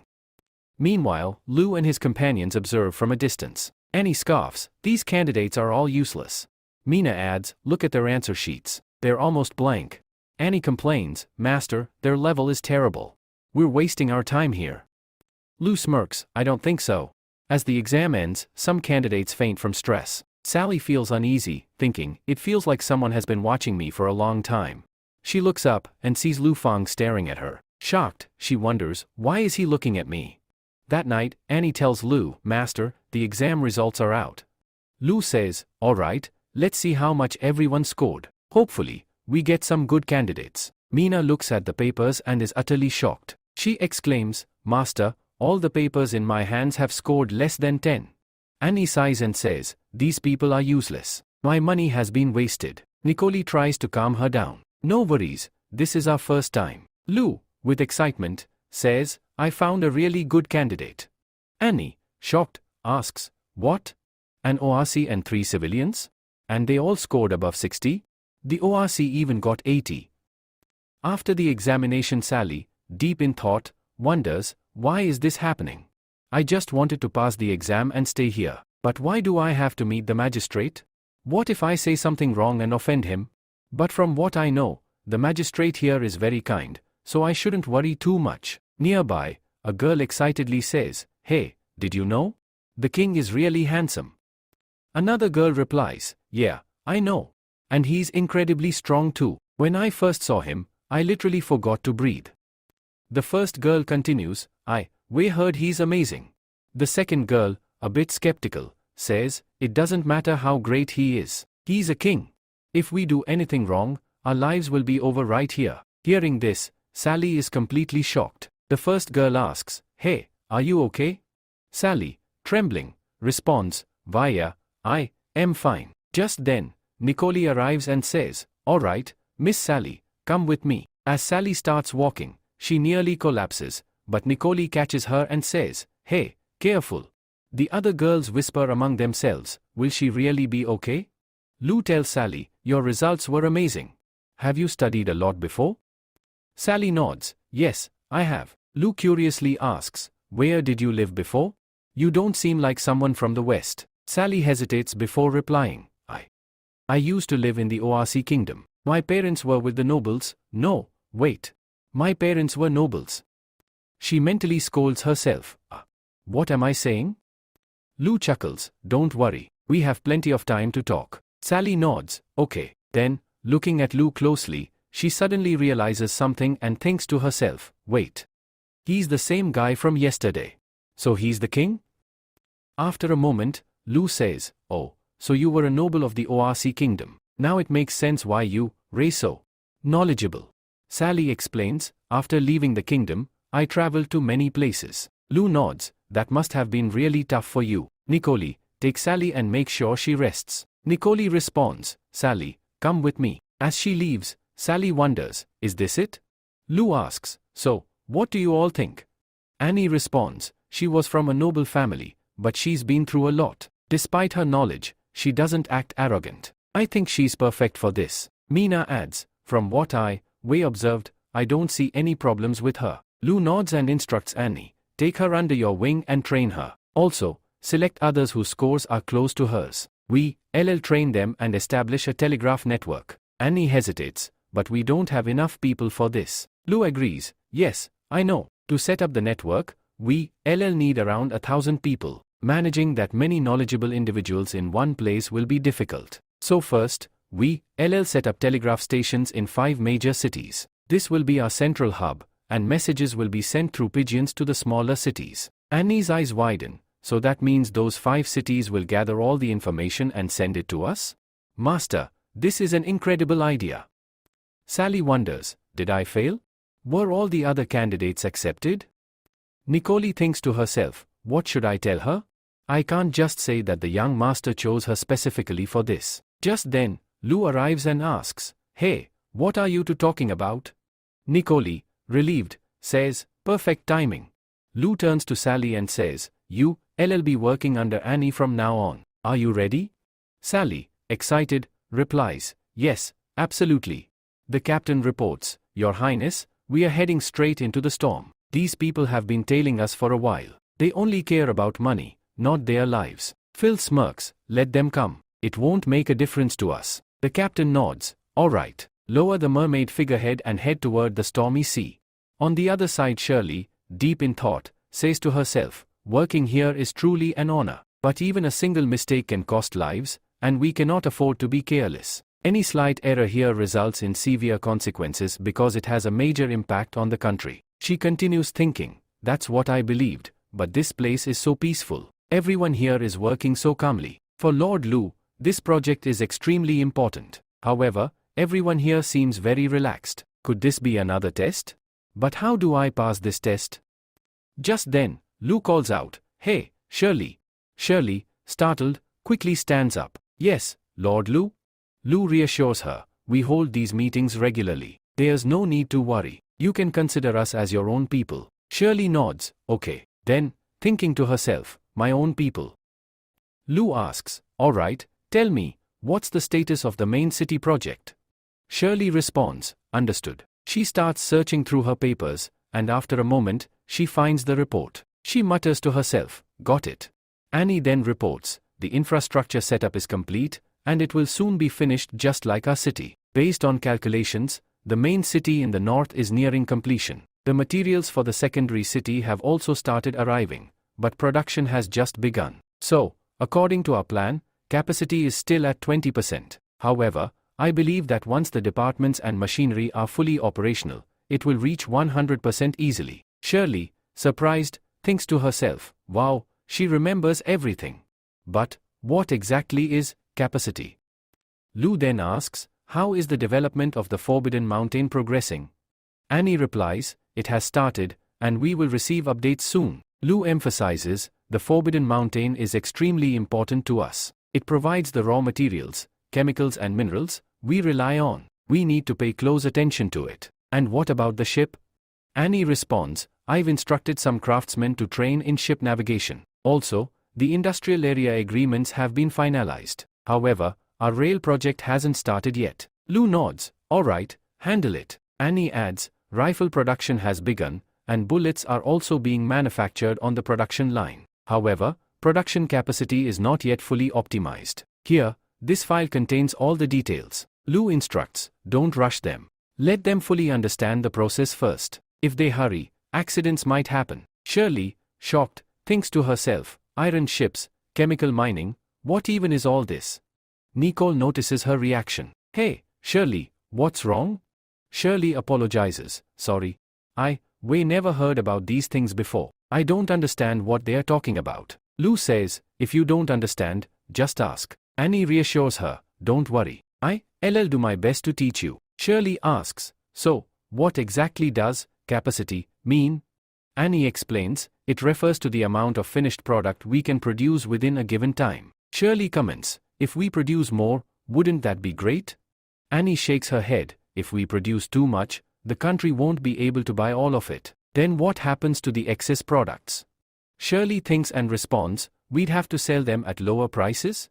Annie nods, that is one approach, but it's not a good long-term strategy. Master, I also want to know, what if our plan fails? What if we accidentally produce too much? Lou replies, there's another market on the other side of the sea. Mina chimes in, you mean Fabro, right? But that country is our competitor. Lou confidently states, after we defeat them, we'll do business with them. Shirley, astonished, thinks to herself, doing business with enemies? That's got to be a joke. Annie adds, if Mira's information is correct, the Fabro Empire could actually be a great market for us. Shirley, still skeptical, wonders, are they really serious about trading with their enemies? I thought they were joking. Workers are peacefully carrying out their tasks when suddenly, one of them notices something in the bushes. His face turns pale as he yells, Captain, look behind you. The captain, confused, asks, what's behind me? Lou, visibly tense, asks, was the construction team attacked? Are they injured? Were they all killed? Annie quickly clarifies, no, they are fine. Lou asks, then who attacked them? Annie hesitates before answering, it was an animal. Its hands and feet were black, but its body was completely white. Lou's eyes widen. Wait, are you talking about a panda? Did it look like this? Annie nods, yes, we caught it, but it's still there. Lou frowns, what's the situation now? By now, it should have been brought here, right? Annie explains, yes, we were bringing it, but the people from Gen City, kept saying, it's so cute. Please let us see it. And they've been watching the panda for 3 days now. I don't understand why everyone thinks it's cute. She then adds, but if it tastes good, then yeah, it's definitely cute. Lou, realizing something, mutters to himself, oh, I forgot. Orcs don't care about cuteness. Annie suddenly exclaims, look, the panda is here. Just then, Lou and the panda lock eyes. The two instantly lunge at each other in anger. Lou yells, hey, stop fighting. But to everyone's surprise, the pandas aren't fighting at all. They're affectionately playing with each other. Lou looks at them and says, wow, this is really very cute.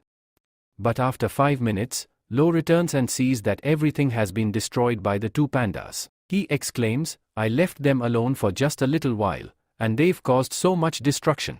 This won't work.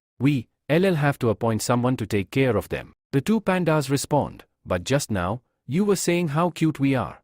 Annie chimes in, how about everyone takes turns taking care of them? That way, everyone gets a chance. Lou nods, yeah. We can build a zoo. The two pandas look confused and ask, what's a zoo? Lou explains, it's a big garden where many different animals live. People will visit to see them and pay an entry fee. The pandas get excited. Does that mean there will be lots of food in one place? And we can eat all kinds of meat? Lou sighs, stop talking nonsense and find a place with mountains, a beautiful water source, and enough space to build a wall around it. Inform everyone and bring all kinds of animals, whether they fly, swim, or look strange, just catch them and bring them here. Annie nods, got it. I'll go and inform them. Meanwhile, in the Oli Kingdom, Robertson says, the Han dynasty is demanding even more iron. A guard replies, yes, and they've also said they'll need even more next time. Robertson thinks to himself, if we keep supplying iron ore like this, we'll eventually run out, and other countries will benefit from our resources. We need to find another way to use those resources. Then he orders, go and bring Duke and Dix here. When Duke and Dix hear this, they protest, my lord, refuse this deal. Duke adds, the Oli kingdom has always followed the principle of not dealing with outsiders. Have you forgotten what our ancestors said? Robertson argues, the Han dynasty's technology and tools are far more advanced than ours. If we hesitate because of iron ore, other countries will learn their technology, and we'll fall behind, losing our place in history. Duke shakes his head, we shouldn't rely too much on the Han dynasty. We can progress on our own. Robertson scoffs, it's easy to talk. You don't even understand how terrifying their technology is. Duke counters, my lord, you're just making excuses. Robertson turns to Dix, do you think the same as him? Dix replies, Duke and I will go and see for ourselves. Oli kingdom has followed its traditions for thousands of years, we can't change them just because of some magistrate's order. But if what you're saying about the Han dynasty is true, we will discuss it further for the good of the kingdom. Duke yells, why are you agreeing to this? Robertson smirks, since we agreed to go, I'll arrange your transport, by airship. The two are shocked, airship? What is that? 3 days later, everyone looks up in astonishment. Duke gasps, so this is an airship? Can humans really create such a massive machine? Robertson grins, you'll enjoy this journey. A little later, Dix exclaims, we are really flying in the sky. Hey, Duke, come see this, it's amazing. Duke, gripping the sides tightly, yells, someone, please get me down. Eventually, they arrive at Young City, Zen City. Dix tries to calm Duke, relax, we've already landed. But as he looks ahead, he is stunned. So this is Young City. It's even more incredible than I imagined. Suddenly, a man shouts at them, hey, what are you doing? Move aside. Duke watches in shock, what kind of cart is this? How is it moving so fast? Just then, a cyclist speeds past them. Duke's eyes widen, is this also a vehicle? It only has 2 wheels, how is it not falling over? After some time, they buy many goods. Duke admits, our king was right. The Han dynasty's technology is completely different from ours. Dix smirks, now do you understand why our king agreed to this? Duke nods, our ancestors warned us not to let iron ore fall into the wrong hands, as it could make another kingdom too powerful. But the Han dynasty is already incredibly strong. Keeping iron ore to ourselves won't help us. Instead, we need to learn which technology from the Han dynasty can help us develop Oli kingdom further. Suddenly, they hear a loud noise. Dix frowns, do you hear that? Duke nods, yes, let's go check it out. As they approach, a massive train rushes past them. Duke is stunned, is that a vehicle too? Did you see how much cargo it was carrying? I bet each carriage holds at least 30 tons of goods, and there are so many of them. I've made up my mind, Oli kingdom will also develop transportation like this. We need these vehicles in our kingdom. Dix agrees, alright, let's meet with the king of the Han dynasty. They head toward Lu Feng. However, when they arrive, they are shocked. Duke exclaims, what? The Lord doesn't want to meet anyone? A guard nods, that's right. Any guest who wishes to meet Lord Lu must first explain why they want to see him. Only important guests are granted an audience. Lu says, seriously, the king's life is amazing. I was getting really fed up meeting people every day. Now, things will be better. Annie says, you can take a break, but I can't. Tell me, when will you divide my work? Lu replies, don't worry, I'll do it soon. Meanwhile, on the other side? The Duke, furious, says, how dare he refuse a duke? Does he think he's the king of the Han dynasty or something? Dex says, let's go to the consult office first. If we go now, we won't waste any time. A little while later, they arrive at the consult office. A young woman asks, are you both from outside? Please, come in. The Duke asks, are you here to receive us on behalf of the king? The woman replies, no, I am just a receptionist. My job is to record your basic information. Based on that, we'll determine why you here and inform the king accordingly. Don't worry, aside from our office and the magistrate, no one else will know about your visit. The Duke says, all right, ask your questions. The receptionist asks, which country are you from? What are your names? And why do you want to meet the king?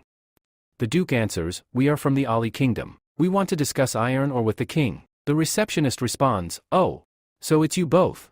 We've been expecting you. However, the negotiation topic is of national importance. We will report this to the magistrate immediately, but you'll need to wait for a day or two. Don't worry, we've arranged special accommodations for you, including free meals. You can stay there if you like. As they step outside, the Duke asks, "Hey, what do you think about this office?"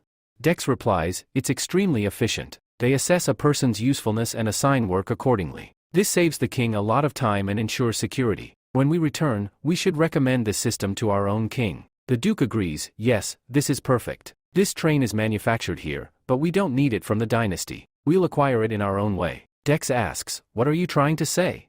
The Duke explains, "We need to find someone who knows everything about this place. Someone we can trust. Then, we'll take all their technology and bring it to the Ali Kingdom. We can become immensely powerful without much effort." Just then, Muller arrives. Muller asks, "What are you two doing here?" Dex replies, "Hey, Muller. You arrived at just the right time. We have an important job for you." They explain their plan to him. Muller protests, "No. This is a terrible idea." The Duke demands, "What's wrong with you? I gave you an order. How dare you refuse me?" Dex tries to reason with him. "Listen, Muller. Once the Ali Kingdom becomes a powerful nation, you won't have to travel so far to deliver iron. Instead, people will come to us, begging for iron. And then, it will be our decision whether to give it to them or not." Muller sighs, "Fine, I'll do it." Later, Muller arrives at an airship manufacturing plant. He calls out, "Hey, it's you, right?" Yang replies, "Mr. Muller, what are you doing here?"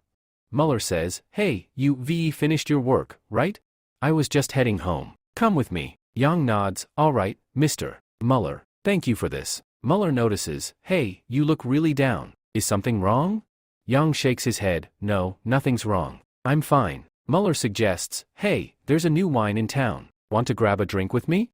I know you've been busy, but you deserve a break after work." Yang sighs, "All right, I'll go with you." Later at the bar, Yang gets completely drunk and starts shouting, "That damn fat bastard. He outranks me, so he acts all high and mighty. He never even acknowledges me as a person. Anytime there's a problem with the airship, I am the one who fixes it. And yet, he never gives me the respect I deserve." Muller smirks, "So, do you think you can build an airship all by yourself?" Yang scoffs, "Of course. If I get the chance, I'll build an airship all on my own. But as long as that fatso is around, I'll never get that opportunity. The Han Dynasty will never let me work on an airship alone." Muller says, "If you have an opportunity, our Holy Kingdom highly respects people like you. If you come with me to the Holy Kingdom, I'll make you the captain of the airship team. Everyone in the team will listen to you. Whatever you getting here, we'll give you 3 times more."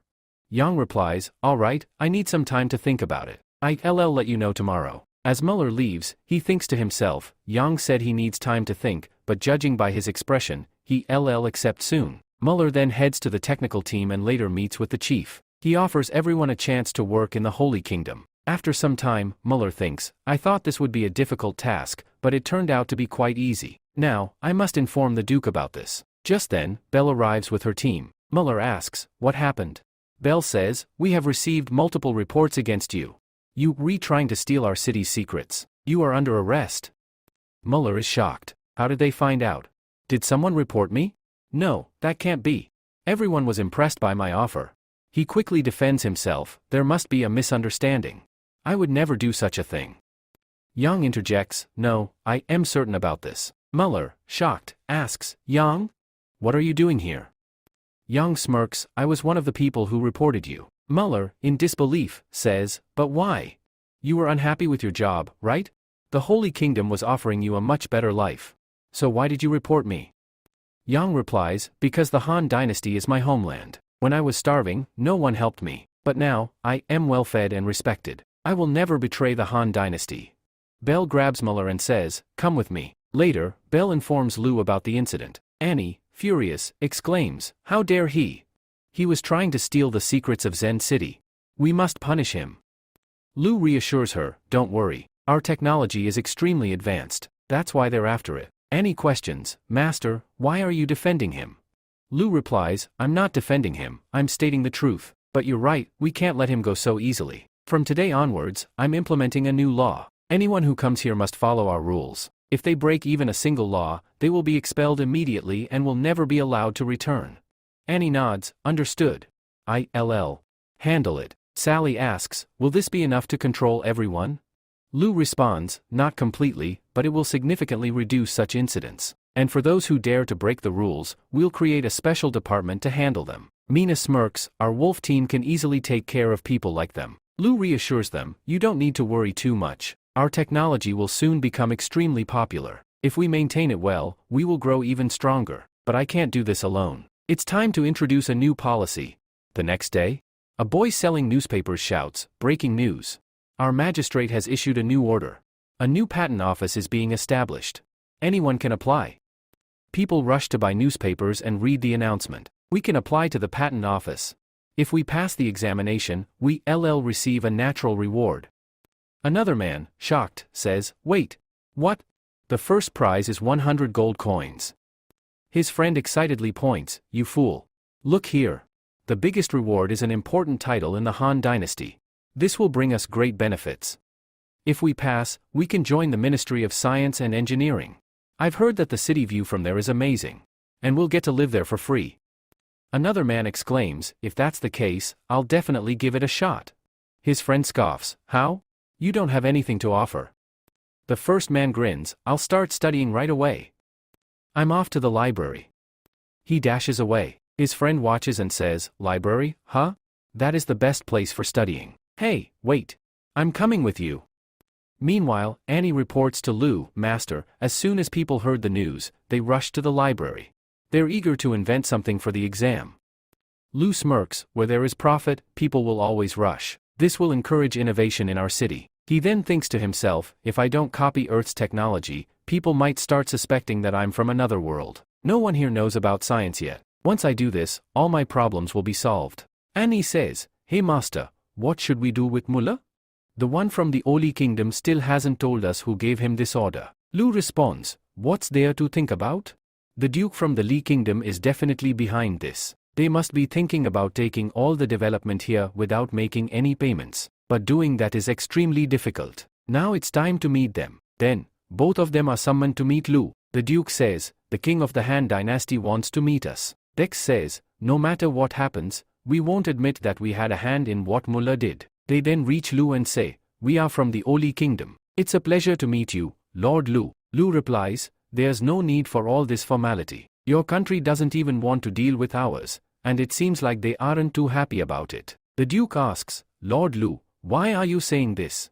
Our king, Robertson, wants to establish a permanent relationship with you. That's why he sent both of us here. Lu responds, Mullah is from your country, right? He came here to steal our special talents. Now don't tell me you don't know anything about it. He has already informed us that you were the ones who gave him the order. Hearing this, both of them are shocked. Dex says, Your Majesty, we don't know anything about this. Mullah is falsely accusing us. If you don't believe us, you can call him here. Lu thinks to himself, these guys are really good at pretending. But I know exactly how to handle them. He then says, your country sent you here to do all this, so our cooperation ends right here. Please return and inform your king about it. Our operations are over now. Both of them are left completely shocked. Dex says, Lord Lu, we admit that we made a huge mistake. Mullah brought the iron hall here to deliver. Please accept it as a gift and forgive us. The Duke adds, I had no idea Mullah would do all this. He probably did it to develop the Li Kingdom. Lu smirks, oh, you two dukes are truly remarkable. You, Wei convinced me that Mullah acted on his own, but I still want to know why you came here. The Duke replies, we want to build railways and trains in the Oli Kingdom and hope that your dynasty will provide us with technical support. Lu says, fine, I'll do it, but what will I get in return? Dex asks, Lord Lu, what do you mean? Lu responds, I want a share in all the iron ore you have. The Duke hesitates, but Lord Lu interrupts, you don't have to worry. If you give me a share of the iron ore, I will support the development of the Oli Kingdom. And if you truly want to develop your kingdom further, I will need a significant amount of iron for that. The two of them exchange glances and say, all right. Lu continues, aside from that, once the railroad is built, the entire operation will be controlled by the Han dynasty. Railways and trains require constant maintenance, and for that, highly skilled workers are needed for daily upkeep. If the Oli Kingdom can handle it, you may do so. The Duke responds, okay, I will discuss this with the king. They then begin to leave. The Duke sighs, well, everything is settled. Dex, however, remains uneasy. Are we sure about promising him control over the trains? Something feels off. The Duke reassures him, there's no need to worry. The railroad will be built in our country. And remember, the future is long. Meanwhile, Annie asks, Master, why do they want authority over the railroads? Lu replies, with the railway, we will have significant control over the Oli kingdom. They will remain dependent on the Han dynasty for supplies. Even if our cooperation ends in the future, having control over the railroad will give us many advantages. A powerful storm rages over the sea, but many boats try to cross it. After some time, they successfully navigate through without taking any damage. Red says, Princess, we made it across the sea without any damage. Field replies, capturing the mermaids was truly beneficial for us. If we want to conquer Inglog and Jamnia kingdoms, we have to pass through this storm many times. But these mermaids alone won't be enough. As they approach the area where the mermaids reside, some mermaids spot them. One of them exclaims, the Fabro Empire has arrived. We must report this immediately. Cusk shouts, everyone, get ready. If we surrender here, we all be captured. But if we escape, we can build a new home elsewhere. If we stay, they capture us all. Tell me, what do you choose? Will you come with me, or will you stay here? The mermaids shout back, we will go with you. Cusk commands, all right, everyone, follow me. They all begin to leave the area. Meanwhile, Fabro soldiers reach the mermaid territory and say, this is where the mermaids live. Fire arrows at the water and force them out. They start attacking the water and then throw nets over it. After about half an hour, Field arrives and asks, what's happening here? A soldier reports, Princess, something feels wrong. It's been half an hour, and no mermaids have surfaced. Field asks, did you send anyone to check? Just then, a soldier emerges from the water, shouting, Princess. Field asks, what happened? The soldier gasps, the mermaid island is completely empty. There's no one left. It looks like they escaped before we got here. Field mutters, they left. But where? Another soldier chimes in, from what I've gathered, they have gone to this location. Red exclaims, but that place belongs to the Inglog kingdom. Field thinks to herself, how could the mermaids be allied with the Inglog kingdom? Another soldier states, these mermaids are very important to us. We cannot let them escape. Hurry up. We must capture them at any cost.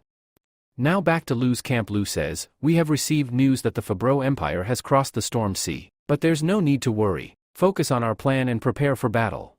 His soldiers respond in unison, yes, Lord Lu. A while later, Annie instructs, take these to the military department and the warehouse. Meanwhile, Lia says, these are all important armaments.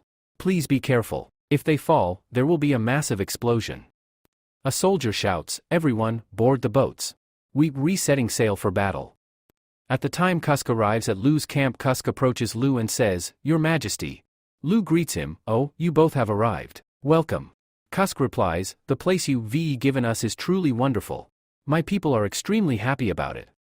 Yu says, no worries, we had planned for this anyway. Kushak responds, all right, Your Majesty. My team of 1,000 men is fully prepared for you. Now, tell us what needs to be done. Lu replies, our people are ready for Beital. Inform them that we are setting out today. Meanwhile, on the other side, the soldiers of the Febran Empire shout, we've been chasing the mermaids for so long, but we haven't found even one. Bill says, forget it. Chasing them any further is pointless. And what is Princess Field doing right now? A soldier replies, the princess has changed her mind. She is now heading towards Young City. Just then, another soldier runs up and shouts, Commander. The Young City army has spotted us. The commander says, there's no need to panic. Everyone, prepare for battle. On the other side, a soldier reports to the general, their forces are just 200 meters from us. They are now within our range. The commands, all right, attack them. Both sides launch arrows at each other. Lu's team easily defends against the attacks, but orders his men to set their arrows on fire, turning them into flaming projectiles. As these fiery arrows hit, their enemy's ship begins to burn. The soldiers on the other side are in shock. How is this possible? Their archers are so far away, yet their arrows are reaching us. Soon, flames engulf their troops. The commander yells, everyone, jump into the water quickly.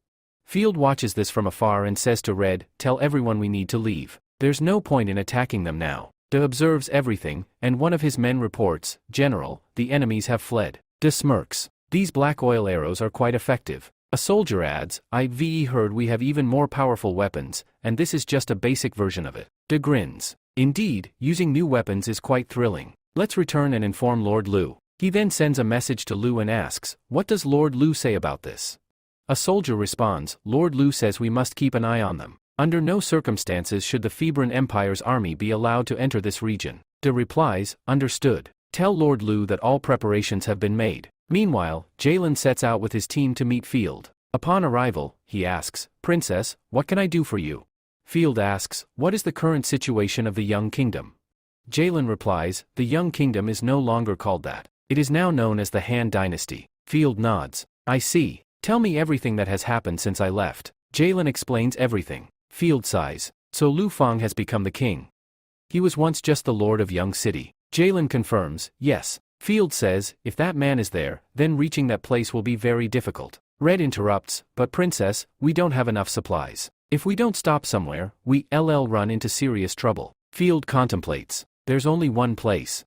But knowing Lord Lu, I suspect he has stationed troops there to stop us. I need to confirm whether that place is truly secure.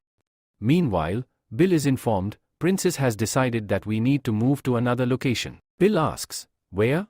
A soldier responds, the Yashu River. It's heavily fortified. The princess has already taken control there, and her forces are resting. However, by morning, they will be on the move again. Bill orders, alright, let's head there immediately. If we delay, the princess will seize all the resources. After some time, they arrive at Yashu River. A soldier reports, Duke Bill, we have reached Yashu River. Bill instructs, alright, everyone, disembark quietly. On the other side, Lu's soldiers are already waiting. One of them informs the general, they are within our range now. The commands, tell everyone to attack. Immediately, a barrage of fire arrows rains down on Bill's forces. Bill's men panic. Oh no! We're under attack. Run. Elsewhere, a soldier rushes to Prince's field. Princess, Bill's forces are under attack. Field responds, alright, let's see what happens. In her mind, she thinks, I knew he wouldn't let us pass through Yashu River so easily. Lu's air force is keeping an eye on me. No matter where I go, they follow. Just then, a soldier approaches and says, Your Highness, we have completed the task you assigned us. Field smiles. Oh, that's great news. Meanwhile, the mermaids launch an underwater attack on Bill's ship. A soldier rushes to Bill. Master! The mermaids are destroying our ships from below. Bill is shocked. What? Let's see for ourselves. As he steps outside, he finds several ships already destroyed. A soldier shouts, Lord Duke, we should retreat. If we continue fighting like this, we will all be killed. Bill, furious, yells, fine. Retreat. As they retreat, Bill mutters, today was a disastrous loss for us. One of his knights comments, this was Field's doing. She must have planned this from the start. She used us as pawns to lure the enemy in. Another soldier asks, what should we do now? Bill sighs. For now, we have no choice but to trust Field. The knight objects, Lord Duke, have you forgotten? Because of her, we are in this mess. Bill is speaking, so what should we do?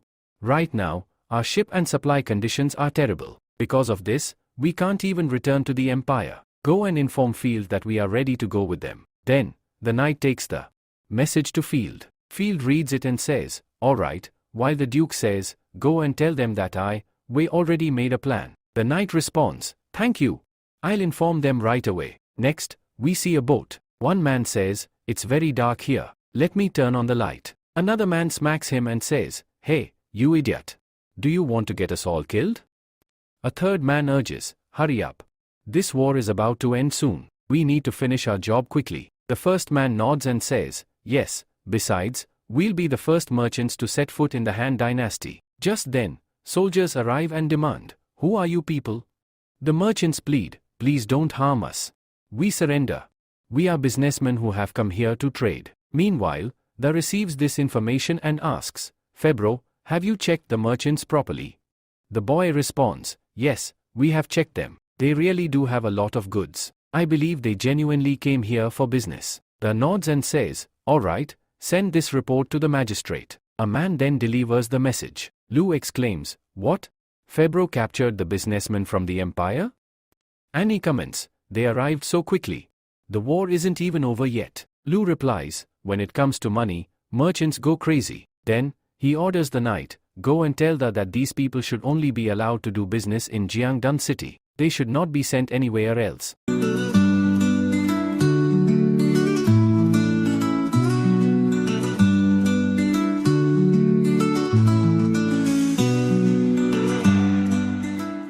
Then announces, you are allowed to go and do business, but only in Jiangdong City. An airship will arrive soon to take you there. The merchants gratefully say, thank you, sir. But what is an airship? One man shrugs, who knows? But at least we got permission to do business here. Another asks, what about our goods? The captain reassures, don't worry, we will transport your goods there. Later, they arrive at their destination. Shocked, they exclaim, so this is the airship you were talking about? The man responds, hey, what are you saying? You guys are overthinking it. They're using it to transport fish, that's why you're allowed on board. Just then, a girl speaks up, this is the Han Dynasty's law book. Read it once, and you'll understand what you can and cannot do. One of the merchants takes the book, nodding, all right. As he reads, he is stunned. What? There's a 10% tax on bringing goods into the city? Another man sighs, yes, that's quite high. But no worries, our goods are of premium quality, we'll still make a lot of profit. The girl asks, how much is all your merchandise worth? The merchant confidently replies, 500 gold coins. She raises an eyebrow, are you sure? Absolutely. Why? Is there a problem? She hands him a paper. All right, if you re-sure, take this. Don't lose it. The merchants take the paper and leave. The girl mutters, these people are really strange. Another girl asks, what happened? She replies, those merchants claimed their goods were worth 500 gold coins, but when we checked, the actual value was around 10 gold coins. Seriously, these people are so odd. The second girl shrugs, whatever. They'll find out soon enough. After some time, they arrive at Jiang City's big market. Valo says, hey, Mr. Fenton, this is the big market. You can sell your goods here. It's a great place. Fenton smiles, thank you, Mr. Valo. Thanks to you, we didn't have much trouble. Valo waves it off, no problem. You paid me, so I put in my best effort. To set up a stall here, you need to register. I'll handle that for you. A boy says, hey Fenton, the atmosphere here is really great.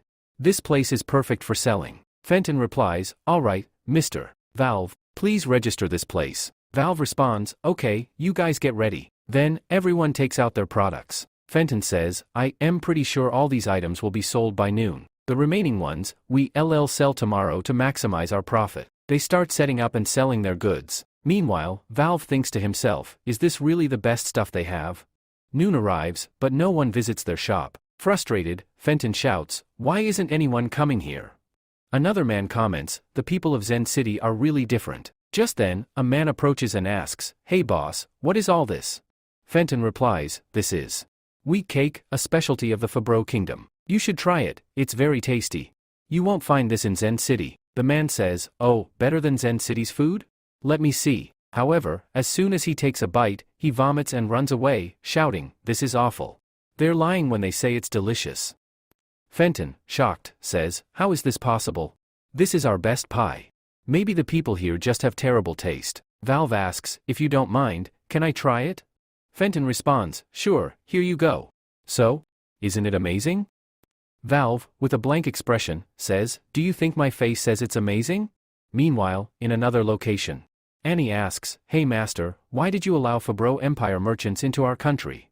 Lou replies, I already told you about businessmen. Once they realize our goods are superior, they'll start selling them in their country for profit. That way, we won't need to work as hard, they'll help us without realizing it. Doing business with the Fabro Empire will make things easier for us. Back in the Fabro merchants' camp, they start eating pizza. This is amazing. It's 1,000 times better than our biscuits.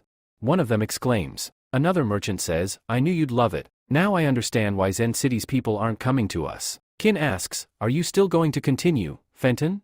Fenton sighs, no, forget it. Our goods just won't sell here, and we won't recover our investment. But just because our products won't sell here doesn't mean theirs won't sell in our country. He continues, since their food is so good, I bet their other products must be amazing too. Hey Valve, can you show us around? Valve replies, of course, that's my job. Let's head to the gold coin store. If you want to do business, they have the best products. A while later, they arrive at the gold coin store and are shocked to see the huge crowd. Look at this. If even half these customers came to our shop, we'd be rich. One of them exclaims, what are we waiting for? Let's go inside. Another says, inside the store? Fenton looks around and says, I've never seen any of these products before. Valve explains, that's because you won't find them anywhere outside Zen City. Look at this, it's called perfume. It gives off a wonderful scent when applied. Only the wealthy in the Han Dynasty can afford it, and it's very popular among women. Shocked, Fenton asks, this is so expensive. How much does one bottle cost?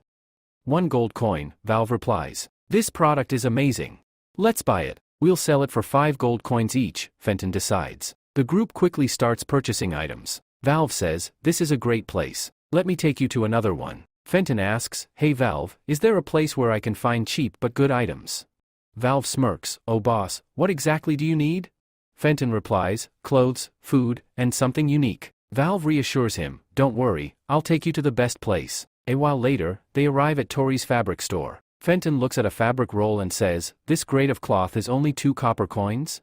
Tori responds, sir, this is second-class fabric. We have even better quality available. Fenton nods, I'll take 5,000 pieces of this fabric and 3,000 pieces of third-class fabric. All right, sir, Tori confirms. Later, they visit Can store. While eating, Fenton exclaims, this is amazing. We're going to make a huge profit.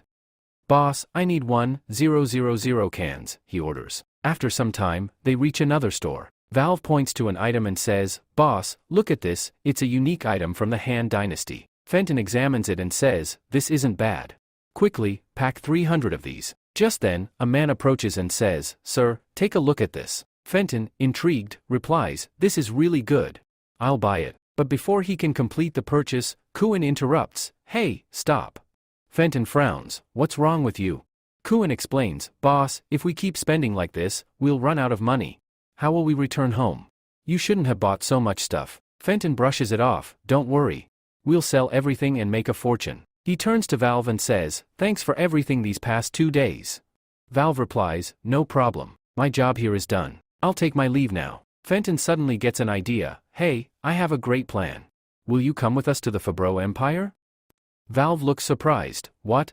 Fenton continues, since you know so much about these products, you can help us explain them to customers. Don't worry, I'll pay you 3 times what you make as a guide, or I can give you 100 gold coins instead. Valve responds, alright, let me think about it. Fenton says, okay, before we leave, come find us. Valve nods, sure, I'll see you later. Later, Valve meets with a mysterious man. The man asks, are you Jug? Valve responds, shut up. I am a skilled thief. The man smirks, alright, how did your mission go? Valve replies, I told the target everything about our products, and they suspect nothing. But there's one new development. The man asks, go on. Valve explains, they invited me to the Fabro Empire. I didn't refuse, just told them I'd think about it. The man grins, then accept the invitation. The organization has a new task for you. Valve asks, you want me to spy on the Fabro Empire? Exactly, the man confirms. Meanwhile, in Larson Empire? Mark stands on a ship and says, finally, we made it past the sea storm. Suddenly, a crew member shouts, sir, there's a boat ahead. Marx tenses up, what? Is it from the Fabro Empire? The crew member responds, I don't know, sir. There's no flag on it. Marx orders, everyone, get ready for battle. Elsewhere, another sailor squints into the fog. What's happening over there? Can you see a flag? He asks. No, the fog is too thick. I can't see anything, another replies. Rolla says, tell everyone to get ready. It looks like we have no choice but to fight. Another man replies, all right, I understand. Meanwhile, Annie says, Master, are you really going there? Lou responds, yes, I know a ship is approaching from there. It might be a new enemy, so I'll go and check the situation. For now, you all take care of Zen City. Mina says, Master, please reconsider. Going there is extremely dangerous. Annie agrees, Master, she's right. Please stay here. We're already getting reports, aren't we? Lou reassures them, don't worry, trust me. Besides, Mina is here as well, and I have a feeling this journey is going to be quite exciting. Meanwhile, in the ocean near Yen City, a girl is seen floating in the water. She murmurs, how long will I be stuck here? Then, we see a flashback from a few days earlier. A massive sea storm traps several ships, causing many of them to sink. The same girl was on one of those ships. She thinks to herself, it feels like I'm going to die here. Just then, some mermaids spot her. Back in Yen City, Lou arrives and asks, do you know who they are? De replies, no, we haven't found out yet. Just then, another man approaches and says, sir, our team has found someone else. De responds, alright, let's go. The girl introduces herself, my name is Jenny, and I'm from the Larson Empire. I came here with them, but our ship was destroyed by the storm. De approaches her and asks, how many people were with you? Jenny, visibly shaken, says, around 4,000 to 5,000, though I wasn't supposed to come with them. I snuck onto their boat because I just wanted to explore this country. Lou says, there's no need to be afraid. Look over there, is that ship from the Larson Empire? Jenny confirms, yes, it is. Lu orders, all right, take her below and make sure she's looked after. A man takes Jenny away, and asks, Lord Lu, what should we do now? Lu replies, don't worry. Send some men over there and see what they plan to do first. Meanwhile, Marcus asks, how much food do we have? A man replies, Master, we can survive for about 3 days. Marcus says, before that happens, we need to find land. Just then, another man approaches and says, Sir, I found out what's on the other side, it's the Toll Empire. A little later, we see a ship from the Toll Empire. A crew member says, Hey brother, someone from another ship wants to talk to you. They say they are from the Larson Empire. Naim responds, I thought they were from the Febran Empire. Good thing they're not, otherwise we would have been in big trouble. The man from the other ship says, Your Highness, I've come on behalf of Marcus. Naim says, all right, tell me, where are you planning to stay?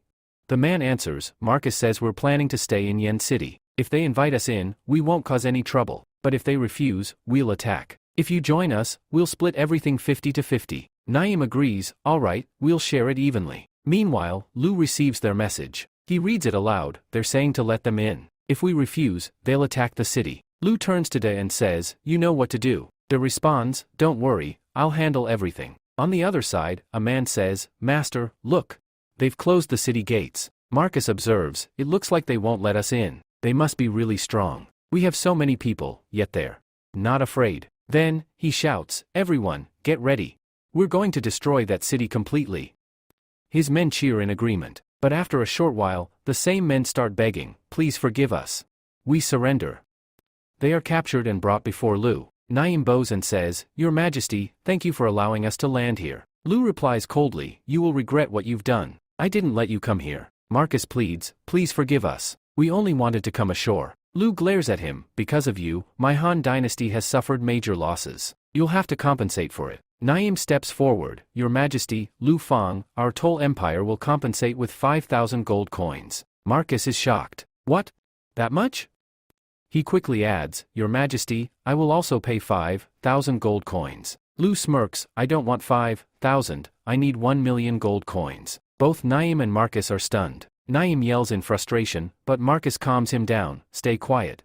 He's just trying to raise the price. Then, Marcus negotiates, Your Majesty, 1,000,000 is too much. Right now, we can give you 20,000 gold coins. What do you say? Lu turns to Mina and says, come on, let's go. Marcus says, Your Majesty, please wait.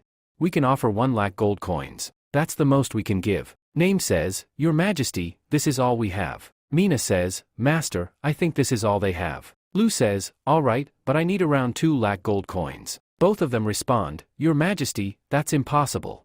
We don't even have that much money. Lu says, don't worry. I know you don't have that much gold, but that doesn't mean your empire doesn't. Marcus says, but our ship is in ruins. How will we return to the empire? Lu replies, you must first pay 1,00,000 gold coins. Then you can stay here and repair your ship. Send half of your men back to the empire with my merchants. Once our goods are sold, you can bring the gold coins from there, and I will let you leave. Naim, furious, says, no. This is unacceptable. Lu asks, can you bring 2,00,000 gold coins here? Marcus replies, but, Your Majesty, if we give you 1,00,000 gold coins, what will we feed the remaining knights? We will die before we even reach home. Lu reassures him, don't worry, I will provide you with work. You can earn money here. Naim, still angry, says, you expect us to work? Marcus says, calm down. I know you re-angry, but we have no choice. We must fix the boat quickly and return. Naim says, all right, Your Majesty, thank you for this. Then he turns to Lu and says, Lord Lu, you will regret this. Lu replies, no problem. Then they leave. Later, Lu says to Da, proceed with the plan exactly as I instructed. These people will be very useful for our project. Under no circumstances should they be allowed to enter Yan City. Instead, direct them to Mingling City. Moving forward, Yan City will become a foreign trade hub of the Han dynasty. If there are too many enemies there, it will be a problem for us. Da asks, Master, what should we do if merchants arrive here? What should we tell them? Lu responds, ask them about their team's goal and check if they are telling the truth. But they cannot go anywhere except the city. Da replies, understood. And Master, what should we do about Jenny? She asked us for paper and a pen, saying she wants to draw. Mina, shocked, says, draw? Is she a spy? Lu says, no need to rush to conclusions. First, bring her here. If she really is a spy, we can make good use of her. Everyone knows that Lu Feng never spares anyone. After some time, Jenny arrives and says, "Your Majesty, you called for me." Lu asks, "I heard you can draw. Can you show me?" Jenny replies, "Of course. Here you go." Mina exclaims, "Master." Jenny draws incredibly well. Lu thinks to himself, "This is strange, but I can't say for sure whether she's a spy or not." Lu says, "Jenny, you have a great talent for drawing." Jenny replies, "Thank you." Lu offers, "If you wish, you can come with us to Zen City. There aren't many people there for painting jobs, and you can earn a silver coin for it." Jenny, shocked, says, "A silver coin? In a month? Are you serious?" Lu replies, "Absolutely." Jenny, tearing up, says, "I can't believe I'll be able to support myself." Lu says, "Go prepare yourself. We'll be leaving soon." Jenny gratefully says, "Thank you." Then she happily leaves. Mina says, "Master, I don't think Jenny is a spy." Lu responds, "I don't know yet, but we can't be certain. We need to investigate further. Tell everyone to find out where Fabro's ship disappeared. It couldn't have just vanished." Meanwhile, at Deansport, a member of the bishop's group says, "Finally, you've arrived. Our lord has been waiting for you, Princess Field." Then we see the Church of the Dean Kingdom. A man says, "Archbishop, all the knights are trapped in the Han Dynasty. We tried contacting them, but we couldn't. There's a serious food shortage. If this continues, food prices will skyrocket." The Archbishop sighs, "This is terrible news." Just then, Field enters. A man shouts, "Hey! Who are you? Don't you know women aren't allowed here?"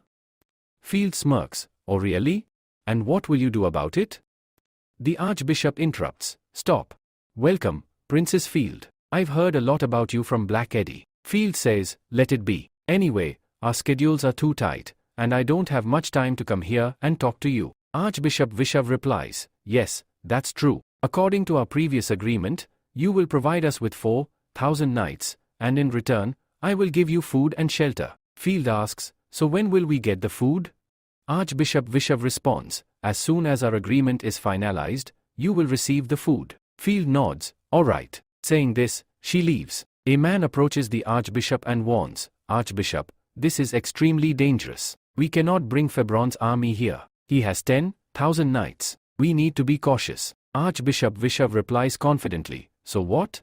Don't worry. It doesn't matter how big their army is. Don't forget, we have the food. Also, remember to give food to Field only every 2 days. Delay it as much as possible so they don't have extra supplies." Meanwhile, Field arrives with all her soldiers. A man says, "Your Highness Field, now that all your men are here, please provide us with the 4,000 knights." Field asks, "But what about our food?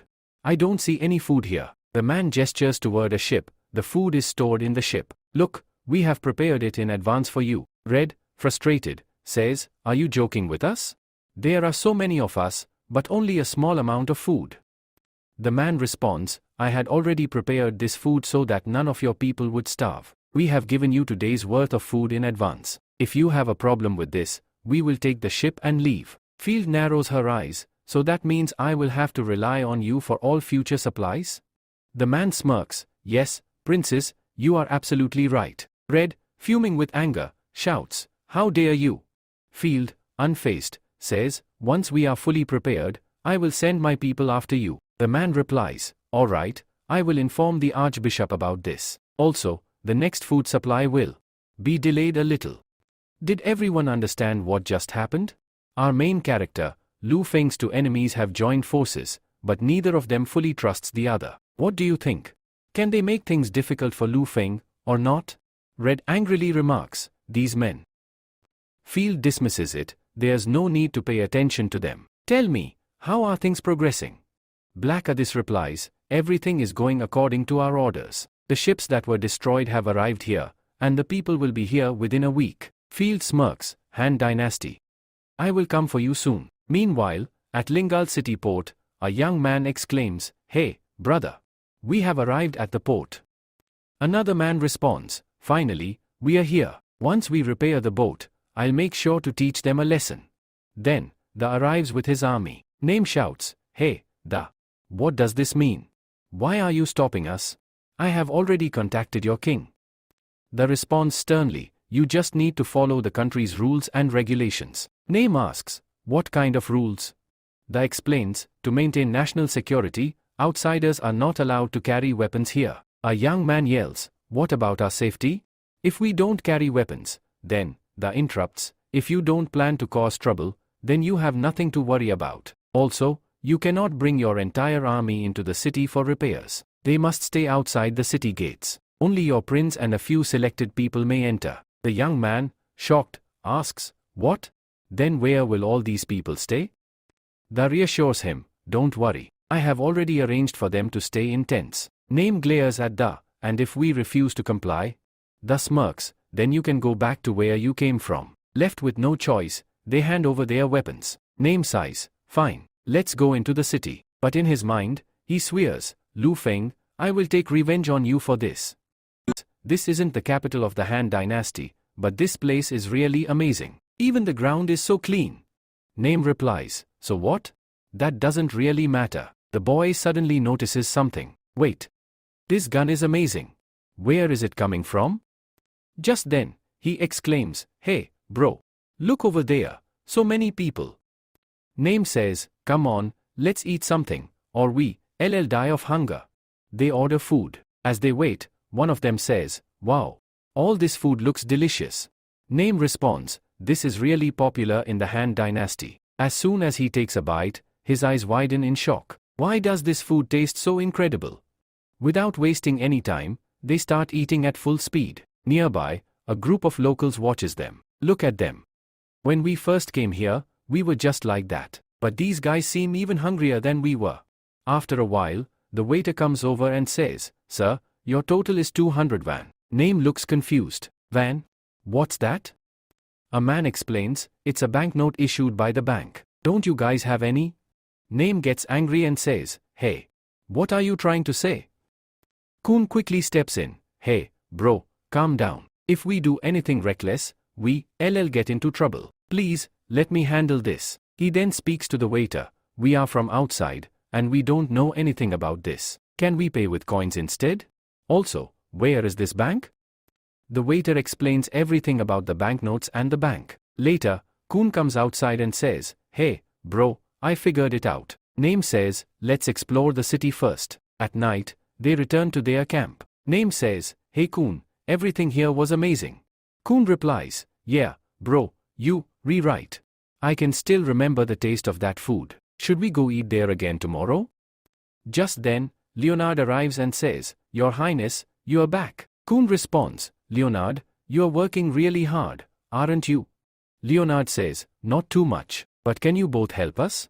Our merchant ship is unable to land there. If you talk to them, maybe our ship will be allowed to dock. As Name walks away, he says, if you want to go there, make your own plan and don't bother me. He returns to his ship. A man asks, Sir, how did it go? Leonard replies, he refused to help us. The group starts discussing. One man says, how about we directly negotiate with the Han dynasty? Another man objects, but that would be extremely difficult. I heard that others who went there had to pay a fine of 200,000 gold. Leonard asks, then what should we do? Are we just going to starve to death here? Suddenly, a girl speaks up, hey, Lord Duke. You are not only a duke but also the president of the Chamber of Commerce. Don't you have any other options? At that moment, Rose arrives. She says, it's been a long time since we met. I came here to cooperate with you. This morning, I got information from Fenton, who is a merchant from Febron. He said that Zen City is about to open its port for merchants. But you'll have to tell them how much cargo you are planning to buy. She reassures them, don't worry. Fenton already told me which goods are the best. If we both go there, maybe we can make something happen. Linen says, Rose, you want us to make payments together every day? Honestly, that's a great plan. Rose replies, alright, tomorrow we'll go to Zen City together. Meanwhile, Lou returns to Zen City. Annie says, Master, you are finally back. Managing everything without you was really difficult. I'm so exhausted. I've even lost weight. Lou chuckles and says, really? Then why does it feel like you've gained weight? Hearing this, Annie is shocked and exclaims, what? Lou laughs, don't worry, I was just joking. Annie pouts, Master, you are so mean. Mina interjects, Master, don't tease Annie. Just then, Annie notices someone and asks, hey, who are you? The girl replies, "Hello, my name is Jenny." Lu smiles and says, "Jenny was a great help to us back in Yan City." Noticing Jenny's ample figure, Annie mutters, "Oh, so that's how it is. Never mind, Jenny, since you helped Master and you, Ria guessed, there's no need to feel uneasy." Jenny responds, "All right, thank you." Annie, in her mind, "Why is everyone here so big? And I am the only one who's so small? You all get what I mean, right?" After a while, they continue discussing. Lu says, "Now that the battle in Yan City is over, we need to focus on selling our goods in Febron. Annie, gather the people and order all the items from this list. We'll send our men to Tola Empire and Larsen Empire." Annie nods, "All right, but Master, if we have to go there ourselves, we'll have to cross the sea." According to the battle report, the stormy sea caused significant damage to ships from Tola and Larsen empires. Even though our ship is superior, there's still a risk, isn't there? Lu reassures her, "Don't worry, I already have an expert to handle this." Just then, Bliss arrives and says, "Your Majesty, I'm here." Lu explains, "We are planning to trade with Febron Empire and gather intelligence on them. But you already know how dangerous the stormy sea is. I need your people's help for this mission." Bliss replies confidently, "Your Majesty, don't worry. We owe you our lives. This is nothing compared to what you've done for us." Lu hands over a treaty and says, "Here, this contains all the promises I've made." Bliss bows, "Thank you. I'll take my leave now." As she leaves, Lu smirks and says, "This will strengthen the mermaid's trust in us." Annie suddenly asks, "Master, I have a question. Based on my information, Larsen and Tola kingdoms were established by elves and orcs, and they dislike outsiders. So how will we trade with them?" Lu nods, "Yes, I know. I've already made a plan." Just then, someone shouts, "Princess!" Lu rushes outside. What happened? Elisa appears and asks, "Hey, Princess! What are you doing here?" Jenny struggles and says, "Let go of me first, then I'll explain." Elisa lets go and apologizes, "I'm sorry about that." Annie asks, "Wait, you're a princess too?" Mina teases, "Wow, Master sure is attracting a lot of princesses." Jenny sighs, "I'm sorry, I forgot to mention it. But does it really matter whether I'm a princess or not? My father hates me anyway." Annie reassures her, "That doesn't matter. Even if you're a princess, we won't let you leave. Besides, we are no less than princesses ourselves." After some time, Lu shares his plan with Elisa. Lu says, "This is my plan. I'm sending you there." Elisa nods, "Understood. Don't worry, I'll help you with this." Lu then asks, "By the way, Elisa, how do you know the princes of Larsen Empire? And how did you end up here?" Elisa smirks, "Your Majesty, you love poking into others' secrets, don't you? Well, let's just say, that was my past. And honestly, it's not that important. Right now, I'm the captain of the Han Dynasty's archery team." Lu, in his mind, looks like she won't spill the details. "Oh well, never mind." He then says, "All right, fair enough. Also, you are going on a long journey, so here's a gift for you." Elisa opens the gift and gasps in shock. "What is this?" Lu grins, "It's a new weapon, a rifle. You can think of it as a sniper rifle." The next day, Lu thinks to himself, the problems in Larsen Empire are solved. But what about Tola Empire? Who should I send? If this were a game, Elisa would be perfect. She'll easily handle things in Larsen Empire. But the people of Tola Empire are hot-tempered. I do have a lot of people available, but most of them aren't exactly strategic thinkers. If I send them, a fight will break out immediately. I can't send Annie alone either, and Viva is too busy with local projects. Just then, Annie arrives and excitedly announces, "Master, the bridge over the Yashu River is finally completed." Lu asks, "Is it true? Has the work finally been completed?" Annie replies, "Yes. Everyone here is really happy. Though we can still use the old bridge, its capacity is very low. The stone bridge, on the other hand, can accommodate a lot more people." Lu, thinking ahead, says, "In the future, there will be many vehicles. So, I'll have multiple bridges built for that. Inform the engineering department to start working on the plans." Annie nods and responds, "All right." As she glances at a paper, she suddenly speaks up again, "Master, are you worried about whom to send there? I have a great candidate in mind." Lu, curious, asks, "Who is it?" Annie confidently states, "It's Shirley. She was the one who designed half of the stone bridge project, and I helped her a lot too." She's doing an excellent job here, and I can say with certainty that she'll handle this task perfectly. Lu, trusting Annie's judgment, agrees, alright, as you say. The scene now shifts to Shirley, who is busy working. Suddenly, a girl approaches her and excitedly says, "Hey Shirley. The inauguration ceremony for the stone bridge is happening today. You worked really hard on this project." Shirley, being humble, responds, "No, it's nothing like that. Everyone helped me a lot in this project." The girl reassures her, "Hey, Shirley, don't be so nervous. We are all friends here."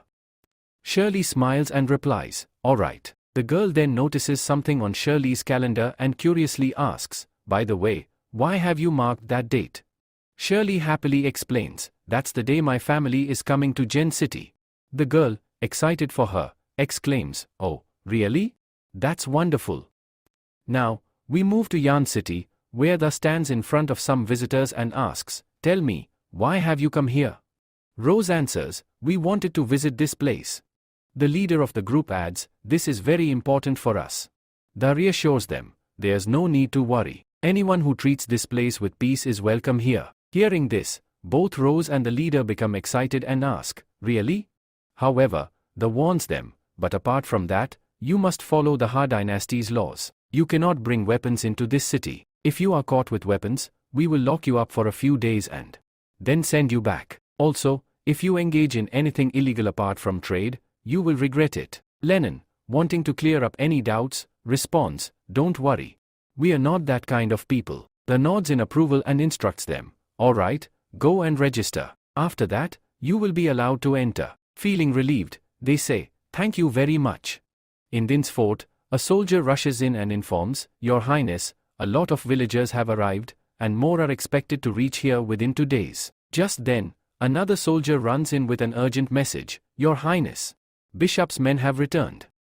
Phil, clearly frustrated, sighs, "Really? These people never give up."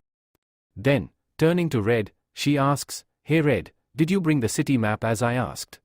Red nods and replies, "Yes, it will arrive by noon." Phil gives an important order, "For now, follow what the bishop's men are saying. When the right time comes, we will all attack Bishop God together." She notices Red looking hesitant and asks, "What is it? Do you have something to say?" Red hesitates for a moment but then says, "Your Highness, I have heard that Tolo and Larsen Empire's ships have already arrived in the Ha dynasty." Phil, caught off guard by this information, looks shocked. Now, we return to Shirley, who is hurrying somewhere. She hands some money and says, "Keep the change. I woke up an hour early, but I got stuck in traffic. I just hope they haven't left yet." She rushes to the station and calls out, "Hey, Rena." Just then, a suspicious-looking man approaches her and says, "Hey, miss. Are you here to pick someone up?" But everyone has already left. Hearing this, Shirley's eyes widen in shock, and she anxiously asks, "What? Have you seen 3 horse orcs here? It's their first time in Gen City, and they arrived by train. I was supposed to pick them up, but I got stuck in traffic." Before the man can respond, suddenly, voices call out from behind, "Hey Shirley. We are here." Shirley turns around to see the 3 horse orcs standing there, smiling. As they start running around in excitement, one of them exclaims, "Wow! This city is truly amazing." Rena, watching their enthusiasm, shouts, "Hey! Don't run like that." The orcs, laughing, reply, "Okay." Rena, amused, comments, "Seriously, kids are always so active. This journey was so long, but they don't seem tired at all." Shirley looks at Rena and says, "Rena, this must have been really tough for you." Rin, practically bouncing with excitement, says, "No way. I'm super excited. I never thought so much would change in just 1 year." But she quickly gets back to business. "By the way, can I buy a newspaper? Also, I need to visit the bank." Shirley looks at her, a bit confused. "Wait, how do you even know about this newspaper and money exchange stuff?" Rin smirks, "Easy. I found an old newspaper on my way here. That's how I got some info about this city. But I need fresh updates to understand this place properly." Shirley nods, but in her head, she's thinking, "When I first came here, I was completely lost. But this girl? She's way sharper than me." A little later, they reach their home. Rin excitedly shouts, "We are home." Then she suddenly freezes. "Wait, sister. You already bought a house here?" Shirley laughs. No, no. This was given to me by my organization. The magistrate made a rule. Public employees get a house to live in. The kids, completely ignoring their conversation, start staring at the water nearby. OMG, it's water. Real water. And it looks so cool. Shirley smiles. The best part? We don't have to worry about anything here. Rin looks at her and nods. Shirley, you must have worked really hard for this. Shirley sighs. Yeah, but we still need to buy a lot of things. Let's go shopping. A while later, they reach the bustling marketplace. Just then, a girl rushes up to Shirley. Hey, Shirley. Shirley, slightly confused. What happened? The girl, looking a little nervous. Sorry, but can you check this file for me?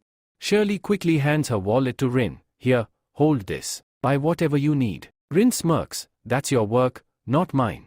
But fine, you do your thing. I'll do mine. As she wanders through the market, Rin's eyes sparkle. Whoa. So many things. I've never seen this much variety before. Then she looks at the price tags, and her excitement instantly dies. Wait a second. Everything here is so expensive?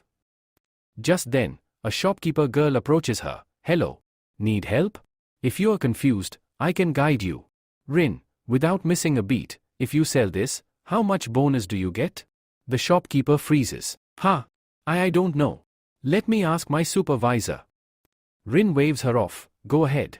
Just be quick, I still have other stores to visit. The girl rushes off to her supervisor and explains everything. Just then, a tall, imposing figure arrives. It's Elu. He narrows his eyes. What's going on here? The supervisor, suddenly nervous. Oh, Your Majesty. That girl claims she's from the Tolo Empire and wants to buy a lot of things. So, I was going to talk to her. Lu's expression darkens as he thinks, wait a minute. Are all the Tolo Empire merchants in Yan City right now? Did one of them sneak away and come here? He walks up to Rin. Hello, I'm the manager of this shop. I heard you're a merchant from the Tolo Empire. How can I assist you? Rin smiles confidently. Oh, do you know the president of Tolo? He asked me to bring back samples of good quality products. There are so many amazing things here. I'm sure they'd sell well in my country. Then she shrugs, but here's the problem.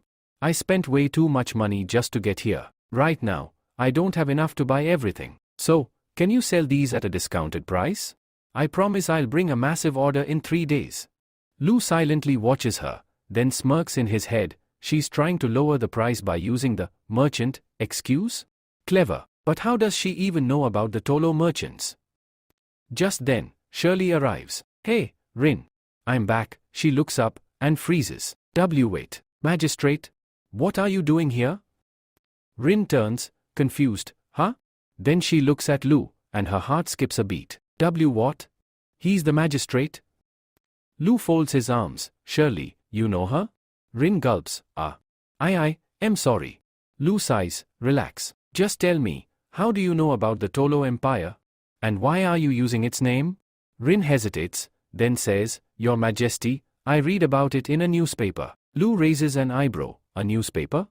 Rin nods. Yeah, when I used to do business with my father, I had this habit of collecting information wherever I went. I use that knowledge to trade smartly. Lu smirks. Interesting. Shirley, I need to talk to both of you. Please, come with me. Both Shirley and Rin gulp nervously. Why yes, Lord Elu. Lu must have figured everything out by now. And knowing him, he'll probably strike a deal that benefits him even more. Lu brings both of them to the castle. Rin bows and says, Your Majesty, please forgive me for what happened earlier. I truly didn't intend for it to go that way. Lu replies, It's all right. I brought you both here for a different kind of work. They both ask, What kind of work? Annie hands them a paper and says, Here, take this. Rin says, Thank you. As she reads it, she says in surprise, This is a business activity? Lu nods. Yes, you absolutely right. We need to transport Han Dynasty goods to the Empire. I believe you highly capable of handling this, which is why I want to assign it to you. Rin responds, All right, but as she continues reading, her eyes widen in shock. 1 million. That much money? Shirley blurts out, Your Majesty, it seems like there's a mistake in the number. Rin cautiously adds, Your Majesty, if I'm not wrong, this job will involve a lot more than just trade, right?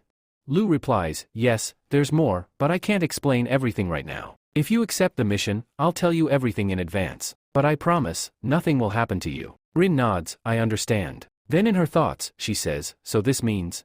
I'll have to pretend to be a qualified businesswoman. I just need to stay focused and not worry. On the other side, there's a foreign market, a new world, new customs. It's risky, but that's exactly what I've dreamed of. She finally says, all right, I accept. But I have one request. Lu says, go ahead. What is it? Rin replies, my sister's house is very small. Can you arrange for a bigger place? A home with 4 bedrooms and a hall would be great. Shirley yells, Rin. Rin turns to her and says, dear sister, do you really want the 4 of us to stay cramped in a tiny room? Shirley argues, but you can't just ask Lord Lu for something like this. Lu interrupts, it's all right, I agree. Annie will show you the new house tomorrow. Rin says gratefully, thank you, your majesty. I promise to work hard. Meanwhile, we're shown Name's army. The soldiers are standing in line for food, complaining. Is this all we get today? This isn't enough. The man serving food snaps, that's all you re-getting. Now move, others are waiting. A soldier grabs his collar, I came here to fight, not to die of hunger. What are you hiding? A scuffle breaks out over food. Kuan says, hey, brother, there's another food fight happening outside. Name sighs, they never stop, do they? Kuan tries to reassure him, don't worry, they've calmed down for now. But honestly, the army is getting more unstable by the day. There was another fight just yesterday. If this keeps going. Name adds, yeah, I've been thinking about it too. What can we even do? We've got no food, no weapons. I'm completely lost. My head's pounding. He gets up, let's just go and have a drink. Kuan says, but brother, just then, a man rushes in, sir, someone from Yen City has arrived. The visitor announces, Your Highness, our magistrate has summoned your knight to the city. Name asks, the city? Why? The man replies, don't worry, we're not here to fight. We just need help fixing the roads. As per our agreement, we'll offer work to people here, and for that, we need 2,000 workers. Name says, all right. Then he thinks to himself, if 2,000 people get work, we'll be able to make a lot of money from this. He agrees, I'll take the job. The messenger says, I'll inform the magistrate right away. Name turns to Kuan, looks like the food problem is solved. Now let's go get that drink. Kuan nods, sure, brother. Let's go. We then cut to Bishop's army. They seem to be preparing for an attack, but suddenly, they're ambushed. Everyone starts screaming, we're under attack. Use your shields. The captain shouts, what's going on over there? Why is everyone yelling? Just then, a man shouts, Captain. The team behind us has been attacked. The captain yells, what? And what are you people doing? Go and fight them. Then we see the archbishop. He says, what is going on here? Another man replies, Bishop, the field army has betrayed us. The archbishop shouts, what? How dare the field army do this? Go and kill them. A knight adds, Archbishop, they attacked our forces. We're surrounded from all sides, and their army is advancing fast. On the other side, Red says, don't fight them. Capture him alive. Do not kill him. Just then, a boy says, I found him. He's over there. Let's go. We'll get a big reward once we capture him. Suddenly, a man smashes him with a hammer and says, the gods have spoken. If we fight for them, we'll go to heaven after death. This power is a gift from the gods. We must use it wisely. At that moment, a bishop shouts, everyone, listen.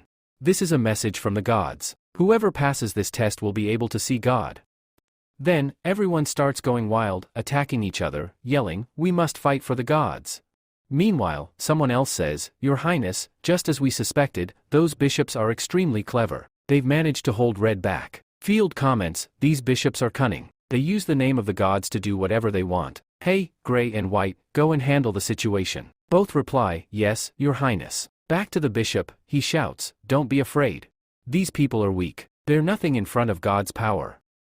Suddenly, someone slits his throat. Elsewhere, the knight is crushing enemies with his hammer, and Red thinks to herself, damn it. If I don't hurry, I'll miss my chance to win. But how am I supposed to fight these monsters? Suddenly, someone puts a chain around her neck and attacks her. Red thinks, white clothes. This must be the team called Gray and White. No wonder they're so powerful. They were being trained in secret by Princess Field. Then a man arrives and says, Your Highness. Gray and White have captured the Archbishop alive. All the enemies are dead. Field says, now that's more like it. Let's move out. In the next scene, we're shown the port of Yen City. Rose says, wow, there are so many people here. Leonard replies, I didn't know there'd be this many. This is the ship that's returning, right? At first, I thought they were going to attack me. Rose responds, you really overthink everything. Meanwhile, Lou is addressing everyone. Before we leave, I want to give you some advice. We've captured the prince of that place, so they're not likely to make a move. But if they do, don't overthink. Just use what I've stored in the boat. Guppa says, don't worry, your majesty. I'll protect Miss Rain with ease. Lu replies, good, I trust you. He turns to Eliza. Eliza says, don't worry, I'll handle everything in Larson. I'll come back soon with good news. Lu nods, all right. Just remember, safety is extremely important. If things go wrong, abandon the mission. Everyone agrees, understood. Sarli gently pats Rain's head and says, take care of yourself. Rain replies, don't worry, sister. I'll return soon with great news. Then they all leave. Lu asks, John and Avery have already left, right? Mina answers, yes, master. They left yesterday as planned. But opening the money bank is really important. Lu says, I don't know how to explain this to you, but it's a critical insurance policy for us, even though it won't work right now. Mina asks, insurance? But young master, we just want to make currency exchange easier. Taking coins from one place to another is really hard. Lu pats her head and says, it's hard to explain. Sarli, you explain it to her. Sarli, shocked, says, yes, yes. According to His Majesty, we're opening a bank. Once the war ends, we'll reclaim all of the bank's assets. Mina responds, oh, that's what it is. Lu adds, I'm sending John and Avery so they can quietly establish the bank there. I hope everything goes as planned. Suddenly, De enters and says, Your Highness, we've separated the orcs and elves. Half of the men have been sent back to the ship. Lu asks, and what about the rest of the army? De replies, they've been assigned to the logistics team. One of our men is placed among every 4 people. And the local soldiers were shocked when they heard the salary offered by the Han dynasty. I think within 3 months, they'll be on our side. Lu says, good, that's great. De asks, but what should we do about the orc prince? Lu replies, make sure he doesn't die. Other than that, he doesn't matter. Let's return to Zen City. We have a lot of work to do. The scene shifts to the next day. Lu says, we should handle this policy like this. Annie replies, all right, master. Just then, Mina arrives and says, hey master, we've received some bad news from Ding. Annie immediately reacts, is it something about Timothy?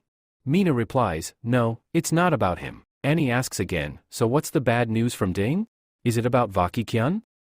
Lu, reading a document, mutters, oh, so that's what it is. Annie asks, master, what's wrong?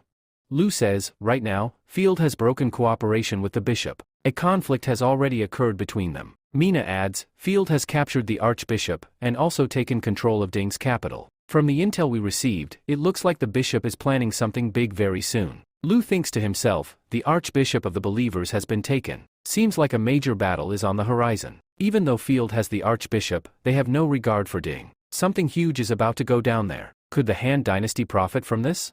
Then he asks, hey Annie, what's Timothy doing now? Annie answers, she's rebuilding control in the southern region of Ding. The south is in better shape than the north right now. Lu says, inform Timothy about this. She'll stay alert in advance. Mina asks, master, and what should we do?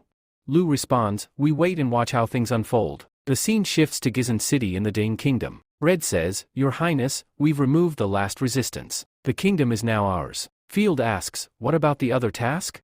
Red replies, Gray and White have captured Ding's 2nd and 3rd cities. They've selected a few men and begun training. Others also want to participate. Honestly, Your Highness, your strategy is brilliant. Field says, no, the credit goes to Lord Bishop. Isn't that right, Archbishop?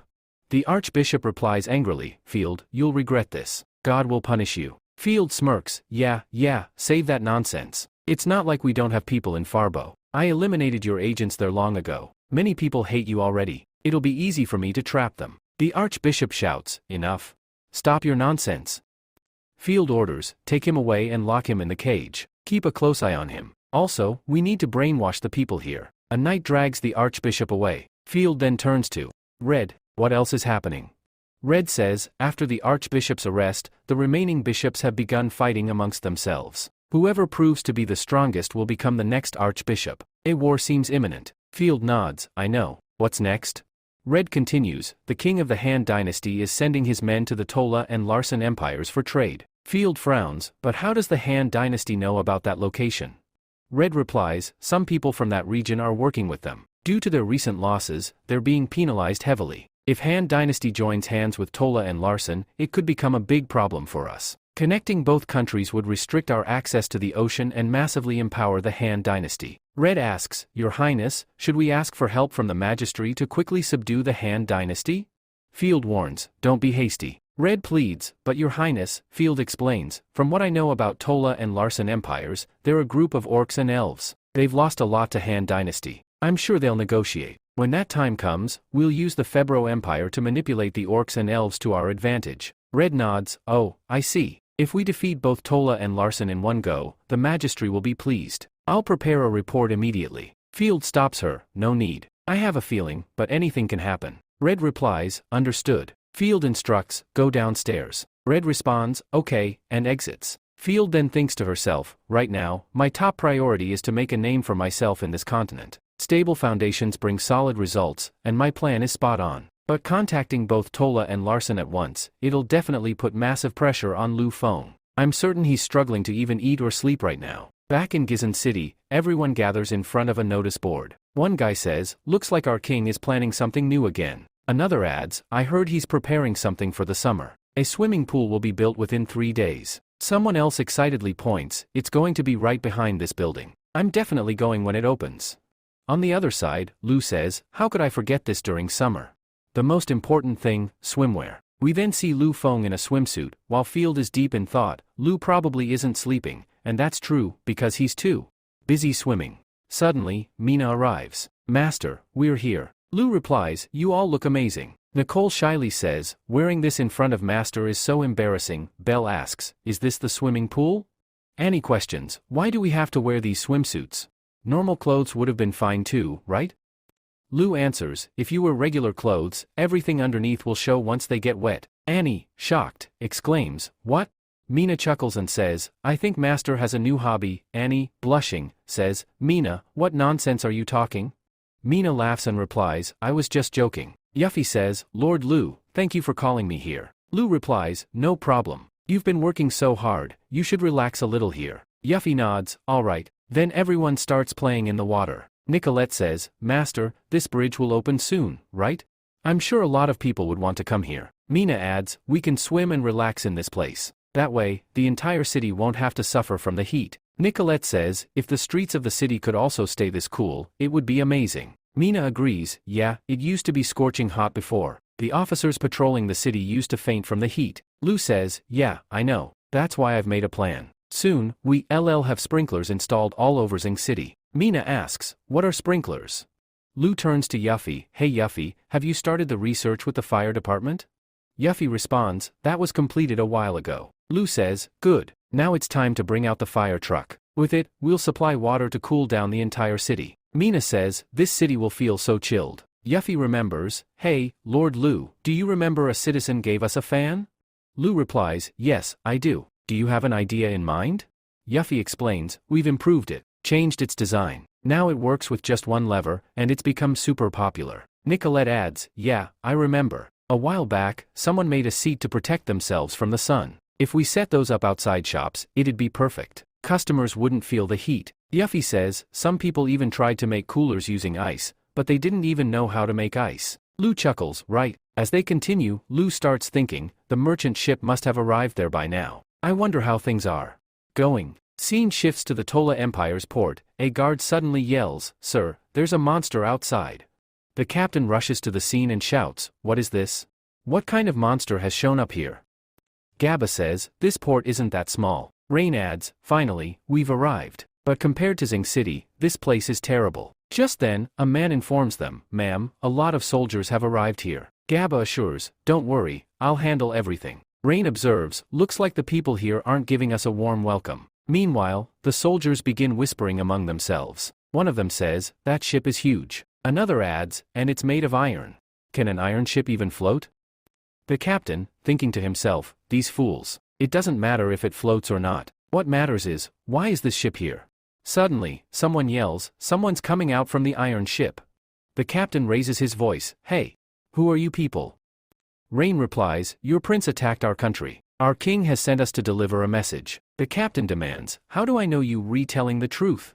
I need proof. Rain answers sharply, this is a matter between two nations. You're just a regular guard. Bring someone with actual authority. The captain, visibly angry, shouts, what nonsense are you saying? Gabba quietly says, hey Rain. Rain interrupts, it's okay. These people don't have the courage to stop us. The captain walks away, muttering to himself, they're not afraid of us at all. Maybe they're actually telling the truth. Gabba says, Rain, you're so young, but your strength is incredible. Rain suddenly grabs her hand and says, hold my hand? I'm actually very scared. Gaba assures her, it's okay. I'm here. I'll protect you. Scene shifts to the king of Tola Empire. The king says, the letter mentioned 2 princes. Seems like they've failed their mission. Where are those men now? A guard responds, they're still at the port. Black says, fine, bring their captain here. When they arrive, Black says, I don't know the full story. What's their current condition? Rain responds, Your Majesty, don't worry. We haven't harmed the princes. In fact, we sent their ship for repairs to another location. Black says, all right, I'm willing to offer compensation, but nothing must happen to my sons. Rain replies, rest assured. They're safe. Black nods, very well. You may go and rest for now. His knights escort them away. Just then, Black slams his hand down in frustration and says, this is ridiculous. Lu Fang has the audacity to use my sons to threaten me. At that moment, Lina arrives and says, Your Majesty, I've brought a special product from the Han Dynasty, and some information as well. Black says, go on, tell me. After tasting the product, he says, this stuff from the Han Dynasty really is top-notch. But you mentioned they have flying machines and a super-fast train? He leans back, impressed. That sounds incredible. Lina says, Your Majesty, those 2 arrived here on an iron ship. Black smoke was coming out of it. If you want to see it for yourself, you can head straight to the port. Black responds, Lina, I'm not talking about that. When both of my sons arrive here, do you think it's possible for us to win against them? Lina replies, Your Majesty, it would be best if we don't engage them. Honestly, we won't even be able to stand a chance in front of them. Black nods, all right, I understand. You may go now. Lina leaves. Black, now furious, mutters, I never thought the Han Dynasty would be this powerful. Meanwhile, in the martial city of the Tola Empire, a man introduces, this is the marketplace of Martial City. You 2 can sell anything here. Rain says, all right, here's your reward. The man beams with joy, thank you so much. Guppa says, Rain, let's go check out that store. Rain replies, don't rush. Let's wait here a bit. Guppa teases, are you waiting for someone? Just then, a girl arrives and announces, everyone's back. Here's the report. Rain smiles, you really worked hard. Take a break now. I'll pay for today's meal. A few guards start chatting nearby. One says, how many streets did you cover? I went through 7 and I'm exhausted. Another replies, that's nothing. I covered 9. I'm completely worn out. The third chimes in, but Miss Rain is amazing. When we return, we'll be rich. Guppa, thinking to herself, these are merchant guards. She asks aloud, hey Rain, what's going on here? Rain explains, I'm using people to investigate the city. For every 10 updates about the city, I pay a gold coin. We can easily gather info with 300 gold coins. Pretty smart idea, right? She then addresses the team, before the shop opens, I'll assign you all some tasks. The bonus will be even higher this time. Everyone cheers, this is awesome. We're now shown Avery and John. Avery says, bring the best food you have. The server nods, right away. Please have a seat. He brings the food. John eyes the food and says, what even is this? Avery replies, just eat. We'll finish our work smoothly after this. Nearby, a few people are talking. Hey, did you hear? The Han Dynasty is going to sell their products here. Another asks, wait, what's the Han Dynasty? Someone answers, you don't know? Their food is famous worldwide. Even the poor can afford it. Another adds, I've heard their canned food stays good for months. They're going to make a fortune. Someone else says, I also heard many nobles have pre-booked their food. A man exclaims, really? I'll go check it out tomorrow. John says, looks like the people of Tola got the news pretty fast. That works in our favor. Avery, calmly, not really. Look behind, those 3 are the ones spreading the rumors. John says, so someone told them to spread it? Avery nods, I'm sure it's that girl's idea. I wonder where Lord Lu found someone that clever. She adds, now that Rain has started her work, we should start our plan too. First, we handle the bank. John agrees, right, but before buying the bank, we need to buy a store. And to sell it, we'll need someone. Avery says, don't worry, the princess already briefed me. John asks, fine, but how will we actually do it? Avery answers, we'll use money. And honestly, the food here is terrible. John agrees, you're right. Tomorrow, I'm buying loads of canned goods. Larson Empire, the king says, compensation? Elisa replies, everything is written in the papers, including how much you owe. If you have doubts, ask away. Loren says, no need. I understand. But I'm surprised. After all these years, you suddenly returned, for this? Elisa says nothing and walks out. She returns to her shop and says to herself, I knew this would happen if I came back here. Suddenly, a crowd gathers outside. What's going on in this shop? Wait, isn't that the princess? The princess walks into Elisa's shop and says, you're from the Han Dynasty, right? I have questions. Inside, she asks, have you heard anything about Jenny? Alisa gently says, Jill, calm down. Jill pleads, how can I calm down? Before leaving, Jenny left a letter. She said she was going somewhere? I'm really worried. She's my sister. Alisa reassures her, don't worry. She's in Jane City, working. Lord Lu made her an art teacher. People really respect her talent now. No one will bully her like before. Jill says, really? Alisa smiles, don't you trust me?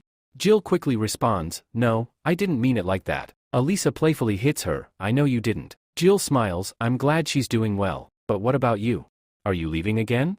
Many people are waiting for you, and I'm one of them. Alisa says, Jill, I won't be staying. As many as there are waiting for me, even more want me dead. Jill insists, then I'll protect you. Alisa smiles, thank you. But I found someone I want to help, the king of the Han Dynasty, Lord Lu. That's why I came back. Jill responds, if that's the case, I won't stop you. I'll see you later. Alisa stops her, hey, wait, we're meeting today, who knows when we'll meet again. Take this. Outside the store, people are buzzing. Why is Princess Jill here?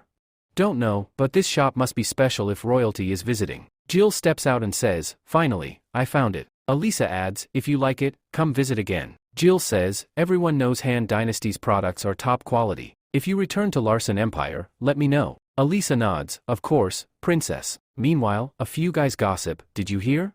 That girl said the Han Dynasty's products are so good, even princesses are buying them. They rush to Alisa, hey shop owner, what exactly are you selling? And how much does it cost? Alisa answers, our main item is cosmetics. It's a unique product from the Han Dynasty. It enhances beauty like nothing else. A girl asks, really? Makes you beautiful? Another says, no matter the cost, I'm buying one to try it. Jill watches all this from a distance and thinks, Alisa has really changed. You used to be quiet and emotionless, but now, you laughing from the heart. Lu Feng has really changed you. But, who is he? I hope he doesn't betray you. In the next scene, we are taken to Zane City. There's a tall building there. Lu says, alright, I am starting now, and pulls a lever. Mina and Annie exclaim, it's really moving. Lu smiles and says, looks like the energy from the black fruit plant is excellent. Now the elevator is working normally. After a short while, they reach the top of the building. Annie looks outside and says, we can see the entire city from here. Master, if we end up working here in the future, it'll be amazing to start every day with this view. Lu nods, yeah, that's exactly what I was planning. These days, too many people are gathering near the palace. If someone sneaks inside, it could become a big problem. That's why I'm thinking of building the city palace higher up, where it'll be more secure. Annie agrees, true. And this is the biggest building around here. If others see this, they'll be impressed, it could be great for us. Lu says, you're right. Then, thinking to himself, he adds, Zane City has grown a lot, but most of the houses are still small. It's time to start building larger structures. Just then, Mina looks down and says, wait. Isn't that Shirley? Annie adds, what's going on with her? She's holding some documents and looks really worried. Mina brings Shirley upstairs. Annie asks, hey, Shirley, what happened? Shirley responds, Miss Annie, these are very important documents. Annie reads them and reacts in shock. What? How is this possible? Lu asks, what's wrong, Annie? She replies, Master, a new snack bar has opened in the main market, and they're selling spoiled meat. People are falling sick. We have to punish the owner so this doesn't happen again. Lu stays calm, that alone won't fix the issue. We need to launch a food hygiene department. Annie asks, food hygiene? What's that? Lu explains, from now on, anyone selling food in Zane City must register with this department. They'll inspect and approve the food before it's sold. Publish it in the newspaper. Anyone not registered with the department won't be allowed to sell anything in the city. Inspectors will also do surprise checks to ensure compliance. Nicole adds, this way, people won't take shortcuts for profit. Annie smiles, Master, you have a solution for everything. You're incredible. It feels like you plan everything in advance. Shirley hesitates, but the health department and the store owners, they make shady deals. Someone has to keep them in check. What do we do then? I'm sorry, I shouldn't have said all this. Lu reassures her, no, it's good you're thinking ahead. If there's any issue between them, we'll start a review department to handle it. That'll be our next step. Mina chuckles, Master said today we'd relax, but here we are, back to work again. Nicole laughs, well, no one else can handle this stuff like Master can. I'm going to cook something delicious for everyone. Mina calls out, I want fish. Now the scene shifts to the Tola Empire. A man is seen attacking Rain. She knocks him out and says, I knew a thief would show up here soon. She calls out, sis, come throw this thief out. Gupa steps out, confident, don't worry, I'll handle everything. But then she gasps, shocked, wait. This is John. What's he doing in the Rola Empire? Rain asks, Guppa, do you know him? Just then, Avery arrives and says, Hey Guppa. Guppa replies, Rain, this is Avery from Zain City. The one lying there is John. We are all from the same place. Rain says, I had no idea. I'm sorry. Guppa asks Avery, what are you doing here? Avery explains, Lord Lu sent me on a mission. Rain asks, then why come so late at night?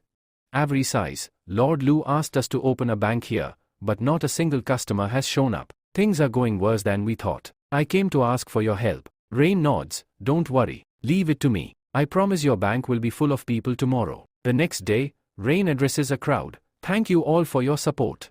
All goods from the Hen dynasty are now sold out. We'll be heading back in a few days. If you haven't purchased anything yet, tomorrow is your last chance. There will be huge discounts. People in the crowd start talking. Did you hear? The Hen dynasty folks are back. We need to go too. I'll make a fortune selling in the Hen dynasty. Someone adds, what are you waiting for? Gather people and money fast. If we are late, someone else will take the opportunity. A girl suddenly points, hey. Look, where's Rain going?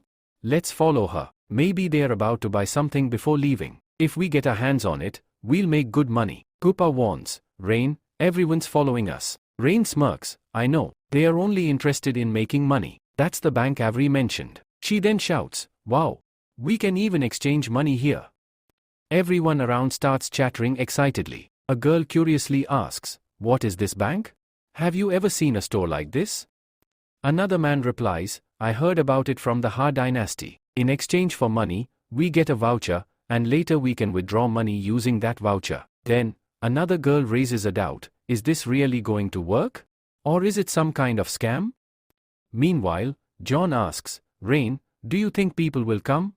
Rain calmly responds, don't worry, John, this bank is designed to reduce people's risk. Many merchants are returning from the Ha dynasty, and they all know they'll have to carry a huge amount of money. If even one ship crashes, they'll lose everything. That's why they'll do anything to reduce the risk, but they'll want someone trustworthy to go first. Avery adds, now I get why people weren't coming here before. We didn't even promote the place. As the group walks in, someone says, let's go and see what happens. Looks fine from the outside. Rain announces, I've filled out all the paperwork. A girl replies, alright, bring the money in, and we'll start counting. Just then, a man enters carrying a massive amount of money. Everyone is stunned. Whoa, that's a huge amount of cash.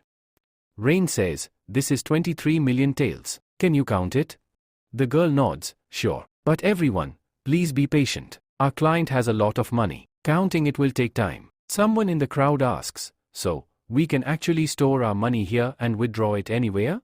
The girl replies confidently, yes, absolutely. We have storage locations in every country. You can use the voucher to access your funds. Plus, we'll offer a regular interest rate on your deposits. One man exclaims, interest too? That's amazing. Another girl tells Rain, we are done counting. Here's your voucher. You can make payments with it anywhere. Rain thanks them. The crowd starts buzzing with excitement. Did you see that? Miss Rain just stored her money here. Another man adds, yeah, you're right. She really did. Then the girl asks, alright, who's next? People look around for a moment and then say, if Miss Rain is trusting this place, then I will too. Soon, a line forms. Everyone wants in. John smiles, looks like our plan worked. Avery says proudly, truly, my lord, you picked a clever woman this time. Meanwhile, somewhere else, Lo hears the news. Lo says, this is fantastic. Annie asks, Master, what news have you received? Lo replies, I got word from Taola. The bank there has officially opened. Avery adds, this happened because of your sister. When she returns, I'll definitely reward her. Surly says, thank you, Lord Lo. Then Lo looks at another letter. It's from Eliza. She writes, I've successfully established a bank in the Larsen Empire. I'm sure by now you know from Jenny that I used to be a member of Larsen. I never meant to hide it from you. My old friends are helping me run this bank, and you don't have to worry. There won't be any trouble ahead. Lou thinks to himself, Eliza truly is mysterious. But when the time is right, she'll tell me everything. Annie notices something's off and asks, what's wrong with Eliza? Lou reassures her, nothing. She's fine. Anyway, now that both locations have operational banks and merchants are arriving to start their businesses, it's time to move to the next phase. He turns to Sarli, send our people to both locations. Tell the bank managers to transfer the money here. Just leave enough over there to keep things running. Sarli nods, understood, Master. Annie, a bit hesitant, asks, Master, are we really going to bring the money back?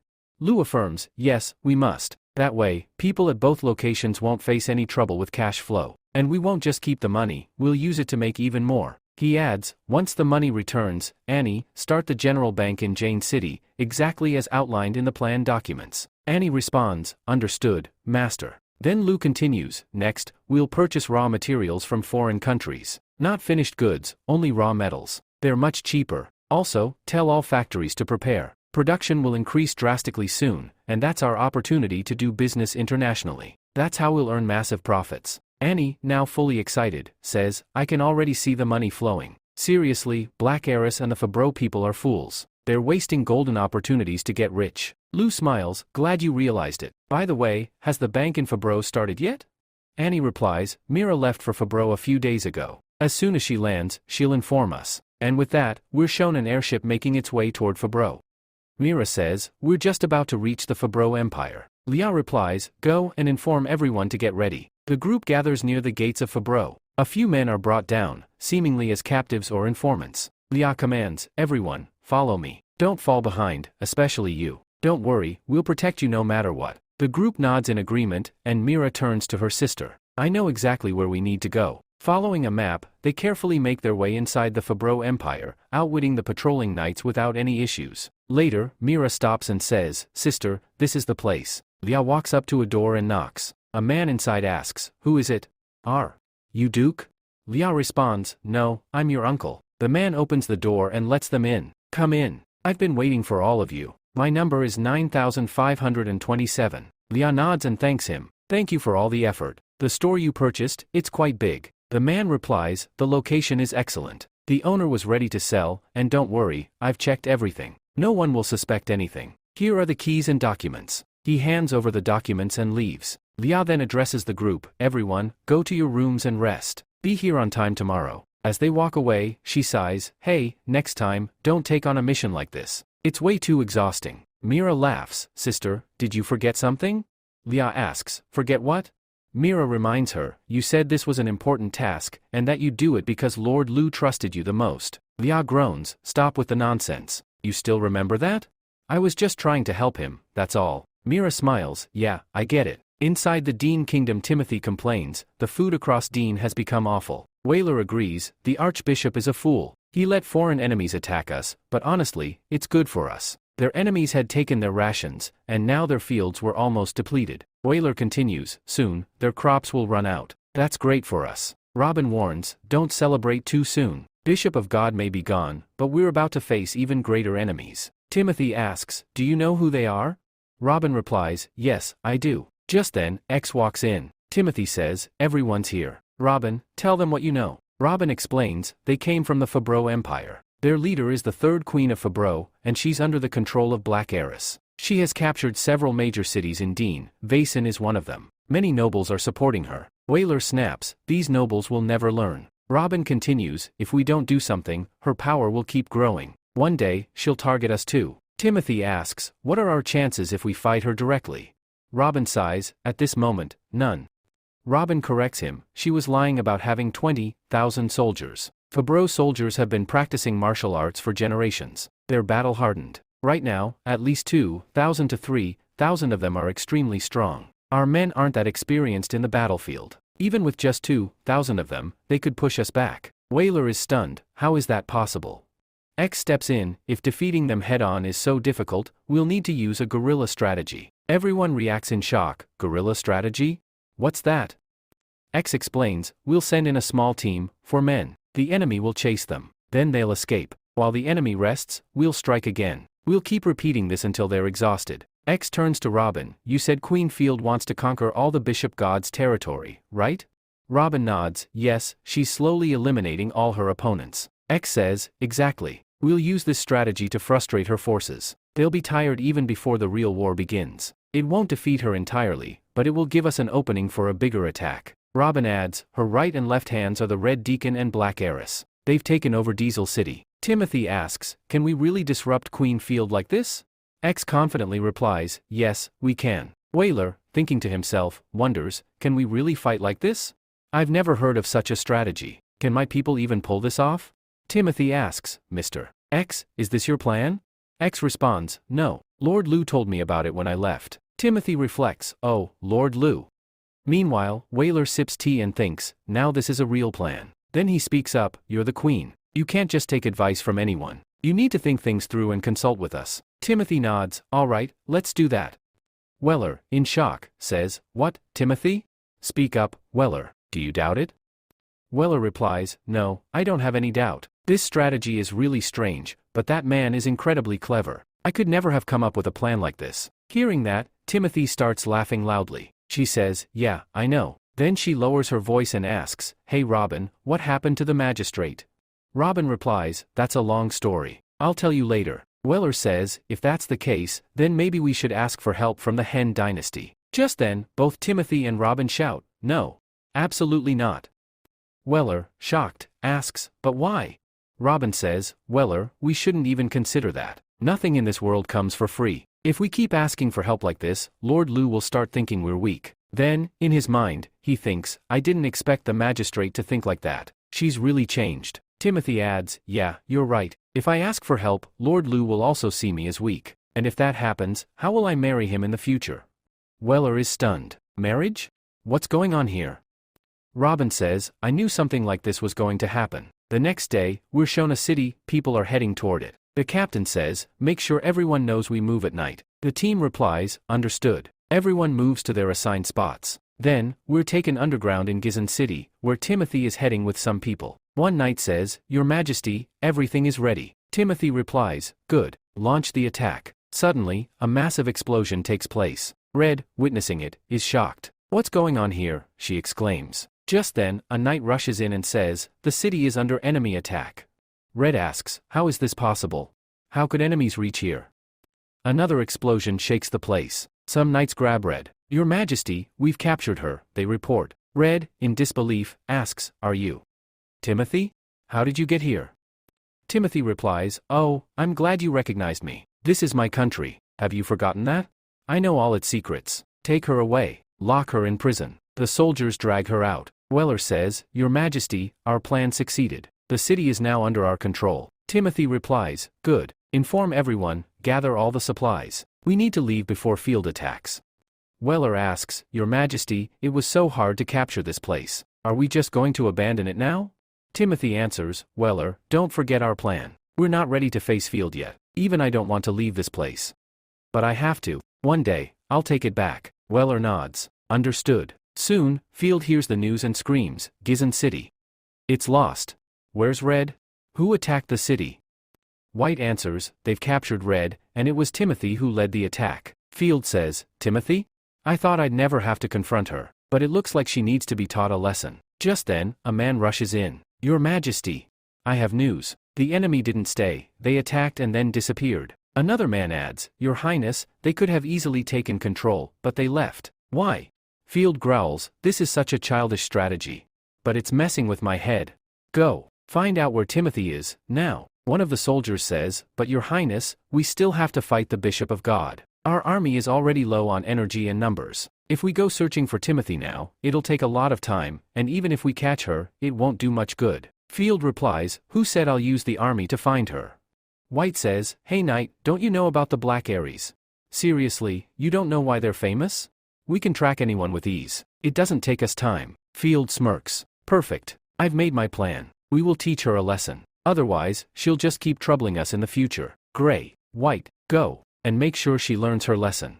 The two soldiers respond, All right, Your Highness. Scene shifts to Timothy's camp. A man says, Go pack your things, we're moving out. They reply, All right. Just then, a girl says, These soldiers.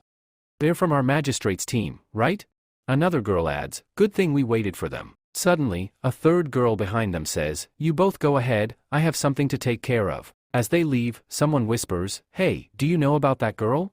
She was once married to a noble. Look at her now. The girl hides nearby, scanning her surroundings. She ties a letter to a bird's leg and says, Go, deliver this to my lord. He'll know where Timothy is. And I'll get another chance to marry into a wealthy family. Some time later, the bird arrives at its destination. White reads the letter and says, finally.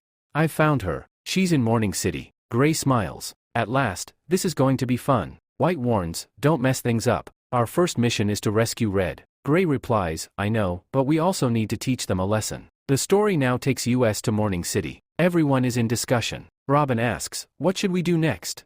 X responds, we should keep bothering them. Field probably thinks we've retreated and will send his troops to track us down. Timothy suggests, maybe we should go back. Field won't let us escape easily. Suddenly, there's a massive explosion outside. They rush out and see chaos everywhere. A man runs in and says, Your Majesty, the enemy is taking Red away. Timothy orders, go help them. X responds, Your Majesty, please calm down. The situation is dire. You should leave. We'll regroup later. Timothy nods. All right, I understand. X calls out, Taki, come on. We need to assist them. Taki answers, all right, let's go. They begin fighting off the enemies. Don't worry, one says, come with us. A knight expresses his gratitude, thank you for saving us. Meanwhile, another knight reports to Timothy, Your Majesty, X and Taki have teamed up and are in battle. Timothy instructs, protect them. Taki, deep in thought, says, something's wrong. None of these guys are from Black Edges. They already took Red, so why are they still fighting? He shouts, hey, X. Something's off. We need to leave. On the other side, Gray and White arrive. White exclaims, finally, we found them. A knight notices them, but before he can act, White takes them all out at once. You all are incredibly slow, he says. Gray confronts him, hey, is this from our Highness's side? She launches an attack, but Taki blocks it just in time. I knew it, Taki says. Your target is the Majesty. More knights arrive. White says, Gray, we need to leave. Gray agrees, all right. White turns to Timothy, hope you've learned your lesson. Don't cause any more trouble for Her Majesty, or next time, you won't be so lucky. X yells, cut the nonsense and get out of here. White smirks, we're leaving. He sets off another explosion and vanishes. Moments later, X curses, damn it. They escaped. As they retreat, Taki asks, hey, what's wrong? X replies, I was thinking about last night. I got so caught up in the fight, I forgot my goal. Good thing you were there, otherwise, how would I report this to the Majesty? Taki says, don't worry, we all get fired up in our youth. And besides, you've got someone on your mind, right? Weren't you planning to propose to someone after all this? X is shocked. Wait, when did you hear that? Taki smirks, I remember. It's that person, right?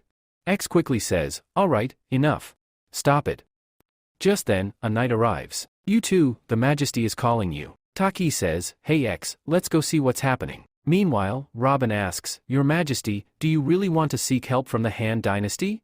Timothy replies, yes. I know I shouldn't, but if things keep going this way, Field will grow too powerful. We'll be pushed out of the Din Kingdom. Robin apologizes, I underestimated their abilities. I'm sorry. This is my fault. Timothy says, there's no time for apologies. I don't know what Lord Lu will ask for in return. But if he proposes marriage, that would be ideal. At that moment, Taki and X arrive. X asks, Your Majesty, were you looking for us? Timothy responds, yes, I have a task for you. Taki says, once we return to Gen City, we'll send word right away. Timothy nods, thank you both. The story now moves to another city. Bella says, ugh, this heat just keeps getting worse. Rian agrees, you're right. They notice a knight collapsed on the ground. Some soldiers rush over, he's unconscious. Let's take him. Bella counts, that's 12 people now. Rian adds, yes. 12 including this one, Lord Bella. Bella says, if this keeps up, we could be attacked anytime. Rian reassures her, don't worry. We've spoken to the witch doctors. They said it's under control. Bella is shocked. Witch doctors? Rian confirms, yes, that's our usual method. Bella runs off. No, this isn't right. Let's go. Rian calls after her, Lord Bella, wait. I'm coming too. Inside a tent, the witch doctor explains, as the blood increases in this orb, we can begin the treatment. Then he'll just need some rest. Bella storms in. What's going on here? The witch doctor tries to calm her. Don't worry, Lord Bella. He'll recover soon. Bella scolds him. This is how you treat people? He says, what's wrong? Bloodletting cures all illness. It's the proper method. Bella yells, nonsense. Get him out of here. No one will be treated like this again. Rian protests, but Lord Bella, applying a bandage, says, I learned from Lord Lu that blood is vital for humans. No one gets healed by losing it. These doctors have been fooling us. She orders, contact Lord Lu and ask if there's a proper medicine for this. Rian replies, understood. Bella mutters, I wonder when this base will marry Lord Lu, write him a letter about it too. The scene shifts again. We see Field thanking her allies. "Thank you for helping me," she says. White responds, "No problem, Your Highness. It was fun." Gray adds, "Don't worry, they won't dare try anything now." Red says, "Your Highness." Field cuts her off, "No need to apologize. This wasn't your fault." Red replies, "Thank you, Your Highness." Timothy says, "All right, back to business. We've warned Timothy. She won't try anything soon, but I doubt she'll stay quiet." She asks, "What do you think she'll do?" A knight suggests, if she hasn't given up, she might seek help from the Han Dynasty. Field nods. "If we engage the Han Dynasty now, it'll be dangerous. Have you received any news?" The knight responds, "Not yet, Your Highness. But if anything happens, our spies will inform us." Field says, "Good. Even so, we must prepare. Send orders to all hidden agents in the Han Dynasty. It's time to act." The knight cautions, "Your Highness, the Han Dynasty is tightly guarded. If our spies make a move, they might get caught." Field says, "Are you trying to teach me what to do?" Knight replies, "No, not at all." Field continues, "Does the Han Dynasty know what we're doing here? If we don't act now, we'll lose to them." Knight responds, "All right, I understand." Then we're shown Zen City. A boy is sneaking around when a shocked girl says, "Is it time to start our mission?" The boy answers, "We've received orders from the top." She replies, "So they want us dead?" The boy calmly asks, "Then what will you do?" She responds, "All right, I get it. The Han Dynasty is planning something big. I've written everything down, though I don't know exactly what they're up to, but the place is heavily guarded." The boy says, "Find out what they're doing. If you succeed, I'll personally inform the queen about your work." She replies, "Yes, sir." Then in her mind, she thinks, "My life is a total mess. If I get caught, I'll be in serious trouble." The scene shifts to the castle. Yuffie enters, yelling, "Your Majesty. The task you gave me, it's done." Lu says, "Really? That's great news." On the other side, Annie says, "Whenever she's happy, I know something big is coming. We'll have to work even harder now." Surly says, "Don't worry, I'll help you." A little later, the team arrives at a massive structure. Mina says, "This is huge. Master, what is this?" Lu answers, "It's a treasure for us, something that'll bring a massive change. It's called the generator." Annie asks, "But don't we already have one in our castle?" Lu says, "Not like this. The one we have is small and weak, this one has real power." Yuffie announces, "Master, everything's ready. You can begin." Mina smells something and says, "Wait. I recognize this smell. Isn't this black oil?" Lu nods, "Yes. This machine runs on black oil." Annie asks, "Master, what exactly are you planning?" Lu replies, "Be patient. You'll see soon." Suddenly, a man enters and says, "Your Majesty, everything is ready." He presses a button, and the whole area lights up. Seeing this, both Annie and Mina are stunned. The lights, it's just like the castle. Meanwhile, the girl keeping an eye on the guards thinks, "If I don't complete this task, I won't be able to go back. Security's insane here. How do I get inside?" Suddenly, someone behind her says, "Are you trying to get in?" She turns around, shocked. It's Belle, who says, "You want to enter a restricted area? You've got guts. A moment ago, you were talking about some organization too." The girl panics in her mind, "Crap. I'm totally busted." Back at the castle, Lu says, "Hey Annie." She replies, "Yeah, I know. My next job is to bring electricity to Zen City. Am I right, Master?" Lu says, "You're absolutely right. But we'll have to inform them about the safety risks. If anything goes wrong, people will panic and never accept this system." Annie says, "Don't worry. I'll handle everything." Lu smiles, "Thanks for that." Annie teases, "You should praise me more." Lu pats her head and says, "All right Annie, tell me what you want." Annie blushes, "Okay. I'll think about it." Just then, Belle rushes in yelling. Lu asks, "Hey Belle, what happened now?" Annie says, "Master, I'm heading off to work." Lu calls out, "Hey Annie, wait." Then he whispers in her ear, "Come by tonight to claim your reward." Annie blushes harder and runs away. Who all got the hint about that reward? Nicolette sees Annie and says, "Hey Annie, your face is so red. What happened?" Annie replies, "It's nothing. I'm totally fine." Lu says, "All right Belle, tell me what's going on." Belle says, "Right. I caught a giant rat." Lu replies, "A giant rat?" Belle explains everything, and Lu says, "Oh, so that's what happened." Belle asks, "Master, should I punish her? She might spill everything." Lu replies, "No need. We can use her later." Belle asks, "Master, what is this thing?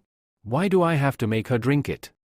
Lu says, "It's a special potion. Tell her it's poison. First, she'll feel pain in her stomach, then her organs will hurt. Say that and walk away. Tomorrow, go back and tell her we have the cure. but only if she cooperates. People aren't afraid of dying. But slow, painful death, no one can bear that. Once she's terrified, we'll use her. Belle says, Master, you really enjoy torturing people, don't you? Lu smirks, go, get it done. Belle says, Master, my sister sent you a letter. Just then, Nicolette enters, eat something before you go. Belle replies, thanks, Nicolette. Lu reads the letter and says, hey Belle, when are you going to climb on Lord Lu? Nicolette and Annie are both shocked. Lu asks, wait, Belle, is this really my letter? Belle checks and says, oops. Sorry, Master, I gave you the wrong one. Lu says, no worries, here's your actual letter. Lu says, Annie, come here. Annie reads and says, Bella has a heat problem and needs medicine. Should we give it to her? Lu replies, yes, go ahead. It's not an issue. How much do we have left? Meanwhile, Nicolette asks Belle, hey Belle, want help with that thing? Belle replies, help with what? Nicolette whispers something in her ear. Belle blushes and says, wait, my sister wrote that in the letter? That's what it means? Nicolette grins, what did you think it meant? Belle says, I've got work to do. I'm leaving. Nicolette calls out, at least tell me if you want help or not.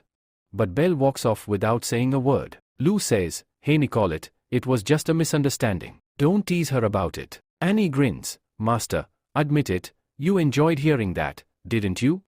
Lu laughs, you two have gotten so cheeky lately. Maybe it's time to teach you both a lesson. They both shout, no, Master. Please don't. Just then, Surly runs in. Master, I've got news. Lu replies, I wasn't saying anything just now, hand me the letter. He adds, Timothy's condition has gotten worse. Annie says, Master, are you going to help Dean? Lu replies, yes, of course. Annie adds, anyway, we promised Dean that before opening the market there, we'd help him. But it feels like if we don't help him now, all our money will go to waste. Seems like we are trapped here. Lu says, don't worry, we are not the type to lose. Before sending those two, I had given Taki a task. Annie asks, what kind of task?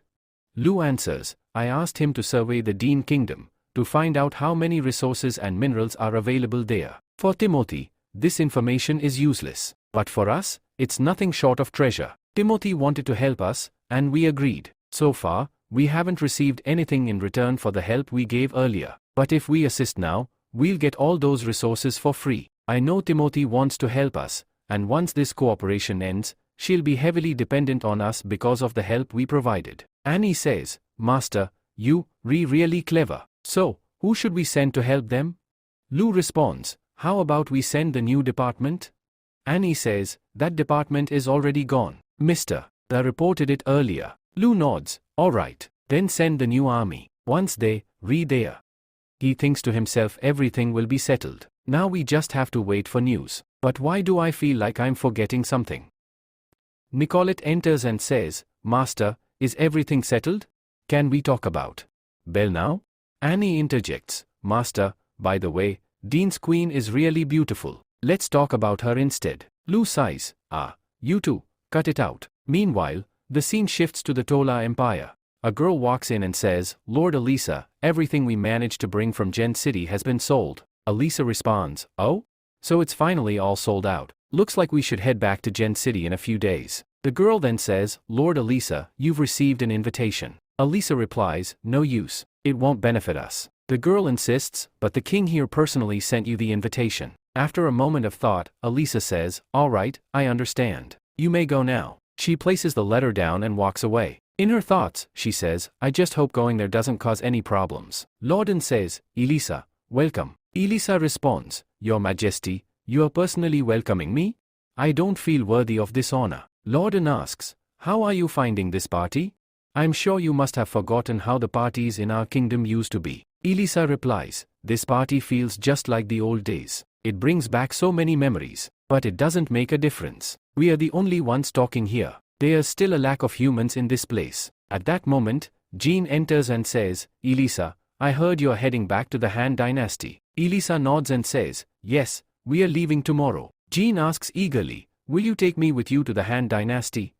Before Elisa can answer, Lorden interjects, that was my idea. We've already spoken to the Han Dynasty, and sending her there would actually be quite beneficial. It will allow us to negotiate with them more smoothly. Elisa agrees. Alright, I understand. Jean, excitedly, says, I really want to see how amazing that place is. Elisa, please take me with you. Elisa gently strokes Jean's head and replies, alright. Jean, overjoyed, says, that's more like it, Elisa. I'll go pack my things. I'll meet you at the port tomorrow. Elisa replies, okay. Loudon then speaks again, Elisa, I want you to look after Jean. Elisa responds, don't worry, I'll handle everything. But tell me, why did you really invite me to this party?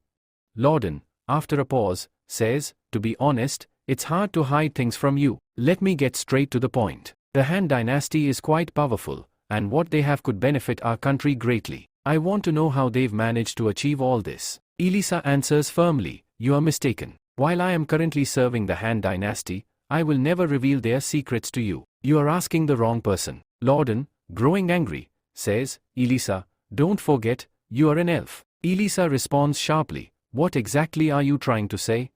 Loudon continues, all elves come from Larson. This place must be the most powerful of all. Even though you, reserving the Han dynasty now, don't forget where you come from. Do you really believe that human king of the Han dynasty will care for elves and orcs alike? Elisa answers calmly, I know what kind of person he is. I must prepare to leave for the Han dynasty now. I'm going. With that, she turns and walks away.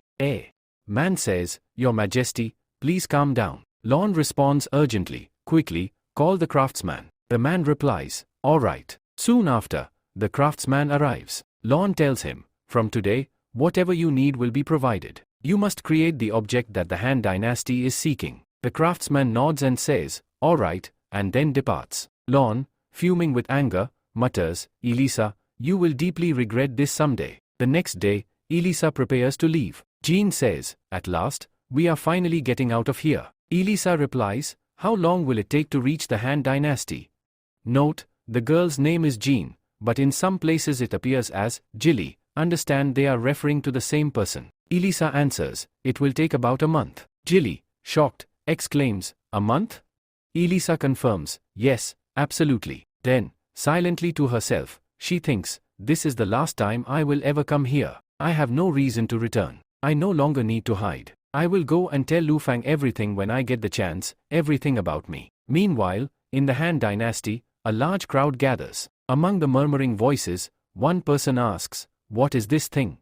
Another replies, Master Lu created it. It looks like something new. Do you know when it's going to open? Someone asks. No idea, the second man replies. But it should be soon. Annie, Lu, and Mina arrive at the scene. Wow, this is massive, they say. Lu, examining a paper, says, this place feels like a completely different world. The animals here are really strange. Annie adds, Master, Mina and I are heading forward. Mina calls out, Master, please come this way. Lu replies, all right, go ahead. I'm coming. Mina, petting a creature, says, its tail is incredibly soft. Now I understand why Master always tries to grab it. Then she sees a cat and says, oh, it's a cat. She starts playing with the cat. Suddenly, they notice Shirley touching a horse. The horse jerks its head away angrily. Lu tells her, hey Shirley, don't be so tense. Relax. He continues, I received news from the merchant group that Reen will be arriving soon. That really helped me finish my work quickly. Shirley says, thank you so much for that. Lu replies, hey Shirley, you don't come around often. Would you like to ride a horse? Don't worry, nothing will happen to you. Shirley agrees, okay.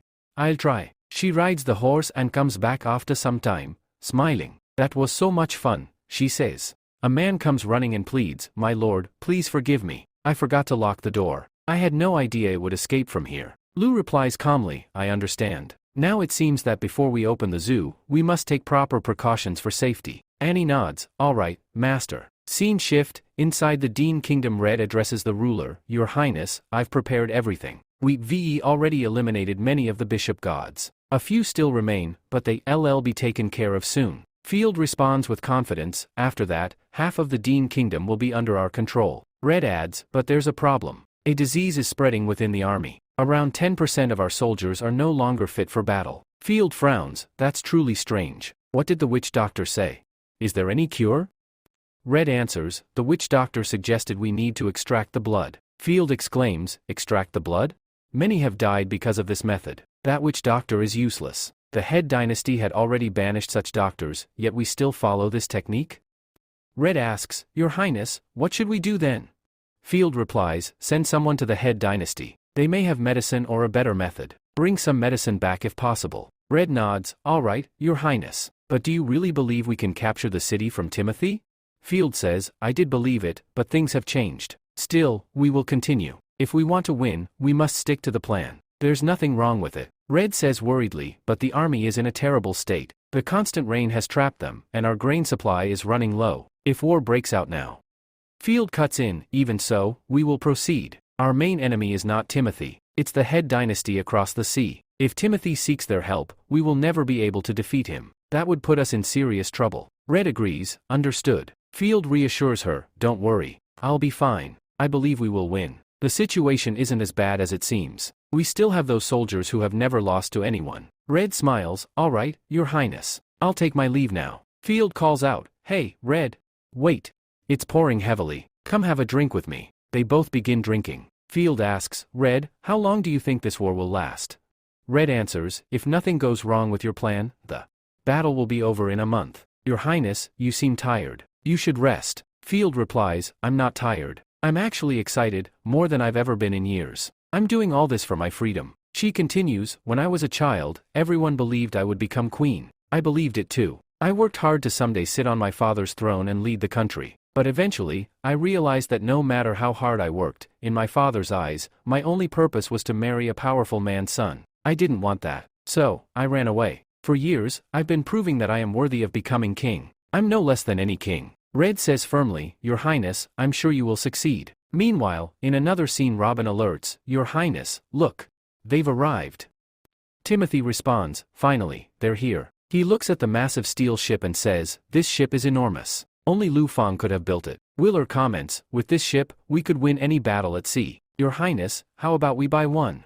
Robin interjects, hey Willer, with our current military budget, we could never afford it. As the conversation ends, tanks begin to roll out from the ship, preparing for the next phase of the battle. Timothy says, this looks like the vehicle I saw in Gen City, but it's very different from before. That beastman, whose name I've forgotten, someone please remind me. He said he didn't expect Lord Lu to send the secret weapon here. He then approaches New Timothy and says, Your Majesty, Master L has been very concerned about you, which is why he sent all these weapons here. Timothy replies, thank you. Then, speaking to herself, she thinks, Lord Lu truly is worried about me. He's even keeping an eye on me. He really does love me deeply. Willer begins inspecting the weapons and says, this steel is really impressive. What is this? Is that even a man? The soldiers here look more like mannequins. Timothy, in her thoughts, says, someone please calm him down. He's seriously embarrassing us. Then Willer turns to New and says, hey General New, I've never seen weapons like these before. I have no idea how powerful they are. Can you show me their strength? New responds, all right, please come with me. They all proceed to the training ground. Timothy asks, why are you all standing so far away? New replies, Your Majesty, please wait a little. You'll understand everything soon. The demonstration begins with an attack using a shotgun. Robin exclaims, this strange weapon is incredibly powerful. New warns, everyone be cautious. These weapons are extremely powerful. Then he launches an attack with a tank, causing a massive explosion. Robin shouts, Your Highness, please be careful.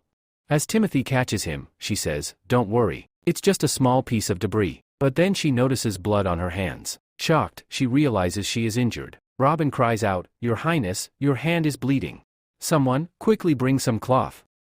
After a while, New announces, these are our Majesty's secret weapons, 250 armed soldiers, 50 vehicles, and 10,000 troops ready for battle. These weapons will be excellent in combat. Timothy, thinking to herself, says, with this strength, Field won't even stand a chance against us, and the Dean Kingdom will once again be in our hands. She then says aloud, General New, you must be very tired. Please take your men and rest. We'll talk again later. New replies, yes, Your Highness. Robin, concerned, asks, Your Highness, are you all right?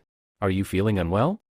Timothy, blushing slightly, responds, Lu Fang is truly a good man. The weapon he's created is incredibly powerful, perfect for someone like me. But if I win the war for the Dean Kingdom, where should I get married? In Dean, or in the Han Dynasty? Robin replies firmly, Your Highness, General New hasn't gone far. Please compose yourself. Just then, a knight arrives and reports, Your Highness, we've captured a spy from the Black Edges. Timothy demands, tell me what happened. The knight explains, the spy tried to steal military secrets. I've also discovered that many more have been sent. Here. Robin mutters, damn, they must have found out that Lu sent the weapon. Timothy reassures them, don't worry. Even if they know, they can't defeat us. They won't be able to withstand this power. Should I kiss him for everything he's done? But he keeps refusing. I wonder when Lu will say yes. What do you think of your queen's personality? Robin, silently to himself, thinks, but we haven't even won yet. Still, this weapon, it's incredibly powerful. No one will be able to stand against it. Once the battlefield sees its might, they'll be completely shocked. Meanwhile, in another city. A man announces, Your Highness, Ekin has arrived from Gen City. Filed responds, very well. Let her in. Ekin enters and says, Your Highness, I have news for you. But before revealing what happened, the scene flashes back. When Ekin was captured, she screamed, What is this?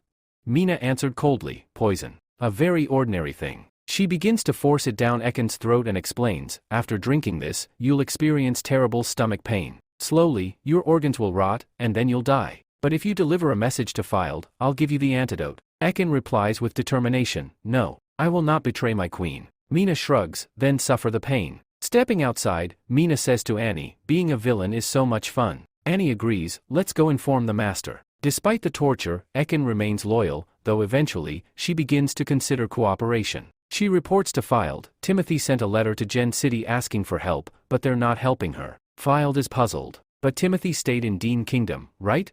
And she doesn't have such a bad relationship with Lu Feng. Why isn't Han Dynasty helping her? Tell me the truth. Ekin answers, she allied with them for money. But sending troops would cost a lot. That's why they're not helping her. Filed orders, take her away. As they drag her off, Ekin thinks, it's said that the queen severely punishes betrayal. Has she found out I lied? She collapses. Filed, startled, says, What happened? I just asked her to eat. Why did she faint? She's truly a coward. I doubt she can handle such an important mission. Red enters and reports, Gen City's laws have changed. That's why everyone there has been arrested before they could report back. I confirmed this with another spy. Filed. Concludes, so Timothy is alone with her soldiers now. It's time to completely take over Dean. Go. Remove the Archbishop and execute the plan. Red hesitates, but Your Highness, isn't it too soon? Filed responds sternly, I can't wait any longer. Elsewhere, Annie says, Master, Nu has reached the location and started the operation. She reads a second telegram and is shocked. Timothy had written, Lord Lu, once we win this battle, let's get married. Annie thinks to herself, she's using telegrams like this now? Lu says, I didn't expect things to go this well. Tell me, any updates? Annie, frustrated, thinks, Master wants only useful information. My job is to filter out junk like this. She reports, we've learned that Filed is starting to trust Akin, and they're planning something big. After some investigation, she'll inform us. Lu nods, just as we planned. Any reports from Dean Kingdom, bring them to me immediately. Annie, shocked, asks, any time at all? She snaps, Master, are you worried about the battle or about Timothy?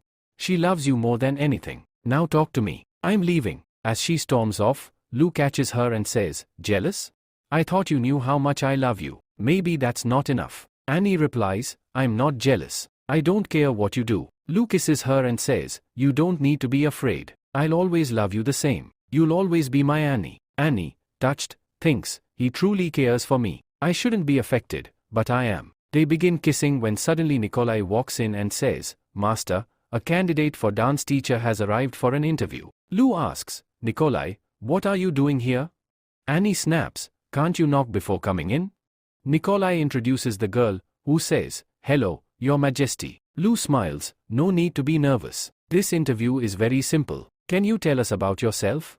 The girl says, my name is Monica. I'm from Oli Kingdom. I'm 17. I've never been married and I don't have a boyfriend. Then she thinks to herself, why did I say all that?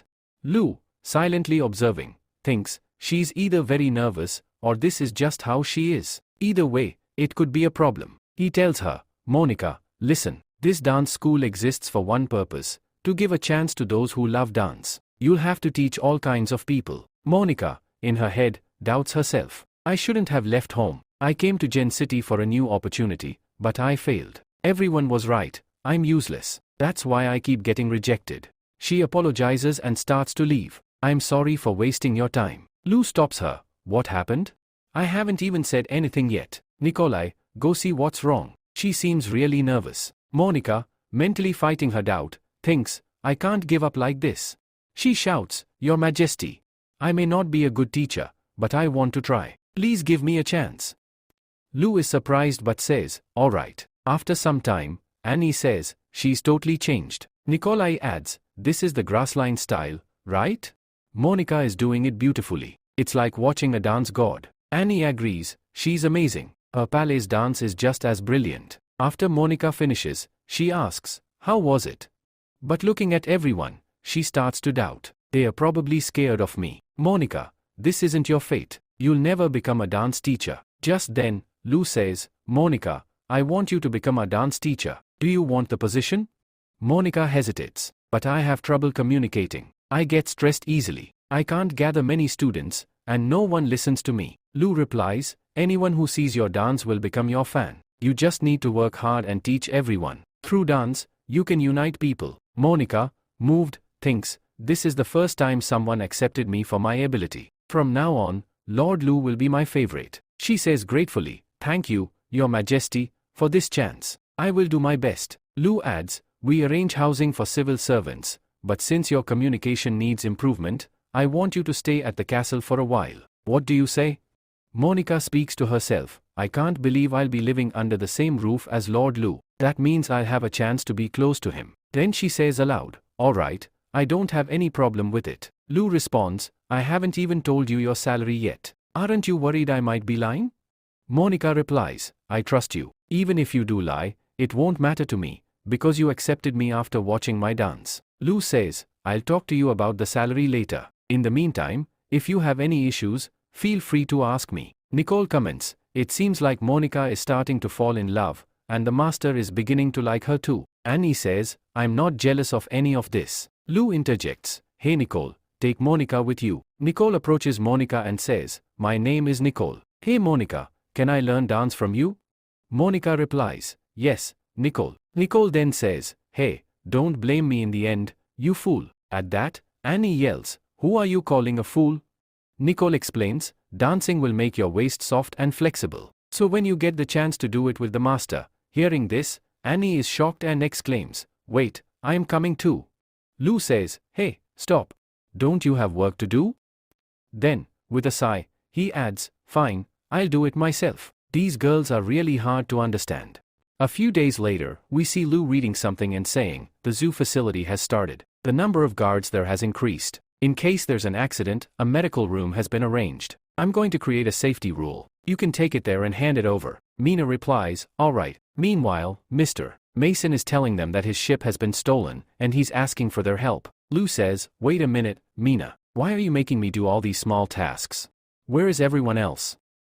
Mina explains, the dance studio opened today. Annie, Nicole, and the others have all gone there. So, Master, you have to handle everything alone. Lou mutters to himself, I saw on TV that kings live in comfort. But here I am, the only one so busy. Mina says, usually, Annie handles all this work. And she only gives you what's really important, which is why it feels like a lot. Lou responds, the time has come to establish a screening system for every department. Mina asks, what's that?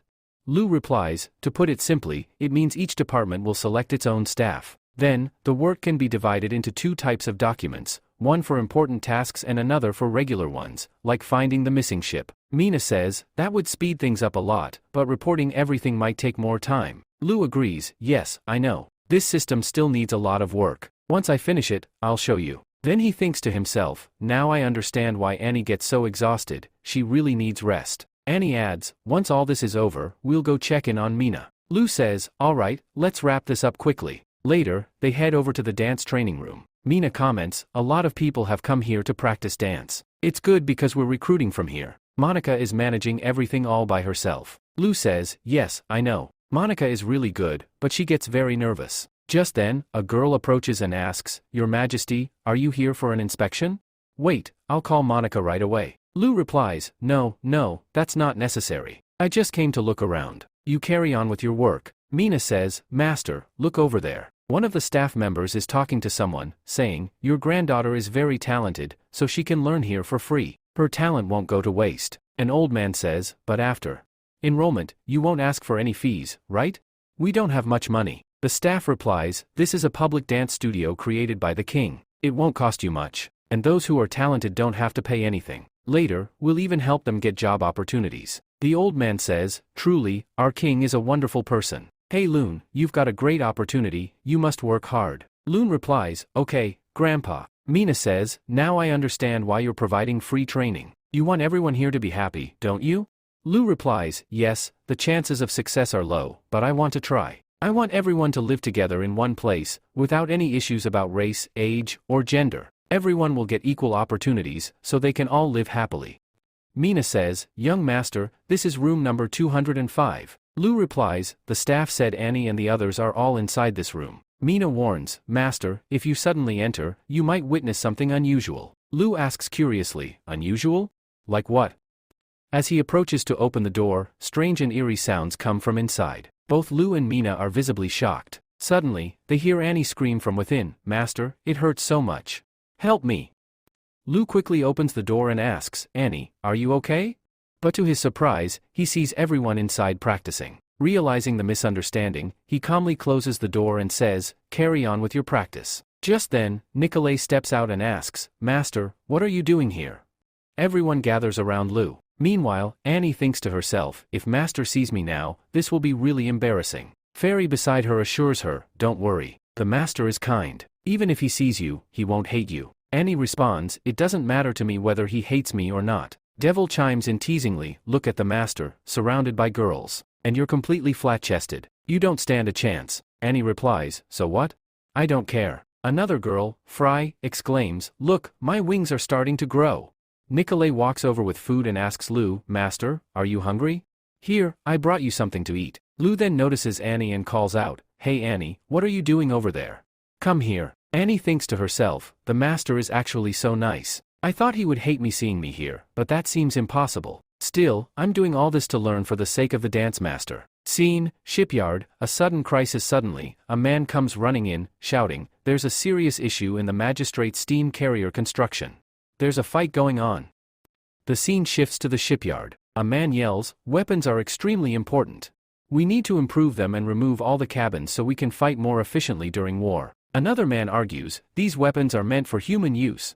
We need to increase manpower and supplies. Lee, another figure, tries to calm them. Hey, both of you, settle down. Lord Lu will arrive shortly. But the arguing man shoves Lee and says, Uncle Lee, stay out of this. This is our business. The other man joins in, how dare you push Uncle Lee? They start brawling. Just then, Lu arrives and commands, stop, both of you. Upon seeing Lu, the men stop immediately and say, the Majesty is here. Lu asks, Uncle, tell me what's going on. Lee explains, Lord Lu, we studied your ship design. With our current technology, we'll need more space if we implement it. Alan suggests, we should reduce unnecessary compartments to make room for equipment. One adds, if we carry less cargo, it'll be safer and reduce the risk of accidents. But soon, the two begin arguing again. Lu intervenes, you're fighting over this? The men apologize, Your Majesty, please forgive us. We know we were wrong. Deduct our salaries if you must. Lu declares, you deserve a punishment. So, at the end of this year, you'll get double bonuses. Everyone is shocked. Lu continues, I'm pleased to see that you rethinking beyond just my designs. This is what will help our country progress. Anyone who works hard will be rewarded. The two men, overwhelmed, cry, Our Majesty recognized our talent. This is amazing. I'll work even harder. Alan says, I'll buy a house with this bonus. Wen says, now I can finally get married. Lu sternly warns, don't get too excited. You caused a fight and wasted people's time. You broke the rules. So, as a fine, your salary will be deducted for 3 months. Keep this up, and you'll never get promoted. They shout, Your Majesty, it won't happen again. Lu instructs, Uncle Lee, deduct their salary. Lee replies, yes, Your Majesty. In his mind, Lee thinks, I've never seen such a wise king before. He's truly remarkable. Lu then addresses the team, your thinking is correct. If we rely on aircraft, we'll face many problems. That's why we need to build something smaller and more efficient, the combat aircraft. It will carry powerful weapons capable of destroying targets with precision. He continues, this will make the Han dynasty stronger. But we won't use this technology for evil. We'll use it to protect our people. Right now, the Han dynasty is not that powerful, and peace here could collapse at any moment. Powerful nations like the Furbo Empire could attack us anytime. He concludes, that's why we must work harder and build more weapons. Will you all support me in protecting your families and this country? The crowd roars in unison, yes, we are ready. We will make the Han dynasty even more powerful. The next day, Lu says to Annie, hey Annie, please send that bonus document to Akal Lu. Annie replies, okay, but in her mind, she thinks, I was learning dance today. Has Master forgotten that? She asks Lu, Master, do you remember what happened today? Lu replies, what happened? Annie says, we received news from Yen City that Elisa is coming here, and she's bringing along the princess of the Larson Empire. Lu responds, so Elisa is going to Yen City. Have you arranged everything for the people there to welcome her? Annie says, don't worry, Master Nicole and I have made all the arrangements. Then she asks, do you want to know more about the princess? As Lu walks toward her, he says, why? Are you jealous? Annie quickly replies, no, not at all, but in her mind, she's thinking, is Master really going to stay here with me? What if someone shows up? That would be terrible. Lu then says, all right, give this letter to Da and help welcome the princess. Annie says, so Master, all this effort was just for the letter? Lu replies, yes, what else? Annie, frustrated, thinks to herself, Master knows I was very angry at that time. Truly, he's so cruel. As she starts to leave, Lu stops her and says, hey Annie, what's wrong? Why are you ignoring me today? Annie says, let me go, I have a lot of work to do. At that moment, Lu starts kissing her. Annie tries to stop him, saying, Master, please stop. What if someone comes? That would be really bad. Lu reassures her, don't worry. I've already told everyone not to come here tonight. Besides, I want to see how fit you've become from all that dancing. Then they begin their private moment. Meanwhile, in Yen City, Elisa arrives in the city and says, hey Jilly, we'll be staying here for a while. Do you want to explore Yen City? Jilly replies, yes, definitely. Elisa takes her around. Jilly asks, hey Elisa, you work for Lord Lu, right? Then why didn't anyone come to receive you? Elisa explains, there are too many people at the port, so no vehicles can come in. Jilly, curious, asks, what is a vehicle? Is it that thing with black smoke coming out? Elisa says, yes, that's the one. Suddenly, a man appears and says, Lord Elisa, Princess Jilly has arrived. Elisa responds, no need to be so polite. Jilly, let's go. Later, they arrive in the heart of Yen City. Jilly is amazed, this place is really beautiful. Elisa agrees, yes, I know. Jilly notices the people and their clothing, look at their clothes. Are they nobles? Even noblemen of the Han dynasty do manual labor? Elisa explains, these are commoners. The Han dynasty has lots of work opportunities, so people don't face problems with clothing or food. Also, Yen City is the second largest trading city, and many here are businessmen. It's Lord Lu's important goal to ensure everyone gets proper food and clothing. Jilly, in her thoughts, says, oh, so this is why Elisa is living here. But, she's starting to like Lord Lu too, isn't she? Then she sniffs and says, what's that smell? A man says, Princess Jilly, where are you going? Someone else remarks, look, Princess Jilly is heading somewhere. Seems like she found something interesting. Elisa comments, the roads and people here are complicated. Follow her. I'll go ask for help. In her mind, Elisa worries, Jilly is a guest of the Han dynasty. If something happens to her, it'll be big trouble for Lord Lu. But what is she running after? Meanwhile, Jilly follows her nose to a restaurant. She says, I never thought I'd actually like something in this world. A waiter approaches, what are you trying to say? Jilly grabs him and declares, the love of my dreams. The waiter, confused, asks again, what do you mean? A man informs Elisa, Lord Elisa, I found Princess Jilly. Elisa says, great, bring her back. The man replies, come with me once, please. In the restaurant, one man says, she eats even more than me. Another says, this is the first time I've seen an elf eat like that. Elisa arrives. The man explains, when I found her, she was eating pizza, non-stop. Elisa, in her mind, thinks, she came here just for pizza. Jilly exclaims, Elisa, you're here too. The pizza here is amazing. Elisa says, yes, I know the food here is great, but eating too much isn't good. Jilly responds, don't worry, I'm only 80% full. I can still eat more. I've heard the pizza in Yen City is even better. Let's go there now. Elisa says, hey, wait, your hands are still greasy. But Jilly grabs her hand, and soon they arrive at the airport. At the airport, Jilly asks, Elisa, is this the airship you were talking about? Can it really fly in the sky? Is it safe? Elisa reassures her, don't worry, this ship is very safe and fast. We'll reach Yen City in 2 to 3 hours. Jilly, thinking to herself, says, the pizza, the airship, the city, everything here is amazing. If Mom and Dad were here, it would have been perfect. Wait, if I had my own airship, I could have come here much earlier. Out loud, she says, Elisa, I've made up my mind. Elisa asks, about what? Jilly replies, I'm going to buy an airship. And then, she starts asking about its price. The scene opens with the people of Gen City warmly welcoming Lu Fang. Lu speaks to the crowd, telling them to calm down as the Gen City bus station is about to open. He acknowledges that everyone is curious about the station and shares that he will explain more about it. A girl steps forward and says, Your Majesty, we really admire you. If you have anything to say, please go ahead. A boy also chimes in, agreeing with her. Lu then begins his speech, but after noticing the eager crowd, he decides to pull out a lengthy paper, which shocks everyone around him. They assume he's serious, but Lu lightheartedly jokes, I was just kidding. Welcome everyone to the Gen City bus station, which is now open for all. As people begin entering the station, they express excitement, with one person saying, Wow, let's go. Another man says, I never thought I'd sit in a car in my lifetime. On the other side, Mina asks, Master, is the first bus ready to go? Lu replies, Yes, let's go. The bus driver then asks, Your Majesty, where would you like to go? Lu answers, Relax, just follow the bus route. The driver assures, Understood, Your Majesty. This bus will tour the entire Gen City before ending at its final stop in Somalia. Meanwhile, Efari asks, Master, is there a fixed route for this bus? Nicola replies, The route map was already published in the newspaper. Didn't you read it?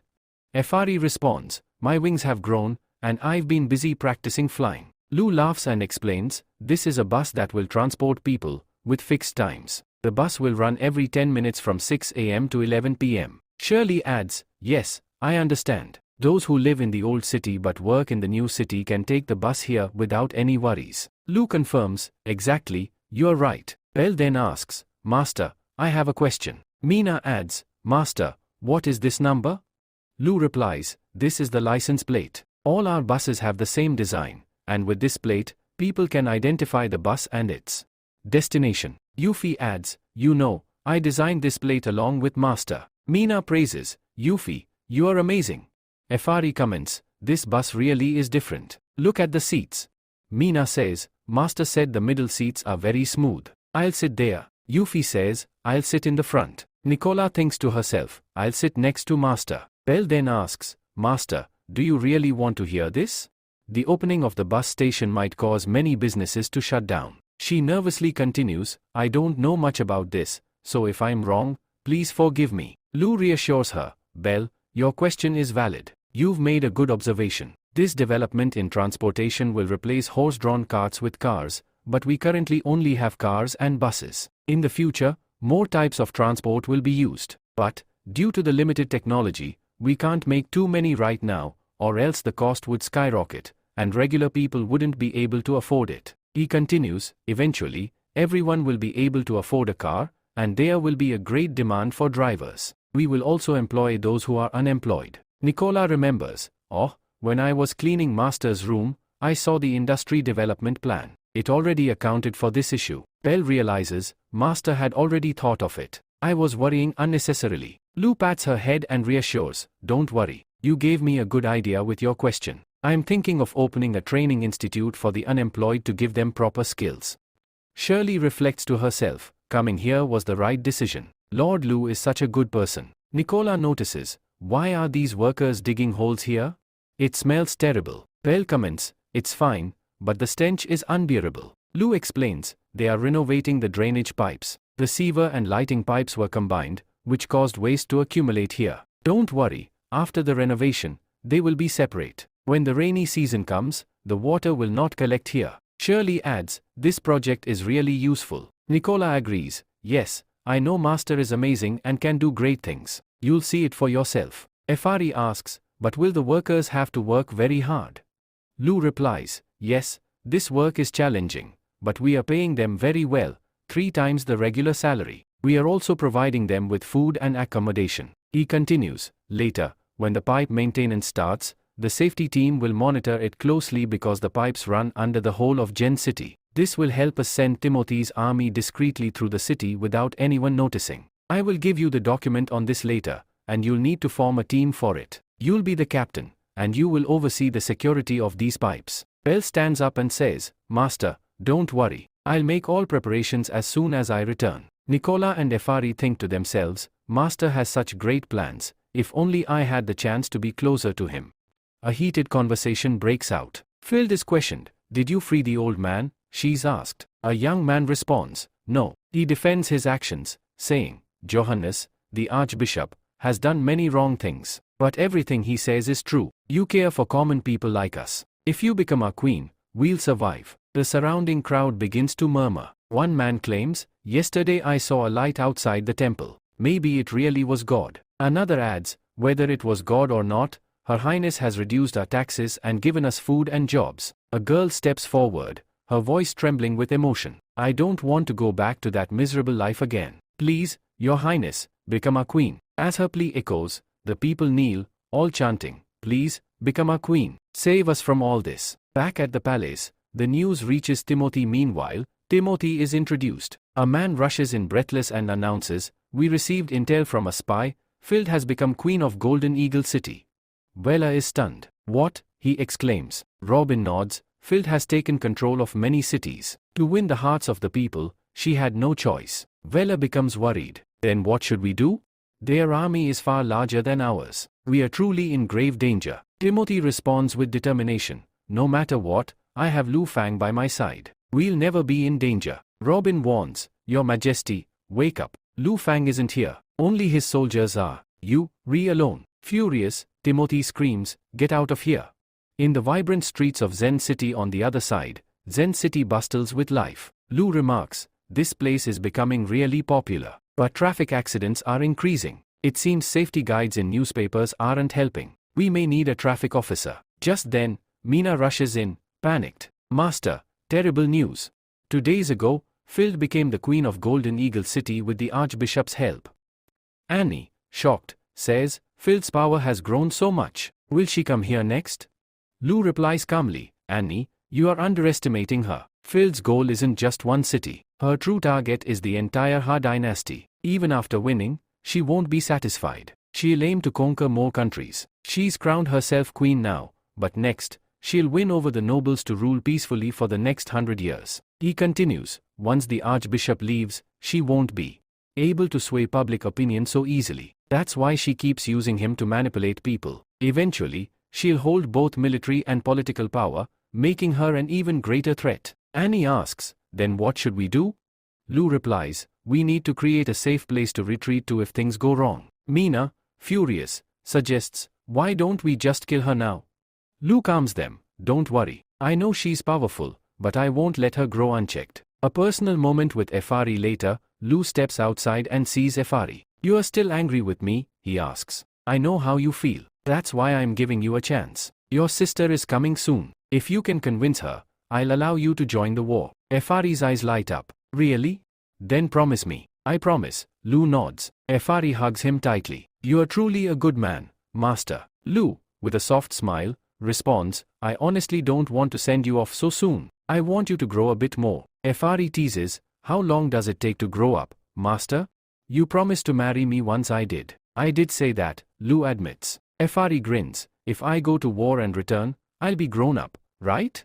Then we'll get married. Alright, Lu replies. But deep down, he knows, Leah won't let her go. Meanwhile, in another part of the city, Jilly marvels at the new city. Wow, this place is incredible. The houses are so different from Yan City. Even the smells here are wonderful. She walks into a shop and asks, what is this?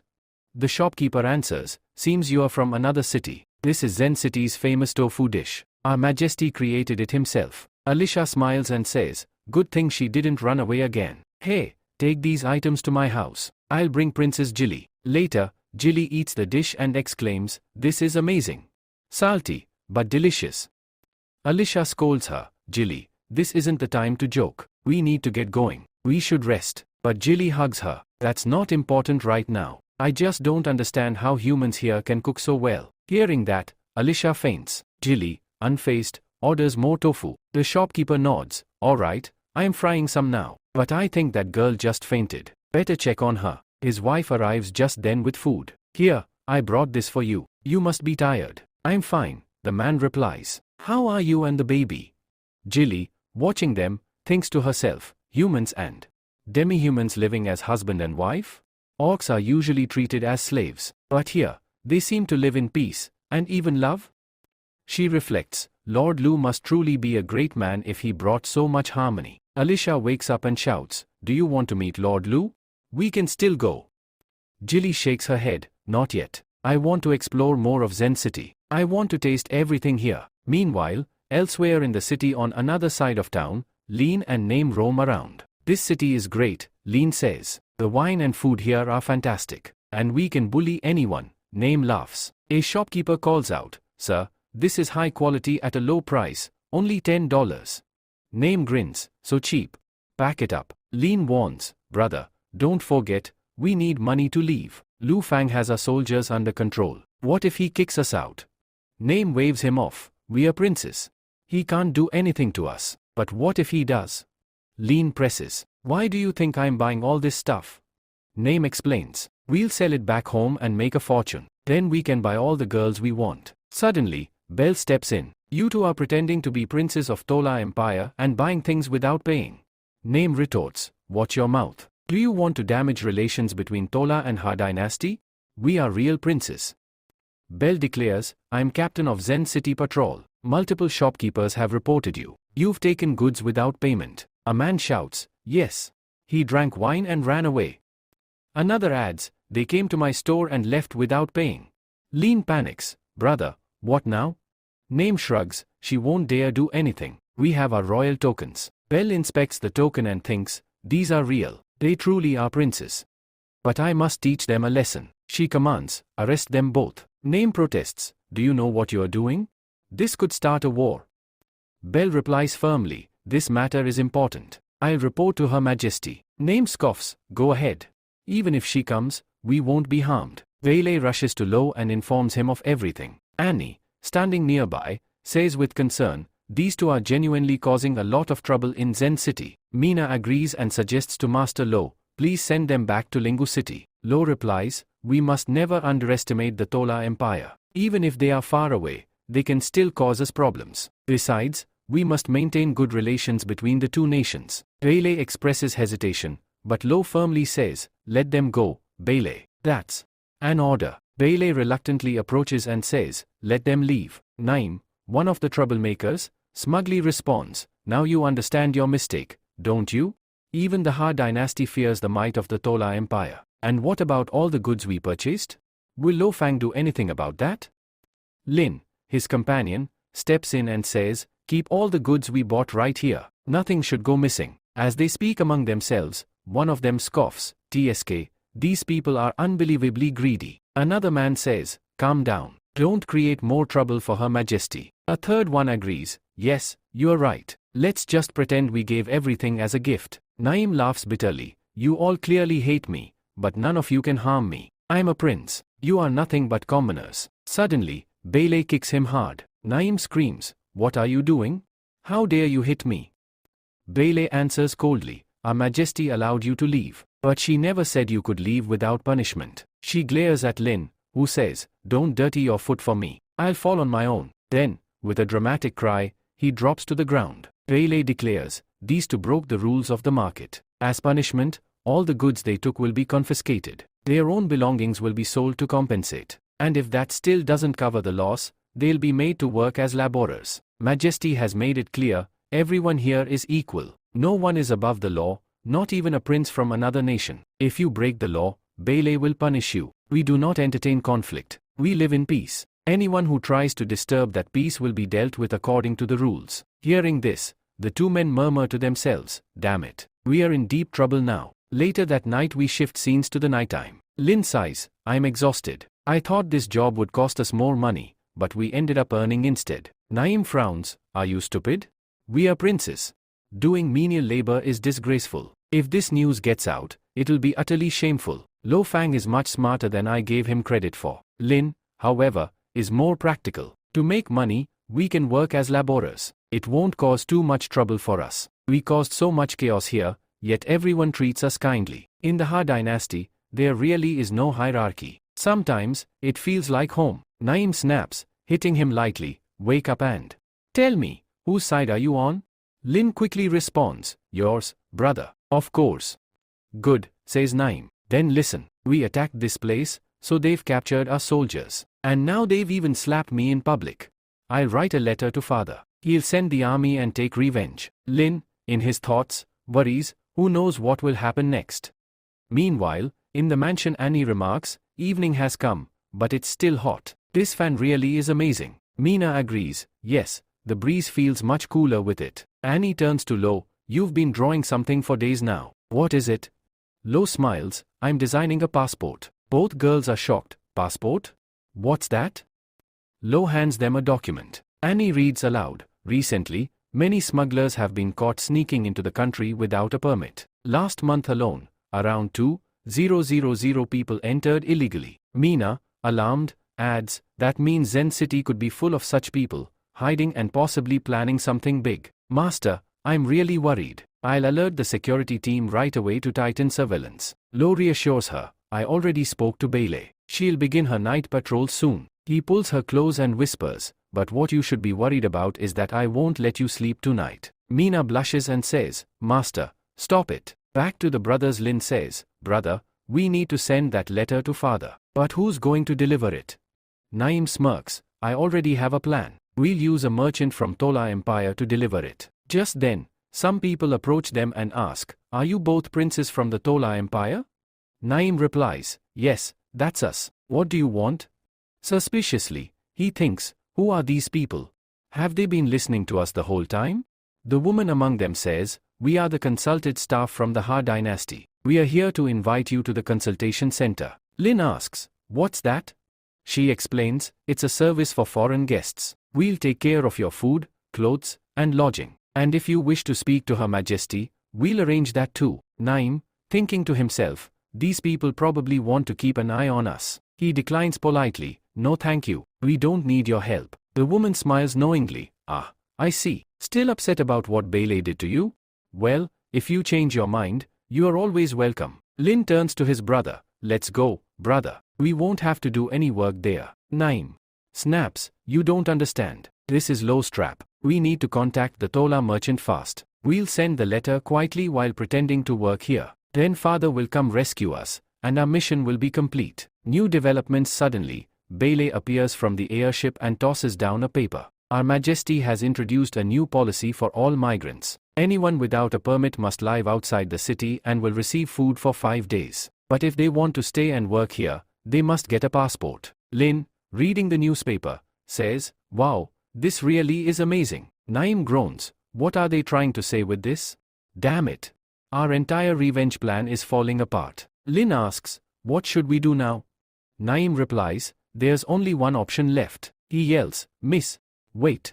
We are ready to go with you. Lin, surprised, says, Brother, why the sudden change? Weren't you just saying this would ruin our reputation? Naim shrugs, If someone offers us something, we should take it. Arrival at the office soon. They reach the consultation office. Lin is amazed by a glowing object. What is this sparkling thing above us? This isn't like any lamp I've seen. The woman answers, This is a crystal electric lamp, an invention unique to the Ha dynasty, powered by electricity. Even the princes of the Larsen Empire loves it. Naim is thinking to himself, Princess Jilly is also living here. She has managed to take control over Lufang Larsen, just like I did. Surely, Princess Jilly must hate that scoundrel Larsen and his gang too. He continues thinking, the relationship with the Empire is already quite strong. If I join forces with the princes, we can form a solid team. Eventually, we can stand against Lufang together. Just then, a girl speaks up, saying, Our consultant has been renovated, and a lot of new features have been added, like a spring room, a bar, massage area, swimming pool, and much more. I hope you really enjoy this place. Naim responds, slightly surprised, Did you just say bar? There's actually a bar here?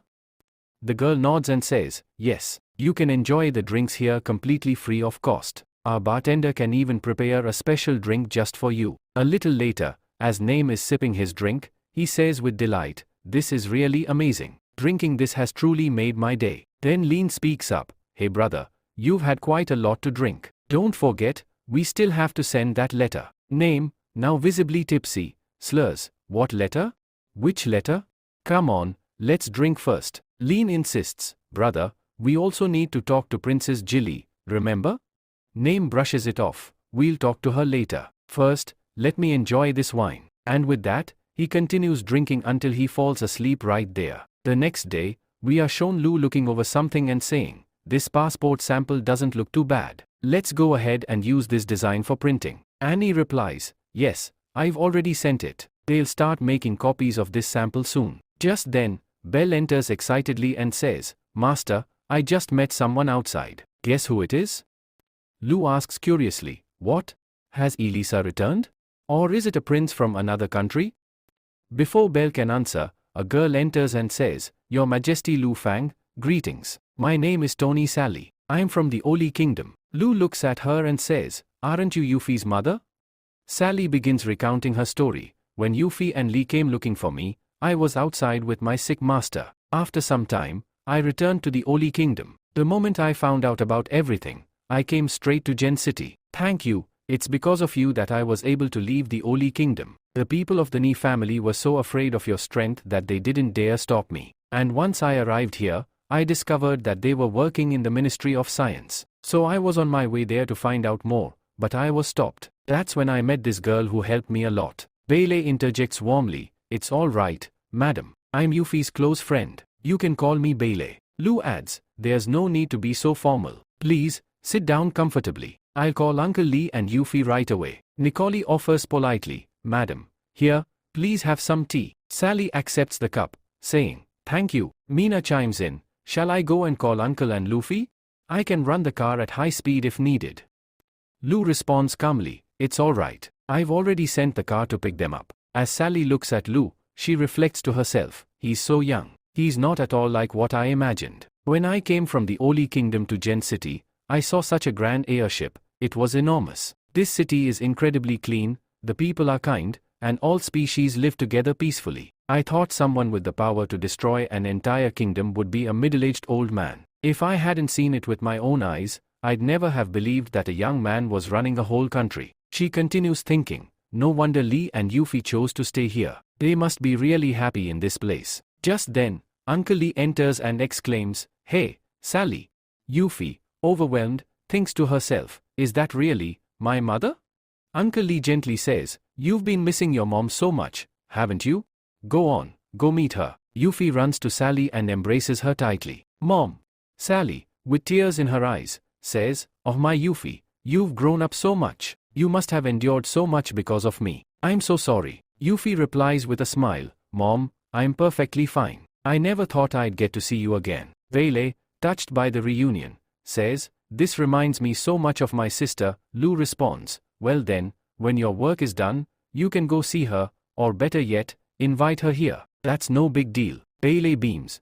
"That would be wonderful." Lee, looking toward Lu, says with gratitude, "Thank you, young master. Because of you, our family is reunited. I'll work even harder for your sake." Lu waves it off, "Uncle Lee, please don't say that. You are a treasure of our science and technology division. If anything happens to you because of me, the entire craftsman community would protest."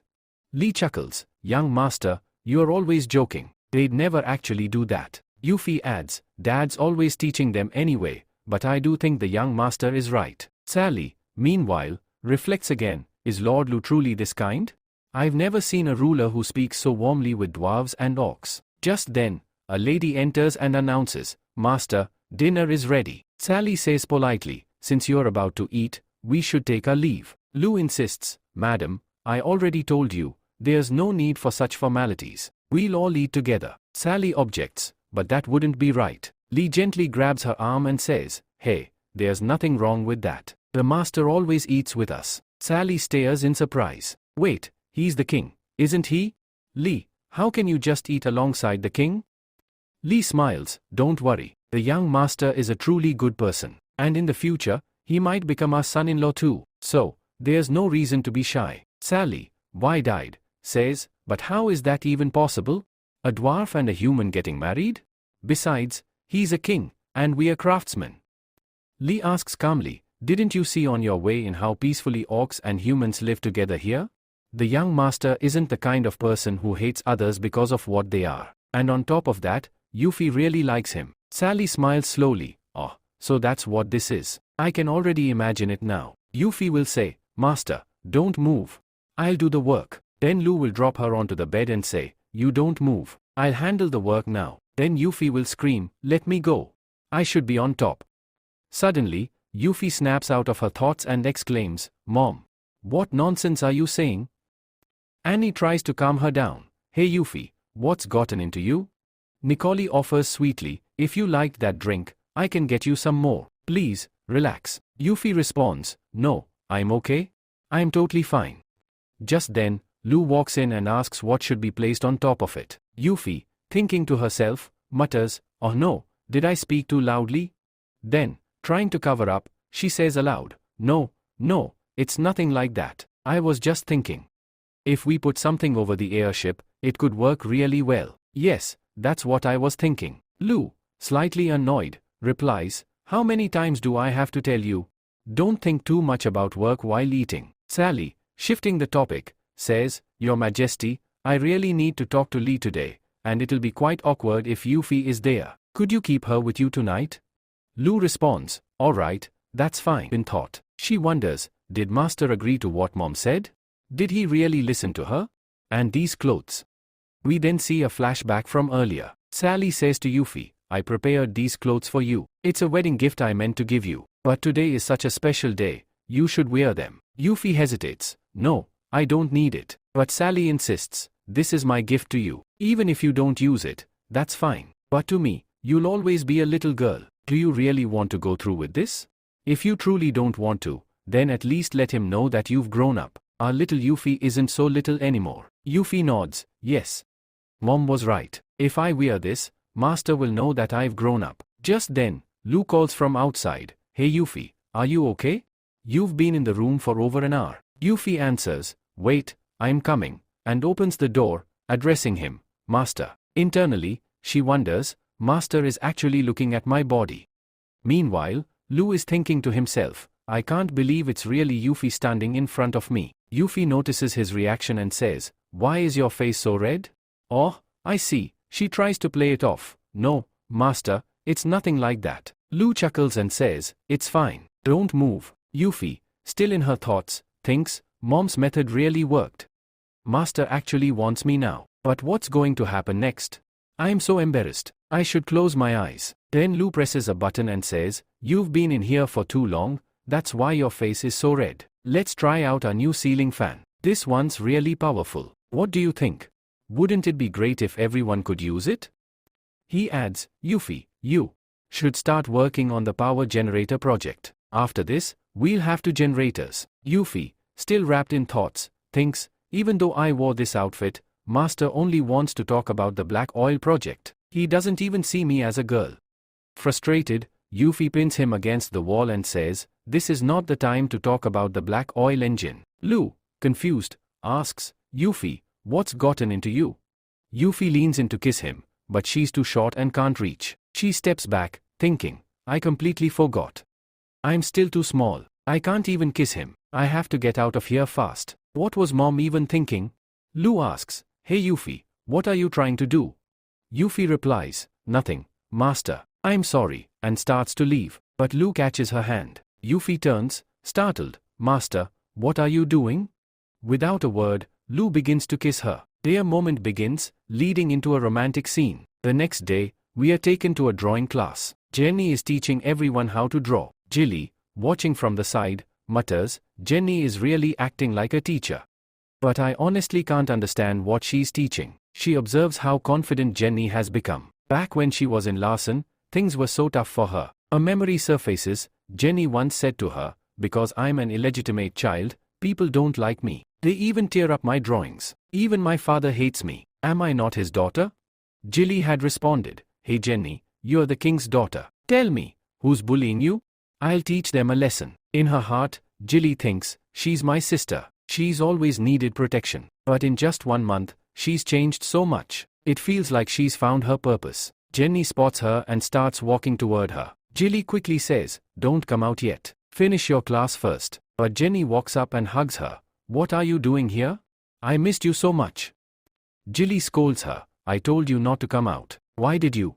Jenny smiles, "It's alright. They are practicing on their own. They don't need me right now." Jilly adds, "Elisa was with me for a long time. She's really tired." Let her rest here. Jenny agrees, let her rest here. Let's go somewhere else to talk. And the two walk away together. Illy says, I was so worried about you, Jenny. But now, it seems like you, really happy here. Jenny replies, Lord Lu has helped me a lot. He gave me work that matches my abilities and taught me so much about painting. He even gave me the opportunity to become a teacher. This school is open to the public, and no one has to pay to join. There are so many students here. Jenny smiles as she continues, at first, I was scared. I wondered if people here would like me or not. But now, I realize how foolish I was. This is a world where dreams really do come true. And it's not just this one school. Lord Lu wants to build these kinds of schools in every country. They're even training people to do it. She adds with wonder, he says everyone should learn these skills. I've never met a king like him. Being here feels like stepping into another world. But Jilly, deep in her heart, feels a pang of jealousy. Jenny always used to talk about me first. How could this wretched man take my place? Jilly clenches her fists in her thoughts. Lu, I don't care how powerful you are. If you try to keep Jenny away from me, I'll kill you. We'll meet soon. Suddenly, she interrupts Jenny. Alright, Jenny, that's enough. You've been talking about him for far too long. When you're with me, you'll talk about me, no one else. Understand? Jenny, shocked, replies, okay. At the Zeni city of the Scene Dean Kingdom, Red looks around and thinks to herself, ever since she became queen, her attention has been solely on political affairs. She's not even leading the army. I thought she'd be a great queen, but she's so busy she barely sleeps 2 to 3 hours a day. A servant approaches with food and says, Your Majesty, your meal. Red wakes Filled and asks, is there any news? Filled replies, let me eat first, then tell me everything. Red insists, Your Majesty, you need to eat properly, or your health will suffer. Filled responds, the army needs me too. I can't stay in Zeni city for long. Before I leave, I must handle all government matters and draft a basic plan quickly. Red then shares an update. Black Deacon has easily taken control of Ingle City. But due to the rain, we lost 100 soldiers. Our food supplies were destroyed too, so they can't advance. She continues, Black Deacon wants to stay in Ingle City for a few days. Phil nods, let him stay in the Ingle sector. If I remember right, Timothy lives there too. Have they seen her? Red shakes her head, no, not at all. Since our last attack, she hasn't appeared publicly. She's only using her army through strategy. I'm sure she's afraid of us now. Phil disagrees, that's impossible. Timothy isn't that kind of girl. If she's quiet, it means she's planning something big. If you hear anything about her, report to me immediately. Red replies, understood. And there's more news, a letter from the Fabro Empire, sent by Magistrate Sandra. Do you want to read it yourself?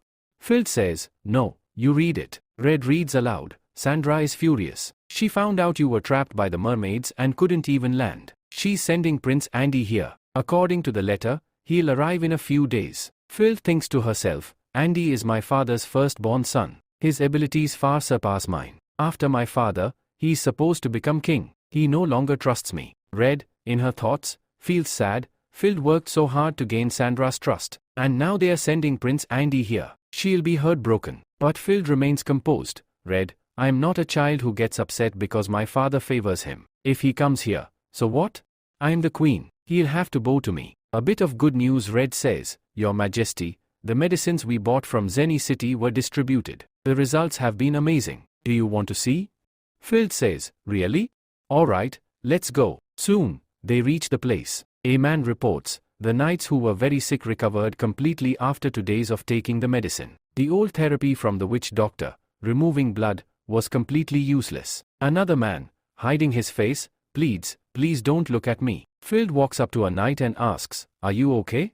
How are you feeling after the new medicine? The knight responds, Your Majesty, if we had listened to the witch doctor, we'd all be dead. But this medicine worked wonders. We feel great now. Phil looks around and asks others, how about the rest of you?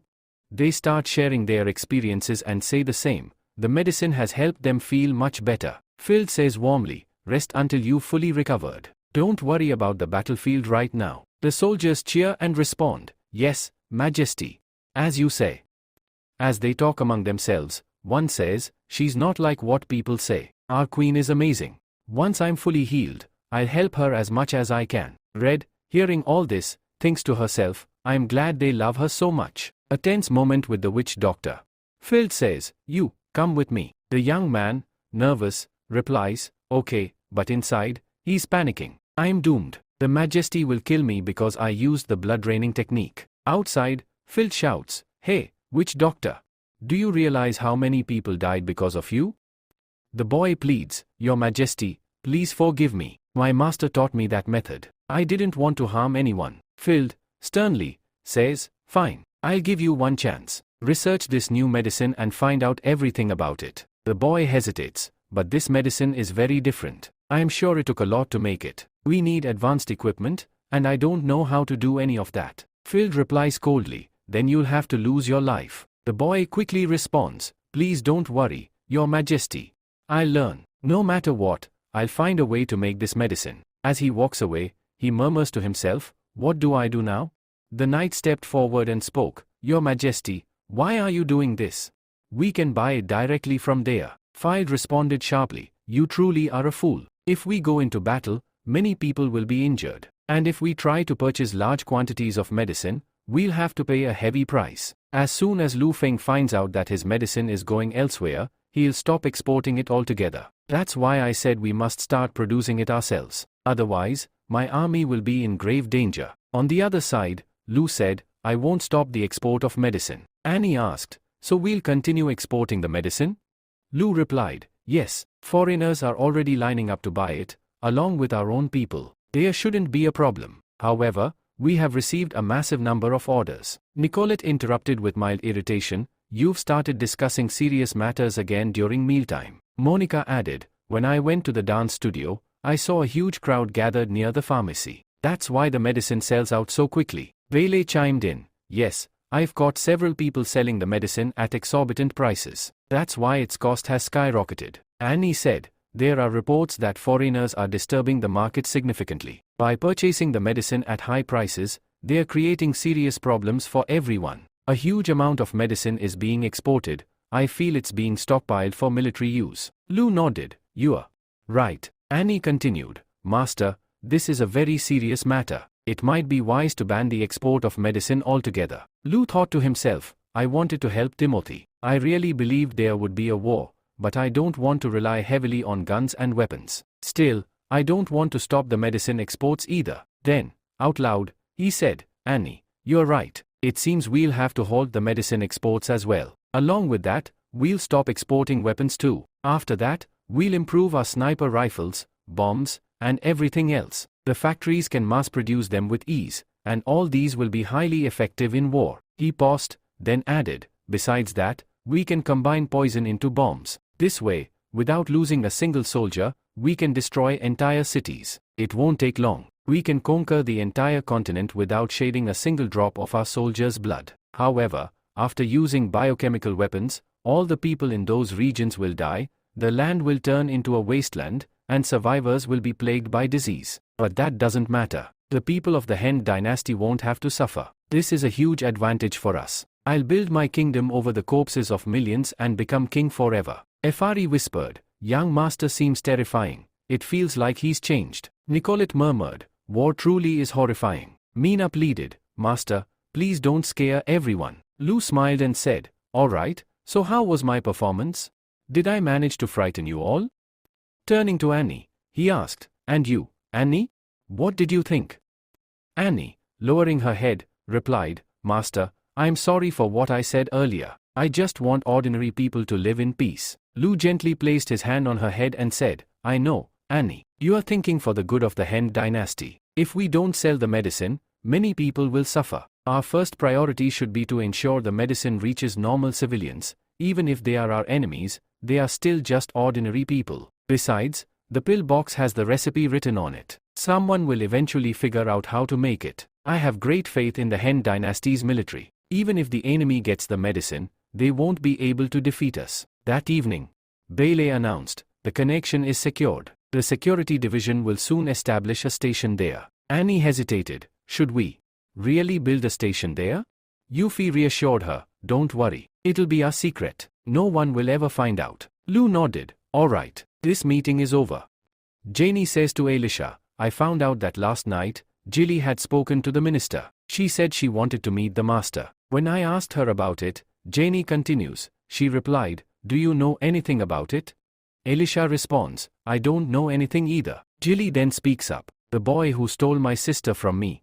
I'll defeat him in business. Then Janie will always love me. Just then, Lou arrives. I'm sorry I'm late, he says. Jilly replies warmly, no problem. I just arrived too. As she looks at Lou, a thought crosses her mind. This boy is truly very young, and incredibly handsome too. Then she reminds herself internally, stay calm. Don't forget why you've come here. She speaks confidently. Hello, Your Majesty. I am Princess Jilly of the Larsen Empire. I would like to propose cooperation on behalf of my country. Lou responds kindly, there's no need for all this formality. Doing business with you will genuinely be a pleasure. Annie, watching the exchange, thinks to herself, oh, so they just want to do business. Good, at least no one's talking about marriage. Jilly, meanwhile, continues to be mesmerized. The closer he comes, the more beautiful he looks. And his voice, it's incredibly sweet. Her thoughts are interrupted as someone calls her name. Hey Jilly, what's going on with you? She quickly responds, don't worry, I'm perfectly fine. Handing over a catalog, she says, this contains everything we need. Please have a look. Lou smiles. No need to worry. The Han Dynasty offers a wide variety of products. But first, get to know about Jane City. Also, it's dinner time. Let's go eat. As they head to dinner, Jilly wonders, why am I feeling so strange? Has he figured out my weakness? She tells herself, never mind. Let's eat first. After taking a bite, she thinks, this food is absolutely amazing. Now I understand why Janie loves staying here. Lou remarks, Princess Jilly, this isn't a party. You can eat comfortably. Jilly nods. Alright, as you say. Lou notices something. The lobster shell is quite hard. Shall I help you remove it? But before he can, Jilly calmly handles it herself. Impressed, Lou says, Jilly, I didn't expect you to be so good at this. Annie adds, the way you're removing that shell, it must have taken years of practice. Janie laughs. My sister loves food. She's amazing at it. Bailey, feeling impatient, says, hey, stop talking. I'm starving. Let's eat. While eating, Jilly smiles and says, this really is excellent. After a while, she turns to Lou and says, Your Majesty, the food of the Han Dynasty is absolutely wonderful. You are truly a great king. Lou chuckles, what does being a good king have to do with food? Just then, Nicole arrives and says, hey Princess Jilly, I heard from Elisha that you love pizza. So, I made this one just for you. Jilly looks at her and says, everyone talks about you, how you make the best pizza in the world. Taking a bite, she exclaims, this is truly divine. I am so glad I got to taste this in my lifetime. Overwhelmed, she hugs Nicole and says, please come back to my country with me. I'll talk to my father and have a palace built just for you. Nicole smiles and gently says, Princess Jilly, please calm down. Janie chimes in, sis, take a breath. Lou then says, Elisha, if you've finished eating, come with me. Elisha nods, alright, Your Majesty. As the conversation continues, Lo turns to Elisha and asks, so, what all did you discover on this trip? Elisha responds, Larsen's nobles spent a lot of money. Whenever they see something they've never seen before, they buy it without a second thought. For example, some people have already bought over 100 bottles of perfume. The goods here have become incredibly popular among common people. You, LL, earn a lot of money from the Larsen Empire's market. Lo nods and says, alright, our business with Larsen is done. If you don't mind, can I say something? Elisha thinks to herself, is the master going to ask about my identity? Lo continues, I know that you are the captain of the Archd team, but would you be willing to become the head of trade for the Larsen Empire? Everything is written here. You can look at it. If you are not interested, you are free to refuse. Elisha says, alright, may I ask something? Do you plan to trade with other countries besides the Larsen Empire? If so, what's your plan? Lo replies, my plan is to increase the prices of all goods by 10%. But from what you, saying, raising them by 20% might actually work better. Though, I'll need to make proper plans for that. Elisha says thoughtfully, as far as I remember, all of these goods are sold to merchants, right? And the prices are fixed. If we suddenly increase the prices, will they even buy them? Lo answers, yes, I know they won't like sudden price hikes, but a lot of them need our goods. Even if we raise the prices, they'll still buy them. By the way, are you staying with Princess Jilly? If so, keep her in Gen City for a few days. Elisha asks, alright, but why are you asking me to stay with Princess Jilly? Lo explains, she's come here to conduct business. You know her better than anyone else, and you'll be the best person to assist her. Also, a storm is coming, one powerful enough to destroy buildings, trees, and possibly harm many people. Elisha asks, what kind of storm? Are you talking about Wrestle, the god of storms and lightning? These kinds of storms usually happen in the summer, right? When the sea waves suddenly grow wild and destroy everything nearby? Lo replies, from a scientific perspective, there's no such thing as gods. What happens is that low pressure forms at the sea's surface, increasing the heat and speeding up the waves. It's going to rain soon. I've already told Annie to alert everyone. Here, everything is written in this book. Read it, and you'll understand why the storm comes. Elisha responds, now I understand. Because of the storm, the sea waves will become extremely dangerous. Sending Jilly back would be too risky. Alright, I'll take care of it. Lo smiles, good, I'm glad you're taking charge of this. Meanwhile, Jilly is eating and says, this is really delicious. Oh dear, I'm truly starving. Nicole replies, it's okay. When people enjoy my cooking, it makes me feel great. Just then, Lo walks in and asks, where did everyone else go?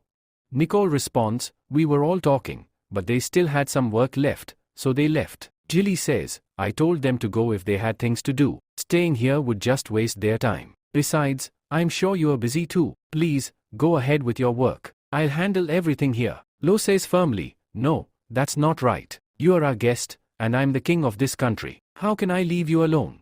Jilly smiles, alright, Lord Lo, if you truly wish to look after me, how about this? I'll stay in this castle for as long as I'm in Gen City. Jenny, listening nearby, thinks to herself, wait, wasn't Jilly supposed to stay with me? Why does she want to stay here instead? Lo nods, very well, you may stay, and if you need anything, don't hesitate to call me. Jilly responds, thank you, Lord Lo. Then she says to herself, I'm glad I get to stay here. Now I can eat Nicole's food every day. Jilly looked at Nicole and said, hey Nicole, I want to go to the market tomorrow to check out the products there. Would you like to come with me? Nicole smiled and replied, sure, princess, as you say. Also, some new clothes are expected to arrive tomorrow. Try them on before we go shopping. Jilly frowned slightly. Hey Nicole, don't call me princess, just call me Jilly. Also, can you give me something more to eat? Nicole nodded. Alright, Jilly. Meanwhile, Elisa spoke to Jenny. See, the moment she gets good food, she forgets her sister completely. Jenny replied, don't worry about it. The next day, Nicole was helping Jilly try on a new outfit. You should change this outfit. You'll feel suffocated in it, Nicole suggested. But Jilly insisted, looking good always comes with a price, doesn't it? Jenny raised an eyebrow. Hey, did you forget? We have to go to the market today. Will you even be able to manage in that outfit? We'll be there for a long time. It's going to be exhausting. Jilly responded with a smirk, I really like this style. I know it's tight, but I can bear it. Now it's your turn to try on something.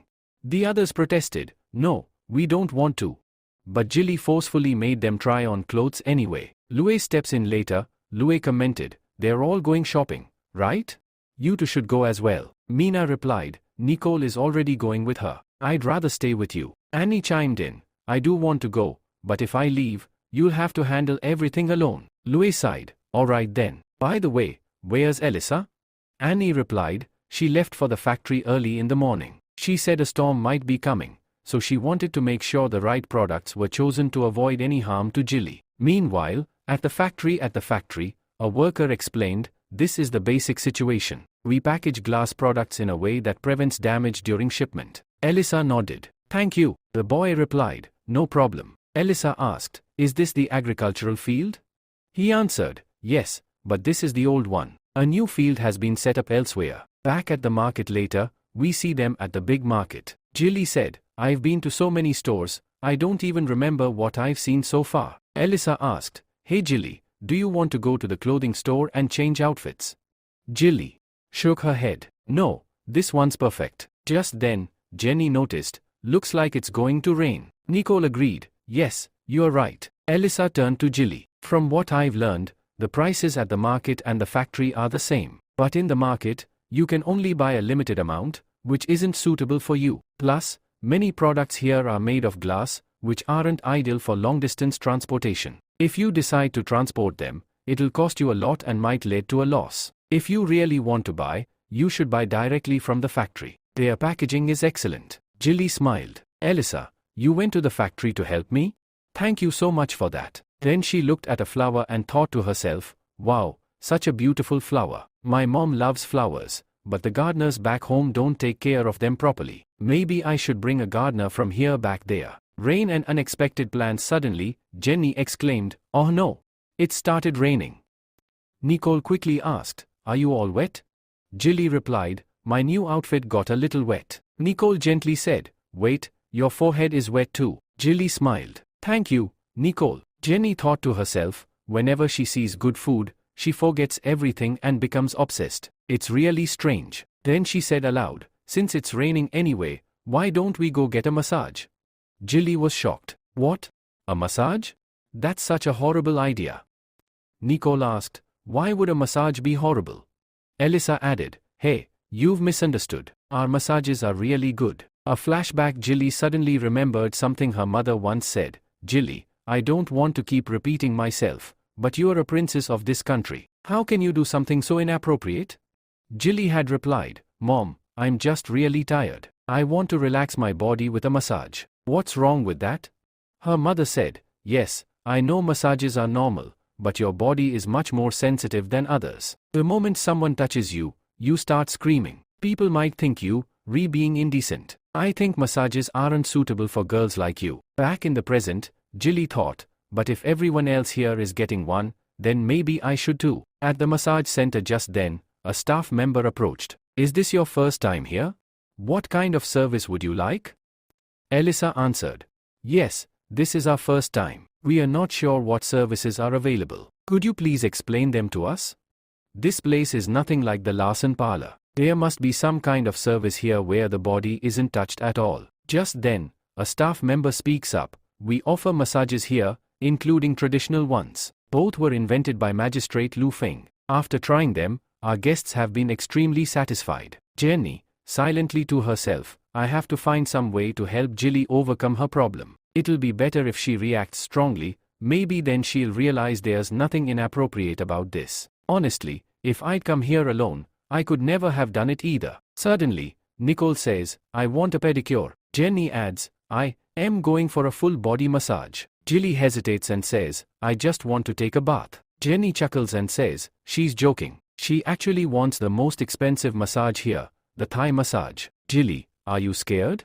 I'm sure you won't be able to do it. Jilly retorts, that's not possible. Now I'll prove I can do it. With determination, she walks off with the staff. Meanwhile, Jenny tells Elisha and Nicole about Jilly's problem. After a little while, they all start getting their massages. A staff member turns to Jilly and says, you ordered the Thai massage, right? Now quickly remove your clothes, I'll begin the massage. Jilly responds, okay, wait a moment. She thinks to herself, no matter what happens, I must not scream. As the staff applies oil, she comments, your shoulders are extremely stiff. Jilly can't control herself any longer and lets out a loud scream. Looking toward Nicole and Elisha, she panics inwardly, it's all over. Now they'll think I'm some kind of pervert. Nicole grins and says, Jilly, you really enjoying this, aren't you? Elisha adds, looks like it's even better than you expected. Jenny laughs and says, alright, let's try it too. They all tell the staff, go even faster with the massage. They start their sessions and begin screaming from the intensity. Jilly, to herself, so everyone's just like me. I'm not some alien after all. Now I can scream freely too. She begins enjoying her massage without holding back. Later, they all step out together after finishing. Jenny exclaims, hey Jilly, that was amazing. We have to come back here again next time. Jilly nods, alright. Elisha, glancing outside, says, a storm is coming. I wonder how Lord Lu will handle it now. In the next scene, we are shown the office building. Everyone is busy with their work. One man asks, so, what happened to the agricultural area? Another man replies, due to strong winds, many of the fields have been destroyed. However, we cleared the canal a long time ago. That's why there hasn't been any flooding there. The first man responds in frustration, damn it. We still haven't been able to establish contact with the factory area. The other man speculates, it seems there might be a problem due to the rain. Annie, while looking outside, says, the weather outside truly looks terrifying. Mina adds, it has become as dark as night. Lo comments, this is just the beginning. Everyone was already warned about this storm, right? Annie replies, yes, We informed everyone a few days ago. We even published the warnings in the newspapers and had announcements made through the safety department. People were advised to store food and not go outside without a valid reason. Just an hour ago, bus, railway, and airship services were shut down. Lo says, we should also pay attention to the agriculture of the old city. Otherwise, food prices will rise significantly. Annie nods. Alright, I'll keep an eye on it. Lo adds, this has turned out to be even worse than I had imagined. Mina tries to reassure them. We had made preparations and warned everyone in advance. Don't worry, master, nothing will happen. Then she says, besides, do you know something? When I was a child, I had to face a storm too. I was very young then and didn't have much skill. I narrowly escaped getting electrocuted multiple times. I had no other option but to take shelter in a cave. The rain continued relentlessly, soaking everything. Lighting a fire was impossible. She continues, soon, water began to rise inside the cave. I thought I would die there. But then, after some time, the rain finally stopped. Otherwise, I would never have met you. Lo hugs her gently and says, don't worry. I'll always be with you. The scene shifts to the next day. Annie says, we've received news from the city. Fortunately, the city is unharmed. However, the agricultural sector is in very bad shape. Lo asks, can't the people in agriculture handle the situation? Annie replies, I had informed everyone in advance that a storm was coming, and told them to prepare. Right now, workers from every department are working overtime. We should receive the full report by tomorrow. Lo says, if the issues in the agricultural area aren't resolved, the food prices in Zen City will skyrocket. That will cause serious problems for common people. Due to the storm, we haven't received any information from other countries either. Who knows what condition those cities are in now? He continues, but sitting here worrying won't help. I'm heading to the agricultural area. If I can fix the problem, it would be a great help. Annie says, Master, I'll come with you. Mina replies, I won't be able to go because I have to go to the security division with Belle. After a short while, the scene shifts to agricultural land. A boy is seen speaking anxiously. If we deliver all these vegetables by noon, they won't spoil. We need to hurry. Another boy responds, quick, plant this tree here. With the help of these branches, it might start growing again. Annie observes the damage and says, many sugarcane and corn stalks are broken here. Lou adds, we can still use the sugarcane to make sugar. But the corn hasn't even matured yet, it's completely ruined. Suddenly, everyone gathers and exclaims, Master has arrived. They call out loudly, Your Majesty, welcome. Lou calmly replies, alright, no problem. Everyone, continue with your work. Just then, Surly approaches and says, Master, are you here for an inspection? Lou nods, yes, absolutely. Annie turns to Surly and asks, and what are you doing here? Surly explains, my job was to teach farming techniques to the farmers. That's why I am very familiar with the agricultural area. After the storm, I was put in charge of this land, and now I'm working to restore it. Lou asks, alright, then tell me, what is the current condition here? Surly answers, due to the high temperature, the vegetables are rotting quickly even when stored in water. We must harvest them quickly. But the worst condition is that of the corn. It's been rotting in water for days. Even if we wanted to, we can't replant it. We've gathered the corn, but we don't know what to do with it. Lou suggests, we can't just burn so many corn plants. What if we use them to make silage for animals? Both Surly and Annie are surprised. Silage? What's that? Lou explains, silage is a type of green sampling that contains 60 to 70% moisture. It's full of nutrients and can be stored easily. Additionally, it can be used as food during cold seasons. It helps animals stay warm by reducing the chill they feel. Surly says, Master, this is a brilliant idea. Annie adds, so that means we won't have to worry about food for the horses? Surly responds, I'll inform everyone about this silage method. Lou nods, good. Be careful while working. This must have been extremely difficult for everyone, but these people never stop working. Once everything is back in order, I'll talk to every department to figure out how we can prevent this from happening again. Annie says reassuringly, don't worry. Whatever damage the storm has caused, we'll fix it soon. Lou replies, alright. Once the work is done, pack all the supplies properly. Many people will soon be coming to us for help. In the next scene, we are shown Sahara village. Elsa asks, how much have we lost? Rian replies, the damage is severe. Many animals have died, over 700 sheep and 20 horses. Elsa is shocked. So many animals? Why did they die? Wasn't anyone there to look after them at the time? Rian says, because of the storm, everyone was blown away, and the animals were tied up with ropes. Due to the suffocation, they all died. The guards worked very hard to save them. Elsa responds, okay, send the dead bodies to the food court. Remove all the meat and make it into diet meat. Prepare a report on the damage caused by the storm and send it to me. Understood?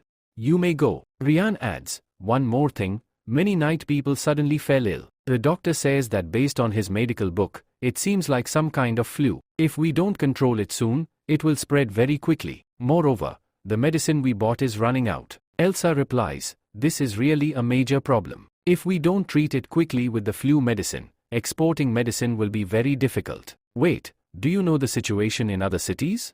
Are the night people there sick too? Rian responds, yes, absolutely. How did you know?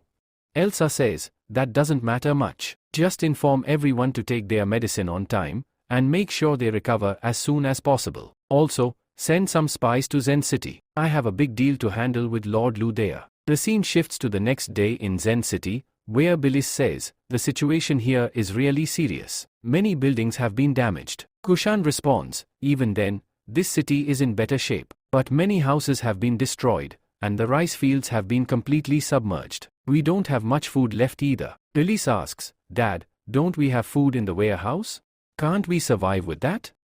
Kushan replies, alright, we will give the food from the warehouse to the people. But the bigger question is what we will do next. Because of the storm, all the fish have come out of the water. If we don't clean it up quickly, the plague will spread. Cleaning it will require a lot of effort, and for that, we will need food. Beatrice suggests, can't we use the fish as food? Or we could bring food from other countries. If that doesn't work, we can ask Lord Lu for help. Kushan says, first of all, we won't be able to eat all the fish. Second, the weather is very bad, so we won't be able to keep the fish for long. The situation in other countries is the same, and I don't even know the condition of Zen City because the storm has made communication impossible. Beatrice says, Dad, what if I go to Zen City? I will go and ask Lord Lu for help. Kushan replies, are you serious? The storm hasn't completely ended yet. You will face many difficulties on your way there. Beatrice insists, Dad, I'll be fine. I am not afraid of the storm at all. Don't worry, I will bring food back with me. Kushan says, do you want to meet Lord Lu? Please say yes. She replies, Papa, at this moment, you are making jokes. Kushan says, okay, don't be angry. I'll arrange a car for Jean City. Then, they are shown the situation in Dean City. A man speaks, half of Ronald City's buildings have been completely destroyed, and their agricultural lands have been ruined because of the sea. The same has happened in Jean City. The people there are asking for help. They don't even have food to eat anymore. That's why many people have fled to Timothy's kingdom and others to Dynasty. Phil says, okay, I understand. Send food there just like we did for the other town. On the other side, Annie says, they are asking for help at such a dangerous time? Mina says, when they were heading to Jalen City, we didn't give them much. I think there's been a huge loss, and now they have no other choice but to come here.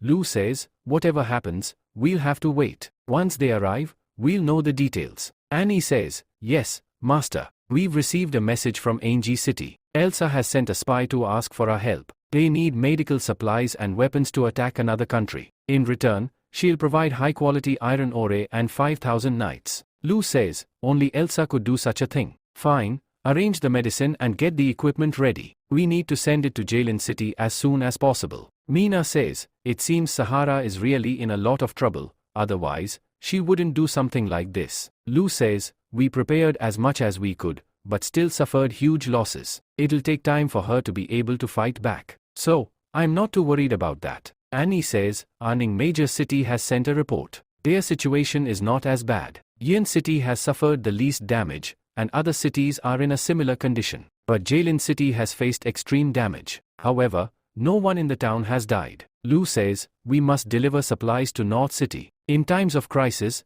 we must help them. We will use trains and buses for this. Mina says, Master, you gave us the warning at the right time. It would have been much worse otherwise. I've also heard that many houses in Dean have collapsed, and agricultural land has been destroyed. People are fleeing because of the lack of food. Annie says, is it really that serious? Mina says, did you forget? After the storm, many people came here, and they were the ones who told us about what was happening there. Annie says, yes, I was too busy and forgot about it. But there wasn't too much damage in our city, right? It's a good thing we have our master with us. Then, she yells, Master, look outside. Those are people from other cities, right? They are coming illegally into the capital. We should arrest them. Lu says, wasn't that the plan we made? Have you forgotten? Let's go downstairs and check. When they go downstairs, they see many people gathered there. A man suddenly shouts, wow, this house is amazing. And what is this, a flower bed? Annie responds, with so many people around, finding a spy will be quite a challenge. Lu says, you can tell by looking at people. I have a feeling that he's a spy. His clothes are definitely different from everyone else's. The boy, thinking to himself, wonders, what's happening? Did someone recognize me? He glances around and reassures himself, no one's following me. This must be an illusion. I haven't used my black ID in years, so no one will recognize me. It's just an illusion. Annie speaks to a cat nearby. Hey, what are you doing here? Mina, admiring the cat, says, it's so cute. Lu comments, there's so much noise around, and yet you can hear the cat. But since you both like it, you can keep it with you. Annie picks up the cat and says, there, that's settled. Lu assures, don't worry about the spy. I've already made some preparations for it. Annie replies, I know you've already planned for it. Lu confirms, yes, you're right. I've prepared something special for them. Just then, a woman shouts, everyone, calm down. Line up quickly and you'll get your food for the day. A boy says, wow, this house is really big. Are we really going to live here? A girl asks, are they actually hiring people? I hope they won't turn us into servants. Another girl says, are you crazy? No one can make anyone a servant in the Han dynasty. A boy says, Lord Lu is providing jobs and a place to stay. Coming here was definitely the right decision. Then a woman hands over a key, saying, here's your room key. You two will share a room. The boy thinks to himself, as far as I remember, there's a factory nearby. Good thing I got in with these people. The man says, hey, I'm your roommate. Let's go check out our room first. The boy replies, no, you go ahead. I have some work to do. The man asks, is there something more important than checking out the room? The boy responds, you go ahead, I'll be fine. As the man leaves, the boy thinks, there are so many people here. This is a great opportunity to sneak into the factory and steal some secrets. Once I know how the medicine is made, Field will help me make the counterfeit. And says, hey, I'm your roommate. Let's go check out our room first. The boy replies, no, you go ahead. I have some work to do. The man asks, is there something more important than checking out the room? The boy responds, you go ahead, I'll be fine. As the man leaves, the boy thinks, there are so many people here. This is a great opportunity to sneak into the factory and steal some secrets. Once I know how the medicine is made, Field will help me make the counterfeit. Can't you see? You can't use the jungle as a toilet. If you need to, use the public restroom over there. Andrew replies, okay, I understand. The woman says, if you realize your mistake, it means you're a good person. Let me show you where the toilet is. Andrew, thinking to himself, reflects, since I can't go to the factory, I should learn more about Lu. The woman says, oh, I forgot to introduce myself. I'm a staff member of the committee. You can call me Sister Lily. If you need to know anything, feel free to ask. For dinner, you can go to the cafeteria. The food is delicious and very affordable. Andrew replies, Sister Lily, because of Lord Lu, my life is so much better. I've heard so much about him. Can you tell me what kind of person he is?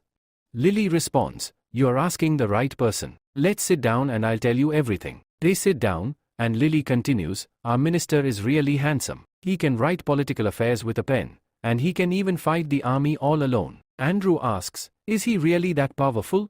Lily replies, yes, absolutely. If I were younger, I would have tried to marry him. Meanwhile, Annie comments, is this the community policy you were talking about?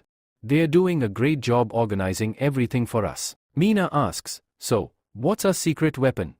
Lu answers, our secret weapon is the people in red clothes, the aunt and grandfather. They will help us in many ways. Annie asks, what can they do for us? Lu replies, on one hand, they will help the refugees, and on the other, they will keep an eye out for spies. Annie says, I understand. Since they are older, they have a lot of experience and can easily talk to people and tell if something's wrong. Then we can send security to monitor them, and as soon as they do anything suspicious, we'll catch them. Lu says, Annie, you're really very smart. Mina adds, as far as I remember, there's a factory next to where they're staying, right? Lu confirms, yes, absolutely. There's a train station opening next to it. I've stationed many people to guard the factory. No ordinary person can get in, so you don't need to worry. And if any spy tries to sneak in, they'll never escape the aunt and grandfather. On the other hand, Sister Lee tells Andrew everything about Luke. Andrew thinks to himself, she isn't even giving me this kind of attention. If I stay here any longer, blood will start dripping from my ears. The next day, we are shown a scene where Annie says, Master, it was your secret weapon that worked. In just a few days, they've caught many spies. After seeing their information, no one will be able to say they are spies. Luke responds, they are indeed doing excellent work. I am glad I set up the community beforehand. Then, Annie, giving a kiss, says, Master, you're really something. I've heard that Belle has caught many people, and some have even fled. Luke asks, and what about that man? Annie replies, Belle said she's keeping an eye on him. Luke says, if this works, I will deploy this across the entire country. Annie agrees, alright, as you say. Just then, Nicola comes running and announces, Hey Master, Rin and the others have arrived. Annie shouts, Nicola, you should have knocked before entering. Luke comments, it's good that you're all back. I was worried you'd get caught in the storm. Rin says, we were lucky. When we were coming, there was no storm at all. Luke replies, you must be exhausted after such a long journey. Let's talk while eating. Annie adds, I haven't had Nicola's food in a month. It feels so good to have it now. Nicola says, thank you. Rin mentions, the ship is filled with raw materials. The merchant from Tola will arrive in 2 days. Master, please prepare for it. Luke responds, alright, I will prepare. Annie, inform Dad that the merchants will be received. Annie reassures him, don't worry, Master. I'll handle everything. They won't leave empty-handed. A few days later, we see Annie saying, Larson and Tola's merchants have arrived, and the market goods are selling very well. Luke remarks, it seems that many people are on their way due to the storm. Before the market opened, many people set up stalls on the roads. Annie agrees, yes, in Gen City, everyone is doing business. Luke says, that's true, but it would be disastrous if everyone started doing business. What about the jobs? It would be a major problem for the people of this country. I'll write a review for this, and you can print it in the newspaper. Annie replies, the man who worked with me complained, but he quickly adapted. Larson and Tola's merchants agreed right away because it's their first time, but now we have a new problem. The sales of wine and porcelain are booming, and once they are sold out, we'll need to transfer to another city, and the sales of other goods are also going well. Our treasury is now completely full. To store everything, we'll need a bigger space. Honestly, making so much money is quite difficult. Luke interrupts, Annie, wake up. Because of the storm, our city's port and ships are destroyed. We'll need to rebuild them. Annie exclaims, oh, I totally forgot. The port of Jiggly City is badly damaged, and New is asking what we should do. Luke responds, what's there to ask? Buy the materials, and this time, we'll build a bigger port. Annie says, Master, you are really clever. Master, the security division has found Bliss. Luke asks, how is she? Annie replies, she's perfectly fine. She was lost due to the storm, but the security division from Gen City is bringing her back. Just then, the bell rings. Luke says, the market has started. A lot of people are going to the market. We should make sure nothing happens there. Annie replies, alright, I'll handle it. Meanwhile, people are shopping in the market, and the place becomes very crowded. Alicia says, hey Jilly, let's go back. Shopping is very difficult right now. Jilly responds, it's true, there are so many people. If I'm late, I won't be able to buy anything. Suddenly, Jilly is pushed, and they get separated from each other. Alicia spoke nervously, hey, Jilly, where are you? Just then, after a moment, Jilly shouted back, Alicia, look here, we bought something. Alicia asked, are you okay, Jilly? Jilly replied, yes, I am fine. Alicia then thought to herself, I had planned to go shopping after a few days, but I didn't expect so many merchants to arrive here because of the storm. In a few days, I won't even be able to buy a towel. Now, I must finish my work quickly. Jilly exclaimed, Alicia, I have a great idea. I need to cooperate with Lord Lu for trade. Alicia responded, alright, let's go together. After a short while, they arrived at the castle. Lord Lu said, I had a feeling you, be coming here, so I asked Nicola to prepare a snack for you. Jilly, keeping her thoughts to herself, said, I need to stay focused, this business is really important. Then, Jilly said, Lord Lu, let's talk business first. Lord Lu nodded and said, okay, tell me what you have in mind. Jilly spoke, Lord Lu, I am speaking on behalf of my father. I would like to engage in a friendly trade with you, so that the relationship between Larsen and Han dynasty can become much stronger. Lord Lu responded, all right, that's a normal cooperation. Do you have any conditions for this? Jilly replied, I hope that, based on the current market price, you can give us a 5% discount. Lord Lu said, because of Elisha, I've already lowered the prices of everything. Jilly persisted, Lord Lu, please listen to me. Living in Han dynasty, I've come to realize the strength of your country. You have advanced machinery and excellent transportation that delivers raw materials safely to the factory. Your equipment and production are so good that the cost of your goods is very low. The more you produce, the lower the price gets. The price you mentioned earlier isn't that low. Lord Lu replied, I didn't think you'd be this smart. Jilly responded, my request isn't that big. Then, she thought to herself, I'm really scared. Before I left, my father told me to say this so I could negotiate with Lord Lu smoothly. But it doesn't seem like it's working. My father tricked me. Lord Lu then said, alright, I'll give you a 5% discount, and next time I'll give you 30%. Jilly, shocked, asked, what? Lord Lu explained, if your country's raw materials and workers trade with me. Jilly interrupted, materials and workers? Lord Lu continued, the items Elisha has are for decoration. If you have iron and gemstones, that would be great. As for workers, Han dynasty needs many people to enhance the infrastructure. Don't worry, they won't be slaves. They'll be paid for their work. Jilly replied, I have no problem with the workers. Larsen has many young and strong people who are unemployed. Once they find out, they'll be happy to come here. As for the materials, I'm not sure if we have those in our country. I'll need to go back and check. Lord Lu said, and the rest of the details, you can discuss with Annie. Annie called out, hey, Jilly, let's go. We can talk while we eat. Jilly responded, all right, let's go. And so, they all left together. The episode begins with Lu appreciating Eliza for her hard work. He tells her, you've worked really hard. What would you like as a reward this time? Eliza humbly replies, it's just part of my duty. But if you truly wish to reward me, then I have a small request. I only need one thing, a gardener. She continues, Larsen Empire's Kyun really loves flowers, but unfortunately, they don't grow well there. When I visited the factory, I noticed the flowers were thriving there. So, I would like to send a gardener to that place. Lu agrees, saying, if gardeners are willing to go, I won't stop them. You're asking me for something so small, makes me feel like I must be a really harsh person. Eliza quickly responds, no, not at all. You're really a very kind person. It's an honor for me to work under you. I take everything related to you very seriously. Then, in her mind, she scolds herself, thinking, what am I even saying? Lu chuckles and says, hey, I was just joking. Don't be so serious. Suddenly, Eliza stands up and says formally, I've given you all the reports. Now I must take my leave. Lu tells her that Annie and Jilly must be signing the contract by now. Let's go together and check on them. As they walk, Lu thinks to himself, I never expected to be seen as such a good person in Eliza's eyes. I'll work even harder to stay this way in her view. On the other side, Eliza looks at Lu and thinks, what was I just saying? What must Lord Lu be thinking about me? No, there's no use overthinking. I've already made up my mind. I'll serve Lord Lu no matter what he thinks of me. I shouldn't be distracted, I must focus on my duty. Meanwhile, Fry offers Bella pizza. But just then, Mina stops her and says, come here. Nicolette scolds Fry, don't trouble her. She's very tired.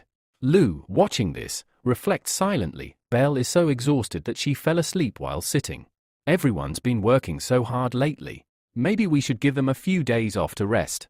Just then, Jilly appears and announces, Lord Lu, Eliza, we've signed the contract. I'm going to share this wonderful news with my father. Lu nods in approval. Jilly, in her thoughts, says, my parents will be so proud when they hear everything went smoothly. It's been so long since I left home. I wonder how they're doing now. The scene shifts to Larsen Mansion, where Kyun admires the garden after the rain. The scent after the rain is so lovely, she says. King agrees, you're right. I didn't expect the flowers to survive after that storm. During times like these, Jilly and I used to walk together and look at the flowers. I wonder what she's doing now. Quan teases him. Are you missing me? Is that why you sent me to the Han Dynasty? King replies, I just wanted you to see the outside world. Hey, are you angry? He tries to cheer her up by pointing to a beautiful flower. Look at that flower. Let me take it to your room. Kyun declines. No.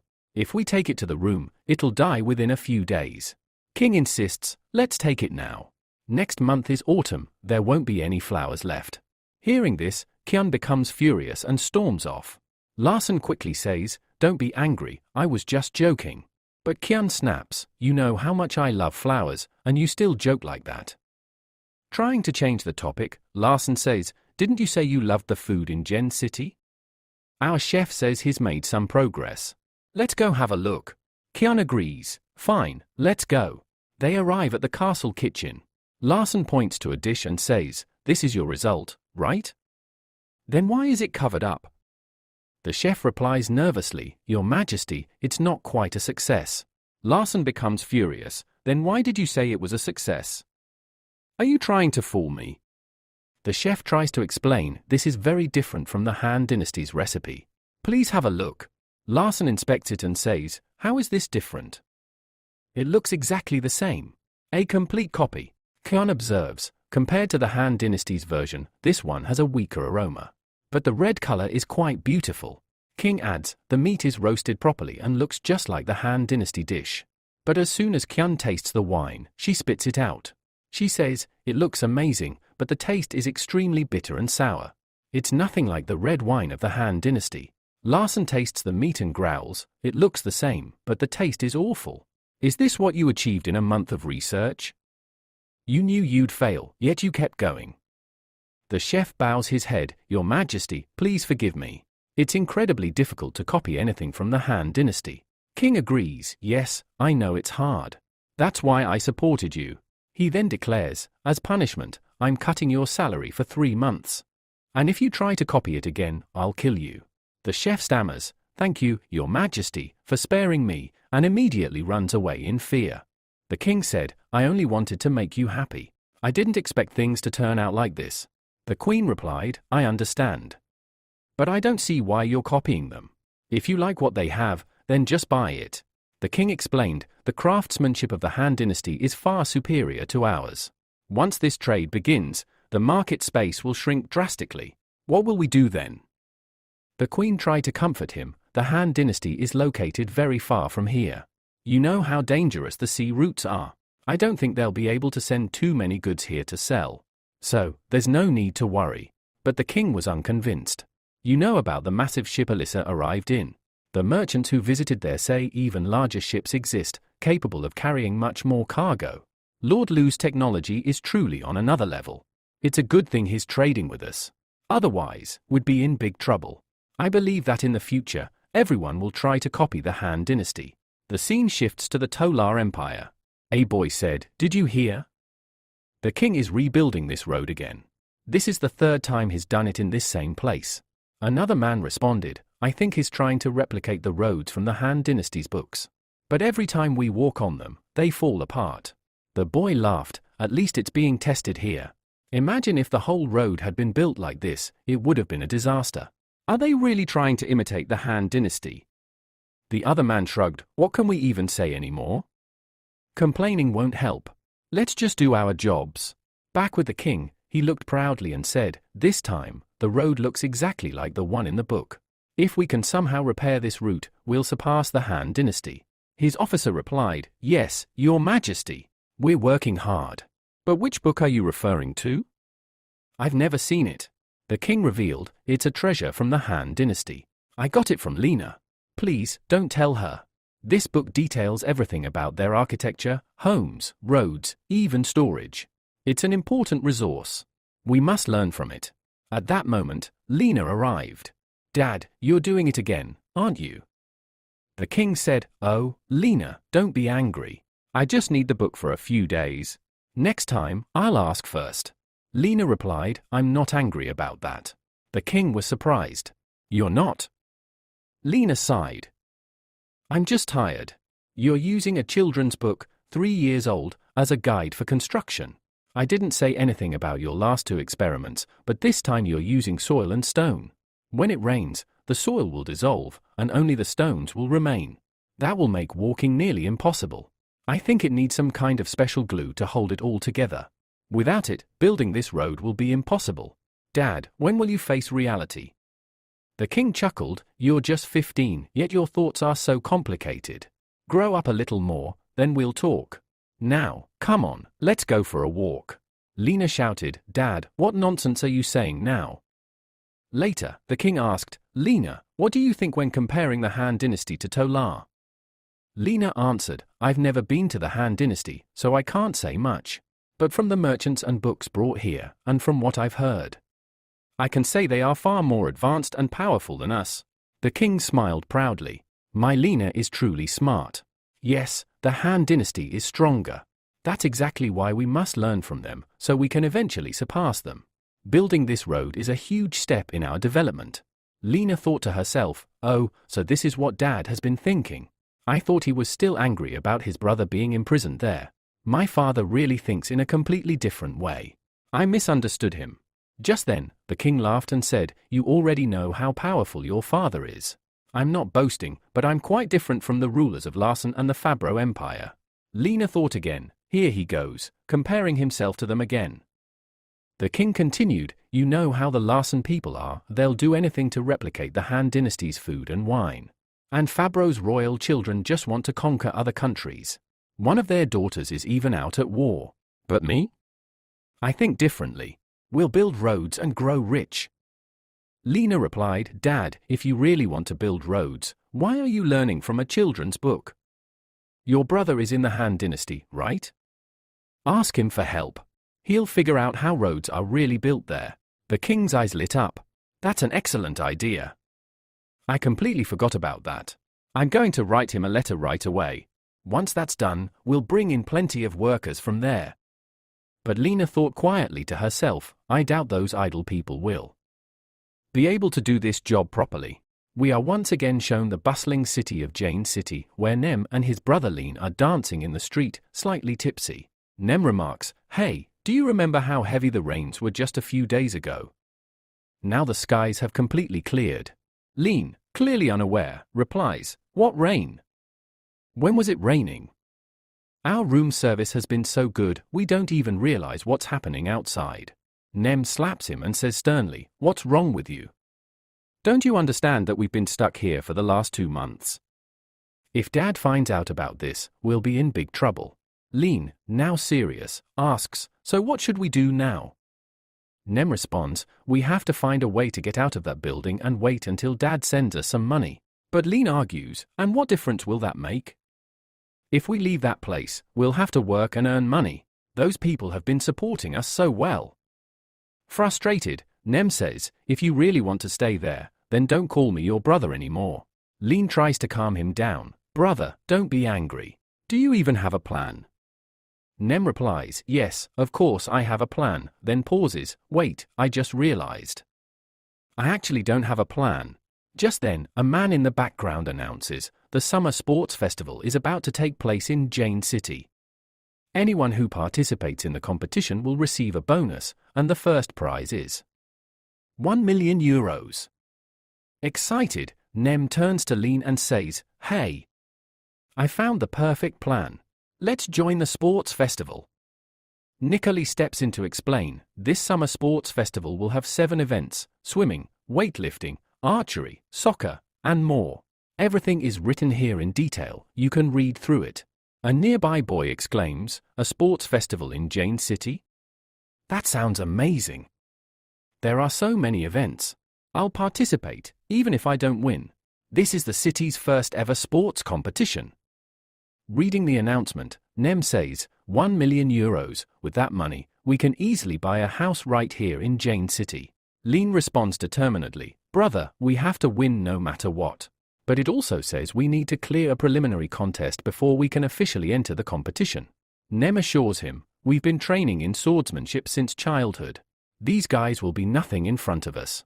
And look, it doesn't say foreigners aren't allowed to participate.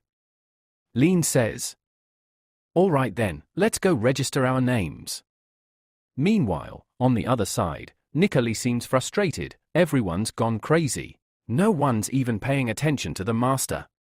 Lu comments, this is the first ever sports event in Jane City, and the bonus is massive.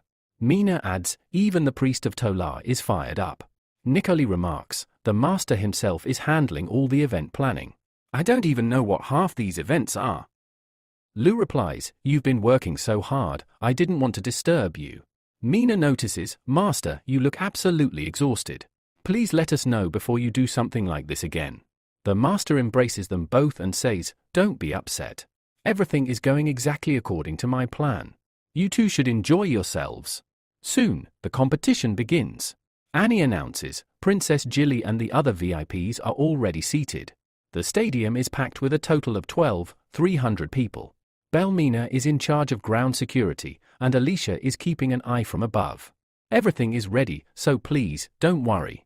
Lu thinks to himself, I wanted Annie and everyone else to rest, but the moment they found out, they took over all the responsibilities. Annie tells him, Master, you always worry too much about us. We've already had a full week of rest. Now, you don't need to overthink for our sake. Look, the athletes are all here, even Monica. The audience begins cheering wildly. Miss Monica, are you married?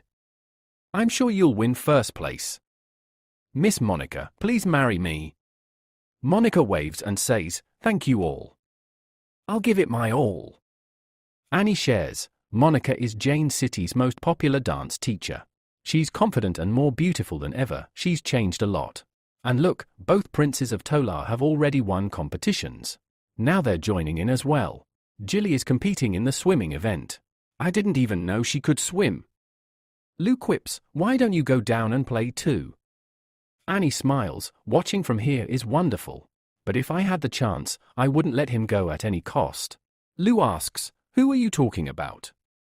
Annie admits, Nikoli also entered the selection process. She's been extremely busy with the training.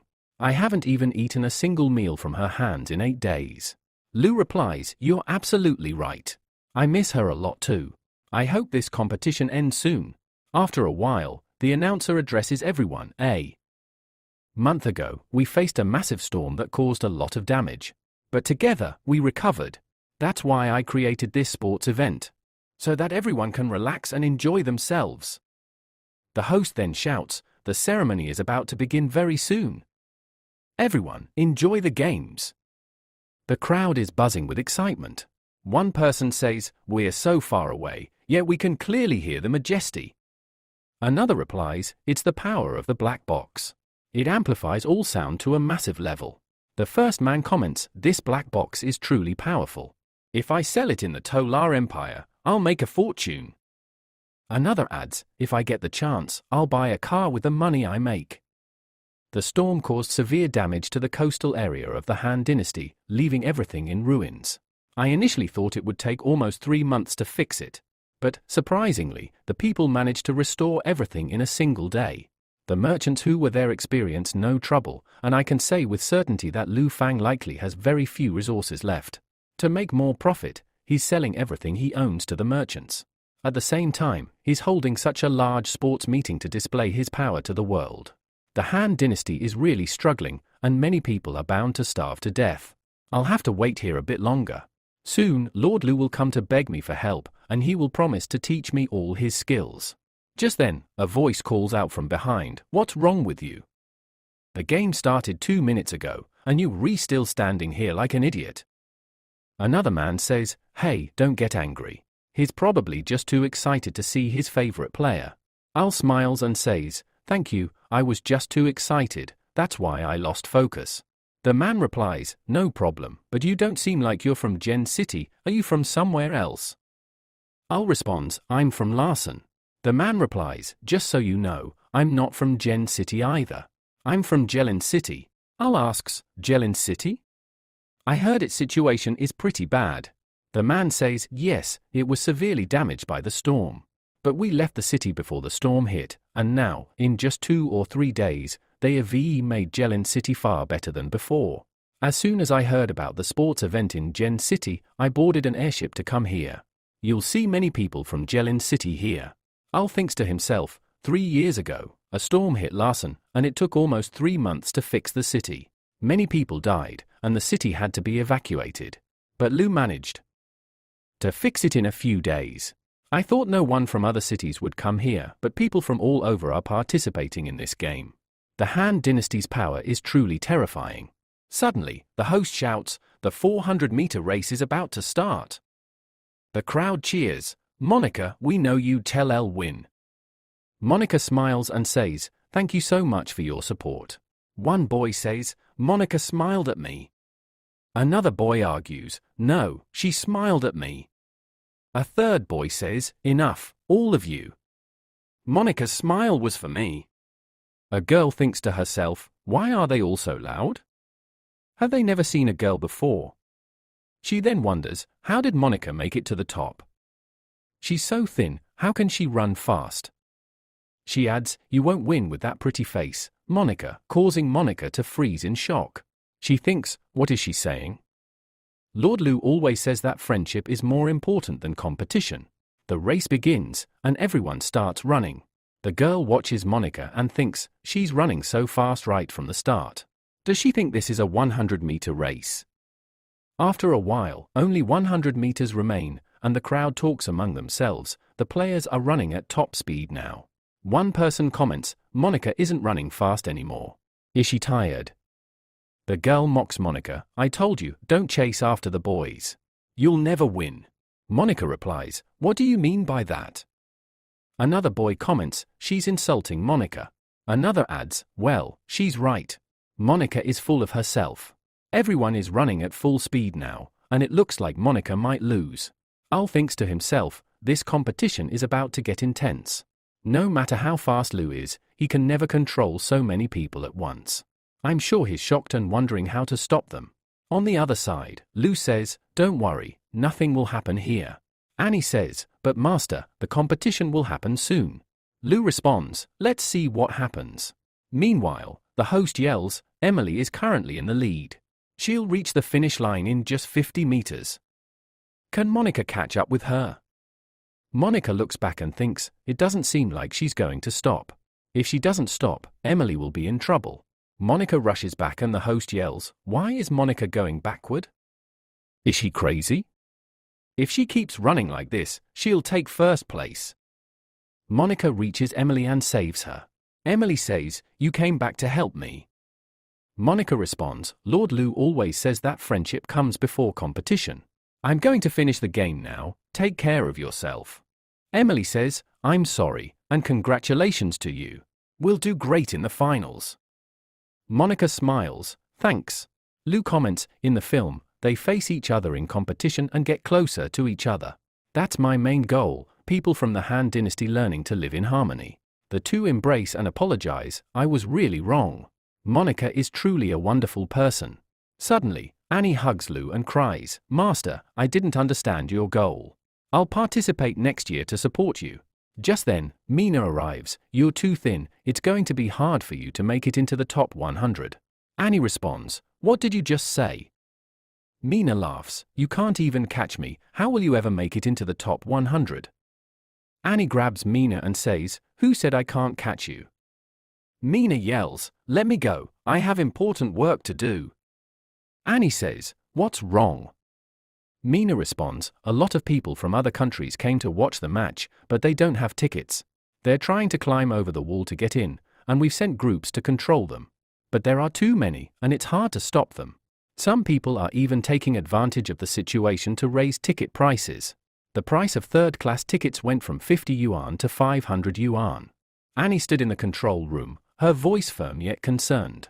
We're organizing such a massive event, she said. But we don't even have enough staff.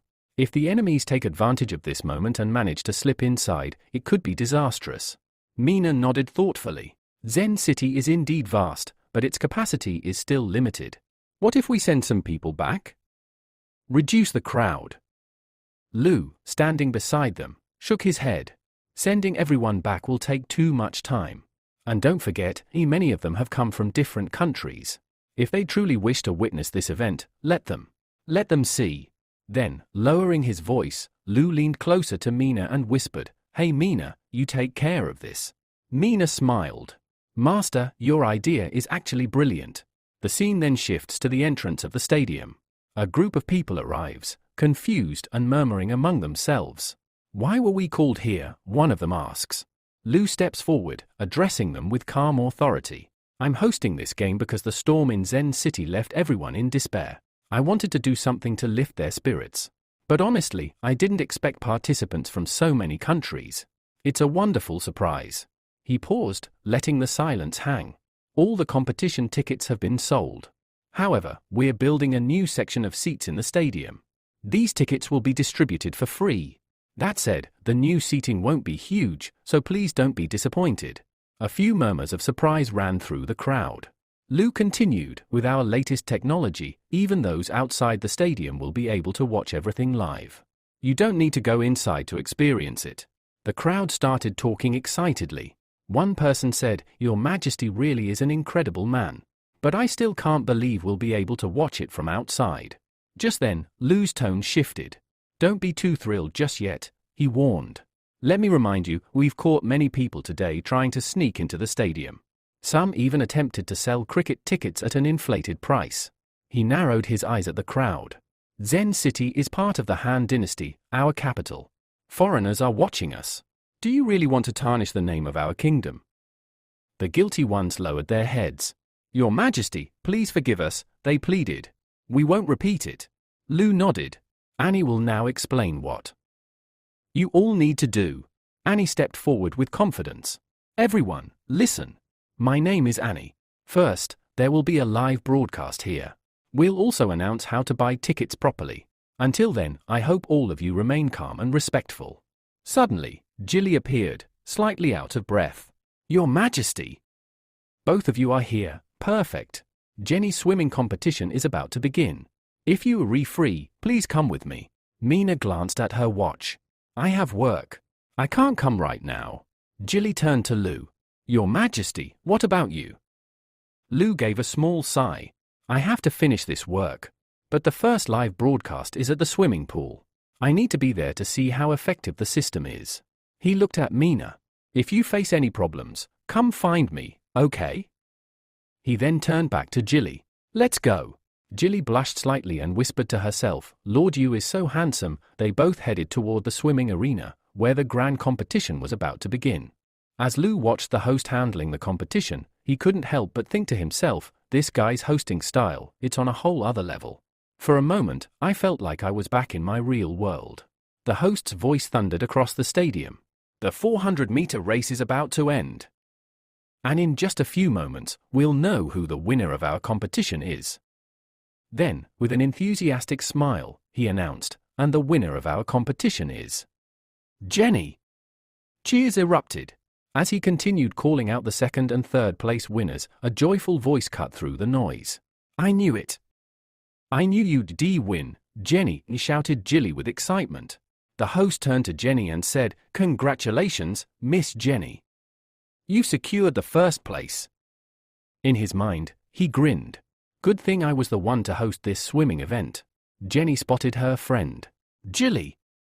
You came to watch? Of course I did. Jilly replied. How could I not? Jenny's face softened. Honestly, I was scared I'd lose. But you didn't, Jilly beamed. You didn't just win, you came out as number one. Lu stepped forward and addressed the host. Hey, your live broadcast setup was excellent. Tell Mina I've approved it. Thank you, Your Majesty, the host responded respectfully. Come on, let's go meet Lord Lu, Jilly said eagerly. Jenny froze. Wait, Lord Lu is here? But I'm wearing something so casual. How can I face him like this? Jilly grabbed her hand. Come on. Or he'll leave. Without giving her a chance to escape, she dragged Jenny toward Lu. Lu smiled at her. I saw your match. Truly, you swim exceptionally well. Jenny blushed. Master, you were the one who built the swimming pool, right? I loved swimming there. That's why I practiced every day. This victory, it's all thanks to you. Thank you so much. In her heart, she whispered, young master came to watch my competition. That must mean he'll come to the finals too. No, he must have so much work to do. Still, I'm happy he saw me today. I'll work even harder for him. Jilly watched quietly and thought, Jenny looks genuinely happy. Suddenly, Annie came running toward them. Master, we've received a message from Yang City. Jilly said quickly, if it's important, you should go. I'll stay here with Jenny. Jenny added, don't worry about me, Master. I'll handle things here. Please, go. Lou nodded. All right. I'll leave now. As he walked away, Jenny whispered to herself, it's really sad that he couldn't stay for my final. But it's okay. A little while later, Annie delivered another update. We've received a message through Elf Telegram. Their guards have discovered that Febron is advancing toward us with his army. They're about 20,000 strong. If he launches a full-force attack, he might be able to take over Yang City. The scene shifts to Yang City, where a man turns to a knight and asks, hey, have you heard anything about my sister? The knight replied solemnly, from what I've learned, Princess Field couldn't even enter. The guards were too tight. She had to escape. The prince laughed loudly. I could live off this news forever. I can't believe Field had to flee from a small city. The knight muttered to himself, here he goes again. This prince has been obsessed with outdoing Field since childhood. The moment he heard she failed, he lost his mind with joy. Still chuckling, the prince finally calmed and sneered, a girl is still a girl. It's only natural she can't survive the battlefield. Send 3,000 soldiers. We'll take over that place. I'll throw their city lord into the river. That way, my sister will finally understand and say, oh brother, forgive me. You're truly worthy of becoming the king of the Febron Empire. Meanwhile, Lou arrived at his office. His voice was stern. Any updates from Yang City? Annie says, yes, I get it now. As soon as Eddie realizes that taking over this place is nearly impossible, he'll start investigating the Field. Then, when he finds out that Field has become the queen, he'll get furious and head straight for Dean. Honestly, this is a brilliant strategy. She hugs Lou and adds with a teasing smile, Master, you really are quite cunning. Lou replies, well, since you lost the bet, I'll have you do exercise all night. Annie is shocked. What? Just the two of us. In her mind, she thinks, does Master really want to do that all night? Then she shouts angrily, Master! What are you saying? That's really indecent. Don't you feel ashamed? Lou responds, what's there to be ashamed of? We've been so busy we haven't taken care of our health. That's why we should practice yoga. Annie thinks to herself, oh, so that's what Master meant. She then says, we'll talk about this later. Eddie's troops are heading toward Dean. We need to strengthen our position there.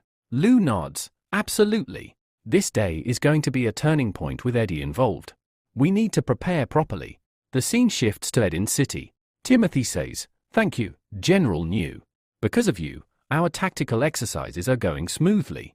New replies, this is all thanks to Lord Lou. If you must thank someone, thank him. Suddenly, Robin wakes up and says, tactics again? One more tactic? Timothy remarks, did you two finally get enough sleep? Our discussions are complete. Now we can launch our attack. Everyone gets excited. Finally, it's time. We can deploy our troops now. Timothy adds, don't have the soldiers trained today. Tell them to pack up, we're moving out quickly. Robin frowns, leaving in the morning is a bad idea. We should wait until nightfall. After the storm, many people have come into the city, there could be Black R spies among them. Timothy replies, besides, we have a large number of soldiers. Even if we leave at night, people will notice. We've already made all the preparations.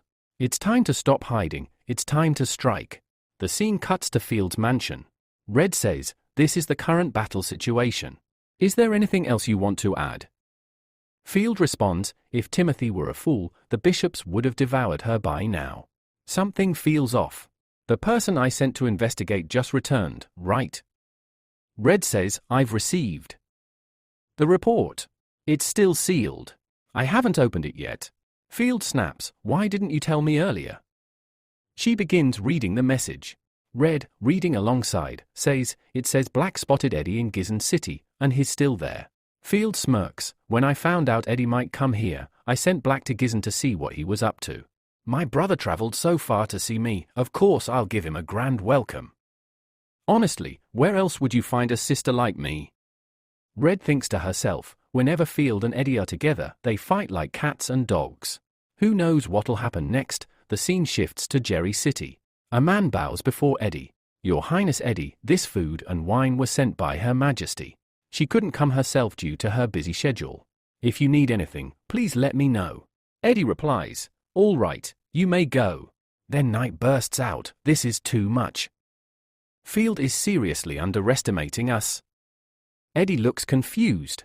Underestimating? She sent us good food and wine. This wine is even better than the ones Fabro's merchants bring. Field's hospitality is top-notch. Knight shouts, you call that kindness? After the storm, she didn't even repair the city. She's deliberately making you stay in this rundown place. And that guy said they're taking our army. That means she's turning our soldiers into prisoners. She's actually keeping you here as a captive. Eddie laughs and says, as if she can really imprison me. We have more people than this city does. What could Field even do to us? He continues, she already knows everything that happened, yet she still invited us here. That woman never misses a chance to humiliate me. At the same time, she wants to use my strength to take over all of Dean. A smirk appears on Eddie's face. But she doesn't know I already have a plan. Once she and the other leaders clash, I'll attack the winner and crown myself king. And the best part? I won't even have to lift a finger. Belle is giving orders, be careful. We have to quickly dismantle this stage. To remove the broadcast equipment, we'll need to shut down all the power. A worker responds, yes, Lord Bell. Just then, another man approaches and asks, Lord Bell, is that radio still available for sale? If so, I'd like to buy it and take it with me. Bell replies irritably, didn't you read the newspaper? You're the 20th person to ask me this today. Let me repeat myself one last time, it runs on electricity. Even if I sell it, you won't be able to use it. The man scratches his head and asks, electricity? What is that? Bell sighs, even if I explain it to you, you won't understand. Just spread the word, the radio is not for sale, and stop bothering me. I'm extremely busy. Nearby, a few people are chatting. One says, that sports event ended so quickly. I honestly feel terrible. Another adds, next time, I'll train harder and become an athlete. A third joins in, yeah, me too. Suddenly, Bell shouts, hey! What are you all doing here? Can't you see this area is being dismantled? If you hang around, you might get hurt. They quickly scurry off, yelling, yes, Lord Bell. We're leaving. Cut to a new scene with Mina and Lou. Mina asks, Lord Lou, why are we tearing down this arena? Lou replies, this facility was temporary. If it stays up too long, it might collapse. We have to dismantle it. Besides, we can reuse the space for future events. Annie chimes in, those two princes came third in the marathon. I thought they were useless drunks. Nicole comments, they may drink, but they're nobles. Their physical fitness is far better than normal people. What really surprised me was the archery contest. I didn't recognize any of them, but they were all incredible. Lou says, I saw that archery competition too. The top 10 were impressive. If any of them want to join our archery team, bring them in. Annie nods. All right, I'll contact them. Just then, Jilly calls out, our beautiful champion has arrived. Jenny replies, what are you talking about? Everyone gathers around and congratulates her. Jenny smiles, thank you, everyone. But honestly, I was just lucky. Annie teases, oh please. You won because of your talent. Do you have a secret? Tell me. I'll be competing next year too. Jenny replies, secret? I guess I really love swimming. But in her mind, she thinks, Master was there during my competition. That's why I was so motivated. I gave it my all, for him. There's no way I can tell anyone that was my secret. The only thing on my mind was, I have to win for Master. Then she says aloud, my secret? I just really wanted to win the gold medal. Annie beams, can you show us your gold medal? Jenny, still thinking, I want to talk to Master, but there are so many people around. I'll wait for the right moment. Jilly calls out, hey Lord Lou. Jenny came in first place. What are you going to give her? Jenny quickly replies, I don't need any reward. I just wanted to show you my medal. Lou smiles warmly, you're nothing less than a hero to us. He adds, Jenny, Monica, Nicole, you all competed in the events. So, what would you like to eat today? Annie is stunned. What? We're eating out. She thinks, I was hoping to eat food made by Nicole today. I don't want to eat out. Nicole steps in, why eat outside? Now that the competition's over, I can cook for everyone. How about you all go shopping while I make a delicious meal? Annie thinks to herself, Nicole really understands me. She's nothing less than an angel. 2 days later, Belle is directing people, everyone, get in line and head out. Stay focused. A man informs her, Lord Belle, for the last 2 days, merchants have been buying goods and returning to their countries. Lots of people are entering the city too. Belle replies, all right, carry on. It's your turn now. I'm going to rest. At the gates, 2 guards offer her food. Here, have some pancakes. Please sit and relax. Belle smiles, thanks, you too. But don't just stand guard here, go do your jobs. They nod, all right. Enjoy your meal. As she eats, Belle exclaims, these pancakes are amazing. And the stall is just ahead, right? Suddenly, a man shouts, hey! Come check out these pancakes. Girl, you have to try these, they're delicious. Bliss replies, no, I won't eat. In her mind, she thinks, when I entered Jane City, I realized the place was packed with merchants and a sports event was going on. My cart couldn't even get in, so I had to walk. She tells the man, sir, at least wipe your sweat first. You do know there are food safety rules here, right? The man laughs, oh come on. As long as the security division doesn't find out, it's fine. Just try one bite, it's amazing. Suddenly, Belle appears and yells, so you're trying to outsmart the security division. She glares at the man, you know, I even ate your pancake. How dare you trick us? She grabs him and begins smacking him around. After a few hits, she shouts, take him away. Then she turns to Bliss. Hey, Bliss! You're finally here. You know, Master was really worried about you. Bliss blushes, thinking, Master was worried about me. Later, she arrives and talks to Lou. That's what happened, she explains. Street food isn't always great, but Nicole's cooking is on another level. Lou sighs, I was really worried for no reason. Bliss gently reminds him, Lord Lou, did you forget? We're mermaids. We live in water, storms don't affect us. Lou, thinking to himself, it's been so long since I saw Bliss. I really did forget she's a mermaid, not a human. Meanwhile, your father sent a letter here. He told me to give it to you, Bliss. He said if it was anything urgent, he would have used telegram instead. Lou adds, I don't know what it is either. Why don't you read it and see for yourself? As Bliss begins reading the letter aloud, she says, Father is saying everything is fine in the lean area now, so there's no need to worry. But as she reads further, her expression changes, shock spreads across her face. Lou, noticing her reaction, asks with concern, Hey Bliss, what happened? Bliss quickly composes herself and replies, It's nothing. I'm leaving now. I have to meet Nicole and everyone else. Lou nods and says, all right. But in his mind, he wonders, what on earth is written in that letter that scared Bliss so much? While walking away, Bliss thinks to herself, Father is really going overboard. What does he mean by asking me to search for happiness in Gen City? Does he really want me to stay with Lord Lou? She tries to calm herself down. Hey Bliss, what are you thinking? You need to focus. Let's go meet Nicole. I really miss Nicole and everyone else. I heard they're working on a major trade with Larson, which is why the princess is here. It also seems like Alicia is quite close to her.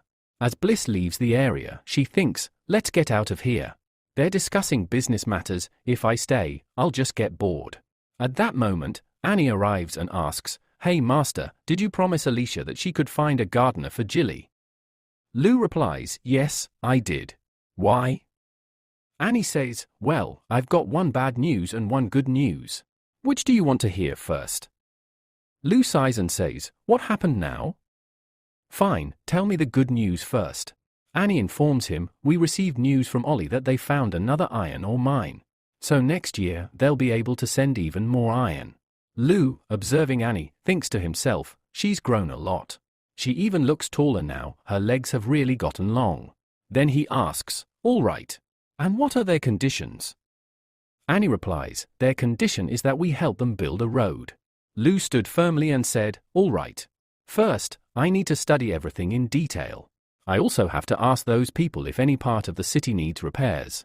He paused for a moment and continued, I'm quite sure the storm must have reached the Ollie Kingdom too. Many of their buildings are likely destroyed. We should help them. Hearing this, Annie stepped forward and questioned him, young master, what are you saying? You already agreed to help Alyssa with the gardener issue, and now you want to support the Ollie Kingdom as well. Lou responded calmly, yes, of course. What's wrong with that? Annie sighed, clearly frustrated. That's exactly the problem. Ever since the news broke that Alyssa has hired the gardener, foreign countries have been swarming in and trying to recruit everyone. Some people are so foolish, they are even recruiting candy sellers off the streets. Lou chuckled lightly, these people really are going overboard with their comedy. Annie looked at him seriously, please, master, take this seriously. If this continues, Gen City will be in trouble. And this chaos is all because of you, so you need to fix it. Lou nodded with determination. I've already thought about it. You don't need to worry. But this situation is getting worse, Annie insisted. So what do you want me to do? Lou replied, round up every foreign businessman. That's also an option, Annie said firmly. We have to act quickly.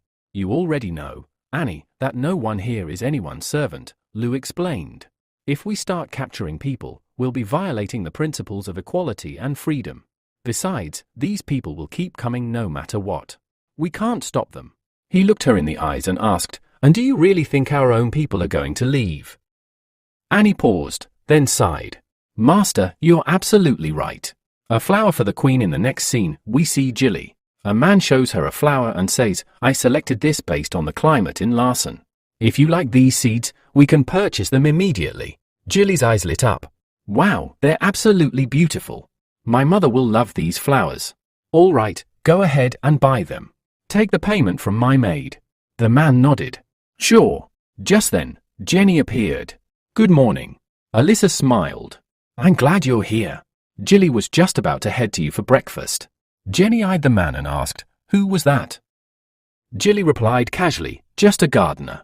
Jenny's thoughts turned bitter. A gardener? Then it must be for Kian.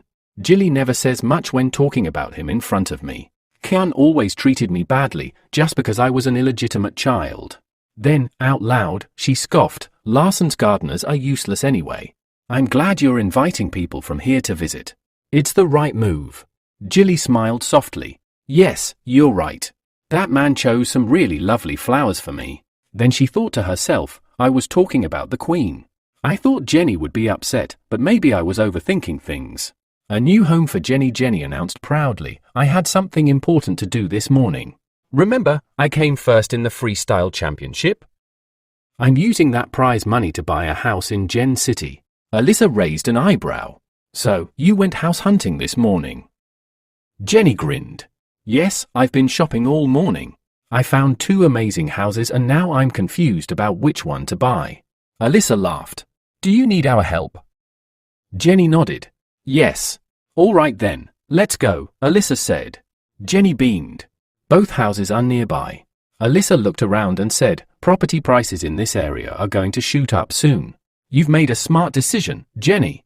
Jilly, listening quietly, thought to herself, Jenny wants to buy a house here. Does that mean she never plans to return to Larson? The house tour. They soon reached one of the houses. A man greeted them, Miss Jenny, are these the friends you told me about? I didn't expect your friends to be as beautiful as you. Jenny replied flatly, no amount of flattery will work on me. The man chuckled. Don't worry, Miss Jenny. I'll offer you a discount. It's a shame you didn't fall into my trap. Jilly observed silently. Jenny used to be so quiet in front of others. Now she's so open and talkative. Alyssa asked, Jilly, what's wrong? Jenny repeated the question, yeah, Jilly, you okay? Alyssa guessed, maybe she's shocked after seeing the house. Jilly nodded. This house is so different from Larson. The man added proudly, of course. This entire community and garden were designed by Lord Lu himself. Jilly's eyes widened. Wait. Lord Lu designs houses too. He smiled. Yes. Our magistrate is incredibly talented. Alyssa tested the sofa. This sofa is super comfortable. Will all the furniture come with the house? The man nodded. Yes, the house is fully furnished with high-quality materials. Honestly, even if you don't like this furniture, you can sell it and buy something new. Jenny interrupted. No need for that. This house is just different from all others. That's what's making it hard for me to decide how I'd arrange things. The man said, Oh. I forgot to show you something. I'm sure after this, you'll want to buy it. I know both houses are great, but this one is special. He opened a window, revealing a breathtaking view. Everyone was stunned. Wow! This is beautiful. It feels like paradise. The fresh forest air is absolutely amazing, someone added. Jenny looked at the document in front of her and said, All right, I'll buy this one. The man handed her the contract and replied, This is the agreement. Please read it once. If there's no problem, you can go ahead and sign it. Sometime later, Jenny excitedly called out, Hey, Jill! Did you see? I bought my very own house. Jill smiled and said, Congratulations, Jenny. Jenny turned to Alicia and added, Alicia, I got such a beautiful house, and at such a low price too. Alicia responded with admiration, Jenny, you're really smart. Jill, silently reflecting, thought to herself, Jenny used to face so many problems back at the castle. Why would she ever consider that place her home? She's so happy here. She's even made wonderful friends. And every day she draws, that's her favorite thing. I don't think Jenny will ever return to Larson. As Alicia got ready to leave, she said, All right, you guys enjoy your meal. I have some work. I'll see you in the evening. Jenny nodded. Okay, Alicia. Just then, Lee asked, Hey Jenny, are you not going back to Larson? Jenny replied softly, I don't want to go back there. There's no one for me anymore. Jill was taken aback.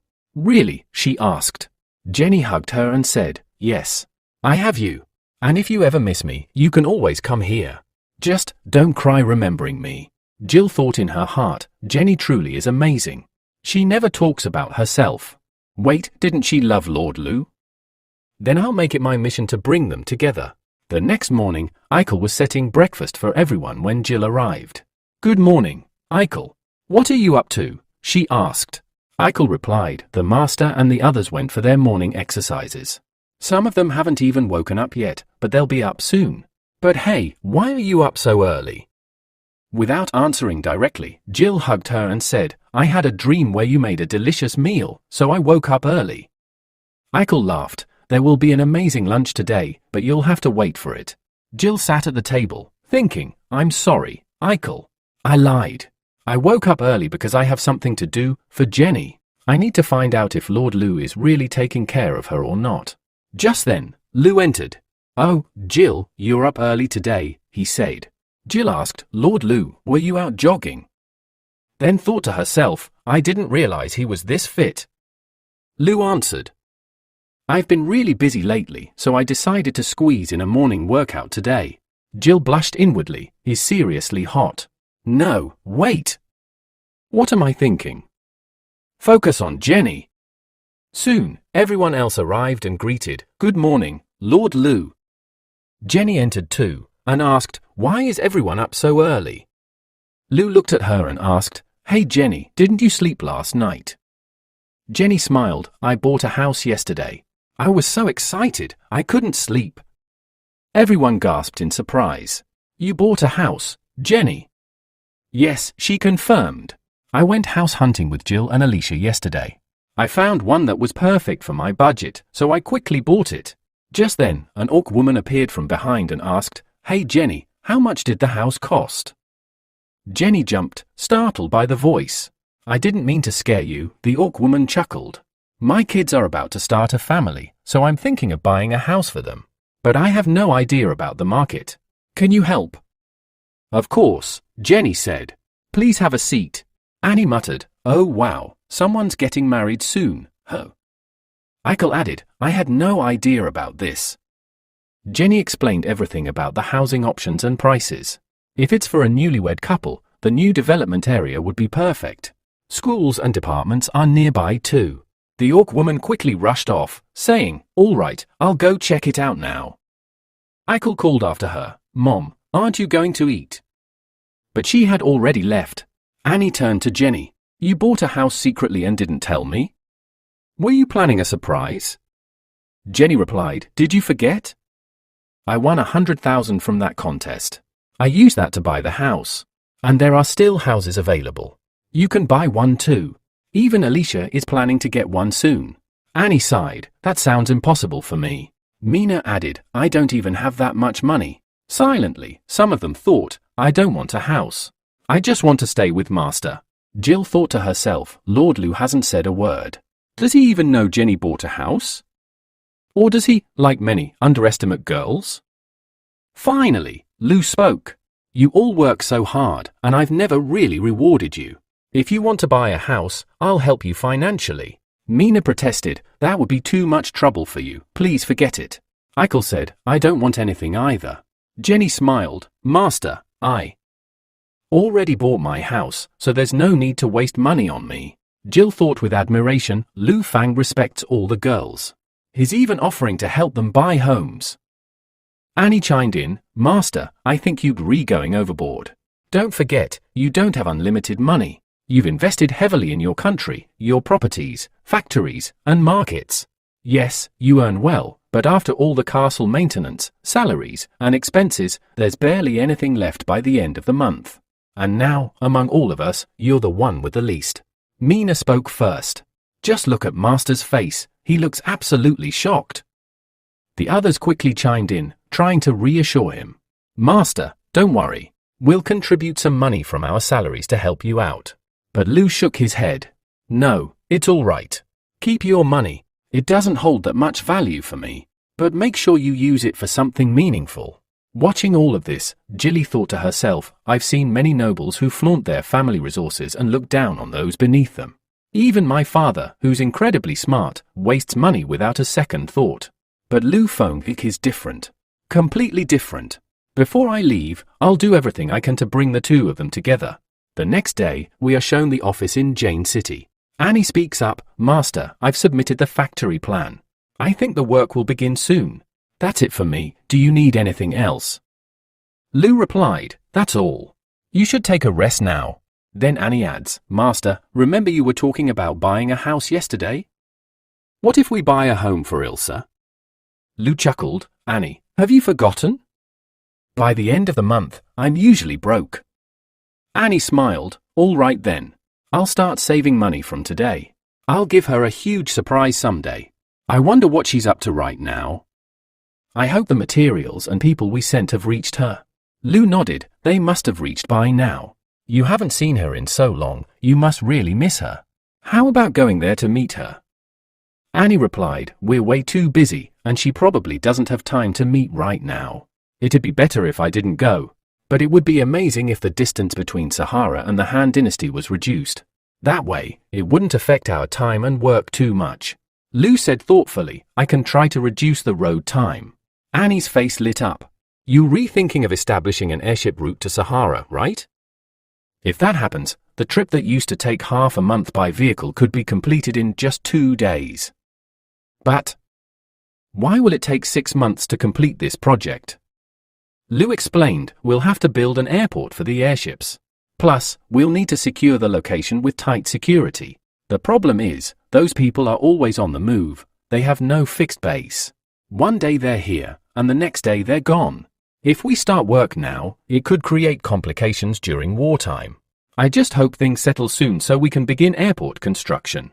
Annie added with confidence, Elsa is very strong. With your help, she'll defeat them all.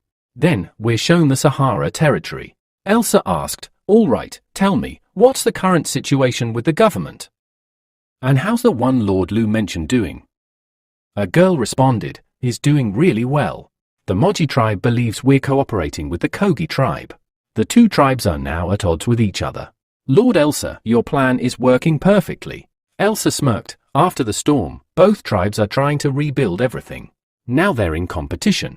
I've lit a fire between them. The girl added, all the injured people have recovered. Our fighters are ready. Should we attack the Moji tribe or wait for them to make a move? Elsa replied, no need. We can't guarantee whether they'll remain enemies or become friends later. We could land ourselves in trouble with the current military strength. Besides, they're probably already on their way here. Just then, a man came running in. Lord Ilsa. A large group is heading our way. I don't know if they're enemies or not. The girl guessed, maybe our plan has been exposed. Both tribes might be coming to attack us. Elsa gave a command, alert everyone to get ready. Let's go and assess the situation. As they reached, the girl said, Lord Elsa, look at how many people there are. Elsa noticed the flag. That flag looks like it belongs to the Moji tribe. The girl warned, the Moji people are brutal. They torture their enemies before killing them. Elsa raised her hand. Don't panic. Let me take a closer look first. As the group approached, the girl asked nervously, Lord Elsa? What's wrong? Please say something. Elsa finally spoke, they're not from the Moji tribe. These men belong to Lu Feng. The girl exclaimed in surprise, this flag, although it looks like Moji's, actually belongs to the Han dynasty. We had asked Lord Lu for help, and he sent so many people to support us. Lu Feng truly cares about us. I think he really loves you. Elsa was stunned. Stop talking nonsense. I'm not in the mood for jokes. Get everyone to the camp. Treat the injured immediately. The girl asked, and what will you do, Lord Elsa? Elsa replied, I have an important task now. Everything is falling into place. It's time to bring this to an end.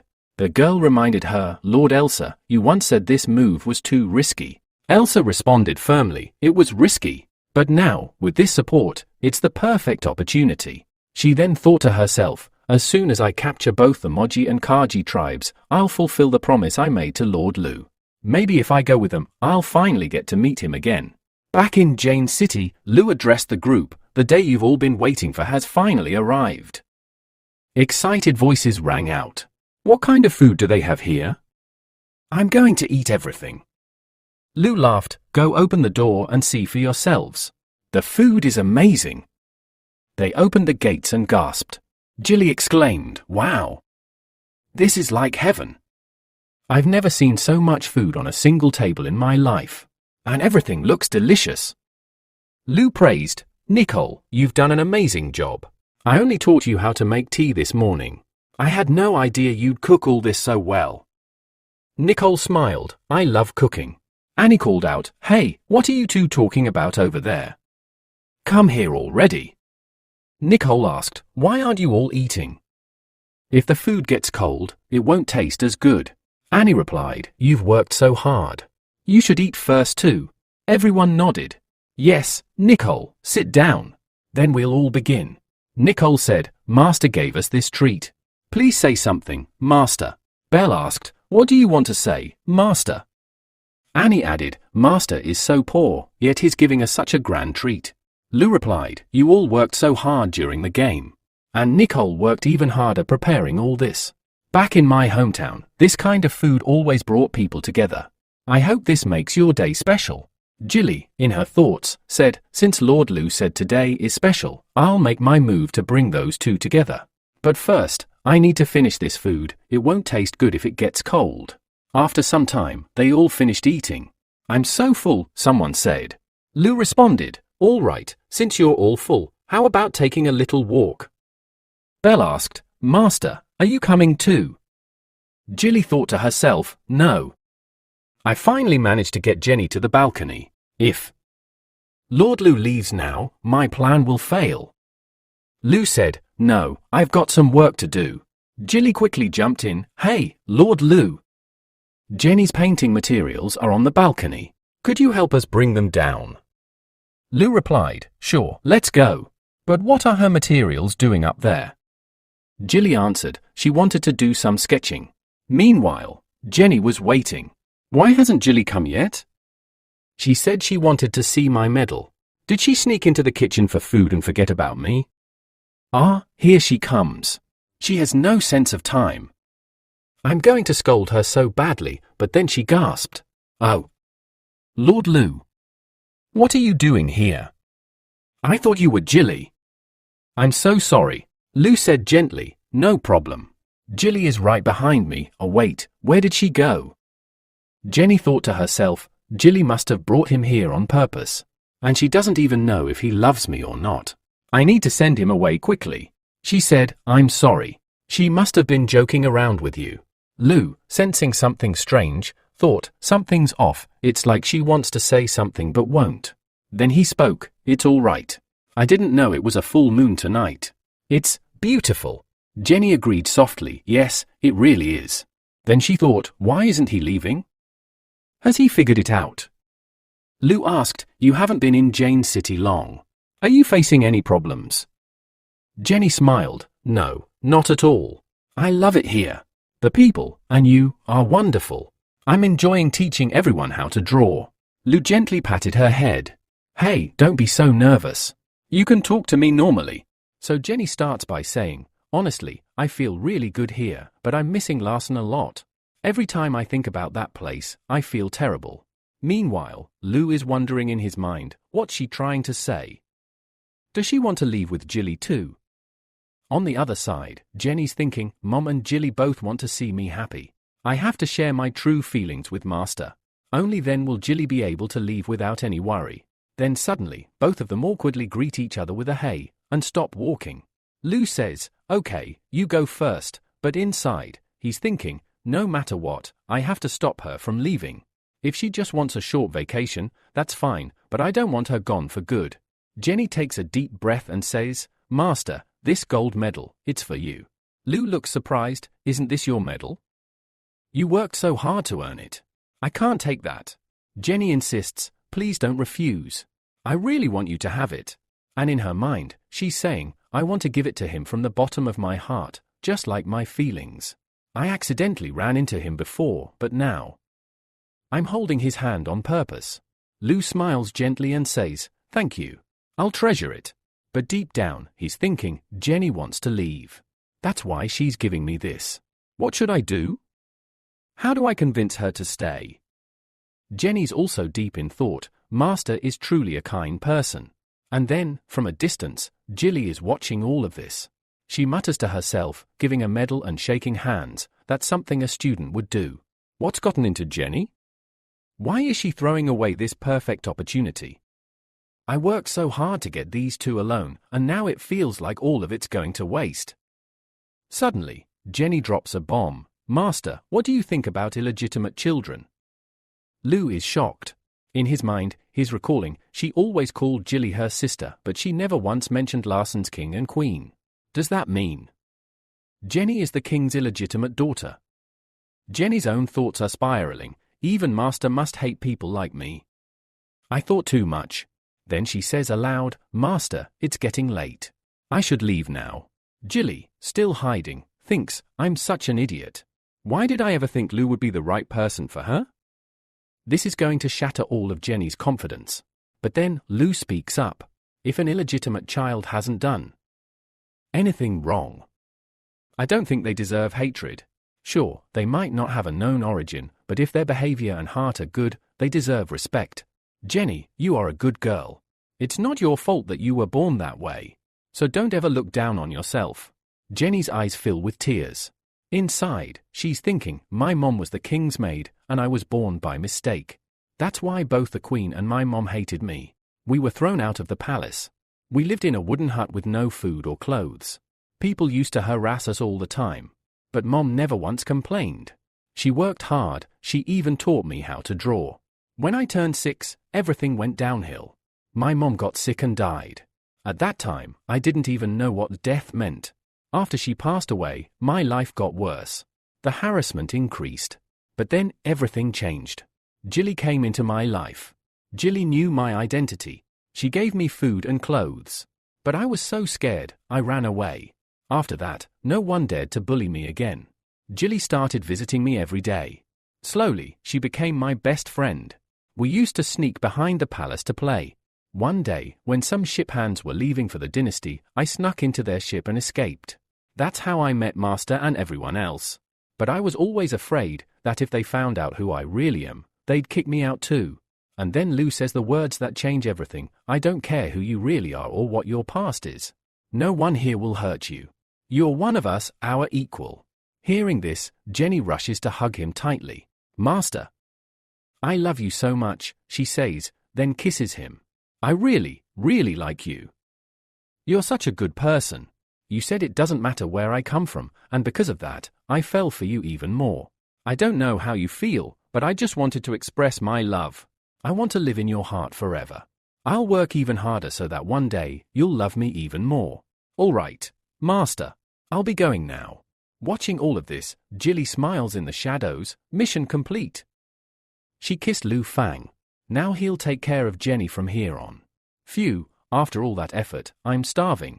Time to check the kitchen and see if there's any good food left. Just then, Annie walks in and says, Hey Master, there's something urgent I need to tell you. Lu turns, What happened? Annie replies, We just got a telegram from the Dean.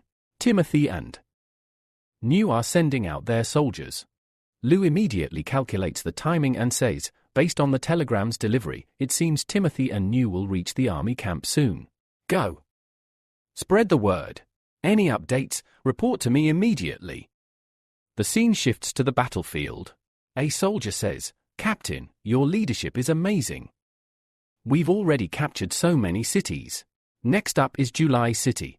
If we take that one down, Timothy will be in our grasp. After that, let the party begin.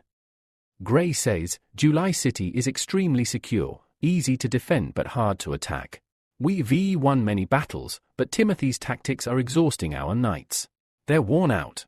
Another soldier reassures her, Our knights are strong, they'll handle it. Gray points toward the mountains. After we cross this, we'll reach July City. But they're ambushed with bombs. Gray realizes, this power, it's terrifying. We've walked into a trap. Where did they get such powerful weapons? Despite the danger, she shouts, We have no choice. Move forward. Meanwhile, Robin watches from afar and says, Tell all knights to descend the mountain. Timothy arrives with dramatic flair. I thought you'd all be dead before I got here. But you're still moving forward? You still have a chance, join us. When Gray refuses, Timothy orders, General, attack.